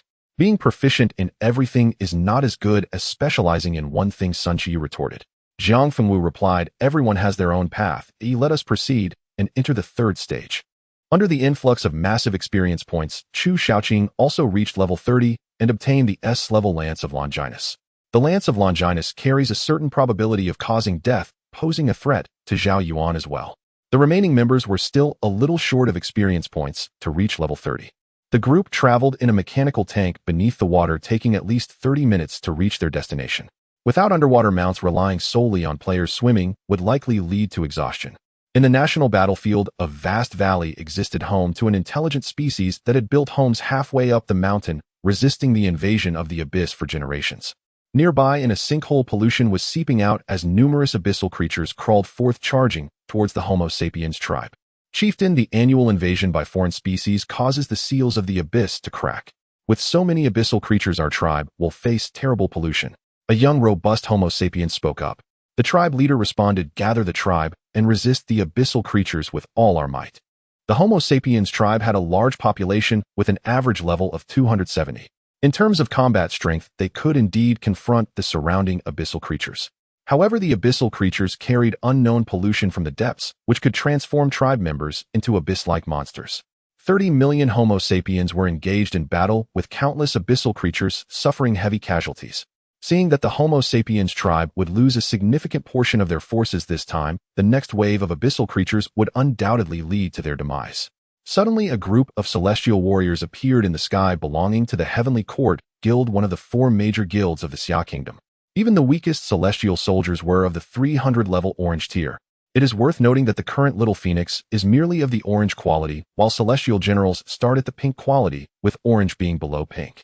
Over 1 billion celestial soldiers formed a heavenly net, launching a comprehensive attack against the abyssal creatures below. Clad in silver armor, wielding a 3-pronged, double-edged blade, a celestial general descended from the sky, a pupil mark appearing on his forehead, accompanied by a thin black dog. Abyssal creatures from all directions frantically charged towards the manifested true monarch, carrying with them a thick aura of abyssal pollution. The divine markings on Yang Jian's forehead erupted in a myriad of pure light, obliterating all nearby abyssal creatures and radiating a hazy glow that shielded himself and the black dog. The Xia Kingdom was already quite familiar with the traits of the abyss, and the most troublesome aspect was naturally the unknown pollution that could affect rationality. Chieftain, those who call themselves players have stepped in to save us. The tribe leader calmly replied, though they are all human, these so-called players are merely self-serving individuals. Every action they take has a clear objective. The young Homo sapiens expressed joy. As long as they can save our tribe members, being utilized is no issue. The tribe leader sighed. In a certain sense, these players are even more frightening than the abyssal creatures. Human hearts are inscrutable. To be targeted by players often leads to a disastrous fate. However, we have no other choice but to cooperate. These players seem powerful and should be among the top tier within their ranks. 20 minutes later, all the abyssal creatures were slain by the celestial soldiers. The handsome and graceful Yang Jian entered the Homo sapiens tribe to meet with the leader. The tribe leader respectfully said, "Thank you for saving our tribe, esteemed sir. If there is any way we can assist, please command us. To repay this life-saving grace, we will do our utmost." Yang Jian sat on a stone bench nearby. The divine markings on his forehead appeared composed of only 2 simple lines, yet they were formed by a multitude of 3-dimensional hideous mysterious runes. Not only do they possess formidable lethality, but they can also see through the hearts of men. Yang Jian directly stated, "Chieftain, you have survived for so long, you must have encountered many players." "Indeed, but I can see that you do not seem to be a player, do you?" "You resemble us quite closely," the leader responded. Yang Jian then continued, "The Homo sapiens tribe is a large group. You should be merely a remote branch, right? I need you to make introductions for me. I wish to converse with the true upper echelons of the Homo sapiens tribe." The leader replied, "What are the conditions?" Yang Jian stated, "Naturally, to help you seal the abyssal pollution, the abyssal creatures pose a significant threat to us as well. And your Homo sapiens will need to support us in battle at the designated time." The leader revealed a knowing expression but had no opportunity to refute given the formidable strength of the leader said, "I will make the introductions." Yang Jian used his heavenly eye of creation, effortlessly seeing through the leader's thoughts. On the surface, the leader appeared respectful, yet in reality, he was wary of him. Yang Jian finally said meaningfully, "Our Xia kingdom is unlike other players. Our promises made will definitely be fulfilled. I believe you have long suffered from having to personally slay your relatives who have transformed into monsters, correct?" The leader felt a chill in his heart, but maintained a respectful facade that is natural. Can this man see through my thoughts? Or has he guessed that I do not trust them? Within the Heavenly Court Guild, the guild leader faced a chessboard playing against the president of the Confucian Guild. The Heavenly Court leader remarked, "I lost, a defeating you in this game is truly difficult." The Confucian Guild president replied, "Has Yang Jian already been dispatched? The Homo sapiens tribe will have great apprehension towards us. These intelligent beings wish to use our players' hands to seal the abyssal pollution, yet they are reluctant to pay an equivalent price. How to proceed will depend on Yang Jian's own handling." The Heavenly Court leader smiled and reset the chess game. The national battlefield was fraught with undercurrents while Zhao Yuan's team had already entered the 3rd stage. Still underwater, the final boss creature will likely be an underwater beast. Zhao Yuan said, "I am not sure what exactly is happening in the national battlefield, but the 4 towering pillars of our Xia kingdom are more than enough to instill confidence.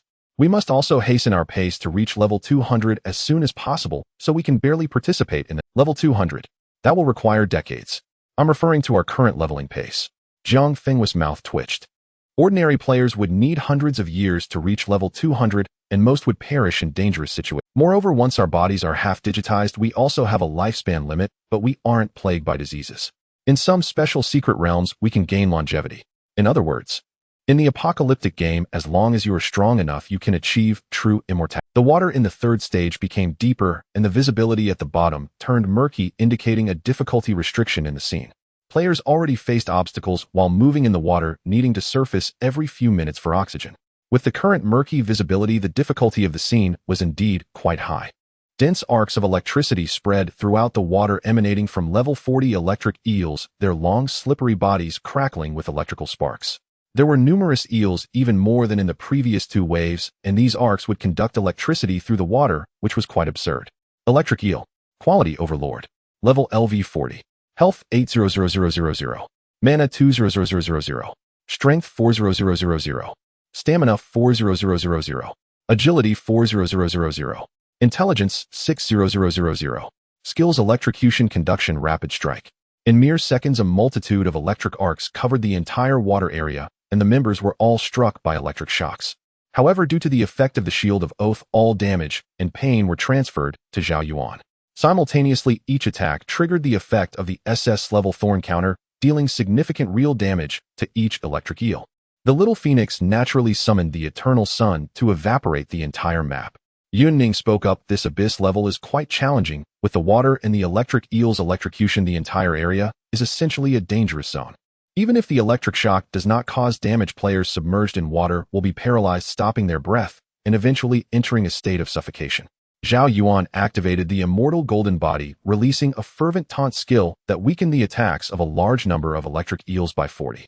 If any level 30 team were to enter this area, they would likely be wiped out instantly with no time to react. Battle information: suffered electric shock damage, health decreased by 0, triggered 2 SS level Thorn counter effects, dealing 3/0 real damage. Suffered electric shock, undergoing paralysis, determination. Willpower determination. Player has negated the paralysis effect. Chu Shaoqing raised her right arm wielding the S-level Lance of Longinus, a uniquely styled long spear appearing in her hand. The tip of the spear was enveloped in a crimson flame, the entire spear stained with fresh blood. Chu Shaoqing hurled the Lance of Longinus with all her might, tracing an arc through the water, ultimately forming a swirling storm of light that caused widespread devastation, while targets pierced by the spear had a small chance of suffering fatal effects. This means that using this skill to attack the final boss could potentially result in an instant kill, even at full health. Furthermore, this skill has a cooldown of only 3 minutes. If it can't be triggered once, it can be used 100 times. Suyu reacted swiftly, using its level upgrade skill to add a layer to the mechanical tank's steel plating that would block electrical currents. Sun Shiyu found himself in an awkward situation. His new skill was designed for commanding troops, and he only had 4 celestial skills available. He would occasionally use the S-level Sun Concealment skill, applying a blind effect to all enemies, though casting the skill had a 20 chance of failure. This third stage may be terrifying, but for our team it feels somewhat lethargic. Zhao Yuan controlled the Bone Giant while releasing the Bone Tomb skill. Electric eels are classified as mage-type creatures with poor defenses and health. As long as we withstand their damage, subsequent kills will be very swift, even faster than in the second stage. Of course, this type of high offense and low defense creature is the most feared by ordinary players. Zhang Fengwu sheathed his sword and unleashed the S-level 18 dragon, subduing palms, his aura suddenly becoming extremely fierce. With each palm strike, Zhang Fengwu exuded a powerful momentum accompanied by a profound dragon's roar. His palms were covered with pure golden true qi as he struck out at the flowing water. A multitude of electric eels were obliterated into fragments by the invisible force of his palm. Second move, third move, fourth move, 10th move, buzz. Zhang Fengwu's true qi transformed into a golden dragon that shredded every electric eel it touched. Each strike is twice as powerful as the last. If I can stack it to the final move, even the final boss will tremble. Under the bombardment of the members' skills, the third wave was merely a matter of time, with even teammates who had not yet reached level 30 now entering level 30. Zhao Yuan gained a substantial amount of experience and proficiency, triggering the billion-fold proficiency talent, resulting in level increases for several skills. In the national battlefield within a massive pit, a rich and pure Buddhist light furiously washed away all evil and filth within. 2 figures stood at the very bottom of the pit, where the abyssal pollution was extremely dense, harboring evil that could not be eradicated no matter how much they attacked. One figure wore a Buddhist robe and wielded a mourning staff, continuously collapsing the bottom of the pit with each strike. He did not use any other means. Every swing was accompanied by a grand and magnificent Buddhist light. The other sat cross-legged on a lotus platform with overlapping treasure wheels floating behind his head. Just his presence silenced the surrounding world. The two were the victorious Fighting Buddha and Manjushri Bodhisattva, both the highest-ranking leaders of the Ling Mountain's troop rebirth pool. Similar to the Heavenly Court, could produce a large number of ascetic monks, and after satisfying certain stringent conditions, could also summon unique leaders. The two were currently battling a massive creature at level 330, which had demonic wings and a squid-like head with numerous suction cup tentacles hanging to the ground and a body resembling that of a human. Ordinary players would lose their sanity at just a glance, possibly transforming into evil creatures. The victorious Fighting Buddha and Manjushri Bodhisattva could only manage to fight this evil creature to a standstill. It is well known that the methods of Buddhism are most suitable for dealing with abyssal pollution, whether through sealing or purification. The Xia Kingdom entrusted Ling Mountain Guild with such tasks. One can imagine how terrifying this abyssal evil thing is. The victorious Fighting Buddha spoke. We've been fighting for 2 hours. If this guy doesn't regain even a hint of sanity, even we will be polluted. Manjushri Bodhisattva also fell into hesitation. While they had come at the behest of a command, encountering the threat of pollution would naturally lead them to choose to retreat. Let's wait for another 15 minutes. If he doesn't regain even a shred of calm, we will unleash our full strength to kill him and find a new target. The victorious Fighting Buddha chuckled and said, it seems like it might be too late. Have I also been polluted? Half-transparent flesh buds sprouted on the victorious Fighting Buddha's face, with a cluster of sinister eyes accumulating on one cheek, and even the mourning staff in his hand was covered with dark, slick scales. Manjushri Bodhisattva's expression changed drastically as he grasped the victorious Fighting Buddha's hand, instantly causing brilliant Buddhist light and auspicious energy to surge around them, cleansing the pollution from his body. Go! Manjushri Bodhisattva and the victorious Fighting Buddha prepared to exit the pit, but their target spoke in human language. Did you help me regain a hint of sanity? You don't have much time left. Hurry up and explain the situation. This terrifying evil creature spoke as if it had clear reasoning like a human. It worked. I have been using Buddhist teachings to purify the sins upon you, but it can only restore a moment of your sanity, Manjushri Bodhisattva said rapidly. Our purpose here is to negotiate a deal with you. What are the terms? The evil creature inquired. At the moment we need your assistance, you will help us, and in exchange we promise to completely kill you afterward. You have been completely corrupted by the abyss. Only my Buddhist sect can truly kill you. Rather than becoming a slave to the abyss for eternity, it is better to transcend early. When Shu spoke, the malevolent being with a squid-like head replied, I am indeed weary of this world tainted by pollution, but can you truly kill me? In my current state, every time I die I return from the bottom of the abyss never to be freed. When Shu Bodhisattva quickly responded, we cannot kill you, but our leader can genuinely eradicate you. As the malevolent being lost its sanity once more, a dense aura of pollution erupted, causing the Dharma wheel behind Wenshu to dim and murk. The lotus platform beneath was also stained with blood-red rust. The malevolent being regained some rationality and spoke human words. In my current state, it is extremely difficult to converse with you. How can I assist you? The fighting Buddha removed a golden hoop from atop his head, saying, wear this. In our time of need, it will allow you to maintain your sanity for 10 minutes. The malevolent being took the golden hoop and placed it upon its head, stating, deal struck. I hope your leader is as powerful as you say, otherwise I will return from the depths of the abyss. When Shu Bodhisattva said, help us remove the pollution from our bodies. The malevolent being replied, I cannot do that. The pollution is beyond my control. If I cannot purify even this extent, there is no need to discuss cooperation. When Shu hastily retreated from the pit, leaping high into the sky, but the crimson pollution in the pit transformed into an arm attempting to seize the two. The fighting Buddha bellowed angrily, his eyes erupting with brilliant flames.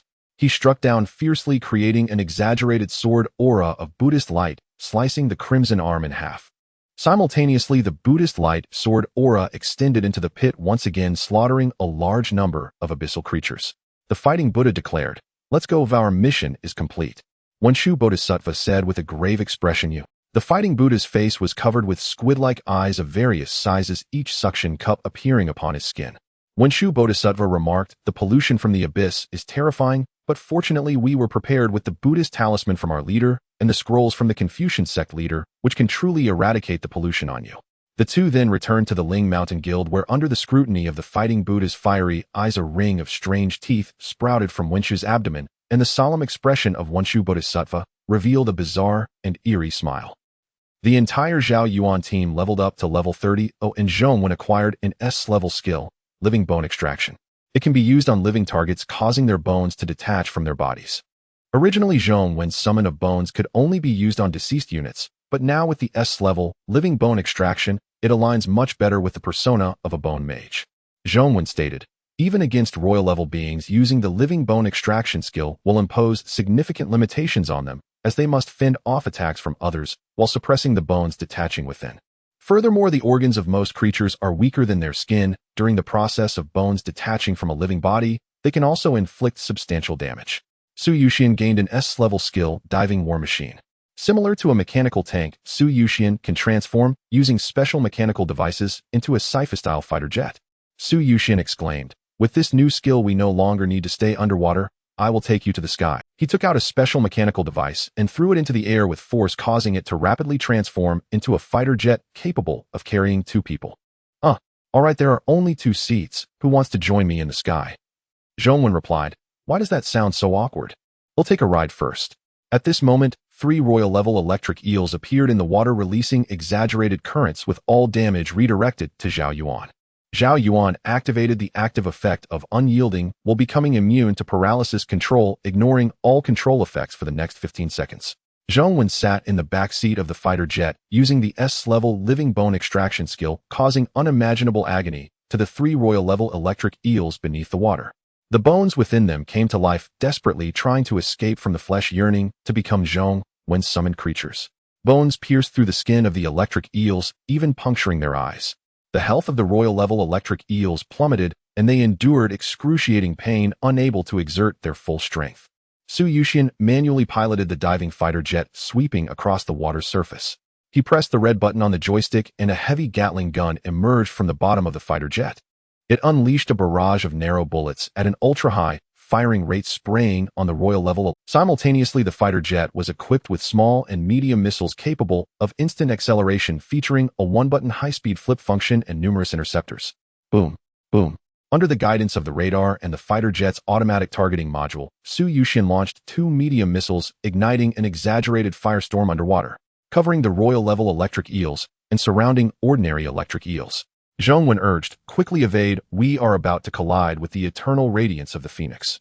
This was Zhao Yuan's first time piloting, and with the jet's incredible speed, he swiftly penetrated the eternal radiance without either side suffering any impact. Under the coverage of 6 cycles of eternal radiance, the royal-level electric eels and ordinary electric eels were completely evaporated. Zhao Yuan's counterattack was the second largest damage source, and the third phase concluded. The terrifying experience points filled Zhao Yuan's experience bar. Battle information experience gained from killing the target is 100. 240 current experience is capped. Please head to the state city for a third transition, and you can continue to gain experience. Killing the fierce beast triggered the talent billions of times proficiency, current multiplier 36 times. Total skill proficiency gained 8600 points, 36 times. SS level Thorn counter frenzied taunt Destiny Madman, and Yanhua Wind Cloak leveled up by 5 levels. SS level Copperhead Ironback Oath Shield and Unyielding will leveled up by 11 levels. Other members also saw their newly acquired skills level up, with none more pleasing than Yun Ning's skill Aura LV21 SS level skill effect 105. Wow. Zhao Yuan couldn't help but exclaim. Every level increases the skill effect by 5. Oh, and now it can double the skills of allied units within range. The power of Zhao Yuan's skills was terrifying. The additional passive attributes were exaggerated, now directly doubled. For instance, the Destiny Madman increased nearly 900 health points, and under the enhancement of the skill Aura, it directly added 100 health points. The damage from the counterattack would also double. The duration of the indestructible body would double, and the damage reduction attribute of the Oath Shield would also double. What kind of forbidden level ability is this? Zhao Yuan's Oath Shield now added a 32 damage reduction attribute, which under the enhancement of the skill Aura directly reached a 64 damage reduction. At this moment, Zhao Yuan also saw new system information. The maximum damage reduction attribute is 80. Any excess value becomes ineffective. Unfortunately, the percentage damage reduction can only reach 80, but the Oath Shield has not awakened yet.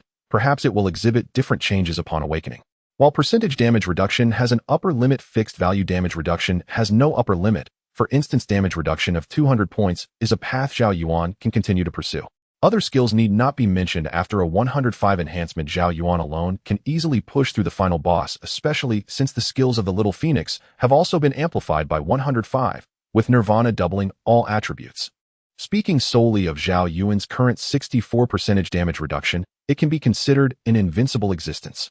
Zhao Yuan's current personal panel is named Zhao Yuan level LV30, 100,100, health 15300, magic 6230, strength 710, constitution 1720, agility 225, intelligence 225, physical attack 100, physical defense 0, magic defense 0, talents eternal blessing, unique billionfold proficiency, unique 37. Skills indomitable will LV57 SSS-Rank 570 points to willpower activates to remove all control effects for 19 seconds. Thorny counter LV8 SSS-Rank 4500 to both defenses. Each time damage is taken triggers 2 instances of true counter damage. Fate's Madman LV8 SSS-Rank 8300 health recovers 1/9 of maximum health every second. Copperhead Ironback LV99 SSS-Rank 1400 to both defenses 2/9 seconds of invulnerable body effect. Frenzied Taunt LV8 SSS-Rank taunt range of 5 meters, duration of 30 seconds. Enemies under taunt have attack speed increased by 100, attack power decreased by 40, and priority increased. Fire Cloak LV8 SSS-Rank passive effect 250 meter range, burning field triggers burning effect twice per second. Active effect Oath Shield LV61 SSS-Rank oath range of 2600 meters, passively increasing damage reduction by 32. Backpack Copper coins 508400, competition coins 16953, magic items thick earth bell LV75, blue fashion blockade outfit, blue accessories, purple Sha ring, purple life bracelet, deep purple pet phoenix LV30, orange. This is still the panel attribute without aura coverage. Under the enhancement of the skill Aura, the defensive value added by Copperhead Ironback doubles, nearly reaching 400 in dual defenses, as well as 6 seconds of invulnerable body. With the activation of 6 seconds of invulnerable body, dual defenses will reach 800 plus a 64 damage reduction. This is already invincible. Zhao Yuan said proceed to the final stage. This will be our last battle in Qingyun town. Zhang Fengwu spoke. Yunning's skill aura is too astonishing. Originally, my 18 dragon subduing palms could only stack 18 times the damage, but now it has reached 36 times. If I unleash my final palm strike, the heavens and earth will surely change color. Zhong Wen used Bone Summon to awaken the corpses of 3 king-level electric eels, further increasing his power. I could originally store 2,000 units of bones, but now I can directly store 4,000. Once Yunning's skill aura reaches maximum level, we can practically claim to be able to kill gods on sight. Yunning herself is also a beneficiary of the skill aura. All my other auras have been strengthened by a factor of 2. The experience aura itself grants a 240 experience boost, now directly reaching 480. Health healing and mana recovery auras have all increased by a factor of 2. The attributes of the lifesteal and critical hit auras have also doubled, which is quite terrifying. After doubling, the lifesteal attribute has reached 36, and the critical hit rate is 64. Xu Shaoqing also spoke. The lethality rate of the Lance of Longinus has also doubled. We can test it on the final boss. Zhao Yuan's Copperhead Ironback level has reached 99, just one level away from maximum level. Triggering billion-fold proficiency directly skips the skill awakening, obtaining the awakening effect of Copperhead Ironback. Just a level short, the obsession is quite uncomfortable. Su Yuxian's war machine cannot accommodate all teammates yet, so everyone still relies on the underwater tank to traverse the long watery path. In the national battlefield, the Fighting Buddha and Manjushri have returned to the Spirit Mountain. In the eyes of the Spirit Mountain president, the abyssal corruption is hidden deep within Manjushri, coiled in the most concealed place. Only the top powerhouses of the Buddhist sect can perceive it. Manjushri himself is unaware, thinking that after purifying the Fighting Buddha, everything has reached a perfect conclusion. The Spirit Mountain president smiled and said, "Thank you for your hard work. Go down and rest. I believe it won't be long before the war breaks out." The Underworld president interjected, "I can see this abyssal corruption. The Fighting Buddha's fiery eyes cannot possibly be oblivious to it, right?" The Spirit Mountain president replied, "Of course, it can be seen. This is part of the plan." Manjushri believes he is responsible for purifying the Fighting Buddha, but in fact their identities were swapped from the beginning. Aren't you afraid of burning yourself? The Underworld president, clad in a black and white imperial robe, wore a pale crown with scenes of the 18 layers of hell appearing behind him. The Spirit Mountain president said, "This level is nothing if we want to leverage the power of the intelligent race and the abyss to win the national war. Aren't those two also trying to exploit us?"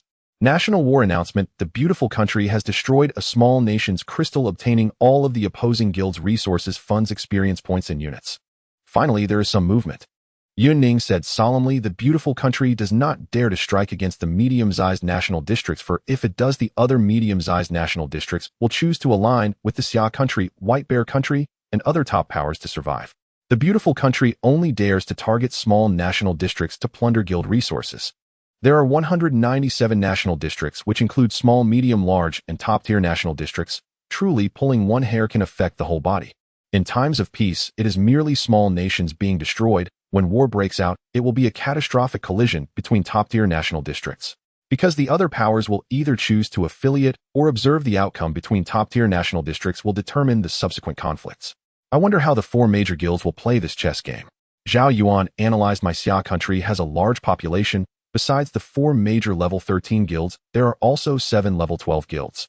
Among them 4 are naturally the small accounts set up by the 4 major guilds, which are reserved strategies, sending trusted individuals to re-establish a guild and develop it to level 12. Even if all 4 major guilds were to be defeated and the guilds forcibly disbanded, my Xia country can still redevelop. Our current experience points are nearly capped, which has wasted a lot of experience points. However, with the stacking of Yunning's skill aura and the experience aura, after completing the 3rd transfer, we will achieve rapid leveling up." Zhang Fengwu also calculated the maximum level of the experience aura can increase experience by 500, while the maximum level of the skill aura can enhance skill effects by 5 times. After stacking, that results in a 25-fold increase in leveling speed. If we then receive some guild buff benefits and state city buff benefits, we can also increase the percentage of experience gained. The effect of the skill aura is a multiple enhancement of skill effects, which is 55 for a 25-fold increase, not 55 for a 10-fold increase in experience points. Zhao Yuan and his 3 companions spent 40 minutes reaching the 4th stage, and unsurprisingly, it was still an endless expanse of water. Caution! Zhao Yuan felt he could single-handedly end the battle in 10 minutes, let alone with so many. They directly initiated the final stage, and a massive whirlpool appeared in the water before them, pulling everyone into the depths of the sea. A gigantic octopus emerged before them. Sea Demon Octopus. Quality Emperor level. Level LV 40. Health 15 million. Mana 4 million. Strength 100000. Constitution 150000.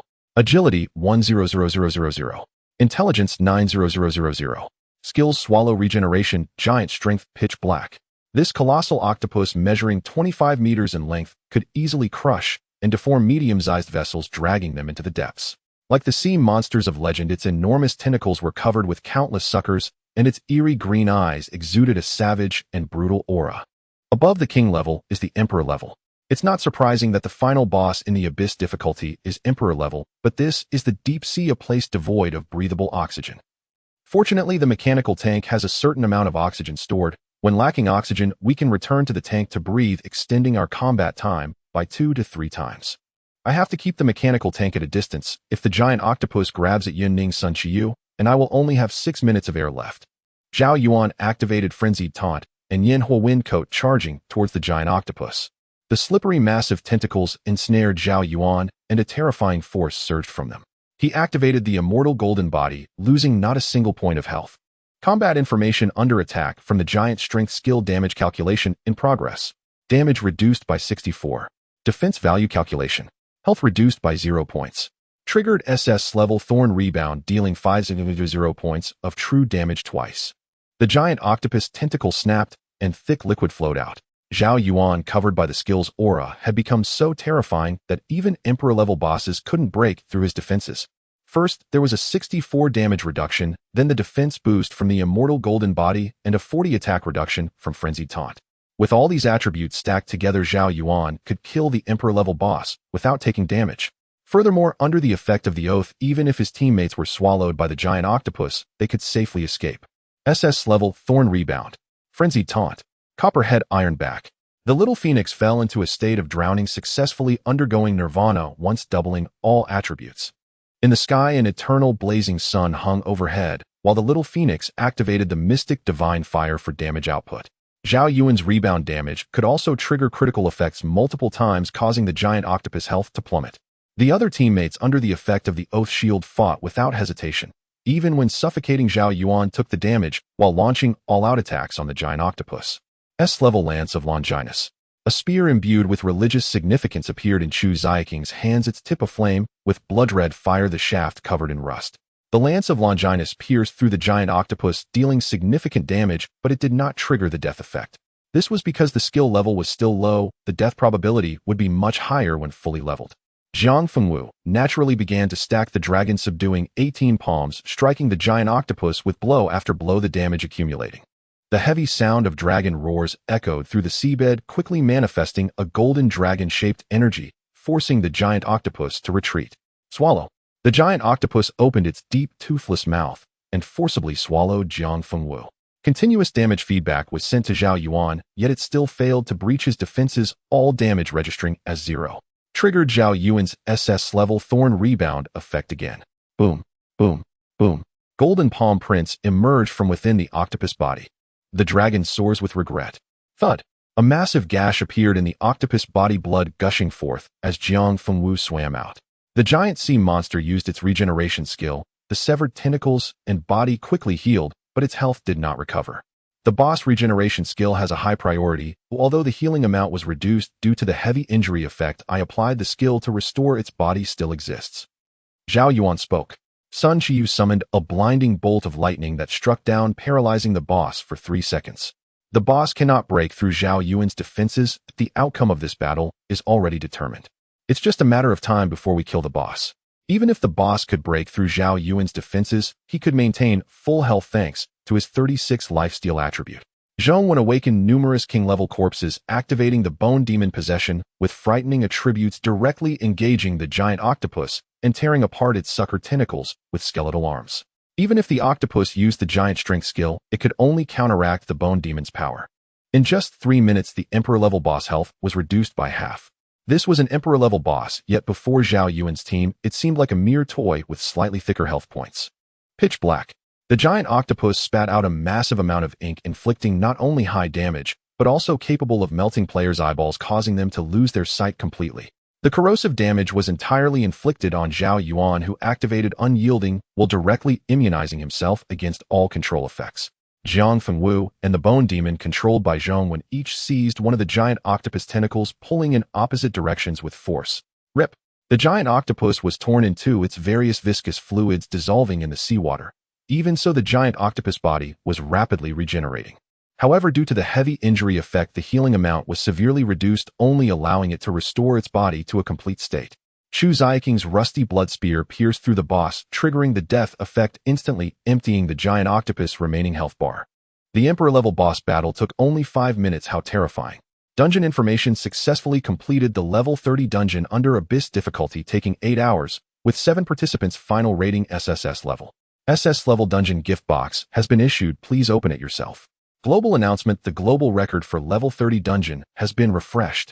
Current record is hidden Abyss difficulty, taking 8 hours, with a completion rating of SSS level. Global announcement. Is this too weak? I couldn't even stack the dragon, subduing 18 palms to 20 palms, and it's already over. Jiang, it has only been 8 hours. An average team of level 35 players would take over 20 days to have even a slight chance of killing all the beasts, and that's still on normal difficulty.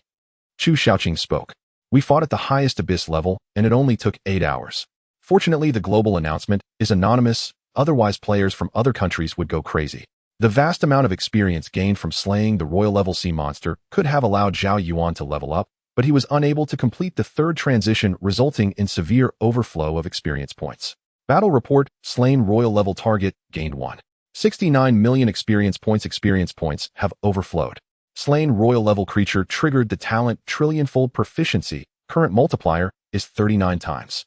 Total proficiency gained is 5900 points. 39 times. Level awakening skill increased by 4 levels. Copperhead Ironback enhanced to level 100. Oath shield elevated by 10 levels.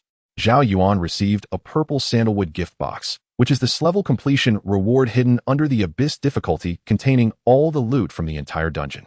Moreover, Zhao Yuan also possessed 3 points of luck attribute, giving him a chance to obtain better items. He immediately opened the shraded gift box, which emitted a mottled glow with a faint golden sheen, particularly dazzling.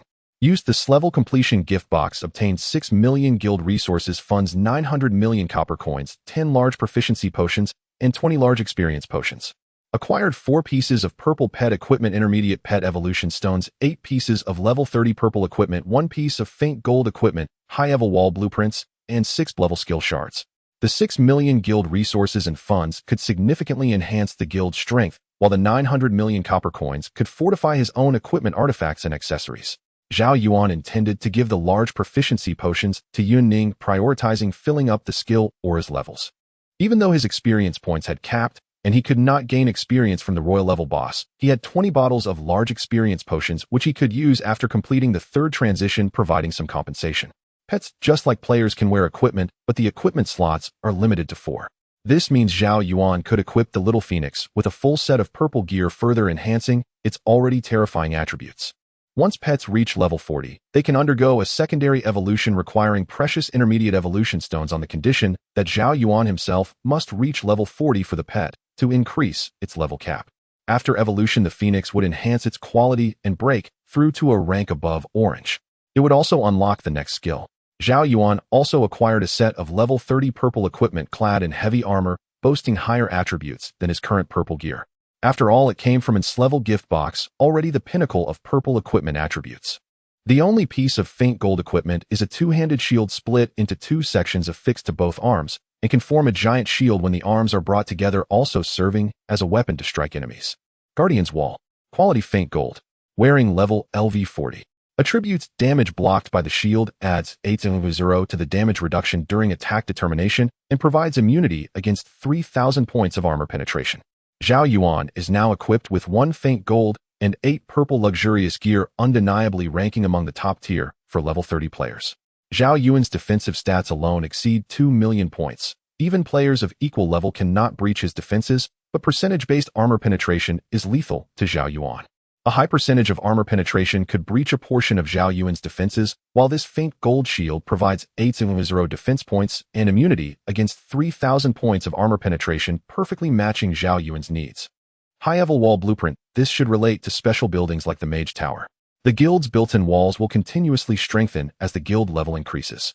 After establishing high-level walls, the guild's defensive power will surely elevate to a new level, especially when paired with 7 level 2 Mage Towers and 1 level 3 defense tower. As the defending party, they would cause the enemy to collapse utterly. The last reward is the skill book that Zhao Yuan has long desired, but it's only in fragment form, which is quite torturous. Level skill book fragments collect 15 pieces to synthesize a random skill book. Possessing Eternal Blessing, as long as one obtains an F-level skill, they can directly advance to S-level. Moreover, F-level skill books do not require fragments, yet this is an S-level rating under Abyss difficulty, and drops will only yield high-level skill book fragments. Zhao Yuan rubbed his forehead and placed the 6 skill book fragments into a corner of his backpack. Zhao Yuan chose the Equipment Enhancement Inheritance function, directly transferring the copper coins and gems consumed by the previous set of equipment to the new gear. Equipment Inheritance completed 8 pieces of purple armor enhanced to 6, a faint gold shield enhanced to 3. All level 2 gems have been successfully transferred. This new armor is the finest among purple equipment, thus requiring more copper coins for enhancement. The old equipment was at 8 enhancement, but only 6 remains after inheritance, and the faint gold equipment's upgrade cost is even more exaggerated, only reaching 3. The members also received generous rewards, and their combat power drastically changed on the spot. Zhao Yuan gifted his 10 bottles of large proficiency potions to Yunning. Yunning said after using them, these 10 bottles of proficiency potions provided 5,000 proficiency, and the skill aura has been upgraded to level 32. Zhongwen commented, "This sea monster squid also has no bones, otherwise I could directly obtain a royal-level skeletal remains." Sun Qiu responded, "You already have more than 10 king-level bones. With our team's gradual growth, royal-level skeletal remains will ultimately become worthless." Subsequently, everyone exited the dungeon and returned to the guild headquarters. Continuous 3 global announcements sparked astonishment among players. Is there a 0 missing? An abyss level under hidden difficulty only took 8 hours. Moreover, just the travel time alone must exceed 8 hours, and not to mention having to slay fierce beasts. Another player exclaimed, "Incredible! Even the level 30 dungeons on normal difficulty are considered graveyards for players, yet a team managed to complete the abyss level in 8 hours. The final rating is still S-level. This is utterly outrageous. Which genius player from our country could this be? It wouldn't be from my Xia country, would it?" Over the past few decades, top-tier powerhouses have continuously emerged from our Xia country. That's hard to say. I remember the last global announcement was only a few days ago. Could it be the same team? Another person asserted, "It's definitely the same team. Otherwise, where would you find 35 top-tier level 30 players?" In ordinary players' habitual thinking, clearing a dungeon must require a full party. Even one empty slot would prevent them from starting the dungeon. However, Zhao Yuan's team consists of only 7 players and 1 beast, with the highest output being the Phoenix, which possesses a map-wide evaporation skill. Plus, Zhao Yuan's artificial nirvana results in the damage of Eternal Blaze being exceptionally exaggerated. In the national battlefield, the president of the Heavenly Court and the president of the Confucian Manor were also discussing the recent global announcement. 8-hour rapid clearance of the Abyss-level dungeon. Even our first-tier players couldn't achieve this level. By the way, the Sakura Nation has been quite restless lately, orchestrating multiple assassination attempts on our Xia country's genius newcomers, the president of the Heavenly Court remarked. The president of the Confucian Manor replied, "They cannot contend with the upper echelons of our Xia country, so they target the newcomer tier. This has always been the Sakura Nation's approach. Let's utilize this national war to thoroughly strike at the Sakura Nation. Only by cutting off their flesh and blood will these people restrain themselves.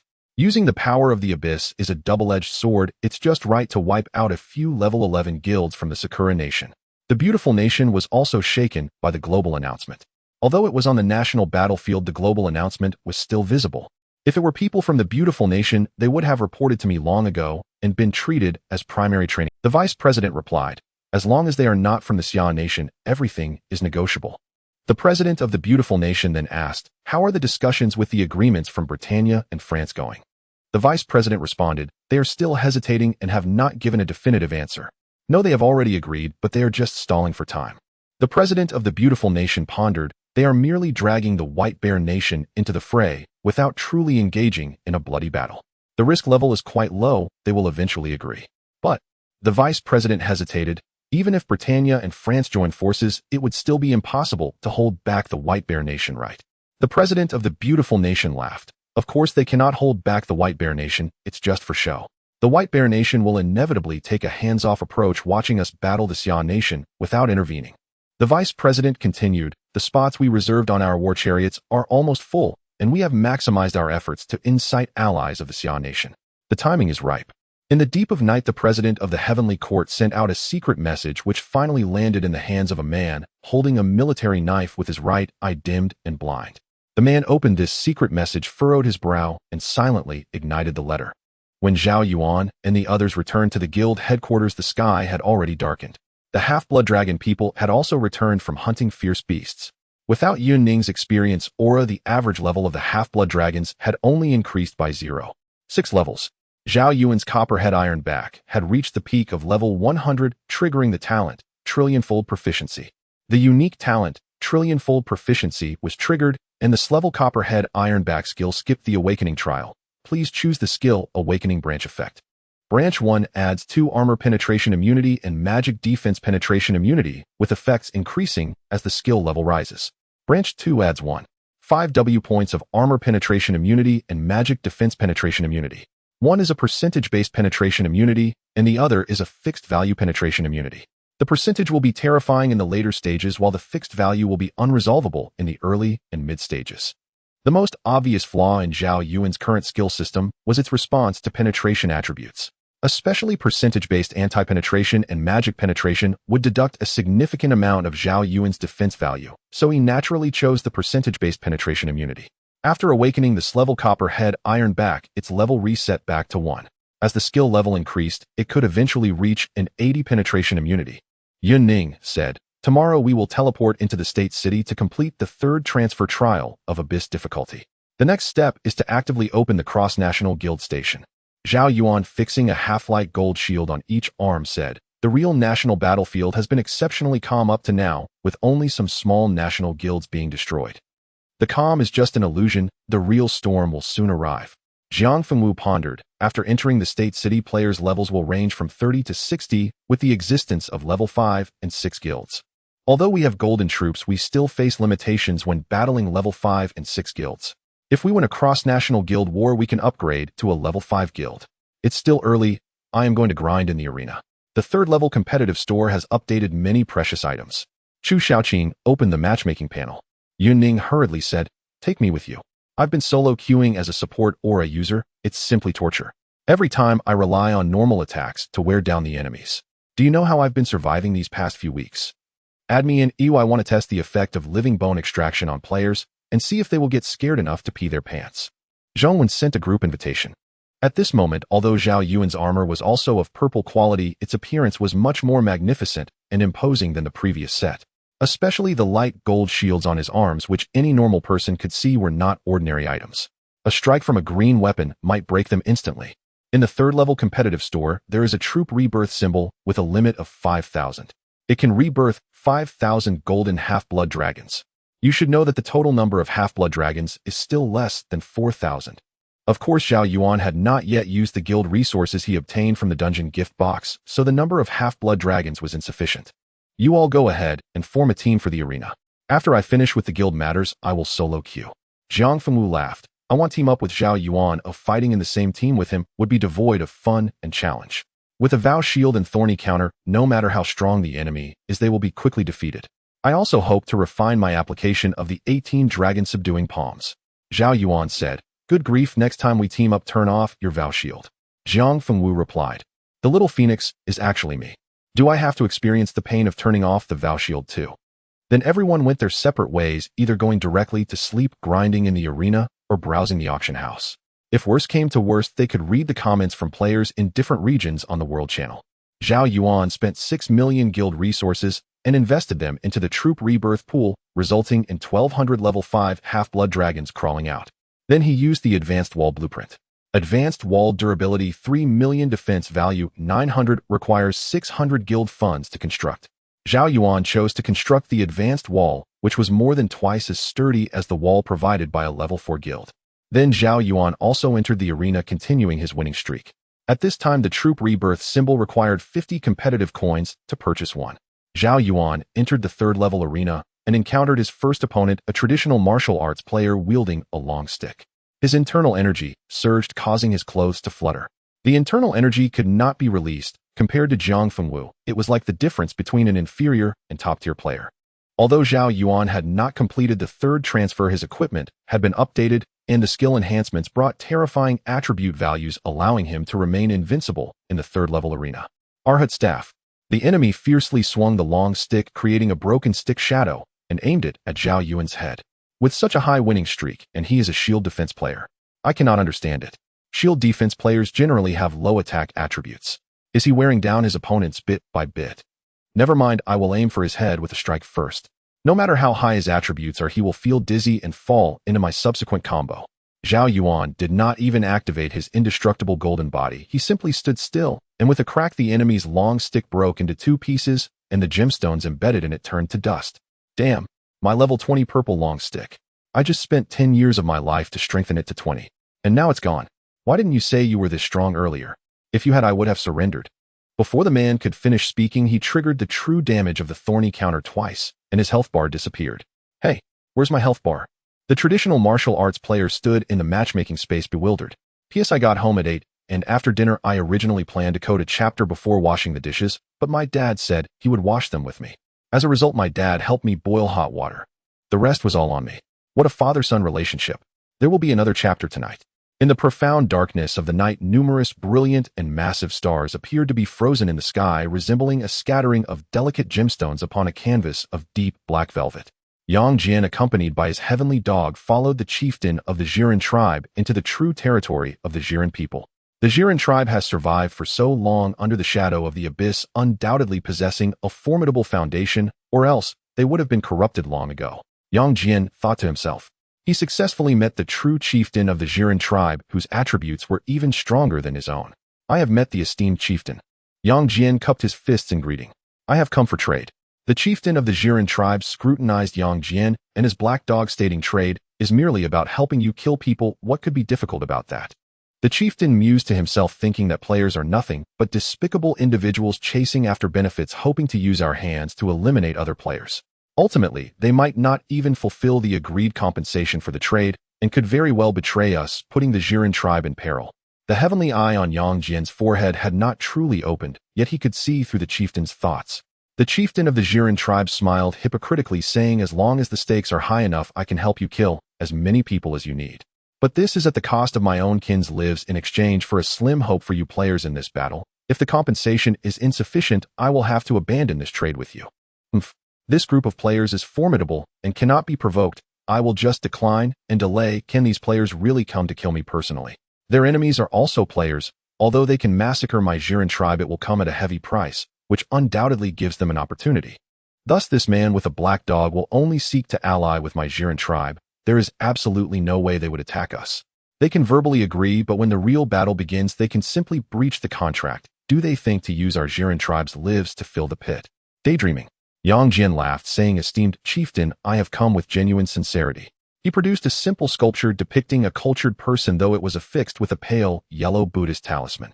The chieftain of the Jiren tribe sensed an aura of the unknown high status and sanctity emanating from this sculpture and asked, can this item suppress the abyss?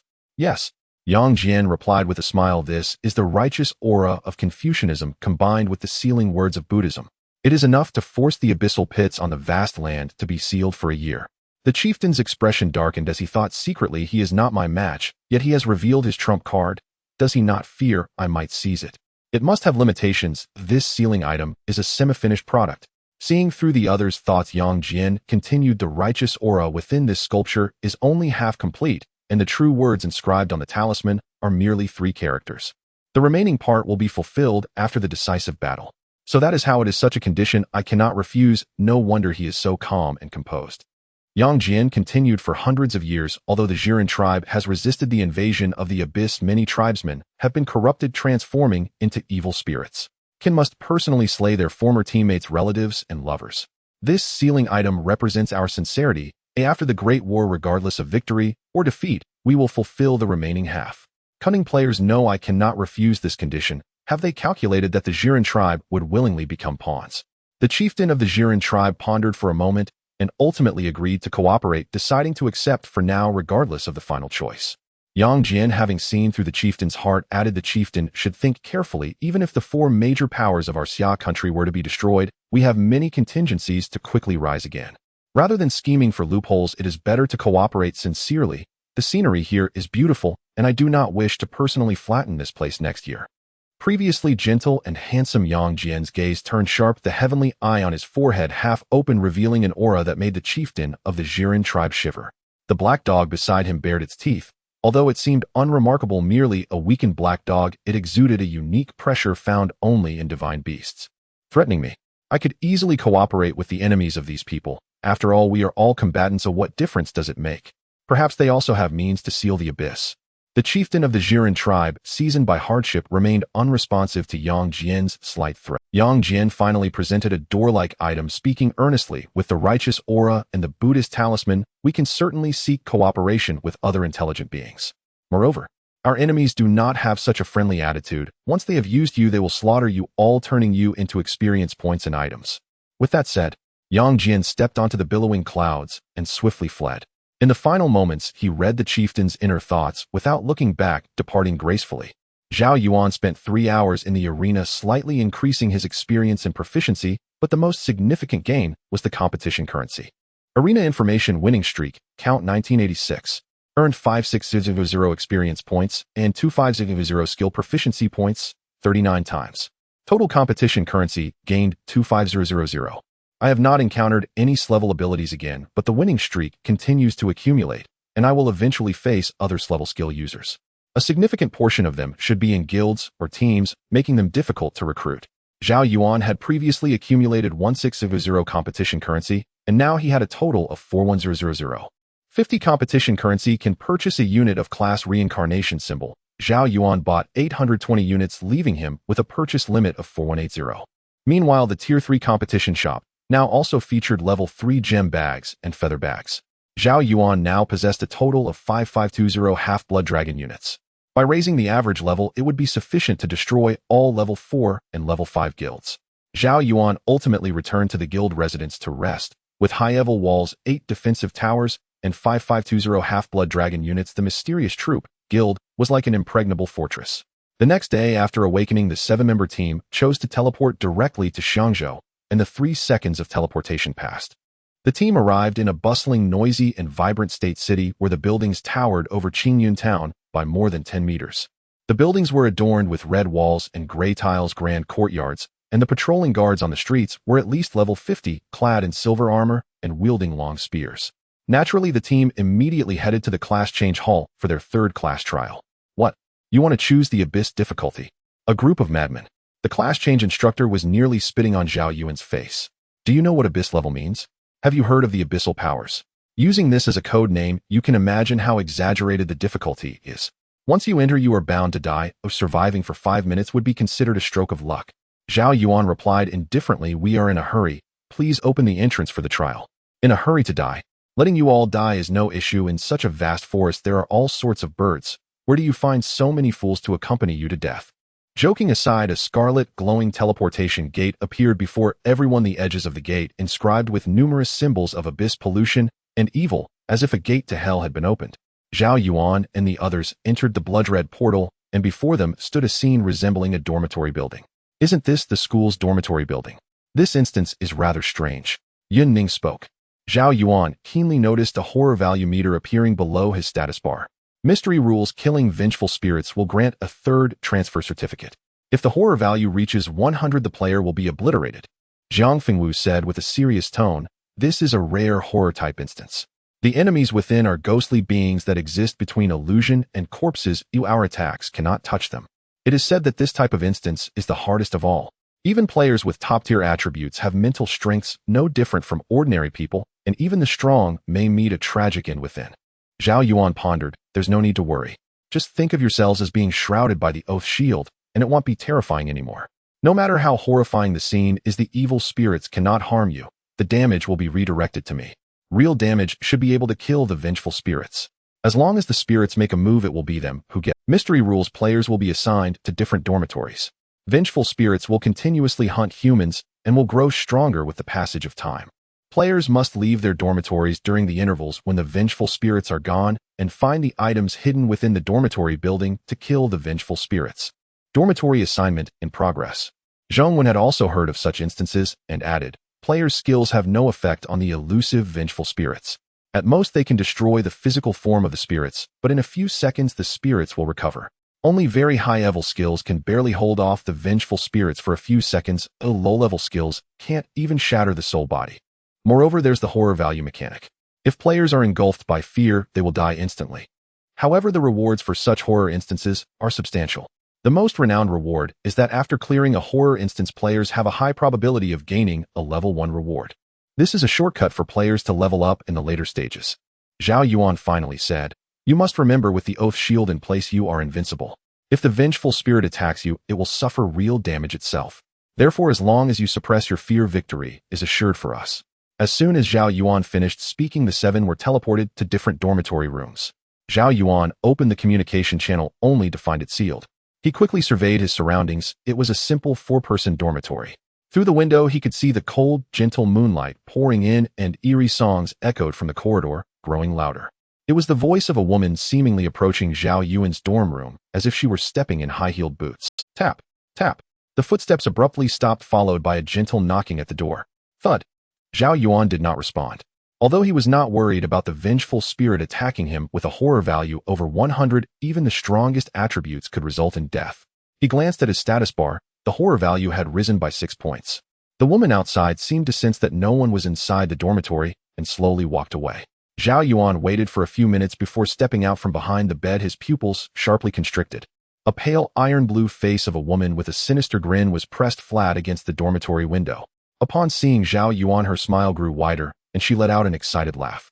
Then she began to pound on the door violently, her nails scraping out a chilling sound that sent Zhao Yuan's horror value soaring. The vengeful spirit can't enter the dormitory. It must be the rules of the mystery. If a vengeful spirit could directly break down the dormitory door and enter the room, the players would have no way out. Vengeful spirits exist between the illusory and the tangible. Should we try opening the door? They can ignore players' attacks, but cannot pass through the dormitory door. Zhao Yuan's horror value slightly increased, but not by much, as he possessed an SS level awakened skill. No matter how strong the vengeful spirit was, it could not break through his defenses.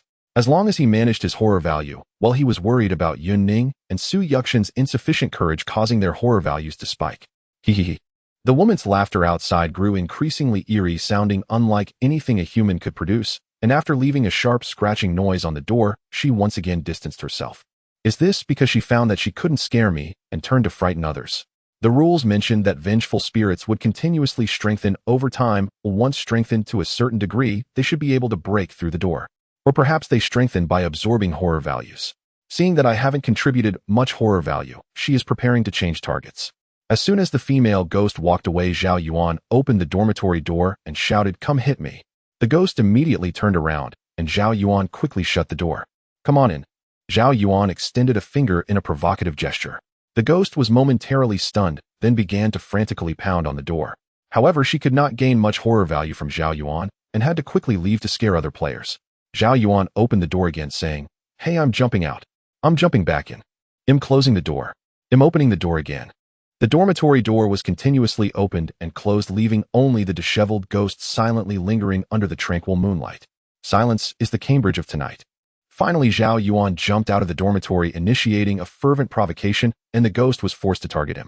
Battle information suffered from the bloody illusion skill judgment in progress. Willpower too high, exempt from the illusion effect. Clang.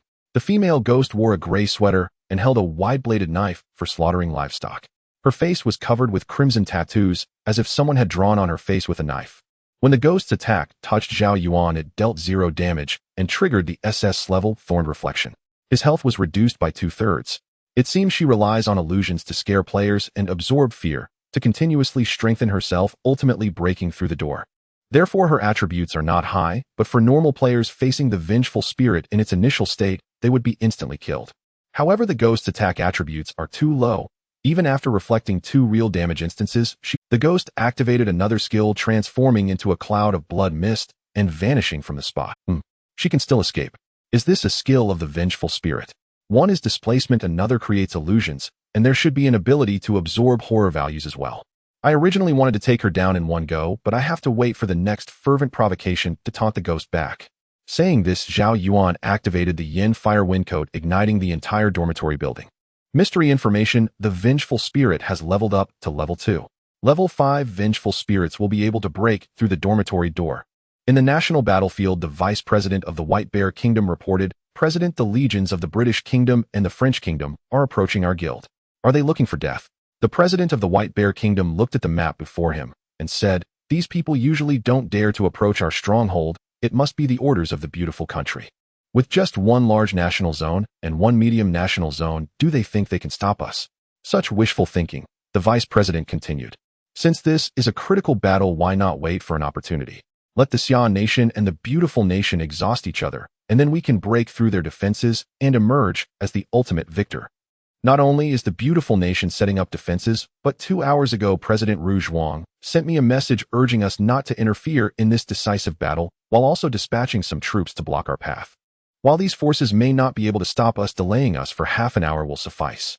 Once we intervene, both the Xian nation and the beautiful nation will definitely have enough time to react and withdraw. So we really want to interfere? Just watch. This is a war between the Xian nation and the beautiful nation, which will result in extremely terrifying large-scale casualties. If we rashly intervene, we will suffer heavy losses. It would be better to watch two tigers fight and earn a favor from President Rouge Wang, while also not interrupting this great battle. There is a high probability that both sides will suffer, and in the end we will profit. What if one of the nations wins? Then they would plunder all the alliance resources and funds from the other, gaining immense power. You underestimate the beautiful nation and the Xian nation too much. Both sides have their complete escape routes, and it is only possible for a scenario of mutual destruction to occur. I can confidently say that neither the Xian nation nor the beautiful nation will face annihilation. After all, there are many fierce enemies surrounding them, and neither side dares to truly go all out. We just need to sit and wait, and the final advantage will fall to our Baixiong nation. Zhao Yuan furrowed his brow tightly. The Vengeful Spirit has actually leveled up to level 2. It's no wonder it's a challenge of abyssal difficulty. When the Vengeful Spirit takes damage upon reaching a certain threshold, it can also be reinforced. Absorbing horror value and taking damage are both pathways to leveling up. After activating the Yan Hua Wind Code, it just happened to make up for that damage, and this Vengeful Spirit is hard to kill, possessing more than 4 skills. But that's normal given it's an abyssal difficulty. If it were that simple, Zhao Yuan would feel something was off. The rules only mention basic regulations and do not explicitly state that the Vengeful Spirit absorbs horror value to level up, indicating that there are many hidden rules to uncover. And the rules only mention the presence of Vengeful Spirits without stating the number of Vengeful Spirits. With the nature of abyss-level secret realms, it cannot just have one Vengeful Spirit. Chu Shaoqing swiftly moved through the corridor. Did Zhao Yuan just activate Frenzied Taunt? Did he draw the Vengeful Spirit chasing me away? Chu Shaoqing possesses skills for survival, such as Hades' Invisibility, Hat Mermaid, and Little Match Girl. Even without Zhao Yuan's Oath Shield, she can freely navigate before the Vengeful Spirit. Thus, Chu Shaoqing had been gathering items in the dormitory building from the start when she was pursued by the female ghost. The ghost had just been taunted away for a short time before reappearing. Is this the effect of the Vengeful Spirit's skill? Can it escape Zhao Yuan's Frenzied Taunt? Could it be similar to my mermaid's substitution ability? Chu Shaoqing had already collected a fair number of puzzle pieces, killing charms and items to reinforce the dorm. Since I have the effect of the Oath Shield, I might as well draw this Vengeful Spirit away, leaving this dormitory building so my other teammates can freely gather items, right? Sai, I am truly a quality teammate. There's no way around it. With great power comes great responsibility, so I will break the deadlock. Chu Shaoqing attracted the female ghost behind her and left the towering dormitory building. This Vengeful Spirit is level 2 and moves very quickly. Occasionally, it would catch up to Chu Shaoqing, dealing a slash. Chu Xiaoqing's mermaid skill was triggered, transforming her into a cloud of dazzling bubbles, while her original self appeared more than 10 meters away. The Vengeful Spirit also utilized illusion abilities, pulling Chu Shaoqing into a horrifying scene, but this would similarly trigger the mermaid's substitution effect. The cooldown for mermaid is only 3 seconds, combined with the illusion woven by Little Match Girl and the high-level invisibility granted by Hades' Invisibility Hat. Chu Shaoqing successfully lured this Vengeful Spirit out of the dormitory building. The surrounding environment grew increasingly eerie, as if in a damp cave. Strange. Outside the dormitory building is such a scene. Chu Xiaoqing's pupils suddenly constricted, and her heart seemed to stop for a moment. In front of her sat 7 members of her team, all sitting on the ground with expressions filled with terror and despair. Among them, Chu Xiaoqing, seated upright, lifted her head to look at her. Her eyes were instantly shrouded in darkness, and her mouth curled into a mad grin, her entire being twisted into an indescribable evil. Chu Xiaoqing's fear value skyrocketed to 86 points. Huff, huff, huff. This is an illusion, this is an illusion.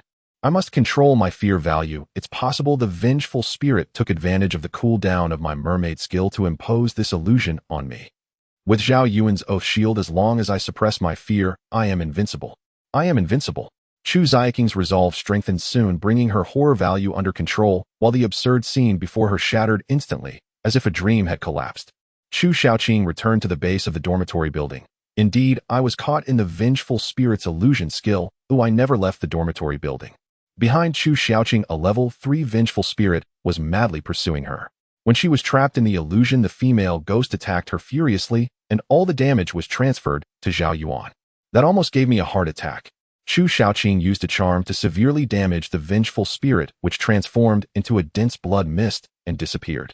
Is this the substitution skill that allowed the vengeful spirit to ignore Zhao Yuan's frenzied taunt? It really is similar to my mermaid. Unfortunately, the charms I have are a bit low in level, otherwise I could have taken it out in one go. Chu Xiaoqing began to piece together the puzzle fragments she had collected, as this could very well be an important clue, possibly the key to truly defeating the vengeful spirit. Chu Xiaoqing laid all the puzzle pieces on the ground. Suddenly her brows furrowed and her exquisite features were filled with gloom. For 3 or 4 pieces, the images depicted damp cave scenes, which were the non-key pieces located at the edges. Chu Xiaoqing's slender jade-like fingers trembled slightly. She had been in a rush to evade the vengeful spirit and had not checked the images on these puzzle pieces. As Chu Xiaoqing continued to complete the puzzle, although only 2/3 had been assembled, it was still enough to glean some insights.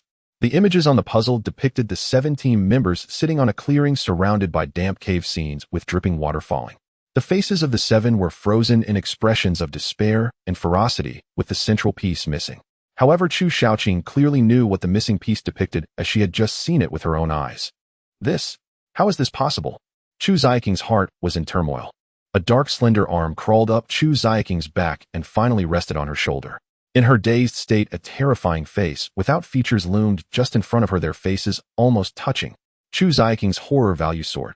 Positioned in the middle section of the dormitory building, Jiang Fengwu, with his class Lingbo Weibu, could even invite a vengeful spirit to dance a waltz, never once being touched by the spirit throughout the entire process.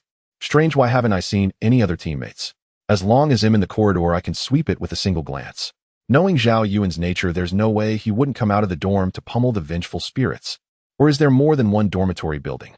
Jiang Fengwu moved at high speed through the stairwells, dragging layers of afterimages behind him, picking up various items along the way. A puzzle. Is this a riddle element?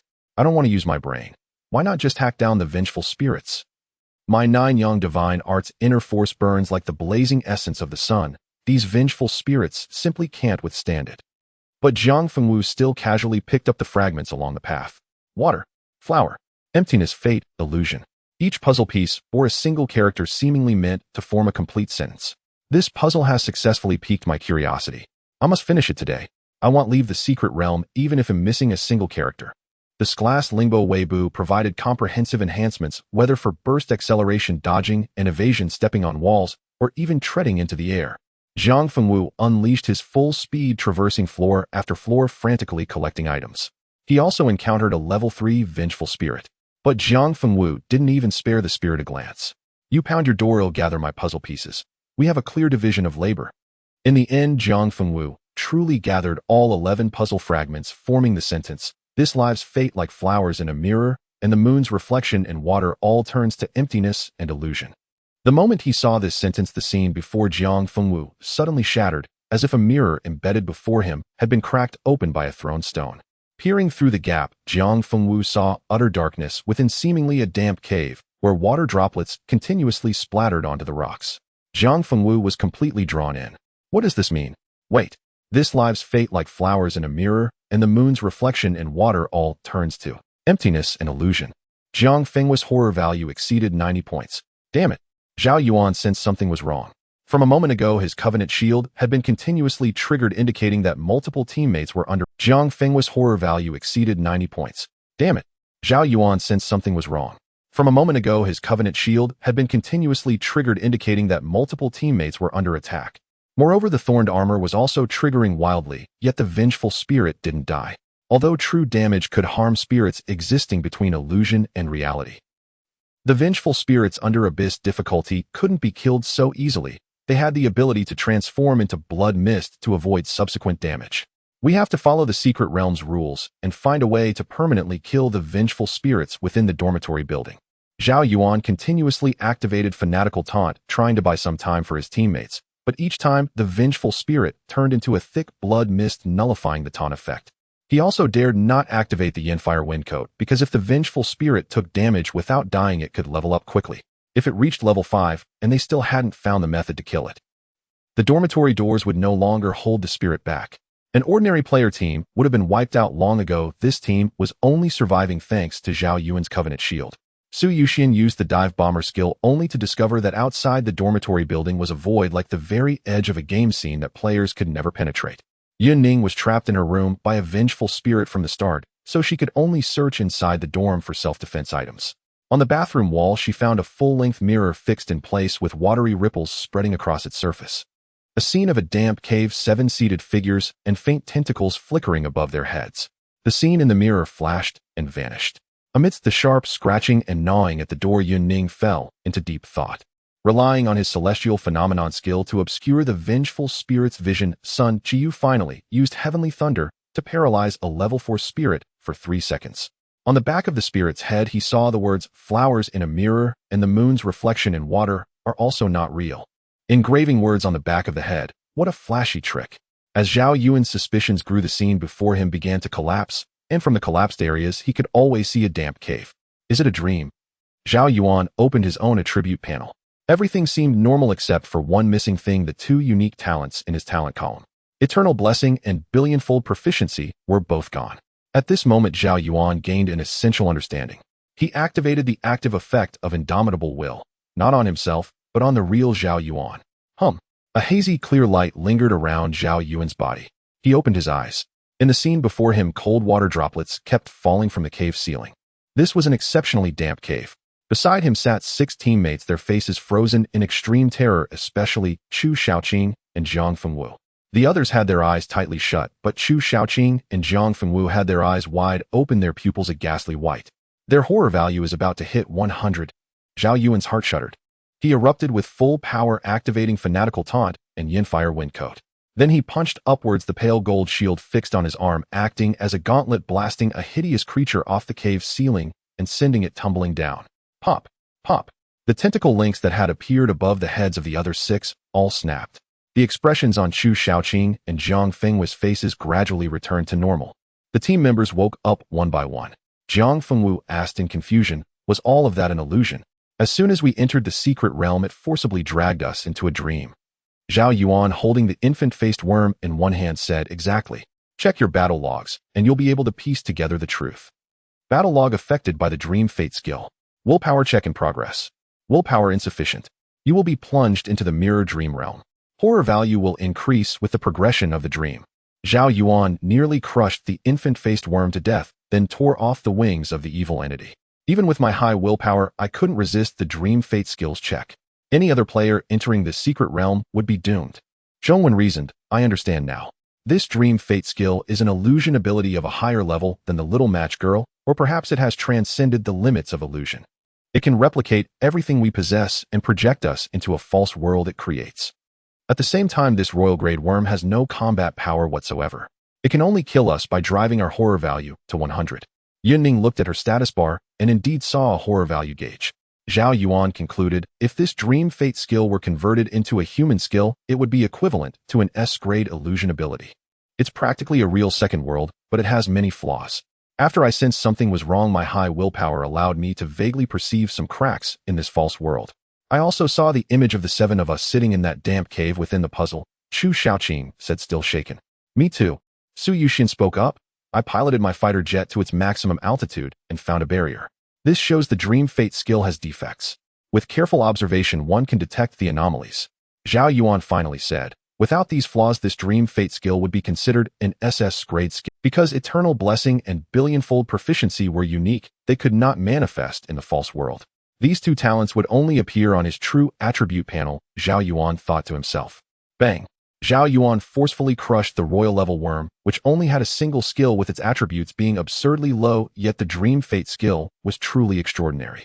If it weren't for Zhao Yuan possessing the active effect of the unyielding, well, even if he had guessed the truth, he wouldn't have been able to escape the false world so quickly.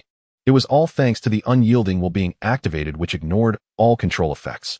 A familiar crimson teleportation gate appeared before Zhao Yuan, and the 7 of them exited the secret realm one by one. Trial information: player has successfully cleared the Abyss level 3rd transition trial. Gains 600 free attribute points, and an additional 0.5 points of soul strength, leveling up by 2. The player's personal level increased to level 32, with strength and constitution attributes increasing by 160 points and agility and intelligence attributes increasing by 40 points. Inside the Confucian Guild, the president sought out the leader of the Underworld Guild, saying there are 2 matters that need. The Underworld Guild leader replied in surprise at this time. The beautiful nation's war chariots are already filled with allies and could attack us at any moment. The Confucian Guild president responded precisely at this time. In this decisive battle, we are the defenders, as we have no intention of starting a war. As long as we maintain our current pace of development for a few decades, the strongest nation will undoubtedly be the Xia nation.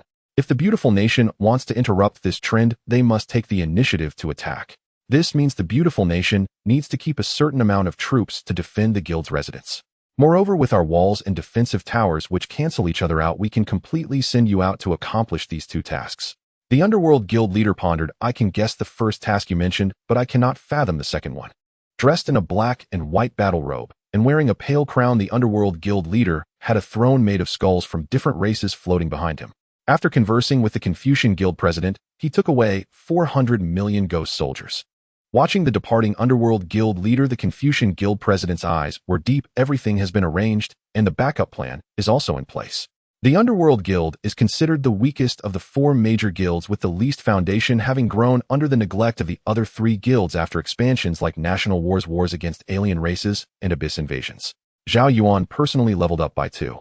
Although the horror dungeon is extremely difficult, the rewards are exceptionally rich. Leveling up directly by 2, and with slow upgrades in the later stages, I can consider entering the horror dungeon as a shortcut for leveling up. Yun Ning then said, unfortunately my experience aura only affects experience points. This reward is for personal level 2, so it did not trigger the effect of the experience aura. Zhang Fengwu seemed to be recalling the many details from the secret realm.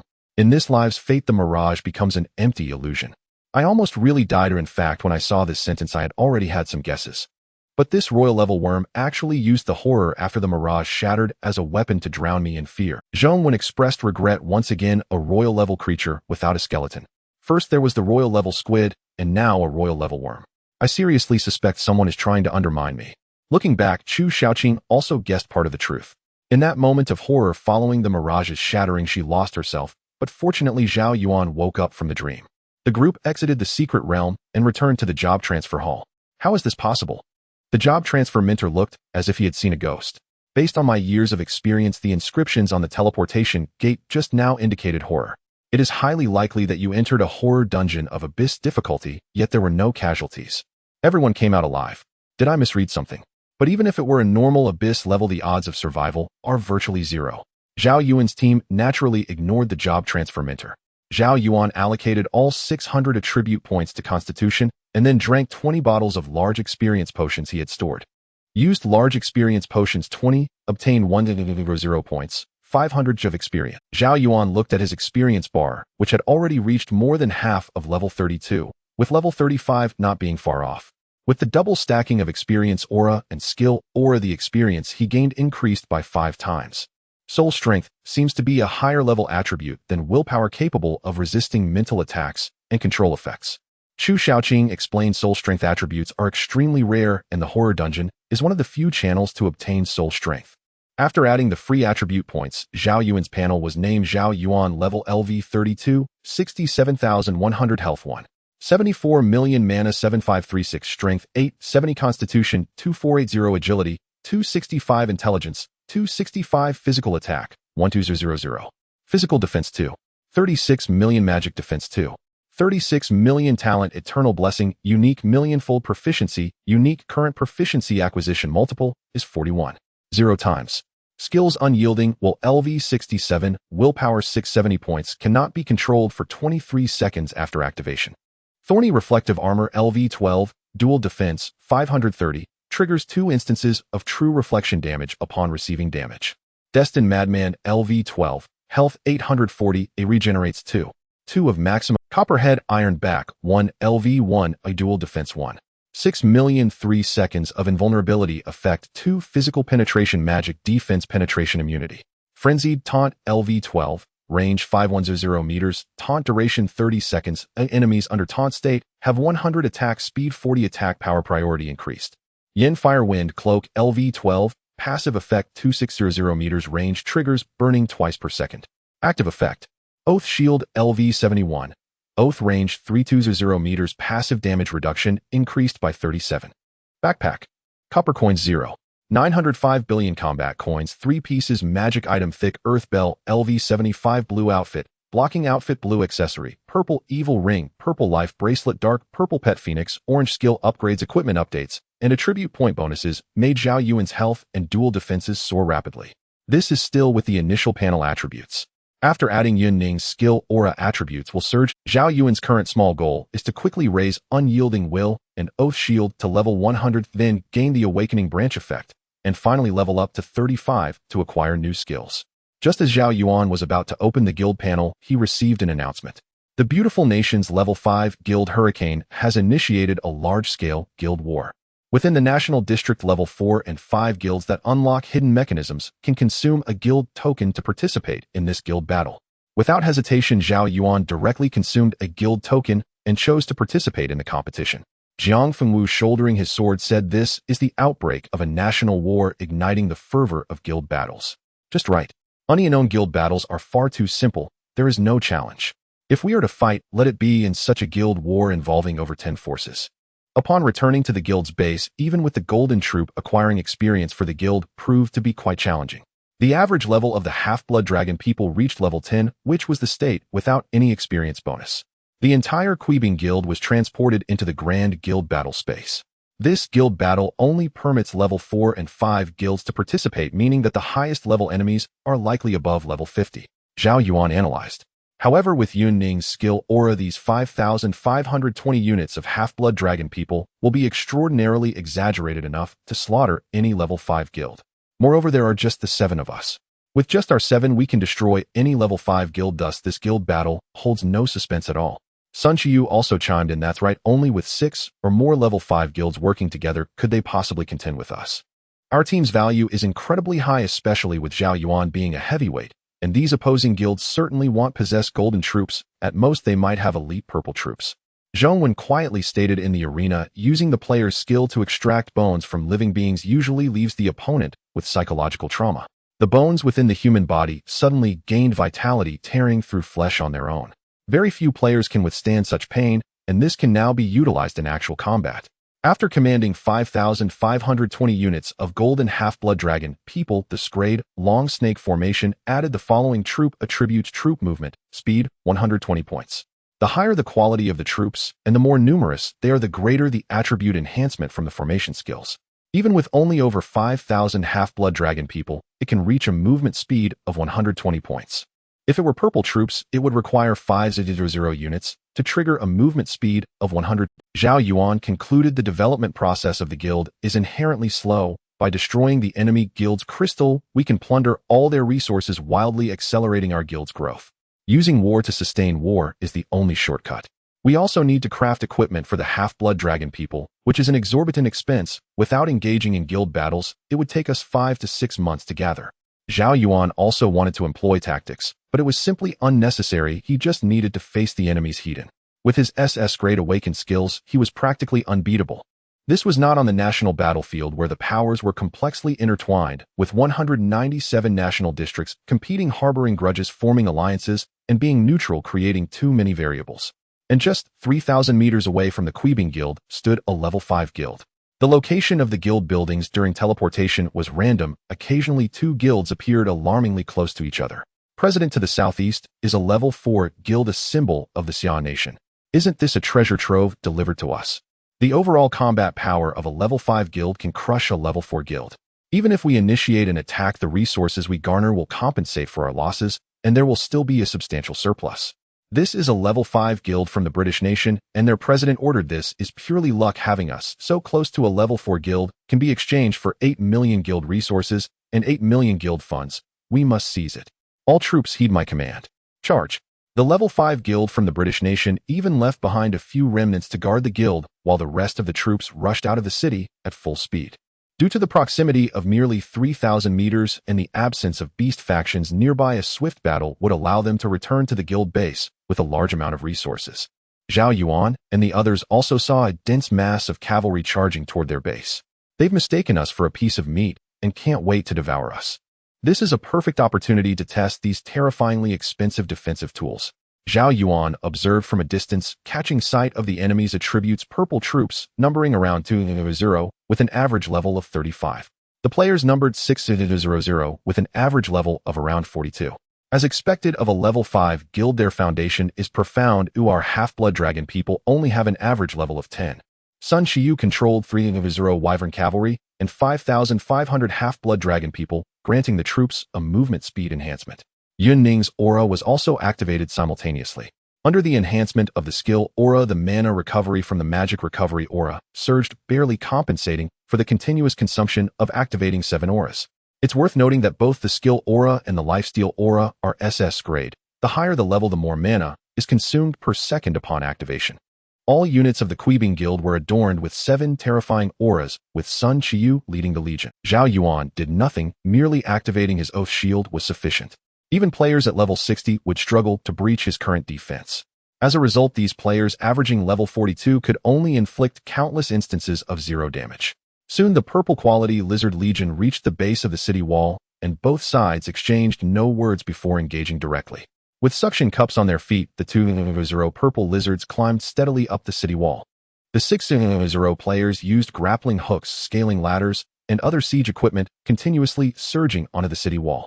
When they finally glimpsed the interior of the Quibing Guild, they were all so frightened that their legs turned to jelly. Is this scale of defensive tower a level 3? Why is it different from regular defensive towers? The enemies exclaimed. Golden quality troops. Golden troops. Run, we can't fight. Wait, this is a great fortune. The opposing president, seeing that the enemy had fewer than 400 troops, was filled with excitement, but when he saw it was golden quality, he instantly regretted it. Finally noticing the average level was only 10, he revealed a blissful smile again. An average level of only 10, isn't this clearly handing me a golden troop rebirth pool? All troops charge. Even if we die, we must rush in. Upon resurrection, return to the battlefield immediately. Today, I must seize that golden troop rebirth pool. Goodness, Zhao Yuan didn't even need to use frenzied taunt. He was worried that these enemies might flee in panic upon seeing the golden troops, but in the end, human greed prevailed. Zhao Yuan's oath shield was passively activated. He leisurely sat atop the guild crystal, munching on chips, as if watching a show, as if this guild was not his. The president is only level 32, he's a living Buddha. The opposing vice president laughed. Level 32 means he just entered the state city. How dare he participate in the guild battle? Isn't he just here to deliver resources as a living Buddha? The Xia nation is truly filled with simpletons and abundant resources. The opposing guild president laughed heartily. Seizing the golden troop rebirth pool is such a beautiful thing. Sun Shiyu, clad in a robe, rose a square altar beneath him. He drew his jade sword and waved it. Suddenly a fierce wind erupted, thunder roared, thick fog enveloped, and torrential raindrops pounded down. Scrayed long snake formation. After releasing 4 celestial skills, all enemies were afflicted with negative buffs of rust, vision loss, paralysis, and wind resistance. Under Sun Kaiyu's command, the 5,500 units of half-blood dragon people formed a winding long snake formation and activated Bloodthirst, which was still under the enhancement of the skill aura. The half-blood dragon people legion directly transformed into narrow shadows, sweeping through like a fierce wind, leaving behind a plethora of incomplete bodies of players in their wake.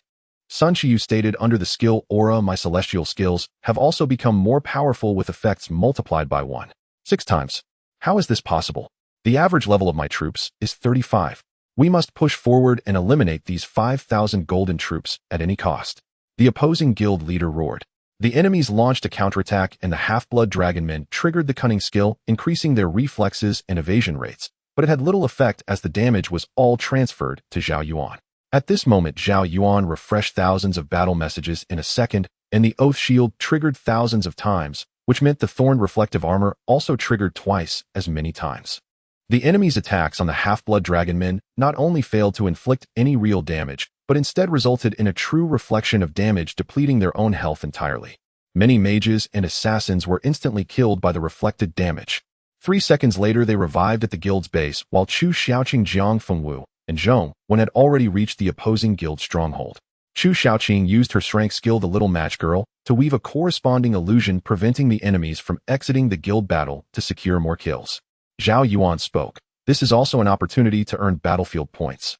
Chu Xiaoqing's illusion is realistic enough to make the enemies believe they have exited the guild battle, while in reality, they are accomplishing nothing, allowing us to repeatedly slay the enemies.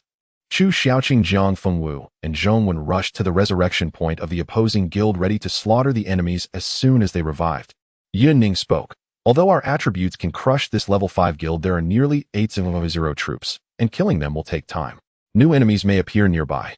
However, new enemies cannot scale walls like this lizard army. We have enough time to earn battlefield point. At the top of the 7 level 2 mage towers in the guild's open area, light blue mystical magic orbs began to coalesce, with each defensive tower capable of forming 2 orbs per second. Boom, boom. The light blue magical orbs locked onto the opposing guild leader, and the grand mages within the altar began to chant their spells. The mage tower's attacks were single target, making their damage exceptionally terrifying. No enemy could withstand even one hit being struck by a defensive tower mid-instant death. The level 3 defensive towers had even higher damage and durability, capable of conjuring 3 magical orbs per second. Attacking these enemies with level 3 mage towers felt akin to using an anti-aircraft gun to swat flies. The opposing guild leader instantly sensed something was wrong. What skill is this? Thorn Reflective Armor. After all this time, not a single enemy unit has died, while we have lost nearly 300 men. Is this the power of golden troops? They are terrifying at just level 10. They only have over 5,000 units. The vice leader said in fear, "Sir, we must flee. Those who dared to enter the guild battle at level 32 must have such terrifying power. No wonder these players looked so relaxed. Flee. The guild base is right next to us. How can we escape? Should we choose to withdraw from the guild battle?" The vice leader said, "That's the only option left. Although there will be severe penalties, at least we won't lose levels." Zhao Yuan directly activated Frenzied Taunt, forcibly pulling all 7,500 in 5,000 half-blood dragon men paired with 3,000 winged dragon knights ruthlessly crushed the enemy, and the foes dared not fight back. Any attack on the half-blood dragon men would trigger terrifying reflection damage. If they were high attack, low defense units, they could be killed instantly. Zhao Yuan summoned a little phoenix equipped with 4 purple items. The phoenix unleashed eternal sunfire while diving into the enemy ranks. Zhao Yuan removed the effect of the little phoenix's oath shield, hoping to allow it to respawn using its nirvana skill. With the little phoenix's addition, the speed at which they killed enemies increased. Just as the opposing guild leader was about to speak, he was struck by a magical orb from the level 3 mage tower, leaving a massive crater in the ground, his body reduced to a puddle of blood. Other teammates also began to attack. Even though the total number was an 800 strong army, at level 42, in front of Zhao Yuan's team, they were merely lambs to the slaughter. The team split into 2, with half killing opposing players inside the stronghold, while the other half continued the pursuit at the enemy's resurrection point. Zhao Yuan glanced at the battle information. Oath Shield triggered, inheriting all damage from allied units, triggering SS level, Forbidden Reflective Armor, dealing 200 points of true damage. Critical hit triggered, dealing 580 points of damage, healing 16. For W health, Zhao Yuan simultaneously activated the Yanhua cloak, leaving the enemy in despair. After reviving, the opposing guild leader's first choice was to withdraw from the guild battle. The guild's buildings were too close, and they had encountered a tough opponent. They had to face the penalties for forcibly exiting the guild battle, or they would be killed. This is terrifying. My 8,000 strong army is as useless as trash. The enemy hasn't lost a single unit. Where did such a terrifying guild from the Summer Kingdom come from? Even with a level advantage, it's still one-sided. We must abandon this level 5 guild. The opposing guild leader chose to withdraw from the guild battle, finally breathing a sigh of relief. Meanwhile, in reality, the leader of the level 5 guild from the Britannia Kingdom had already revived for the 3rd time, losing 3 levels. At this stage, the experience required for each level was exorbitant, needing over 20 days of accumulation. Living Bones. Zhao Yuan's right face was covered in strange and eerie tattoos as the bones of hundreds of enemies were granted vitality crawling out from their flesh, inflicting indelible psychological and physical trauma on the enemies. The process of living bones was too painful. These hundreds of players broke free from the illusion and in the next moment exited the guild battle. Chu Xiaoqing said, "My illusion ability also has its limitations, but under the skill's aura the coverage has expanded significantly. It can now cover over 3,000 people. Those escaping players can just escape as new players will respawn here. My illusion ability cannot." Zhang Fengwu unleashed golden energy palm prints saying, "So if we can kill each of the 6 enemy players 3 times that would be quite good. Leave the high-ranking members of their guild and keep killing them until they reach level 0. Chu Xiaoqing held a lit match, the golden light shimmering and the rising smoke weaving a grand illusion. Even allies could see the contents of the illusion Chu Xiaoqing wove from within the smoke. It might not be so easy. Those high-ranking guild members are nearly level 50 players with high resistances. Given enough time, they might discover the loopholes in the illusion. Even the Dream Fate skill of the Royal Worm has flaws. My Strength skill certainly has many vulnerabilities. In the real national battlefield, the leader of the Underworld Guild had a separate underworld within him with 400 million ghost soldiers hidden inside. He himself could not be detected by any skills as he was one of the true top forces of the Summer Kingdom. The Underworld Guild leader flew swiftly passing by the main base of the White Bear Kingdom and saw the beautiful allied forces stationed in the distance along with another friendly unit from the Confucian Zhuang. Logically speaking, the White Bear Kingdom would remain still watching 2 tigers fight, as any action from them would interrupt this decisive battle. However, since I have been sent to attack the beautiful country's level 12 guild, I do not believe the battle-hardened White Bear Kingdom will remain idle. The White Bear Kingdom will not move against the level 13 guilds of the Summer Kingdom and Beautiful Nation, but destroying a few level 12 guilds is something the Beautiful Nation will have to endure without interrupting the decisive battle.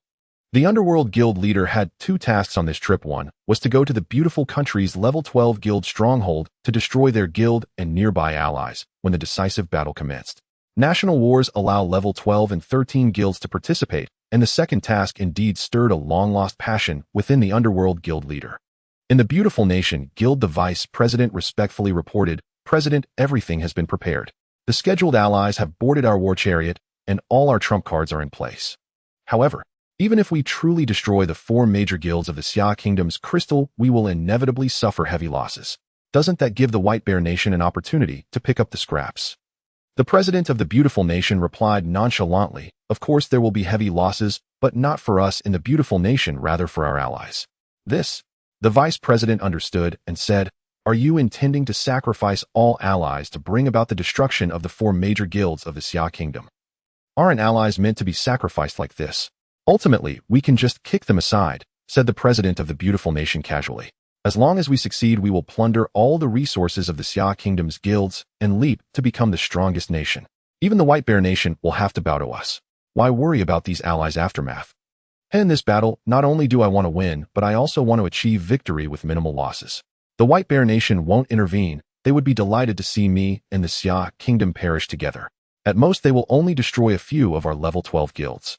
The president of the Beautiful Nation said with a deep gaze, "Even if the White Bear Nation disregards everything and ambushes our guild base at the critical moment of our battle with the Xia Kingdom, it won't matter. I have a backup plan. The White Bear Nation knows I am prepared, and they will surely target the other level 12 guilds as part of an unspoken deal between us." Zhao Yuan sat leisurely on the guild crystal, effortlessly absorbing all the enemy's damage while trapping them, with fervent taunts making escape impossible. Moreover, with the half-blood dragon's high speed, escaping would only hasten their demise. The enemies within the Trickster Guild were dwindling as the 2 purple units were nearly annihilated, leaving only 3 players. Meanwhile, the Trickster Guild suffered no losses. The enemy's desperate attacks only managed to inflict 0 damage on Zhao Yuan. Half an hour later, 4 eternal suns hung in the sky, yet the little phoenix's attributes were too high, rendering the Oath Shield inactive. The enemies couldn't deplete its health. Thus, not a single rebirth was triggered, but it was sufficient. The 4 eternal suns emitted deadly rays without reservation, ultimately obliterating all 8,000 enemies. Most of the opposing players were killed 2 to 3 times by Zhao Yuan and others. Due to the limited range of Chu Xiaoqing's illusion ability, those repeatedly slain quickly regained their senses and hurriedly withdrew from the guild battle. The higher-ups of the opposing guild were left behind as Zhang Fengwu swiftly shattered the enemy's internal organs using internal energy, completing the kills without any pain, aligning perfectly with Chu Ziking's illusion. The leader of the opposing guild had been killed 9 times and finally realized the abnormality of his situation. His level had dropped by 9, and he couldn't afford to feel heartbroken. He immediately chose to withdraw from the guild battle. I've dropped to level 39. That's equivalent to wasting 6 months of leveling time. Plus, all my equipment can't be worn due to level restrictions. The opposing guild leader was filled with regret. He thought it was luck that led him to encounter a level 4 guild at the start, believing it was a perfect beginning, only to realize it was the onset of disaster. Now the guild is gone, my power has diminished. It's more painful than being killed. When levels drop, attribute points are also deducted. This once high-ranking level 5 guild leader had completely fallen to the ranks of mid-level players. If I hadn't discovered the loopholes in the illusion, I might not have realized the truth now, and I could have been killed down to level 0 and sent back to the novice village. What kind of cruel enemy is this? It's terrifying to be reduced to level 0. I'd rather feed myself to the ferocious beasts. Many high-ranking members of other guilds also awoke to the reality, but by the time they attempted to withdraw from the guild battle, they had already been killed over 10 times, leaving them dazed. It felt as if their souls had been shaken and their Dao hearts shattered. An hour passed, and the war concluded. The enemy's 8 units were all annihilated, with the highest enemy being killed 22 times, resulting in their immediate return to the town. The trickster side suffered no losses at all. None of the 8 enemies could breach Zhao Yuan's defenses, and this was without Zhao Yuan even activating the immortal golden body state. Other shield-wielding players faced immense hardships, always being the first to charge into attacks, suffering injuries and severed limbs as a daily occurrence. The intense pain could even cause shield players to faint on the spot. There were also instances of insufficient threat management, resulting in the backline being devastated. Meanwhile, Zhao Yuan only needed to provide the Oath Shield, placing all allies in an invincible state while triggering terrifying real counterattacks. It was simply a nightmare for the enemies. Chu Shaoqing lamented. After all, they are experienced players. After dying many times, they gradually realized something was off and hurriedly withdrew from the guild battle. Otherwise, we could have continued farming. Zhong Wen chuckled. This was just the first battle. There are over 20 guilds in this space. Even if all the guilds banded together, they wouldn't be able to breach Zhao Yuan's defenses. We are inherently invincible. However, the skill of extracting bones from living beings is truly thrilling. Awakening the bones within the enemy, gradually breaking free from their flesh halfway through, the enemy usually faints from the pain, at which point the bones completely transform into my summons. Then I can use the bones to self-destruct. Zhang Fengwu looked at Zhong Wen's somewhat sickly expression and couldn't help but twitch his lips. Those who play as bone mages have truly dark hearts. However, Zhang Fengwu also pondered that if he were to face Zhong Wen now, it might very well end in a tie. This was because Zhong Wen had acquired over 10 royal-level bones, and the skills after bone possession could be freely combined. Moreover, coupled with the horrifying combination of extracting bones from the living and bone self-destruction, Zhang Fengwu couldn't help but tremble. Battle announcement: the Xia Kingdom's level 4 guild trickster destroyed the level 5 guild crystal of the Britannia Kingdom, obtaining all of the opponent's guild resources, guild funds, and experience. Battle announcement. The announcement rang 3 times, leaving players from various countries in the battlefield perplexed. How can a level 4 guild defeat a level 5 guild? Is the Britannia Kingdom's guild really that weak? It's important to note that level 4 and level 5 are entirely different concepts. Many level 4 guilds have struggled for years to accumulate enough experience to advance to level 5. Is this another guild from the Xia Kingdom? The Xia Kingdom is currently flourishing, with monster-level powerhouses emerging endlessly. Is the Trickster Guild a formidable character? Battle Information Guild resources obtained: 16 million guild funds, 16 million guild experience, 16 million. The purple unit Gecko Reincarnation Pool. The Gecko unit can climb walls, but the Half-Blood Dragon is already a flying unit. Leaping over walls is like child's play. This reincarnation pool can be dissolved and processed. Zhao Yuan opened the guild panel and spent all the 16 million guild resources and funds just obtained. At the same time, the Trickster Guild also leveled up to level 5. With 16 million guild resources, a rebirth resulted in 320 units of level 5 Half-Blood Dragonmen, bringing the total number of golden units close to 9000. As for the 16 million guild funds, they were naturally used to upgrade the Mage Tower. A level 3 Mage Tower could undergo branch promotion. Branch 1 is the Sunfire Tower, Branch 2 is the Arcane Tower. Zhao Yuan naturally tried each branch to observe the effects of different defensive towers in practical combat. Zhao Yuan spent 6 million guild funds to upgrade the level 3 Mage Tower, promoting it to a level 1 arcane tower. Boom. An extraordinary mysterious power enveloped this level 3 mage tower with various inscriptions on the tower's surface, changing to symbols of hurricane transformation and more. The deep blue sapphires were all replaced with colorless agate, and the mage at the top of the altar transformed, donning a magnificent arcane robe. The level 1 arcane tower's attack power range and durability all increased by double.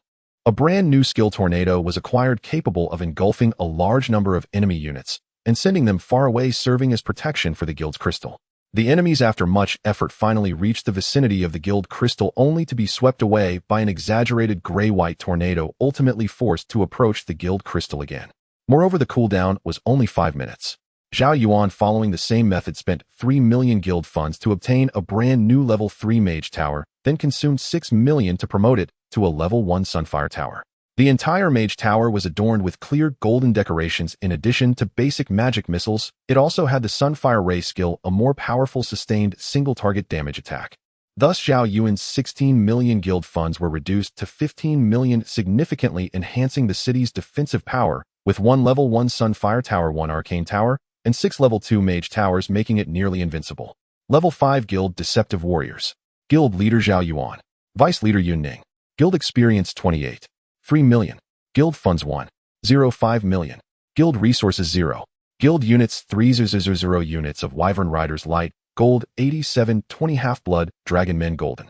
Guild Buildings Guild Hall Warehouse Advanced City Wall 6 Level 2 Mage Towers, 1 Level 1 Sunfire Tower, 1 Level 1 Arcane Tower. Guild NPCs Butler Purple Barracks Chief, Purple Master Blacksmith Light Gold. Guild Members 7 People Limit 8,000. The member limit of a level 5 guild is 8,000. After upgrading to a level 5 guild, the guild's area expanded fourfold, with various guild buildings upgraded and renovated. Wow, is this really a level 1 arcane tower?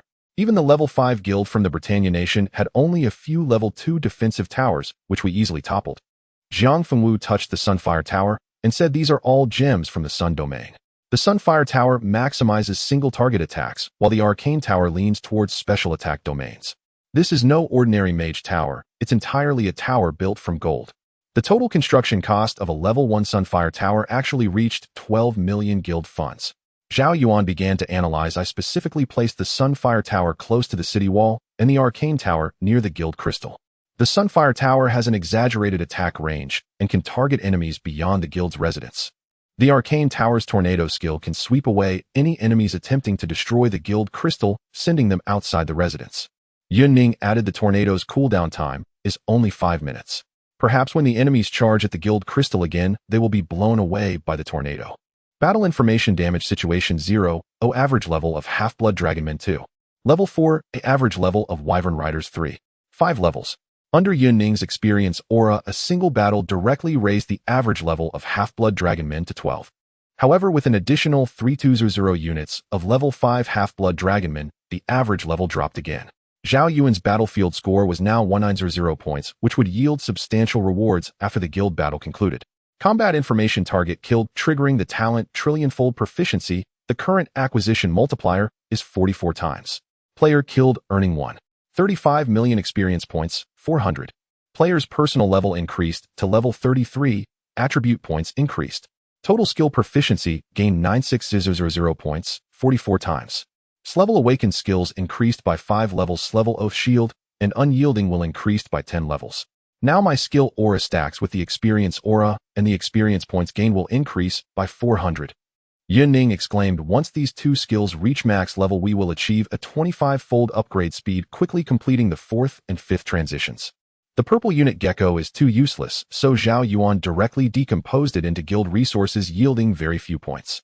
All teammates leveled up by 1 skill, levels rose significantly, and battlefield scores increased. In the national battlefield, the beautiful nation led 2.6 billion crusaders, marching majestically toward the 4 major guilds of the Summer Nation. The Heavenly Court and Spirit Mountain guilds of the Summer Nation were both magnificent structures suspended in midair, while the Confucian village, although grounded, had its guild leaders' words directly teleport the guild building's position, albeit with significant limitations. Thus, the 4 major guilds of the Summer Nation were clustered together.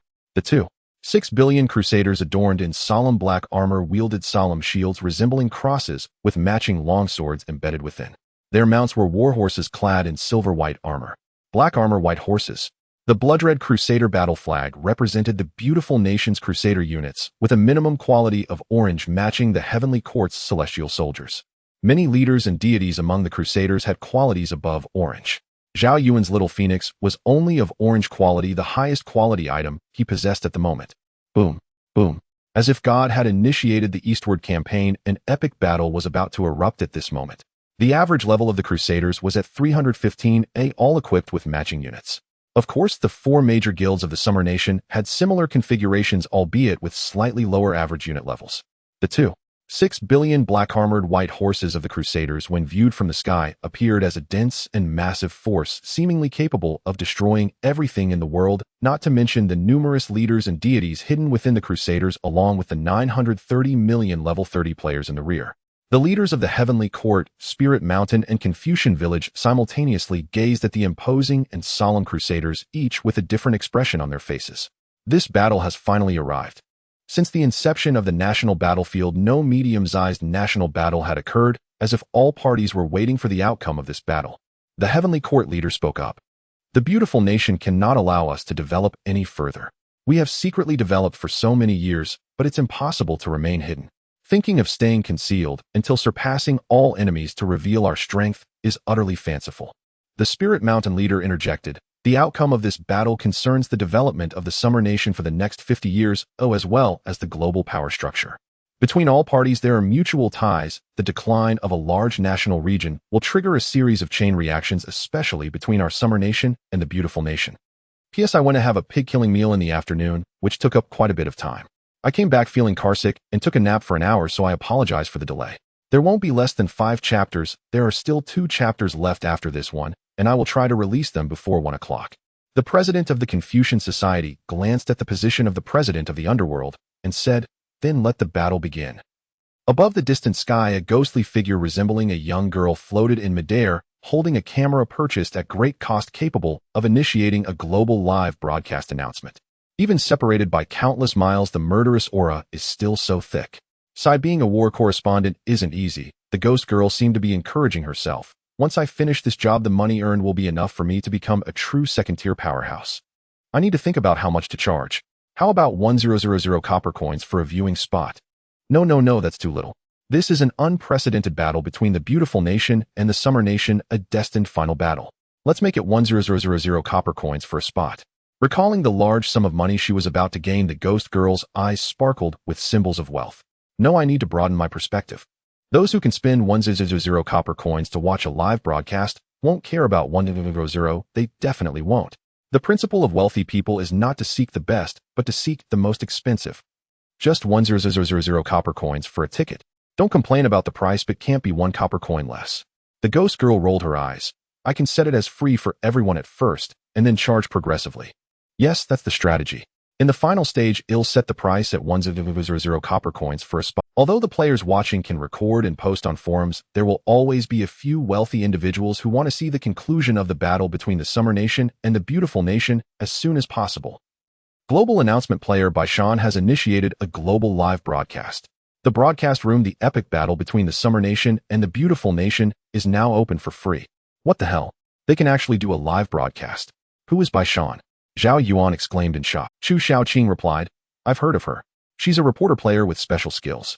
Her abilities seem to allow her to penetrate high-level regional barriers and transform into a ghost, becoming immune to most damage. She wasn't very famous before, but this time she actually dared to enter the national battlefield. The guild battles between the Summer Nation and the beautiful nation. Players from all over the world will surely flood into the broadcast room, right? Sun Qiyu said worriedly. This battle concerns the destiny of our Summer Nation. If the 4 major guilds lose, our Summer Nation could very likely be demoted from a top-tier national district to a large national district. Zhao Yuan also nervously entered the broadcast room, where the viewer count reached 3 billion and was still rising. In the broadcast room, there were no bullet comments or speaking features.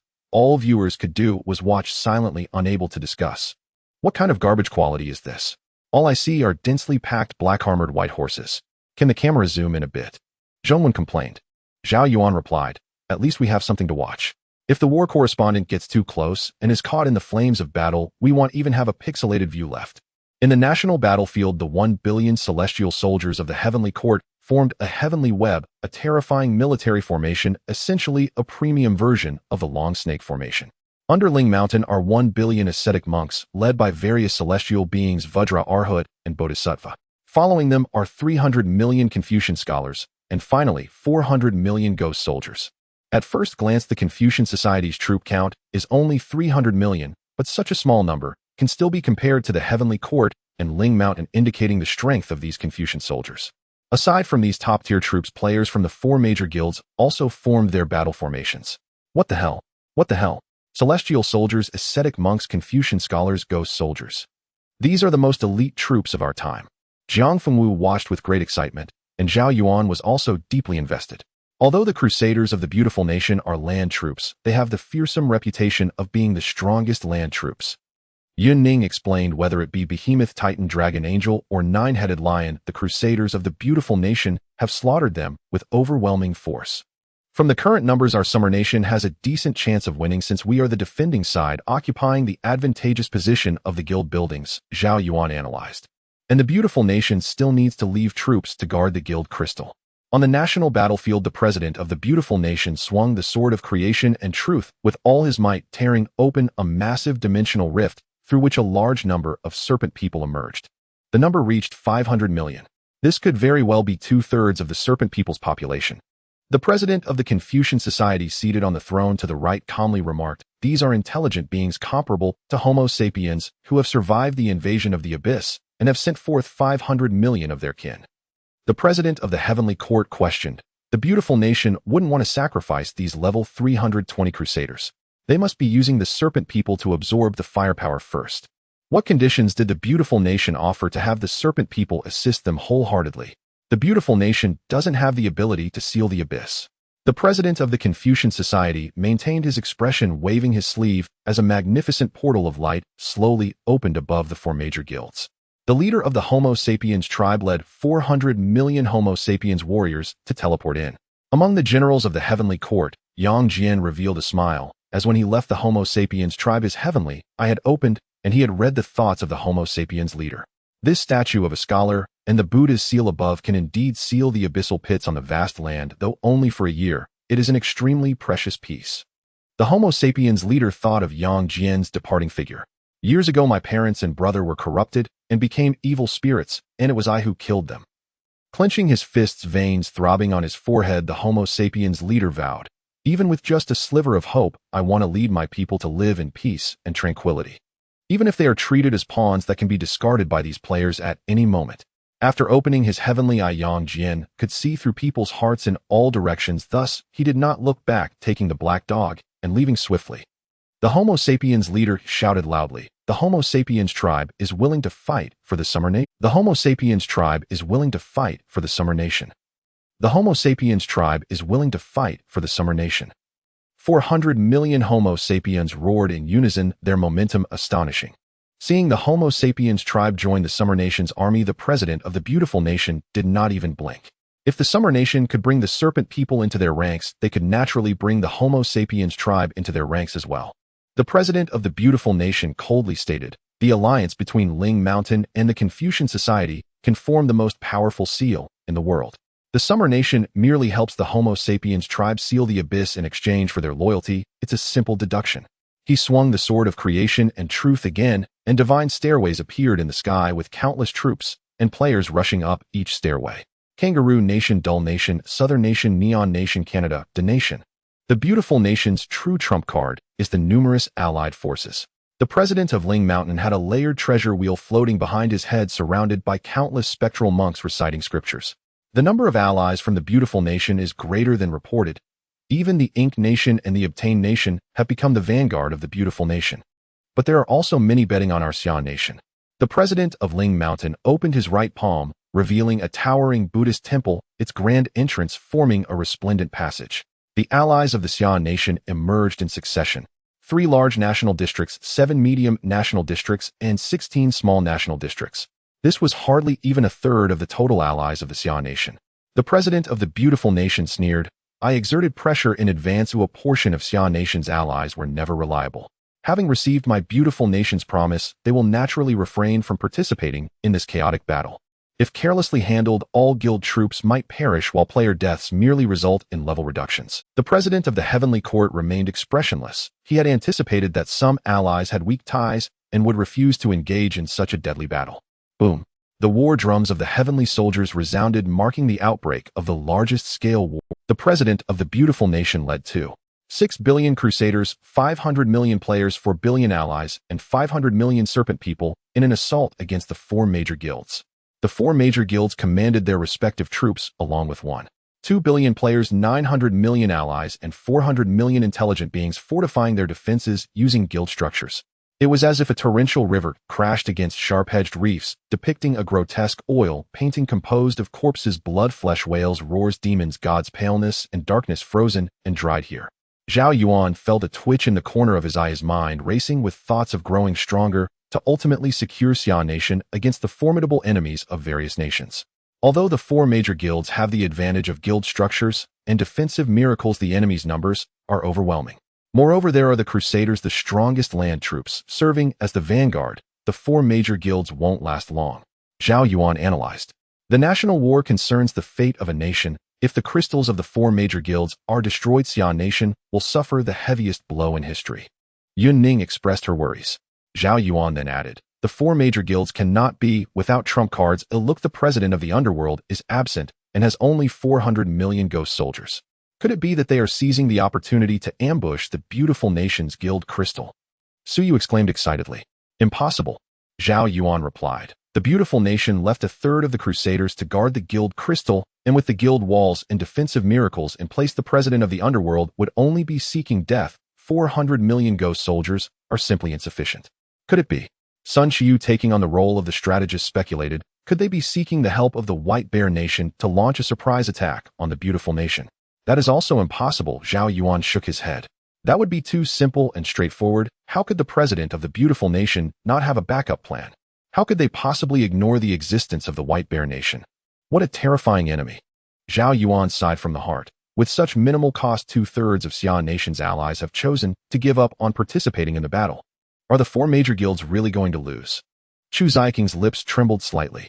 Zhao Yuan fell silent. Although the live stream was pixelated, he could still discern the general content. He lacked information about the national battlefield, so he could not fathom how Xia Nation's 4 major guilds would respond. At this moment, the number of viewers in the live stream reached over 100 billion, and the screen suddenly went dark. Free trial has ended. Please pay 1000 copper coins. Journalists risk their lives. Please support them generously. Zhao Yuan directly paid 700 copper coins as tickets for his teammates. Most players also paid copper coins, deeming it worth the price and quite fair.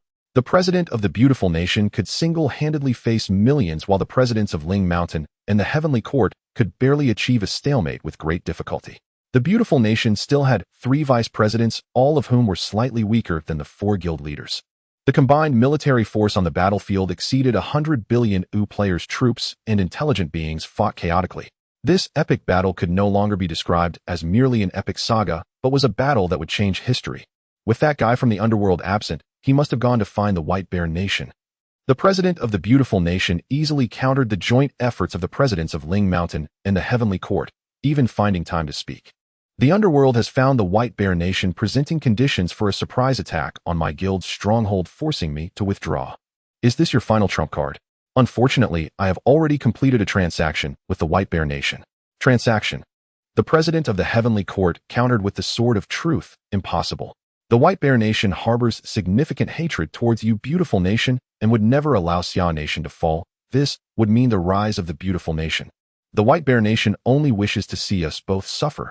The president of the beautiful nation slashed with the sword of creation truth, severing the right arm of the president of the Heavenly Court, while cutting through the treasure wheel behind the president of Ling Mountain. At that moment, the celestial energy weakened and the Buddhist light dimmed. President Ruzhuang fought alone against the 3 vice presidents, falling into a bitter battle. With the next sword, I shall sever your heads. The president of the beautiful nation's divine power pierced through the universe, scattering the thick clouds as he unleashed his strongest sword. The president of the Heavenly Court's pupils contracted violently, a deathly aura enveloping every corner of his senses. Countless sword marks appeared on the surface of the president of Ling Mountain, golden blood oozing forth. It should be noted that the president of the beautiful nation's sword had not yet fully descended yet it had already pierced through the immortal golden body of the president of Ling Mountain. Upon seeing this, the livestream screen suddenly shook and the camera went black. Wow, what the hell? Jiang Fengwu was about to go mad. Why the hell does it black out at such a crucial moment? Will the presidents of Ling Mountain and the Heavenly Court be all right? They have grown so powerful as if they were celestial beings. Yun Ning said with a dim expression. It seems that the divine power from the president of the beautiful nation's sword likely affected the camera. It's possible that even Bai Shan suffered injuries. Zhao Yuan pondered. Is it possible to be affected from such a great distance? Impossible. Bai Shan can turn into a ghost and is immune to most damage.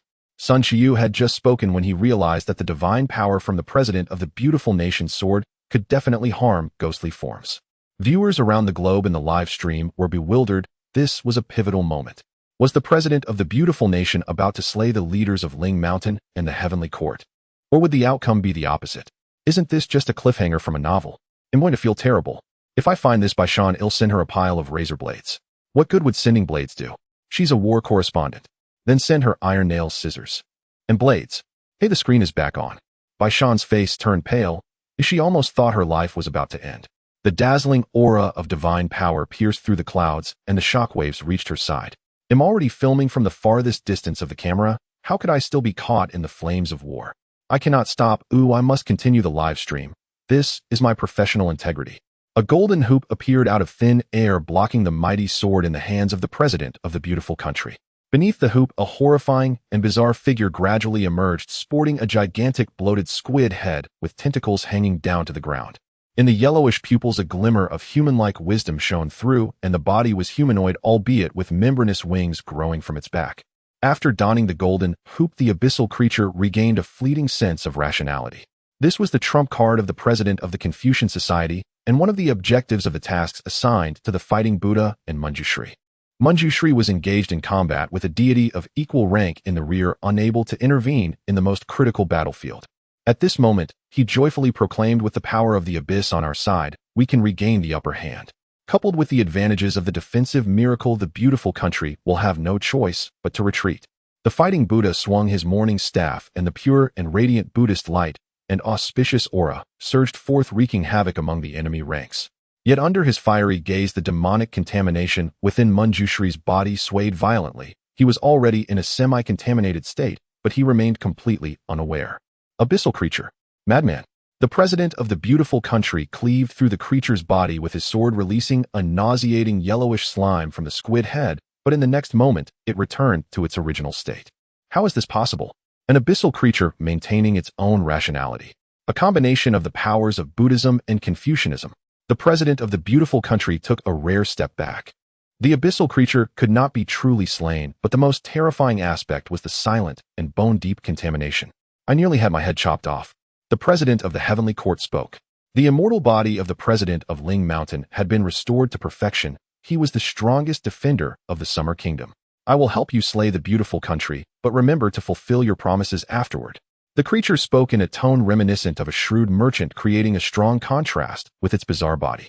Any entity that gazed upon the creature's body experienced terrifying mutations, being invaded by pollution.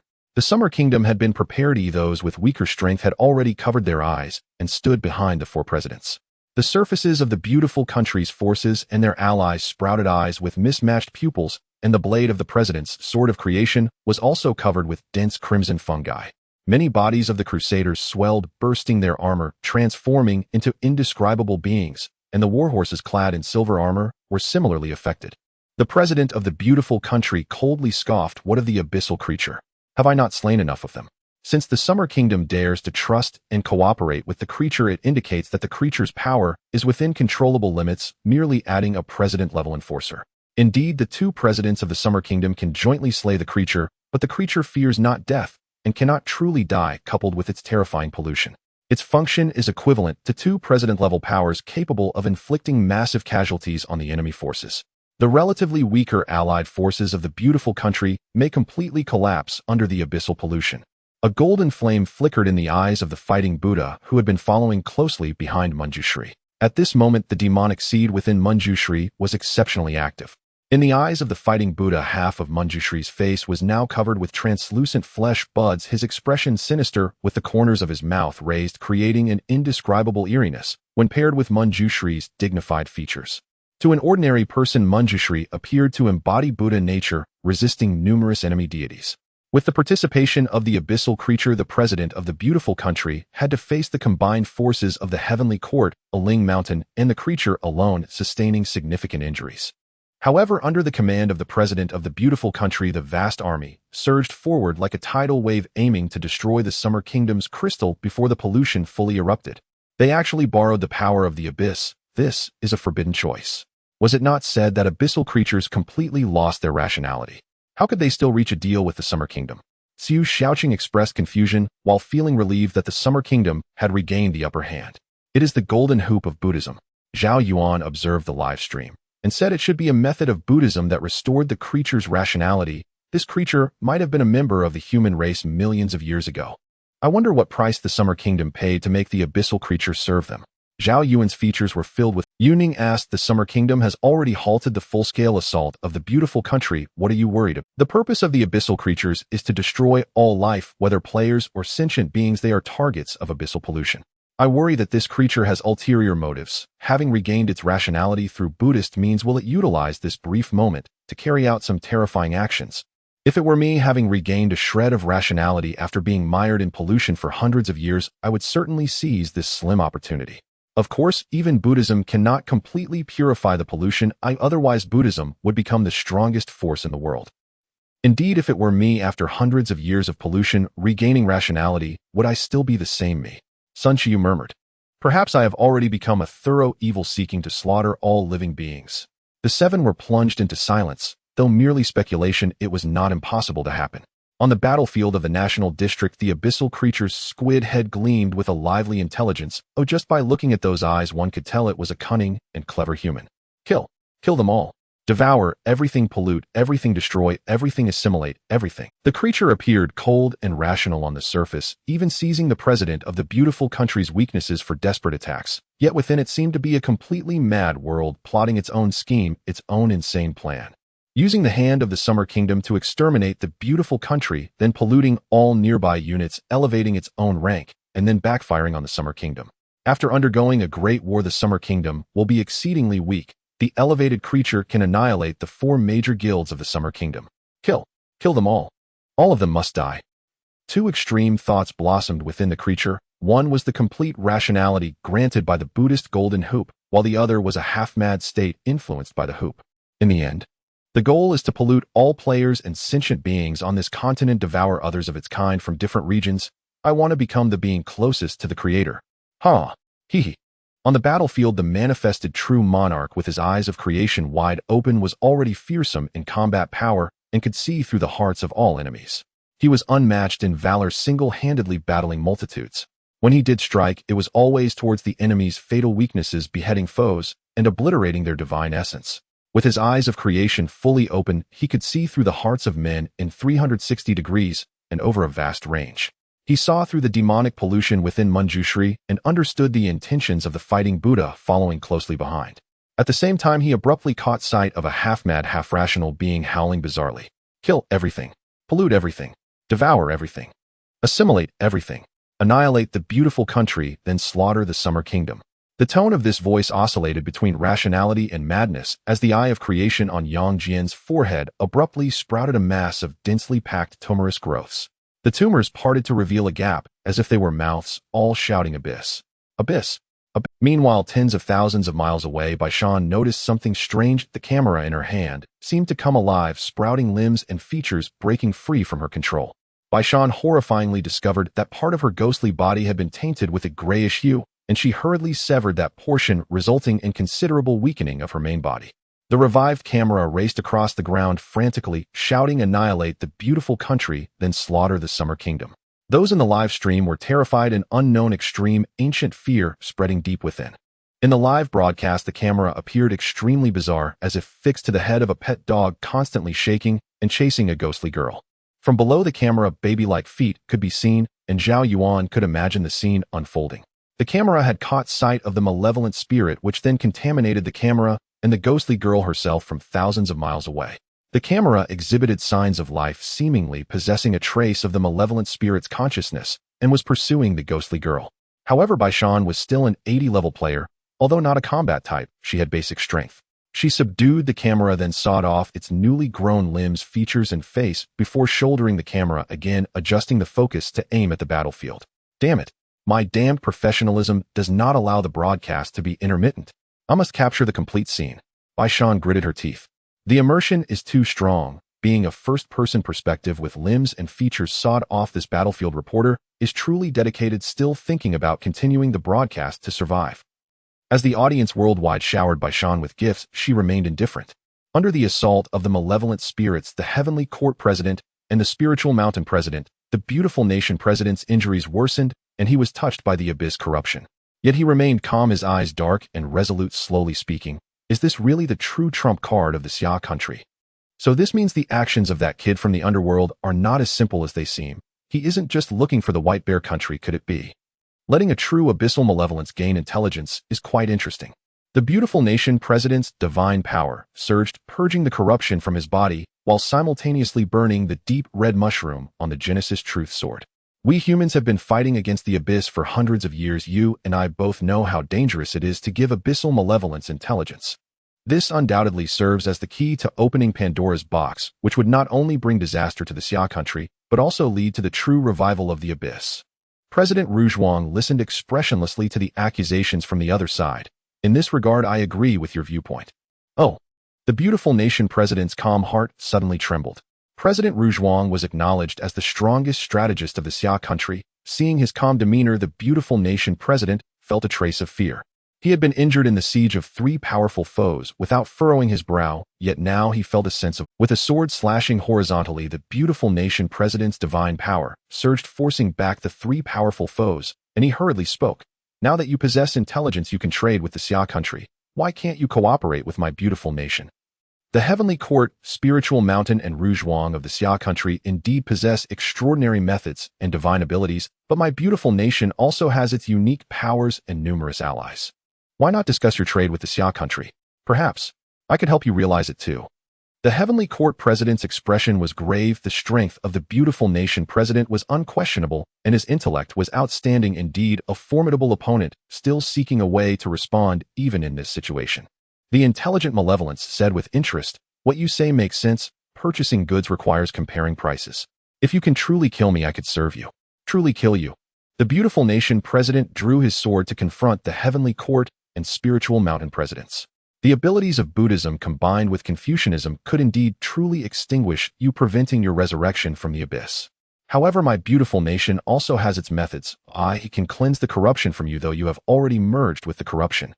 With the corruption eliminated, you will indeed die for real and will not resurrect from the abyss. The players of the Xia country widened their eyes in terror and indescribable fear enveloping their hearts. All right, as long as it's killing, I will help you slaughter the Xia country. The malevolence nodded. The Beautiful Nation President knew the malevolence was untrustworthy, but the immediate priority was to destroy the Xia country's crystal. The malevolence shifted its attack direction, and the pressure on the Xia country suddenly increased. Ruzhuang spoke calmly. From the beginning, I knew trading with a malevolence was akin to taking a risk with fire. Knowing that you still dared to let me out, the malevolence asked in surprise. Why wouldn't I dare? This golden hoop is not prepared for you. The Spiritual Mountain President retracted the golden hoop from the malevolence's head, and the malevolence's intelligence receded like a tide, becoming frenzied and chaotic, intent on killing every living creature. Then President Ruzhuang gestured, and an invisible force pushed Manjushri Bodhisattva forward, causing the corruption within Manjushri to erupt completely. This golden hoop is prepared for Manjushri. Manjushri quickly became filthy, degenerate, and hideous. While being polluted by the abyss, he also retained his original thoughts due to the golden hoop on his head. I understand. Manjushri looked at his own transformation and the golden hoop embedded on his head, declaring, if I do not enter hell, who will? Manjushri, by virtue of his own demonic influence, could even control the out-of-control malevolence, transforming into a force equivalent to a president wildly slaughtering the Beautiful Nation President. President Ruzhuang spoke from the back. I never intended to cooperate with the malevolence that was merely utilizing the power of the abyss. This malevolence had from the start tainted Manjushri and the victorious fighting Buddha, pretending to negotiate a trade, while actually seeking to exploit the Xia country's hands to taint more powerful players. The beautiful nation president, heavily injured and constantly spitting blood, nearly had his head twisted off by Manjushri, who had become a demon. Yet the beautiful nation president still maintained a fierce gaze, no longer fearful. Sacrifice the masses. This was his newly acquired forbidden technique, capable of burning the lives of allied units to transform into his own divine power. Naturally, the beautiful nation president burned the lives of the allies. He could not bear to lose his own crusaders and players. A large number of beautiful nation allies were burned to ashes, becoming the beautiful nation president's strength, aiming to single-handedly slay the four major guilds, his killing intent filling the battlefield. The president of the IND country, wielding a military knife, had a dim right eye. Before the war broke out, he received a message from the Xia country. The letter stated, in the war between the beautiful nation and the Xia country, why must you sacrifice your lives? I will send people to attack your guild's stronghold, using this as an excuse to withdraw from the battlefield at a critical moment. In fact, the Xia country had sent this message to most of the beautiful nation's allied countries. Now, as the beautiful nation president burned the lives of his allies to enhance his power, and the abyssal corruption was so terrifying they felt a retreating inclination, and no one wanted to sacrifice their lives for the beautiful nation. At this moment, they all began to retreat. Even the 500 million serpent people saw the beautiful nation's impending collapse, naturally unwilling to continue serving the beautiful nation. A trade is a trade, and with the beautiful nation facing defeat, the trade was naturally void. 30 billion of the beautiful nation's 40 billion allies retreated, and the 500 million serpent people fled as well. The beautiful nation had practically become a lone commander, with only loyal dogs like the Kangaroo Nation and Sakura Nation remaining. President, it's terrible, the vice president said hastily. The underworld president has brought 400 million ghost soldiers and destroyed more than 10 of our allied guilds' crystals. Moreover, he opened the abyssal seal at the Sakura Nation's stronghold, allowing the abyssal power to spread. All the crystals of the Sakura Nation's guild were destroyed, leaving not a single guild remaining. And the White Bear Nation also sent a small force to destroy the crystal of our 12th level guild. The underworld president is heading to the location of our other 12th level guilds. The players from the Sakura Nation present were directly kicked out of the battlefield. Nation war announcement: the Xia country has destroyed 3 12th level guild crystals of the Sakura Nation. The 3 guilds have been forcibly disbanded, and the Xia country has obtained all the guild resources, funds, and experience from them. Nation war announcement: the Xia country has destroyed the 12th level guild of the Kangaroo Nation, as well as the 12th level guild crystals of the IND country Britannia and Canada. The 12th level guild crystals of the beautiful nation have been destroyed. Destroyed. Guild forcibly disbanded. The Xia country obtains all the guild resources, funds, and experience from them. The underworld president did not dare to seek out the 13th level guild stronghold of the beautiful nation. He was still bold enough to invade the 12th level guild strongholds, and the main forces of these guilds had already been dispatched to the battlefield, leaving only 1/10 of their strength. The underworld president easily destroyed numerous 12th level guild strongholds, feeling ecstatic. P.S. This segment of the Nation War is a bit long and lacks the protagonist's involvement, which is not ideal. It's mainly to establish enemies for the protagonist. The beautiful nation, which cannot defeat even the 4 major guilds of the Xia country, will naturally be defeated by the protagonist, and the subsequent plot will fully involve the protagonist. Moreover, the 4 major guilds do not truly unite. The Xia country lacks a genuine ruler capable of leading the entire national region. Who do you think it will be? The president of the beautiful nation, seeing the tide has turned, remained unfazed and activated the divine ladder, teleporting back to the guild's main base. Thus, the beautiful nation withdrew its troops, and the summer nation barely claimed a Pyrrhic victory, as the losses of the beautiful nation's crusaders were minimal, with most casualties being from the allied forces. For the summer nation, the resources from more than a dozen level 12 guilds were not overly significant. It was akin to Zhao Yuan's level 5 guild plundering a level 4 guild. The gains could only be considered average, yet they would compensate for the losses incurred in this battle. At this point, the live broadcast ended, and Zhao Yuan was surprised to find that the later stages of the broadcast required each player to pay 100 copper coins, which he hurriedly paid in order to continue watching. The hard power and cunning of the 4 major guilds are so high, yet they only managed to repel the beautiful nation. Repelling and defeating are 2 entirely different concepts, said Sun Chiyu. However, the destruction of more than a dozen level 12 guild crystals by the president of the underworld can be considered a commendable achievement. Zhao Yuan countered, the outcome of this battle was predetermined from the start. Because the Summer Nation did not intend to win the war, they only needed to repel the enemy troops to gain more time for development. From this perspective, the Summer Nation undoubtedly emerged victorious. The objective of the Beautiful Nation was to annihilate the 4 major guilds of the Summer Nation, which proved too difficult. Despite sacrificing so many allied forces, they still could not breach the city walls. Moreover, with the presence of the top-tier nation, the White Bear Nation, no one dared to exert their full strength. Yunning also analyzed, indeed, we in the Summer Nation have triumphed, but the Beautiful Nation did not pay too great a price. Even if the White Bear Nation were to launch a surprise attack on the headquarters of the Beautiful Nation, they could teleport back in time. Therefore, the Beautiful Nation had already anticipated the worst outcome. No matter how much they suffered, it would only be a minor loss. Zhao Yuan concluded, "We also have our own battles to fight. Let's go, we'll crush all level 5 guilds and continually accumulate guild points." Su Yuxian summoned 3 dive bombers utilizing class modifications to enhance the radar coverage and precision of the aircraft. Simultaneously, the flight speed of the aircraft was increased, and the 3 dive bombers were dispatched from different directions at high speed. Su Yuxian stated, "I can lock onto the coordinates of other guilds in the shortest time using these aircraft. This battle space is quite large, and relying solely on half-blood dragon men would take a long time to identify all enemies." Su Yuxian's glasses displayed the radar images of the 3 dive bombers, and the upgraded radar could accurately detect the enemy guild strongholds. It could also reveal some fierce beast factions, as this battle space was not solely occupied by players. The number of high-level fierce beasts was also considerable. Zhao Yuan spoke, "I can also utilize each of our skills to execute effective tactics. We can use tactics, but it may not be necessary.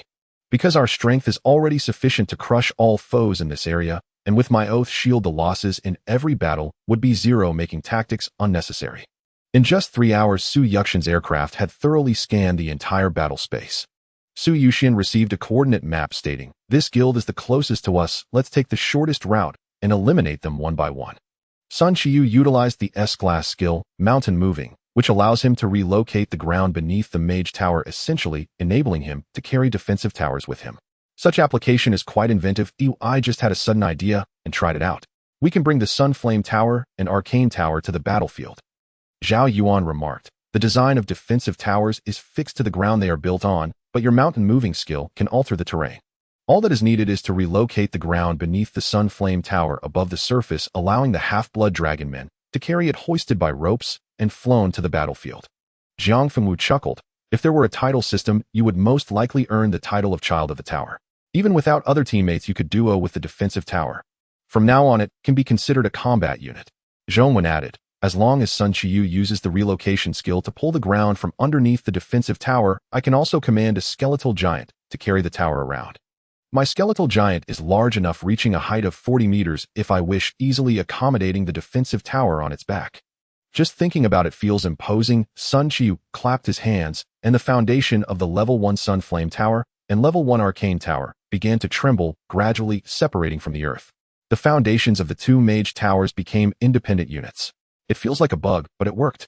Zhongwen also controlled the skeletal giant, which swelled to a massive 30 meters, forming 2 enormous depressions on its shoulders, perfectly fitting the 2 defensive towers, as if a massive chimney was installed on each shoulder of the skeletal giant, one embedded with colorless agate for the Arcane Tower, and the other adorned with splendid gold for the Sunflame Tower. Good heavens, if I wanted to, I could completely embed all defensive towers onto the skeletal giant.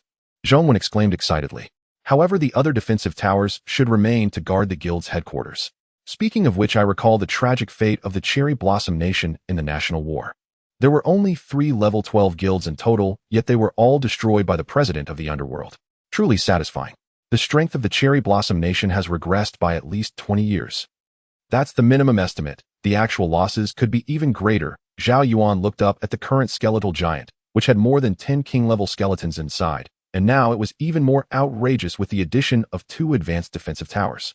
I suspect this is the Summer Nation purposely punishing the Cherry Blossom Nation because they attempted to stifle the Summer Nation's development by eliminating newcomers. We can take all the half-blood dragon men with us, since I have my teleportation device. We just need to leave a few teleport points within the guild's headquarters, and we can return within 3 seconds. Su Yuxian voiced, "You're thinking too small, brother."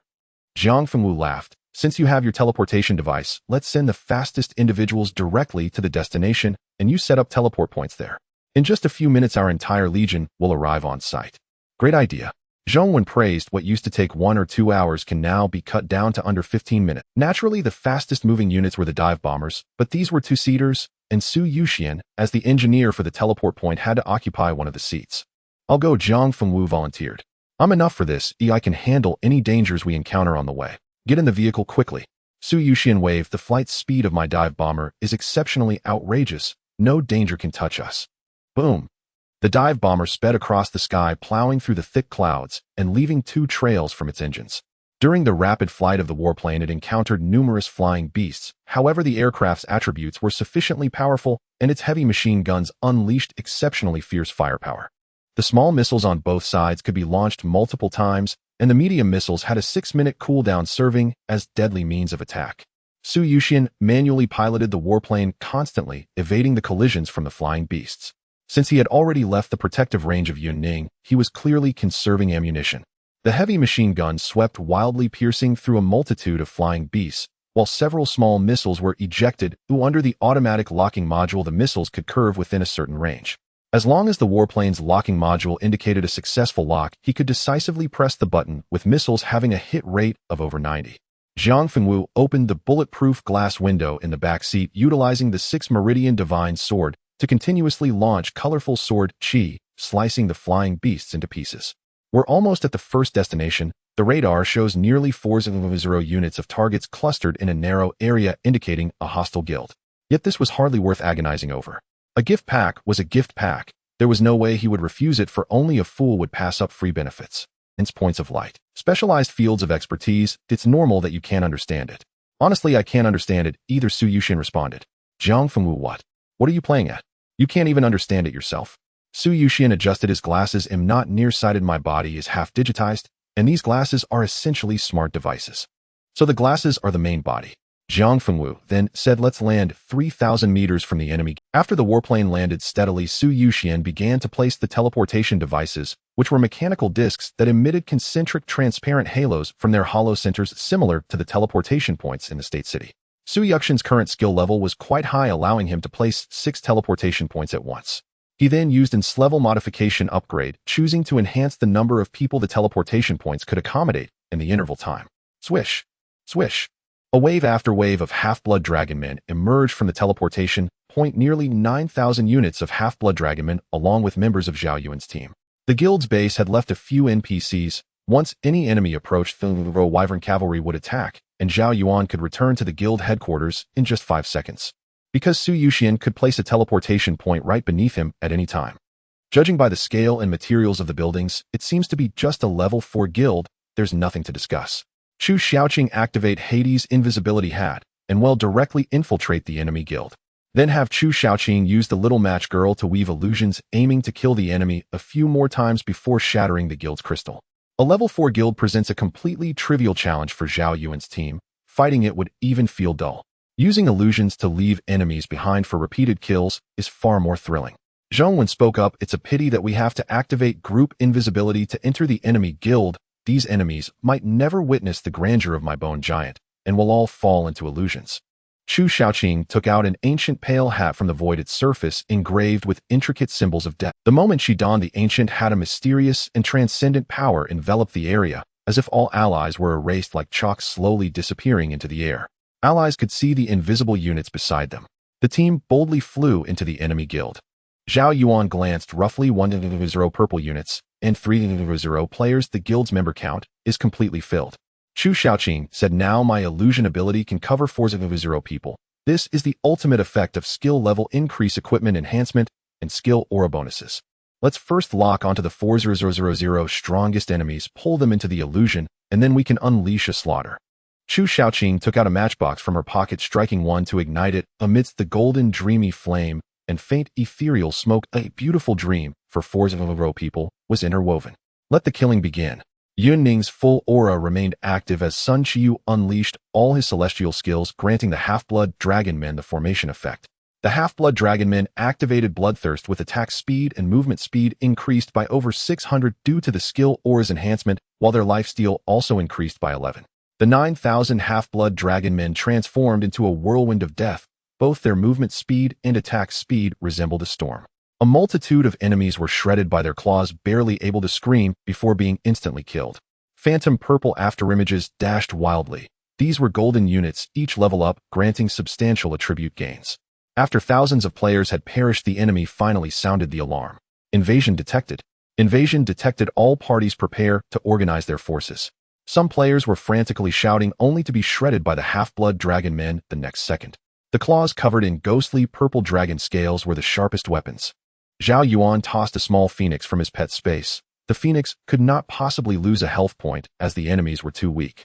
The small phoenix activated the legendary skill Eternal Radiance, continuously unleashing mystic true fire to attack the enemies. Boom, boom. The enemy's defense towers targeted the half-blood dragon men. They were all level 1 defense towers, and magic missiles rained down among the half-blood dragon men, who remained unscathed. Battle information: Oath Shield triggered. SS level. Thorn Reflection triggered, dealing 5/8 points of true damage to level 1 defense towers. Crack. An exaggerated crack appeared on the level 1 defense tower, soon collapsing under the true damage from the Thorn Reflection, its durability reduced to 0. Where's the guild leader? Where's the vice leader? It clearly shows they are still alive. Why is there not a single manager around? Damn it. How did these Xia country people get in here? Is there a stealth skill with such a large range? Near the defense tower's low-level stealth would be directly detected. An enemy player shouted in despair. What kind of perverse skill mechanism is this? Only allows enemies to hit us, we can't hit them. Hitting once reflects twice the true damage. What? Zhao Yuan then activated the Yinhua Wind Coat and frenzied taunt, causing enemies to fall one after another. It transformed into Zhao Yuan's experience points, skill proficiency, and battlefield score.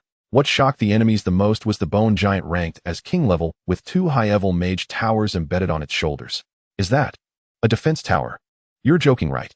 A defense tower can move. From the sun flame tower on the shoulder of the bone giant, a dazzling crimson ray was fired, continuously slicing through the enemy guild buildings. Ziz. The rays of sunlight seemed to slice through the towering gray-black guild structure like a laser, causing its durability to drop to 0 and leading to a collapse akin to the falling of mountains and pillars, instantly crushing the enemies inside. Could this be a defense tower above level 3? Only defense towers above level 3 can unlock branches for advancement, thereby acquiring entirely new skills. An enemy with knowledge shouted. I found the president and vice president. They are actually asleep. Even slapping them hard enough to draw blood won't wake them up. Everyone in this entire area is asleep. They are all high-ranking members of the guild, the highest tier among them. Even with forceful slapping, they cannot be awakened. Could it be that the enemies want everyone quickly exit the guild battle? This group of people from Xia country are demons. Zhao Yuan calmly activated frenzied taunt, drawing all enemies into a state of taunt, doubling the attack speed while reducing their attack power by 40. Not a single one managed to escape. The Sunfire Tower on the shoulder of the Bone Beast continuously emitted crimson rays, severing the foundations of level 4 guild structures. The edges were full of melting traces. Truly a post-advancement mage tower, even attacking guild structures can inflict such terrifying damage. Using it to sweep enemies, isn't it equivalent to the crescent moon charge of the people from the motherland? Zhao Yuan murmured to himself. After upgrading to a level 2 Sunfire Tower, it can simultaneously fire 2 Sunfire rays, and the skill damage will also be doubled. There are only 400 enemies in total. It won't take long to eliminate them all. Meanwhile, the arcane tower on the right shoulder of the Bone Beast would fire an arcane bolt every second, equivalent to a reinforced version of a magic bolt. At this moment, the mages inside the altar utilized the skill Tornado, forming a 15-meter-high gray-white tornado that swept up a multitude of players and shattered items, moving them outward. Although the tornado also inflicted some damage, its primary effect was to restrain the enemies, pulling those in front of the guild crystal out beyond the city walls. Next comes the stage for the teammates as various skills were cast furiously. With the mana regeneration aura in play, using skills consumed 100 of the mana. Moreover, every 2 casts would trigger a critical hit, resulting in numerous enemies being instantaneously slain. Zhao Yuan activated the Oath Shield, ensuring that friendly units suffered no damage. His defense value was too high, and any incoming damage was reduced to 0. Under the control of frenzied taunt, not a single enemy managed to escape. All were killed once, and during the 3 seconds of resurrection time, they chose to exit the guild battle, facing severe penalties. Next comes the most delightful part, raking in guild points.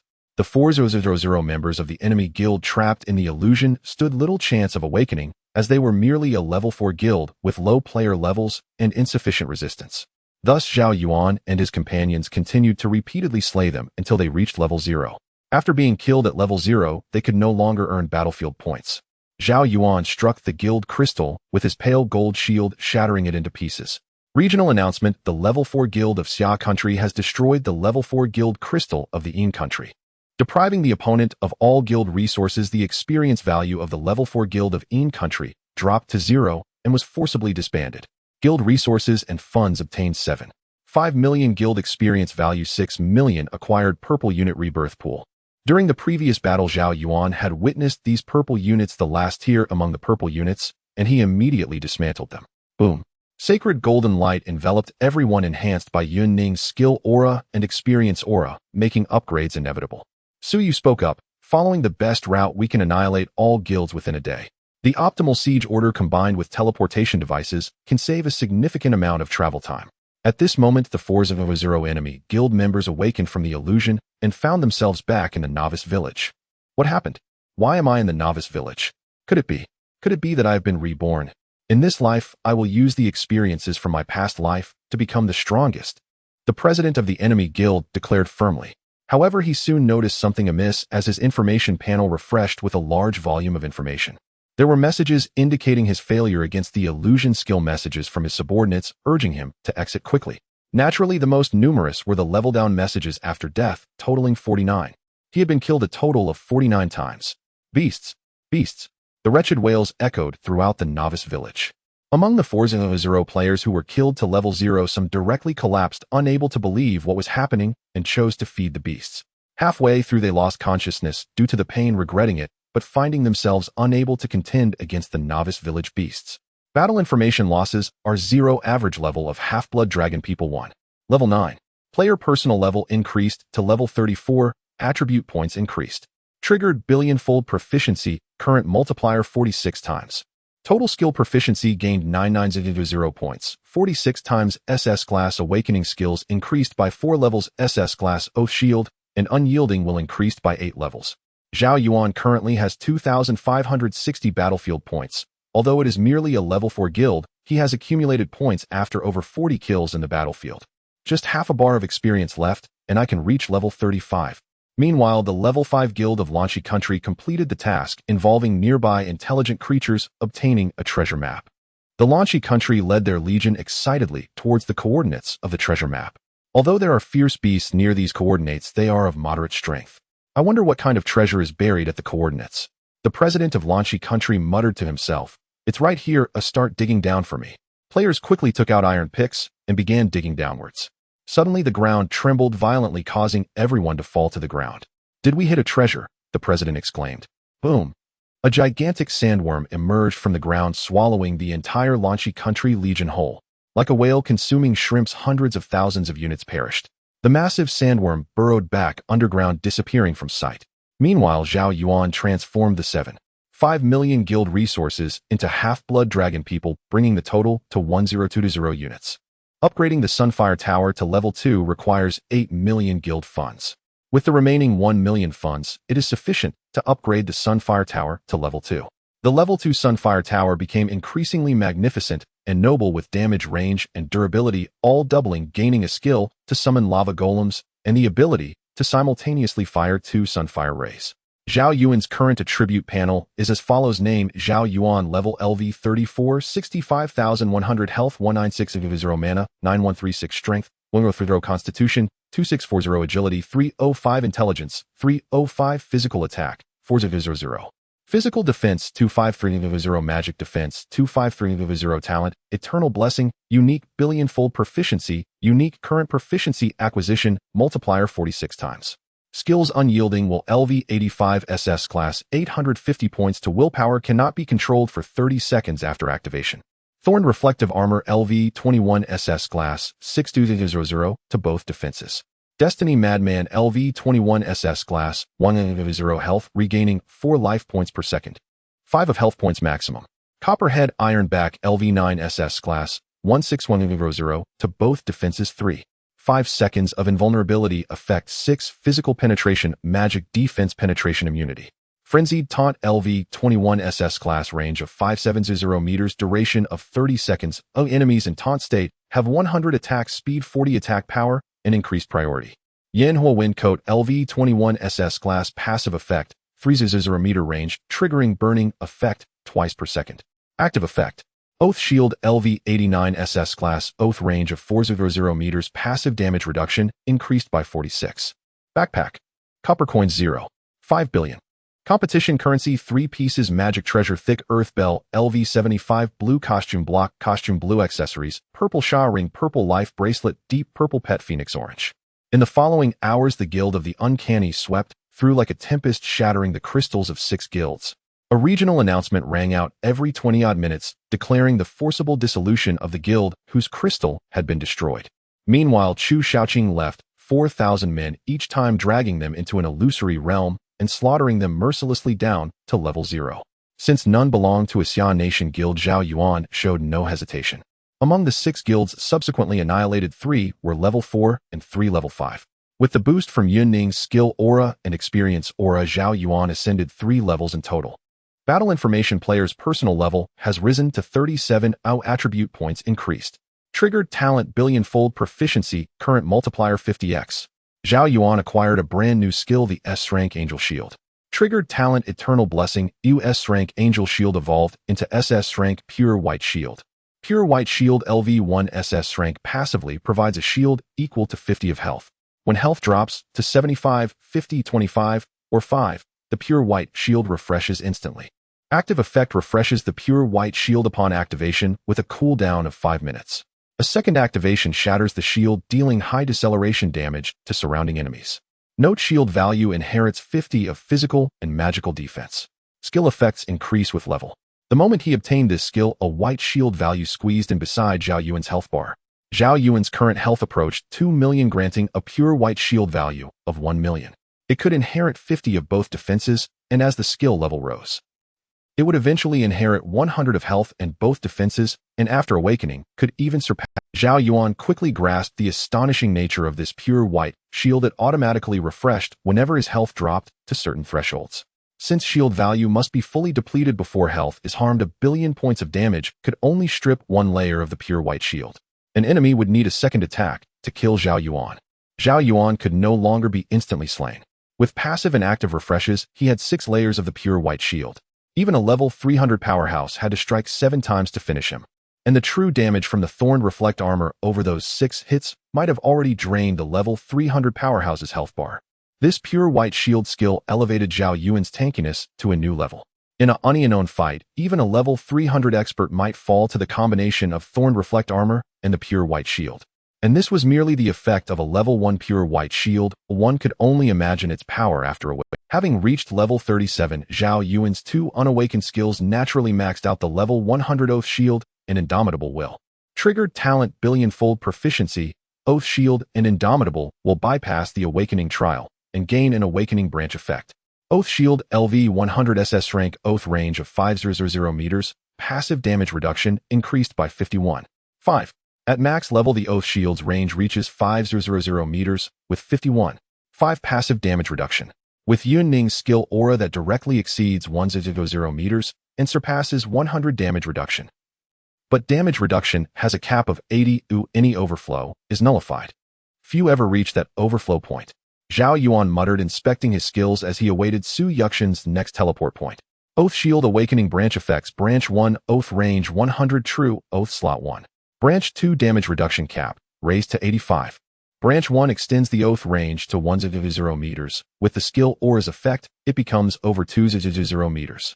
Zhao Yuan analyzed the current Oath Shield range is sufficient, but after witnessing hundreds of billions of troops clashing in a nation war, the initial 5,000 meter range seems inadequate. Branch 2 is also formidable, raising the damage reduction cap by 5. Does this mean a second awakening could further increase it, ultimately reaching a 99 damage reduction cap? Driven by his perfectionism, Zhao Yuan craved the strongest damage reduction path. Both branches were potent, but he chose Branch 1.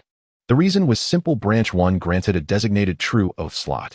Zhao Yuan could apply a True Oath effect to a single unit, allowing it to enjoy his Oath Shield's benefits regardless of distance, even if it entered a separate secret realm.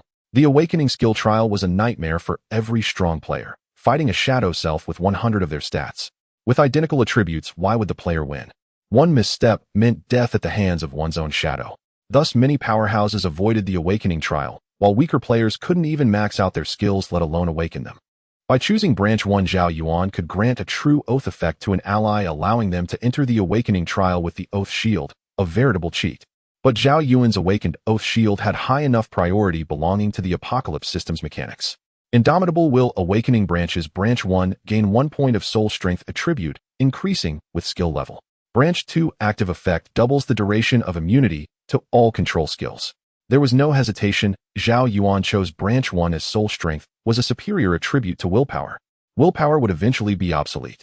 Soul strength not only negated numerous control effects, but also resisted mental and psychic special attacks. The two skills were renamed to SSS-Rank True Oath and Indomitable Soul. After destroying 6 guilds, Zhao Yuan poured the vast guild resources and funds into the troop rebirth pool and mage towers.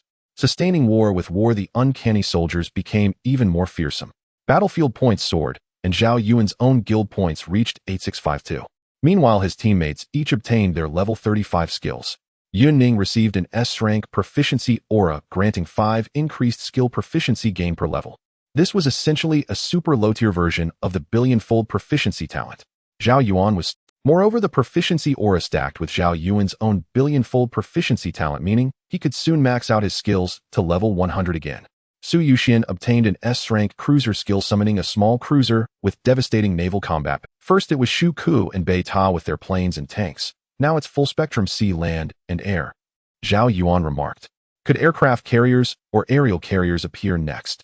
Zhang Fengwu obtained an S-level skill known as the Life and Death Talisman, which allows him to reverse his inner strength and condense water or wine into ice sheets, as thin as paper, striking from within the body.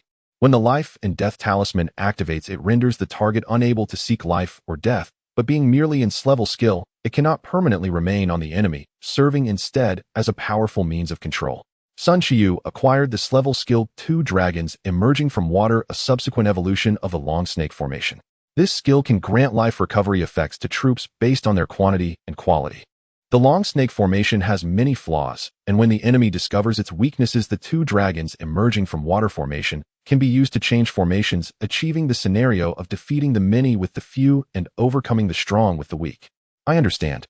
Sun Xiu exclaimed. The formations are endlessly variable, with no fixed patterns. Specific situations must be analyzed accordingly. The flaws of the Long Snake Formation are significant, and the 2 Dragons Emerging from Water formation serves to compensate for the former's weaknesses. In the future, I should also be able to obtain subsequent evolution skills for the 2 Dragons Emerging from Water formation. Meanwhile, Chu Xiaoqing received an S-level skill called Snow White. This skill allows her to summon a magic mirror to perform divination and perception among other mirror-related spells. Chu Xiaoqing released Snow White, and amidst layers of mysterious patterns, a heavy full-length mirror appeared before her. It appeared to be carved from an entire piece of dark crystal, with rippling waves of light flowing across the mirror's surface. Divination, huh? Let me give it a try. Chu Xiaoqing activated the divination ability of the magic mirror. The dark crystal mirror projected the location of the Trickster Guild's base, revealing very few defensive units inside, only 3 of his Wyvern Riders and a few NPCs. A team composed of purple units and players stealthily approached. Among them were figures of intelligent creatures.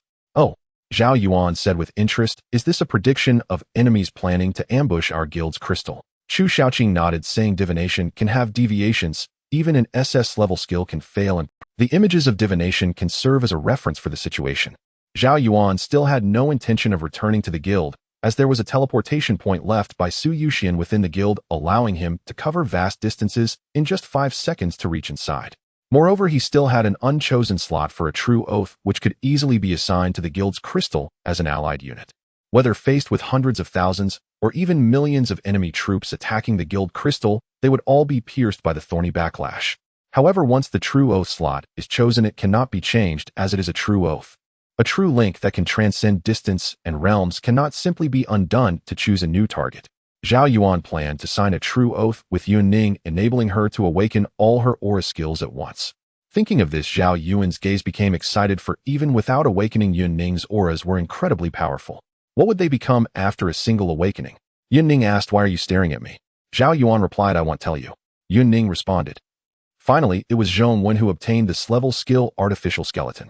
This skill can consume the flesh and blood energy of deceased targets to shape a skeleton that matches their. It is ineffective against units with existing bones, meaning that you cannot awaken a corpse with bones to create a new one. It can only be cast on units without skeletons. Unfortunately, this artificial skeleton skill is only S-level and can only be used on units without skeletons. Otherwise, if I had a corpse with bones, I could awaken 2 skeletons. Zhao Yuan replied, "Are you the Wolf of Wall Street?" You think you can extract 2 skeletons from a single corpse? Even capitalists would weep. The strength of the team members was greatly enhanced, and the subsequent plan was to push through, quickly elevating the Trickster Guild to level 6. Meanwhile, other guilds in the battlefield were completely terrified. What the heck?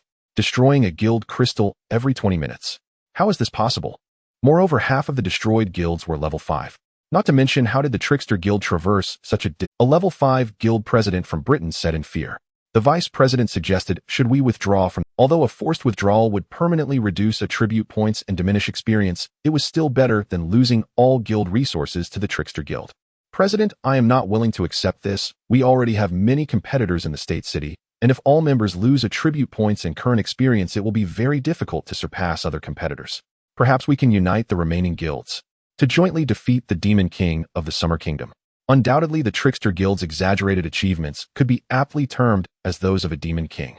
The vice president added, by the way, among the new recruits in our guild, there's a player with no combat power, but possesses strong communication abilities. Should we let him give it a try? See if he can gather all the remaining guilds to form an alliance. Good. Even if the Trickster Guild is strong, they cannot destroy an alliance of over 10 level 5 guilds. Moreover, we still have the defensive towers and walls of our guild base. Hurry and contact other guilds. Su Yuxian, piloting a dive bomber, sensed something was off. He spoke in the team chat. The radar shows a change in the number of guild players ahead. Zhao Yuan asked, what do you mean? Su Yuxian replied, it seems like they are migrating. Or perhaps they are pursuing the beast forces. All players vanished. Are they scared off by our achievements and forcibly withdrawing from the guild battle? Accepting the punishment. Jiang Fengwu said in the chat, there's nothing we can do. We cannot cover the area announcement, but there are still more than 10 guilds waiting for us to reap. When entering the guild battlefield, the total number of guilds was 23. Yun Ning said, it doesn't matter, we have already gained a lot this time. Even if all enemies withdraw from the guild battle, there are still plenty of dungeons, secret realms, and wild creatures in the state city waiting for us to challenge. Many of my skills are nearing level 100. I wonder how to get through this awakening trial. Are the 2 aura bearers supposed to grind their health against each other in the secret realm? Zhao Yuan replied, my oath shield has gained a new effect, allowing me to sign a true oath with you. From now on, regardless of how far you are from me, or if you are in different dungeons or secret realms, you will receive the effects of the oath shield. All teammates were stunned, their eyes wide as saucers. Really? Yun Ning asked incredulously, with your oath shield, doesn't that make the awakening trial a breeze? It could be completed in just a few minutes. Of course there are limitations, Zhao Yuan responded. You can only sign a true oath with 1 unit at a time, and once signed it cannot be changed. Zhao Yuan said, as the true oath continues to rise, we will be able to obtain more true oath slots in the future. For the first slot, I plan to sign with Yun Ning. Jiang Fengwu agreed, saying, we must first let Yun Ning's Halo skill complete its awakening so that our upgrade speed and skill enhancement can undergo a qualitative change. Zhong Wen chimed in, anyway, there are new true oath slots available later, so we can all benefit from the effects of. On the spot, Zhao Yuan cast the effect of the true oath on Yun Ning, which is a permanent buff that will remain in Yun Ning's status bar even when entering the awakening trial. At this moment, Su Yuxian said in the group chat, the latest level 5 guild turned out to be an empty city. Zhao Yuan replied, can we really play the empty city trick? The enemy isn't afraid of us shattering the crystal. Su Yuxian said, I will continue to check ahead. I don't know what tricks the enemy is playing. After more than 10 minutes, Su Yuxian discovered that there wasn't a single living person in each enemy guild building he passed as he scanned them with his radar. With people gone and the guild crystal unable to be moved, Su Yuxian only needed a few medium-sized missiles to shatter the guild crystal. Are we going to directly shatter the enemy's guild crystal? Su Yuxian asked. Zhao Yuan replied, I can roughly guess what the enemy is doing. They have all gathered together to form an alliance wanting to engage us in a final battle. But can't we just shatter the crystal? They don't have the ability to move. The guild buildings of this alliance is simply a scattered mess. Jiang Fengwu voiced, the enemy believes we want to destroy the crystal, but in fact I want either. If the guild crystal is damaged, those players will be forcibly kicked out of the guild battlefield. This way we will lose a lot of battlefield points. Su Yuxian continued, the enemy is betting on our desire to farm battlefield points, thinking we want to destroy the crystal. Even if we really attack the crystal, the enemy can choose to forcefully exit in an instant to minimize their losses. Zhong Wen said with a mischievous grin, why not just take down the guild crystal? Zhao Yuan responded, the experience points gained from killing players are too high. We should keep the guild crystal and hunt players instead. No matter how many there are, they can't break through my defenses. With the enhancement of the skill Halo, my damage reduction attribute has already reached 80. Moreover, there are other powerful skills as well. The Fated Madman recovers 4/5 of its maximum health per second and I haven't needed to use it because no one can break through my defenses. Yun Ning agreed. It's better to keep the guild crystal and hunt players. If we eliminate these players, we can level up more than 3 levels. In other words, we can try to rush to level 40 now. Su Yuxian piloted the dive bomber to the outside of a guild base, and the radar showed that there were actually 8 million living beings here. Zhao Yuan's conjecture was correct. They are all concentrated in a single guild with a total of 8 million. Su Yuxian said, if it weren't for my radar upgrade, I wouldn't have detected such a dense and accurate number. Su Yuxian set up a teleport 0.500 meters away, and the 1500 half-blood dragon men and team members were quickly teleported to the destination. After previously destroying 6 guilds, the resources obtained allowed Zhao Yuan to resurrect 480 units of half-blood dragon men, bringing the total to 15000. Moreover, the Sunflame Tower and Arcane Tower have also been upgraded to level 3. Unfortunately, further upgrades seem to require specific blueprints to unlock. The Arcane Tower acquired a new skill transformation curse, which can transform a single target into harmless rabbits, sheep, or frogs. Although there is a time limit, transforming into harmless creatures like rabbits will weaken their attributes, making them easy to kill with a single blow. After upgrading the 2 defensive towers, Zhao Yuan still had 30 million guild funds left to upgrade the other defensive towers within the base.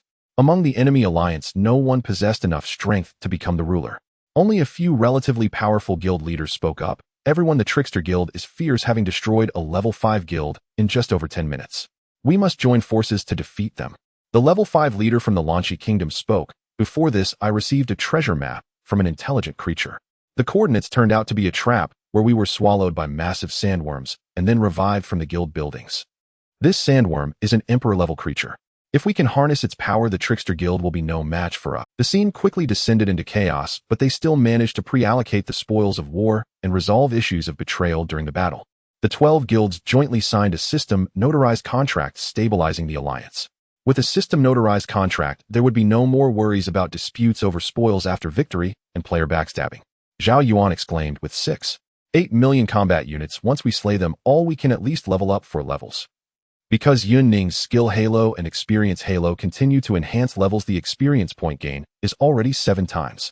Chu Shaoqing said, let's just charge and we have a new skill perfect for experimentation. Zhong Wen added, one word: reckless.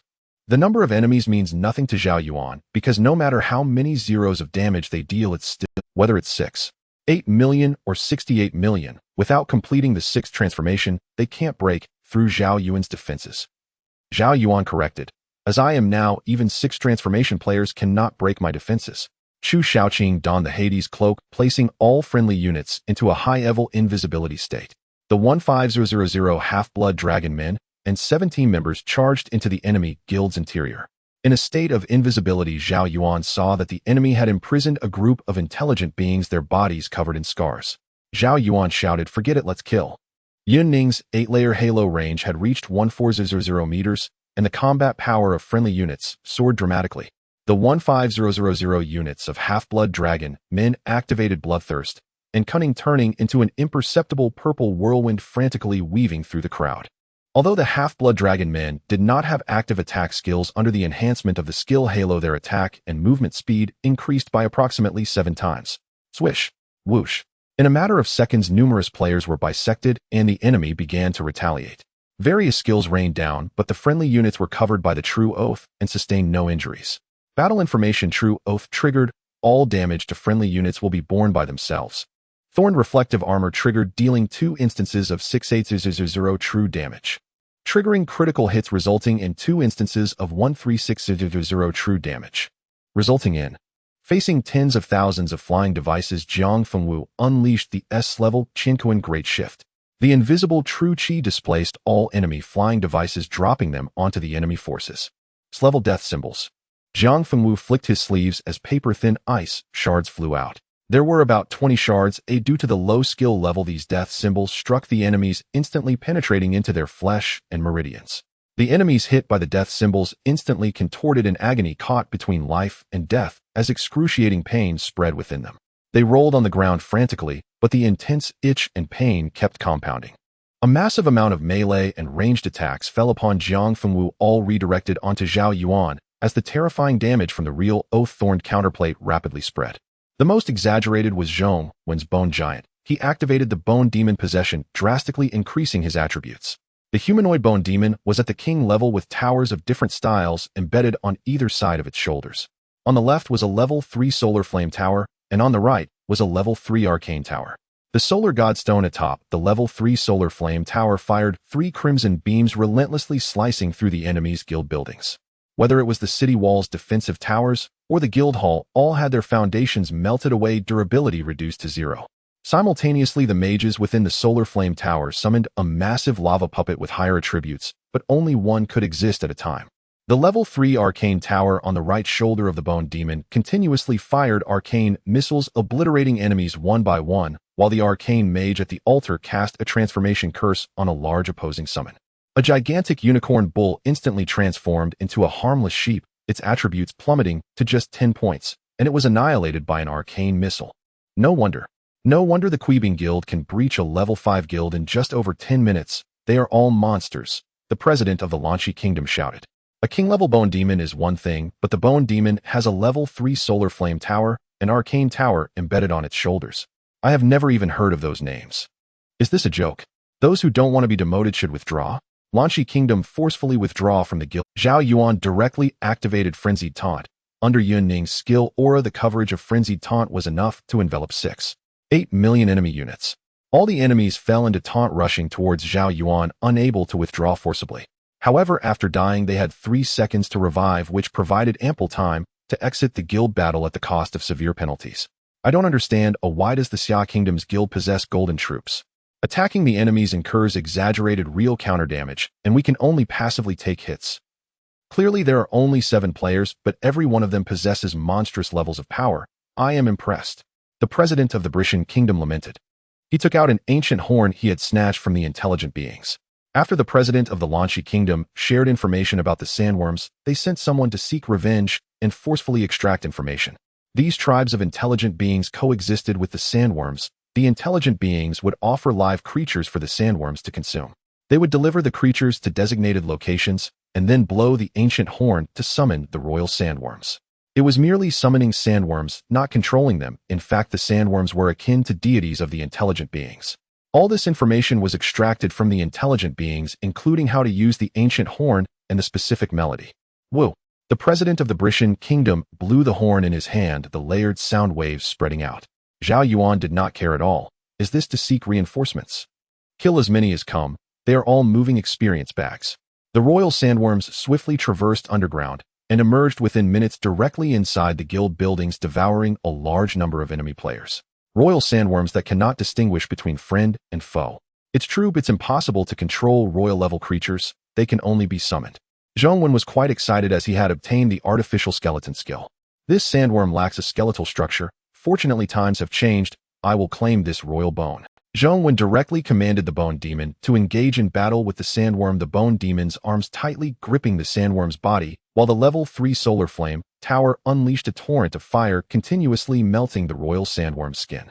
Zhao Yuan was the first to throw out the Little Phoenix. The current Little Phoenix was level 37, and the Eternal Sun skill evaporated the entire map, causing 8 million enemies to lose health. Lance of Longinus. Chu Shaoqing threw the blood-stained mysterious spear which pierced through the sandworm, unleashing an exaggerated blood-red storm. 18 dragons subduing palms. This skill, when facing high-tier life forms like dragons, titans, behemoths, and angels, would inflict a portion of real damage. The sandworm was also considered a high-tier life form, and at that moment its massive body was violently pushed back by Jiang Fengwu's golden palm strike. With his profound inner strength, Jiang Fengwu could even send the giant sandworm flying several meters.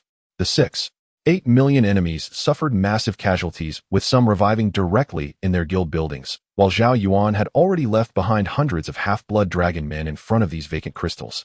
Seeing players revive from the guild building and the number of revivals increasing, the half-blood dragon men directly shattered the guild crystal. They deprived the enemy of all resources while also killing the enemy players once more. I want all the battlefield points and guild resources, Zhao Yuan declared. Some players from these guilds have yet to be killed, but it doesn't matter much now. Even without relying on Zhao Yuan's thorn counterplate, the members are close to killing the royal sandworm. Su Yuxian was even more outrageous, directly summoning a cruiser on land.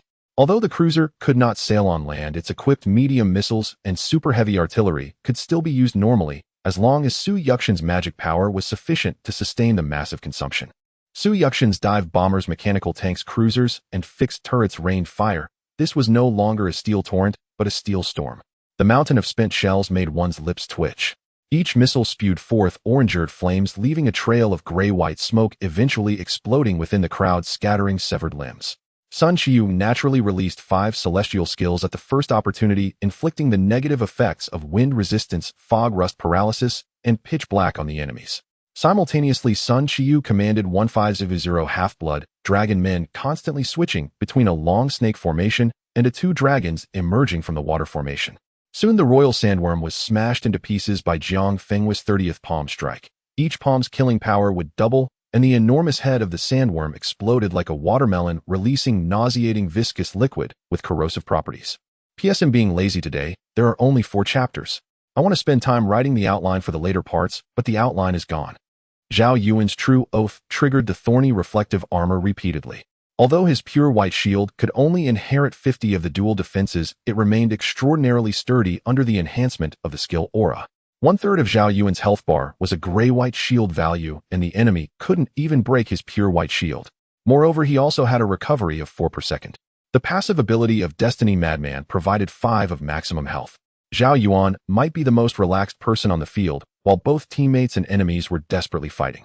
By the way, Yun Ning might be even more leisurely than Zhao Yuan. Zhong Wen targeted the corpse of the Imperial Sandworm using the artificial skeleton skill. The flesh of the sandworm rapidly withered, with the essence of life being used to shape an Imperial skeleton. Bone Summon. A skeletal sandworm emerged from the desiccated corpse, and Zhong Wen obtained his first Imperial Bone Summon. The skills and attributes of the Imperial Sandworm overshadowed those of the king level. He raised the short-handled staff in his hand and used the living bone extraction skill on the enemies in a wide area. Thousands of enemies were enveloped in extreme agony as bones emerged from their bodies. This was an exceedingly slow process, causing players hit by the skill to faint from sheer pain. Demons. These people from the Summer Kingdom are all demons, roared the level 5 president of the Kangaroo Nation. The most terrifying is that man with his hands in his pockets. He is the president of the Trickster Guild. The abilities of thorny reflective armor and grafted damage all belong to him. How can a guild with only 7 members be this strong? Even the level 45 Imperial Sandworm is like a toy in front of them. The level 5 president of the Kangaroo Nation said despairingly in battle status, "We cannot forcibly exit. We can only wait for the resurrection cooldown after death and attempt to force exit during the 3 seconds of resurrection." This man hasn't lost any health at all. The gray-white health bar is shield value. We haven't even touched his shield. Zhao Yuan's team experienced a skyrocketing increase in experience points, skill proficiency, and battle, because only 7 people were sharing these battlefield points, unlike those guilds with hundreds of thousands of units where points had to be distributed among every member. Golden light enveloped Zhao Yuan's team. At that moment, the Little Phoenix had summoned 5 rounds of Eternal Sun, stacking 5 times the evaporation damage, soon capable of killing all the enemies. At this time, the barracks commander of the guild sent Zhao Yuan intelligence a warning that the guild was under attack. Zhao Yuan was already prepared for this, as Chu Ziqing's snow-white skill had foretold it. Zhong Wen and Jiang Fenghu took the initiative to say, "We can easily crush those attackers. You continue to slaughter these enemies." Zhao Yuan nodded, and Su Yuxian placed a teleportation point underfoot. After 5 seconds, the two crossed the vast distance and returned to the guild base. Looking at the guild emblem, it is a level 5 guild from the Cherry Blossom Kingdom. Besides players and purple units, there are also over 100,000 intelligent beings around. Zhong Wen analyzed while standing on the city wall. Did they choose to ambush our guild base after rejecting an invitation from that coalition just now? Jiang Fenghu laughed. The people of the Cherry Blossom Kingdom still haven't learned their lesson. 3 level 12 guilds were destroyed by the president of the underworld during the national war. And they did it by lifting the Abyss Seal, polluting 3 level 12 guilds of the Cherry Blossom Kingdom. These pollutants will remain within the frontline players of the Cherry Blossom Kingdom. Now these Cherry Blossom people want to take advantage of our main force's absence to launch a surprise attack on us. Zhong Wen responded, "No, we can't let them take advantage of this. Call Chu Shaoqing over and teleport Su Yuxian's dive bomber here. First, locate the level 5 guild base of the Cherry Blossom Kingdom and use Chu Ziqing's illusion to kill all the high-ranking members of the Cherry Blossom Kingdom back to level 0. Zhao Yuan agreed in the group chat. The main battlefield here is about to end as well, and with Chu Shaoqing and Su Yuxian teleporting back, it won't have much impact. It's just a change of the illusion target for 45000 units. Rather than killing these allied high-ranking members back to level 0, it's better to instill a psychological shadow on the attackers from the Cherry Blossom Kingdom. Since dive bombers belong to friendly units, they could also pass through the teleportation point. Zhang Fengwu and Zhong Wen along with Chu Xiaoqing did not use their full strength to resist the attack from the Cherry Blossom Kingdom. After more than 10 minutes, Su Yuxian's radar on the aircraft scanned the guild base of the Cherry Blossom Kingdom. Su Yuxian jumped down from the aircraft and placed a teleportation point outside the hostile guild, then sent an OK message in the group chat. Zhong Wen, Zhang Fengwu, and Chu Xiaoqing then unleashed their full strength with the Imperial Bone Demon flanked by level 3 Sunfire Towers and Arcane Towers. Zhang Fengwi's Dugu Jian unleashed a continuous sword aura capable of splitting gold and stone. Chu Xiaoqing's fairy tale magic emerged endlessly. The people of the Cherry Blossom Kingdom were left stunned. What is going on? Isn't the main force of the Trickster Guild fighting the coalition? Why are there only these 3 players left along with 3 pale gold units? Imperial Sandworm. What is this ice chip? I'm going to die. Hey, I'm your teammate. Why are you attacking? Zhang Fengwi's death symbol kept falling, and Chu Xiaoqing's illusion skill could also cause targets to harm. The Last Supper could grant the enemy's organs vitality, causing the target's internal organs, fingers, and facial features to come alive and betray their host. The nearly 700 troops of the Cherry Blossom Kingdom were utterly defeated, and although they were not under the protection of Yun Ning's aura, the combat power of the 3 decreased significantly. Moreover, without Zhao Yuan's true oath, the 3 felt a long-lost decrease in health and the sensation of pain from attacked body parts. After more than 10 minutes, the 700 army of the Cherry Blossom Kingdom was completely slaughtered, and the intelligent beings summoned by the Cherry Blossom Kingdom wanted to flee halfway, but were swallowed whole by the Imperial Sandworm. The level 5 president of the Cherry Blossom Kingdom sighed, what a monster. 3 people and 3 pale gold units managed to kill our nearly 700 army. Although we lost a level, it's still acceptable.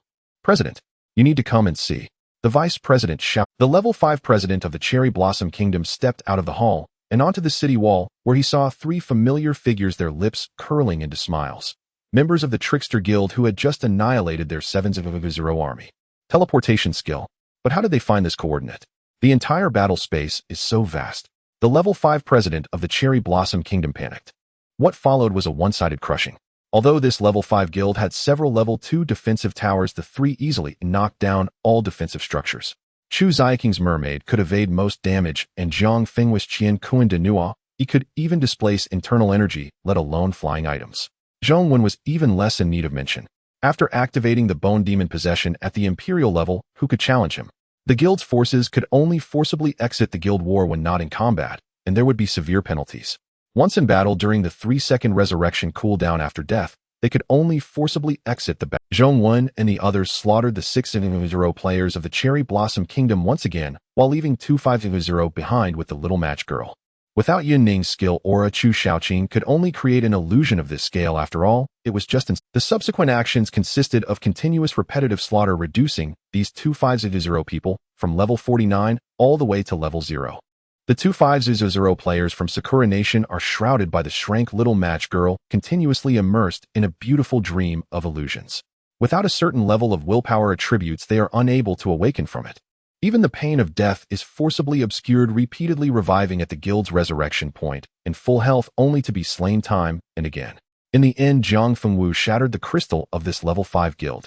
Regional announcement: the level 5 guild Trick Soldiers of Xia Nation has destroyed the crystal of the level 5 guild of Sakura Nation, depriving the latter of all guild resources, funds, and experience. The level 5 guild of Sakura Nation has been forcibly disbanded, and the Trick Soldiers Guild has gained 16 million guild resources, funds, and 6 million guild experience. Meanwhile, on the main battlefield, millions of allied forces are being killed. In fact, Zhao Yuan alone could wipe out these 8 million allied forces. It is merely a matter of time. Without the presence of Chu Xiaoqing, Zhao Yuan is also unable to forcibly keep the players. The fallen enemies under a 3-second resurrection cooldown leave the combat state and opt to forcibly exit the battle, otherwise they risk giving away kills upon resurrection. 8 million players and troop types with an average level of 43 are all annihilated without a trace of anger. Zhao Yuan ultimately shattered the guild crystal himself, acquiring all of the opposing guild's resources, experience, and troop types. Zhao Yuan spoke, the vast majority of enemies in this battle space have been killed by us. The remaining intelligent creatures and fierce beast factions are of low quality. It would be better to conclude and pursue accessory quests afterwards. Yun Ning replied, before that I need to complete the awakening trial. I already have 4 Halo skills that have reached level 100. However, upgrading an SS level skill consumes several times more proficiency than an S level skill. Upgrading the skill halos and the newly acquired halos to maximum level will still require some time. In the Awakening trial, players encounter a 100 replica of their own attributes, or what can be referred to. Will the permanent buff from the real vow be replicated as well? But that doesn't matter. I can remotely disable the effect of the real vow. At that time, I just need to disconnect the vow link of the replica. Yunning said it's just like how you can individually deactivate the vow effect of the Little Phoenix. Although the quota for the real vow can transcend distance, secret realms, and dungeons, you also have the ability to actively turn it off or on. Battle information: a total of 12 guild crystals shattered, gaining 140 million guild resources, 140 million guild funds, and 84 million guild experience. Gained 12 purple troop pools. The Trick Soldiers Guild has been upgraded to level 6, unlocking the defensive position building. Destroying a level 5 guild can yield approximately 16 million guild resources and funds, while a level 4 guild yields half. Destroying a level 5 guild can yield nearly 8 million experience points, while a level 4 guild yields 5 million. However, this is just rough data. Each guild's development varies, and thus the amount of plundered resources also differs. Zhao Yuan stated, having reached the peak of level 6 guilds, we are just a few million experience points away from reaching level 7. The higher the guild level, the more difficult it is to advance. The top players of Xia Nation are all over level 300, yet their guild has only developed to level 13. Currently, there hasn't been a level 14 guild in the world yet. As Zhao Yuan fought, he was enveloped by 5 streams of pure golden light, and he leveled up by 5 levels. Battle information: target killed, triggering the talent billionfold proficiency, current multiplier 55 times. Killed enemy players, gaining a total of 498 million experience points, 8 times. Player personal level increased by 5 levels. Attribute points have been raised. Gained a total of 253 million proficiency points, 57 times, with all skills raised by 15 levels. Yunning's skill halo stacked with the experience halo and proficiency halo, providing all allied units with 8 times the experience gain and 2 times the proficiency gain. Thus, Zhao Yuan currently enjoys 8 times the experience and 57 times the proficiency. The experience gained from killing players is 10 times higher than that of fierce beasts of the same level. Zhao Yuan remarked, although this is in the guild battlefield, players do not truly die. The experience gained is also more than 3 times that of fierce beasts of the same level. Adding in the 8 times experience gain, I unexpectedly leveled up by 5 levels in one go. Yunning chimed in, you need to level from 30 to 50 to hit the upgrade bottleneck. Otherwise, we might get stuck at level 40 or overflowing with experience. After level 50, a 4th transfer is required, and every subsequent 20 levels represents a promotion. Current battlefield leaderboard: first, Zhao Yuan 3. 9 million points. Second, Yunning 3. 7 million points. Third, Su Yuxian 2. 8 million points. The third is Su Yuxian, whose mechanical devices are all automated firearms capable of incessantly sweeping fire without gaps. Although other members' attacks have wide area damage, the range is ultimately limited and has attack intervals. Battlefield points are being redeemed. Have obtained high-level arrow tower blueprints, sword energy defense position blueprints, orange troop rebirth pool fragments 15, purple treasures, purple costumes, 5-piece set sky city blueprints 4. 5 billion copper coins, high-level pet evolution stones. After the Trick Soldiers Guild completed the settlement, they exited the battle space. At this point, dusk was approaching, and everyone checked the various rewards they had acquired in the guild's room. With 140 million guild resources and funds, Zhao Yuan naturally invested it all. Keeping it wouldn't serve any purpose. Enhancing combat power is the primary objective. This can be considered a massive amount of 140 million guild resources, all transformed into half-blood dragon people. In total, there are 28000 units, along with the previous 15000, totaling 4500 golden troop types. As for the orange troop rebirth pool fragments that Zhao Yuan just acquired, he needs to gather 40 pieces. Thus, he does not need to reserve resources to rebirth orange troop types, as only another battle could possibly provide the remaining pieces. Yunning spoke, I obtained 5 pieces of orange troop pool fragments from the battlefield points reward. Zhang Fengwu, I have 2 pieces. Su Yuxian 3 pieces. Each member received orange troop rebirth pool fragments due to their exceptionally high battlefield points. Altogether, there are 30 pieces of orange troop rebirth pools, all stored in Zhao Yuan's backpack. You should know that the heavenly soldiers among the heavenly generals are a type of orange troop, perhaps one with exceptional attributes. Zhao Yuan exclaimed in excitement. But I wonder when the next super large guild battle will begin. The high-level arrow tower blueprints, when used, function similarly to mage towers, capable of constructing stronger arrow towers that upon reaching level 3 can upgrade to withering arrow towers or firegun towers, choosing one from 2 branches.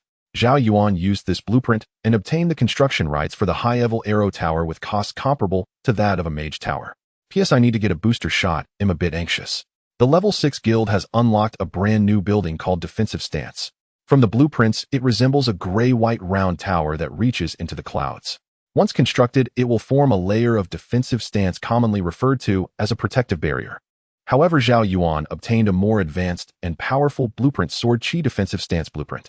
This is an upgraded version of the defensive stance building akin to the difference between a regular defensive tower and a mage tower or a high-level arrow tower. Using this blueprint, Zhao Yuan gained construction rights. Next came the Sky City blueprint which, when used, can elevate the Trickster Guild to Sky City. The entire base along with its foundation will float in midair and can move through the sky. Zhao Yuan's eyes sparkled as I saw from Baishan's livestream the Heavenly Court Guild is a sprawling cluster of stacked palaces, while the Lingshan Guild is a true Buddhist mountain with numerous Buddhist halls and monasteries standing at its summit. Earlier, I thought the changes would occur after the guild level increased. It turns out it was due to using the corresponding blueprints. Zhao Yuan used this precious Sky City blueprint, spending guild funds to initiate the elevation. Chu Shaoqing spoke up, a magnificent city floating several dozen meters in the air can completely disregard ground troops. Even if the enemy tries to climb up the city walls, they won't be able to. Only aerial units can attack the Sky City. Of course, aerial units can carry ground troops. Zhang Fengwu eagerly remarked it can maintain height within the clouds and keep moving. How cool is that? Zhao Yuan, hurry up and build it. Zhao Yuan replied, don't rush, just do what you need to do.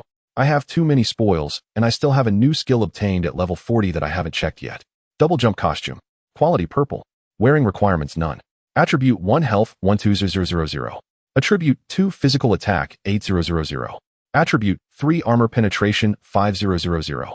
Attribute 4 neural reflex 7. Attribute 5 unlocks double jump. Zhao Yuan took off the blue costume and put on this purple double jump costume.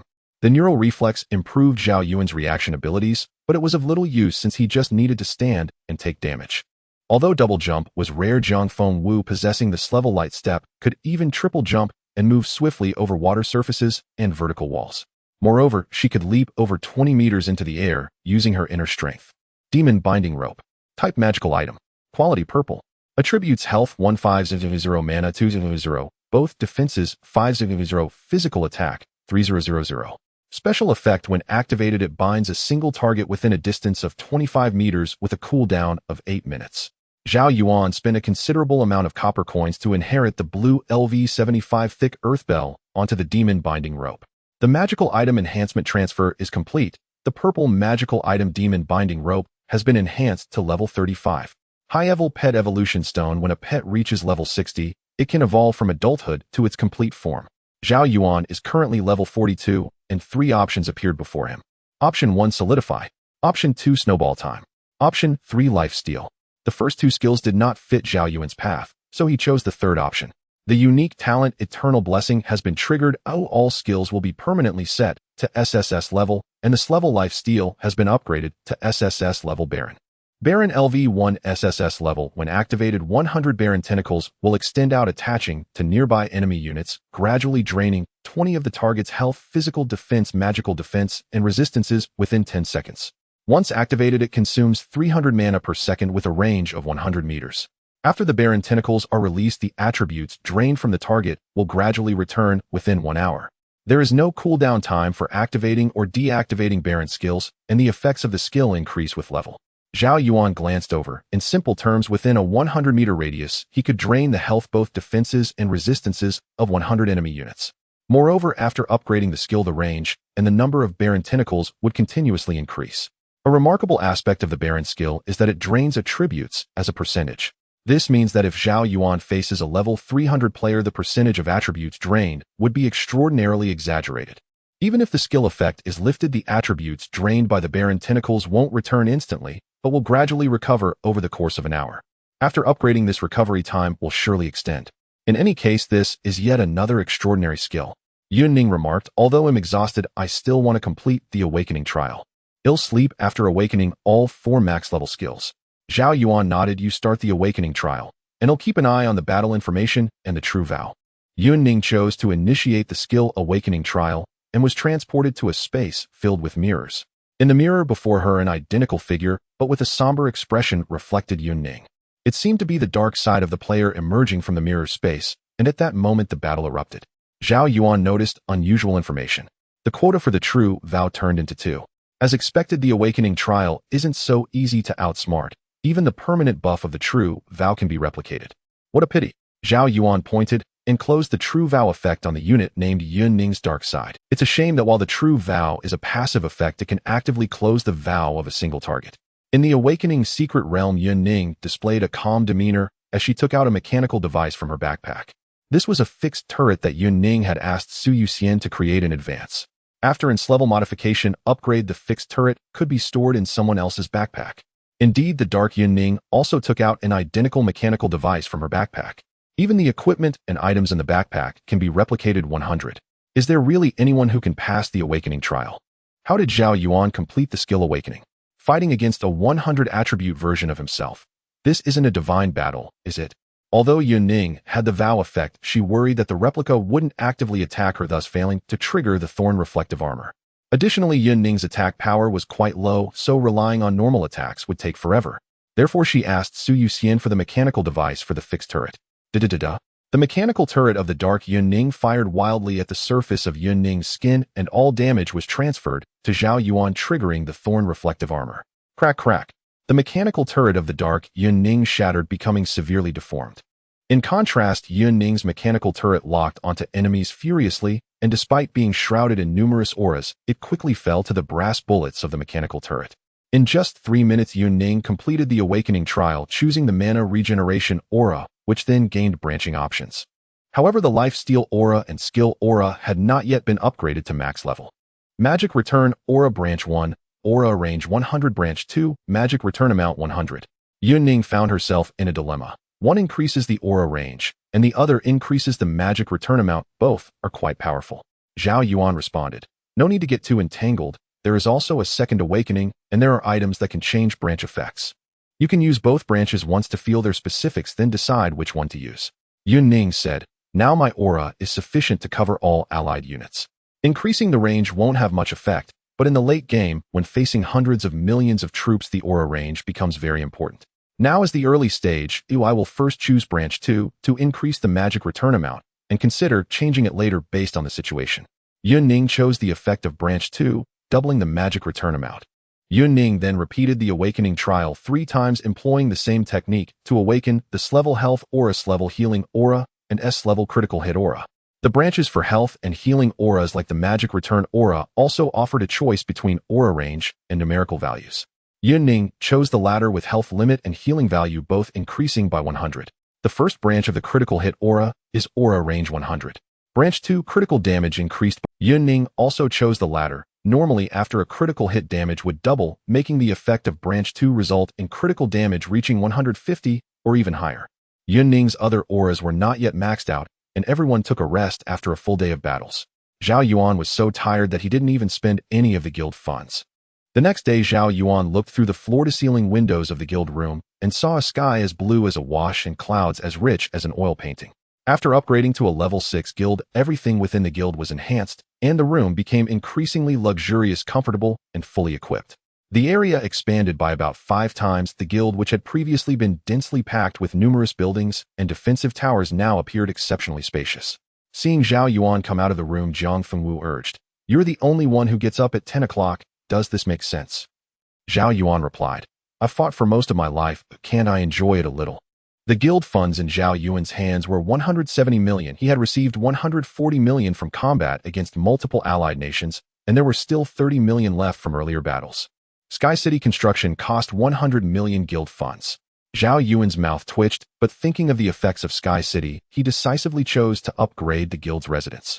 100 million guild funds have been consumed, and the guild residence has been upgraded to Sky City. Boom. Everyone felt a tremor underfoot, as if a severe earthquake had struck and the massive level 6 guild building lifted off the ground. The square guild residence had a rocky foundation shaped like an inverted triangle. This guild residence slowly ascended. Although slow, it was extremely steady. The entire residence's environment became lush and full of life, with all the buildings coated in a layer of moss, giving it a sense of historical weight.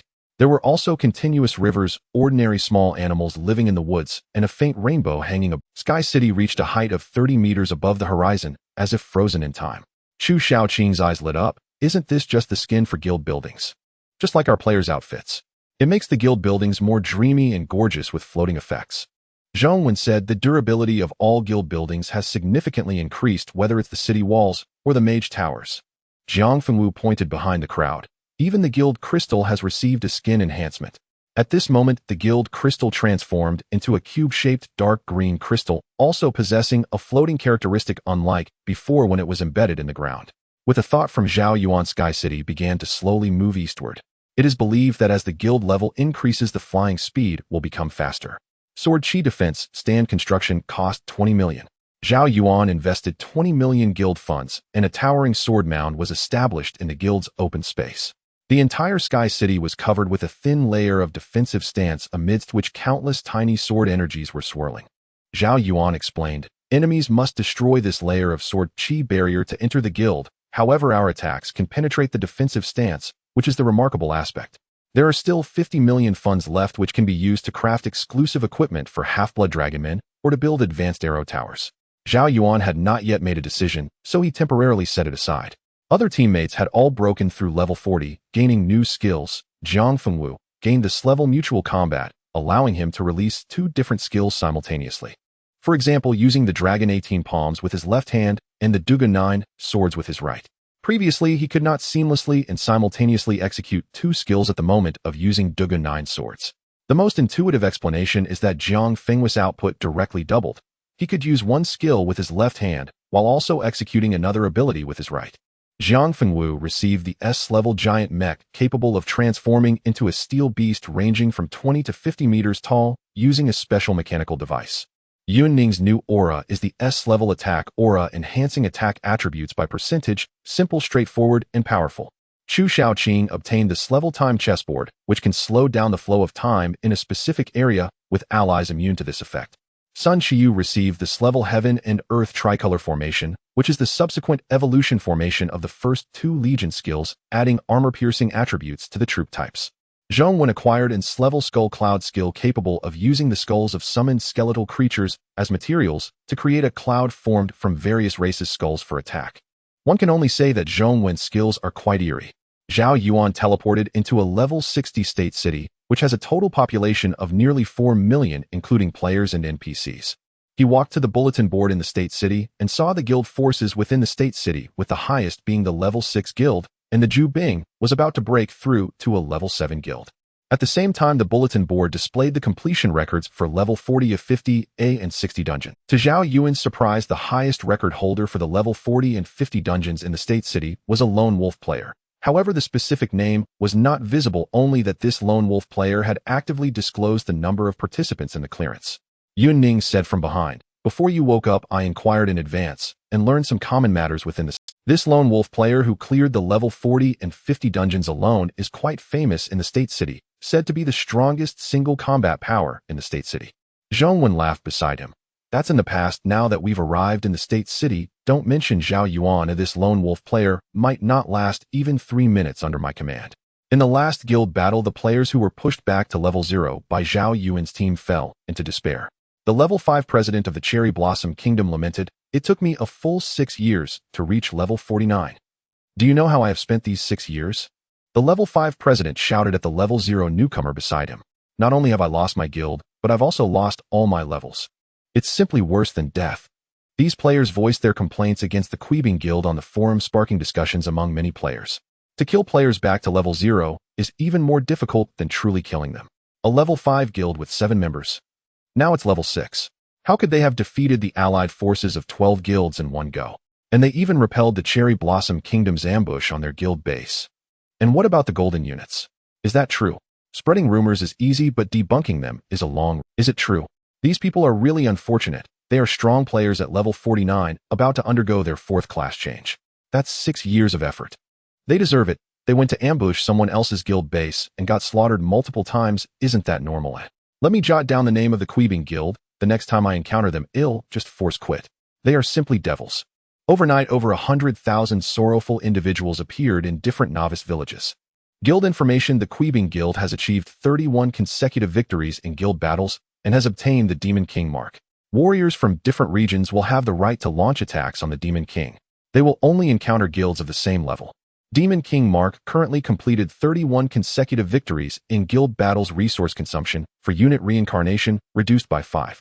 Zhao Yuan noticed that above the name of the Quibing Guild a Demon King Mark appeared depicting a devilish figure with a mask and crimson eyes. This means that the higher the number of consecutive wins in guild battles, the better the effect of the Demon King Mark later on it can significantly reduce the guild's resource and fund consumption by a large percentage. Zhao Yuan exclaimed excitedly. Suyu said, but the price is that we will easily become targets for other guilds of the same level from different regions. Now as long as it's a level 6 guild worldwide they can launch an attack against us. And our guild is about to be promoted to a level 7 guild. Our enemies of a level 7 guild will be exceptionally terrifying with an average player level above 70. Yun Ning spoke up. They are all here to deliver resources. I will soon awaken all the aura skills. The effects of the awakened skills have undergone tremendous enhancement. Even a level 7 guild can only fall before our might. By the way, Zhao Yuan summoned the Little Phoenix. This guy is already level 40, and I've long had intermediate evolution stones stored in my bag. Ooh, I've even prepared advanced evolution stones. The Little Phoenix is currently in a growth period and has reached level 40 during the guild battle. Zhao Yuan used intermediate evolution stones to choose to evolve the Phoenix. The pet Phoenix has been promoted to adult stage quality, upgraded to pink, and has gained the skill Rebirth. Boom. The Phoenix, which was originally the size of a majestic eagle, expanded wildly, becoming the size of a standard car. It became more magnificent, dignified, solemn, and grand, with its main feathers being bright red mixed with blue, gold, and multicolored feathers. Its previously somewhat cute expression turned fierce and noble, looking down upon all beings. The quality above orange is pink. I've learned something new, Zhao Yuan remarked. The Rebirth skill, it can't be what I think it is, right? Rebirth, the Phoenix can resurrect itself after true death, or revive a friendly unit that died within the last hour, restoring them with 50 health and mana. Undying Nirvana Rebirth. I suspect that after leveling up the Phoenix, I could even solo the Abyss. This is too powerful, and after the Phoenix's quality upgraded to pink, its initial attributes nearly multiplied more than 7 times. Zhao Yuan explained. Zhao Yuan was originally the strongest tank build, and now, with the Phoenix's Rebirth backing, who can kill him? He can be considered the nightmare of players in the Doomsday game. Zhao Yuan spoke up. And one more thing. Zhao Yuan said with a pained expression, I haven't purchased the unit reincarnation token for the 3rd tier arena yet, and I've already entered the 4th tier. I'm falling apart. Zhao Yuan finally said, let's go, we need to accept the 3rd accessory task. Yun Ning opened up a terrain map of the state city. The accessory craftsman in the state city can create more perfect accessories, while the craftsman in the county city can only create purple quality accessories in their entire lives. The 7-member team walked through the bustling state city, discovering that the lives of players and NPCs are completely different. The former are busy leveling up by grinding monsters, while the latter leads simple and fulfilling lives. Zhao Yuan entered the grand auction house, where the accessory craftsmen in the state city serve as a Zhao Yuan saw a man extremely busy, appearing to be only 40 years old, engrossed in art, utterly unable to extricate himself, a confirmed golden bachelor. Zhao Yuan took the initiative to speak. Master, we are here to accept the 3rd accessory task. Normal difficulty, nightmare, hell, abyss level, how do you choose? The accessory craftsman didn't even lift his head, focusing intently on his work. Abyss level. You remind me of a woman with a sword who chose hell difficulty. You are even more outrageous, daring to choose. The accessory craftsman looked up. The woman with the sword, eh? Zhao Yuan inquired. Did she complete the task? She really did complete it. I was so astonished at the time that I had to give her the light gold amulet I originally intended to send to the auction house as a reward. Zhao Yuan's eyes turned. If the hell level yields a light gold quality, then can the abyss level yield golden accessories? Master, your skills should make crafting 7 pairs of golden amulets not too difficult, right? The accessory craftsman twitched his mouth. But those are golden amulets, not cheap goods. 7 pairs. Even if you turn the state city upside down, you wouldn't find that many golden accessories. The task list has refreshed. Find the Tianyuan fruit and bring it back to the accessory craftsman to complete the accessory task. The shorter the time taken, the higher the reward. Zhao Yuan, is it really that simple? Simple. The accessory craftsman shook his head. Tianyuan fruit only grows at one specific coordinate, which is the territory of the black feather pung bird. Outside the state city, there are 3 terrifying beast kings. You wouldn't know about them, would you, eh? Yun Ning said in the group chat. 1 pung king, 1 blue bull, and 1 toad. They probably surpass the royal level existence, and no player team dares to attack them. The accessory craftsman finally said, this is a timed task. The shorter the time you escort the Tianyuan fruit, the better the final reward. Although my skills are not exquisite, I can certainly present a golden accessory. The taskbar indicated that escort missions could not utilize teleportation skills. Using teleportation capabilities would result in mission failure. Zhao Yuan remarked in the group chat. I was hoping to use Su Yuxian's teleportation point to deliver the Tianyuan fruit back in the shortest time possible. Su Yuxian responded, no problem. The requirement for the mission is to minimize the time taken with my dive bomber. The time consumed during the journey will be very short. Moreover, we can avoid ground enemies. Su Yuxian casually tossed out a mechanical device, which rapidly transformed in midair into a two-seater dive bomber. I can now summon 3 dive bombers, and with grade modifications I can add an extra seat to the aircraft. Su Yuxian swiftly completed all the preparations. One of the bombers was a 3-seater with all 7 members boarding the aircraft, and amidst the astonished expressions of surrounding NPCs and players they soared into the clouds, parting the thick layers of mist. Are you kidding me? Is this a fighter jet? Or 3 of them? Exclaimed players within the state city. Mechanical stream. Players above level 100 in the mechanical stream can at most summon an old-style helicopter. Is this speed too fast? In the blink of an eye, it was just a small black dot left behind. In the wilderness, whether in the air or on the ground, there are countless ferocious beasts. Is this squad not afraid of death? To rashly enter the wild airspace. Su Yuxian activated the autopilot for the other 2 dive bombers, stating, I have upgraded the burst speed and radar scanning intensity for the aircraft. The upgraded radar can detect high-intensity life energy, allowing us to be aware of powerful beasts or precious treasures in advance. Zhao Yuan looked at the clouds rushing past on both sides and said, this escort mission provided a general route pointing towards the territory of the Black Feathered Rock, but we need to search for the specific coordinates ourselves. Suddenly, a massive gathering of blackbirds appeared before the team, resembling heavy dark clouds. Zhao Yuan said, no problem. Dive bombers count as friendly units and can also apply the oath effect. Su Yuxian activated the heavy machine guns of the aircraft, unleashing a torrent of high-velocity bullets towards the dark beast birds. Meanwhile, small missiles launched continuously from the sides of the aircraft and medium missiles with a 6-minute cooldown locked onto the enemies. Boom, boom.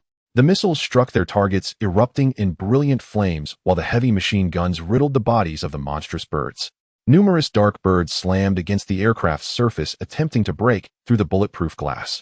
However, the oath effect was triggered and the aircraft's durability remained intact. Combat information. True oath triggered. All damage to friendly units is absorbed by oneself. Triggered Thorn counter, dealing 8600 points of true damage. The attacking birds were pierced by the true damage, sustaining severe injuries and plummeted from the sky, splattering into pools of crimson flesh. Jiang Fengwu leisurely stated, the escort mission is abyss level, so the beasts along the way will be exceptionally terrifying. But with Zhao Yuan's oath effect, we can be quite at ease. This is just the beginning. We will encounter level 45 overlord creatures, and the beasts we face will grow stronger as we go further on, especially on the return journey after obtaining the Tianyuan fruit. Zhao Yuan activated his new skill Baron, costing 300 mana points per second. Under the mana recovery aura, this was negligible. A series of illusory Baron tentacles extended from Zhao Yuan's body, covering a range of 100 meters, with a total of 100 tentacles, becoming astonishingly exaggerated when enhanced by skill auras. These illusory Baron tentacles automatically locked onto targets connecting with an Overlord-class beast. At this moment, no matter how the beast bird struggled, it could not escape the grasp of the Baron tentacles. Although the enemy could see the Baron tentacles, they could not destroy them, as they resembled void conduits. Only true damage soul attacks or anti-magic properties could destroy the Baron tentacles. In the next second, hundreds of Baron tentacles akin to straws began to extract health, dual defenses, and resistances, ultimately concentrating on Zhao Yuan alone. Even if the Baron tentacles were destroyed, the extracted attributes would not immediately dissipate from Zhao Yuan's body, but would slowly return to the target within an hour. Even if the target was killed, the extracted attributes would only gradually fade away. The extracted attributes were not permanent and would eventually disappear after leaving combat, but they were already terrifying enough. Gurgle, gurgle. The Baron tentacles were covered with teeth and eyeballs, even growing human-like fingers, a truly horrifying sight. Yet the enemy could not touch them, akin to the eternal sun. The former were void conduits, while the latter was the sunlight drawn from the peculiar patterns of the solar domain. Both were difficult to destroy. Zhao Yuan's health, dual defenses, and resistances surged dramatically, while the targets he extracted from rapidly withered away. Zhao Yuan activated his Yama Fire Cloak and Frenzied Taunt, merely sitting in the back seat to watch the spectacle. The little Phoenix did not need to board the aircraft, as it realistically could not fit inside due to its size. The pink quality Phoenix activated the eternal sun instantly, annihilating all the dark birds. Not a single one was left behind. After being upgraded to pink quality, the Phoenix's base attributes increased sevenfold, and the true terror of the Phoenix lies in its ability to double its attributes after rebirth. Swish! Within a second, the sky was clear, and all the dark birds seemed to be purified by the blazing sun, completely vanishing. Yet quickly a larger number of higher-tier flying beasts appeared given the abyss difficulty, and it was still a group mission of 7. Jiang Fengwu employed Scrade, dual-wielding his left hand, snapping his fingers to unleash 6 pulses of sword energy, while his right hand seamlessly slashed forth with inner force sword energy, slaughtering numerous flying beasts. Chu Shaoqing conjured a simple chessboard in her hand. Scrade time chessboard. She tossed the chessboard into the air, black and white pieces cascading down, causing time within the entire area to seem as if it had been set to 0. 5x speed. However friendly units were unaffected, she continuously unleashed skills like Lance of Longinus Saint and the Last Supper, steadily defeating enemies. After Yu Ning's mana recovery aura awakened, the recovery rate reached an astonishing 6.0 points per second. Chu Shaoqing exclaimed, 6.000 per second, my current mana limit is only 5.000. I can already use skills as if they were regular attacks without any burden. Zhong Yuan threw out a mechanical device that quickly transformed in midair into a 20-meter-tall steel mech. It resembled the mech from Pacific Rim, truly spectacular. It's hard for men not to love mechs, boxing, and black silk. Zhong Yuan unleashed the Skull Cloud skill, gathering all the skulls of the summoned skeletons into a cloud of skulls representing different races. Furthermore, Zhong Yuan could tread upon the skull cloud to fly. A multitude of skulls transformed into airborne summons, colliding with various flying beasts. Zhong Yuan summoned a skeletal giant, whose elongated skeletal wings were assembled on its back, with a 3rd-level Sun Flame Tower, an arcane tower on its shoulders. Most striking were the 3 crimson sun flame rays which melted and sliced through numerous flying beasts in their path. Yu Ning's S-level attack aura was also formidable, providing a percentage increase to attack attributes, which had now risen by 15. Zhong Yuan remarked, the strength and number of these flying beasts are increasing and royal-level flying creatures have begun to appear. Zhao Yuan responded, it's not a problem. With the Baron skill, my defense and health have drastically improved. Even royal-level creatures above level 70 cannot breach my defenses. Moreover, this is just a low-level Baron. It will be even more exaggerated once fully leveled. After 10 seconds of Baron extraction, Zhao Yuan's health, dual defense, and resistance skyrocketed. Originally already tough to imagine, the enemies couldn't even break through the pure white shield, and now it was even more challenging. Battle Info Baron skill extracted a total of 7.0 health, 0 dual defense, and 1.2.0 resistance. Su Yuxian's steel mech was equipped with a flying module, but it consumed a tremendous amount of energy, specifically Su Yuxian's magic points. The recovery aura restored 6.0 magic points per second, and this was without any additional skill or as initial effect. Su Yuxian controlled the steel mech to attack nearby flying beasts. Any beast that touched Zhao Yuan's allied units was pierced through by the Thorn Reflex Armor. A phantom Thorn Armor appeared around Zhao Yuan, etched with thorny flowers. This was the skill display effect of the S-level Thorn Reflex Armor. Zhao Yuan's experience and skill proficiency continuously increased. Not far away, a 10-person player team was astonished by the scene before them. Wang Defa, what happened? There are over 100,000 flying beasts gathering ahead. This 10-person team was riding on a gigantic rock, their flying mount. As a result, they directly saw a gigantic mech and a streamlined battle aircraft engaging in battle with over 100,000 flying beasts. Quick, take a detour. Quick, take a detour. The team leader exclaimed, what level of player is this? Even if these players are strong, they can't possibly match the beast horde. Is that a defense tower on the shoulder? Even if these players are strong, they can't possibly match the beast horde. Is that a defense tower on the shoulder of that skeletal monster? A knife on the buttocks, this is really eye-opening. Damn. A level 45 royal flying beast. I'm out of here, I'm about to wet myself. Not to mention the players on the rock. The rock itself was terrified and fled rapidly without needing its master's command. The speed of the dive bomber was rapid. Although Zhao Yuan did not have Su Yuxian's smart glasses, he could see the speed displayed on the cockpit screen was 300. At this moment, 3 rounds of Eternal Sun had solidified in midair, evaporating however many flying beasts approached. Even royal-level creatures, when they came, simply added to Zhong Yuan's summons. Lance of Longinus. Chu Shaoqing threw a spear with all her might, directly triggering the death effect, instantly killing a royal-level flying beast with full health. The dive bomber flew very quickly, reaching its destination within 30 minutes. Su Yuxian stated the radar detected 2 high-intensity units. One should be the black feathered rock, and the other might be the Tianyuan fruit. One of the two units is stationary. It is likely the Tianyuan fruit. Boom. The dive bomber erupted in speed, heading towards the Tianyuan fruit. Minutes later, Zhao Yuan jumped down from midair, smashing into the ground and creating a massive pit, yet he remained relaxed with his hands in his pockets.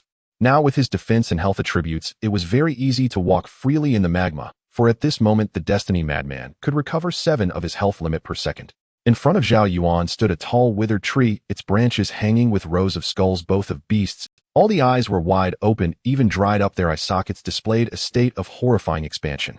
Blood flowed down the trunk, nourishing, ultimately bearing a fruit resembling a human baby at the top of the tree. This must be the Tianyuan fruit. It looks similar to a ginseng fruit. This is the territory of the black feathered rock. Could it have planted this for its own evolution? Zhao Yuan mused as he approached the Tianyuan fruit tree when a large number of pitch-black crows surged. Zhao Yuan activated the immortal golden Bodis active effect. After a long time, a layer of golden chi swirling around his body, sending all the crashing pitch-black crows into a pulp. Jiang Fengwu also descended from the sky, appearing like a feather lightly landing on the ground, and even using just the tip of his right foot deliberately, avoiding the crow remains on the ground. Is your lightness skill almost maxed out? Jiang Fengwu nodded, saying, it's just a matter of a few days. The only thing left is to be able to fly in the air. I can do everything else. Picking fruit is a small matter, just watch me. Jiang Fengwu drew out a light golden quality short sword instantly, letting it loose. The sword spun and slashed out under the guidance of his inner strength. He cut off the roots of the Tianyuan fruit and used the Qiankuan Great Transfer to draw the fruit into his hand. The short sword also spun back into its sheath, the entire process flowing smoothly, showcasing the demeanor of a minor master. If we're talking about looks, it still has to be you. Zhao Yuan praised. Jiang Fengwu asked, do you also think I'm the most handsome among our brothers? I was talking about your skills being handsome. Jiang Fengwu continued, of course, this level 9 Yang True Scriptures are already maxed out, providing me with 90 years of profound inner strength. The S-level Qiankuan Great Transfer is also nearing max level, providing a full 200 years of pure inner strength. Combined, I am practically a monster with 300 years of martial arts training. Just with this simple palm strike of mine, Jiang Fengwu demonstrated a chopping motion. Without adding any skills, relying solely on this inner strength, I could shatter mountains and rocks. The two leaped into the air. Zhao Yuan, relying on his strength attribute, directly jumped above the battle aircraft, while Jiang Fengwu continuously stepped on the air, creating the sensation of alternating left foot on right foot and right foot on left foot, eventually soaring into the sky. What is that? Su Yuxian shouted as the display screen in front of the aircraft was filled with blood-red warning panels, a massive exclamation mark floating on the screen. Su Yuxian pressed the rapid turn button of the aircraft. The wings of the 3 aircraft quickly flapped, rotating 720 degrees, while ejecting a large amount of evasion flares as a response to the enemy missile bombardment. P.S. Thank you for the gift, boss.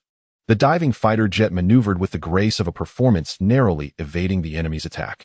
Isn't there a covenant effect? Why are you dodging? Zhongwen questioned. I just wanted to test the fighter jet's abilities, Su Yuxian explained.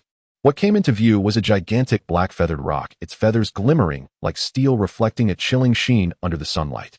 Black feathered rock. Quality half-step sovereign. Level LV 60. Health 22. 5 million. Mana 60000. Strength 22000. Constitution 200000. Agility 26000. Intelligence 15000. Skills Steel Break, Feather Arrow, Gale, 9 heavens. Half-step sovereign. Above the royal level is the sovereign level, but this rock has not truly stepped into the sovereign rank. Zhao Yuan spoke. He directly unleashed the barren tentacles linking to the half-step sovereign rock, extracting the opponent's health, dual defenses, and resistances within 10 seconds. Fervent Taunt. Undying Golden Body. Zhao Yuan unleashed his full firepower, putting the half-step sovereign avian into a taunt state, doubling the attack speed, reducing damage by 40. Alongside Zhao Yuan's own 80 damage reduction, the effects of the Undying Golden Body and the Baron's extraction attributes. Even a half-step sovereign was hard-pressed to break through Zhao Yuan's defenses. The rock used the skill Steel Break, achieving significant armor penetration while simultaneously activating 9 heavens, soaring to great heights, piercing the clouds before diving down with tremendous speed, faster than anyone could react. Clang! The sharp beak of the black-feathered rock struck Zhao Yuan's forehead, as if smashing against metal, causing severe fractures in the beak. In pain, the rock let out a piercing scream, flapping its wings, unleashing a gale around them. Battle info received skill damage from 9 heavens and Steel Break, health reduced by 25 points. Triggered Thorn counter, dealing 2. 56 million points of true damage twice. Puff, puff. The boss bore grotesque wounds exposing its internal organs, and its health significantly dropped. Logically, having drained the attributes of the fierce beasts along the way, even if the link is severed, that portion of the attributes should only slowly dissipate. A good part remains within me. Even a half-step sovereign cannot breach such exaggerated dual defenses. It seems this steel break skill carries a substantial armor penetration effect. Zhao Yuan analyzed. However, even so, it only caused 25 points of damage. Note that the passive and active refreshed pure white shield has 6 layers. Even 100 half-step sovereign fierce beasts could not break through Zhao Yuan's pure white shield. His teammates all sprang into action, unleashing their skills the moment their cooldowns were up, as the mana recovery from the aura was extraordinarily high. Zhang Fengwu had begun stacking the 18 dragon-subduing palms, while Zhong Wen attempted to control the bones within the rock, and Chu Shaoqing cast Time Chessboard, having the flow of time in the area occupied by the agile boss. At the same time, he continuously threw the Lance of Longinus, yet never triggered the fatal effect. Gale, the half-step sovereign avian, frantically flapped its wings, unleashing countless blades formed from wind towards the team. However, the team was directly immune to the damage of this skill, as it was all absorbed by Zhao Yuan. Covenant effect triggered, bearing all damage from allies, triggering Thorn counter. Triggered Thorn counter. Triggered. The boss triggered Thorn counter many times in one breath. Its health bar emptied, leaving only a sliver. Though it possessed intelligence in the fervent taunt state, it could only attack Zhao Yuan with all its might. 9 Heaven's Steel Break. The boss had no choice but to unleash one final deadly combo, erupting at a speed surpassing the diving fighter jet, successfully draining 35 points of Zhao Yuan's health. Then it was directly pierced by the counter. The health bar was cleared, while Zhao Yuan's pure white shield's durability under the passive effect of Destiny Madman instantly replenished. Zhao Yuan had experimented. The durability of the pure white shield could also benefit from the passive healing of Destiny Madman. This meant that when all 6 layers of Zhao Yuan's pure white shield were broken and his health dropped to 5, he could actively activate Destiny Madman, fully recovering his health, instantly gaining back 5 layers of pure white shield, totaling 11 layers of pure white shield. Even a sovereign would shake their head at this. Boom. Blinding golden light poured down, elevating Zhao Yuan to level 44. Just one level away from reaching level 45, another brand new skill awaited Zhao Yuan. Now, with Yun Ning's skill aura and experience aura stacked, the upgrade speed has reached 12 times. Killing a half-step sovereign is equivalent to killing 13 half-step sovereigns. Instantly upgraded by 2 levels. Zhao Yuan exclaimed. Yun Ning was even more excited. Max level. My lifesteal aura is at max level, and the experience aura won't take long either. I can again carry the Covenant effect to enter the awakening trial and slaughter the replicas. Battle info: defeated fierce beast, triggered talent, billionfold proficiency, current multiplier is 60 times. Total experience gained 6. 53 million points, 12 times player personal level increased to level 44, attribute points have increased. Total skill proficiency gained 2. 56 million points, 64 times, all skills increased by 20 levels. It might be the Abyss difficulty mission that attracted half-step sovereign creatures, hence the reward is the ultimate accessory, while the fierce beast itself has no drops whatsoever. Let's go. I want to see how much stock this accessory craftsman has, Zhao Yuan said nonchalantly.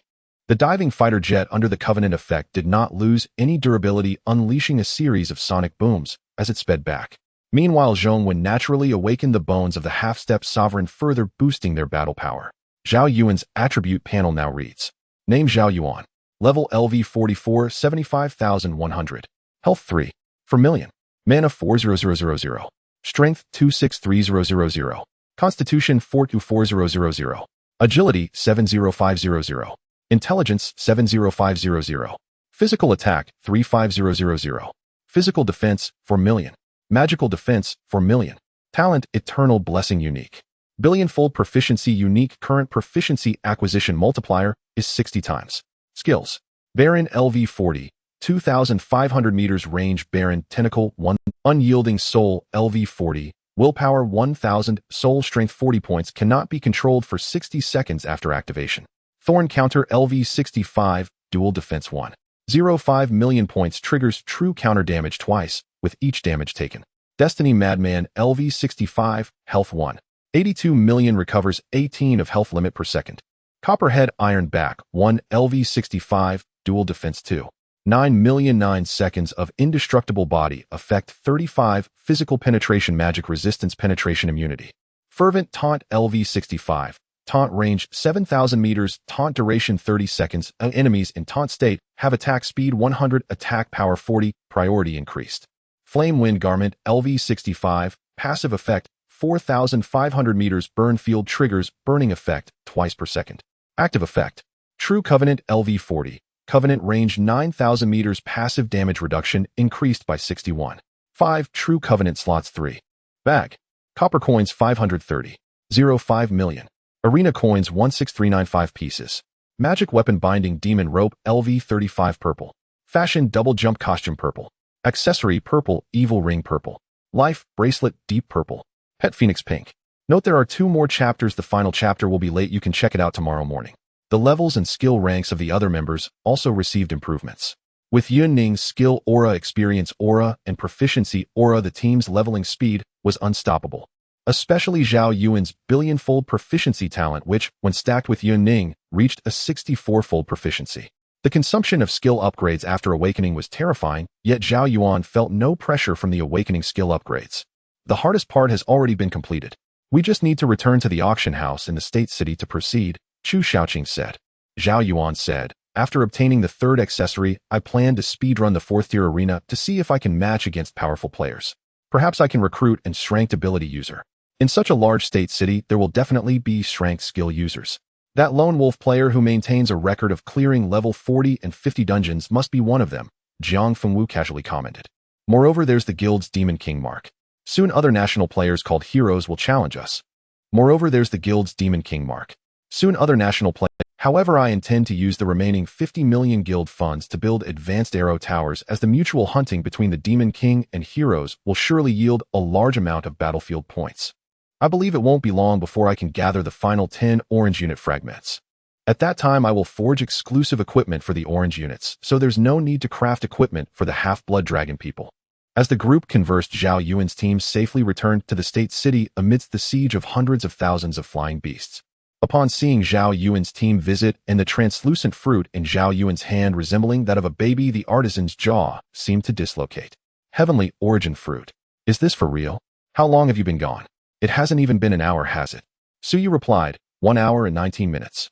The accessory artisan set aside his work, picked up the Heavenly Origin Fruit, examined it, and finally placed it into a white jade bottle. The Find Heavenly Origin Fruit quest is completed, taking 1 hour and 19 minutes, and the maximum reward will be granted. Extra reward, personal level 2. For billion copper coins, 10 level 4 gems. The accessory artisan ultimately retrieved a charm from the heavily secured safe. 5. Items a player can bring into and out of instances are restricted. See the Endless Plains Protection Regulations for details. 6. Magic Net. I still can't figure out how you bypassed the black-feathered pung bird. How did you return in such a short time? That broken bird.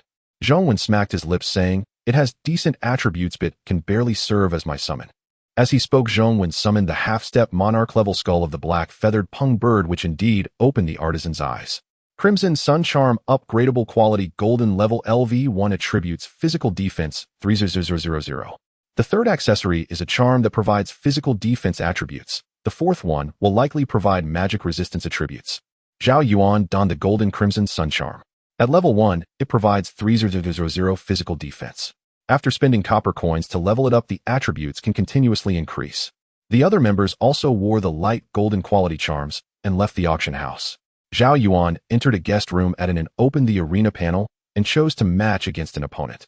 In the 4th-tier arena shop, one could purchase more precious items such as costumes, pet evolution stones, wings, high-tier equipment, experience potions, and proficiency potions. Zhao Yuan particularly valued the unit rebirth talisman with a purchase limit of 100 in the 4th-tier shop.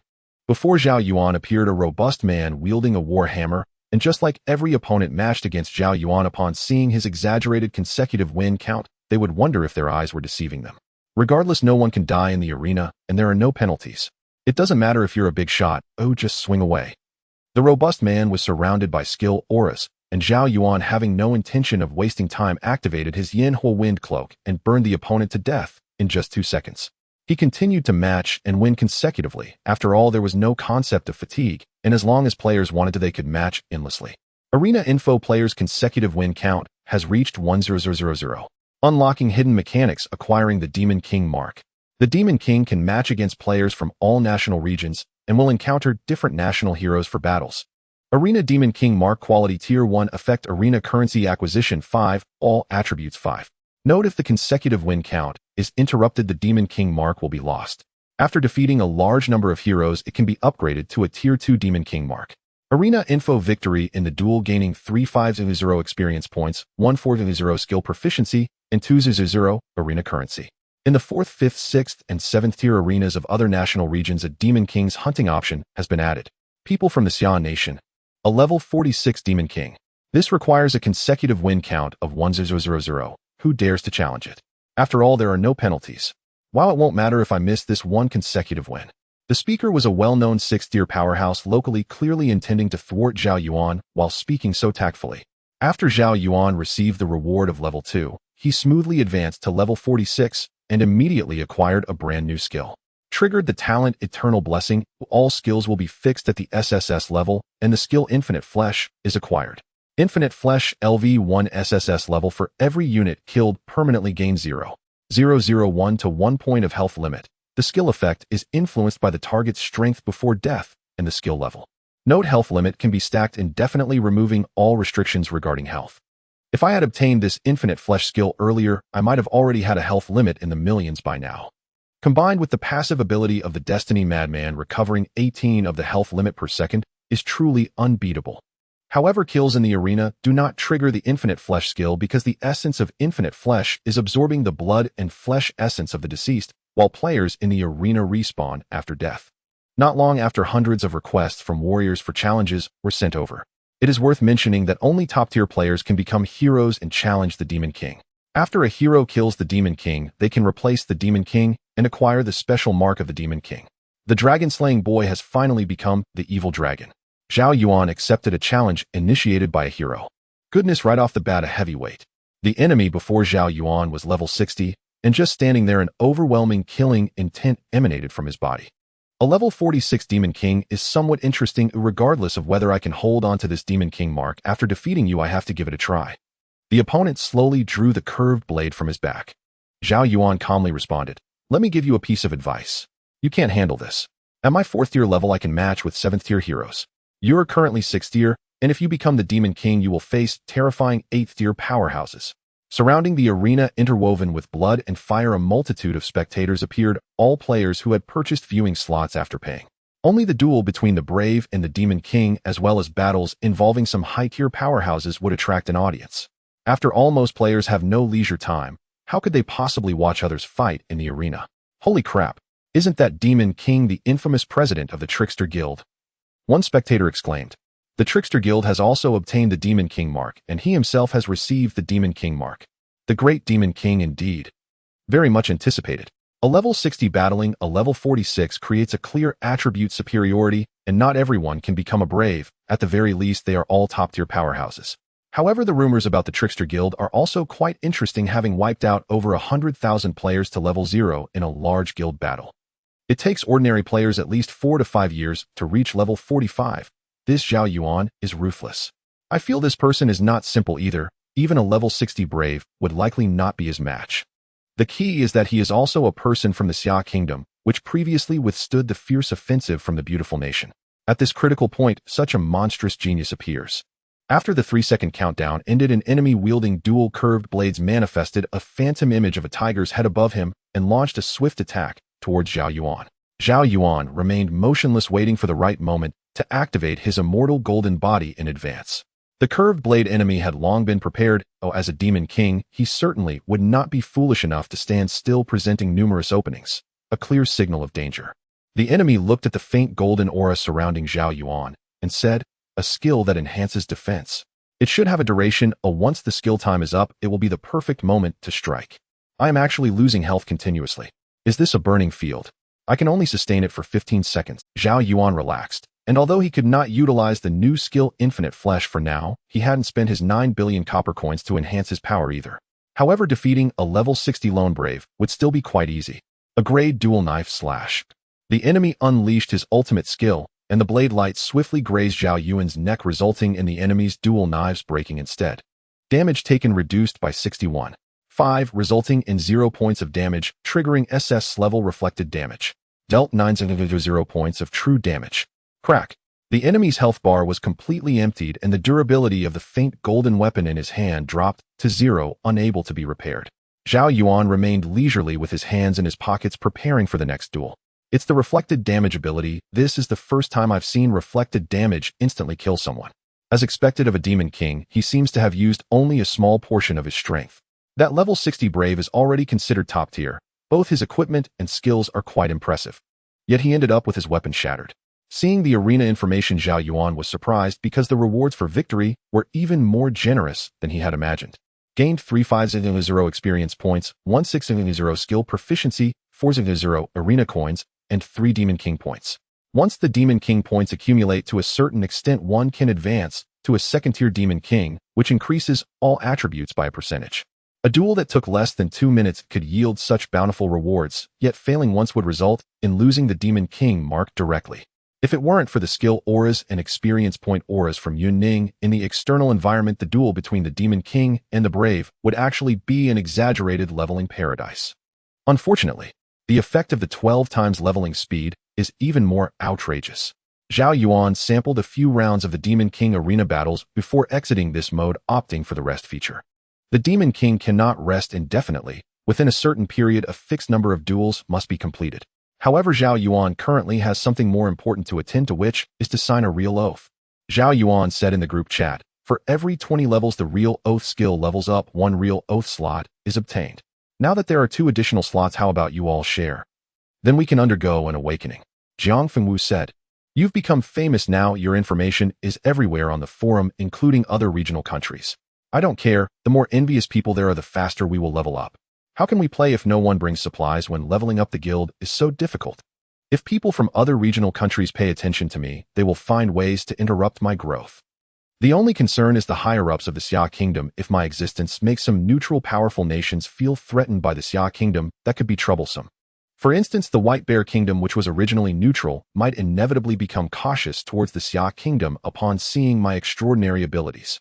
Zhao Yuan concluded, actually I can no longer be stopped. With Yun Ning's skill aura and experience point aura, I can reach level 100 in just a few months. No matter if it's the White Bear Kingdom or the Beautiful Nation, they will all be waiting to be slaughtered by me. Su Yuxian said in the group chat, the real oath initially has 1 slot, and an additional slot is obtained for every 20 levels. Ultimately, after reaching the maximum level of the real oath, there will be a total of 6 slots. Therefore, all of us can obtain the permanent buff from the real oath. It's just a matter of timing. There might also be newcomers joining, as Zhao Yuan is currently very famous. In the past, I worked hard to recruit people, but now it might be others seeking to join my guild. Zhao Yuan chuckled. This is the charm of being an internet celebrity. Zhong Wen added, ladies first. Chu Shaoqing takes 1 spot, and the rest of us will decide with rock, paper, scissors. Give it to Su Yuxian. His skills are more functional, and there might be unexpected effects after awakening. Su Yuxian did not refuse, and Zhao Yuan directly signed the permanent effect of the real oath for Su Yuxian and Chu Shaoqing. The status bars of both individuals will permanently contain a vow buff. Even if Zhao Yuan actively closes it, the buff will only fade in visibility. During this time, Yun Ning had already entered the Awakening Trial secret realm, effortlessly slaughtering her own copies. Su Yuxian and Chu Shaoqing also entered the Awakening Trial at the first opportunity. Su Yuxian was relatively fine, but Chu Xiaqing's copy equipped with a mermaid and Hades hat was incredibly difficult to kill. Fortunately, the thorny reflected damage dealt true damage, able to directly destroy the mermaid's dream bubble avatar. The two completed the awakening of their max level skills in a very short time. Yun Ning's lifesteal aura gained 2 branches. Branch 1 aura range 100. Branch 2 the lifesteal attribute will be immune to 10 of severe injury effects. Yun Ning said, actually severe injury effects are quite rare. Even if encountered, they are usually single target severe injury effects. Only someone as monstrous as Zhao Yuan can apply severe injuries over a large area. Thus, Branch 2 is very difficult to trigger on the battlefield. Yun Ning chose Branch 1, and the range of the lifesteal aura doubled. Chu Shaoqing gradually completed the awakening trial, and after experiencing the true effects of the vow, the once perilous trial became dull. The branch effect of the SSS-Rank mermaid is as follows: Branch 1 cooldown time 50, Branch 2 priority increase. The cooldown time for the SSS-Rank mermaid is 3 seconds, and after being attacked it can transform into a pile of dreamlike bubbles. Due to Zhao Yuan's vow effect, this skill had not been triggered for a long time, and Chu Xiaoqing chose branch 2. With the increase in skill priority when faced with skills like taunts or confinement, the mermaid can also negate abilities with lower priority than its own. After the awakening, the mermaid's skill returned to level 1 and could continue to be upgraded. The awakening branch of the S rank Hades Invisibility, HAP branch 1 Invisibility range 100, branch 2 Invisibility level 1. Chu Xiaoqing chose branch 2, increasing the invisibility level by 1 and making it harder to be detected by enemy reconnaissance skills and allowing for longer periods of invisibility once entering combat. The awakening branch of the S rank Last Supper branch 1 skill range 100, branch 2 skill effect 100. Naturally, Chu Xiaoqing chose branch 2 as the team did not lack AoE damage, such as the Phoenix's Eternal Radiance. After choosing branch 2, the Last Supper can still have a significant effect when facing half-step monarch-level creatures. Chu Xiaoqing said currently only these few skills are at max level, while most others are above level 90. Su Yuxian also exited the awakening trial, having completed the awakening of max-level skills. Rank Fixed Turret branch 1 turret range 100, branch 2 turret gains floating ability. Su Yuxian chose branch 1, as this is only in Rank turret that can move on its own, but can float in midair, making the enhancement of range much more appealing. Rank Mechanical Repair branch 1 cooldown time 100, branch 2 repair effect 100. Su Yuxian chose branch 2 as Rank Mechanical Repair seemed somewhat inadequate when facing massive entities like cruisers, dive bombers, and sky mechs. Shortening the cooldown time even more would not allow for the proper repair of these mechanical behemoths, so enhancing the repair effect was preferable. S-Rank Mechanical Tank branch 1 Electromagnetic Pulse Cannon 1, branch 2 Durability 100. The same reasoning applies. With Zhao Yuan's vow effect, choosing branch 2 would purely waste skill awakening. When even Zhao Yuan could not withstand the damage, what use was increasing durability by 100. Su Yuxian decisively chose branch 1, adding an electromagnetic pulse cannon to each mechanical tank. Su Yuxian said the teleportation skill has already reached level 95 and will soon awaken, potentially doubling the number of units that can be teleported. Zhang Fengwu interjected, the world is vast. The most abundant resource is strong individuals. With such a large population base, SS-rank skilled individuals will eventually emerge.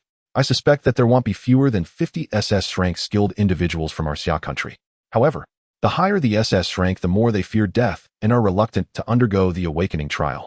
Indeed, these SS-rank skilled individuals are already strong enough. Even if their skills are maxed out and cannot be improved, they can still maintain their position among the top-tier powerhouses, who would risk their life in an awakening trial. SS-rank skilled individuals are already at the peak. Enjoying life is more than enough who would dare to enter the awakening trial and seek death. Because we are 100 replicas of the player's attributes, but we are different. With Zhao Yuan's vow effect, we can undergo awakening once, twice, 3 times. Perhaps in the later stages, even we could crush SS-rank ability users. Not to mention Zhao Yuan this freak. Ordinary SS-rank skilled individuals in front of him might also be trash. Zhao Yuan deeply agreed, realizing that at first glance the unique talent Eternal Blessing seemed the most. However, in reality, billions of times proficiency is not inferior to the former. The combination of the two talents gives Zhao Yuan a sense of overwhelming SS-rank ability users. Zhong Wen rubbed his buzz cut and said, "What plans do we have next?" Completing a deep abyss escort mission took just over an hour. There is still a long time until nightfall. Even at night, the ferocious beasts in the wilderness cannot break through Zhao Yuan's defenses. Of course, we will confront the brave ones in their quests if our Trickster Guild has received the Demon King mark, and defeating our guild can yield exaggerated rewards. Moreover, other countries will surely take action against our guild to interrupt the development of Xia country. Sure enough, Zhao Yuan opened the guild panel, and there were numerous applications for brave ones to hunt. As a Demon King guild, although they could hang a truce sign, they must complete a certain number of brave hunts within a specific time frame. Otherwise, the Demon King mark would disappear. Zhao Yuan said, unlike the Demon King mark in the arena, once a guild is marked as a Demon King, it can only be hunted by guilds of the same level or higher. We are currently a level 6 guild, and the highest enemies we face are level 7 guilds. Let's not rush you, I still have 900 million copper coins left to spend. He'll grind a few more Demon King arena matches, and buy more unit reincarnation tokens first. Yun Ning nodded, and said, then let's act separately and call us when it's time to gather. Zhao Yuan spent 30 million guild funds to build a high-level arrow tower and upgraded it to the current stage's max level in one go. The branch Zhao Yuan chose was the Withering Arrow Tower, currently a level 3 Withering Arrow Tower. It is a square tower covered in ivy, lacking the magical insignias and gem symbols of a mage tower. It is made of simple dark green bricks, with the top resembling a lookout tower housing 2 withering archers. In addition to normal arrow attacks, the Withering Arrow Tower has unlocked 2 skills. Withering summons dense thorn vines to bind a large area of enemies. Toxic attacks inflict severe poison.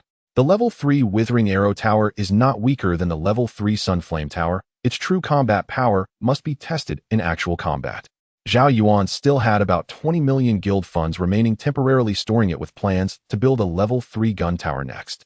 At this moment, the Sky Cities slowly move through the thick clouds, occasionally encountering attacks from flying ferocious beasts, which would be blocked by the sword or a defense. The internal mage towers and arrow towers attacked fiercely, while half-blood dragon men would also join in to quickly resolve battles. He opened the arena panel and engaged in 12 Demon King matches within 10 minutes, with the enemies being at least level 50 powerhouses. However, the higher the enemy's attack attributes, the more terrifying the reflected damage becomes, and to this day, no one has been able to break through Zhao Yuan's first layer of pure white shield. In addition to experience points, proficiency, and Demon King points, he also gained a substantial amount of arena coins. Winning a match granted him over 4,000 arena coins, a quantity that other players could only dream of. Zhao Yuan continued to engage in dozens more Demon King arena battles, drawing an ever-growing crowd of spectators. This Zhao Yuan truly lives up to the name of Demon King. His hands in his pockets, he never once pulled them out. Disgusting. Taunt plus reflect damage along with that gray-white shield value. How can anyone fight that? Even if you guess some of Zhao Yuan's skill attributes, it's useless. It's an utterly unbeatable skill combination. And Zhao Yuan seems to be constantly hiding his other skills. So far, he's only unleashed a few abilities. But as his winning streak in the Demon King arena grows, he'll eventually encounter an enemy that forces him to go. Damn it. Zhao Yuan just happens to be from Xia country, which is already at the center of the storm. Now a monstrous newcomer rises. I can almost see the turbulent outcome. After finishing the arena battles, Zhao Yuan's Demon King points had increased by 2/3. With a few more consecutive wins, he could advance to the second-rank Demon King. In the 4th-rank arena shop, the purchase limit for unit reincarnation talismans was 100, with a unit price of 200 arena coins. Zhao Yuan spent 2 million arena coins to buy all 100 unit reincarnation pools at once. As an arena Demon King, he had certain privileges, including the ability to borrow future arena coins and spend them in the shop in advance. Zhao Yuan's arena coins turned into 500, but he could earn them back quickly. He teleported back to the guild headquarters. As the guild leader, he could return to the guild building in 1 second when out of combat. Other members, however, needed a 3-second teleportation wait. Zhao Yuan used all 100 unit reincarnation talismans, and 100 units of level 5 half-blood dragon men crawled out of the reincarnation pool. The current guild panel was 6th rank Guild Strange Soldiers. Mark 1st rank Demon King unit reincarnation cost 5, guild building durability 10. Guild leader Zhao Yuan. Vice leader Yun Ning. Guild experience 9430000. Guild funds 2250000. Guild supplies 0. Guild units 300 Wyvern Riders Pale Gold 5300 Blood Dragonmen Gold. Guild buildings Guild Hall Warehouse Advanced City Wall Level 2 Mage Tower X6 Level 3 Sunflame Tower X1 Level 3 Arcane Tower X1 Level 3 Wither Arrow Tower X1 Sword or a Defense Field. Guild NPCs Steward Purple Barracks Commander Purple Master Blacksmith Pale Gold. Guild members 7 max capacity 200. Just a few million more guild experience points were needed to break 100 million and advance to the 7th rank. Zhao Yuan opened his equipment panel ready to spend 9 billion copper coins on enhancements. The selectable targets were equipment magical artifacts and 3 accessories. Zhao Yuan chose to enhance the highest quality gold accessory he wore, the Crimson Sun Talisman. 8. 5 billion copper coins consumed.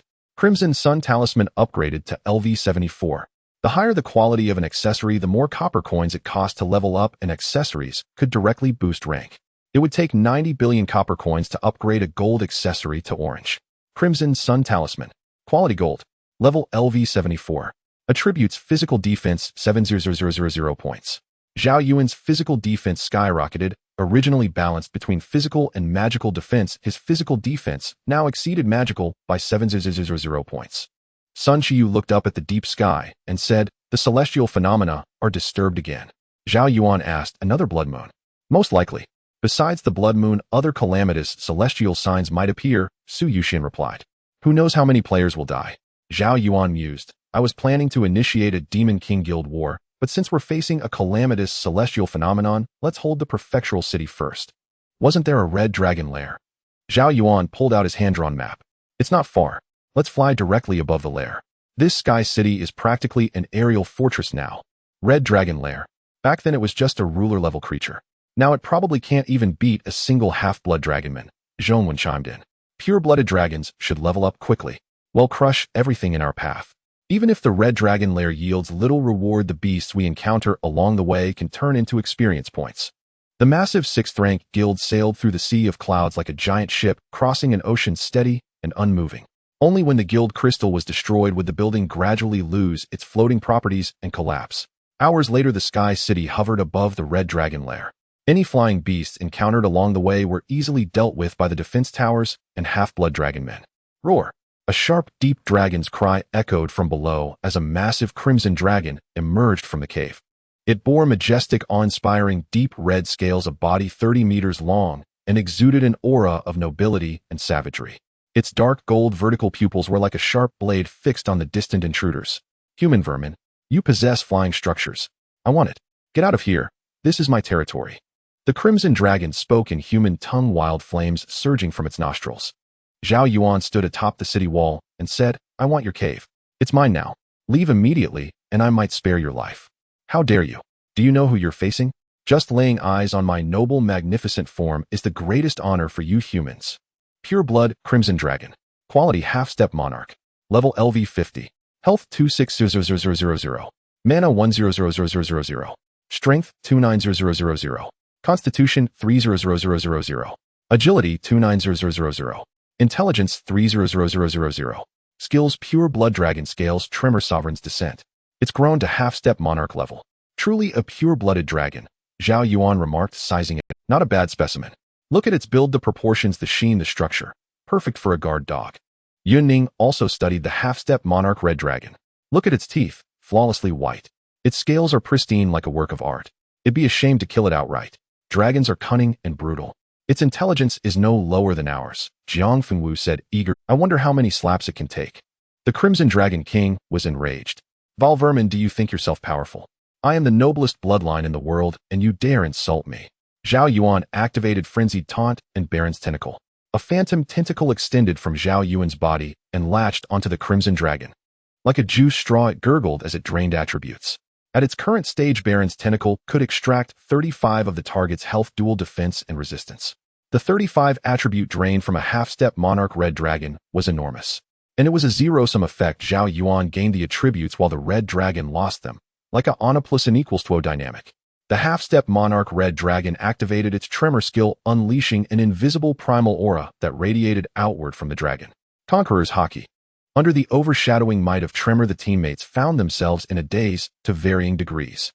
Zhao Yuan did not need to activate his unyielding soul. His current 1,000 points of willpower and 40 points of soul strength were already formidable. Easily avoiding the control effect of tremor, the deep red dragon crashed violently into the Sky City, resulting in a dizzying impact. The Sky City was now enveloped in a layer of golden sword aura, isolating the deep red dragon from the outside. Meanwhile, the level 3 withering arrow tower within the guild's base was shooting toxic arrows, frantically shattering the dragon's massive scales. The teammates gradually awakened from their dazed state. Is this the might of the pure-blood dragon? Without the enhancement of inner strength, I would have completely fainted. Jiang Fengwu looked at the dragon, continuously crashing against the sword aura defense. Can this defense also apply the oath effect? Zhao Yuan replied, the defense does not count as a friendly unit, but as a capability effect of the sword tomb. The oath effect can only be applied to the sword tomb. It doesn't matter if this defense shatters. All friendly units, including guild structures, have applied the oath effect. So the weakest part of this Sky City is actually the defense. Any building inside will trigger the thorned reflection when attacked by enemies. Roar. The deep red dragon opened its enormous maw, and flames of orange-red hue brewed within its throat and abdomen. Boom. The exaggerated dragon flames washed over the sword aura defense, with the orange-red flames continually spreading along the edges of the defense. At this moment, the deep red dragon had realized the strength of Zhao Yuan's team. Its full-force strike could not break through this layer of barrier. However, it was now under the control of frenzied taunts and could not escape. 10 seconds passed, and Zhao Yuan drained 35 of the deep red dragon's health along with its dual defenses and resistances, making the dragon increasingly feeble. The two mage towers on the shoulder of Zhong Yuan's skeletal giant beast were placed back in position. The level 3 Sunfire Tower, Arcane Tower, and withering arrow tower attacked the dragon frantically, causing its health to decline continuously. However, the deep red dragon species was at the semi-lord level, thus exempting it from the arcane tower's transformation curse effect. It did not turn into a soft and cute white rabbit.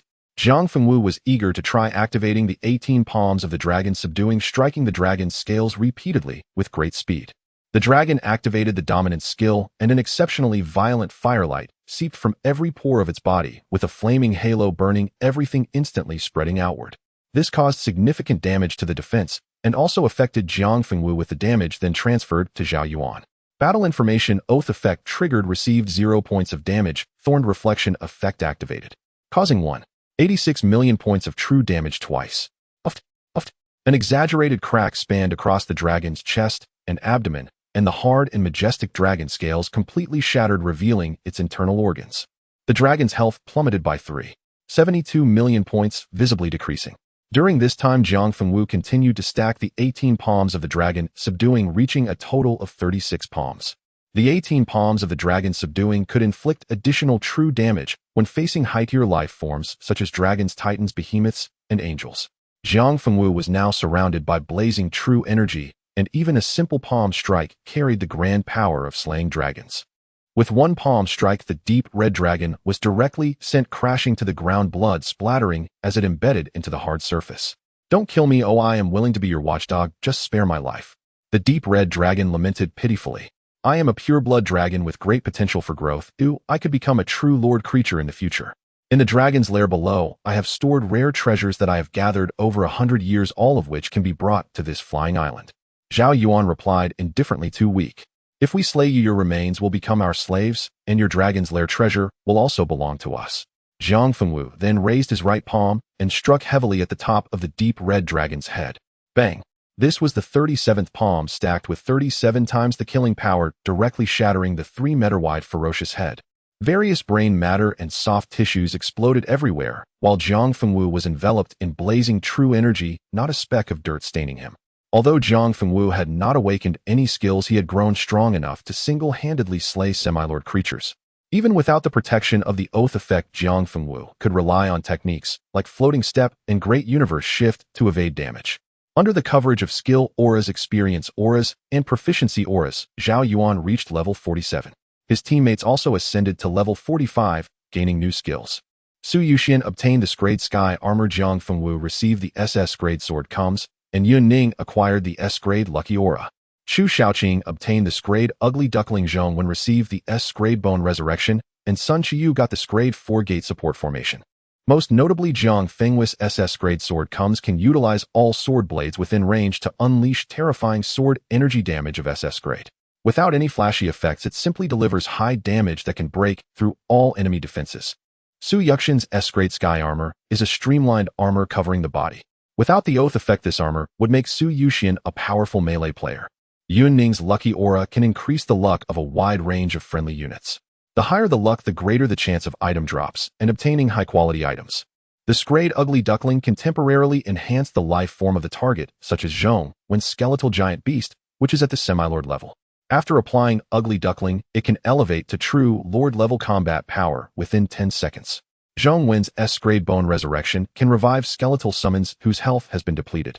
Sun Kaiyu's 4-Gate Support Formation is an evolved formation of the 3 Talents formation with an added Legion property based on the line of sight. Zhongwen stepped forward using his Grade Bone Summoning to awaken the bones of the dragon, thus acquiring 2 semi-lord level skeletons. Zhongwen sighed with Zhao Yuan's oath effect in place. "I can't even use my Bone Resurrection. Even if the skeletal giant beast walks on the surface of magma, it will be safe and sound." Zhang Fengwu joyfully said, "I need to buy a few thousand sword blades. This sword comes skill will become my strongest move." Battle information target killed, triggering the talent countless times. Proficiency, current multiplier, is 63 times. Triggered infinite flesh, permanently gaining 2 points of health limit. Don't underestimate these 2 points. It's already quite exaggerated, especially considering it's provided by a semi-lord level creature. Generally, fierce beasts can at most increase the health limit by 0.02 points. Zhao Yuan only needs to experience a beast tide to easily break through the health limit to 10 million. PS written while eating a pig-killing meal. It was quite noisy around, to be honest. I don't even know what I was writing. This is the terrifying aspect of infinite flesh and blood. While the maximum health provided by a single beast is too low. Slaying millions or even tens of millions of beasts will elevate the health limit to an unimaginable level. Moreover, as the level of infinite flesh and blood increases, the maximum health obtained from killing beasts of the same level will continuously rise. Zhao Yuan leaped down from the guild headquarters, crashing down near the dragon's cave, where he could see mountains of gold coins, gems, and precious vessels piled up. This is the bed of the Crimson Giant Dragon. The dragon loves gems and gold coins, often burying itself deep beneath the piles of gold. Having slain the Crimson Giant Dragon and occupied the dragon's cave, he has obtained all stored treasure. Acquired 100 unit rebirth tokens, 800 level 4 gems, 15 billion copper coins, 10 attribute point potions, and 100 level 4 enhancement stones. A huge haul. Zhao Yuan exclaimed, 100 unit rebirth tokens are invaluable. Level 4 gems are even more precious, unattainable through money. They can only be acquired in high-level secret realms. And 15 billion copper coins which can enhance oneself. Level 4 enhancement stones are enough to upgrade equipment to 40. Attribute point potions using 1 grants 100 free attribute points. Zhao Yuan drank down 10 bottles in one go, then added 100 points to his constitution. He frantically enhanced his equipment. Although this set of purple gear was somewhat lagging behind in level, its quality was too low. However, the copper used for enhancement can be transferred to new equipment without any waste. Just enhance boldly. Forging information 3. 5 billion copper coins spent successfully enhanced all equipment to 40. Each enhancement of 1 increases the initial attributes of the equipment by 5, resulting in a total boost of 200 when enhanced to 40. However, as enhancements progress, the success rate becomes lower. A failed enhancement not only deducts materials, but also damages the equipment. If the equipment is enhanced to 99, during the final forging enhancement, a failure would shatter the entire piece, reducing its durability to 0. A 5300 Half-Blood Dragon Man is sufficient to face the upcoming Demon King raid. This 100 unit rebirth token can be saved for rebirthing future orange units. In the remaining time, Zhao Yuan controlled the Sky City, continuously destroying the beast forces encountered along the way, gaining numerous experience points, skill proficiency, and guild resources. Before the sky turned completely dark, the outline of a blood-red moon was faintly visible in the heavens. Zhao Yuan remarked, "It's getting late. Let's find a safer spot to stop and return to the state city." This blood moon phenomenon has already solidified in the air before nightfall, indicating that this blood moon phenomenon is even more terrifying. Sun Qiyu added. Meanwhile, players all over the world could see the prematurely emerging blood-red moon. By the end of this night, who knows how many lives will be lost. The surviving players will undoubtedly experience significant enhancements. As the night completely enveloped the land, a regional announcement echoed. Regional announcement. Catastrophic event occurred. Blood moon appears. Blood race invasion. Under the blood moon state, the blood race gains 300 to all attributes. Those transformed by the blood race will lose their humanity and become part of the blood race. During the catastrophic event, safe zones and teleport points become ineffective. The tranquil blood-red moonlight spilled over the towering buildings with crimson-eyed blood races gathering in a swarm. Unlike Zhao Yuan's imagination of the blood race, these creatures were exceptionally ugly, feared sunlight, and were incredibly active under the blood moon, able to continuously recover from fatal injuries. Though humanoid, their skin was a dark blue-black with membranous wings growing from their backs. Blood race quality overlord, level LV, 50 health, 4. 6 million magic, 900 strength, 1600 constitution, 1600 agility, 100 intelligence, 100 skills, blood-sucking transformation, frenzy, moonlight activation.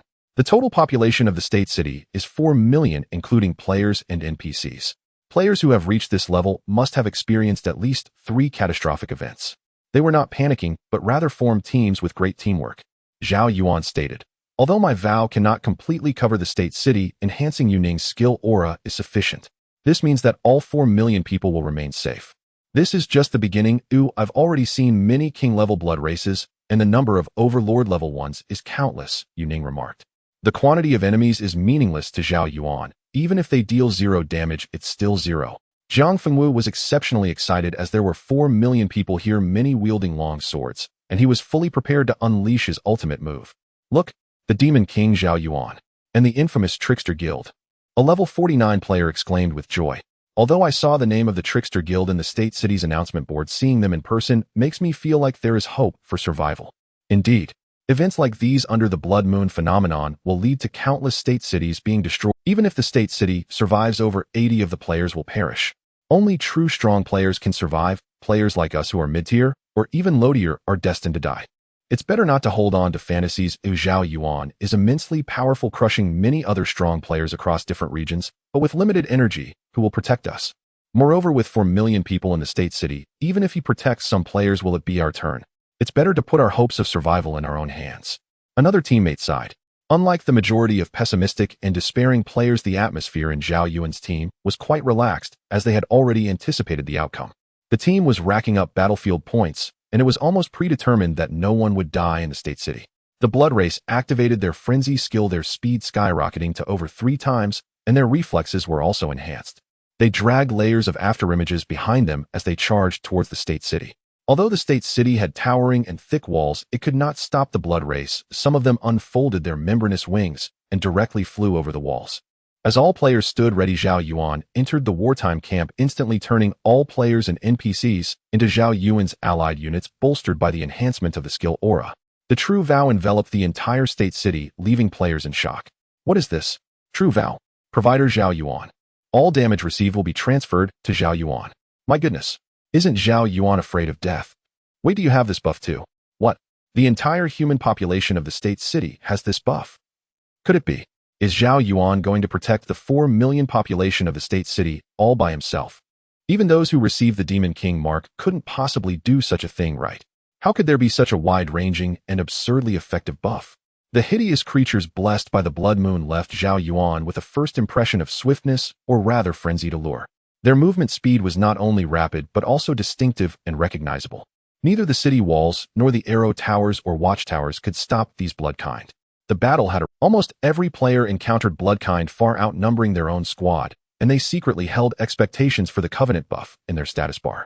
Because Zhao Yuan had already become a Devil King renowned, even in other national servers, it was impossible for him to choose a suicidal path.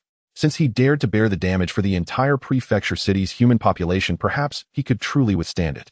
Within just 3 seconds, Zhao Yuan's combat information flooded the screen with hundreds of thousands of identical messages popping up every second. True Covenant triggered, bearing all damage for allied units. Damage reduced by 80. Under attack, own HP decreased by 0. Triggered Thorn Armor, dealing 8/0 true damage twice. Triggered Thorn Armor. Triggered Thorn Armor. Triggered. The entire prefecture city was stunned, for they realized they seemed invincible. What skill is this? Counter Armor. The bloodkind hit me for 0 damage, but it lost nearly half its own HP. Is it really this overpowered? Consider that Zhao Yuan is bearing the damage for the entire prefecture city. Look at Zhao Yuan. He's lying on a rocking chair eating chips, and this is a calamity under the Blood Moon celestial phenomenon. No wonder he's so relaxed. The whole squad's atmosphere is unusually light, clearly aware of Zhao Yuan's terrifying strength. The leaders of several level 6 guilds were also bewildered. Zhao Yuan's HP bar still has a gray-white shield value. Bearing damage for the entire city, he hasn't even lost his shield. Could it be that they can't break through his defense? Even the 3-fold enhanced bloodkind can't breach his defenses. It's been a while since I encountered a true powerhouse. Winning by lying back is so satisfying. As with previous calamity events, the death of ferocious beasts dropped no items, only increasing battlefield points. Only after surviving the calamity event could corresponding rewards be obtained. Zhao Yuan had already ignored the battlefield points leaderboard. His focus was now on the effect of infinite flesh. Killed target triggered infinite flesh, permanently increased HP cap by 0.02 points. Triggered infinite flesh, triggered. Yunning also activated her auras, but she only applied the 3 auras, skill, experience, and proficiency, to her teammates, not revealing them, for these 3 auras might be even more astonishing than the lifesteal attribute. Yunning said the terror of the bloodkind lies in their conversion ability. They can turn humans they attack into bloodkind, stripping them of their humanity. But since all allied units are covered by the Covenant effect, no one will be converted into bloodkind. The most terrifying aspect of this calamity event is directly nullified. The second point is the 300 to all stats under the Blood Moon celestial phenomenon. Even after being tripled in strength, unless it's a royalty or creature, it cannot break through Zhao Yuan's defense. Zhang Fengwu replied, my only SS rank skill has its power influenced by my own attribute skill level and the quantity and quality of nearby blades. There are at least 300 longswords here. Zhang Fengwu stepped on lightness like rippling waves, tapping the air several times, using his profound inner energy to suspend himself midair. His black hair was blown backward by the gale of inner force, his white robe fluttered in the wind, and his eyes seemed to hold morning stars. Swords come. Clang, clang, clang. Because his skill level was still too low, he couldn't control all the swords in the city, but still numerous blades broke free from their owner's control. They flew through the air toward Jiang Fengwu, all hovering midair. In total, Jiang Fengwu borrowed 300 blades, and his own sword also hovered in the air. A dense, vast forest of blades solidified around Jiang Fengwu, transcending the realm of ancient martial arts. Go! With Jiang Fengwu's sword finger pointing forward, the 300 dark iron longswords were driven by true qi, sweeping through like a dragon, piercing through countless bloodkind. The immense sword qi damage instantly killed these threefold enhanced bloodkind. This move stunned a great number of players. None of Zhao Yuan's teammates are weak. I was thinking of shamelessly applying to join the Juebing Guild earlier. Now I realize Juebing only has 7 members. That says it all. Zhao Yuan only recruits true powerhouses. After using this move, Jiang Fengwu's skill cooldown was very long, but it was satisfying enough. When the skill effect ended, the swords fell to the ground. Thanks to equipment ownership, their masters could easily retrieve their blades. Zhao Yuan immediately summoned the Little Phoenix and actively activated the Yen Fire Coat. Watching Infinite Flesh trigger wildly his HP cap, climbing endlessly, was a very enjoyable process. Zhao Yuan dismissed the Phoenix's Covenant effect, leaving it to fend for itself, as it had the triple and scrupulous skills of Undying Nirvana Resurrection. Even a Monarch-tier creature would shake its head at the Phoenix. Zhao Yuan's squad's involvement completely changed the player's mentality, shifting from despair and reluctance to striving for battlefield points to exchange for rewards after the Blood Moon ended. The front line within the prefecture city was long. A graceful, elegant figure looked toward Zhao Yuan's squad's location. She was tall with delicate and cold features, holding a slender longsword, wearing light armor with a combat skirt. Her body proportions were exaggerated, as if a CG character had entered the real world. As she swung her longsword, one couldn't help but worry whether the light armor's quality was sufficient. The longsword in Gong Herong's hand seemed capable of severing all obstacles. No matter from which angle a bloodkind appeared, she could easily track its trajectory. Such a powerful covenant buff, such exquisite swordsmanship. Almost on par with my blade, aura. Gong Herong even entertained the idea of actively approaching Zhao Yuan's squad. And the other auras attached are also impressive. A lifesteal and critical strike are extremely important to me. Gong Herong was not one to hesitate. With a few leaps, she arrived before Zhao Yuan and asked, "Do you have time for a spar?" Zhao Yuan's vision suddenly brightened. Gong Herong's beauty seemed to outshine the blood-red moon above. Of course, in recruiting rank skill holders, if you meet the requirements, you can temporarily join my team. After mutual evaluation, we can decide whether you join the guild. Gong Herong nodded and said, "I also wish to spar with him in swordsmanship." She pointed at Jiang Fengwu, who smiled and replied, "A duel between a blade master and a swordsman. But I'm not a pure swordsman." Gong Herong's appearance was exceptionally cold and beautiful, and her personality was equally aloof and proud. Truly a case of the face reflecting the heart. Indeed, after becoming powerful and renowned, there was no need to seek out strong members oneself. Those who met the requirements would come knocking on the door. Zhao Yuan asked, "Are you the lone wolf player? I see you carry a longsword. You were also the one who completed the Hell-tier accessory quest, right? You've always been a lone wolf. Why are you choosing to try joining us?" Gong Herong replied calmly, "I only communicate with those stronger than me. Those weaker are meaningless to know. Guilds and such organizations are just chaotic and messy. A lone wolf has freedom, doing whatever they want. No need to worry about teammates' lives, no need to guess at people's hearts. Keeping oneself alive is enough." Zhao Yuan activated his Baron skill. 1,000 illusory tentacles extended from his body, grafting onto the skin of King-tier and Overlord-tier bloodkind. Like straws drinking juice, they continuously siphoned life, dual defense, and resistance attributes from the bloodkind to Zhao Yuan. After acquiring the Baron skill, Zhao Yuan became truly invincible in one against many situations. With the additional skill Aura, the number of Baron tentacles reached 3,000, meaning he could drain 35 of health, dual defenses, and resistance attributes from 300 units. Moreover, the Baron tentacles are considered friendly units. Even if the enemy possesses special damage, they cannot sever these void conduits, as it would trigger the oath effect. Zhao Yuan's Infinite Flesh, under the enhancement of the skill Aura, was tripled, permanently increasing his health limit by 1 point, which would enhance to a health limit of 3 points. Gong Huarong sent a friend request to Zhao Yuan, who chose to accept. With her narrow long sword in hand, she stepped into the distant battlefield. It was time for her to showcase her strength.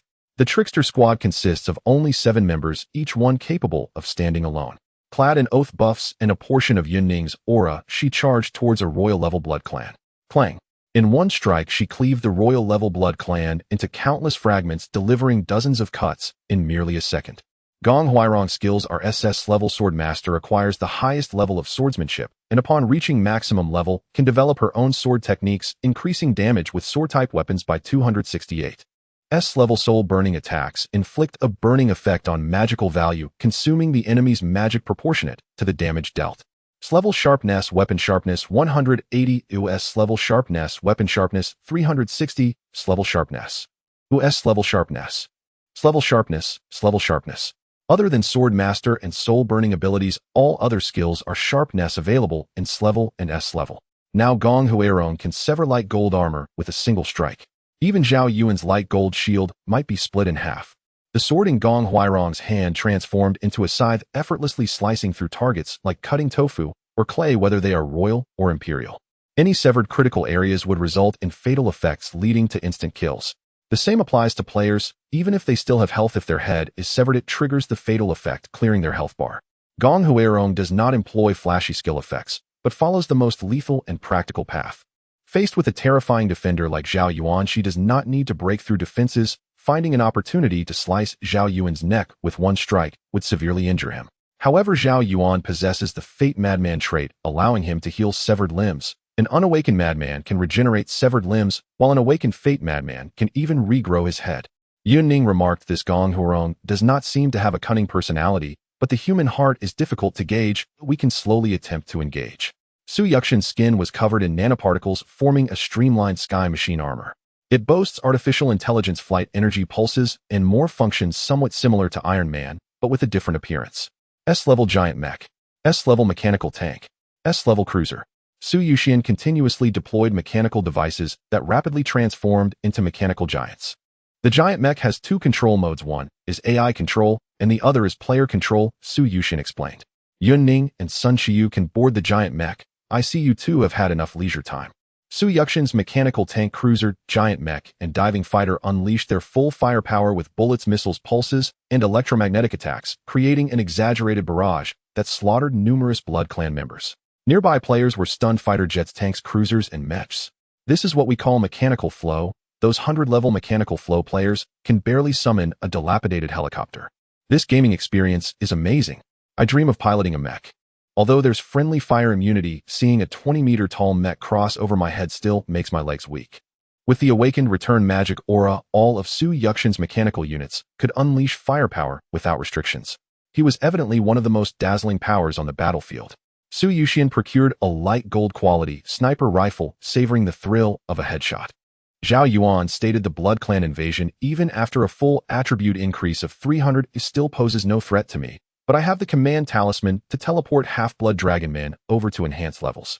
Half-Blood Dragonmen as a golden unit still possess high strength, though their average level is slightly low as they are freshly reborn. The battlefield points of the squad members continuously soared, with personal experience and proficiency rising rapidly. After this battle, Zhao Yuan would undoubtedly surpass level 50 and acquire new skills, as this was the Blood Clan invasion of the state city, involving at least tens of millions of Blood Clan members. The total population of the state city is 4 million, and the number of Blood Clan members would be at least several times the strength of the state city's military.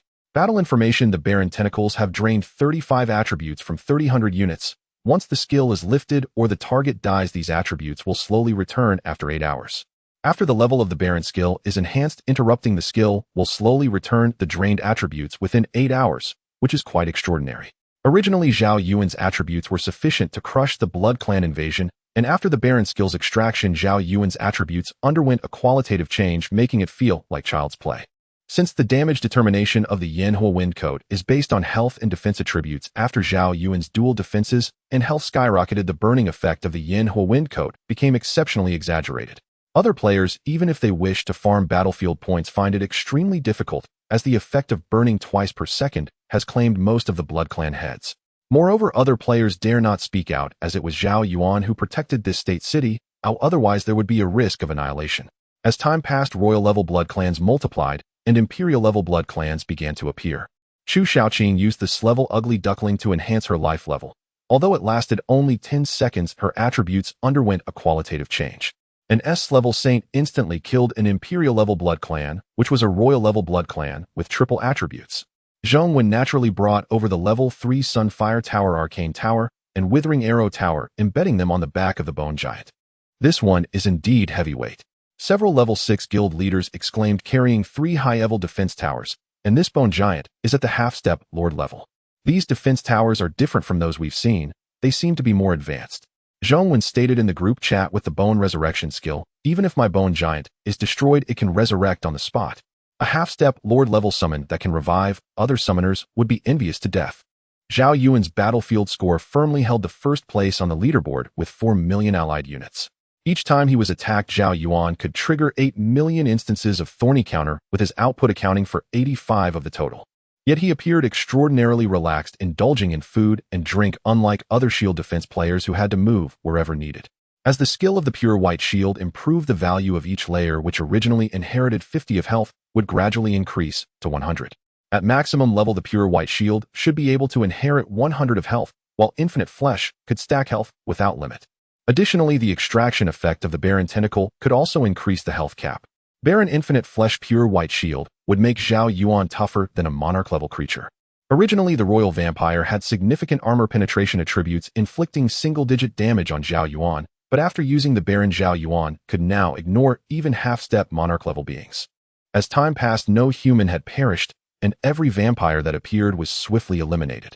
In other regions of the world, countless human forces were destroyed. The Blood Moon was a disaster for other players, but for Zhao Yuan it was akin to an experience booster. Battlefield scoreboard. First, Zhao Yuan 25000.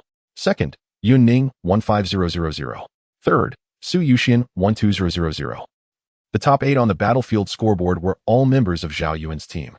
Under the massive blood-red moon, 3 half-step monarch-level vampire dukes appeared as if they had directly fallen from midair, their figures gradually enlarging from the blood moon. Vampire Duke. Quality half-step monarch. Level LV 60. Health 50 million. Mana 5 million. Strength 500000. Constitution 500000. Agility 600000. Intelligence 300000. Skills transformation, Frenzy Moonlight Form Teleportation. Zhao Yuan activated the Frenzied Taunt skill, controlling the 3 half-step monarch-level vampires. Now invincible after extracting 300 units of Baron Tentacle, the Vampire Dukes activated Frenzy and Teleportation. They could eerily slaughter humans, rapidly transforming a large number of vampire slaves. However, these skills were meaningless before Zhao Yuan. No matter how fast they moved, they were still helpless after being taunted. Jiang Fengwu activated the SS-level sword technique, again commanding 300 blades of sword energy that surged like a white ribbon, violently washing over the Vampire Duke. But the 3 dukes, clad in exquisite suits, shattered into illusory moonlight, and pieces of crimson moonlight dissipated, quickly reconstituting their forms in another location. This is the Moonlight Form skill, which is quite similar to Xiu Ziking's Mermaid, both serving as damage-absorbing substitution skills, Jiang Fengwu remarked. Frenzy Teleportation Moonlight Form. This duke is simply a nightmare. Players fear this type of high-explosive boss with numerous displacements, as it often requires sacrificing lives to overcome. Gong Herong wielded 2 daggers, their blades shrouded in a layer of cyan-blue smoky illusion, dashing before the Vampire Duke and instantly slashing out dozens of strikes. Zhao Yuan could barely catch sight of dozens of smoky blade strikes passing by, and the Vampire Duke was sliced into shattered crimson moonlight. However, azure blue flames ignited on the Duke, representing the S-level soul-burning effect, which madly drained the enemy's mana with each strike. As long as Gong Herong burned all the Duke's mana, the Duke would be unable to use skills.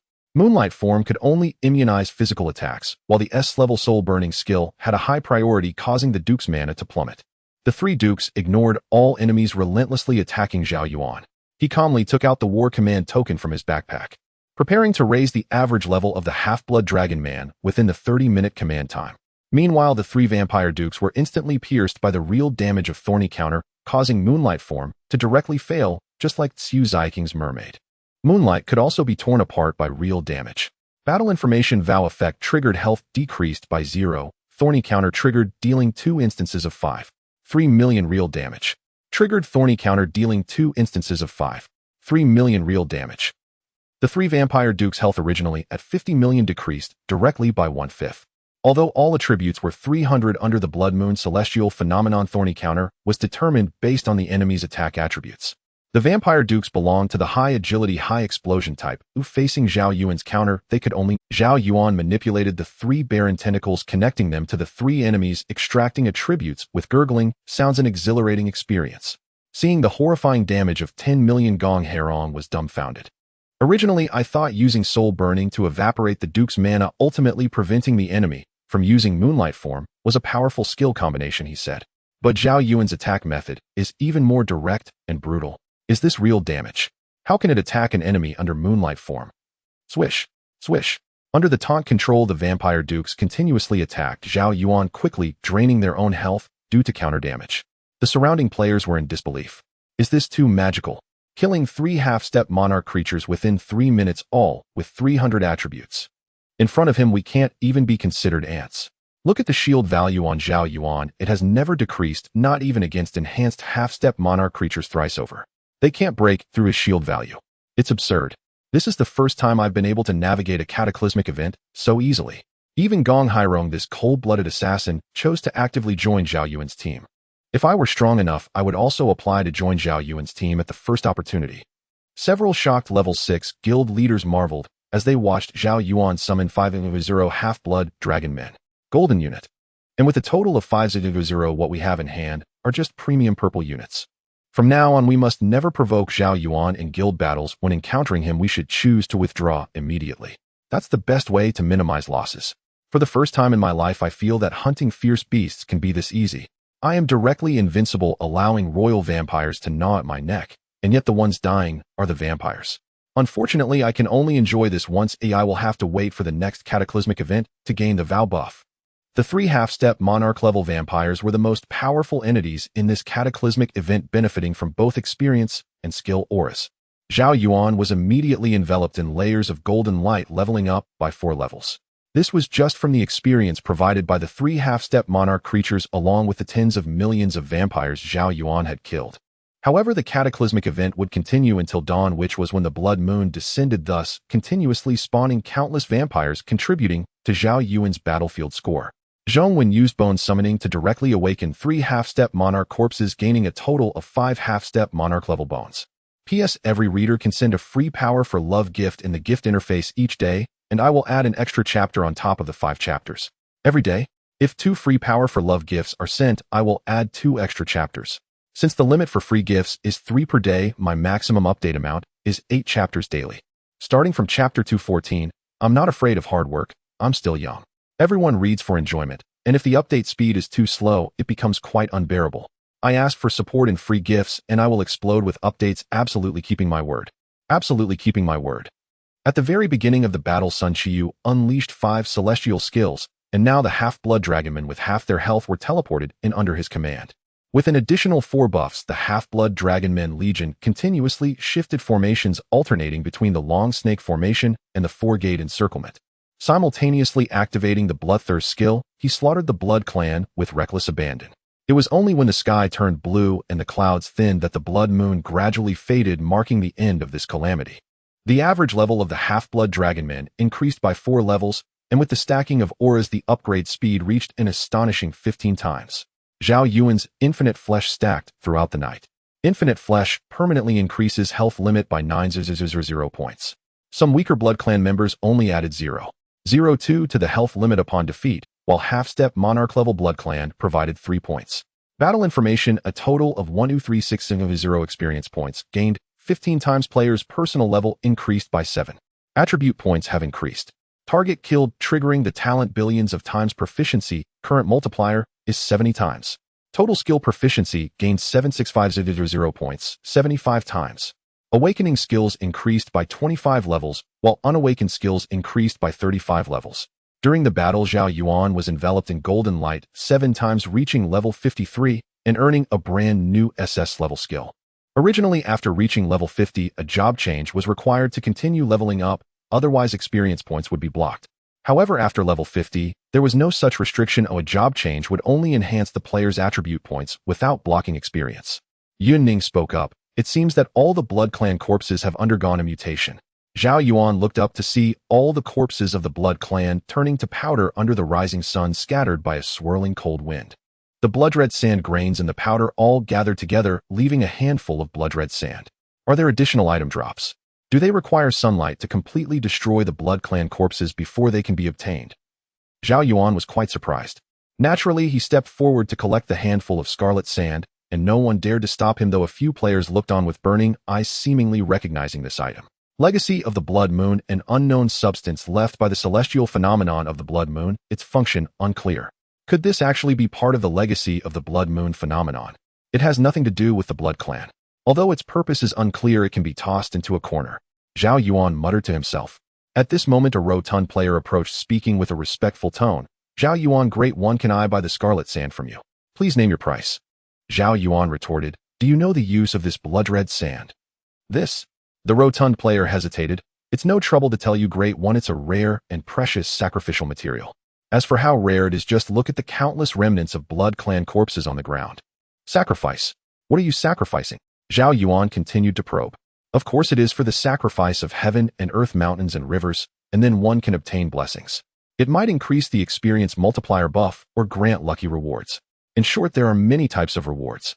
This material is precious, but it also requires other sacrificial materials to be effective, otherwise it's just a pile of waste.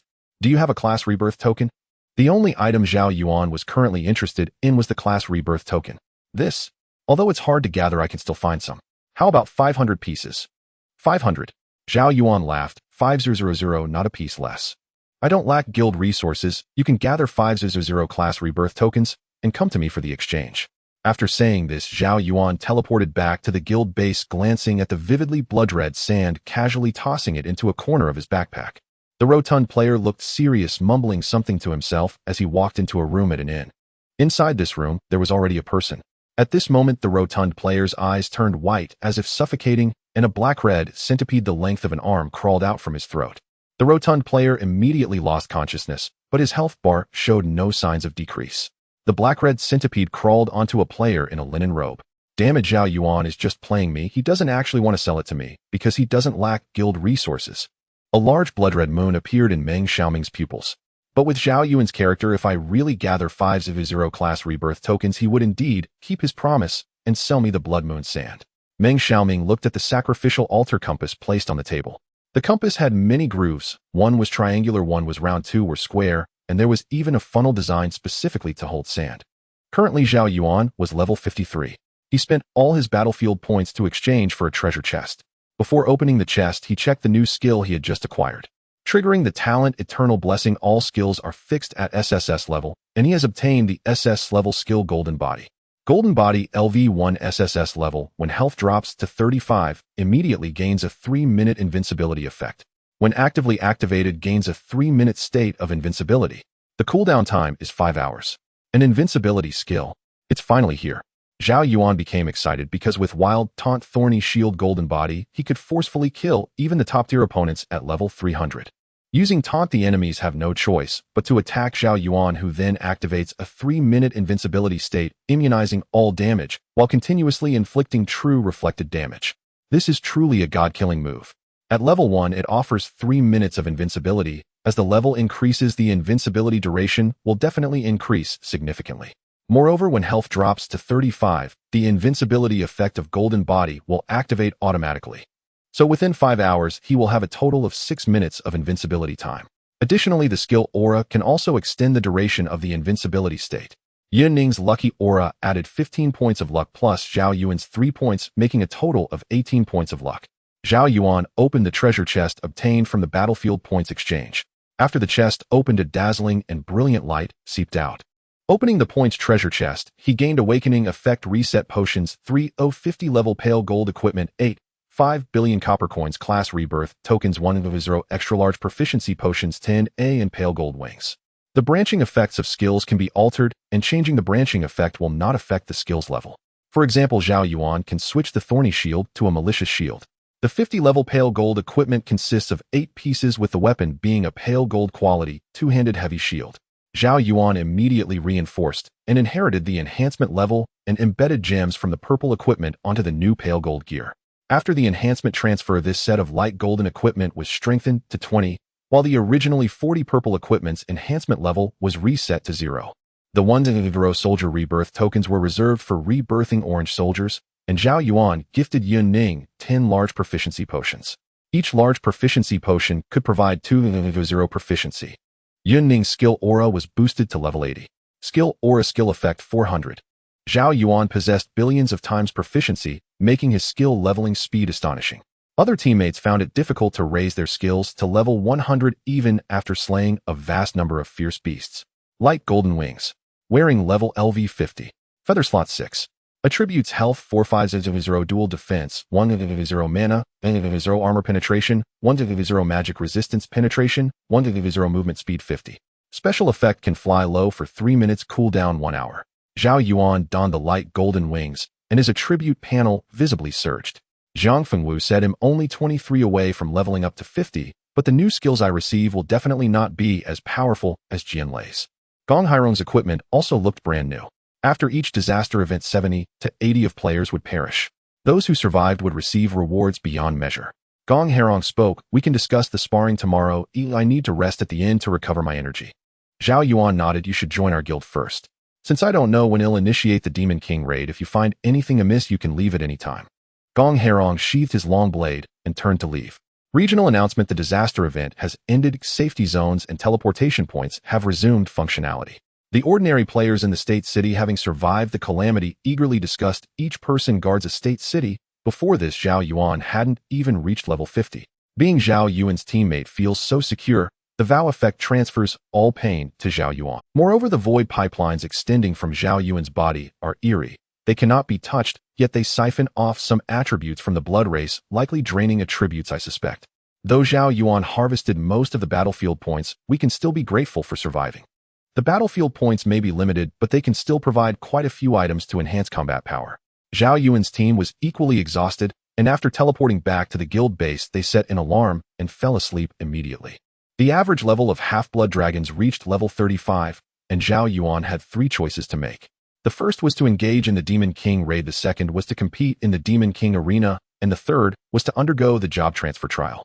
However, Zhao Yuan wanted to wait until all other members reached level 50 before teaming up to pass the job transfer trial. Without completing the job transfer, Zhao Yuan wouldn't gain any attribute point increase with level UPS, nor would he dominate lower-tier players' attributes. 8 hours later, Zhao Yuan woke up as usual, spent some copper coins to purchase food from the system store, and then entered the state city. At that moment, the state city had regained its prosperity and various businesses reopened. Zhao Yuan saw that the auction house where the accessory craftsman was located had started an auction with Zhao Yuan's Tian Yuan fruit as the finale item. However, he did not enter the auction. He merely glanced at the promotional materials displayed outside the shop. A few seconds later, Zhao Yuan spotted the player who had previously asked him to purchase Blood Moon Sand. He had a bulky figure, and his small eyes appeared quite shrewd. This player left the auction house accompanied by several auction house staff. Zhao Yuan paid no mind and opened his attribute panel. Name, Zhao Yuan, level LV 53, 23,100 health, 470 mana, strength, 3270 constitution, 5880 agility, 785 intelligence, 785 physical attack, 5600. Physical defense, 4900 magic defense, 4600 talent. Skills golden plastic LV1. When health drops to 35, immediately enter an invincible state for 3 minutes, cooldown 5 hours. Can be activated for 3 minutes of invincibility, cooldown 5 hours. Infinite Flesh LV 35 permanently increases health cap by 9,000. Pure White Shield LV 75 shield value will inherit 75 of health. Baron LV 75 4300 meters range, Baron Tentacles 2600.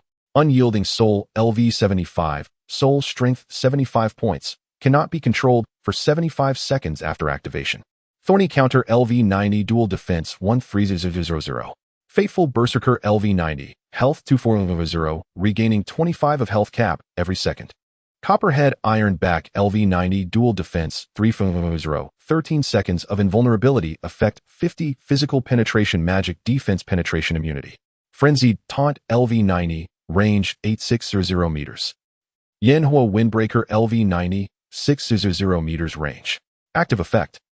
True Vow LV 65 vow range 1300 meters, passive damage reduction increase of 68. 5 additional True Vow slots. 3. Inventory. Since he had not undergone a job transfer, the subsequent 3-level increases did not grant additional attribute points. According to this leveling trend, the first batch of awakened skills has reached level 90, is soon to enter secondary awakening. Moreover, the unawakened skills will also quickly reach the max level. Combined with Yun Ning's proficiency aura, it results in a 75-fold skill leveling speed. Tens of millions of blood race beings can each provide an average of 0.02 health cap, thus permanently increasing the health cap by 9,000. In the Doomsday game, fierce beasts are plentiful, and no matter how many are killed, they can never be eradicated. Soon, with infinite flesh, he can break through to a health cap of 10 million. Among the many upgraded skills, it is worth mentioning True Vow and Faithful Berserker. True Vow adds a permanent buff slot, meaning another teammate can pass the awakening trial without injury. And Faithful Berserker has now evolved to regenerate 25 of health cap every second. This means that in just 4 seconds, Zhao Yuan can recover from a critically low health state to full health, regaining 1225000 health per second. This is without any skill aura bonuses, especially considering Zhao Yuan has the pure white shield at his side. As for the awakening effect refresh potion, he did not use it. The current branch effect suited Zhao Yuan very well. Zhao Yuan opened the arena panel, and there were already thousands of teams queued for the hero's raid. Zhao Yuan wanted to test the newly acquired golden plastic skill, so he chose to accept the challenge. On the arena where blood and fire intertwined, Zhao Yuan appeared on the far right, with a level 63 fighter on the left. Zhao Yuan could determine he was a fighter because the enemy wore light golden quality knuckle gloves on both hands and was clad in cloth armor, enhancing joint sensitivity. Yesterday's blood moon phenomenon caused different disaster events to occur in various regions, and someone in your state city uploaded battle footage. The Vow effect means that all damage taken by allied units will transfer to the skill user, covering the entire. Zhao Yuan single-handedly defended the state city, achieving 0 battle losses among a population of 4 million under the blood moon phenomenon, creating a miracle. Zhao Yuan's expression remained unchanged. With so many people having the Vow buff, it was inevitable that someone would upload the footage. Moreover, this was not classified information. Enemies who had fought him in guild wars were already aware of this intel. So what if they knew? It was still unbeatable. On the surrounding spectator stands, the audience was also discussing Zhao Yuan's battle recordings with great excitement. Zhao Yuan's currently known skills are Oath Taunt, Thorn's Armor, and Raging Vagabond. This must be the result of his deliberate concealment. There are many skills he hasn't used in the Demon King arena. I wonder if this fighter can force Zhao Yuan to reveal more of his strength. I doubt it. A fighter against a reflection defender like Zhao Yuan has no room to maneuver. A few combo punches and joint locks, and he'll just end up killing himself from the reflection damage. Zhao Yuan has leveled up to 53. What rank will his new skill be? Zhao Yuan is almost on a 200-win streak in the Demon King arena. Speaking of which, all the spectators here today are unfamiliar faces. Were they killed in yesterday's Blood Moon celestial disaster? Zhao Yuan decided not to use the Golden Sculpt skill in the Demon King arena. Keeping a hidden ace to catch his enemies off guard was a good strategy. As the 3-second countdown ended, the fighter burst forward with explosive speed. In a wrestling motion, he grabbed Zhao Yuan around the waist and hurled him backward with all his might. Bang! The back of Zhao Yuan's head slammed heavily into the arena's stone floor, leaving visible cracks on the tiles. Yet Zhao Yuan's face remained utterly expressionless. Because his defense was so high, he felt no pain from attacks that failed to penetrate it. Although it was indirect damage, the priority of the level 90 Thorn's Armor was high enough. Twice the true reflection damage blossomed on the enemy, and his health bar dropped by 2/3. Even using a body slam to make Zhao Yuan hit the floor himself triggers the Thorn's Armor's skill judgment. What kind of priority is this? There's no loophole to exploit at all. Is this really a triples rank Thorn's Armor? The fighter wiped the blood trickling from the corner of his mouth and muttered to himself. The fighter guessed wrong. Zhao Yuan's armor wasn't triples rank Thorn's Armor, but triples rank Thorn's Armor. It wouldn't be long before it could undergo a second awakening. Zhao Yuan activated his infernal fire code, and within moments the fighter was burned to death. The victory yielded a generous amount of experience points, proficiency Demon King points, and arena coins. Arena info: first tier Demon King. Zhao Yuan has reached level 53 and can now match with 8 Transcension champions. Zhao Yuan continued to queue for the Demon King arena. Even players at the 7th Transcension couldn't break through his defense, but those at the 8th Transcension could already deal considerable damage numbers. An hour later, Zhao Yuan exited the Demon King arena and initiated a friendly duel with Gong Hairong. The lithe Gong Hairong, adorned in an elegant battle dress and wielding a slender katana, appeared opposite Zhao Yuan. Gong Hairong's face was as cold, radiant, and sharp as the blade in her hand. Her smooth jet black hair was tied into a high ponytail, accentuating the sleek contours of her face. Though I'm no match for you, I still want to test your strength myself, Gong Hairong said. Zhao Yuan replied, how do you plan to counter my Thorn's Armor? Gong Hairong said, I won't draw my blade lightly. I'll wait patiently for the right moment, then strike through the gaps in your armor to sever your head in one slash. That would trigger a fatal blow, and with the reflection damage from a single attack, I might be on the verge of death, but there's also a chance I could survive. Zhao Yuan mused that it sounded theoretically possible, but in reality, it was not. With his pure white shield, Zhao Yuan could not be instantly killed. The passive plus the actively refreshed 6 layers of the pure white shield could block 6 attacks. After activating the active effect of the heaven-defying Raging Vagabond, he gained 4 more layers of the pure white shield. It was impossible to one-shot Zhao Yuan unless there were a large number of overwhelming level powerhouses.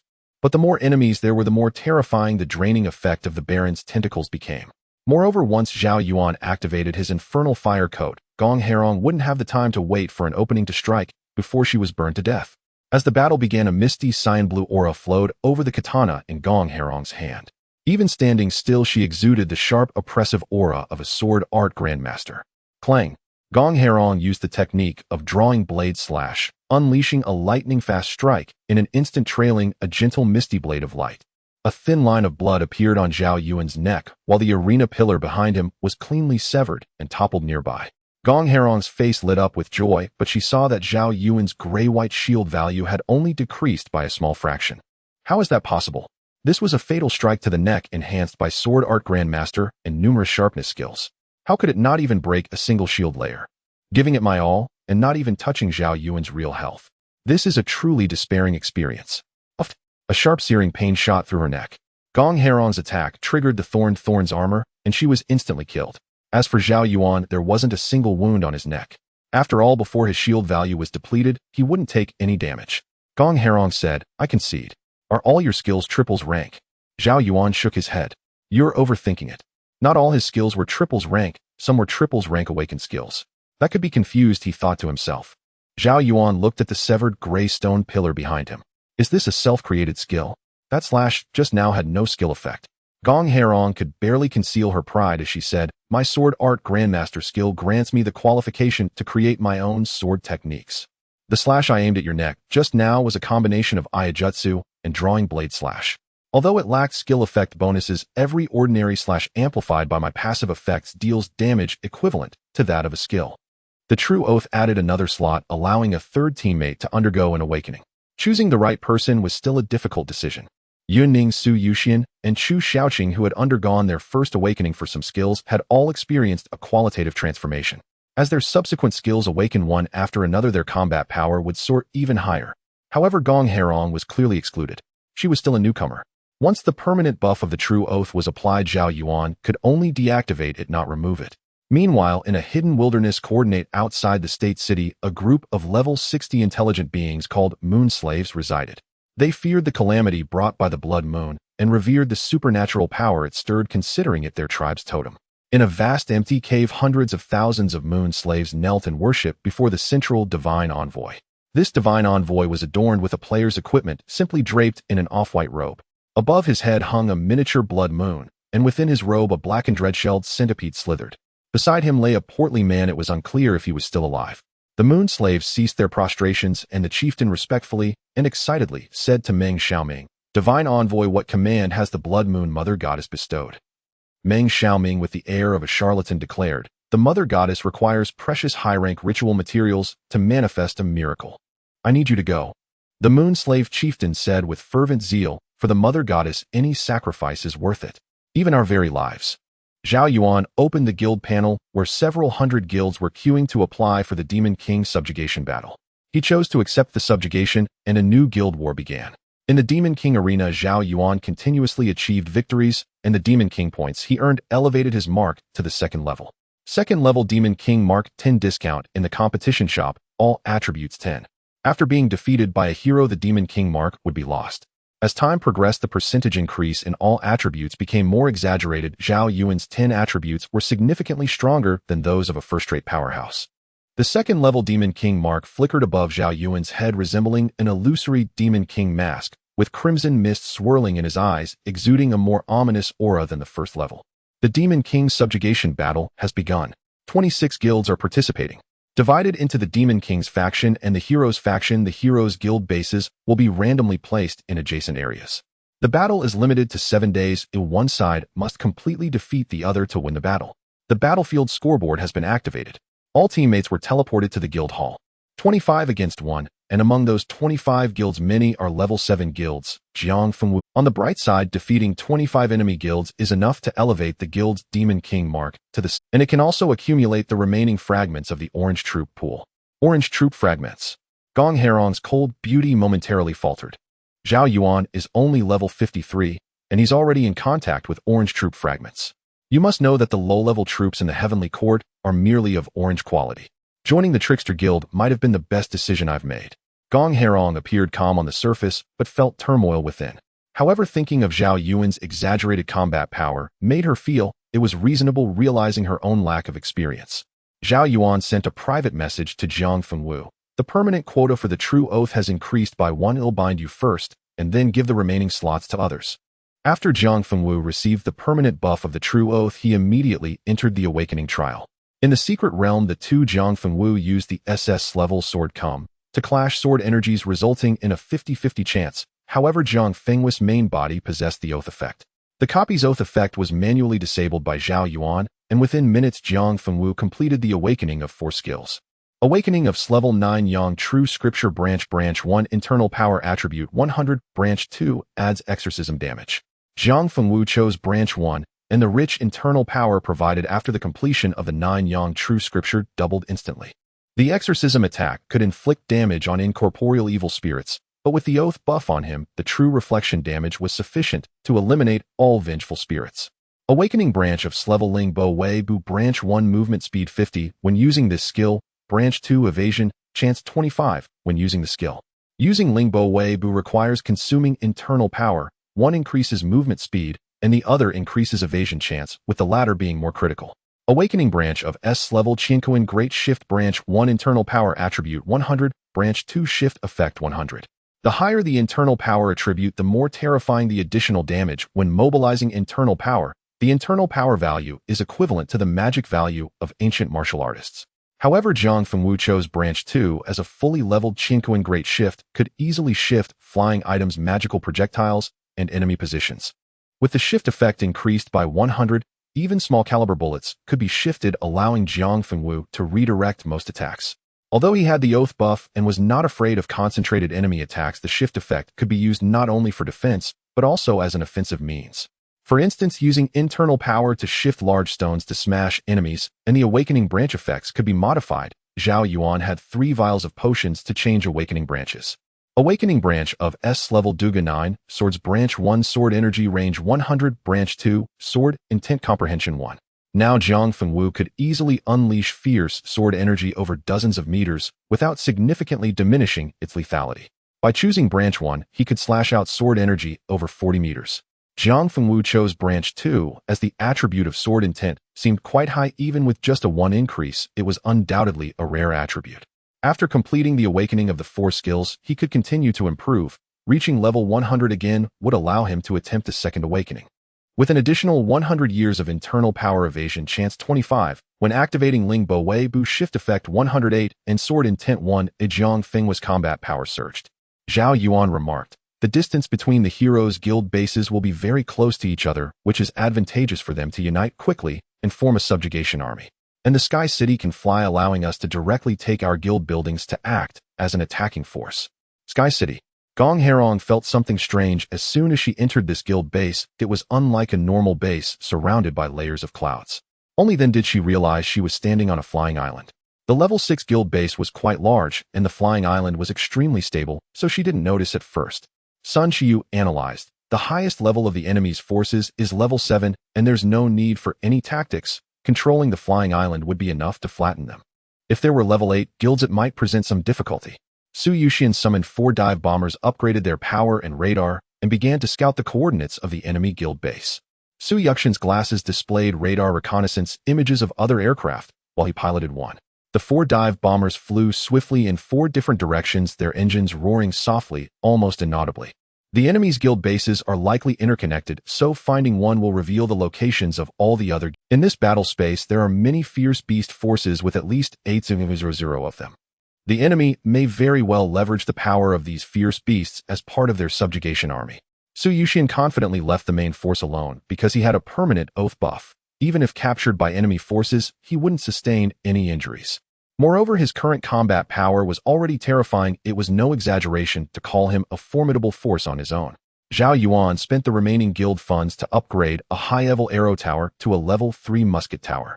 Now Zhao Yuan had 6 level 2 mage towers, 1 level 3 sun flame tower, 1 level 3 arcane tower, 1 level 3 withering arrow tower, and 1 level 3 musket tower. An hour later, Su Yuxian discovered the coordinates of the enemy. I found it. The 25 guild forces are concentrated in a snowy valley where the climate is frigid and inhabited by numerous polar fierce beasts.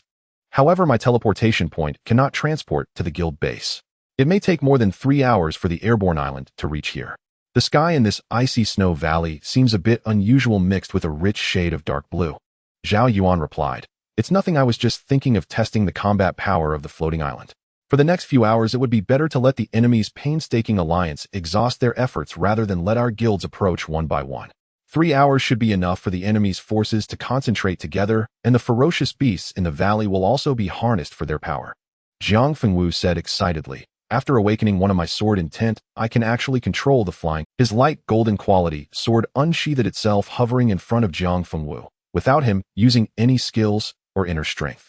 Moreover, after gaining sword intent, my sword techniques seem to have received a tremendous boost. Gong Herong asked in confusion, "Can I also awaken knife intent?" Jiang Fengwu replied, "After you complete an awakening, you should be able to gain a trace of knife intent." Gong Herong's pupils slightly contracted as he said, "You actually survived the awakening trial. That's a 100 attribute clone." Jiang Fengwu smiled, but didn't respond further. In the camp of the brave, a level 7 president from the beautiful nation spoke. "Now that I am the commander, I must suppress Zhao Yuan's growth rate." The position of the beautiful nation remains unshakable, and the other 24 guilds did not refute. Only the level 7 president of the beautiful nation was qualified to say such words. In the Braves channel, the level 7 president of the beautiful nation spoke in an authoritative tone. "My guild's defensive structures are the strongest, and all forces are concentrated in my guild's stronghold. The high-ups of our beautiful nation authorized this operation and bestowed upon me many high-grade items. As long as I use them wisely, even Zhao Yuan has a high probability of being killed. Currently, Zhao Yuan has already gained notoriety due to his strength, and even the level 7 president of the beautiful nation only dares to claim a high probability of being able to kill Zhao Yuan rather than stating it as a certainty. I can follow your beautiful nation's orders, but you also need to present a battle plan." Zhao Yuan said, "The opponent is the demon king of the Summer Kingdom, Zhao Yuan, and many of his skills are still hidden and have not been revealed." The level 7 president of the beautiful nation said, "The plan has already been set, and I have obtained items that prevent Zhao Yuan from forcibly exiting the battle. Doesn't he like to kill enemies down to level 0? This time I will use his own methods against him. Killing him down to level 0 is a bit forced as time is limited and the quality of the prepared items is insufficient. However, killing him 10 times to drop him 10 levels is still achievable." The forces of the 25 guilds began to rapidly gather. It is worth mentioning that as the Demon King side, only shattering one crystal of the enemy does not have much effect. Shattering any one Brave's crystal cannot deprive the enemy of all their guild resources or force them to disband. All Brave crystals must be shattered. Zhao Yuan participated in the Demon King arena, receiving exceptionally rich rewards. As a participant in the guild battle of the Demon King side, the rewards obtained would also be much higher than those from ordinary guild battles. Su Yuxian was piloting a dive bomber circling within the radar-detectable airspace. Any flying ferocious beast that tried to approach him was struck by missiles and bullets. Su Yuxian stated in the group chat, "According to the radar, the enemy is concentrating a large force without obstruction, indicating there is a commander that commands respect from the other guilds." Zhao Yuan said, "This is exactly what I need. Letting the guilds search one by one is too troublesome. Instead, gathering them all together allows me to evaporate the entire map with the 6-wheel Eternal Sun. Although Eternal Sun is a map-wide skill, it does have its limitations." He continued, "For example, one guild stronghold and another guild stronghold are considered 2 different areas. The icy snow valley and the desolate plain beside it are also 2 different maps." Zhao Yuan explained, "As long as the enemy is concentrated within one guild stronghold, I can wipe them all out at once." Strange. Su Yuxian was surprised in the group chat. The radar shows that the enemy has actually split into 2 parts, one in front and one behind. What kind of deployment is this? Zhao Yuan replied, "No need for me to delve deep into enemy territory to investigate. No need. No matter how much the enemy struggles in a group battle, I am truly invincible. Even a level 300 powerhouse might be taken down by my new skill in one go." Yunning remarked, "By the way, we are about to reach level 50, and soon will gain new skills. After level 100, every 10 levels will grant a new skill, and after level 200, every 20 levels will grant a new ability, and so forth. Sun Qiyu finally understood his Legion skills. From the single snake formation to the four-door support, all belong to the evolution of more complex formations after the previous one was cracked. Outside the state city, the Moonslave clan approached the territory of the remaining two half-step monarch-level beast kings under the command of the Divine Envoy. A large number of Moonslave clan members were devoured by the Qing Lion, and from the bag of one clan member, half of a fruit rolled out. Heavenly Origin Fruit. The half-step monarch-level Qing Lion's eyes widened. Isn't this the precious fruit cultivated by the Black Feather Rock for decades? Since the rock was killed, the Heavenly Origin Fruit has been picked by others. At this moment, the Divine Envoy Meng Xiaoming walked out from the corner and said, "These living people are my gift of introduction, and this half of the Heavenly Origin Fruit is just a small gift, nothing formal." The Qing Lion looked at Meng Xiaoming with interest. "For the first time I meet a human who is not afraid of me. Half of the Heavenly Origin Fruit combined with the treasures I have accumulated is enough for me to advance to a true monarch level." Meng Xiaoming continued, "I am here to discuss cooperation. Help me kill someone." The Qing Lion replied, "As long as it is not the human who killed the Black Feather Rock, anything else is negotiable. I could even incite a beast tide to help you kill." Meng Xiaoming said, "Has Zhao Yuan already stepped into the ferocious beasts?" He reassured, "Don't worry, I wouldn't dare provoke that Zhao Yuan. It's not about killing him. As a reward after completing the transaction, I will provide you with a way to continue advancing." However, the swallowing river toad was clearly not so easy to talk to. Upon seeing Meng Xiaoming, it activated its skill and swallowed Meng Xiaoming whole. Chunks of fragmented blood-red moonlight dripped out from the pores of the swallowing river toad, reassembling into a smiling Meng Xiaoming. "You are not human?" the half-step monarch-level swallowing river toad asked in surprise. "I am human, but soon I won't be. Do you agree to this deal?" The swallowing river toad lazily replied, "Killing you, half of the Heavenly Origin Fruit will still be mine. Dream on if you think you can make me serve you. Moreover, I highly doubt the authenticity of your words. How could you possibly know the way to advance beyond Meng Xiaoming raised the corner of his mouth. A jade-like blood moon gathered above his head, forming a small area of blood moon celestial phenomenon. The swallowing river toad was covered by the blood-red moonlight instantly, enhancing all attributes by 3 times. This is the power to create a blood moon phenomenon even under daylight. Meng Xiaoming, as long as I obtain the divine descent, I will be able to break through to the monarch level of power without worrying about the authenticity of the divine descent. My current abilities are granted by the Blood Moon Divine Mark." Zhao Yuan controlled the flying island to move towards the area of the heroes, encountering numerous intelligent creatures and fierce beast forces along the way. Since this is a Demon King subjugation battle, and the highest level enemy is a level 7 guild, the fierce beasts in the battle space are of a high level. At this moment, the flying island encountered a level 70 semi-monarch creature, the highest level fierce beast encountered thus far. Hanging Neck Tiger. Quality Semi-Monarch. Level LV 70. Health 35 million. Mana 1. 2 million. Strength 290000. Constitution 290000. Agility 300000. Intelligence 25000. Skills: Pounce, Metal Sword, Chi, Killing Instinct, Brutality. This hanging neck tiger has the wings of an eagle soaring in midair, and its attributes are not as high as those of a Blood Duke. However, this is because the Blood Duke's attributes triple under the Blood Moon celestial phenomenon. At this moment, almost everyone in Zhao Yuan's team is capable of single-handedly slaying semi-monarch creatures, except for Sun Qiyu and Yun Ning, who possess supportive abilities. Upon meeting, Zhao Yuan immediately activated the Baron Tentacles, and under the fourfold amplification of the skill aura, the number of Baron Tentacles reached 1/0. This means that 35 of the health double defenses and resistances can be simultaneously drained from 1/0 targets. In group battles, it is truly unbeatable, and these Baron Tentacles can also apply a vow effect, forcing the enemies to watch helplessly as their attributes are drained. Sun Qiyu pointed from a distance, and a brilliant bolt of lightning struck down, paralyzing the hanging neck tiger for 3 seconds, causing the beast's body to plummet towards the ground. Meanwhile, the Baron Tentacles seized the opportunity to touch the hanging neck tiger, draining its attributes with a stream of substance flowing through the conduits as Zhao Yuan continued to absorb attributes along the way.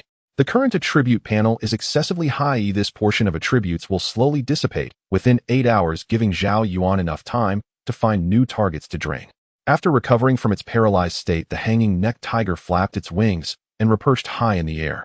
It looked at the slender void conduits on its body, which were covered with human teeth, tongues, and fingers, and were extraordinarily slippery.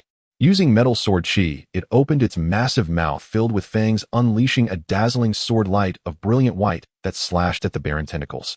Vow effect triggered. All damage to allied units is borne by itself, health reduced by 0 points, triggering thorny reflection, dealing 2 instances of 3.56 million points of true damage. The hanging neck tiger was filled with disbelief. This tentacle not only drained attributes, but could not be attacked or touched, as any attack on the tentacle would reflect such terrifying damage. A total of 7.12 million points of true damage directly tore apart the hanging neck tiger's abdomen, with a thick stream of blood pouring down to the ground. Zhao Yuan did not want to steal the kill as his teammates were about to reach level 50, just needing a little more experience. Gong Herong instantly drew her sword, and amidst the clang of blades, waves of azure blue sword energy sliced forth. It crossed about 30 meters and cut into the body of the hanging neck tiger. Gong Herong said, "The sword energy is a technique I developed myself, capable of adding a certain percentage of sharpness, allowing me to sever the flesh and bones of even semi-monarch level fierce beasts." Metal sword chi. The hanging neck tiger unleashed its sword chi skill and decisively fled. Zhao Yuan activated frenzied taunt, controlling the fierce beast. Gong Herong, wearing short-heeled boots, stomped the ground with her long right leg, and under the enhancement of her high-strength attributes, she transformed into a cannonball, instantly rushing to the front of the hanging neck tiger. Gong Herong effortlessly sliced through several metal sword chis, while the hanging neck tiger activated its brutality pounce and killing instinct skills, charging towards Gong Herong. The two sides passed each other in midair, with Gong Herong's arm being grazed by the tiger's claws, but the damage transferred to Zhao Yuan. A barely visible line of blood appeared on the neck of the hanging neck tiger, followed by a large tiger head sliding off its neck, revealing the horrifying bones and flesh fibers inside. 30 million. The astonishing damage of 30 million was incredible. This was the lethal effect caused by severing the fierce beast's head, as long as it wasn't a demon or aberrant beast that could survive without a head. Other types, when their necks are severed, will have all their health cleared, constituting a fatal damage effect. Gong Herong's left wrist launched a claw hook with a connecting thread as fine as a hair, a sharp wire hook capable of cutting targets into pieces. The hook fixed onto the flying island. Leveraging her high-strength attributes, she forcefully pulled, and her whole body returned to the flying island. Boom. Her teammates all leveled up to 50, gaining brand new skills. Zhao Yuan spoke. "I somewhat understand Gong Herong's combat style. It doesn't matter if it's attack or penetration, she just stacks sharpness. As long as she is given a single chance to exploit a flaw, she can deliver a lightning-fast strike that can instantly slay an enemy several times stronger than herself. Indeed, it's a terrifying combination of skills, and she can even create her own sword techniques. Abilities like sword energy and drawing sword strikes can be comprehended on her own." Gong Herong said nonchalantly, "This requires an exceptionally high talent. Ordinary sword users, let alone creating their own sword techniques, can't even fully grasp sword skills." "Alright, I believe you are not just being modest, you are speaking the truth," Su Yuxian said. Sun Qiyu activated the S-level wind control skill, and howling winds swept through, propelling the flying island forward. Yun Ning. With Sun Kaiyu's wind control ability, the flying island's speed has increased by over 30. In less than 3 hours we will arrive at our destination. After reaching level 50, Ojiang Fengwu gained the S-level sword killing technique, able to control a sword with chi and slay enemies from hundreds of meters away. Gong Herong acquired the S-level sharpness skill, one of the few abilities that can stack repeatedly. With the continuous increase in skill level, she can add higher sharpness to her weapon. Sun Qiyu obtained this level 5 tigers and sheep formation, a subsequent evolution of the previous formation skill, adding morale attributes to the army. The more units commanded and the higher their quality, the greater the morale attributes provided. Yun Ning obtained an S-level dodge aura, which at level 1 can provide a 0.5 chance to dodge. Zhao Yuan gained the S-level bone sealing, capable of consuming the white bone units under her control to form a powerful seal that confines the target inside. Bone sealing is the only sealing skill that can restrain Zhao Yuan. Zhao Yuan is too overpowered and can only choose to seal. He currently has no means to counter such a powerful seal. Su Yuxian obtained the S-level nuclear submarine, capable of diving thousands of meters deep into the sea for combat, equipped with a complete set of thermal weapon systems.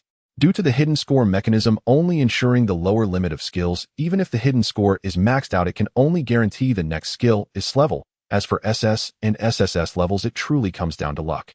Zhao Yuan used Bone Summon to awaken the corpse of the hanging neck tiger, gaining a semi-monarch level Bone 1. P.S. Sorry for the late update, mainly because my dad won't let me eat fast food outside, saying it's unhygienic, forcing me to cook at home. This takes quite a bit of time, but I will definitely finish the 5 chapters. Yun Ning spoke. This evasion aura is somewhat useless as the effect of Zhao Yuan's vow makes increasing the evasion chance meaningless. Moreover, if the evasion is successful, Zhao Yuan's thorn counter will not trigger. Among the 3 skill options, the other 2 do not align with my path. The aura skill is the only one, so I had to choose the evasion aura. Zhao Yuan countered, not necessarily. The evasion aura is unnecessary most of the time, which reduces the frequency of my counter triggering. However, when facing enemies that even I cannot withstand, activating the evasion aura can become a life-saving trump card. Evasion success can delay the enemy's attack by 1 second, and every second I can recover 25 of my health. Furthermore, after the second awakening of the thorn counter, its priority will increase again, or perhaps it can evolve to successfully evade and also determine the extent of the thorn counter's activation. Jiang Fengwu echoed. That's right, evasion chance is a rare attribute, and there are even players who specialize in evasion builds.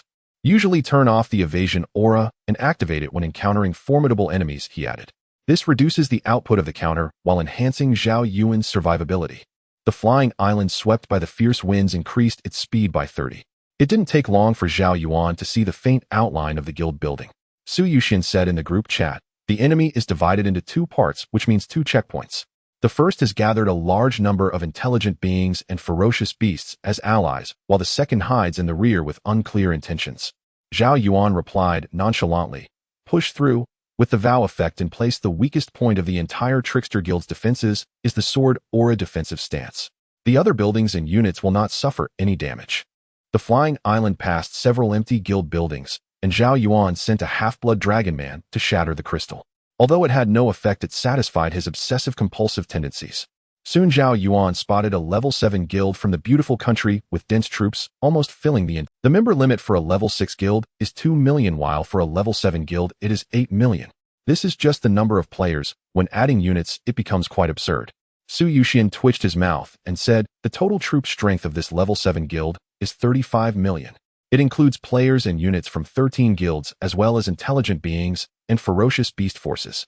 Zhao Yuan exclaimed, killing them all at once will yield an extraordinarily exaggerated amount of experience. Furthermore, Yun Ning's skill aura plus experience aura can amplify the leveling speed by 19 times. The opposing forces also spotted the flying island sailing through the sea of clouds. Is this the residence of the Trickster Guild? Why can their guild fly? A level 6 president from the Sakura country exclaimed in shock. I remember that only many level 9 and 10 guilds can have such features like the Heavenly Court Guild of the Summer Country, which is a typical flying building. How can the Trickster Guild, being only level 6, have obtained the construction rights for flying buildings? He continued, as expected, just as the intel stated, they only have 8 members in total, and their guild unit is a 5-zing unit golden half-blood dragon man.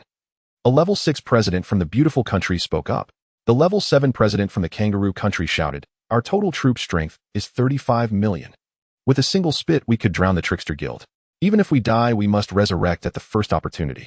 As long as we can suppress Zhao Yuan's level, we will receive exceptionally rich rewards. The battle erupted, and both sides clashed heated. The opposing troop strength of 35 million had an average level of 60, with some even reaching level 75. A volley of ranged attacks filled the sky. Countless flying items and magical barges bombarded the flying island. The sword aura defensive stance shattered on the spot, turning into wisps of ethereal sword energy. The attacks fell upon the Trickster Guild's buildings and living beings, causing no damage at all. All damage was transferred to Zhao Yuan. Battle info true vow activated. All damage to allied units will be borne by oneself. Under attack, health decreased by 0 points, triggering Thorn counter, dealing 190 to 0 points of true damage twice. Thorn counter triggered. Thorn counter triggered. Triggering. Zhao Yuan closed the battle info in advance, otherwise he would have been overwhelmed by the noise. Millions of enemy players were pierced by the real damage of the Thorn counter. Their health bars instantly emptied, and 3 seconds later, they resurrected at the guild's residence. As expected, just as the intel indicated, Zhao Yuan's counter priority is terrifyingly high. He can fully protect a state city with a population of 4 million, let alone the small troop strength of the Trickster Guild. The level 7 president from the Lancy country spoke in the war channel. Everyone stop attacking and defend. Even if we die, we must hold for 2 hours. Even in death, we must resurrect at the first opportunity and hold the pass. The Brave Alliance began to switch to a defensive stance, as if engaging in an attrition war with Zhao Yuan. But Zhao Yuan directly activated Frenzied Taunt, causing all enemies to target Zhao Yuan's head for attacks, unable to resist. Thousands of enemies fell to the real damage of the thorned counter, creating enormous gaps in the dense pile. Zhao Yuan leveled up on the spot. With so many enemy players, the experience bonus was multiplied by 19, making it hard not to level up. Zhao Yuan activated the Baron, and over 1/0 Baron tentacles extended out, grafting onto the stronger enemy units and continuously siphoning their attributes. A clean sweep of 0 damage flashed through Zhao Yuan's battle info. This is a level 7 guild. It's not that strong, is it? Zhao Yuan said in surprise. It's just that the players are a bit higher level, their equipment is a bit more glamorous, and all their units are purple. I haven't even seen a pale gold unit. With such a weak guild, they can still challenge the brave. Aren't they just seeking death? Chu Shaoqing cast the 10-second ugly duckling on Zhao Yuan. Zhao Yuan's already extraordinary attribute panel soared to a level that even he couldn't comprehend.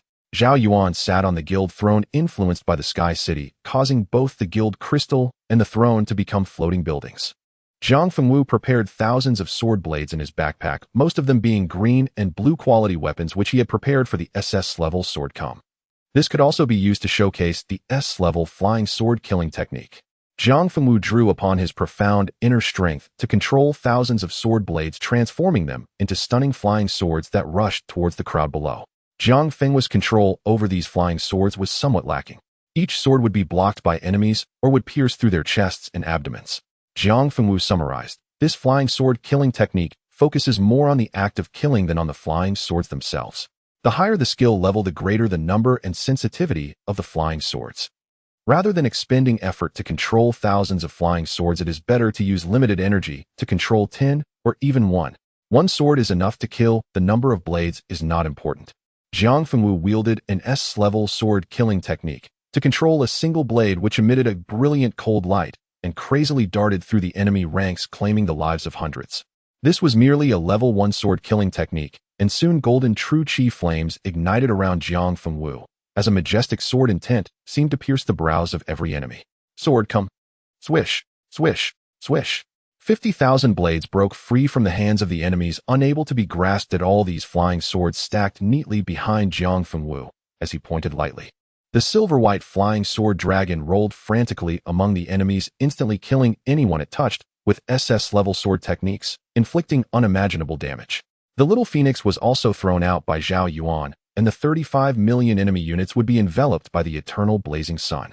Moreover, Zhao Yuan lifted the little phoenix's vow effect, putting the phoenix in a besieged position. Aren't you going to save your pet? Although this divine beast is powerful, surrounded by so many enemies, its health won't hold up for long. Zhao Yuan responded, this thing won't die. The phoenix symbolizes fire, immortality, and the sacred realm. It's better for its health bar to disappear. The little phoenix was bombarded by tens of millions of attacks, its health fully depleted, transforming into a phoenix egg marked with crimson patterns. In this egg form, the phoenix's defense and life attributes received significant boosts. Zhao Yuan applied the vow effect to the phoenix egg, and after 3 minutes the phoenix would be reborn through nirvana with all attributes multiplied by 5. This was the added effect of the skill aura. After the nirvana, the little phoenix transformed into a true holy beast as the eternal blazing sun unleashed deadly rays and heat without reservation. President, we can't hold on any longer. Not even for 1, 2 hours. Even half an hour would be too much for us. Why is Zhao Yuan becoming more and more monstrous? The growth rate was too fast, using us as a line of defense to buy time for the main force behind. It was impossible for our beautiful nation to grant downgrade compensation to each of us, was it? Some members of the guild panicked, as their original goal was to delay Zhao Yuan's squad to buy time for the main force's lethal moves. However, they did not expect Zhao Yuan to arrive on the battlefield so quickly. After all, the time limit for the Demon King subjugation battle was 7 days. The level 7 president of the Kangaroo Nation shouted in the battle channel, revive now. Use your lives to stack up. Those who retreat now will be blacklisted by our beautiful nation's alliance. If we can kill Zhao Yuan 10 times, I promise to level you up and let you join our beautiful nation's allied organization. The level 7 president of the Kangaroo Nation was a loyal ally of the beautiful nation, and under threats and temptations, many players had no choice but to revive and use their lives to buy time. Zhao Yuan also sensed something was wrong. Is this a deliberate act of suicide? It's rare for players to choose to forcibly exit after dying. Illogically, upon realizing the power gap between both sides, they should withdraw immediately to mitigate losses. What is the enemy preparing in the back? Is there some forbidden method they think can kill me? Zhao Yuan activated the Bone Demon embodiment with more than a dozen half-step monarch-level Bone Demons, assembled their attributes ridiculously high rolling and playing in the level 7 guild of the beautiful nation, toppling many level 3 defense towers. Should we directly bypass these enemies and go to the back to disrupt their plans? Zhao Yuan, seated on his floating throne, said, "No need. With the attributes of one of his enemy units extracted, I can no longer be defeated, and I still have my gold plastic skills, the active effects of the pure white shield, the Fate Berserker, and the unbreakable golden body, which I haven't used. Since these players want to use their lives to stack up and buy time for their teammates in the back, let's indulge them and crazily rack up battlefield points. This time I aim to obtain the orange unit pool." Gong Hairom, under the vow effect, jumped directly into the level 7 guild base of the beautiful nation. After all, she was invincible, activating the Soul Ignite skill to unleash a flurry of blade auras within the enemy's stronghold. Gong Hairong's blade aura could inherit a certain percentage of sharp attributes. Wherever the blade aura passed, buildings were cleaved in two and enemies were cut in half, as she even charged to the enemy's resurrection point, waiting to kill those who revived. So refreshing. Gong Hairong's cold and beautiful face was filled with a look of comfort. Yun Ning's aura is terrifying. After applying it, my combat power increased more than tenfold. With Zhao Yuan's consent, Yun Ning added all aura effects to Gong Hairong. This included 3 extraordinary aura skills, experience points, and proficiency. With endless magic power, I can unleash blade auras without restriction. And with a skill effect increase of 400, my current sharp attribute has reached 7,200 points. I feel like I can slice through anything with a single stroke. Except for Zhao Yuan, he is not an object. Zhao Yuan, do you believe I can cancel your vow effect with a flick of my hand? Gong Hairong, no, I'm enjoying the killing. I need to comprehend swordsmanship myself.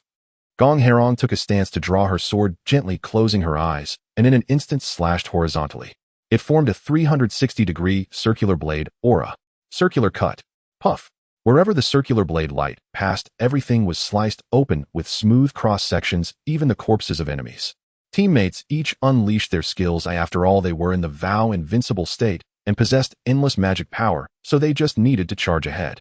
Zhao Yuan embodied the skeleton bone demon with a skill bar filled with half-step monarch-level creature skills.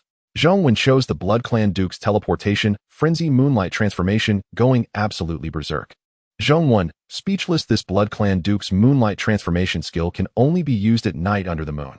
Fortunately, I can banish the enemy's president. Zhao Yuan used the newly acquired S-level corpse bone sealing.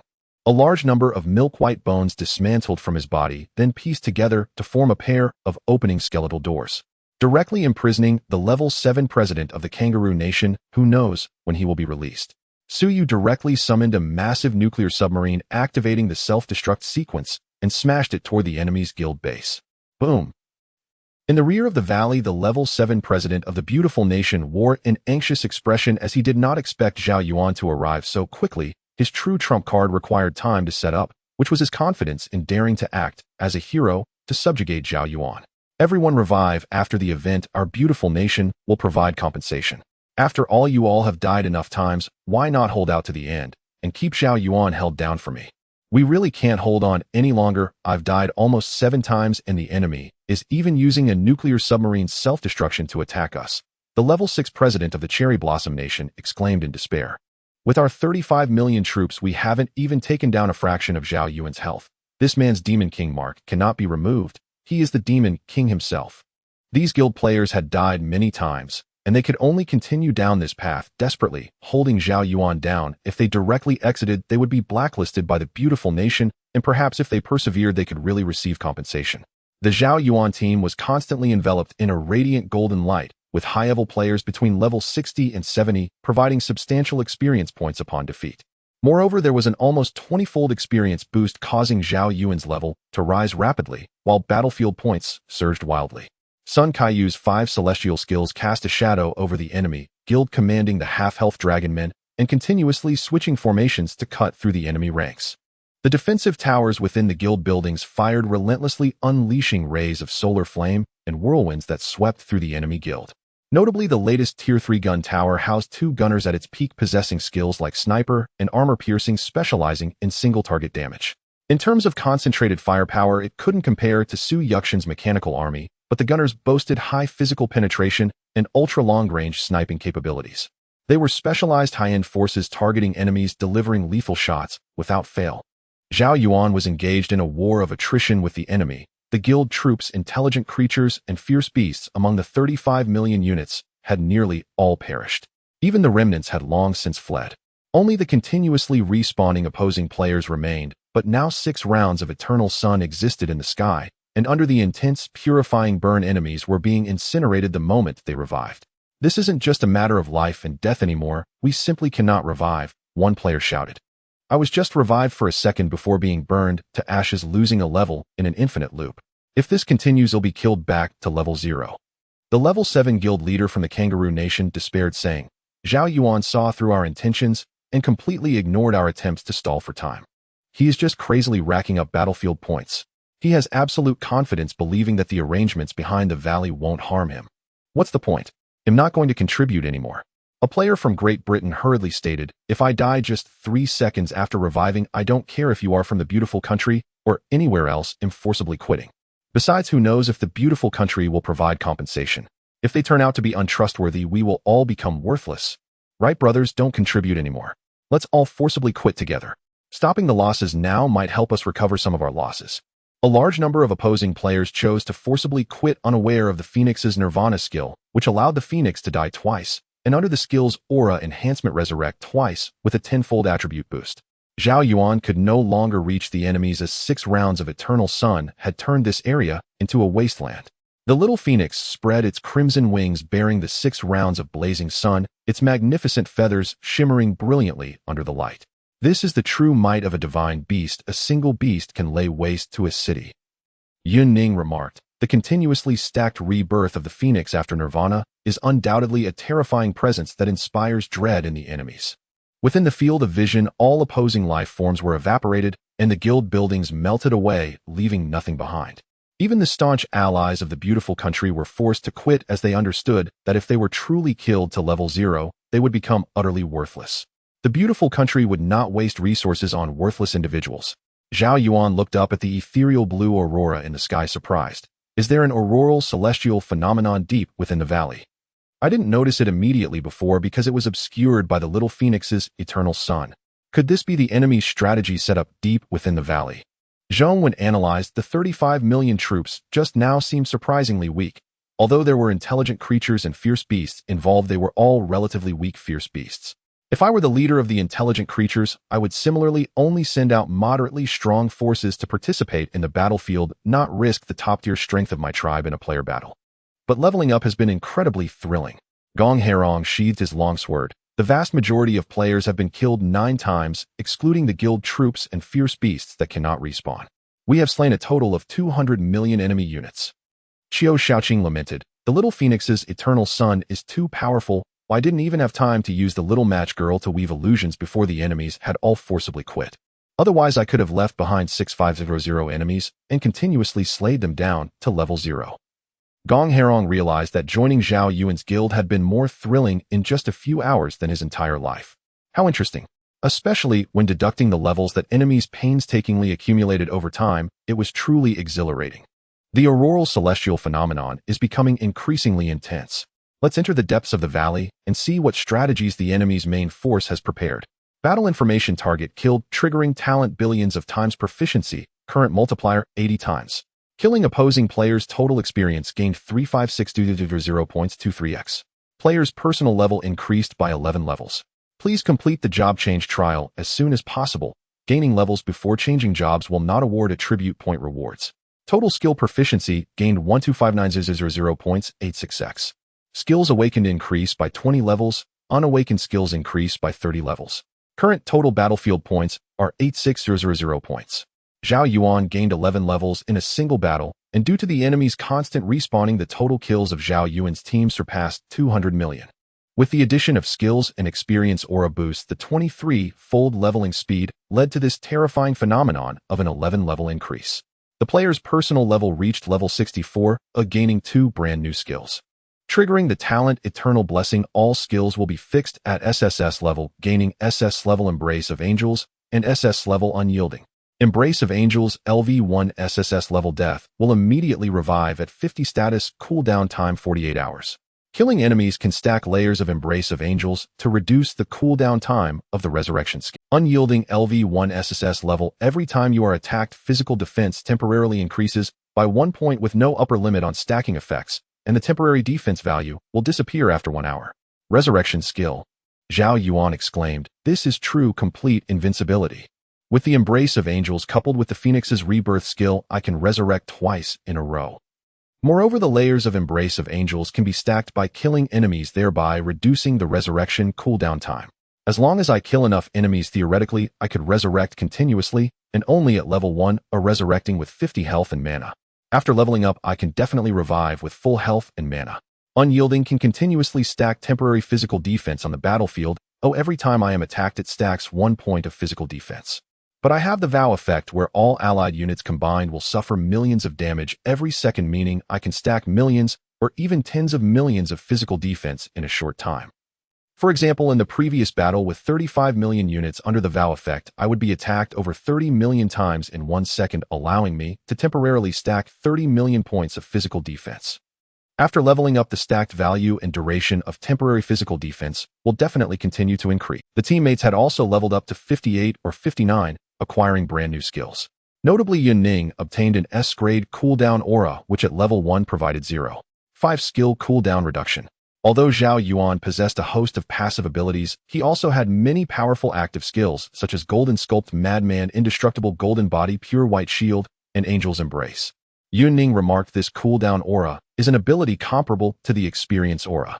At max level, it might achieve a 50 cooldown reduction. Zhao Yuan added the Little Phoenix's Eternal Sun, Undying, and Resurrection skills will also benefit from cooldown reduction. Zhang Fengwu said, "My sword come skills cooldown has been reduced to 1 hour. Even the abilities of defensive towers and guild troops will be shortened, an utterly terrifying aura. It's frustrating. Almost all of my abilities are passive effects." Gong Herong sighed. "It feels like the sky has changed in the depths of this valley. The mottled eerie aurora grows more magnificent, even though outside it's still broad daylight." Zhao Yuan concluded, "Let's go. After this battle, we might even reach an 8th level guild." The average level of our troops has also risen to 45. In the Demon King subjugation battle, we must eliminate all the heroes to obtain the final rewards in exchange for battle points. Beyond the city walls on the boundless wilderness, 2 surging auras ripped through the clouds, causing the nearby beasts to tremble uncontrollably. Prostrating themselves, they seemed to kowtow to a sovereign. The monarch-grade azure lion and swallowing flood toad had undergone a qualitative transformation in life level. By consuming the heavenly origin fruit and numerous moon servant clansmen, they successfully advanced to the monarch rank. Under normal circumstances, 3 half-step monarch creatures would have to compete with the last survivor, absorbing the flesh and blood of the other 2 to ascend to monarch level. They followed behind a man clad in a linen robe advancing toward the city.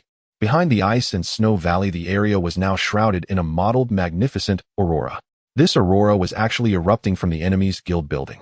The 7th level guild leader of the beautiful country had placed a strange ancient box near the crystal. The box was half open and clusters of eerie blue aurora surged out, pressing against the firmament. Enough time. Having those 35 million troops delay for so long, the aurora, celestial phenomenon, is finally set up. The 7th level guild leader of the beautiful countryside with relief. But we can't let our guard down. Zhao Yuan's level is skyrocketing, and he's gained new skills other guild leaders from different nations added. I can already see the flying island of the Deceptive Soldier Guild. Their battle losses are 0. The 7th level guild leader of the beautiful country smiled. The setup is complete. Even if Zhao Yuan has obtained new abilities, they're only at level 1. Utterly meaningless. Zhao Yuan probably guessed our plan, but he's confident in his strength, so he didn't attack us. Instead, he kept killing the troops outside the valley. If I were in his shoes with his power, I'd also disdain others' traps.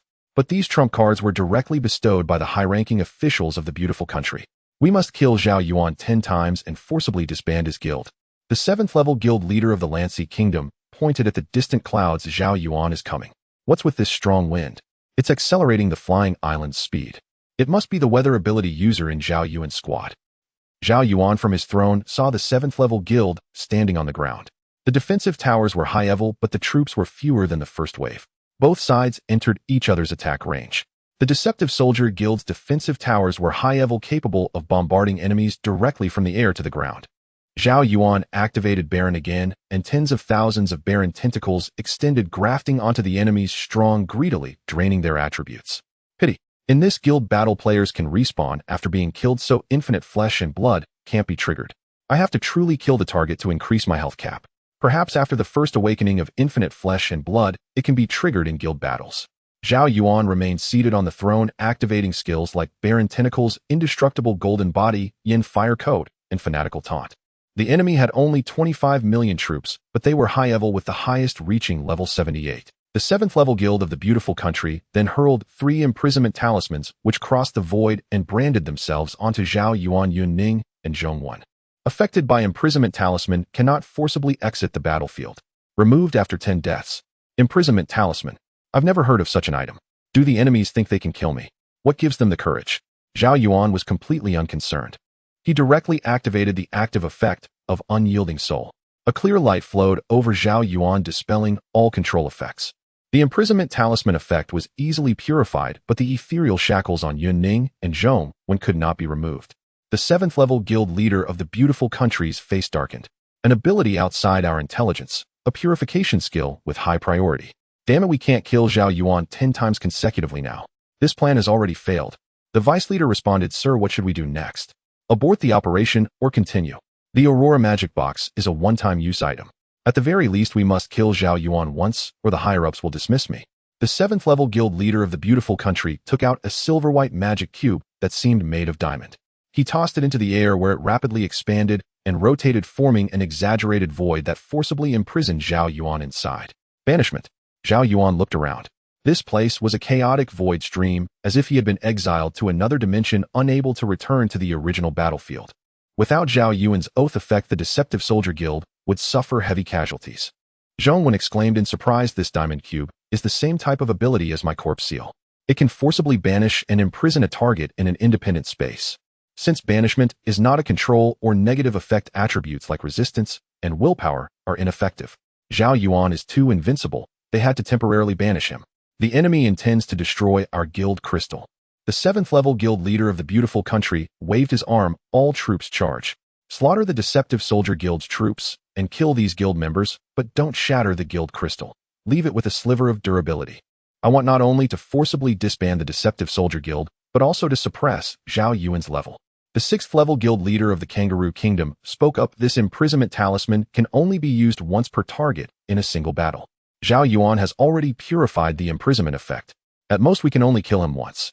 The 7th level guild leader of the beautiful country smiled. "Given the pride of a powerhouse like Zhao Yuan, he won't forcibly withdraw. He'll definitely seek revenge. By exploiting this mentality, we can kill him several more times." Zhao Yuan scanned the void space around him as streams of soft light flowed in from all directions. "Exile does not belong to an abnormal state. It essentially forces me to be transported to another area. Therefore, there are no negative or control states in the status bar, and the active effect of an unyielding soul cannot counteract it." At this moment, Zhao Yuan regretted not applying the quota of the real oath to the guild crystal. Otherwise, if the enemy shatters the guild crystal, all of Zhao Yuan's efforts would be in vain. Zhong Wen and Yun Ning have been subjected to binding talismans.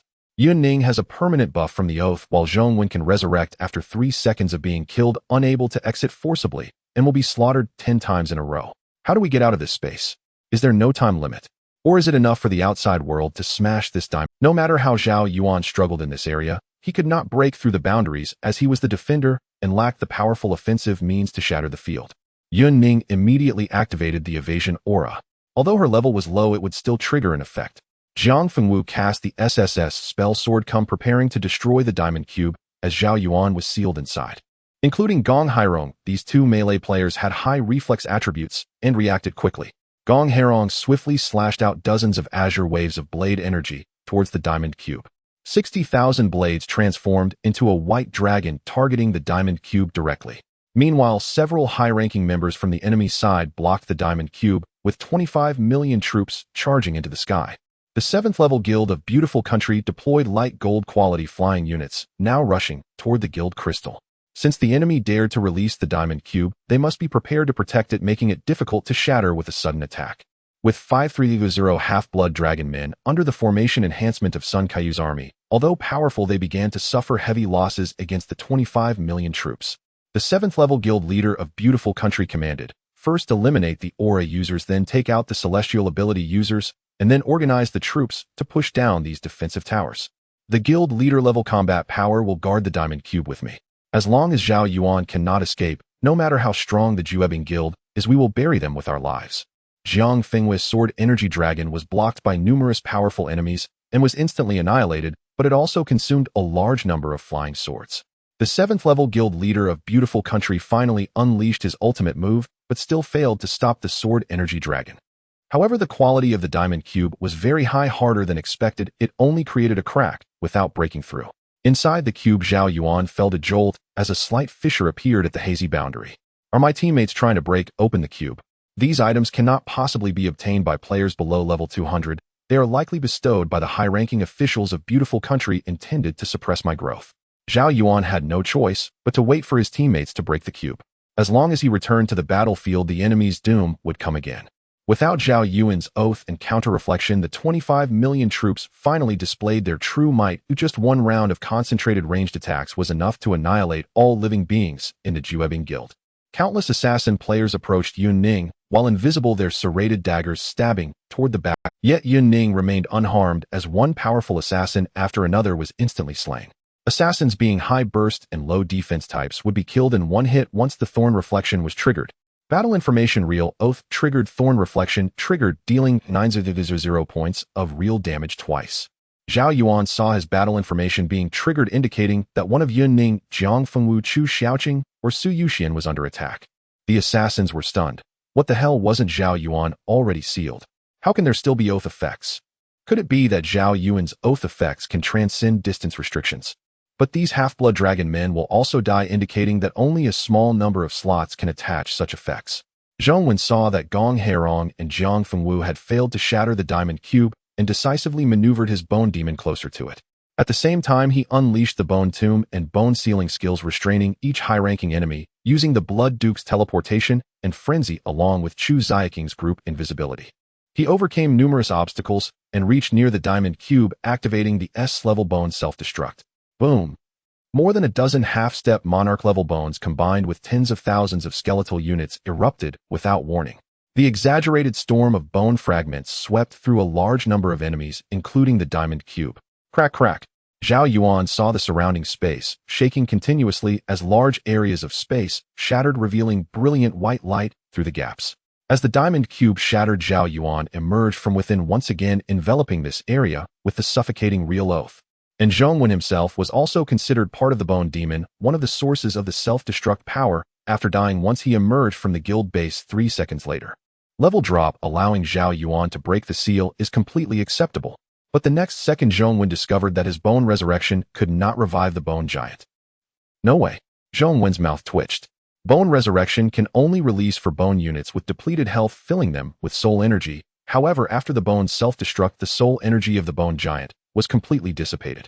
Zhao Yuan calmly replied, "Well, just gather them again. A mere dozen half-step monarch-level bones are not true monarch-level." Zhong Wen, I'm cracking up. No wonder this bone summon skill is only S-level, because once a bone summon dies, the power of the bone mage instantly drops back to the initial state, and it takes a lot of time to accumulate bone summons. The earlier self-destruct of the half-step monarch-level bone demon also instantly killed a large number of guild leader-level forces, and these players revived from the guild base. Why is it so troublesome? The 7th level guild leader of Beautiful Country could not understand. Each of these individuals was exceptionally terrifying. Just now, Zhao Yuan's teammates released a group invisibility. Even if Zhao Yuan is sealed, we still can't kill these people. The 7th level guild leader's expression grew darker. At this stage, his mission had failed at least 8 out of 10 times. He activated the prearranged Aurora magic box, and this strange ancient box emanated more ghostly azure aurora, completely altering the celestial phenomena in this area. Aurora Celestial Phenomenon Physical Defense Cube Defense 70. Sun Qiyu exclaimed in surprise. Is this the method the enemy has been using to buy time? This celestial phenomenon effect does not distinguish between friend and foe. The enemy's dual defenses will be reduced by 70, and our defenses will also decrease by 70. This means Zhao Yuan will be breached by these ants. Zhao Yuan smiled. No wonder you're so confident. It turns out it's a percentage-based dual defense reduction. However, this makes it easier for the little phoenix to stack the Nirvana effect. The 7th level president of the Beautiful Country shouted angrily, "Charge forward. This is the moment to slay the gods. Even if it costs lives, it's absolutely worth it to bring down Zhao Yuan." A massive wave of attacks surged toward the Trickster Guild. Although his defenses were reduced by 70, his health points remained unchanged. Yuan activated the evasion aura once again, now prioritizing survival. The inability to trigger the Thorn's retaliatory armor after a successful dodge became less significant. Zhao Yuan did not deactivate the oath effect. Although his defenses were reduced by 70, the new resilience did not stack much as he was forcefully sealed from the start. However, a large portion of the attacks could not penetrate his defenses, only causing 0 damage, while the remaining attacks mostly had armor-piercing attributes dealing double or triple-digit damage. This was quite terrifying as the number of penetrating attacks reached over 1 million. The instant concentration of firepower could not be withstood even by several million health points. Zhao Yuan's passive ability, Destiny Madman, finally activated, restoring 25 of his health per second. Zhao Yuan's health visibly dropped, but in the next second it was fully restored. Battle Information Oath Effect triggered, suffered 125 points of damage. Thorn's retaliatory armor activated, causing 2 instances of 0 points of true damage. Thorn's retaliatory armor triggered. Thorn's retaliatory armor triggered. Thorn's retaliatory armor triggered. 0 points of health drained. 0 points of health drained. Zhao Yuan's health bar visibly decreased, but with Yuan Ning's skill aura and lifesteal aura, he was now experiencing a 100 lifesteal effect. The max-level SS grade lifesteal aura provided a 20 lifesteal attribute enhanced by a 4-fold skill effect. Zhao Yuan activated Frenzied Taunt and unleashed a series of skills, causing the enemy to be slaughtered by the Thorn's retaliatory armor. Zhao Yuan spoke in the group chat. Under the Aurora Celestial phenomenon, both our and the enemy's defense values will be reduced by 70. But my 30 defense attribute is already outrageous. Coupled with the exaggerated damage from the Thorn's retaliatory armor and the 100 lifesteal effect provided by Yuan Ning, I remain invulnerable. It's a pity I originally wanted to use Golden Plastic Pure White Shield and Angel's Embrace. Since the enemy's strength is insufficient, I'd better keep these trump cards for facing even more terrifying foes. If I reveal them now, the enemy could devise targeted combat plans against me based on the information they gather. Zhao Yuan exclaimed, "That scared me. I thought we were going to be wiped out." Previously, Zhao Yuan's oath effect overshadowed us, and his high lifesteal attribute was almost forgotten since his health bar was always full, making lifesteal irrelevant. Gong Herong swung his sword to strike the enemy while saying, "I think it's impossible for me to leave the Trickster Guild now. Life here is simply too exhilarating." Even without Zhao Yuan, Yuan Ning's aura effects are worth following. Now I have 100 lifesteal, 100 critical strike, 23 times experience gain, and 4 times skill effect enhancement. Under the Aurora Celestial phenomenon, the little phoenix was continuously killed and then reborn with all attributes increased by 15 times. A round of eternal sunlight descended from above and the enemies fell into a frenzy of death, soon finding themselves in a situation where they were instantly killed right after respawning. Chu Shaoqing had already planned ahead to use the little match girl. Previously, the eternal sunlight of the phoenix was too overpowered, burning the entire map, which prevented me from casting the illusion of the little match girl in time. This time I used the skill in advance, pulling 6500 high-ranking members of the beautiful country into the illusion, killing them all back to level 0. Gong Herong's eyes sparkled, exhilarating. I've come to the right place.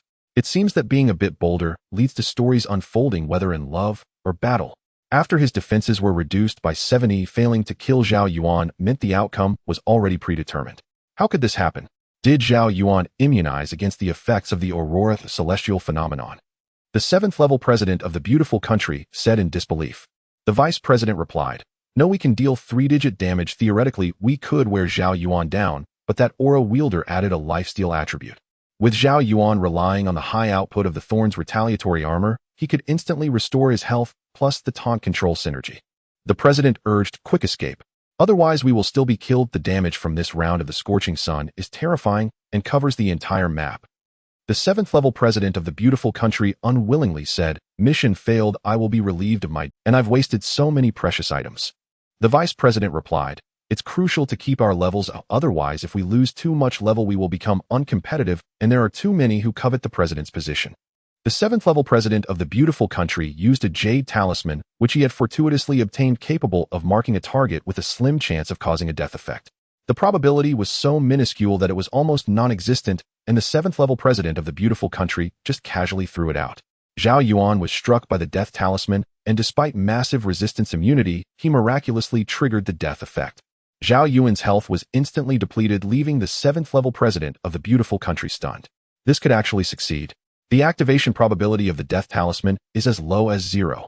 00001.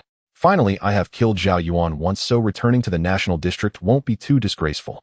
Other opposing players erupted into deafening cheers upon seeing the godlike Zhao Yuan finally defeated. Even though Zhao Yuan would respawn in 3 seconds within the guild's headquarters, and his combat power wouldn't decline, much the pent-up frustration within the enemies finally exploded. We have slain a god. Even gods bleed and can die. Finally, Zhao Yuan has been killed by us once. I dropped to level 7, but it's completely worth it, a massive profit. Zhao Yuan's teammates were also dumbfounded. What kind of item is this? It can kill instantly. Zhao Yuan's resistance is so high. Yun Ning said incredulously. In the next second, layers of luminous wings appeared above Zhao Yuan's corpse, and a pure and holy angel materialized above him, descending to envelop Zhao Yuan with 12 pairs of luminous wings. In the next moment, Zhao Yuan awakened from the overlapping layers of 12 pairs of angelic wings, gaining Angel's Embrace, resurrecting with 50 of his health and mana. Moreover, during the previous battle, Zhao Yuan had accumulated many layers of Angel's Embrace, allowing him to instantly resurrect even if he died again. Angel's Embrace, as an SS grade ability, relies on killing targets to stack layers, which can reduce the cooldown time for resurrection. Zhao Yuan murmured, theoretically, as long as I can kill enough enemies in a short time, I can resurrect time and again, diving back into battle repeatedly. An infinite loop. If it were just a simple resurrection skill, it would only be in grade tier. Impossible. Resurrected. The beautiful nation's level 7 president was utterly despairing. Just revealing a few skills has already made him the rightful strongest defender of the future. He can even resurrect himself. Monster. Upon seeing Zhao Yuan resurrected from the embrace of the angel, all enemies lost their fighting spirit. However, they were trapped in combat and could not forcibly exit. The remaining 2-0 half-health dragonmen swooped in, madly harvesting the last battlefield point. Teammates unleashed powerful skills, but the most terrifying was still the eternal solar flame of the little phoenix, which instantly vaporized enemies with its damage in a second. Jiang Fengwu executed the flying sword killing technique, decapitating enemies from a distance, while Su Yuxian's mechanical legion continuously unleashed firepower. Zhong Wen lost all of his skeletal units and could only stand by and watch, waiting to accumulate skeletal units again after leaving the combat space. Gong Herong's long knife cut through the foundation of the enemy's guild building, severed the energy gems of the enemy's defensive towers, and cleaved through the pale gold shield of the enemy's chief shield defense player. 8 minutes passed, and 20 million enemy players were brutally slaughtered, exiting the battlefield during a 3-second resurrection cooldown, facing severe penalties. Including the beautiful nation's level 7 president, other guild leaders and high-ranking members were mostly controlled by Chu Xiaoking's illusion skills. However, some enemies possessed notable willpower, barely breaking free from the illusion, and chose to forcibly exit during the next resurrection process. These 6500 enemies were killed as soon as they resurrected, repeating the cycle until level 0, at which point killing level 0 enemies would yield no rewards. Zhao Yuan found the Aurora Magic Box placed on the empty land behind the guild. Aurora Magic Box can be activated after consuming 3 million experience points, changing the weather in the surrounding area in 1.5 hours. Under the Aurora weather, the physical and magical defenses of both sides are reduced, usage 0 times. A disposable Aurora Magic Box that can change the weather and create terrifying ghostly blue auroras. It can only be used once, otherwise this item would be too terrifying. Releasing it directly on the battlefield is akin to a double-edged sword. If used well, it is a divine artifact, but if used poorly, it could lead to our team's annihilation. Zhao Yuan spoke. Moreover, activating it requires consuming 3 million experience points, equivalent to the experience for leveling up from level 70 to level 71. Your dual defense attributes are too high. Coupled with the attributes extracted by the Baron's tentacles during the previous battle, even at only 30 of the dual defense, you still cannot be breached by the enemy. However, this Aurora Magic Box indeed counters you. Fortunately, it is a one-time item. Finally, Zhao Yuan shattered the last piece of the Heroes Guild crystal with his pale gold shield, claiming victory in the Demon King's subjugation battle. The level 0 enemies trapped in the illusion were finally forced to exit the battlefield. Although the second wave of enemy forces was fewer than the first, their average level was higher, consisting entirely of elite fighters. The rewards gained from kills were correspondingly more abundant. Battle information target killed, triggering the talent billionfold proficiency, current multiplier 90 times. Total experience gained 456,000 points. 25 times player's personal level increased by 9 levels. Please complete the class transfer trial as soon as possible. Upgrading under the current status will not grant attribute point increases. During the battle, 9 beams of golden light enveloped Zhao Yuan, providing a 25-fold experience bonus. Both skill aura and experience aura reached maximum level. This is already the highest limit, but Yun Ning can immediately conduct skill awakening. Perhaps the 25-fold experience is not the limit but can still be enhanced. Total proficiency gained 256,300 points, 95 times. Awakened skills increased by 15 levels, unawakened skills increased by 20 levels. Now that the billion-fold proficiency has been greatly increased combined with Yun Ning's proficiency aura, it is a staggering 95 times. This means killing one fierce beast is equivalent to killing 95. It's almost a 100-fold skill upgrade speed. If I can continuously conduct skill awakening, then even the 300-level powerhouses from other regions would be like ants before me. I wonder if the top-tier forces from various nations have undergone awakening. Player's personal level reached 73, gaining 2 brand new skills.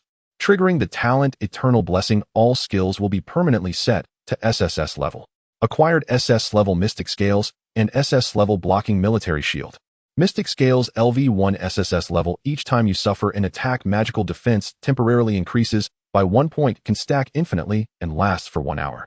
Blocking Military Shield LV1 SSS level. Any part that suffers an attack will be judged as the shield blocking the damage, increasing shield attributes by 100. Mystic Scales. This is a combination skill with unyielding resilience. One increases temporary physical defense upon receiving damage, while the other increases temporary magical defense. Moreover, as the skill level increases, the temporary defense value gained from each stacking will also increase, and the duration of the temporary physical defense will be significantly extended. Just like the Baron's tentacles, the attributes extracted now will not fully return until after more than. Zhao Yuan looked at the second new skill. The shield adds a high defense value, but it must block the enemy's attack for the shield defense to be counted in the judgment. The Blocking Military Shield allows my entire body to become the surface of the shield, whether the enemy attacks my eyes, ankles, throat, or back of the head. It's as if the attack is on the surface of the shield, completely immune to critical damage to vital areas. This immunity to critical damage to vital areas is the most crucial effect of the Blocking Military Shield. Previously, Gong Herong could still create a fatal effect by severing my neck, bringing my health to 0. But now I am directly immune to fatal damage to vital areas. Demon King's subjugation battle information successfully destroyed all crystals of the Heroes Guild, achieving victory in the battle. Depriving the Heroes Guild of all resources, funds, experience points, and units. The experience points of the Heroes Guild drop to 0 and have been forcibly disbanded. The Quarantine Guild's Demon King mark has been upgraded to the 3rd tier. 3rd tier, Guild Demon King, mark unit rebirth consumption 15, all attributes of Guild units 15. Goodness. My own 2nd tier Demon King mark can provide a 10 increase to all attributes, and the Guild's 3rd tier Demon King mark adds another 15 to all attributes. That's a total of 25 to all attributes. You must know that with each 1 increase in Zhao Yuan's current attributes, it's an extremely exaggerated value. The difficulty of obtaining the Demon King mark is extremely high, and the difficulty of upgrading it is also extraordinarily brutal. The personal levels and skill levels of the teammates have all been raised thanks to the 25-fold experience boost and the millions and billions of kills, with the experience gained from killing players being significantly higher than that from ferocious beasts. The current battlefield leaderboard is as follows: 1st, Zhao Yuan 16500, 2nd, Yun Ning 11000, 3rd, Su Yuxian 70000. Battlefield points have been exchanged. Zhao Yuan received a points treasure chest, while Yun Ning's lucky aura can now add 30 points of luck. With the 5-fold stacking of skill auras, that amounts to 150 points of luck. What does this mean? It means that the drop rates for items and high-tier props are hundreds of times higher than that of ordinary players. Because even now Zhao Yuan only has 3 points of luck. Surrounded by 153 points of luck, Zhao Yuan felt a shimmering golden aura swirling around his fingers, a tangible manifestation of luck. Treasure chest opened. Acquired 30 orange unit fragments, 300 unit rebirth tokens, top tier pet evolution stones, 10 billion copper coins, 5 guild building upgrade permissions, blueprints for golden unit equipment, and orange general blueprints. Without a doubt, it was a major windfall, and a quick glance revealed numerous orange highlights. First, there are 30 orange unit fragments. Only 40 are needed to synthesize a rebirth pool, and Zhao Yuan had already accumulated 30 from previous battles. He immediately consumed 40 orange unit fragments to obtain an orange quality rebirth pool. With 20 fragments remaining, it means he can fully acquire a second orange unit pool.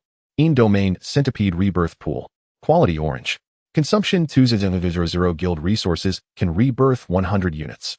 Zhao Yuan has a total of 400 unit rebirth tokens, of which 100 were saved up from before. He consumed all 400 rebirth tokens and one after another carapace-covered yellow centipedes crawled out of the rebirth pool. In-domain centipede. Quality orange. Level LV10. Health 1600000. Magic 2000000. Strength 105000. Constitution 90000. Agility 100000. Intelligence 1200000. Skills Undying Demonization Mind Infiltration. As an orange quality unit, its base attributes completely crush those of half-blood dragon men, yet not as exaggerated. Because the in-domain centipede does not belong to the melee type and starts at level 10 upon rebirth. What truly allows the in-domain centipede to be comparable to heavenly soldier units is its skill effects. Mind infiltration. The in-domain centipede burrows into the enemy's brain, controlling the enemy's neural pathways and using the living enemy as a puppet. Undying the in-domain centipede is difficult to truly kill. Even with part of its body remaining, it can continue to use the mind infiltration skill. Demonization enhances the attributes of the controlled target. During battle, the in-domain centipede will burrow into the enemy's brain, with each leg extending thin web-like tendrils into every part of the target's body. Moreover, the enemy experiences unimaginable pain while being mind infiltrated, yet cannot respond. Furthermore, this control is permanent. The in-domain centipede will only leave after the target's death. These centipedes are only of normal size, some even less than the length of a palm, but their abilities are extremely terrifying. Isn't this just an orange quality crab slave? I wonder how it performs in actual combat. Zhao Yuan immediately acquired 400 units of in-domain centipedes, and he was no longer interested in farming half-blood dragon men of golden quality. The Phoenix has reached level 60 and after using the high-level evolution stone can evolve to a rank above pink. Now Zhao Yuan has also obtained top-tier evolution stones. The guild building upgrade permission allows the level 3 Yang Flame Tower to continue upgrading and also enables the Sky City's effects to evolve. Zhao Yuan consumed one upgrade permission to raise the level of the guild hall. The flight height and speed of the Sky City have increased by 30. He consumed the upgrade permission to elevate the 4 defensive towers to level 4. This permission can only upgrade level 3 defensive towers to level 4, so there is no need to concentrate all upgrades on one tower. Level 4 Yang Flame Towers, Arcane Towers, Withering Arrow Towers, and Firegun Towers have nearly double damage and durability with a range increase of about 30. The walls and sword shrine do not need upgrading because with the oath effect in place, all guild buildings will not suffer damage, rendering the strength of walls and defensive positions meaningless. After using the golden unit equipment blueprints, I can directly consume a large amount of resources and funds to mass-produce unit equipment, enhancing their strength. Finally, there is an orange general blueprint. After consuming 20 million resources and 10 million funds, Zhao Yuan obtained a long-necked woman general. The attributes of generals are significantly higher than those of units, akin to the difference between a hero and a soldier. Battle information. The Demon King subjugation campaign has ended, plundering 450 million guild resources, 450 million guild funds, and 180 million guild experience. All guilds of the Brave Party have been forcibly disbanded. The Deceptive Army Guild has been upgraded to a level. Subsequently, everyone exited the battlefield space. Zhao Yuan's many skills have reached maximum level and can undergo subsequent awakenings. Before entering the battlefield space, the Thornback Reflective Armor was already at level 90 and could increase significantly after the second awakening. Yunning spoke up. My skill Aura, Experience Guild, and Proficiency Aura are already at max level. I will proceed to awaken now. With Zhao Yuan's permanent oath buff, it was simply too easy. Zhang Fengwu, Su Yuxian, and Chu Shaoqing are the same, but Zhao Yuan's real oath level has increased, granting 2 more slots. Zhao Yuan asked, with 2 more slots, how do you want to divide them? At this time, Gong Hairong Zhong and Sun Qiu had yet to receive permanent buffs. Gong Hairong exclaimed, I didn't understand what you were saying earlier. Is this about skill awakening trials? Isn't this a life or death situation? Zhongwen quickly explained Zhao Yuan's oath effects to Gong Hairong. During the battle, while Zhao Yuan was sealed, I was busy destroying the diamond cube, so I didn't pay attention to what happened afterward and missed seeing their permanent oath buffs being triggered. Gong Hairong understood deeply what this meant. As Zhao Yuan's teammate, she could easily pass the awakening trials and become a truly top-tier powerhouse. Gong Hairong continued, you two take the 2 slots, Bim, just a newcomer. Zhongwen said with a mournful face, I won't be polite with you, my bone giant is gone. I will use skill awakening to soothe my tortured heart. Sun Qiu, thinking quickly, realized that Gong Hairong had a very strong personality. If he gave her the slot, she might even be unhappy.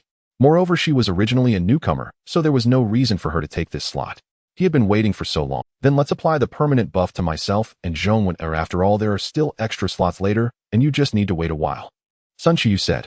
Thus all members of Zhao Yuan's team, except for Gong Hairong, received the permanent buff of the real oath. In other words, they have obtained a permanent invincibility buff. Note the writing is a bit stuck, but I will finish the 5th update as scheduled. Last night's 5th update was at 115. Except for the newly acquired skills, all other skills have reached their maximum level, and there is surplus proficiency. The skills such as SS level Infinite Flesh, Barren, Unyielding Soul, Thorn Counter Armor, Fated Manic Copper, Head, Iron Back, Frenzied Taunt Yin, Wind Code, and True Oath have all reached level 100. Skill levels have peaked, and after the Awakening Trial further improvements can be made.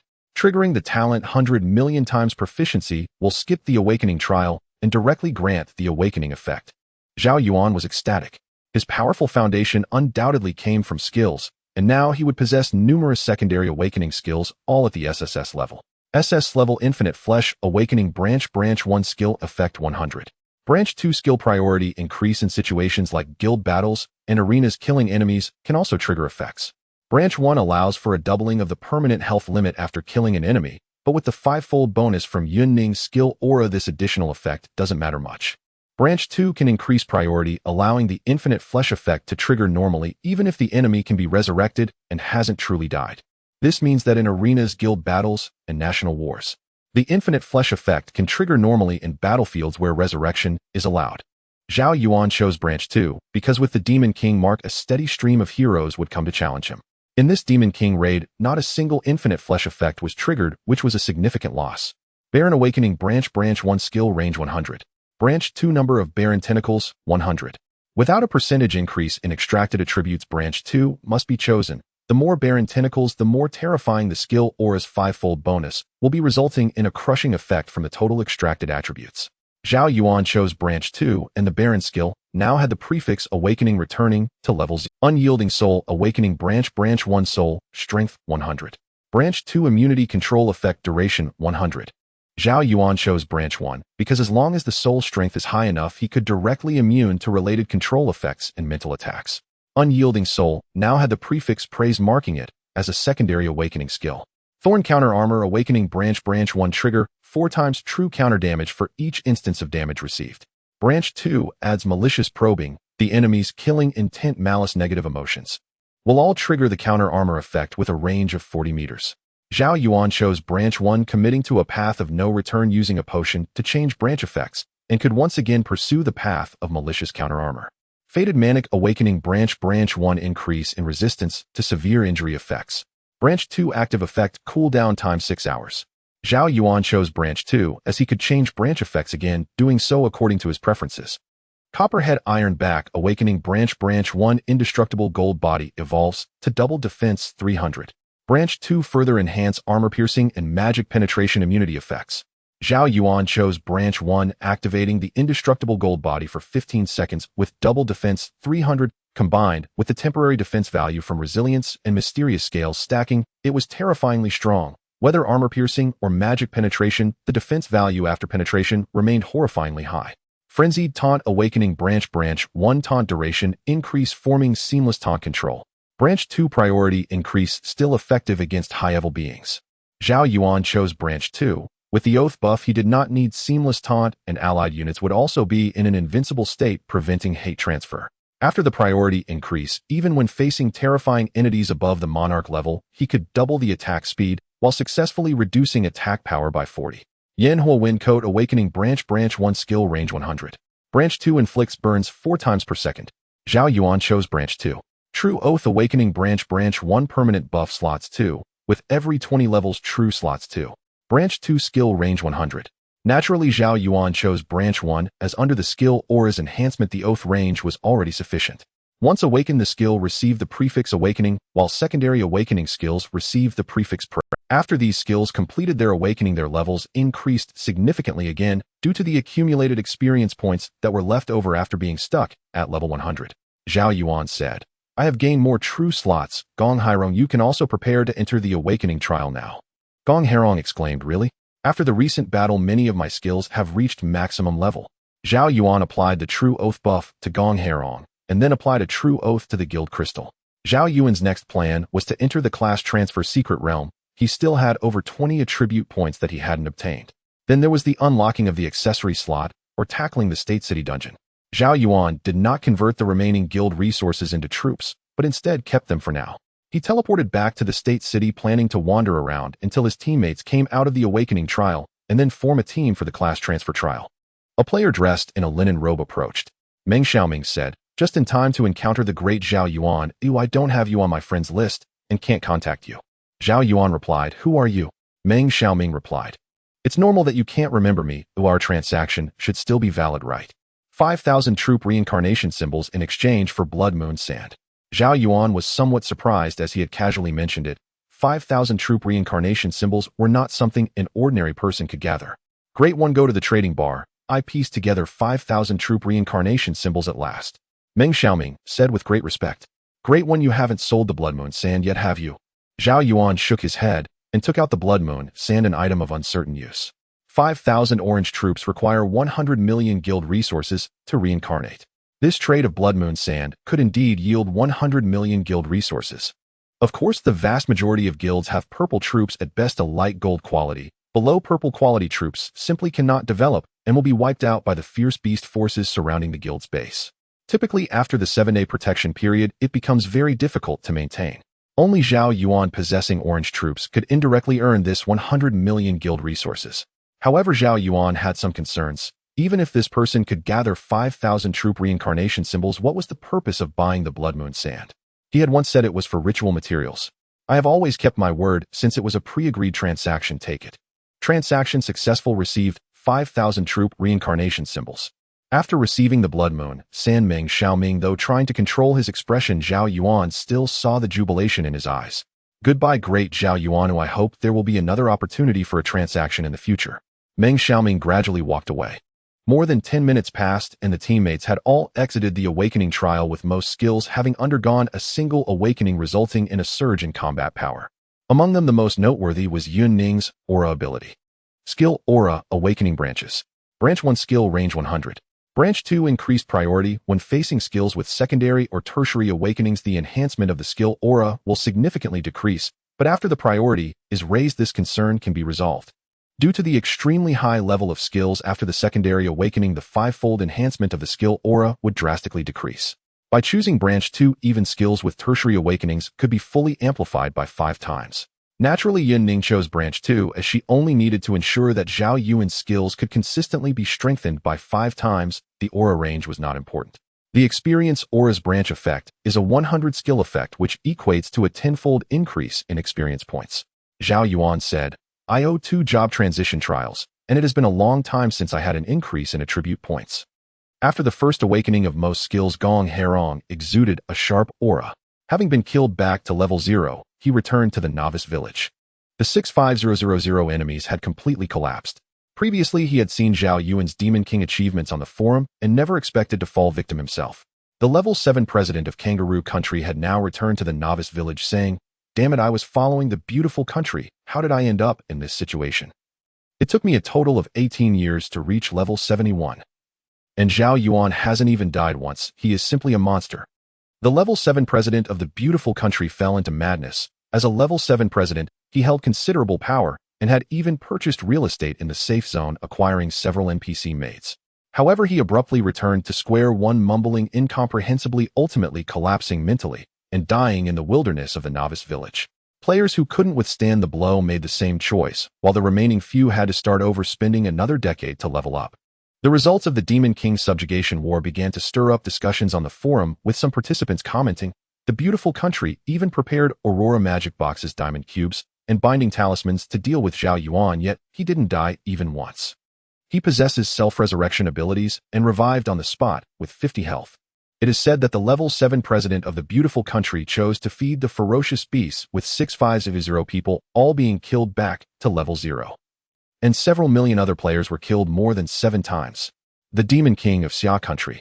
Next time I encounter Zhao Yuan, I will definitely run away at the first opportunity without looking back. At this moment, the sky was nearing dusk. Despite having gone through a brutal battle, Zhao Yuan felt no fatigue, because he only needed to sit back and let millions of enemies die over and over again. The effects of the vow were incredibly useful. Now the 7 members of the team and the guild crystal were all under the true vow, even if Zhao Yuan were forcibly sealed again.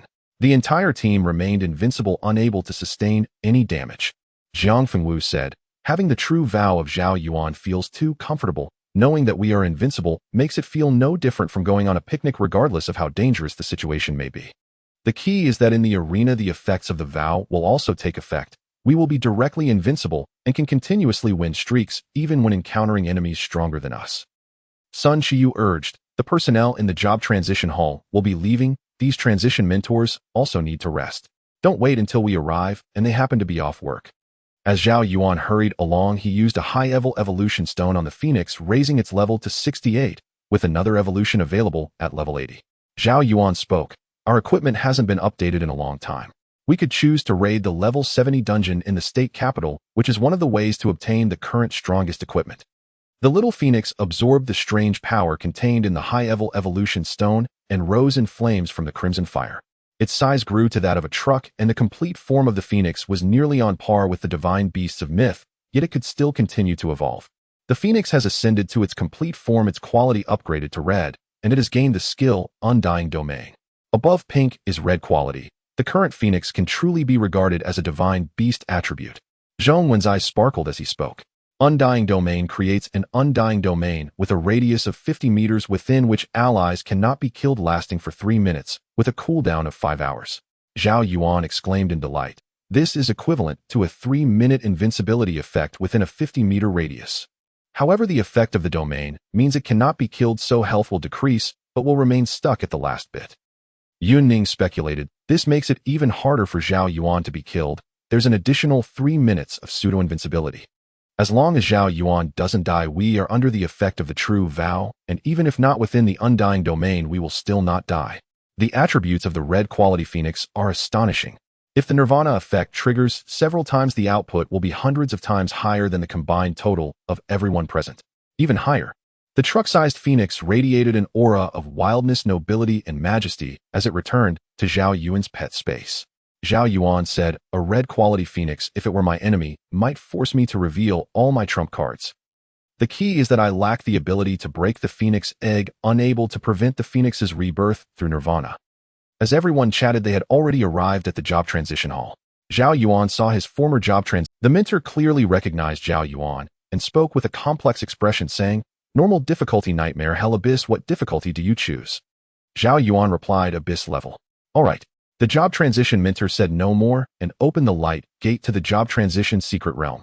At this moment, Meng Xiaoming was sitting on the altar of the Moon Slave clan, receiving the straw doll held in both hands by the clan leader under the gaze of numerous Moon Slave clan members. The doll was quite simple, with crescent-shaped eyes and a proportionally enlarged mouth, and its surface even sprouted numerous tiny flowers. Great Envoy, this is our Moon Slave clan's only treasure, now sacrificed to the Blood Moon Mother Goddess. Meng Xiaoming's eyes brightened. This doll was one of the ritual materials he was searching for. There is still some time left. I only need the last 2 steps to invoke the divine miracle of the Blood Moon Mother Goddess. A translucent blood-colored crescent floated above Meng Xiaoming's head, and the black pupils of the straw doll also radiated a crimson halo, seemingly in agreement with Meng Xiaoming. Blood Moon Mother Goddess. Blood Moon Mother Goddess. Blood Moon Mother Goddess. All the Moon Slave clan members knelt frantically, their eyes filled with fervor, even smashing their heads without any reaction. The class change mentor opened his mouth to remind, at the abyss level of difficulty, you may encounter storyline secret realms or terrifying dungeons, both of which are scenes where survival is almost impossible. The team laughed and joked. After all, with the effect of the oath, they could win effortlessly regardless of the dungeon type. They stepped through the portal to the secret realm and found themselves inside a barbershop identical to a human barbershop. Class change trial players must act as interns at the barbershop, giving customers their ideal hairstyles. To survive and receive good reviews, they must complete the trial. Note, if the scare value reaches 100, instant death will occur. Zhao Yuan remarked, another terrifying dungeon, the only difficulty lies in the scare value. As long as you control your fear, you will be invincible. Yunning looked around expectantly, saying, I'm quite looking forward to it. After all, upon clearing such dungeons, in addition to receiving attribute points as rewards, one can also directly increase their personal level. At this moment, the barbershop owner emerged, her face riddled with cuts from scissors, even part of her skull had been removed. Dressed in an apron-like outfit to shield herself from customers' hair, the owner scolded, what are you all standing there? Haven't you noticed that customers are already waiting in their seats? Just follow the skills I've taught you and give each customer a hairstyle they'll be satisfied with. Zhao Yuan complained in the group chat, but we haven't been taught this. We didn't skip the opening storyline. Is this dungeon deliberately letting us improvise? Zhao Yuan replied, I've cut hair for others before. Zhao Yuan asked, when did you ever work part-time? Just cutting hair for my dorm mates, it's quite simple. Zhao Yuan continued. After I cut it, he broke up with his girlfriend saying he looked too handsome and she couldn't match him. Zhao Yuan said, alright, he ended up with a buzz cut after I turned his hair into a Mediterranean style. His girlfriend realized the importance of a guy's hairstyle and woke up immediately. Everyone was speechless. Zhao Yuan looked at the seated customers and casually picked a female ghost in white holding a clipper in one hand and a comb in the other. How old is this beauty this year? Zhao Yuan inquired. Don't say yet, let me guess. You should be around 28, right? Look at your skin, oh, it's well maintained. The female ghost angrily replied, I'm only 18. Zhao Yuan immediately smiled. This is the importance of a hairstyle. You're lucky to have found the right person today. How about I give you a hairstyle that makes you look 10 years younger? The female ghost's pale, smooth face expressed an expectant look. No trickery. Zhao Yuan acted professionally, constantly lifting the female ghost's hair as if examining her head shape. Then let's get started. The female ghost urged, if I really look 10 years younger, I'll give you a 5-star review. Zhao Yuan wiped off the blood on his hands. There was a dent the size of a bowl on the customer's head, as if someone had hit it with a heavy object. I will customize a hairstyle just for you based on your face shape, hair quality, weight, height, and occupation. So do you believe in my skills? Zhao Yuan asked with a cheerful smile. I believe. Then you can trust me fully. When you go home, your parents, grandparents, classmates, and friends won't be able to recognize you. You'll look fabulous. Zhao Yuan wielded the clippers and furiously attacked the female ghost's head, clumps of hair falling away. In the end, he poured a bunch of incomprehensible potions onto her head. Transformation complete. The female ghost slightly opened her eyes. In the mirror, her long hair had been completely cut short and fashioned into a mushroom-cut dyed platinum blonde. How about that? Stylish, right? $15. The female ghost's body was covered in black patterns, her face gradually turning blood red, her pupils becoming a murky white, ready to rip Zhao Yuan's head off. Zhao Yuan stood still, and the female ghost angrily said, Look at this hairstyle. Is it attractive? She then reached out her claw toward Zhao Yuan's eye, but all the teammates laughed and watched. Sustaining damage, health decreased by 12 points, triggering thorny counterattack, dealing 4 instances of 12500 true damage. For massive wounds suddenly appeared on the ghost in white. Ordinary attacks cannot touch the evil spirit, but true damage clearly could. The blood bar of the white-clad female ghost was nearly depleted. However, it seemed difficult for customers to be killed in the barbershop, and she managed to survive. Zhao Yuan patted the female ghost's shoulder, saying, Look at how stylish this hairstyle is. Don't you look 10 years younger? Absolutely, absolutely. The female ghost quickly replied, I love this hairstyle so much. My parents will compliment me when I go home. Pay up and leave a good review. Zhao Yuan smiled at the customer, and the female ghost had no choice but to mark a 5-star review on the paper rating sheet. What happened? The owner approached. Nothing much, this barber is just too professional. I simply wanted a stylish and youth. The owner looked at the female ghost's platinum mushroom cut and said, the aesthetics of today's youth. Is this the generation gap? Then the female ghost hurriedly escaped. The other teammates all had the oath effect, and regardless of how they styled their hair, they ultimately managed to impress customers with their professionalism, leading to 5-star reviews. Although it was a bit disgusting, as long as we have the oath effect, there's nothing to fear, Gong Herong said in the group chat. These evil spirits possess high attributes. Due to the abyss difficulty, most players entering here will be instantly killed by dissatisfied customers. Even Zhao Yuan's defense has suffered a hefty damage of 12 points. But now I can actually use a long knife to give a haircut to the evil spirits. Zhao Yuan explained, moreover, these evil spirits cannot be harmed by ordinary attacks. Special attacks are necessary, such as true damage, mental attacks, soul attacks, or purification attacks. Ordinary players can only cut hair while trembling in fear. Even if they don't get devoured by the evil spirits, they will still receive poor reviews from the customers. And we won't receive a single bad review, because all the evil spirits that would give bad reviews are gone. Just then another customer arrived, a wealthy woman in her 50s adorned with extravagant jewelry on her fingers, neck, wrists, and head. Upon entering the shop, other ghost employees immediately attended to her, as she was a super VIP client. The ghost rich woman scanned the boy's present and pointed at Zhao Yuan, saying, Let him help me wash my hair. Zhao Yuan smiled, at your service. He adjusted the water temperature in the VIP room and began washing the wealthy woman's hair. The rich woman widened her eyes, examining Zhao Yuan's features, saying, What a fine-looking face. Zhao Yuan thought, why is the customer drooling? Is she complimenting me or herself? As the wealthy ghost began to make advances on Zhao Yuan, he promptly swatted her hand away. That comes at an additional cost. No way, I sell my skills, not my body. Zhao Yuan reprimanded sternly. The wealthy ghost immediately became enraged, turning the entire room a bloody red, as if someone had placed a deep crimson atmosphere lamp in the corner. I am a super VIP user. How dare you refuse me? Zhao Yuan chuckled. Let's have a big leak of The wealthy ghost's body began to swell, resembling a wild boar, and the water from the hose transformed into blood, terrifying fangs protruding from her mouth. When I signed up for membership, it was stated that I could play for free, and now you're acting so high and mighty. Do you know who I am? Zhao Yuan replied nonchalantly. I'm a new employee. I have no knowledge of any free usage agreements. The wealthy ghost fully transformed into a ghoul, her demonic claws swiping towards Zhao Yuan. He activated his indestructible golden body, a layer of faint golden aura swirling around him, directly shattering the ghost's arm with a counterattack, triggering the Thorn Rebuke, dealing 4 instances of 1.95 million points of true damage. The wealthy ghost's health was nearly depleted, but the barbershop provided attributes that made it difficult to die here. The wealthy ghost was immediately pricked back into her normal form by the Thorn Rebuke. Zhao Yuan stepped on her face, pulling out a paper evaluation form. Pay up and give a good review, understand? You're clearly human. How could you possibly harm me? I want to eat your innards and make soup with your treasures. Zhao Yuan abruptly lifted the wealthy ghost, submerging her in a water bucket and throwing the nearby hairdryer in, as well, instantly causing blue arcs of electricity to leap. Bang, bang, bang. Loud noises echoed in the room, and some young male ghost employees displayed unusual expressions, each letting out a sigh. Youth is wonderful. The landlady approached the door and knocked, inquiring, Zhang Tai, are you all right? As the landlady opened the doorknob, she saw Zhao Yuan and the wealthy ghost smiling with the ghost, giving Zhao Yuan a 5-star review before hurriedly leaving. 5 stars.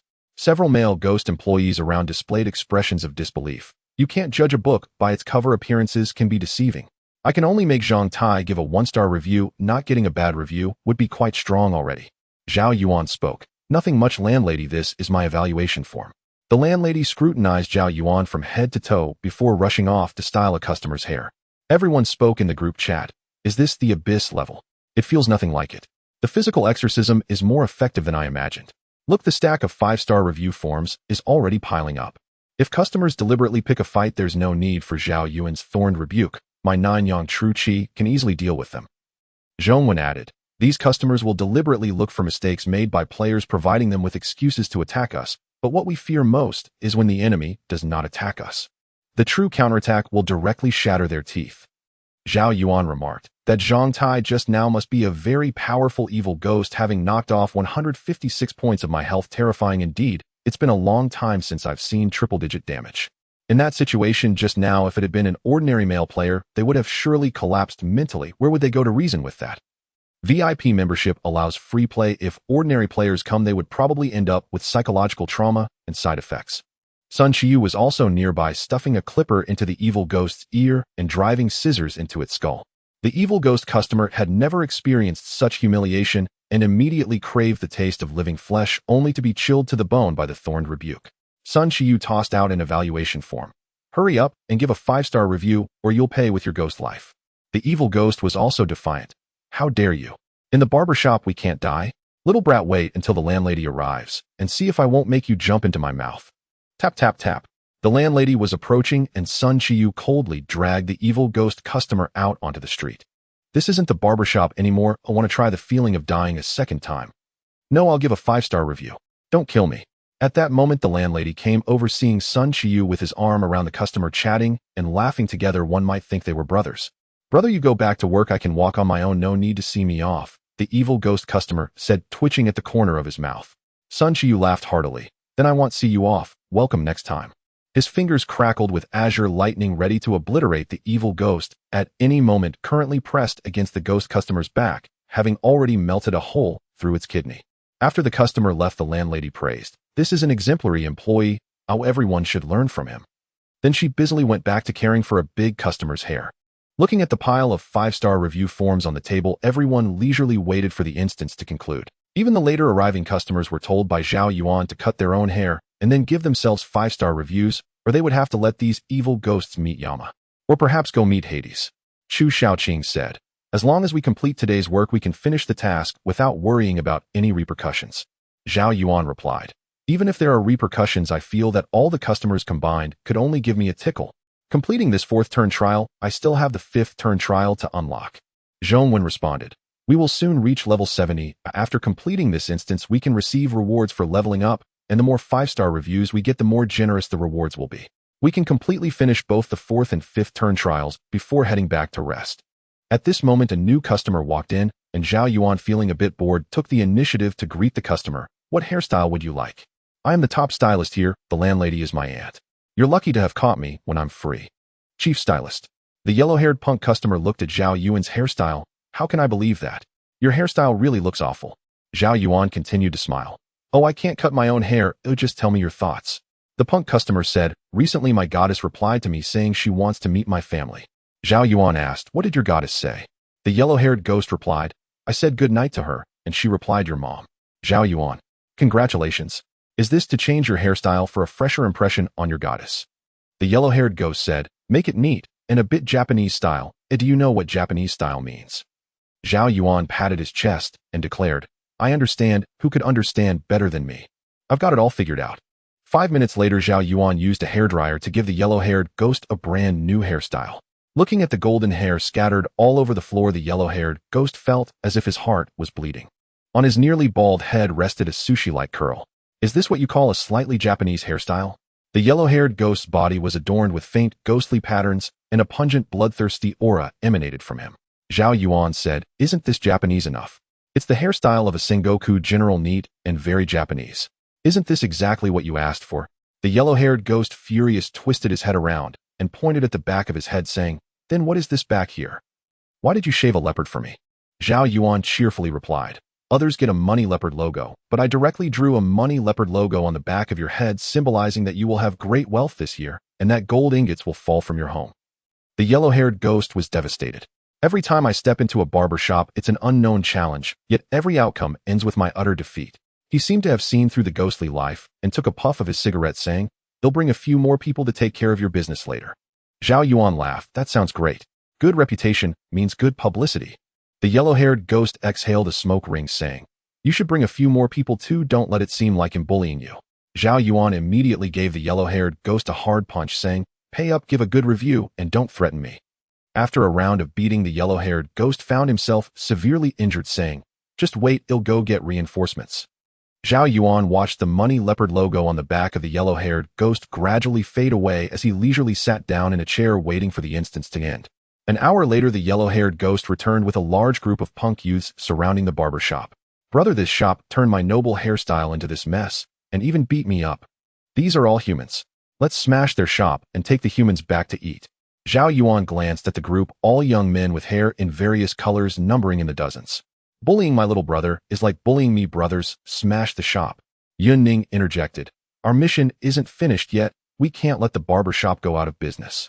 Zhao Yuan covered the entire barber shop within the scope of his oath, rendering every blade of grass and tree here invincible. The attacks from dozens of evil ghosts hit Zhao Yuan, triggering the thorny counter, and the 4 instances of true counter damage emptied the evil ghost's health. The nearly defeated leader took out a firework, launched it into the sky, creating a magnificent skull smile. One arrow pierces the clouds. Thousands of troops come to meet. Not long after, a massive number of evil ghosts gathered like madmen, and a terrifying evil ghost army began to advance toward the barber shop. The shop owner was stunned, asking, what happened? This is a barber shop, not a battlefield. What have you little rats done? It's just a haircut. Why do the customers want to smash my shop? The yellow-haired ghost coldly snorted. Ask your good nephew and see what kind of hairstyle he gave me. This is absolutely reportable. Nephew. The shop owner looked confused. Zhao Yuan smiled, saying, good aunt, well, take care of this matter. If the shop is saved, remember to let our mission pass. Zhao Yuan summoned a fully formed phoenix the size of a truck, its long feathered tail occupying half. The phoenix invoked the eternal sun, a red quality eternal sun that possessed divine attributes and could easily purify evil spirits. Boom. The holy flames of the eternal sun burned across the entire map, causing terrifying damage to all the evil spirits in the street and city. The evil ghosts were not to be underestimated, surrounded by violent, ghostly energy charging toward the barber shop. Zhao Yuan activated his Baron skill. The level 100 Baron skill had a range of 6,000 meters and 4,000 Baron tentacles. The awakened branch effect was Baron tentacles 100, leading to 8,000 Baron tentacles, coupled with Yun Ning's skill aura providing a 5-fold increase that meant 4,000 Baron tentacles. At this moment, they all extended out, grafting onto the powerful evil spirits, siphoning their life, double defenses, and resistance attributes. The enemy's attributes continually decreased, concentrating on Zhao Yuan. At the same time, Zhao Yuan activated Frenzied Taunt forcibly, pulling some onlookers into the battlefield. He didn't want to miss the opportunity to gain enhancements, as killing these evil ghosts would trigger infinite flesh. The vast evil ghost army rolled toward Zhao Yuan's team. Given the abyss-level difficulty, these evil ghosts were strong enough to easily kill a level 70 ordinary player, especially with over 1 million evil ghosts present. Clang, clang, clang. Countless vengeful spirits attacked Zhao Yuan and his teammates. Yet not a single person was hurt. All damage was absorbed by Zhao Yuan. Battle Info Oath effect triggered, absorbing all damage for allied units, and buildings damage reduced. Received damage health decreased by 12 points, triggering Thorny counter, dealing 4 instances of 189 million true damage. Target killed, triggering infinite flesh, permanently increasing health cap by 5 points. Permanently increasing health cap by 5 points. Infinite flesh can also be enhanced by skill auras with 5-fold boosts, constantly stacking health cap. Resilience triggered, mystery scale triggered. Temporary double defense increased by 30. Temporary double defense increased by 30. Zhao Yuan stood still, and his attributes skyrocketed wildly. The temporary attributes provided by Baron Mystery Scale and Resilience, while Infinite Flesh stacked permanent attributes. A large number of evil ghosts were killed by true counter damage or burned by the holy flames of the Eternal Sun. Teammates with special attacks also began to attack continuously. Players like Su Yuxian, who used mechanical builds, had no special attacks and could not harm the evil ghosts. They could only watch from the sidelines. The shop owner was stunned. She had never seen so many ghost streams in her life. This was the shop's popularity she had always dreamed of, yet all these evil ghosts died right at her shop's doorstep. Because the Little Phoenix's eternal sun burned the entire map, many high-level evil ghosts were also attacked and rushed to the battlefield. Even some ghost kings and ghost lords began to leave their dwellings, their towering forms exuding ghostly. Zhang Fengwu melted the enemies with 9 yang true qi while analyzing. These evil ghosts are all very strong and can only be damaged by special attacks. Ordinary players' normal attacks only pass through the ghostly bodies, and they must carefully serve the ghostly customers. One mistake can lead to losing organs and a high probability of death. And the barber shop is the safest. Once you leave the barber shop, there are no rules to protect you, and any vengeful spirit can attack players. Additionally, there are terrifying entities of ghost kings and ghost lords hidden within. A layer of slick, mysterious scales appeared on Zhao Yuan's skin, adorned with intricate and enigmatic. This is the skill display effect of the mysterious scales. The eternal blazing sun of the Little Phoenix attracted all the malevolent spirits of the ghost city. Zhao Yuan released the vow effect of the phoenix, allowing it to be devoured by the frenzied horde of ghosts. In order to facilitate the Phoenix's activation of the Nirvana effect, Zhao Yuan also used the Baron skill to extract the Phoenix's attributes. The Baron skill can be used on friendly units.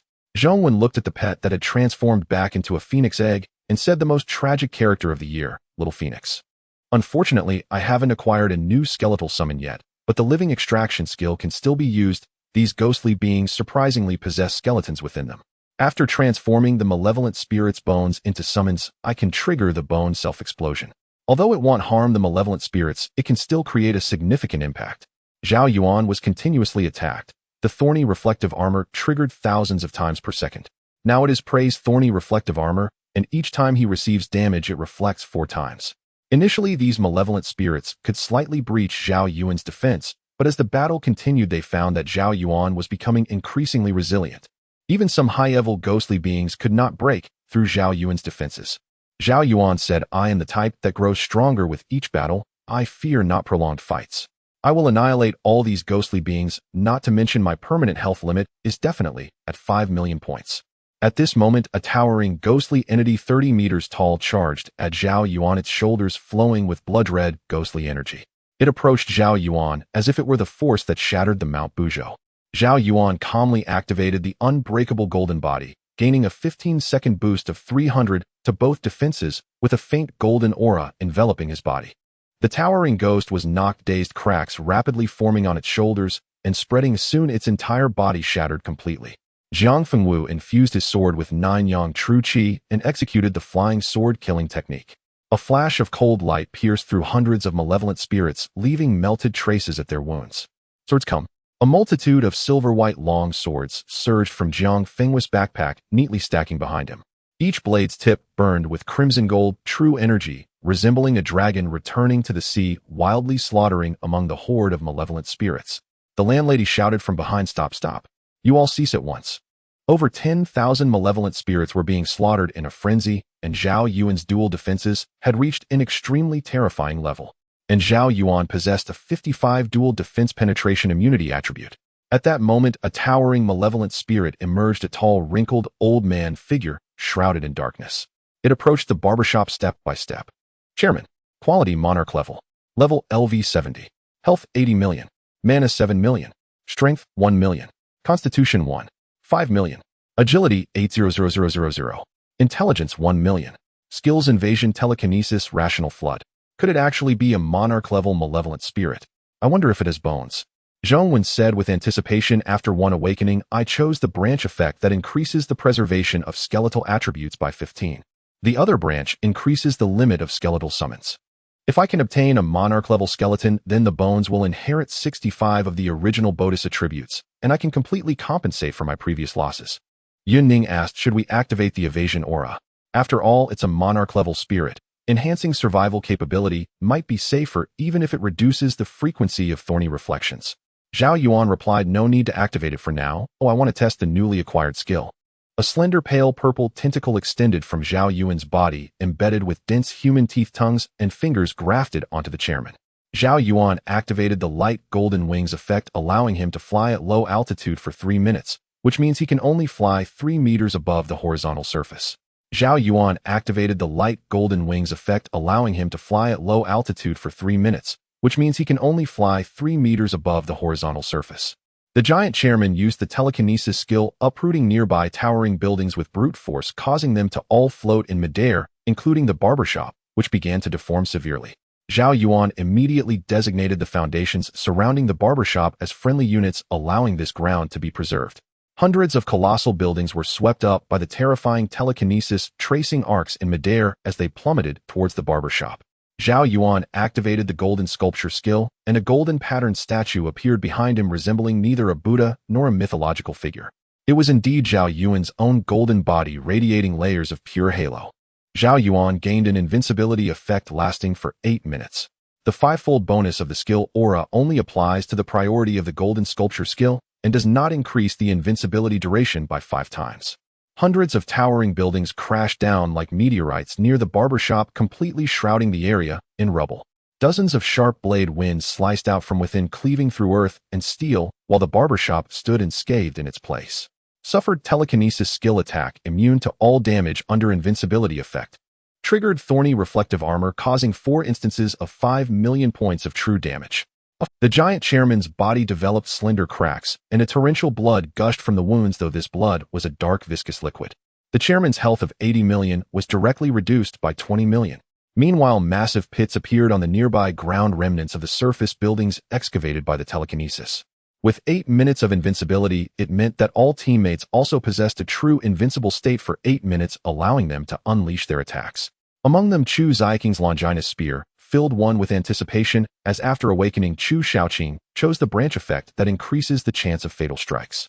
The mysterious spear stained with blood pierced the chairman's body, merely stirring a storm of light, but failing to trigger the fatal effect. Chu Shaoqing said, as expected, the higher the enemy's level, the greater their resistance, making it harder to trigger fatal effects, especially since it's a monarch-level spirit. The previous attack was incredibly terrifying. Even a 100-meter-tall building could be used as a weapon, Jiang Fengwu remarked. At first, seeing the chairman use telekinesis to lift several massive stones, I thought about using the great shifting technique to move them all away. But then I saw 100-meter-tall buildings being uprooted from the ground, and I gave up on that unrealistic idea. It's much more comfortable to cling to Zhao Yuan's thigh. Zhao Yuan remained calm. Although it was his first time facing a monarch-level spirit, his stacked temporary defenses were already formidable. He successfully extracted 35 of the chairman's life dual defenses and resistance attributes using the Baron Tentacle. This directly extracted 28 million points from his health limit. If the chairman attacked a few more times, he would be completely defeated by the reflective armor. Zhao Yuan unleashed a fervent taunt, once more applying the taunt status to all the evil spirits, doubling their attack speed while reducing their attack power by 40. The priority of Prey's fervent taunt is exceedingly high, such that even a monarch-level entity cannot diminish the skill's impact. An interesting situation arose. Fervent Taunt combined with Indomitable and Mysterious Scales, where the latter two skills stacked their effects upon receiving an attack. Fervent Taunt also increased the enemy's attack speed by double, meaning the accumulation speed of temporary defense values would also double. Indomitable temporarily increases physical defense by 50 million points. Mysterious Scales temporarily increases magical defense by 50 million points. Under such high dual defenses, even the chairman's mental attack could not breach the defenses. The yellow-haired ghost with a money leopard hairstyle was left trembling. How could a nameless nobody from a barbershop be a hidden ultimate boss? What kind of terrible luck is that? Even the chairman of the convenience store was on the verge of being killed. The yellow-haired ghost's thug brothers were nearly in tears, as it was supposed to be just a simple daily activity. How did it escalate to this point? We can't even escape. If it weren't for the multitude of evil spirits blocking our path, we would have already been killed by the reflected damage. At this moment, the monarch-level chairman also wished to flee, but he lacked the ability to dispel the control status. Even if he could, it wouldn't necessarily break the control of Prey's Fervent Taunt. He could only activate the invasion skill, a capability that should not cause backlash to his main body. The chairman's face appeared stained with ink, the wrinkles on his features clearly visible as two bizarre dark green symbols protruded in his pupils. Invasion. Yun Ning, with the lowest willpower and resistance, was the first to be affected. A tear opened on her shoulder with a cracking sound, and instead of blood flowing out, a miniature version of the chairman emerged, extending ink-colored hands to tightly grasp Yun Ning's neck. Other teammates also experienced the same condition, with a portion of their bodies splitting off, transforming into the chairman's form as he attempted to invade their bodies. Battle information affected by the invasion skill resistance and soul strength are being assessed. Assessment successful, immune to the invasion effect. Under attack from skills, Thorn's reflected damage activated, causing 4 instances of 5 million points of true damage. Due to the high priority of Prey's Thorn reflect damage, even control skills hitting Zhao Yuan triggered the reflected damage effect. The chairman was left with only a sliver of health, approximately 1/8 of his total, and with one more reflected damage trigger, he would face total death. Even without triggering the reflected damage, the eternal sun was about to evaporate the chairman. Injured and unable to maintain the invasion ability, he dispelled the effects on his teammates. Yun Ning relaxed her neck where red handprints had been left from the choking. Yun Ning spoke. The one invading our bodies was the chairman's, while sharing the same health pool with us. If the reflected damage were triggered, it would result in a cycle of self-inflicted damage before finally transferring back to Zhao Yuan. Fortunately, it was dispelled early, otherwise who knows what would have happened. Jiang Fengwu shook his sleeves and hundreds of life and death symbols flew out, embedding themselves into the bodies of the evil spirits. Upon awakening, the life and death symbols Jiang Fengwu chose to extend their duration. They can now exist within the target's flesh for 3 days. This means that within these 3 days, unless the player dies and revives during a guild battle, they effectively become Jiang Fengwu's slave. When the life and death symbols activate, they cause an unbearable itch and suffering, compelling the player to obey Jiang Fengwu's commands. Hundreds of evil spirits were struck by excruciating pain, rolling on the ground, as if their flesh were being torn apart, yet they could not alleviate even a fraction of their agony. Jiang Fengwu wanted to test whether the life and death symbols would affect monarch-level beings. It was highly likely they would be exempt since it was merely inst-level ability. Taking advantage of his last bit of health, the chairman unleashed his final skill, Rational Overwhelm. The chairman's jaw opened to its utmost, far exceeding the human limit of jaw movement, unleashing a chaotic roar that could pierce the soul and overwhelm reason, affecting not only Zhao Yuan's team, but also the majority of the evil spirits. Many lower-level evil spirits even experienced soul death. Although their bodies remained intact, they were rendered useless as spirits. The members were bombarded by frenzied murmurs, and Zhao Yuan felt a slight impact. He actively activated Prey's unyielding soul, disregarding all control effects for 90 seconds. This directly immunized him from the effects of Rational Overwhelm, activating his golden body skill. Although in an invincible state, he would still be unable to act if controlled. As before, control skills attacked Zhao Yuan, triggering the Thorn reflected damage effect. Ultimately, the monarch-level chairman perished under the true damage from the thorns, while the remaining evil spirits were purified by the eternal sun. Throughout this process, Zhao Yuan gained a significant amount of experience and proficiency. Zhao Yuan turned around, patting the boss lad's shoulders, saying, "It's up to you to choose whether we pass through the trial or turn to ash." The boss lady replied without hesitation, "Let you pass through the trial." A familiar teleportation portal appeared before everyone. After Zhao Yuan's team left, the boss lady and the ghost employees looked at the horrific ruins outside the shop, feeling fortunate to have survived. Trial information: player has passed the 4th transfer trial. Player's personal priority 1, gaining 2,000 free attribute points. Each level up grants an increase of 450 points in strength and constitution, 100 points in agility and intelligence. Priority is a crucial attribute. For example, Zhao Yuan gained a level stun skill, which stuns the target for 3 seconds. If cast on ordinary and elite creatures, it stuns them for the full 3 seconds. If faced with a Lord-level creature, the stun duration decreases to 2.5 seconds. When facing a Dominator-level creature, the stun duration shrinks to 1 second, or they may even be exempted. This is due to the higher tier of the Fierce Beast, which raises its own priority. Players begin their 4th transfer. With each job change, they not only receive a large number of attribute point rewards, but also gain a certain amount of priority increase. Thus, 4th transfer players exert a crushing effect over 3rd transfer players. Even if the attribute disparity isn't extreme, 4th transfer players can easily defeat 3rd transfer ones. Zhao Yuan. So under Abyss difficulties, job change trial 1 can directly earn a personal priority 1 reward, while under normal difficulty, it can only increase by 0, 1, or 0, 2 at most. From level 50 to 70 is the 4th transfer, and Zhao Yuan instantly received a full 20 levels worth of attribute point rewards. Player's personal level has surpassed level 70, with strength and constitution increasing by 900 points and agility and intelligence increasing by 2,000 points. Zhao Yuan allocated 2,000 free attribute points to his constitution, causing his constitution attribute to surge by 11,000 points. After his 4th job transition, Zhao Yuan experienced a comprehensive enhancement of attributes, and his priority levels were augmented. Battle information, a total of 865200 experience points, gained 50 times. Player level increased by 5 levels. Please complete the 5th job transition as soon as possible, as attribute point increases cannot be obtained in the current state. Target slain, triggering the talent billions of times proficiency, with the current multiplier at 100 times. A total of 56300 proficiency points gained 105 times, with awakened skills increasing by 20 levels, 1st awakening skills by 15 levels, and 2nd awakening skills by 10 levels. After awakening Yun Ning's experience aura, she received a skill effect of 100 as a branch. This results in a 10-fold increase in experience points, stacking with the skill aura for a total of 50 times upgrade speed.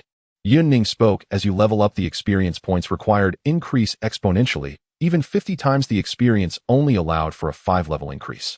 So you speculated perhaps the experience gained from killing ghostly creatures isn't as high as that from slaying players, but I'm already quite satisfied.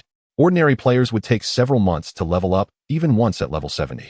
Trial information: by passing the horror dungeon, all participants received a special reward of 5 soul strength. Zhao Yuan remarked, even my maximum level 1st awakening skill only adds 100 points of soul strength. This attribute is extremely difficult to obtain. One of the ways to acquire it is through the horror dungeon. Time is getting late. Let's tackle the 5th job transition trial tomorrow, then find time to conquer a dungeon and update our equipment. Jiang Fengwu excitedly said, I'm going to the arena. With the oath buff activated, I can achieve an unlimited winning streak. Perhaps I can even get a Demon King mark. At that point, our entire team will have the Demon King mark. This will truly be the Demon King team of the Summer Kingdom. Mentioning the arena reminded Zhao Yuan of the many precious items that had been updated in the current competitive shop. I still have a lot of guild resources and funds left unused, and we'll discuss it tomorrow. Anyway, the guild crystal has a permanent oath buff. It's impossible to lose in the guild wars. Then let's all go our separate ways and regroup tomorrow for the 5th job transition. The group dispersed, with some pairing up for the arena, others resting in the guild building, or all going out to eat together. Zhao Yuan casually browsed the regional chat channel and came across quite a bit of useful information. Among them was a mention that the largest auction in the state city would be held tomorrow. The second piece of slightly valuable information was that the 2 remaining Beast Kings in the wild had both advanced to the Monarch level. This caused some panic, yet discussions often mentioned Zhao Yuan's name, calming the players' hearts. Auction. Zhao Yuan recalled, last time I passed by the auction house where the accessory artisan was located, I encountered a rather corpulent player who proposed a trade for the Blood Moon sand. However, the person who traded with me later was someone else. Player personal level reached 78, gaining a new skill. Triggered talent Eternal Blessing, now possessing SSS level Unlimited Physique. Unlimited Physique LV1 SSS level permanently increases physical defense by 0.001 per enemy killed. This is a skill of the same type as Unlimited Flesh, permanently increasing a certain type of attribute upon killing enemies. The stronger the enemies killed, the more permanently increased attribute points, and the skill level's enhancement will raise the skill's minimum value. Indeed, relying solely on temporary defense values is flawed and has loopholes. After developing for a while, even without stacking temporary defense values, my defense will be invincible. If it weren't for my failure to awaken during the Demon King raid, my health limit would have at least been over 10 million. Zhao Yuan chose to participate in the Demon King arena as long periods without fighting would cause the Demon King mark to be lost, and he didn't want to lose that 10 all-attribute boost. Simultaneously killing enemies in the arena could also trigger unlimited flesh. Unlimited physique could only be triggered in the arena after one awakening. Upon entering the arena and selecting a match, Zhao Yuan stood upon a more grandiose and epic stage. Arena Information: Demon King Zhao Yuan has completed the 4th job transition and will be matched with heroes of the 4th, 5th, 6th, and 7th job transitions. The audience seats around increased as Zhao Yuan's successful job transition allowed this area to accommodate more players for observation.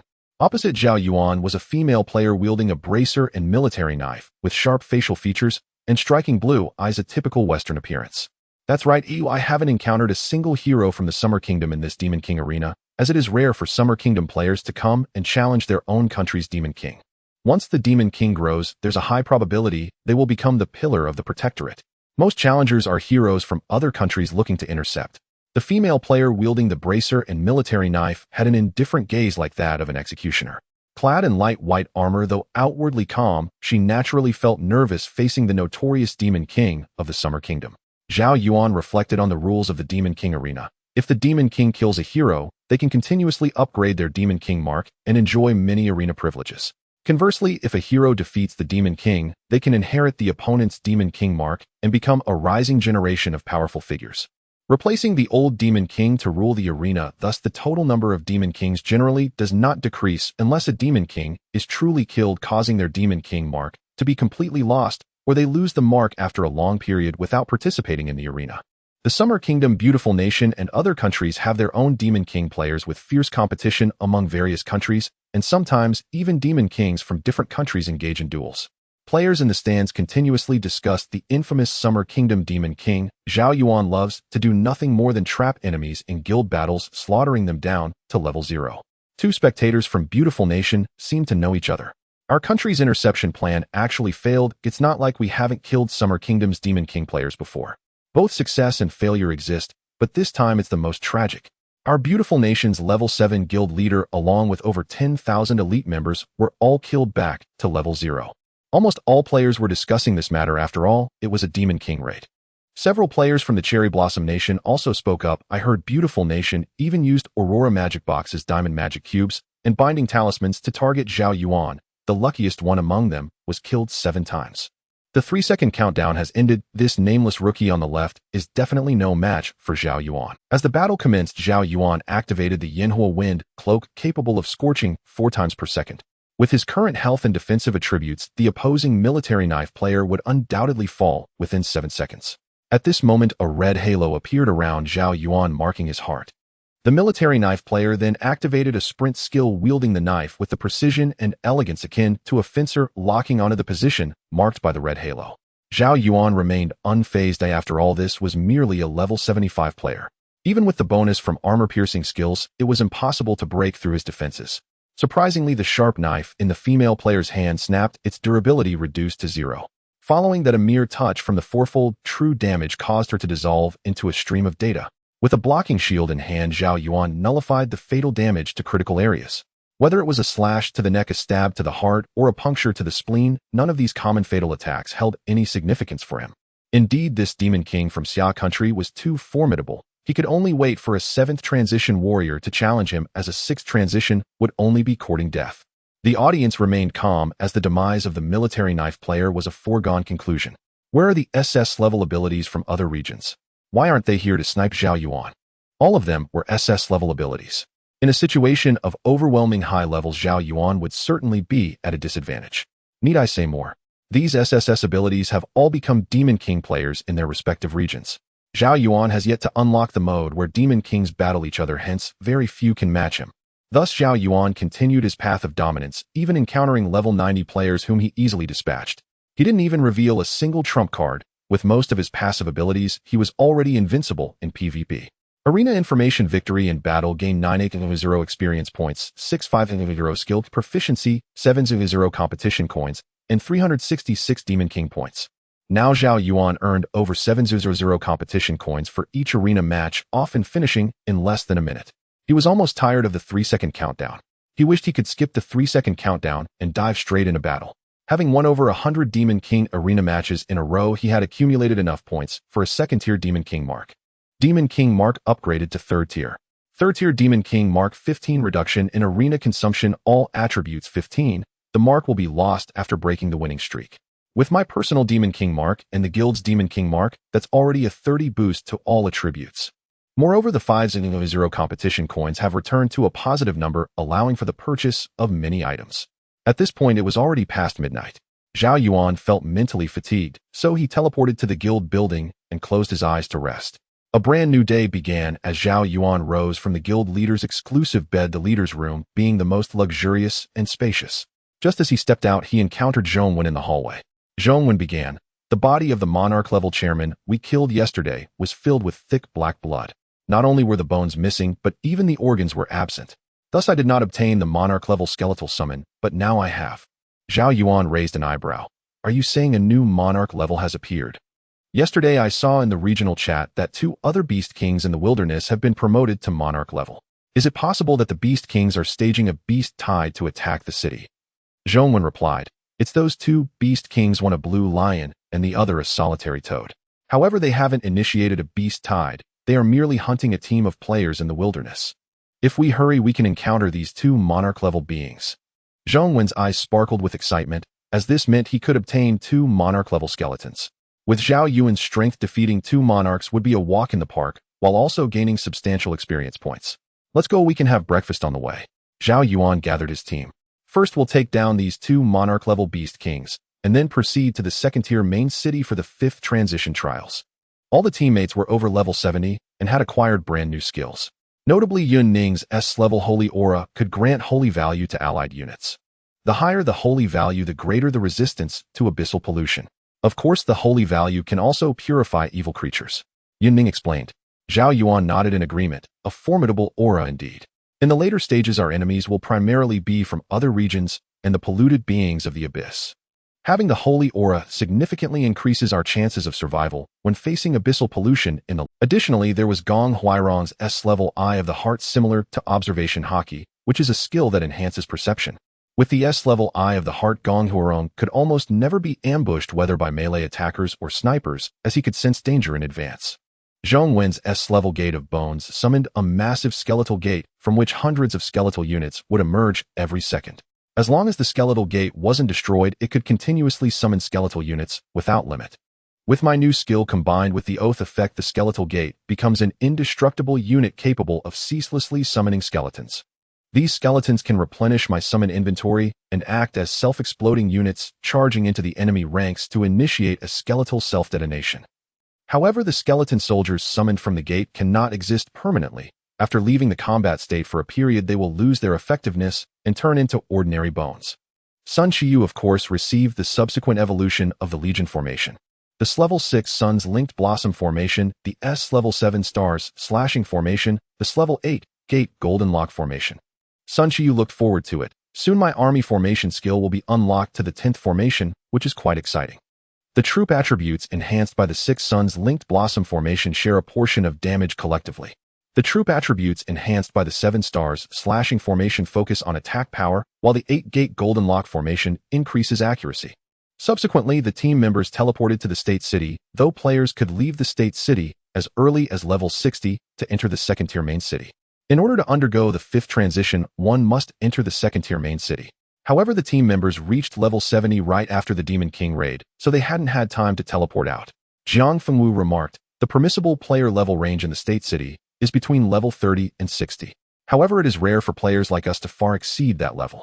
State City information player level has severely exceeded State City limits. Must leave within 3 days. A damage inflicted on players in the wilderness is reduced by 90. Even if we refuse to leave, the system will forcibly teleport us into the second-tier main city.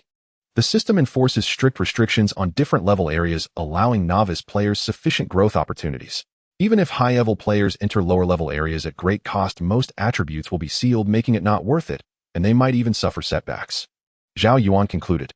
Su Yuxian took out 3 mechanical devices from his backpack and tossed them into the air, where 3 fighter jets began to morph in midair.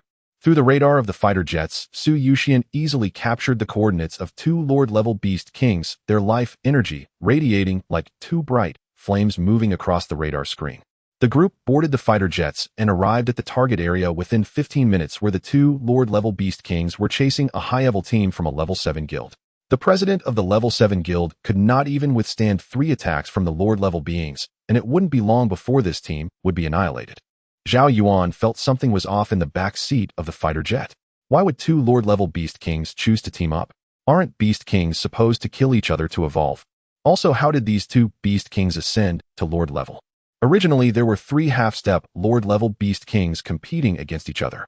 If one devoured the other 2, it could most likely ascend to Lord level and then initiate a beast tide against the city. I already slaughtered the half-step Lord-level Black Feather Rock. Where could these 2 Beast Kings devour so much flesh energy? Yunning also frowned and said, furthermore, the Beast Kings attacking the high-level team of the level 7 guild is an event that happens in the blink of an eye. By the time the news comes back, this team should have been dead for a long time. How could we have suddenly learned about this? It looks like a trap, Jiang Fengwu interjected. Zhao Yuan looked down at the scene of the Beast Kings pursuing the high-level team of the level 7 guild. More than half of the players had been killed with mangled bodies dragged along. Even if it's a trap, 2 mere Lord-level beings pose no threat to me. Saying this, Zhao Yuan designated the human units below as allies, enveloping them in a pledge effect. The Beast King's attacks triggered thorny counterattacks, resulting in 4 terrifying instances of true backlash. This is Zhao Yuan's pledge buff. Zhao Yuan is nearby. The level 7 guild president exclaimed joyfully. The vice president chimed in. Zhao Yuan's guild just completed the Demon King subjugation battle, crushing 25 hero guilds with overwhelming force. And he even brought many guild leaders down to level 0. He can definitely defeat the Lord-level Beast Kings. We're saved. The surviving players erupted in cheers, seeing Zhao Yuan at this stage as an invincible symbol and the next candidate for the strongest defender. A sense of security surged. Zhao Yuan. How is that possible? Didn't the envoy say Zhao Yuan was teleported to the level 2 main city? How could he appear here? The Qing Lion looked shocked, feeling apprehensive even after ascending to Lord level. Tuanjiang Toad spoke up. We received the envoy's Daylight Blood Moon buff, gaining the power of the Blood Moon domain in Daylight with all attributes 300. Zhao Yuan's achievements are merely due to killing a half-step lord. If we join forces, we might be able to slay Zhao Yuan. The Qing Lion pondered. That's true. We are now true Lord-level beings with no hint of dilution, and we possess the special state of Daylight Blood Moon. Zhao Yuan killed a half-step lord just a few days ago. How long has it been since then? He might not even be our opponent. Zhao Yuan landed from the sky, hands in his pockets, creating a massive crater upon impact. Boom, boom, boom. Figures fell from the air, surrounding them. Zhao Yuan casually said, little kittens and little frogs over there, raise your hands. You are already surrounded. I'm a toad, not a frog. Tuanjiang Toad's warty body swelled, seemingly on the verge of bursting. That's a little disgusting. Ew, I think you'll return to the mechanical tank, Yunning said, leaving the battlefield. Tuanjiang Toad quickly said to the Qing Lion, Zhao Yuan has taunting skills. We can't escape. The only way out is to join forces and kill Zhao Yuan. I'm curious, how did both of you ascend to Lord level? Did you perhaps pick some rare spiritual fruit? You fierce beasts can team up too. Aren't you supposed to kill each other and devour the essence of flesh? The massive figure of the Qing Lion ignited with flowing flames. Weren't you teleported to the level 2 main city? How could you appear here? We specifically avoided you, yet we still encountered you. Are you a harbinger of disaster? Zhao Yuan frowned, clearly realizing it was a trap meant to pit him against the 2 Lord-level Beast Kings. Surely the enemy doesn't think 2 Lord-level beings can kill me. No, the enemy must not be aware of how fast I can improve. Just a few days have passed, and my combat power has undergone a tremendous transformation which the hidden enemies did not anticipate. With this in mind, Zhao Yuan was unfazed. Whether it was a trap or a coincidence, since he encountered them, he would certainly slay them. This would grant him a massive amount of experience points and proficiency packages. Qing Lion. Quality Lord level Daylight Blood Moon. Celestial Favor all attributes 300. Level LV 60. Health 1. 8 billion. Magic 15 million. Strength 2. 7 million. Constitution 3 million. Agility 2. 7 million. Intelligence 2 million. Skills Demon Incineration, Savage Might, Avatar Shadow. Tuanjiang Toad. Quality Lord level Daylight Blood Moon. Celestial Favor all attributes 300. Skills Tuanjiang Explosion Spitstream. Daylight Blood Moon Celestial Favor. What kind of state is this? To enjoy the favor of the Blood Moon in daylight. All attributes 300. Zhao Yuan was astonished. It seems likely this is a trap specifically targeting me. 2 Lord-level Beast Kings definitely aren't my match, but 2 Lord-level beings with all attributes 300 will pose a significant threat to me. The enemy must have planned it this way. Sun Qiyu was momentarily at a loss for words. Could someone have helped these Beast Kings ascend to Lord level and then applied the Daylight Blood Moon celestial state to them, finally luring us here? It can't be the work of other national districts, can it? Not likely. After the decisive battle between the beautiful nation and our summer nation, many national districts are wary of resorting to underhanded tactics against us, fearing retaliation during national wars. The 3 level 12 guilds of Sakura country disappeared for trying to assassinate our talented newcomers, only to have the president of the underworld directly lift the abyss seal of the surrounding area. The contaminated strong ones from Sakura country were utterly ruined, and some even mutated into indescribable creatures unable to escape such contamination even in death. That's right. In national wars, if you can't kill the enemy, the most extreme outcome is merely resetting players back to level 0, but lifting the abyss seal is far more terrifying.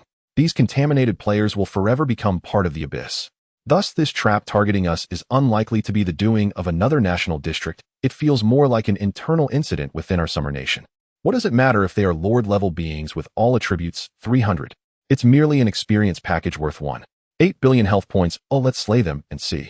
Zhao Yuan first activated the Frenzied Taunt and Baron skills, controlling the enemies and siphoning 35 of their health, dual defenses, and resistance attributes. The Monarch-level Jiang Toad and Qing Lion fell into a state of Frenzied Taunt, experiencing doubled attack speed, but a 40 reduction in attack power. 2 slick pale purple tendrils extended from Zhao Yuan's body, grafting onto the 2 Beast Kings, resembling straws sipping juice as they greedily absorbed their attributes. Simultaneously, the range of the Baron skill was extensive, extending thousands of Baron tendrils towards unseen enemies, siphoning the attributes of ferocious beasts from afar. The Qing Lion was enveloped in a mist-like blue flame, activating the Burning Demon skill, allowing its attacks to consume the target's magic value.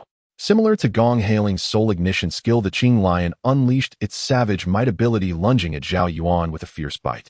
Standing at an imposing height of 30 meters, its body covered in menacing muscles and blue mane, the Qing Lion opened its massive mouth filled with sharp teeth to viciously bite down on Zhao Yuan. Zhao Yuan activated his indestructible golden body, enveloped in a thick layer of pale golden aura, increasing his dual defenses by 300. Clang! The Qing Lion's tusk, as large as a door, shattered, and dark red blood flowed from its mouth. How is this possible? I am truly a monarch-level being with all attributes increased by 300, yet I still cannot break Zhao Yuan's defense. Battle info: damage received 80 reduction, health reduced by 0 points, triggering thorny reflective armor, causing 4 instances of 15 million points true damage. The Qing Lion's muscular structure severely deformed from the 60 million points of true damage, experiencing pain like never before. The Qing Lion activated Phantom Clone, creating 3 illusory clones that inherited 70 of its attributes. Thanks to the clone's diversion, it felt relatively safer. Zhao Yuan observed the 2 Monarch-level Beast Kings, his eyes filled with anticipation. Not bad, this cloning skill is formidable. Ooh, I want it. He used the S-level Bone Gate, and intricate domain markings of death, return, and bones appeared on a grand towering ancient bone gate stood erect. As the gate opened, hundreds of skeletal soldiers rushed out, summoning a wave of bone units every 3 seconds, and this was only the level 1 skill effect. Being an S-level skill, these skeletal soldiers had high attributes. They transformed into a suicide squad, charging at the 2 Beast Kings before initiating self-detonation. This resulted in a spectacular bone shard storm that inflicted significant damage to the Qing Lion and hindered the Qing Lion's clones.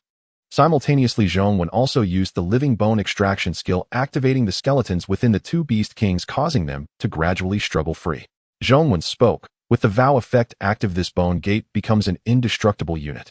Besides the initial magic cost to construct the gate, subsequent summoning of skeletal soldiers incurs no further cost. As long as the bone gate stands, it will continuously produce skeletal soldiers. Gong Hailing had not drawn her sword. She found the perfect moment and swiftly struck, cleanly severing the right leg of the Qing Lion's main body. Under the high sharpness, the monarch-level tough flesh seemed as soft as tofu, the cut surface smooth and visible. The Qing Lion's body suddenly fell to the ground, rolling uncontrollably. 10 seconds passed, and Zhao Yuan had siphoned 35 of the attributes, casually tossing out a red-quality little phoenix. The Jiang Toad naturally could not escape the frenzied taunt. At this moment, it used the Swallow River skill, opening its dark mouth to frantically consume everything in sight. The teammates could not control their bodies being sucked into the belly of the Jiang toad, while also swallowing large amounts of rubble, trees, grass, and sand. Teammates riding in the mechanical tank naturally were not sucked into the toad's belly. At this moment, Zhao Yuan received battle information vow effect triggered, bearing all damage from allies, triggering thorny reflective armor, causing 4 instances of 15 million points true damage. The Jiang toad's health plummeted, having no choice but to spit out several teammates, who otherwise it would continuously trigger the reflective armor effect. Zhang Fengwu controlled his flying sword to attack, saying, "As expected of a monarch-level being enhanced by Blood Moon, we still can't resolve the battle within 5 minutes." He unleashed the flying sword murdering technique, piercing all the boils on the Jiang toad's back, from which a large amount of lethal venom flowed. Under Zhao Yuan's thorny reflective armor, even the 2 monarch creatures with all attributes tripled were merely toys with slightly thicker health bars. Just as Zhao Yuan was about to secure the kill, the 2 monarch-level beast kings underwent a mutation. Their eyeballs began to expand uncontrollably, soon occupying 2/3 of their heads. They merged into a single eye, with their skin tearing open with lips akin to those of a human, showcasing neatly aligned teeth and a bizarre tongue. Many mysterious, intricate patterns appeared on the skin of the beast kings, making onlookers dizzy and weak in the legs. Yun Ning quickly activated the holy aura, saying, "This is abyssal corruption." These 2 beast kings are very similar to the corrupted creatures seen in the National War live broadcasts. Are they plotting to kill us from the abyss? Zhao Yuan, puzzled, said, "No wonder it was so easy to advance to monarch level. Oh, it turns out they were corrupt." The 2 completely corrupted beast kings became unrecognizable and lost their rationality, retaining only the most primitive savage rage and killing intent. Zhao Yuan remarked, "Getting close to these evils, or even looking at them, will gradually corrupt us. Fortunately, with Yun Ning's holy aura, otherwise it would indeed be difficult to kill them." Yun Ning transformed into a pure apostle, layers of clean warm halos radiating from her, continuously spreading outward. Zhao Yuan gained 50 points of holy value, allowing him to resist a certain degree of corruption and adding a holy effect to his attacks, increasing damage to evils. A layer of golden flame coiled around the shield in Zhao Yuan's hand, indicating his holy value. The level 7 guild leader, watching from a distance, was almost stunned to see the 2 beast kings suddenly become corrupted.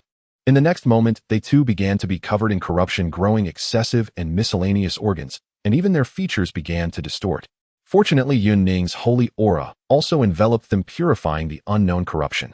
This is merely a level 60 state city. How could abyssal corruption typically encountered at level 200 appear here? The level 7 guild leader said incredulously. If it weren't for Yun Ning's holy aura, we might have mutated into pure monsters, losing our rationality. The vice president, filled with fear, added, "It seems these 2 corrupted beast kings are heading towards Zhao Yuan. Although Zhao Yuan is powerful, he is still in a growth phase, and the enemy is prepared. The final outcome is hard to predict. President, we should escape quickly. These 2 corrupted beast kings won't care about us. Once we return to the state city, we will be safe." Safe? The appearance of corrupted creatures is just the beginning of a great catastrophe. The level 7 guild leader countered, "You may escape for a moment, but not for a lifetime. I will observe Zhao Yuan's team's battle from here. Those who wish to leave may go back first." The 2 thoroughly corrupted beast kings had their internal organs twisted into grotesque forms, as if they were about to burst through the skin and pulse into the outside world, elevating their overall strength by an entire tier.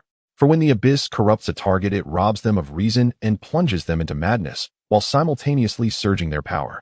Now that Zhao Yuan had no chance to stack temporary dual defenses, they could barely breach his defenses. For when the abyss corrupts a target, it robs them of reason and plunges them into madness, while simultaneously surging their power. Now that Zhao Yuan had no chance to stack temporary dual defenses, they could barely breach his defenses. Under the health recovery effect of the heaven-defying maniac, these paltry 4-digit damages were negligible. The frenzied swallowing river toad unleashed its skills, Swallow the River, Explosion, and Torrential Spit, in a mad flurry, but it only kept triggering the Thorn counter armor, getting pierced through time and again by true damage. The Azure Lion, now unrecognizable in its original form, activated Phantom Doppelganger, and each clone unleashed the Primordial Giant Strength skill upon Zhao Yuan. The result was merely 4-digit damage, incessantly triggering the Thorn counterarmor without pause. Zhao Yuan remarked, "The terrifying aspect of corrupted creatures is that they themselves are mobile sources of contamination. Without the purifying effect of the divine halo, we would have no choice but to flee temporarily. The second point is that once corrupted and out of control, these creatures feel no pain and attack with abnormal ferocity, which only accelerates the triggering frequency of the Thorned counterarmor. Jiang Fengwu, gazing at the divine flames wreathing her palms, said the sacred value also amplifies damage against evil beings. We can slay these two monarch-level corrupted creatures soon. But we must be wary. Who has the power to corrupt two monarch-level beast kings? And who orchestrated? Reflecting on it now, the special state of the blood sun in the daylight might have been the seed of corruption. Otherwise, how could the beast kings have been so easily tainted? Blood sun in the daylight. Zhao Yuan murmured, recalling the blood sun sand grain item he had once obtained whose purpose was unknown. He had ended up selling it in exchange for a rebirth talisman worth 100 million guild resources. Guild leader staying here was indeed the right choice. Even monarch-level beast kings corrupted by the abyss can only inflict 4-digit damage on Zhao Yuan. The vice guild leader spoke with relief. As long as his level rises, Zhao Yuan will surely surpass guild leader Ling Shan as the ultimate defender. Staying by Zhao Yuan's side is like being invincible forever. Damn it, if only I were strong enough, I could try to become his teammate. The level 7 guild leader widened his eyes and said, I'm not dead yet. How dare you talk about switching guilds, right? Besides, can't you see the caliber of Zhao Yuan's team?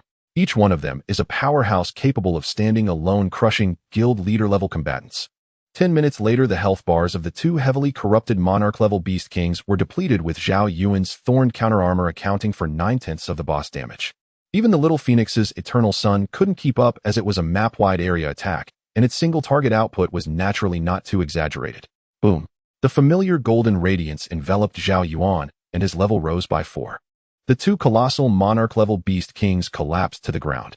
At that moment, a blood-red human arm silently extended from the void, pierced into the hearts of the two beast kings, and pulled out 2 square, grotesque hearts. And these 2 hearts were still beating, as if gestating new life. Thump, thump, thump. The faint, almost inaudible sound of heartbeats entered the perception of Jiang Fengwu and Gong Herong. Jiang Fengwu, a master of inner force, had incredibly sharp hearing, while Gong Herong possessed the S-Rank Heart's Eye skill with extraordinary perception. Both sensed something amiss. Clang, clang. A sharp sword aura and a misty vast blade energy struck simultaneously. They left deep, bone-deep wounds on the blood-red arm, but failed to detain it. The skin of the blood-red arm was inscribed with the symbolic runes of the Blood Sun domain, and it eventually vanished into the void, clutching the 2 beating square hearts. Zhao Yuan's perception attribute was inherently weak, so he failed to notice the anomaly in time and didn't activate Fanatical Taunt. By the time he reacted, the blood-red arm had already disappeared, taking with it the 2 seed-like square hearts. Zhao Yuan seemed to sense something and hurried forward to use bone summoning, as the 2 beast kings surely had. Even if they didn't, he could use the bone remodeling skill, consuming the flesh and blood energy of the corpse to forge a skeleton of the same rank. But to Zhao Yuan's astonishment, the 2 massive bodies withered away in mere seconds. Soon only a patch of beast hide remained. No bones, not even flesh. He attempted to cast bone remodeling, but the skill indicated that the corpse had no remaining flesh and blood energy, making it impossible to shape a skeleton. I'm shattered. Zhao Yuan lamented on the verge of tears. Last time the chairman was a ghost, special with no so-called flesh and blood energy, so I couldn't remodel a skeleton. But now even 2 cooked ducks have flown away. Damn it. Zhao Yuan spoke up. The owner of that blood-red arm is undoubtedly the mastermind behind this setup. The 2 beating hearts he risked his life to steal drained all the flesh and blood energy from the monarch-level corpses. So your skill failure is entirely reasonable. Yun Ning rubbed the bridge of his nose and said, our previous reasoning has been overturned. The mastermind wasn't trying to kill us. He was after those 2 square beating hearts. He raised the 2 beast kings to monarch level, but lacked the power to slay them himself. He used our hands to obtain the materials he desired. Materials? Zhao Yuan fell into thought. The Blood Sun sand grain was a ritual material, and those square hearts just now could also serve as some kind of material. Battle info: target slain, triggering talent, billion-fold proficiency, current multiplier 110x. Total experience gained 78. 52 million points. 50x player level increased by 4. Unable to gain attribute points in unawakened state, please complete the awakening trial as soon as possible. Total skill proficiency gained 56. 32 million points. 120x unawakened skills increased by 20 levels. First awakening skills by 10 levels. Second awakening skills by 5 levels. Zhao Yuan's personal level reached 82, granting him a new skill. Triggered talent Eternal Blessing. All skills are permanently fixed at SSS rank. Acquired SS rank Abyss Crown. Abyss Crown LV1 SS rank Abyss Corruption Resistance. 1 sanity value. 100 skill effects increase with level. Each player's sanity value is set at 100 points, which is unlikely to increase. Reducing it by half poses a significant danger, potentially tipping them into the uncontrollable abyss at any moment. The abyssal corruption resistance allows Zhao Yuan to become immune to the corruption. If the true vow awakens once more, it might transfer the corruption from allied units onto myself. After slaying 2 sovereign creatures, he triggered Infinite Flesh and Infinite Vitality. Due to the differing levels of the 2 skills, Infinite Flesh permanently increased his health limit by 10 points. Infinite Vitality permanently increased his physical defense by 2 points. The 7th level guild leader approached, saying, "Thank you, Zhao Yuan, for your assistance." I clearly saw a blood-red arm suddenly appear from the void, snatching away 2 pulsating hearts. Moreover, the attacks from both of you nearly severed his arm. The enemy left no trace, yet he could freely control the abyssal corruption. Who could this be? Zhao Yuan replied, "When soldiers come, we shall face them. When water comes, we shall cover it with earth." Su Yuxian placed a teleportation point after awakening, and members of the 7th level guild began teleporting back to the state city. The awakened branch effect of the teleportation point skill doubled its durability and teleportation effect. Su Yuxian naturally chose the second branch, increasing the number of people teleporting by 100 each time. However, these teleportation points have durability, and if the enemy destroys them, subsequent teleportation will be impossible. Zhao Yuan stated, "We don't need to tackle the dungeon in the state city. Let's head straight to the secondary main city for the level 70 dungeon." However, the large auction happening in the state city is quite valuable, and many rare items will be listed. Chu Shaoqing interjected, "The top 3 auction items this time are a golden outfit, a light golden pet egg, and a smog candle, but the prices are outrageous. With the competition, the final price may far exceed the original value." Zhao Yuan asked curiously, "What is the smog candle? Why is it ranked 3rd? Chu Shaoqing replied, "I've only seen it in the auction manual. It is said to temporarily obscure the safe zone with smog, but it only covers a range of a few hundred meters and has little practical use. Its rarity is what places it 3rd. After that, the group boarded a dive bomber and returned to the state city, commencing their journey to the secondary main city, Moonlight City. After a full 10 seconds of teleportation, the squad arrived at the grander secondary main city, where the level range is from level 60 to level 120. With the total population reaching 20 million, Zhao Yuan's squad purchased a new map and made their way to the job. After a brief conversation with the job change instructor, the instructor looked at them as if they were a group of corpses, then initiated the Abyss level 5th job change trial. For the first 3 job changes, each 10 levels allows for a job change. For the 4th, 5th, and 6th, a job change occurs every 20 levels, and so on. 5th job change trial: enter the derivative world, survive, and complete the tasks to achieve job change. The current difficulty is Abyss level. World background: the war between witches and mortals has been ignited, resulting in countless deaths, blood staining the pagoda, tyranny from the king, and cruelty from the witches. Task 1: survive in the Abyss level derivative world until this war concludes and the dust settles. Task 2: end this battlefield in your own way. Task 1 is simply about surviving. What does Task? Zhao Yuan asked. At this moment, the squad had alternative identities in the derivative world, all being lowly soldiers of the Black Duke Empire, mere cannon fodder on the battlefield. They weren't even counted as combat power, merely used as bait to attract the witch's magic. A fragment of memory transferred into Zhao Yuan's mind. The conflict between the Black Duke Empire and the witches grew increasingly fierce, with irreconcilable tensions between mortals and witches born with magical talent. After decades of simmering hatred, war broke out. Zhao Yuan's squad replaced the lowest-tier soldiers of the Black Duke Empire, living only for today with no tomorrow. Perhaps it allows players to choose their factions. They can choose to aid the Empire in killing witches or join the witches to resist the Empire's encirclement. Zhao Yuan had an idea and said in the group chat, "Task 2 is to end the war. We just need to completely destroy the witches and then overturn the Empire as well. Then there will be no more conflicts or wars, as all their hatred will be directed towards me." Zhongwen commented, "You're truly a genius, but I like it." Woo! A heavy horn sounded, piercing through every corner of the military camp. It was a warning of an attack by the witches. Zhao Yuan exclaimed, "Are they attacking right away?" "It's simple enough." He set all the Empire's units as allies and activated the Yen Hua Cloak, Frenzied Taunt, and Baron's Tentacles. Yun Ning also activated all abilities except for the evasion aura. Above the military camp of tens of thousands of soldiers, several witches flying on broomsticks appeared. They wore typical wizard robes, holding wands in their hands, chanting spells as their wands made various gestures. The tips of the wands of the 6 witches glimmered with an aura of extraordinary power, summoning vengeful spirits that crazily slaughtered the unprepared soldiers. Intermediate Witch. Quality Royal. Level LV 70. Health 8 million. Mana 2 million. Strength 350000. Constitution 350000. Agility 350000. Intelligence 1. 2 million. Skills: Summon Phantom, Gale, Heavenly Fire, Guardian Barrier. At abyss difficulty, even a witch is royal grade, and this is just an intermediate witch. The strength of future witches will be even more terrifying. Zhao Yuan's frenzied taunt hit all the enemies, and they began to wave their wands, casting the heavenly fire skill. Meteorites rained down from the sky, trailing orange flames. Under the impact of the meteorites, not a single friendly unit was harmed. Instead, the witches in midair had their chests split open, and a torrent of blood flowed to the ground. Swish! Jiang Fenghui's flying sword instantly pierced through these royal intermediate witches, startling the officers in the camp. Zhao Yuan proactively said, "Deploy us to the main battlefield as quickly as possible." At this moment, the officer had already fallen under Chu Xiaoqing's illusion ability and immediately handed over the map explaining the information marked on it. The main force of the Imperial Army is heading towards the Witch Capital, which gathers 80 of the world's witches and is the location of the Witch Council. Therefore, a brutal war will erupt here. Zhao Yuan took the map, Su Yuxian summoned the dive bomber, and the group swiftly left the remote military camp. 2 hours later, the squad arrived at the battlefield where the Imperial Army, comprising 2 million armored soldiers, launched a frenzied assault on the Witch Capital. This war has been ongoing for several months. Today marks the final battle, and it is also the last destination for the Imperial Army. The capital of the wizards, where 90 of the wizards in the world originated, is currently facing a purge by the Empire.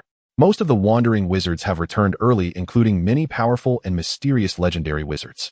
When Zhao Yuan's team arrived here, the battle was at its most intense moment. This grand and miraculous city was fully shaped by wizard magic from its inception. Every brick and stone here was transported by magic, and each building was constructed through the power of spells. During its construction, numerous ancient protective magic spells were laid out. Zhao Yuan looked down at the humans and wizards below, who viewed each other as enemies, with death blossoming every second. Zhao Yuan spoke. Task 2 requires us to end this world-spanning war in our own way, which is extremely difficult for ordinary strong players. It is even harder than climbing to the heavens. On such a vast battlefield, an individual strength is like a firefly's light or dust in a sandstorm. Unless one is stationed in the military camp formulating tactical strategies in the rear, it is nearly impossible to influence the course of the battle. But we are different. By killing members from both factions, I can dramatically boost my health and physical defense limits. Moreover, the experience points gained would be significantly greater. Su Yu interjected, "We can pretend to assist the Imperial Army, allowing me to command them and unleash the effects of 8 legion formations.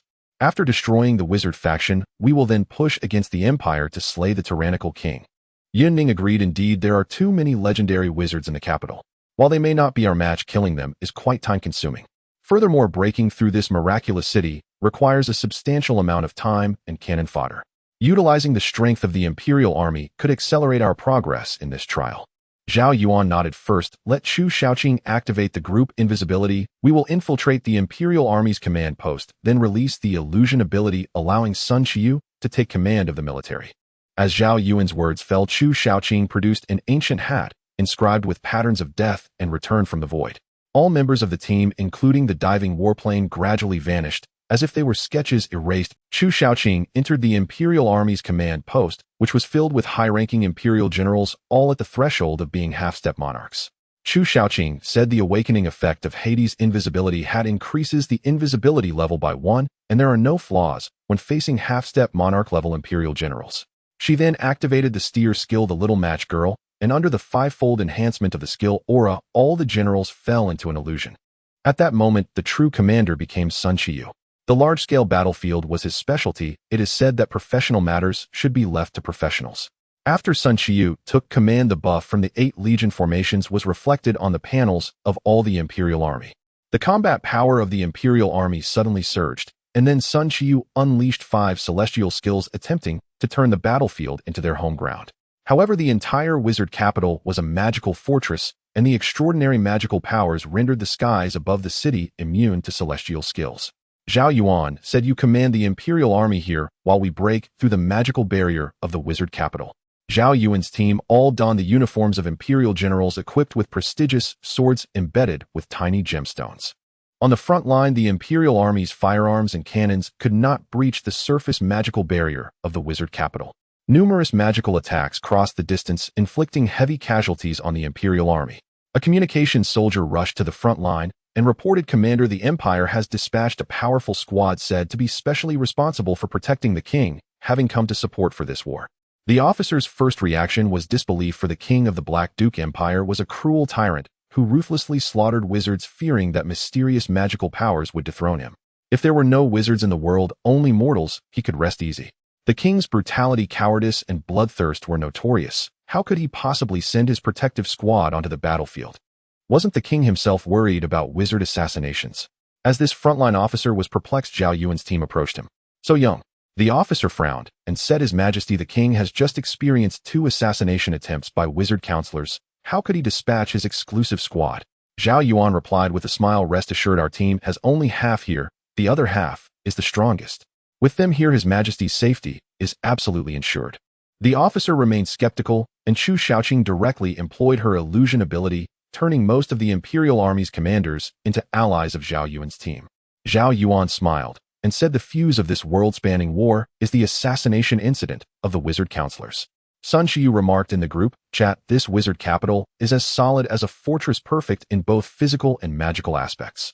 The very surface layer of protective barriers is the result of decades of magical energy accumulation. Even if struck by a real meteorite, it would sustain no damage." Zhao Yuan said, "So the tactic is?" Sun Shiyu replied, "The only feasible tactic is for you, Zhao Yuan, to cover the Imperial Army with your oath domain, and then charge wildly, triggering thorny counterattacks en masse to directly slay the wizards within the barrier." Zhongwen commented, "Is this even a tactic? I can sum it up in 3 words: charge together." Under Sun Kaiyu's command, the entire Imperial Army launched a massive charge, while the powerful wizards within the wizard capital raised their wands to conjure formidable lethal magic. But this time the wizards were dumbfounded as their wizard robes were soaked with blood, their own blood. "How is this possible? How did the enemy attack me?" The wizards' defense was comparable to that of ordinary people, yet their attack attributes were hundreds of times higher than their survival capabilities. Being genuinely counterattacked resulted in instant kills, leaving not a single one alive. Zhao Yuan remarked in the group chat, "With 2 million Imperial soldiers as friendly units, my oath and counterattack can trigger tens of millions of times in a short period. If it were just the few of us, the targets for triggering counterattacks would be significantly fewer. Therefore, leveraging the strength of the Imperial Army is the wisest choice." The wizards atop the high walls began to sense something was amiss, realizing that attacking the enemy would injure themselves. "What is going on? Everything was just fine, as suddenly there has been a transformation."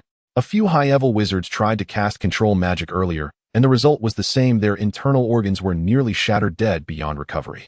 With an additional 2 million units of the Imperial Army as friendly units, Zhao Yuan's speed in triggering resilience and mystic scales increased several hundredfold. In the previous round of attacks, Zhao Yuan triggered millions of instances of resilience and mystic scales, with temporary dual defenses stacking crazily.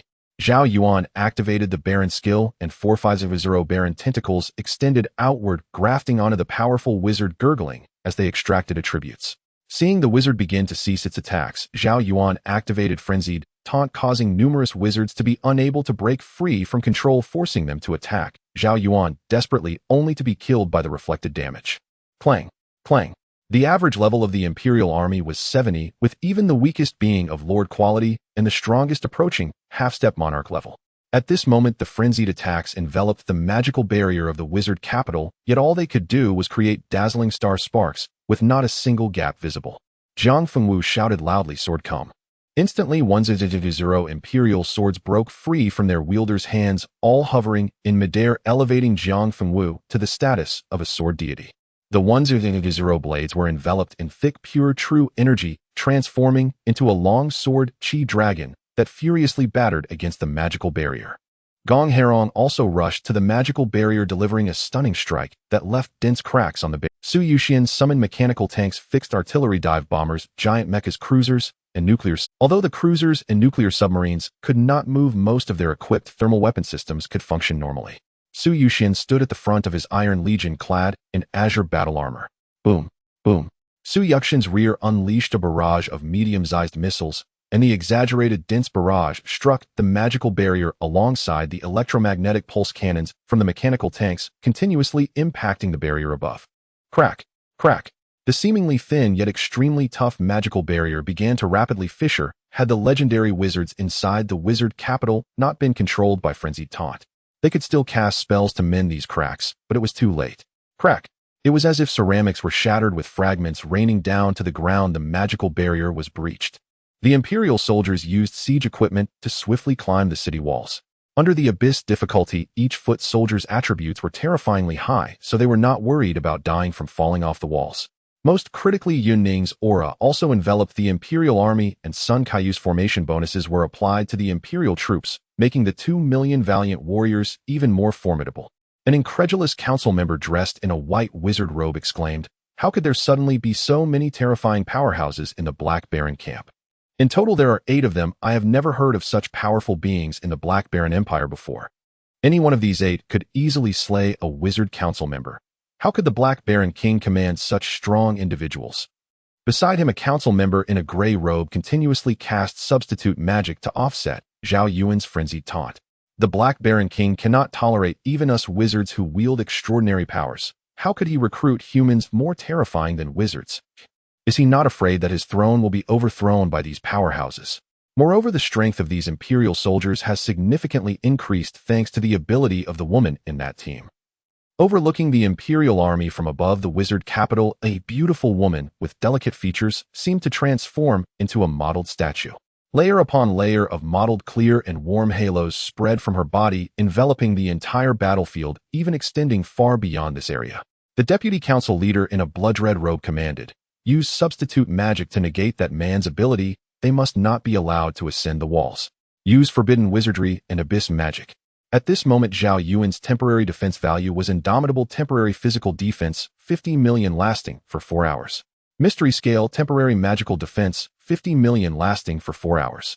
Furthermore, the attributes extracted by the 4/5s of his Zero Baron tentacles were also terrifying, but the wizards had low stamina and strength attributes, yet high intelligence attributes, so the useful attributes Zhao Yuan extracted were not many. The officers of the Imperial Army were all exhilarated as this war had lasted for 3 months. This was the final battlefield, after concluding this battle, they would achieve victory. This was originally supposed to be the most arduous battle, yet it turned out to be so simple. This king's exclusive protective squad is too strong. I suffered no damage at all. Moreover, the evil wizards attack us, but suffer severe damage themselves.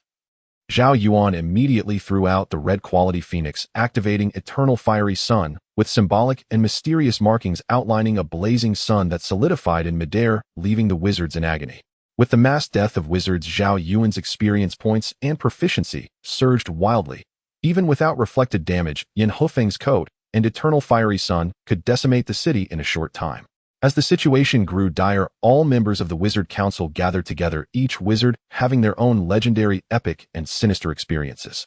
The lowest was half-step monarch level, with the council leader and deputy council leader being high-ranking figures among the monarchs wielding many ancient and powerful magics.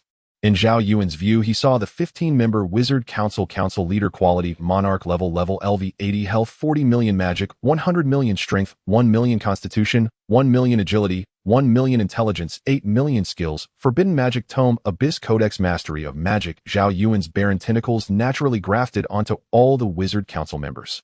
Chu Shaoqing released the S-grade Saint skill, and behind a half-step monarch level wizard, a pitch-black cross suddenly stood tall, and the wizard was ensnared by a strange power hanging upside down on the cross. Spikes carved with religious patterns pierced inch by inch into the flesh of the Wizard Council member. The awakened Saint skill possessed soul damage, capable of not only harming the enemy's body, but also torturing their soul.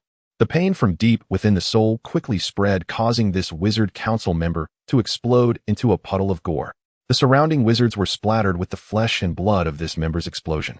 Zhao Yuan remarked in the group chat, "These wizards are typical of high-burst, low-survival types. With their magic, they are nearly omnipotent. But under the reflection of true damage, they are almost always one-shot killed. As long as the Imperial soldiers get close, the wizards' advantages will be greatly diminished. They may not even finish casting their spells before their arms holding the wands are severed." At this moment, the council leader and deputy council leader joined forces, summoning a Tomatertal heavy tome. The tome was irregularly embedded with various gemstones floating in midair and flipping to a blank page. Swish! Zhao Yuan was dragged by a powerful suction force, as if he had been dimensionally reduced, merging into the page of the tome. On this page was an image of Zhao Yuan clad in imposing armor, holding a square heavy shield. Another seal.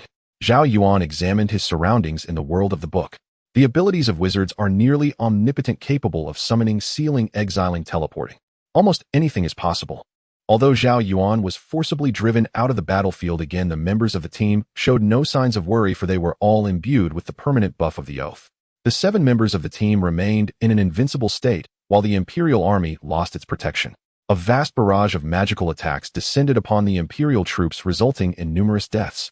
Some soldiers were transformed into a sheep or a piece of wood, others were pierced through the heart by magic, while some were reduced to dust, dying in a thoroughly transparent manner. An Imperial officer, having lost his arm, shouted angrily at the council head. That lord just got absorbed into the magical tome, and the damage transfer ability has thus vanished. Under the command of Sun Qiu, the Imperial troops continuously shifted their formation from a long snake formation to the 8 gates golden lock formation, changing unpredictably with immense destructive power. Furiously chopping off the proud heads of the wizards, Sun Qiu's formation skills allowed his soldiers to perfectly adapt to the evolution of the formations. Clad in blood-red robes, the council head proclaimed, "Kill the remaining 7 mysterious powerhouses. This tome seal can only restrain this man for a short time. He is unharmed." The wizard council members cast ancient archaic spells, unleashing violent currents of electricity from the tips of their wands, enveloping Yunning. Battle information triggered the True Oath, activated the thorny counter, dealing 4 instances of 4 million points of true damage. Zhao Yuan muttered casually, "First they banished me, then they tried to kill my remaining teammates. This is indeed the only way." However, the permanent buff quota of the True Oath was already sufficient to cover all companions, and at most it will only delay the outcome of death. With a thud, a half-step monarch-level wizard died on the spot, his body riddled with ghastly wounds, his eyes frozen with disbelief. The council head, with his blood-colored wizard robes and graying hair, lowered his wand. "How is this possible? I clearly sealed this man within the tome world. How did his power seep out?" The vice-council head analyzed the damage transfer effect on the Imperial army has vanished, but his 7 companions still possess this state of damage transfer. This is extremely troublesome. Gong Herong elegantly entered the battlefield. Her soul ignition ability was particularly lethal against wizards. Facing the overwhelming magical attacks, she slashed with her long knife, severing the magical light orbs one by one. Gong Herong said, "After awakening my soul ignition skill, I chose the branch effect of burning magical attacks. Coupled with the high perception ability provided by the S-level insight, I can easily cut through bullets and magical arrows." As she spoke, Gong Herong bisected a half-step monarch-level legendary wizard. Intestines, blood, organs, and soft tissue plummeted from the wound, and the scent of blood instantly spread. Tap, tap, tap. Gong Herong, dressed in steel battle attire and short-heeled boots, rapidly darted across the stones, arriving before the magical tome that sealed Zhao Yuan. With the oath effect in place, she directly came to rescue Zhao Yuan and Zhang Fengwu, as the second melee combatant naturally rushed forward as well. With a clang, the blade, energy imbued with burning magical power, constantly sliced out, forcing the council head and vice-council head to use their teleportation abilities multiple times to evade. Zhang Fengwu, utilizing a one-sword intent boost, wielded a light golden flying sword, aiming directly for the brows of the 2 monarch-level wizards. "Damn it! We can't engage these 7. Controlling magic will also trigger the damage transfer effect." The blood-robed council head's face was grave. However, being an experienced ancient era wizard, he quickly thought of a counter-strategy. Use summoning magic. The attack from the summoned creatures should only inflict backlash damage on the summons. We can forcibly drive away these 7 humans. A sinister abyss totem rapidly spread across the wrinkled face of the blood-robed council head. The area around his eyes turned pitch black, his eyes completely crimson, and an ominous, decayed aura swiftly emanated from him. As a council head who had survived from the ancient era to the present, he was certainly not the benevolent wizard. The number of humans he had killed was likely not less than that of the Imperial army's slaughter. Whether white magic or abyss magic, he was an absolute master. For the council head, refining the living into elixirs of immortality was an annual necessity. Roar! Behind the council head, a teleportation array connecting to the abyss materialized, with 7 or 8 long-necked dragon heads extending from it. Finally, a colossal body emerged through the light gate, revealing a monarch-level, 9-headed dragon radiating an aura of abyssal corruption. The vice-council head also employed a similar abyss magic, summoning a creature slightly weaker than the 9-headed dragon, but still at the monarch level. The other council members followed suit, and these forbidden plane-summoned creatures charged towards the Imperial army and the 7 team members. Subsequently, the entire council group activated an energy corridor linking to the abyss, drawing upon the power of the dark plane to execute a powerful banishment spell. Their goal was to banish Zhao Yuan's team into the depths of space.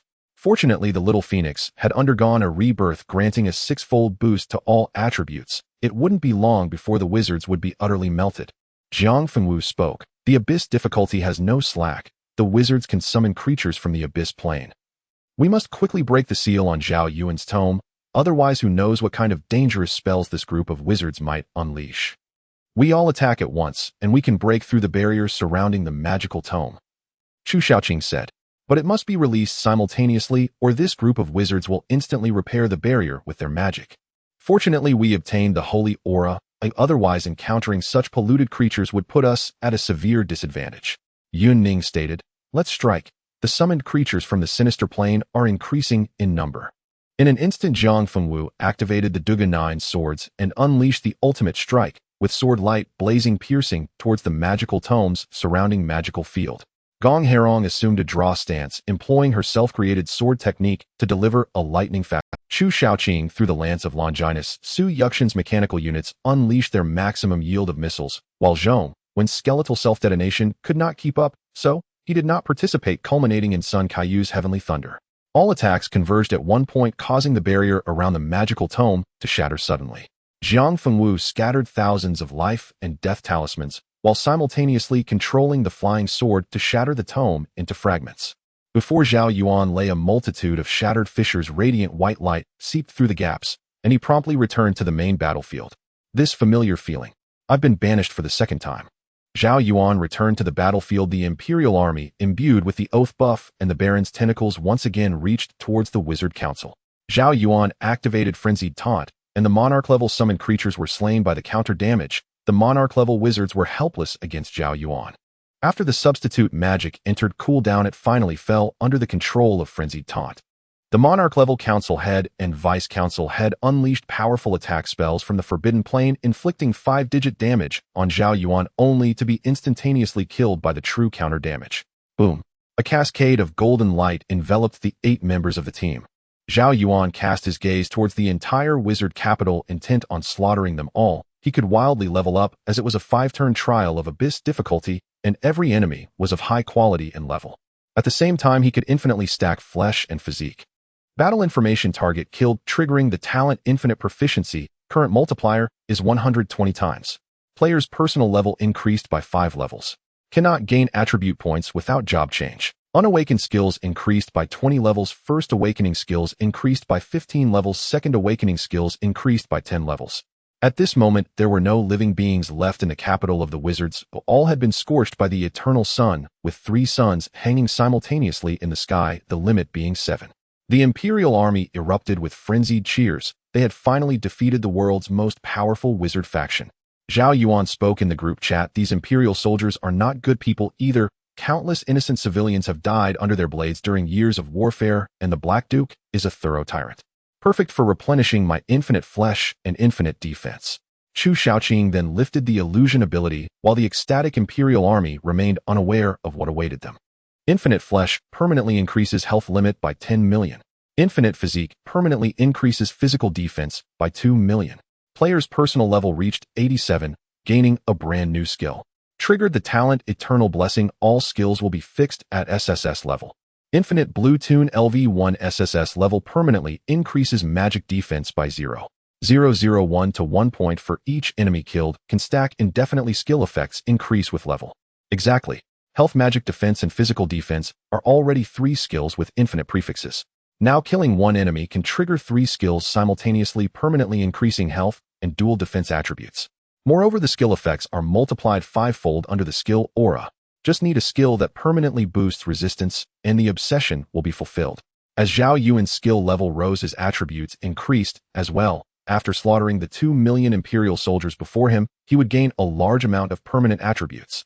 At this moment, Sun Qiyu left the command center and returned to the team. Several Imperial generals rushed out in a hurry, shouting in panic, "They are not the king's exclusive guard team.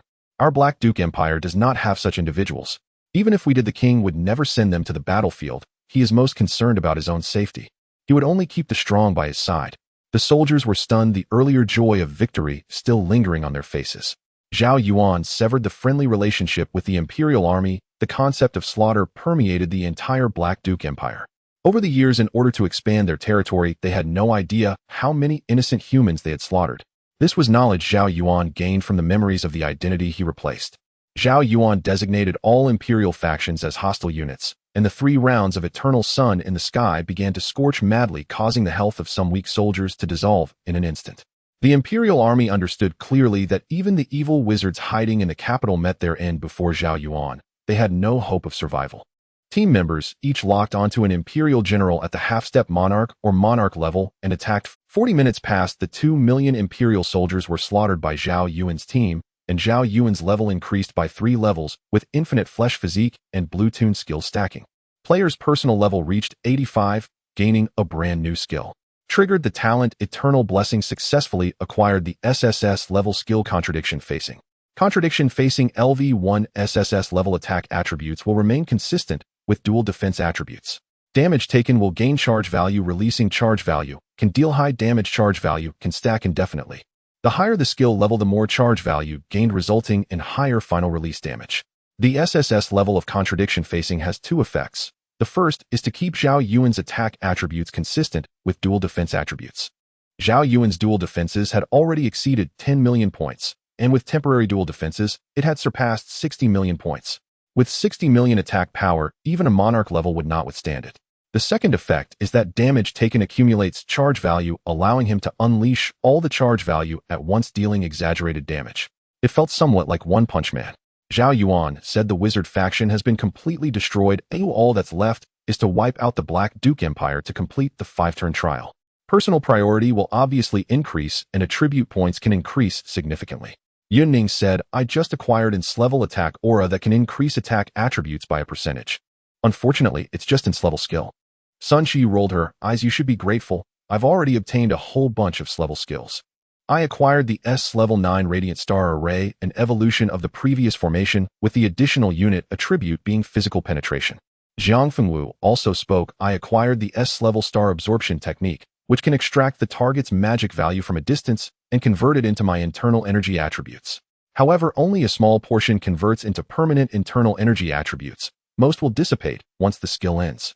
Star Absorption technique is an area attack. As the level increases, it can quickly drain the magic value of an entire mage faction. Other teammates also obtained their respective new skills.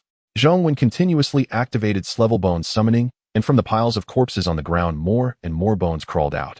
Among them were the Monarch-level Wizard Council Chairman, Vice Chairman, and half-step Monarch-level Wizard Counselors. Plus, there were Monarch-level Imperial Generals. Now Zhong Wen's bone summoning limit was 6/0, inheriting 65 of the original attributes. High-quality bones on the battlefield were also awakened by Zhong Wen. This time, he profited significantly, obtaining 4 Monarch-level bones. Zhong Wen exclaimed, wow. The skills of this Wizard Council Chairman are terrifying. Abyss magic and forbidden spells can be cast. Almost no magic he cannot perform. And my Bone Giant can inherit these skills, which are now converted into my combat power. Zhao Yuan said, use the radar of the diving fighter to lock onto the center of the Black Duke Empire, then eliminate that infamous king, and we can complete the 5-turn. Our equipment has fallen far behind. The next plan is to farm the level 80 dungeon and acquire a full set of level 80 equipment. The team members boarded the diving fighter and rushed away, leaving behind the ruined wizard capital and countless fragmented corpses. Meanwhile, Meng Xiaoming's right hand was blood-red, as if stained with a layer of pure blood moonlight. This arm was nearly severed and had yet to heal. The raging and scorching Zhuyang True Qi rampaged through the wound. Although not fatal, it cost Meng Xiaoming a lot of time. Before him lay a compass resembling an altar with numerous grooves on its surface, 1 circular, 1 triangular, 2 square, and a funnel for holding sand. The blood moon in Meng Xiaoming's eyes gradually became round and large, transforming from a crescent moon to a full moon. Su Yuxian utilized his great ability of modification upgrade to enhance the diving fighter's speed and radar. After 2 hours of effort, he finally surged from the wizard capital to the Black Duke's imperial capital. This is also a grand and magnificent city, with its dark tones appearing extremely oppressive, and Su Yuxian gazed at the radar screen and said, in this imperial capital, the location with the most abundant life energy is undoubtedly the imperial palace, where powerful beings are densely packed. I can even capture the coordinates of the palace through life energy without needing a detailed map. 3 monarch-level lives are hidden within the palace. The king is truly afraid of death. After all, the abilities of wizards are unpredictable, and launching an assassination directly in the king's residence is not a difficult task. Only with close protection from monarch-level experts can the king sleep peacefully. Zhao Yuan interjected, if we kill him, he can sleep in peace for good. The total military strength within the palace is 5/0, with an average power level being quite high. We will directly airdrop near the king's residence. This is the spot we can jump from here. Zhao Yuan and the others directly plummeted from the high altitude. Thanks to the permanent Vow buff, it was not impossible to survive a fall from 10,000 meters or even swim in lava after all the damage would be borne by Zhao Yuan. The violent cold wind lashed against their bodies, but even without the Vow buff, the members could safely land using their own means. For instance, Jiang Fenghui's floating step allows him to tread upon the void Chu Xiaqing's mermaid skill, and Zhong Wen's bone demon possession. Zhao Yuan watched the densely packed dark buildings below magnify rapidly as he broke through several layers of clouds, then activated the low-altitude flying effect of his light golden wings. The wing patterns behind his armor transformed into reality, flapping vigorously, allowing Zhao Yuan to hover 3 meters above the ground. The sound of Sun Kaiyu's fall was too loud. He crawled out of a human-shaped pit, puzzled why there was only the sound of impact, as Yuning had no means to float. Zhao Yuan extended his light golden wings from behind and caught Yuning, allowing both to land safely. So I was the only one to have a close encounter with the ground tiles. Isn't there a Vow effect? Even the pain is transferred. Zhao Yuan laughed. Then why did you catch Yuning? To take care of a lady. Would you want to see Yuning create a human-shaped pit on the ground tiles? I would. Sun Qiyu climbed out. Yuning smiled and said, let's push through. This is the final battle. I can't wait to switch to an 80-level golden set. Whoosh. The unique sound of a horn echoed as a swarm of black-armored forbidden troops quickly surrounded the area. Zhao Yuan raised an eyebrow, so quick to react. Just a few seconds have passed. It seems the king has become fearful of being assassinated by wizards. The atmosphere in the entire palace is tense. The ultimate battle between wizards and mortals was directly ignited by the assassination attempt on the king by a monarch-level wizard. Eventually, the hidden powers within the palace retaliated. The leader of the forbidden troops looked astonished, and on guard. They aren't wearing wizard robes or wielding wands, are they not wizards? But how could they have fallen from the sky? And there's only one pit on the ground. Do others possess the ability to float? Daring to intrude the palace, their strength definitely isn't low. No one would be foolish enough to seek death. Numerous assassination incidents involving wizards have occurred in the palace, during which many soldiers were killed. This forbidden troop leader was actually filled with fear. Swish! A light golden quality flying sword darted through the air countless times in an instant, only vaguely revealing silver-white interwoven sword lights.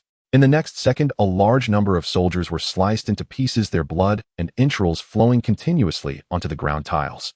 The leader of the forbidden troops also had his throat cut, his vision spinning as he saw his own headless body and the blood gushing wildly from his neck.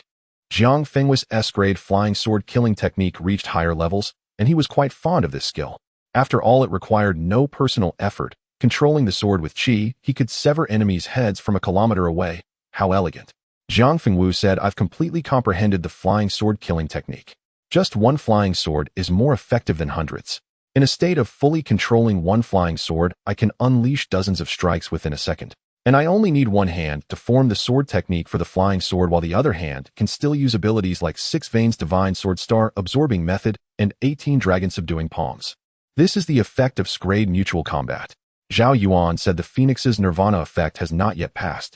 Under the current level of the Phoenix, if it breaks from the combat state for 5 hours, the attributes added by the Nirvana will be preserved. As he spoke, Zhao Yuan summoned a red-quality Phoenix the size of a truck, which activated Eternal Blaze and unleashed true fire of Xian, frantically attacking the palace's forbidden troops.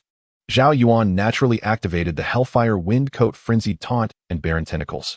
A large number of attacks fell upon him, immediately triggering the stacking effect of Unyielding and Mysterious Scales temporary defense. In just 2 hours, Zhao Yuan still had 40 million temporary dual defense attributes.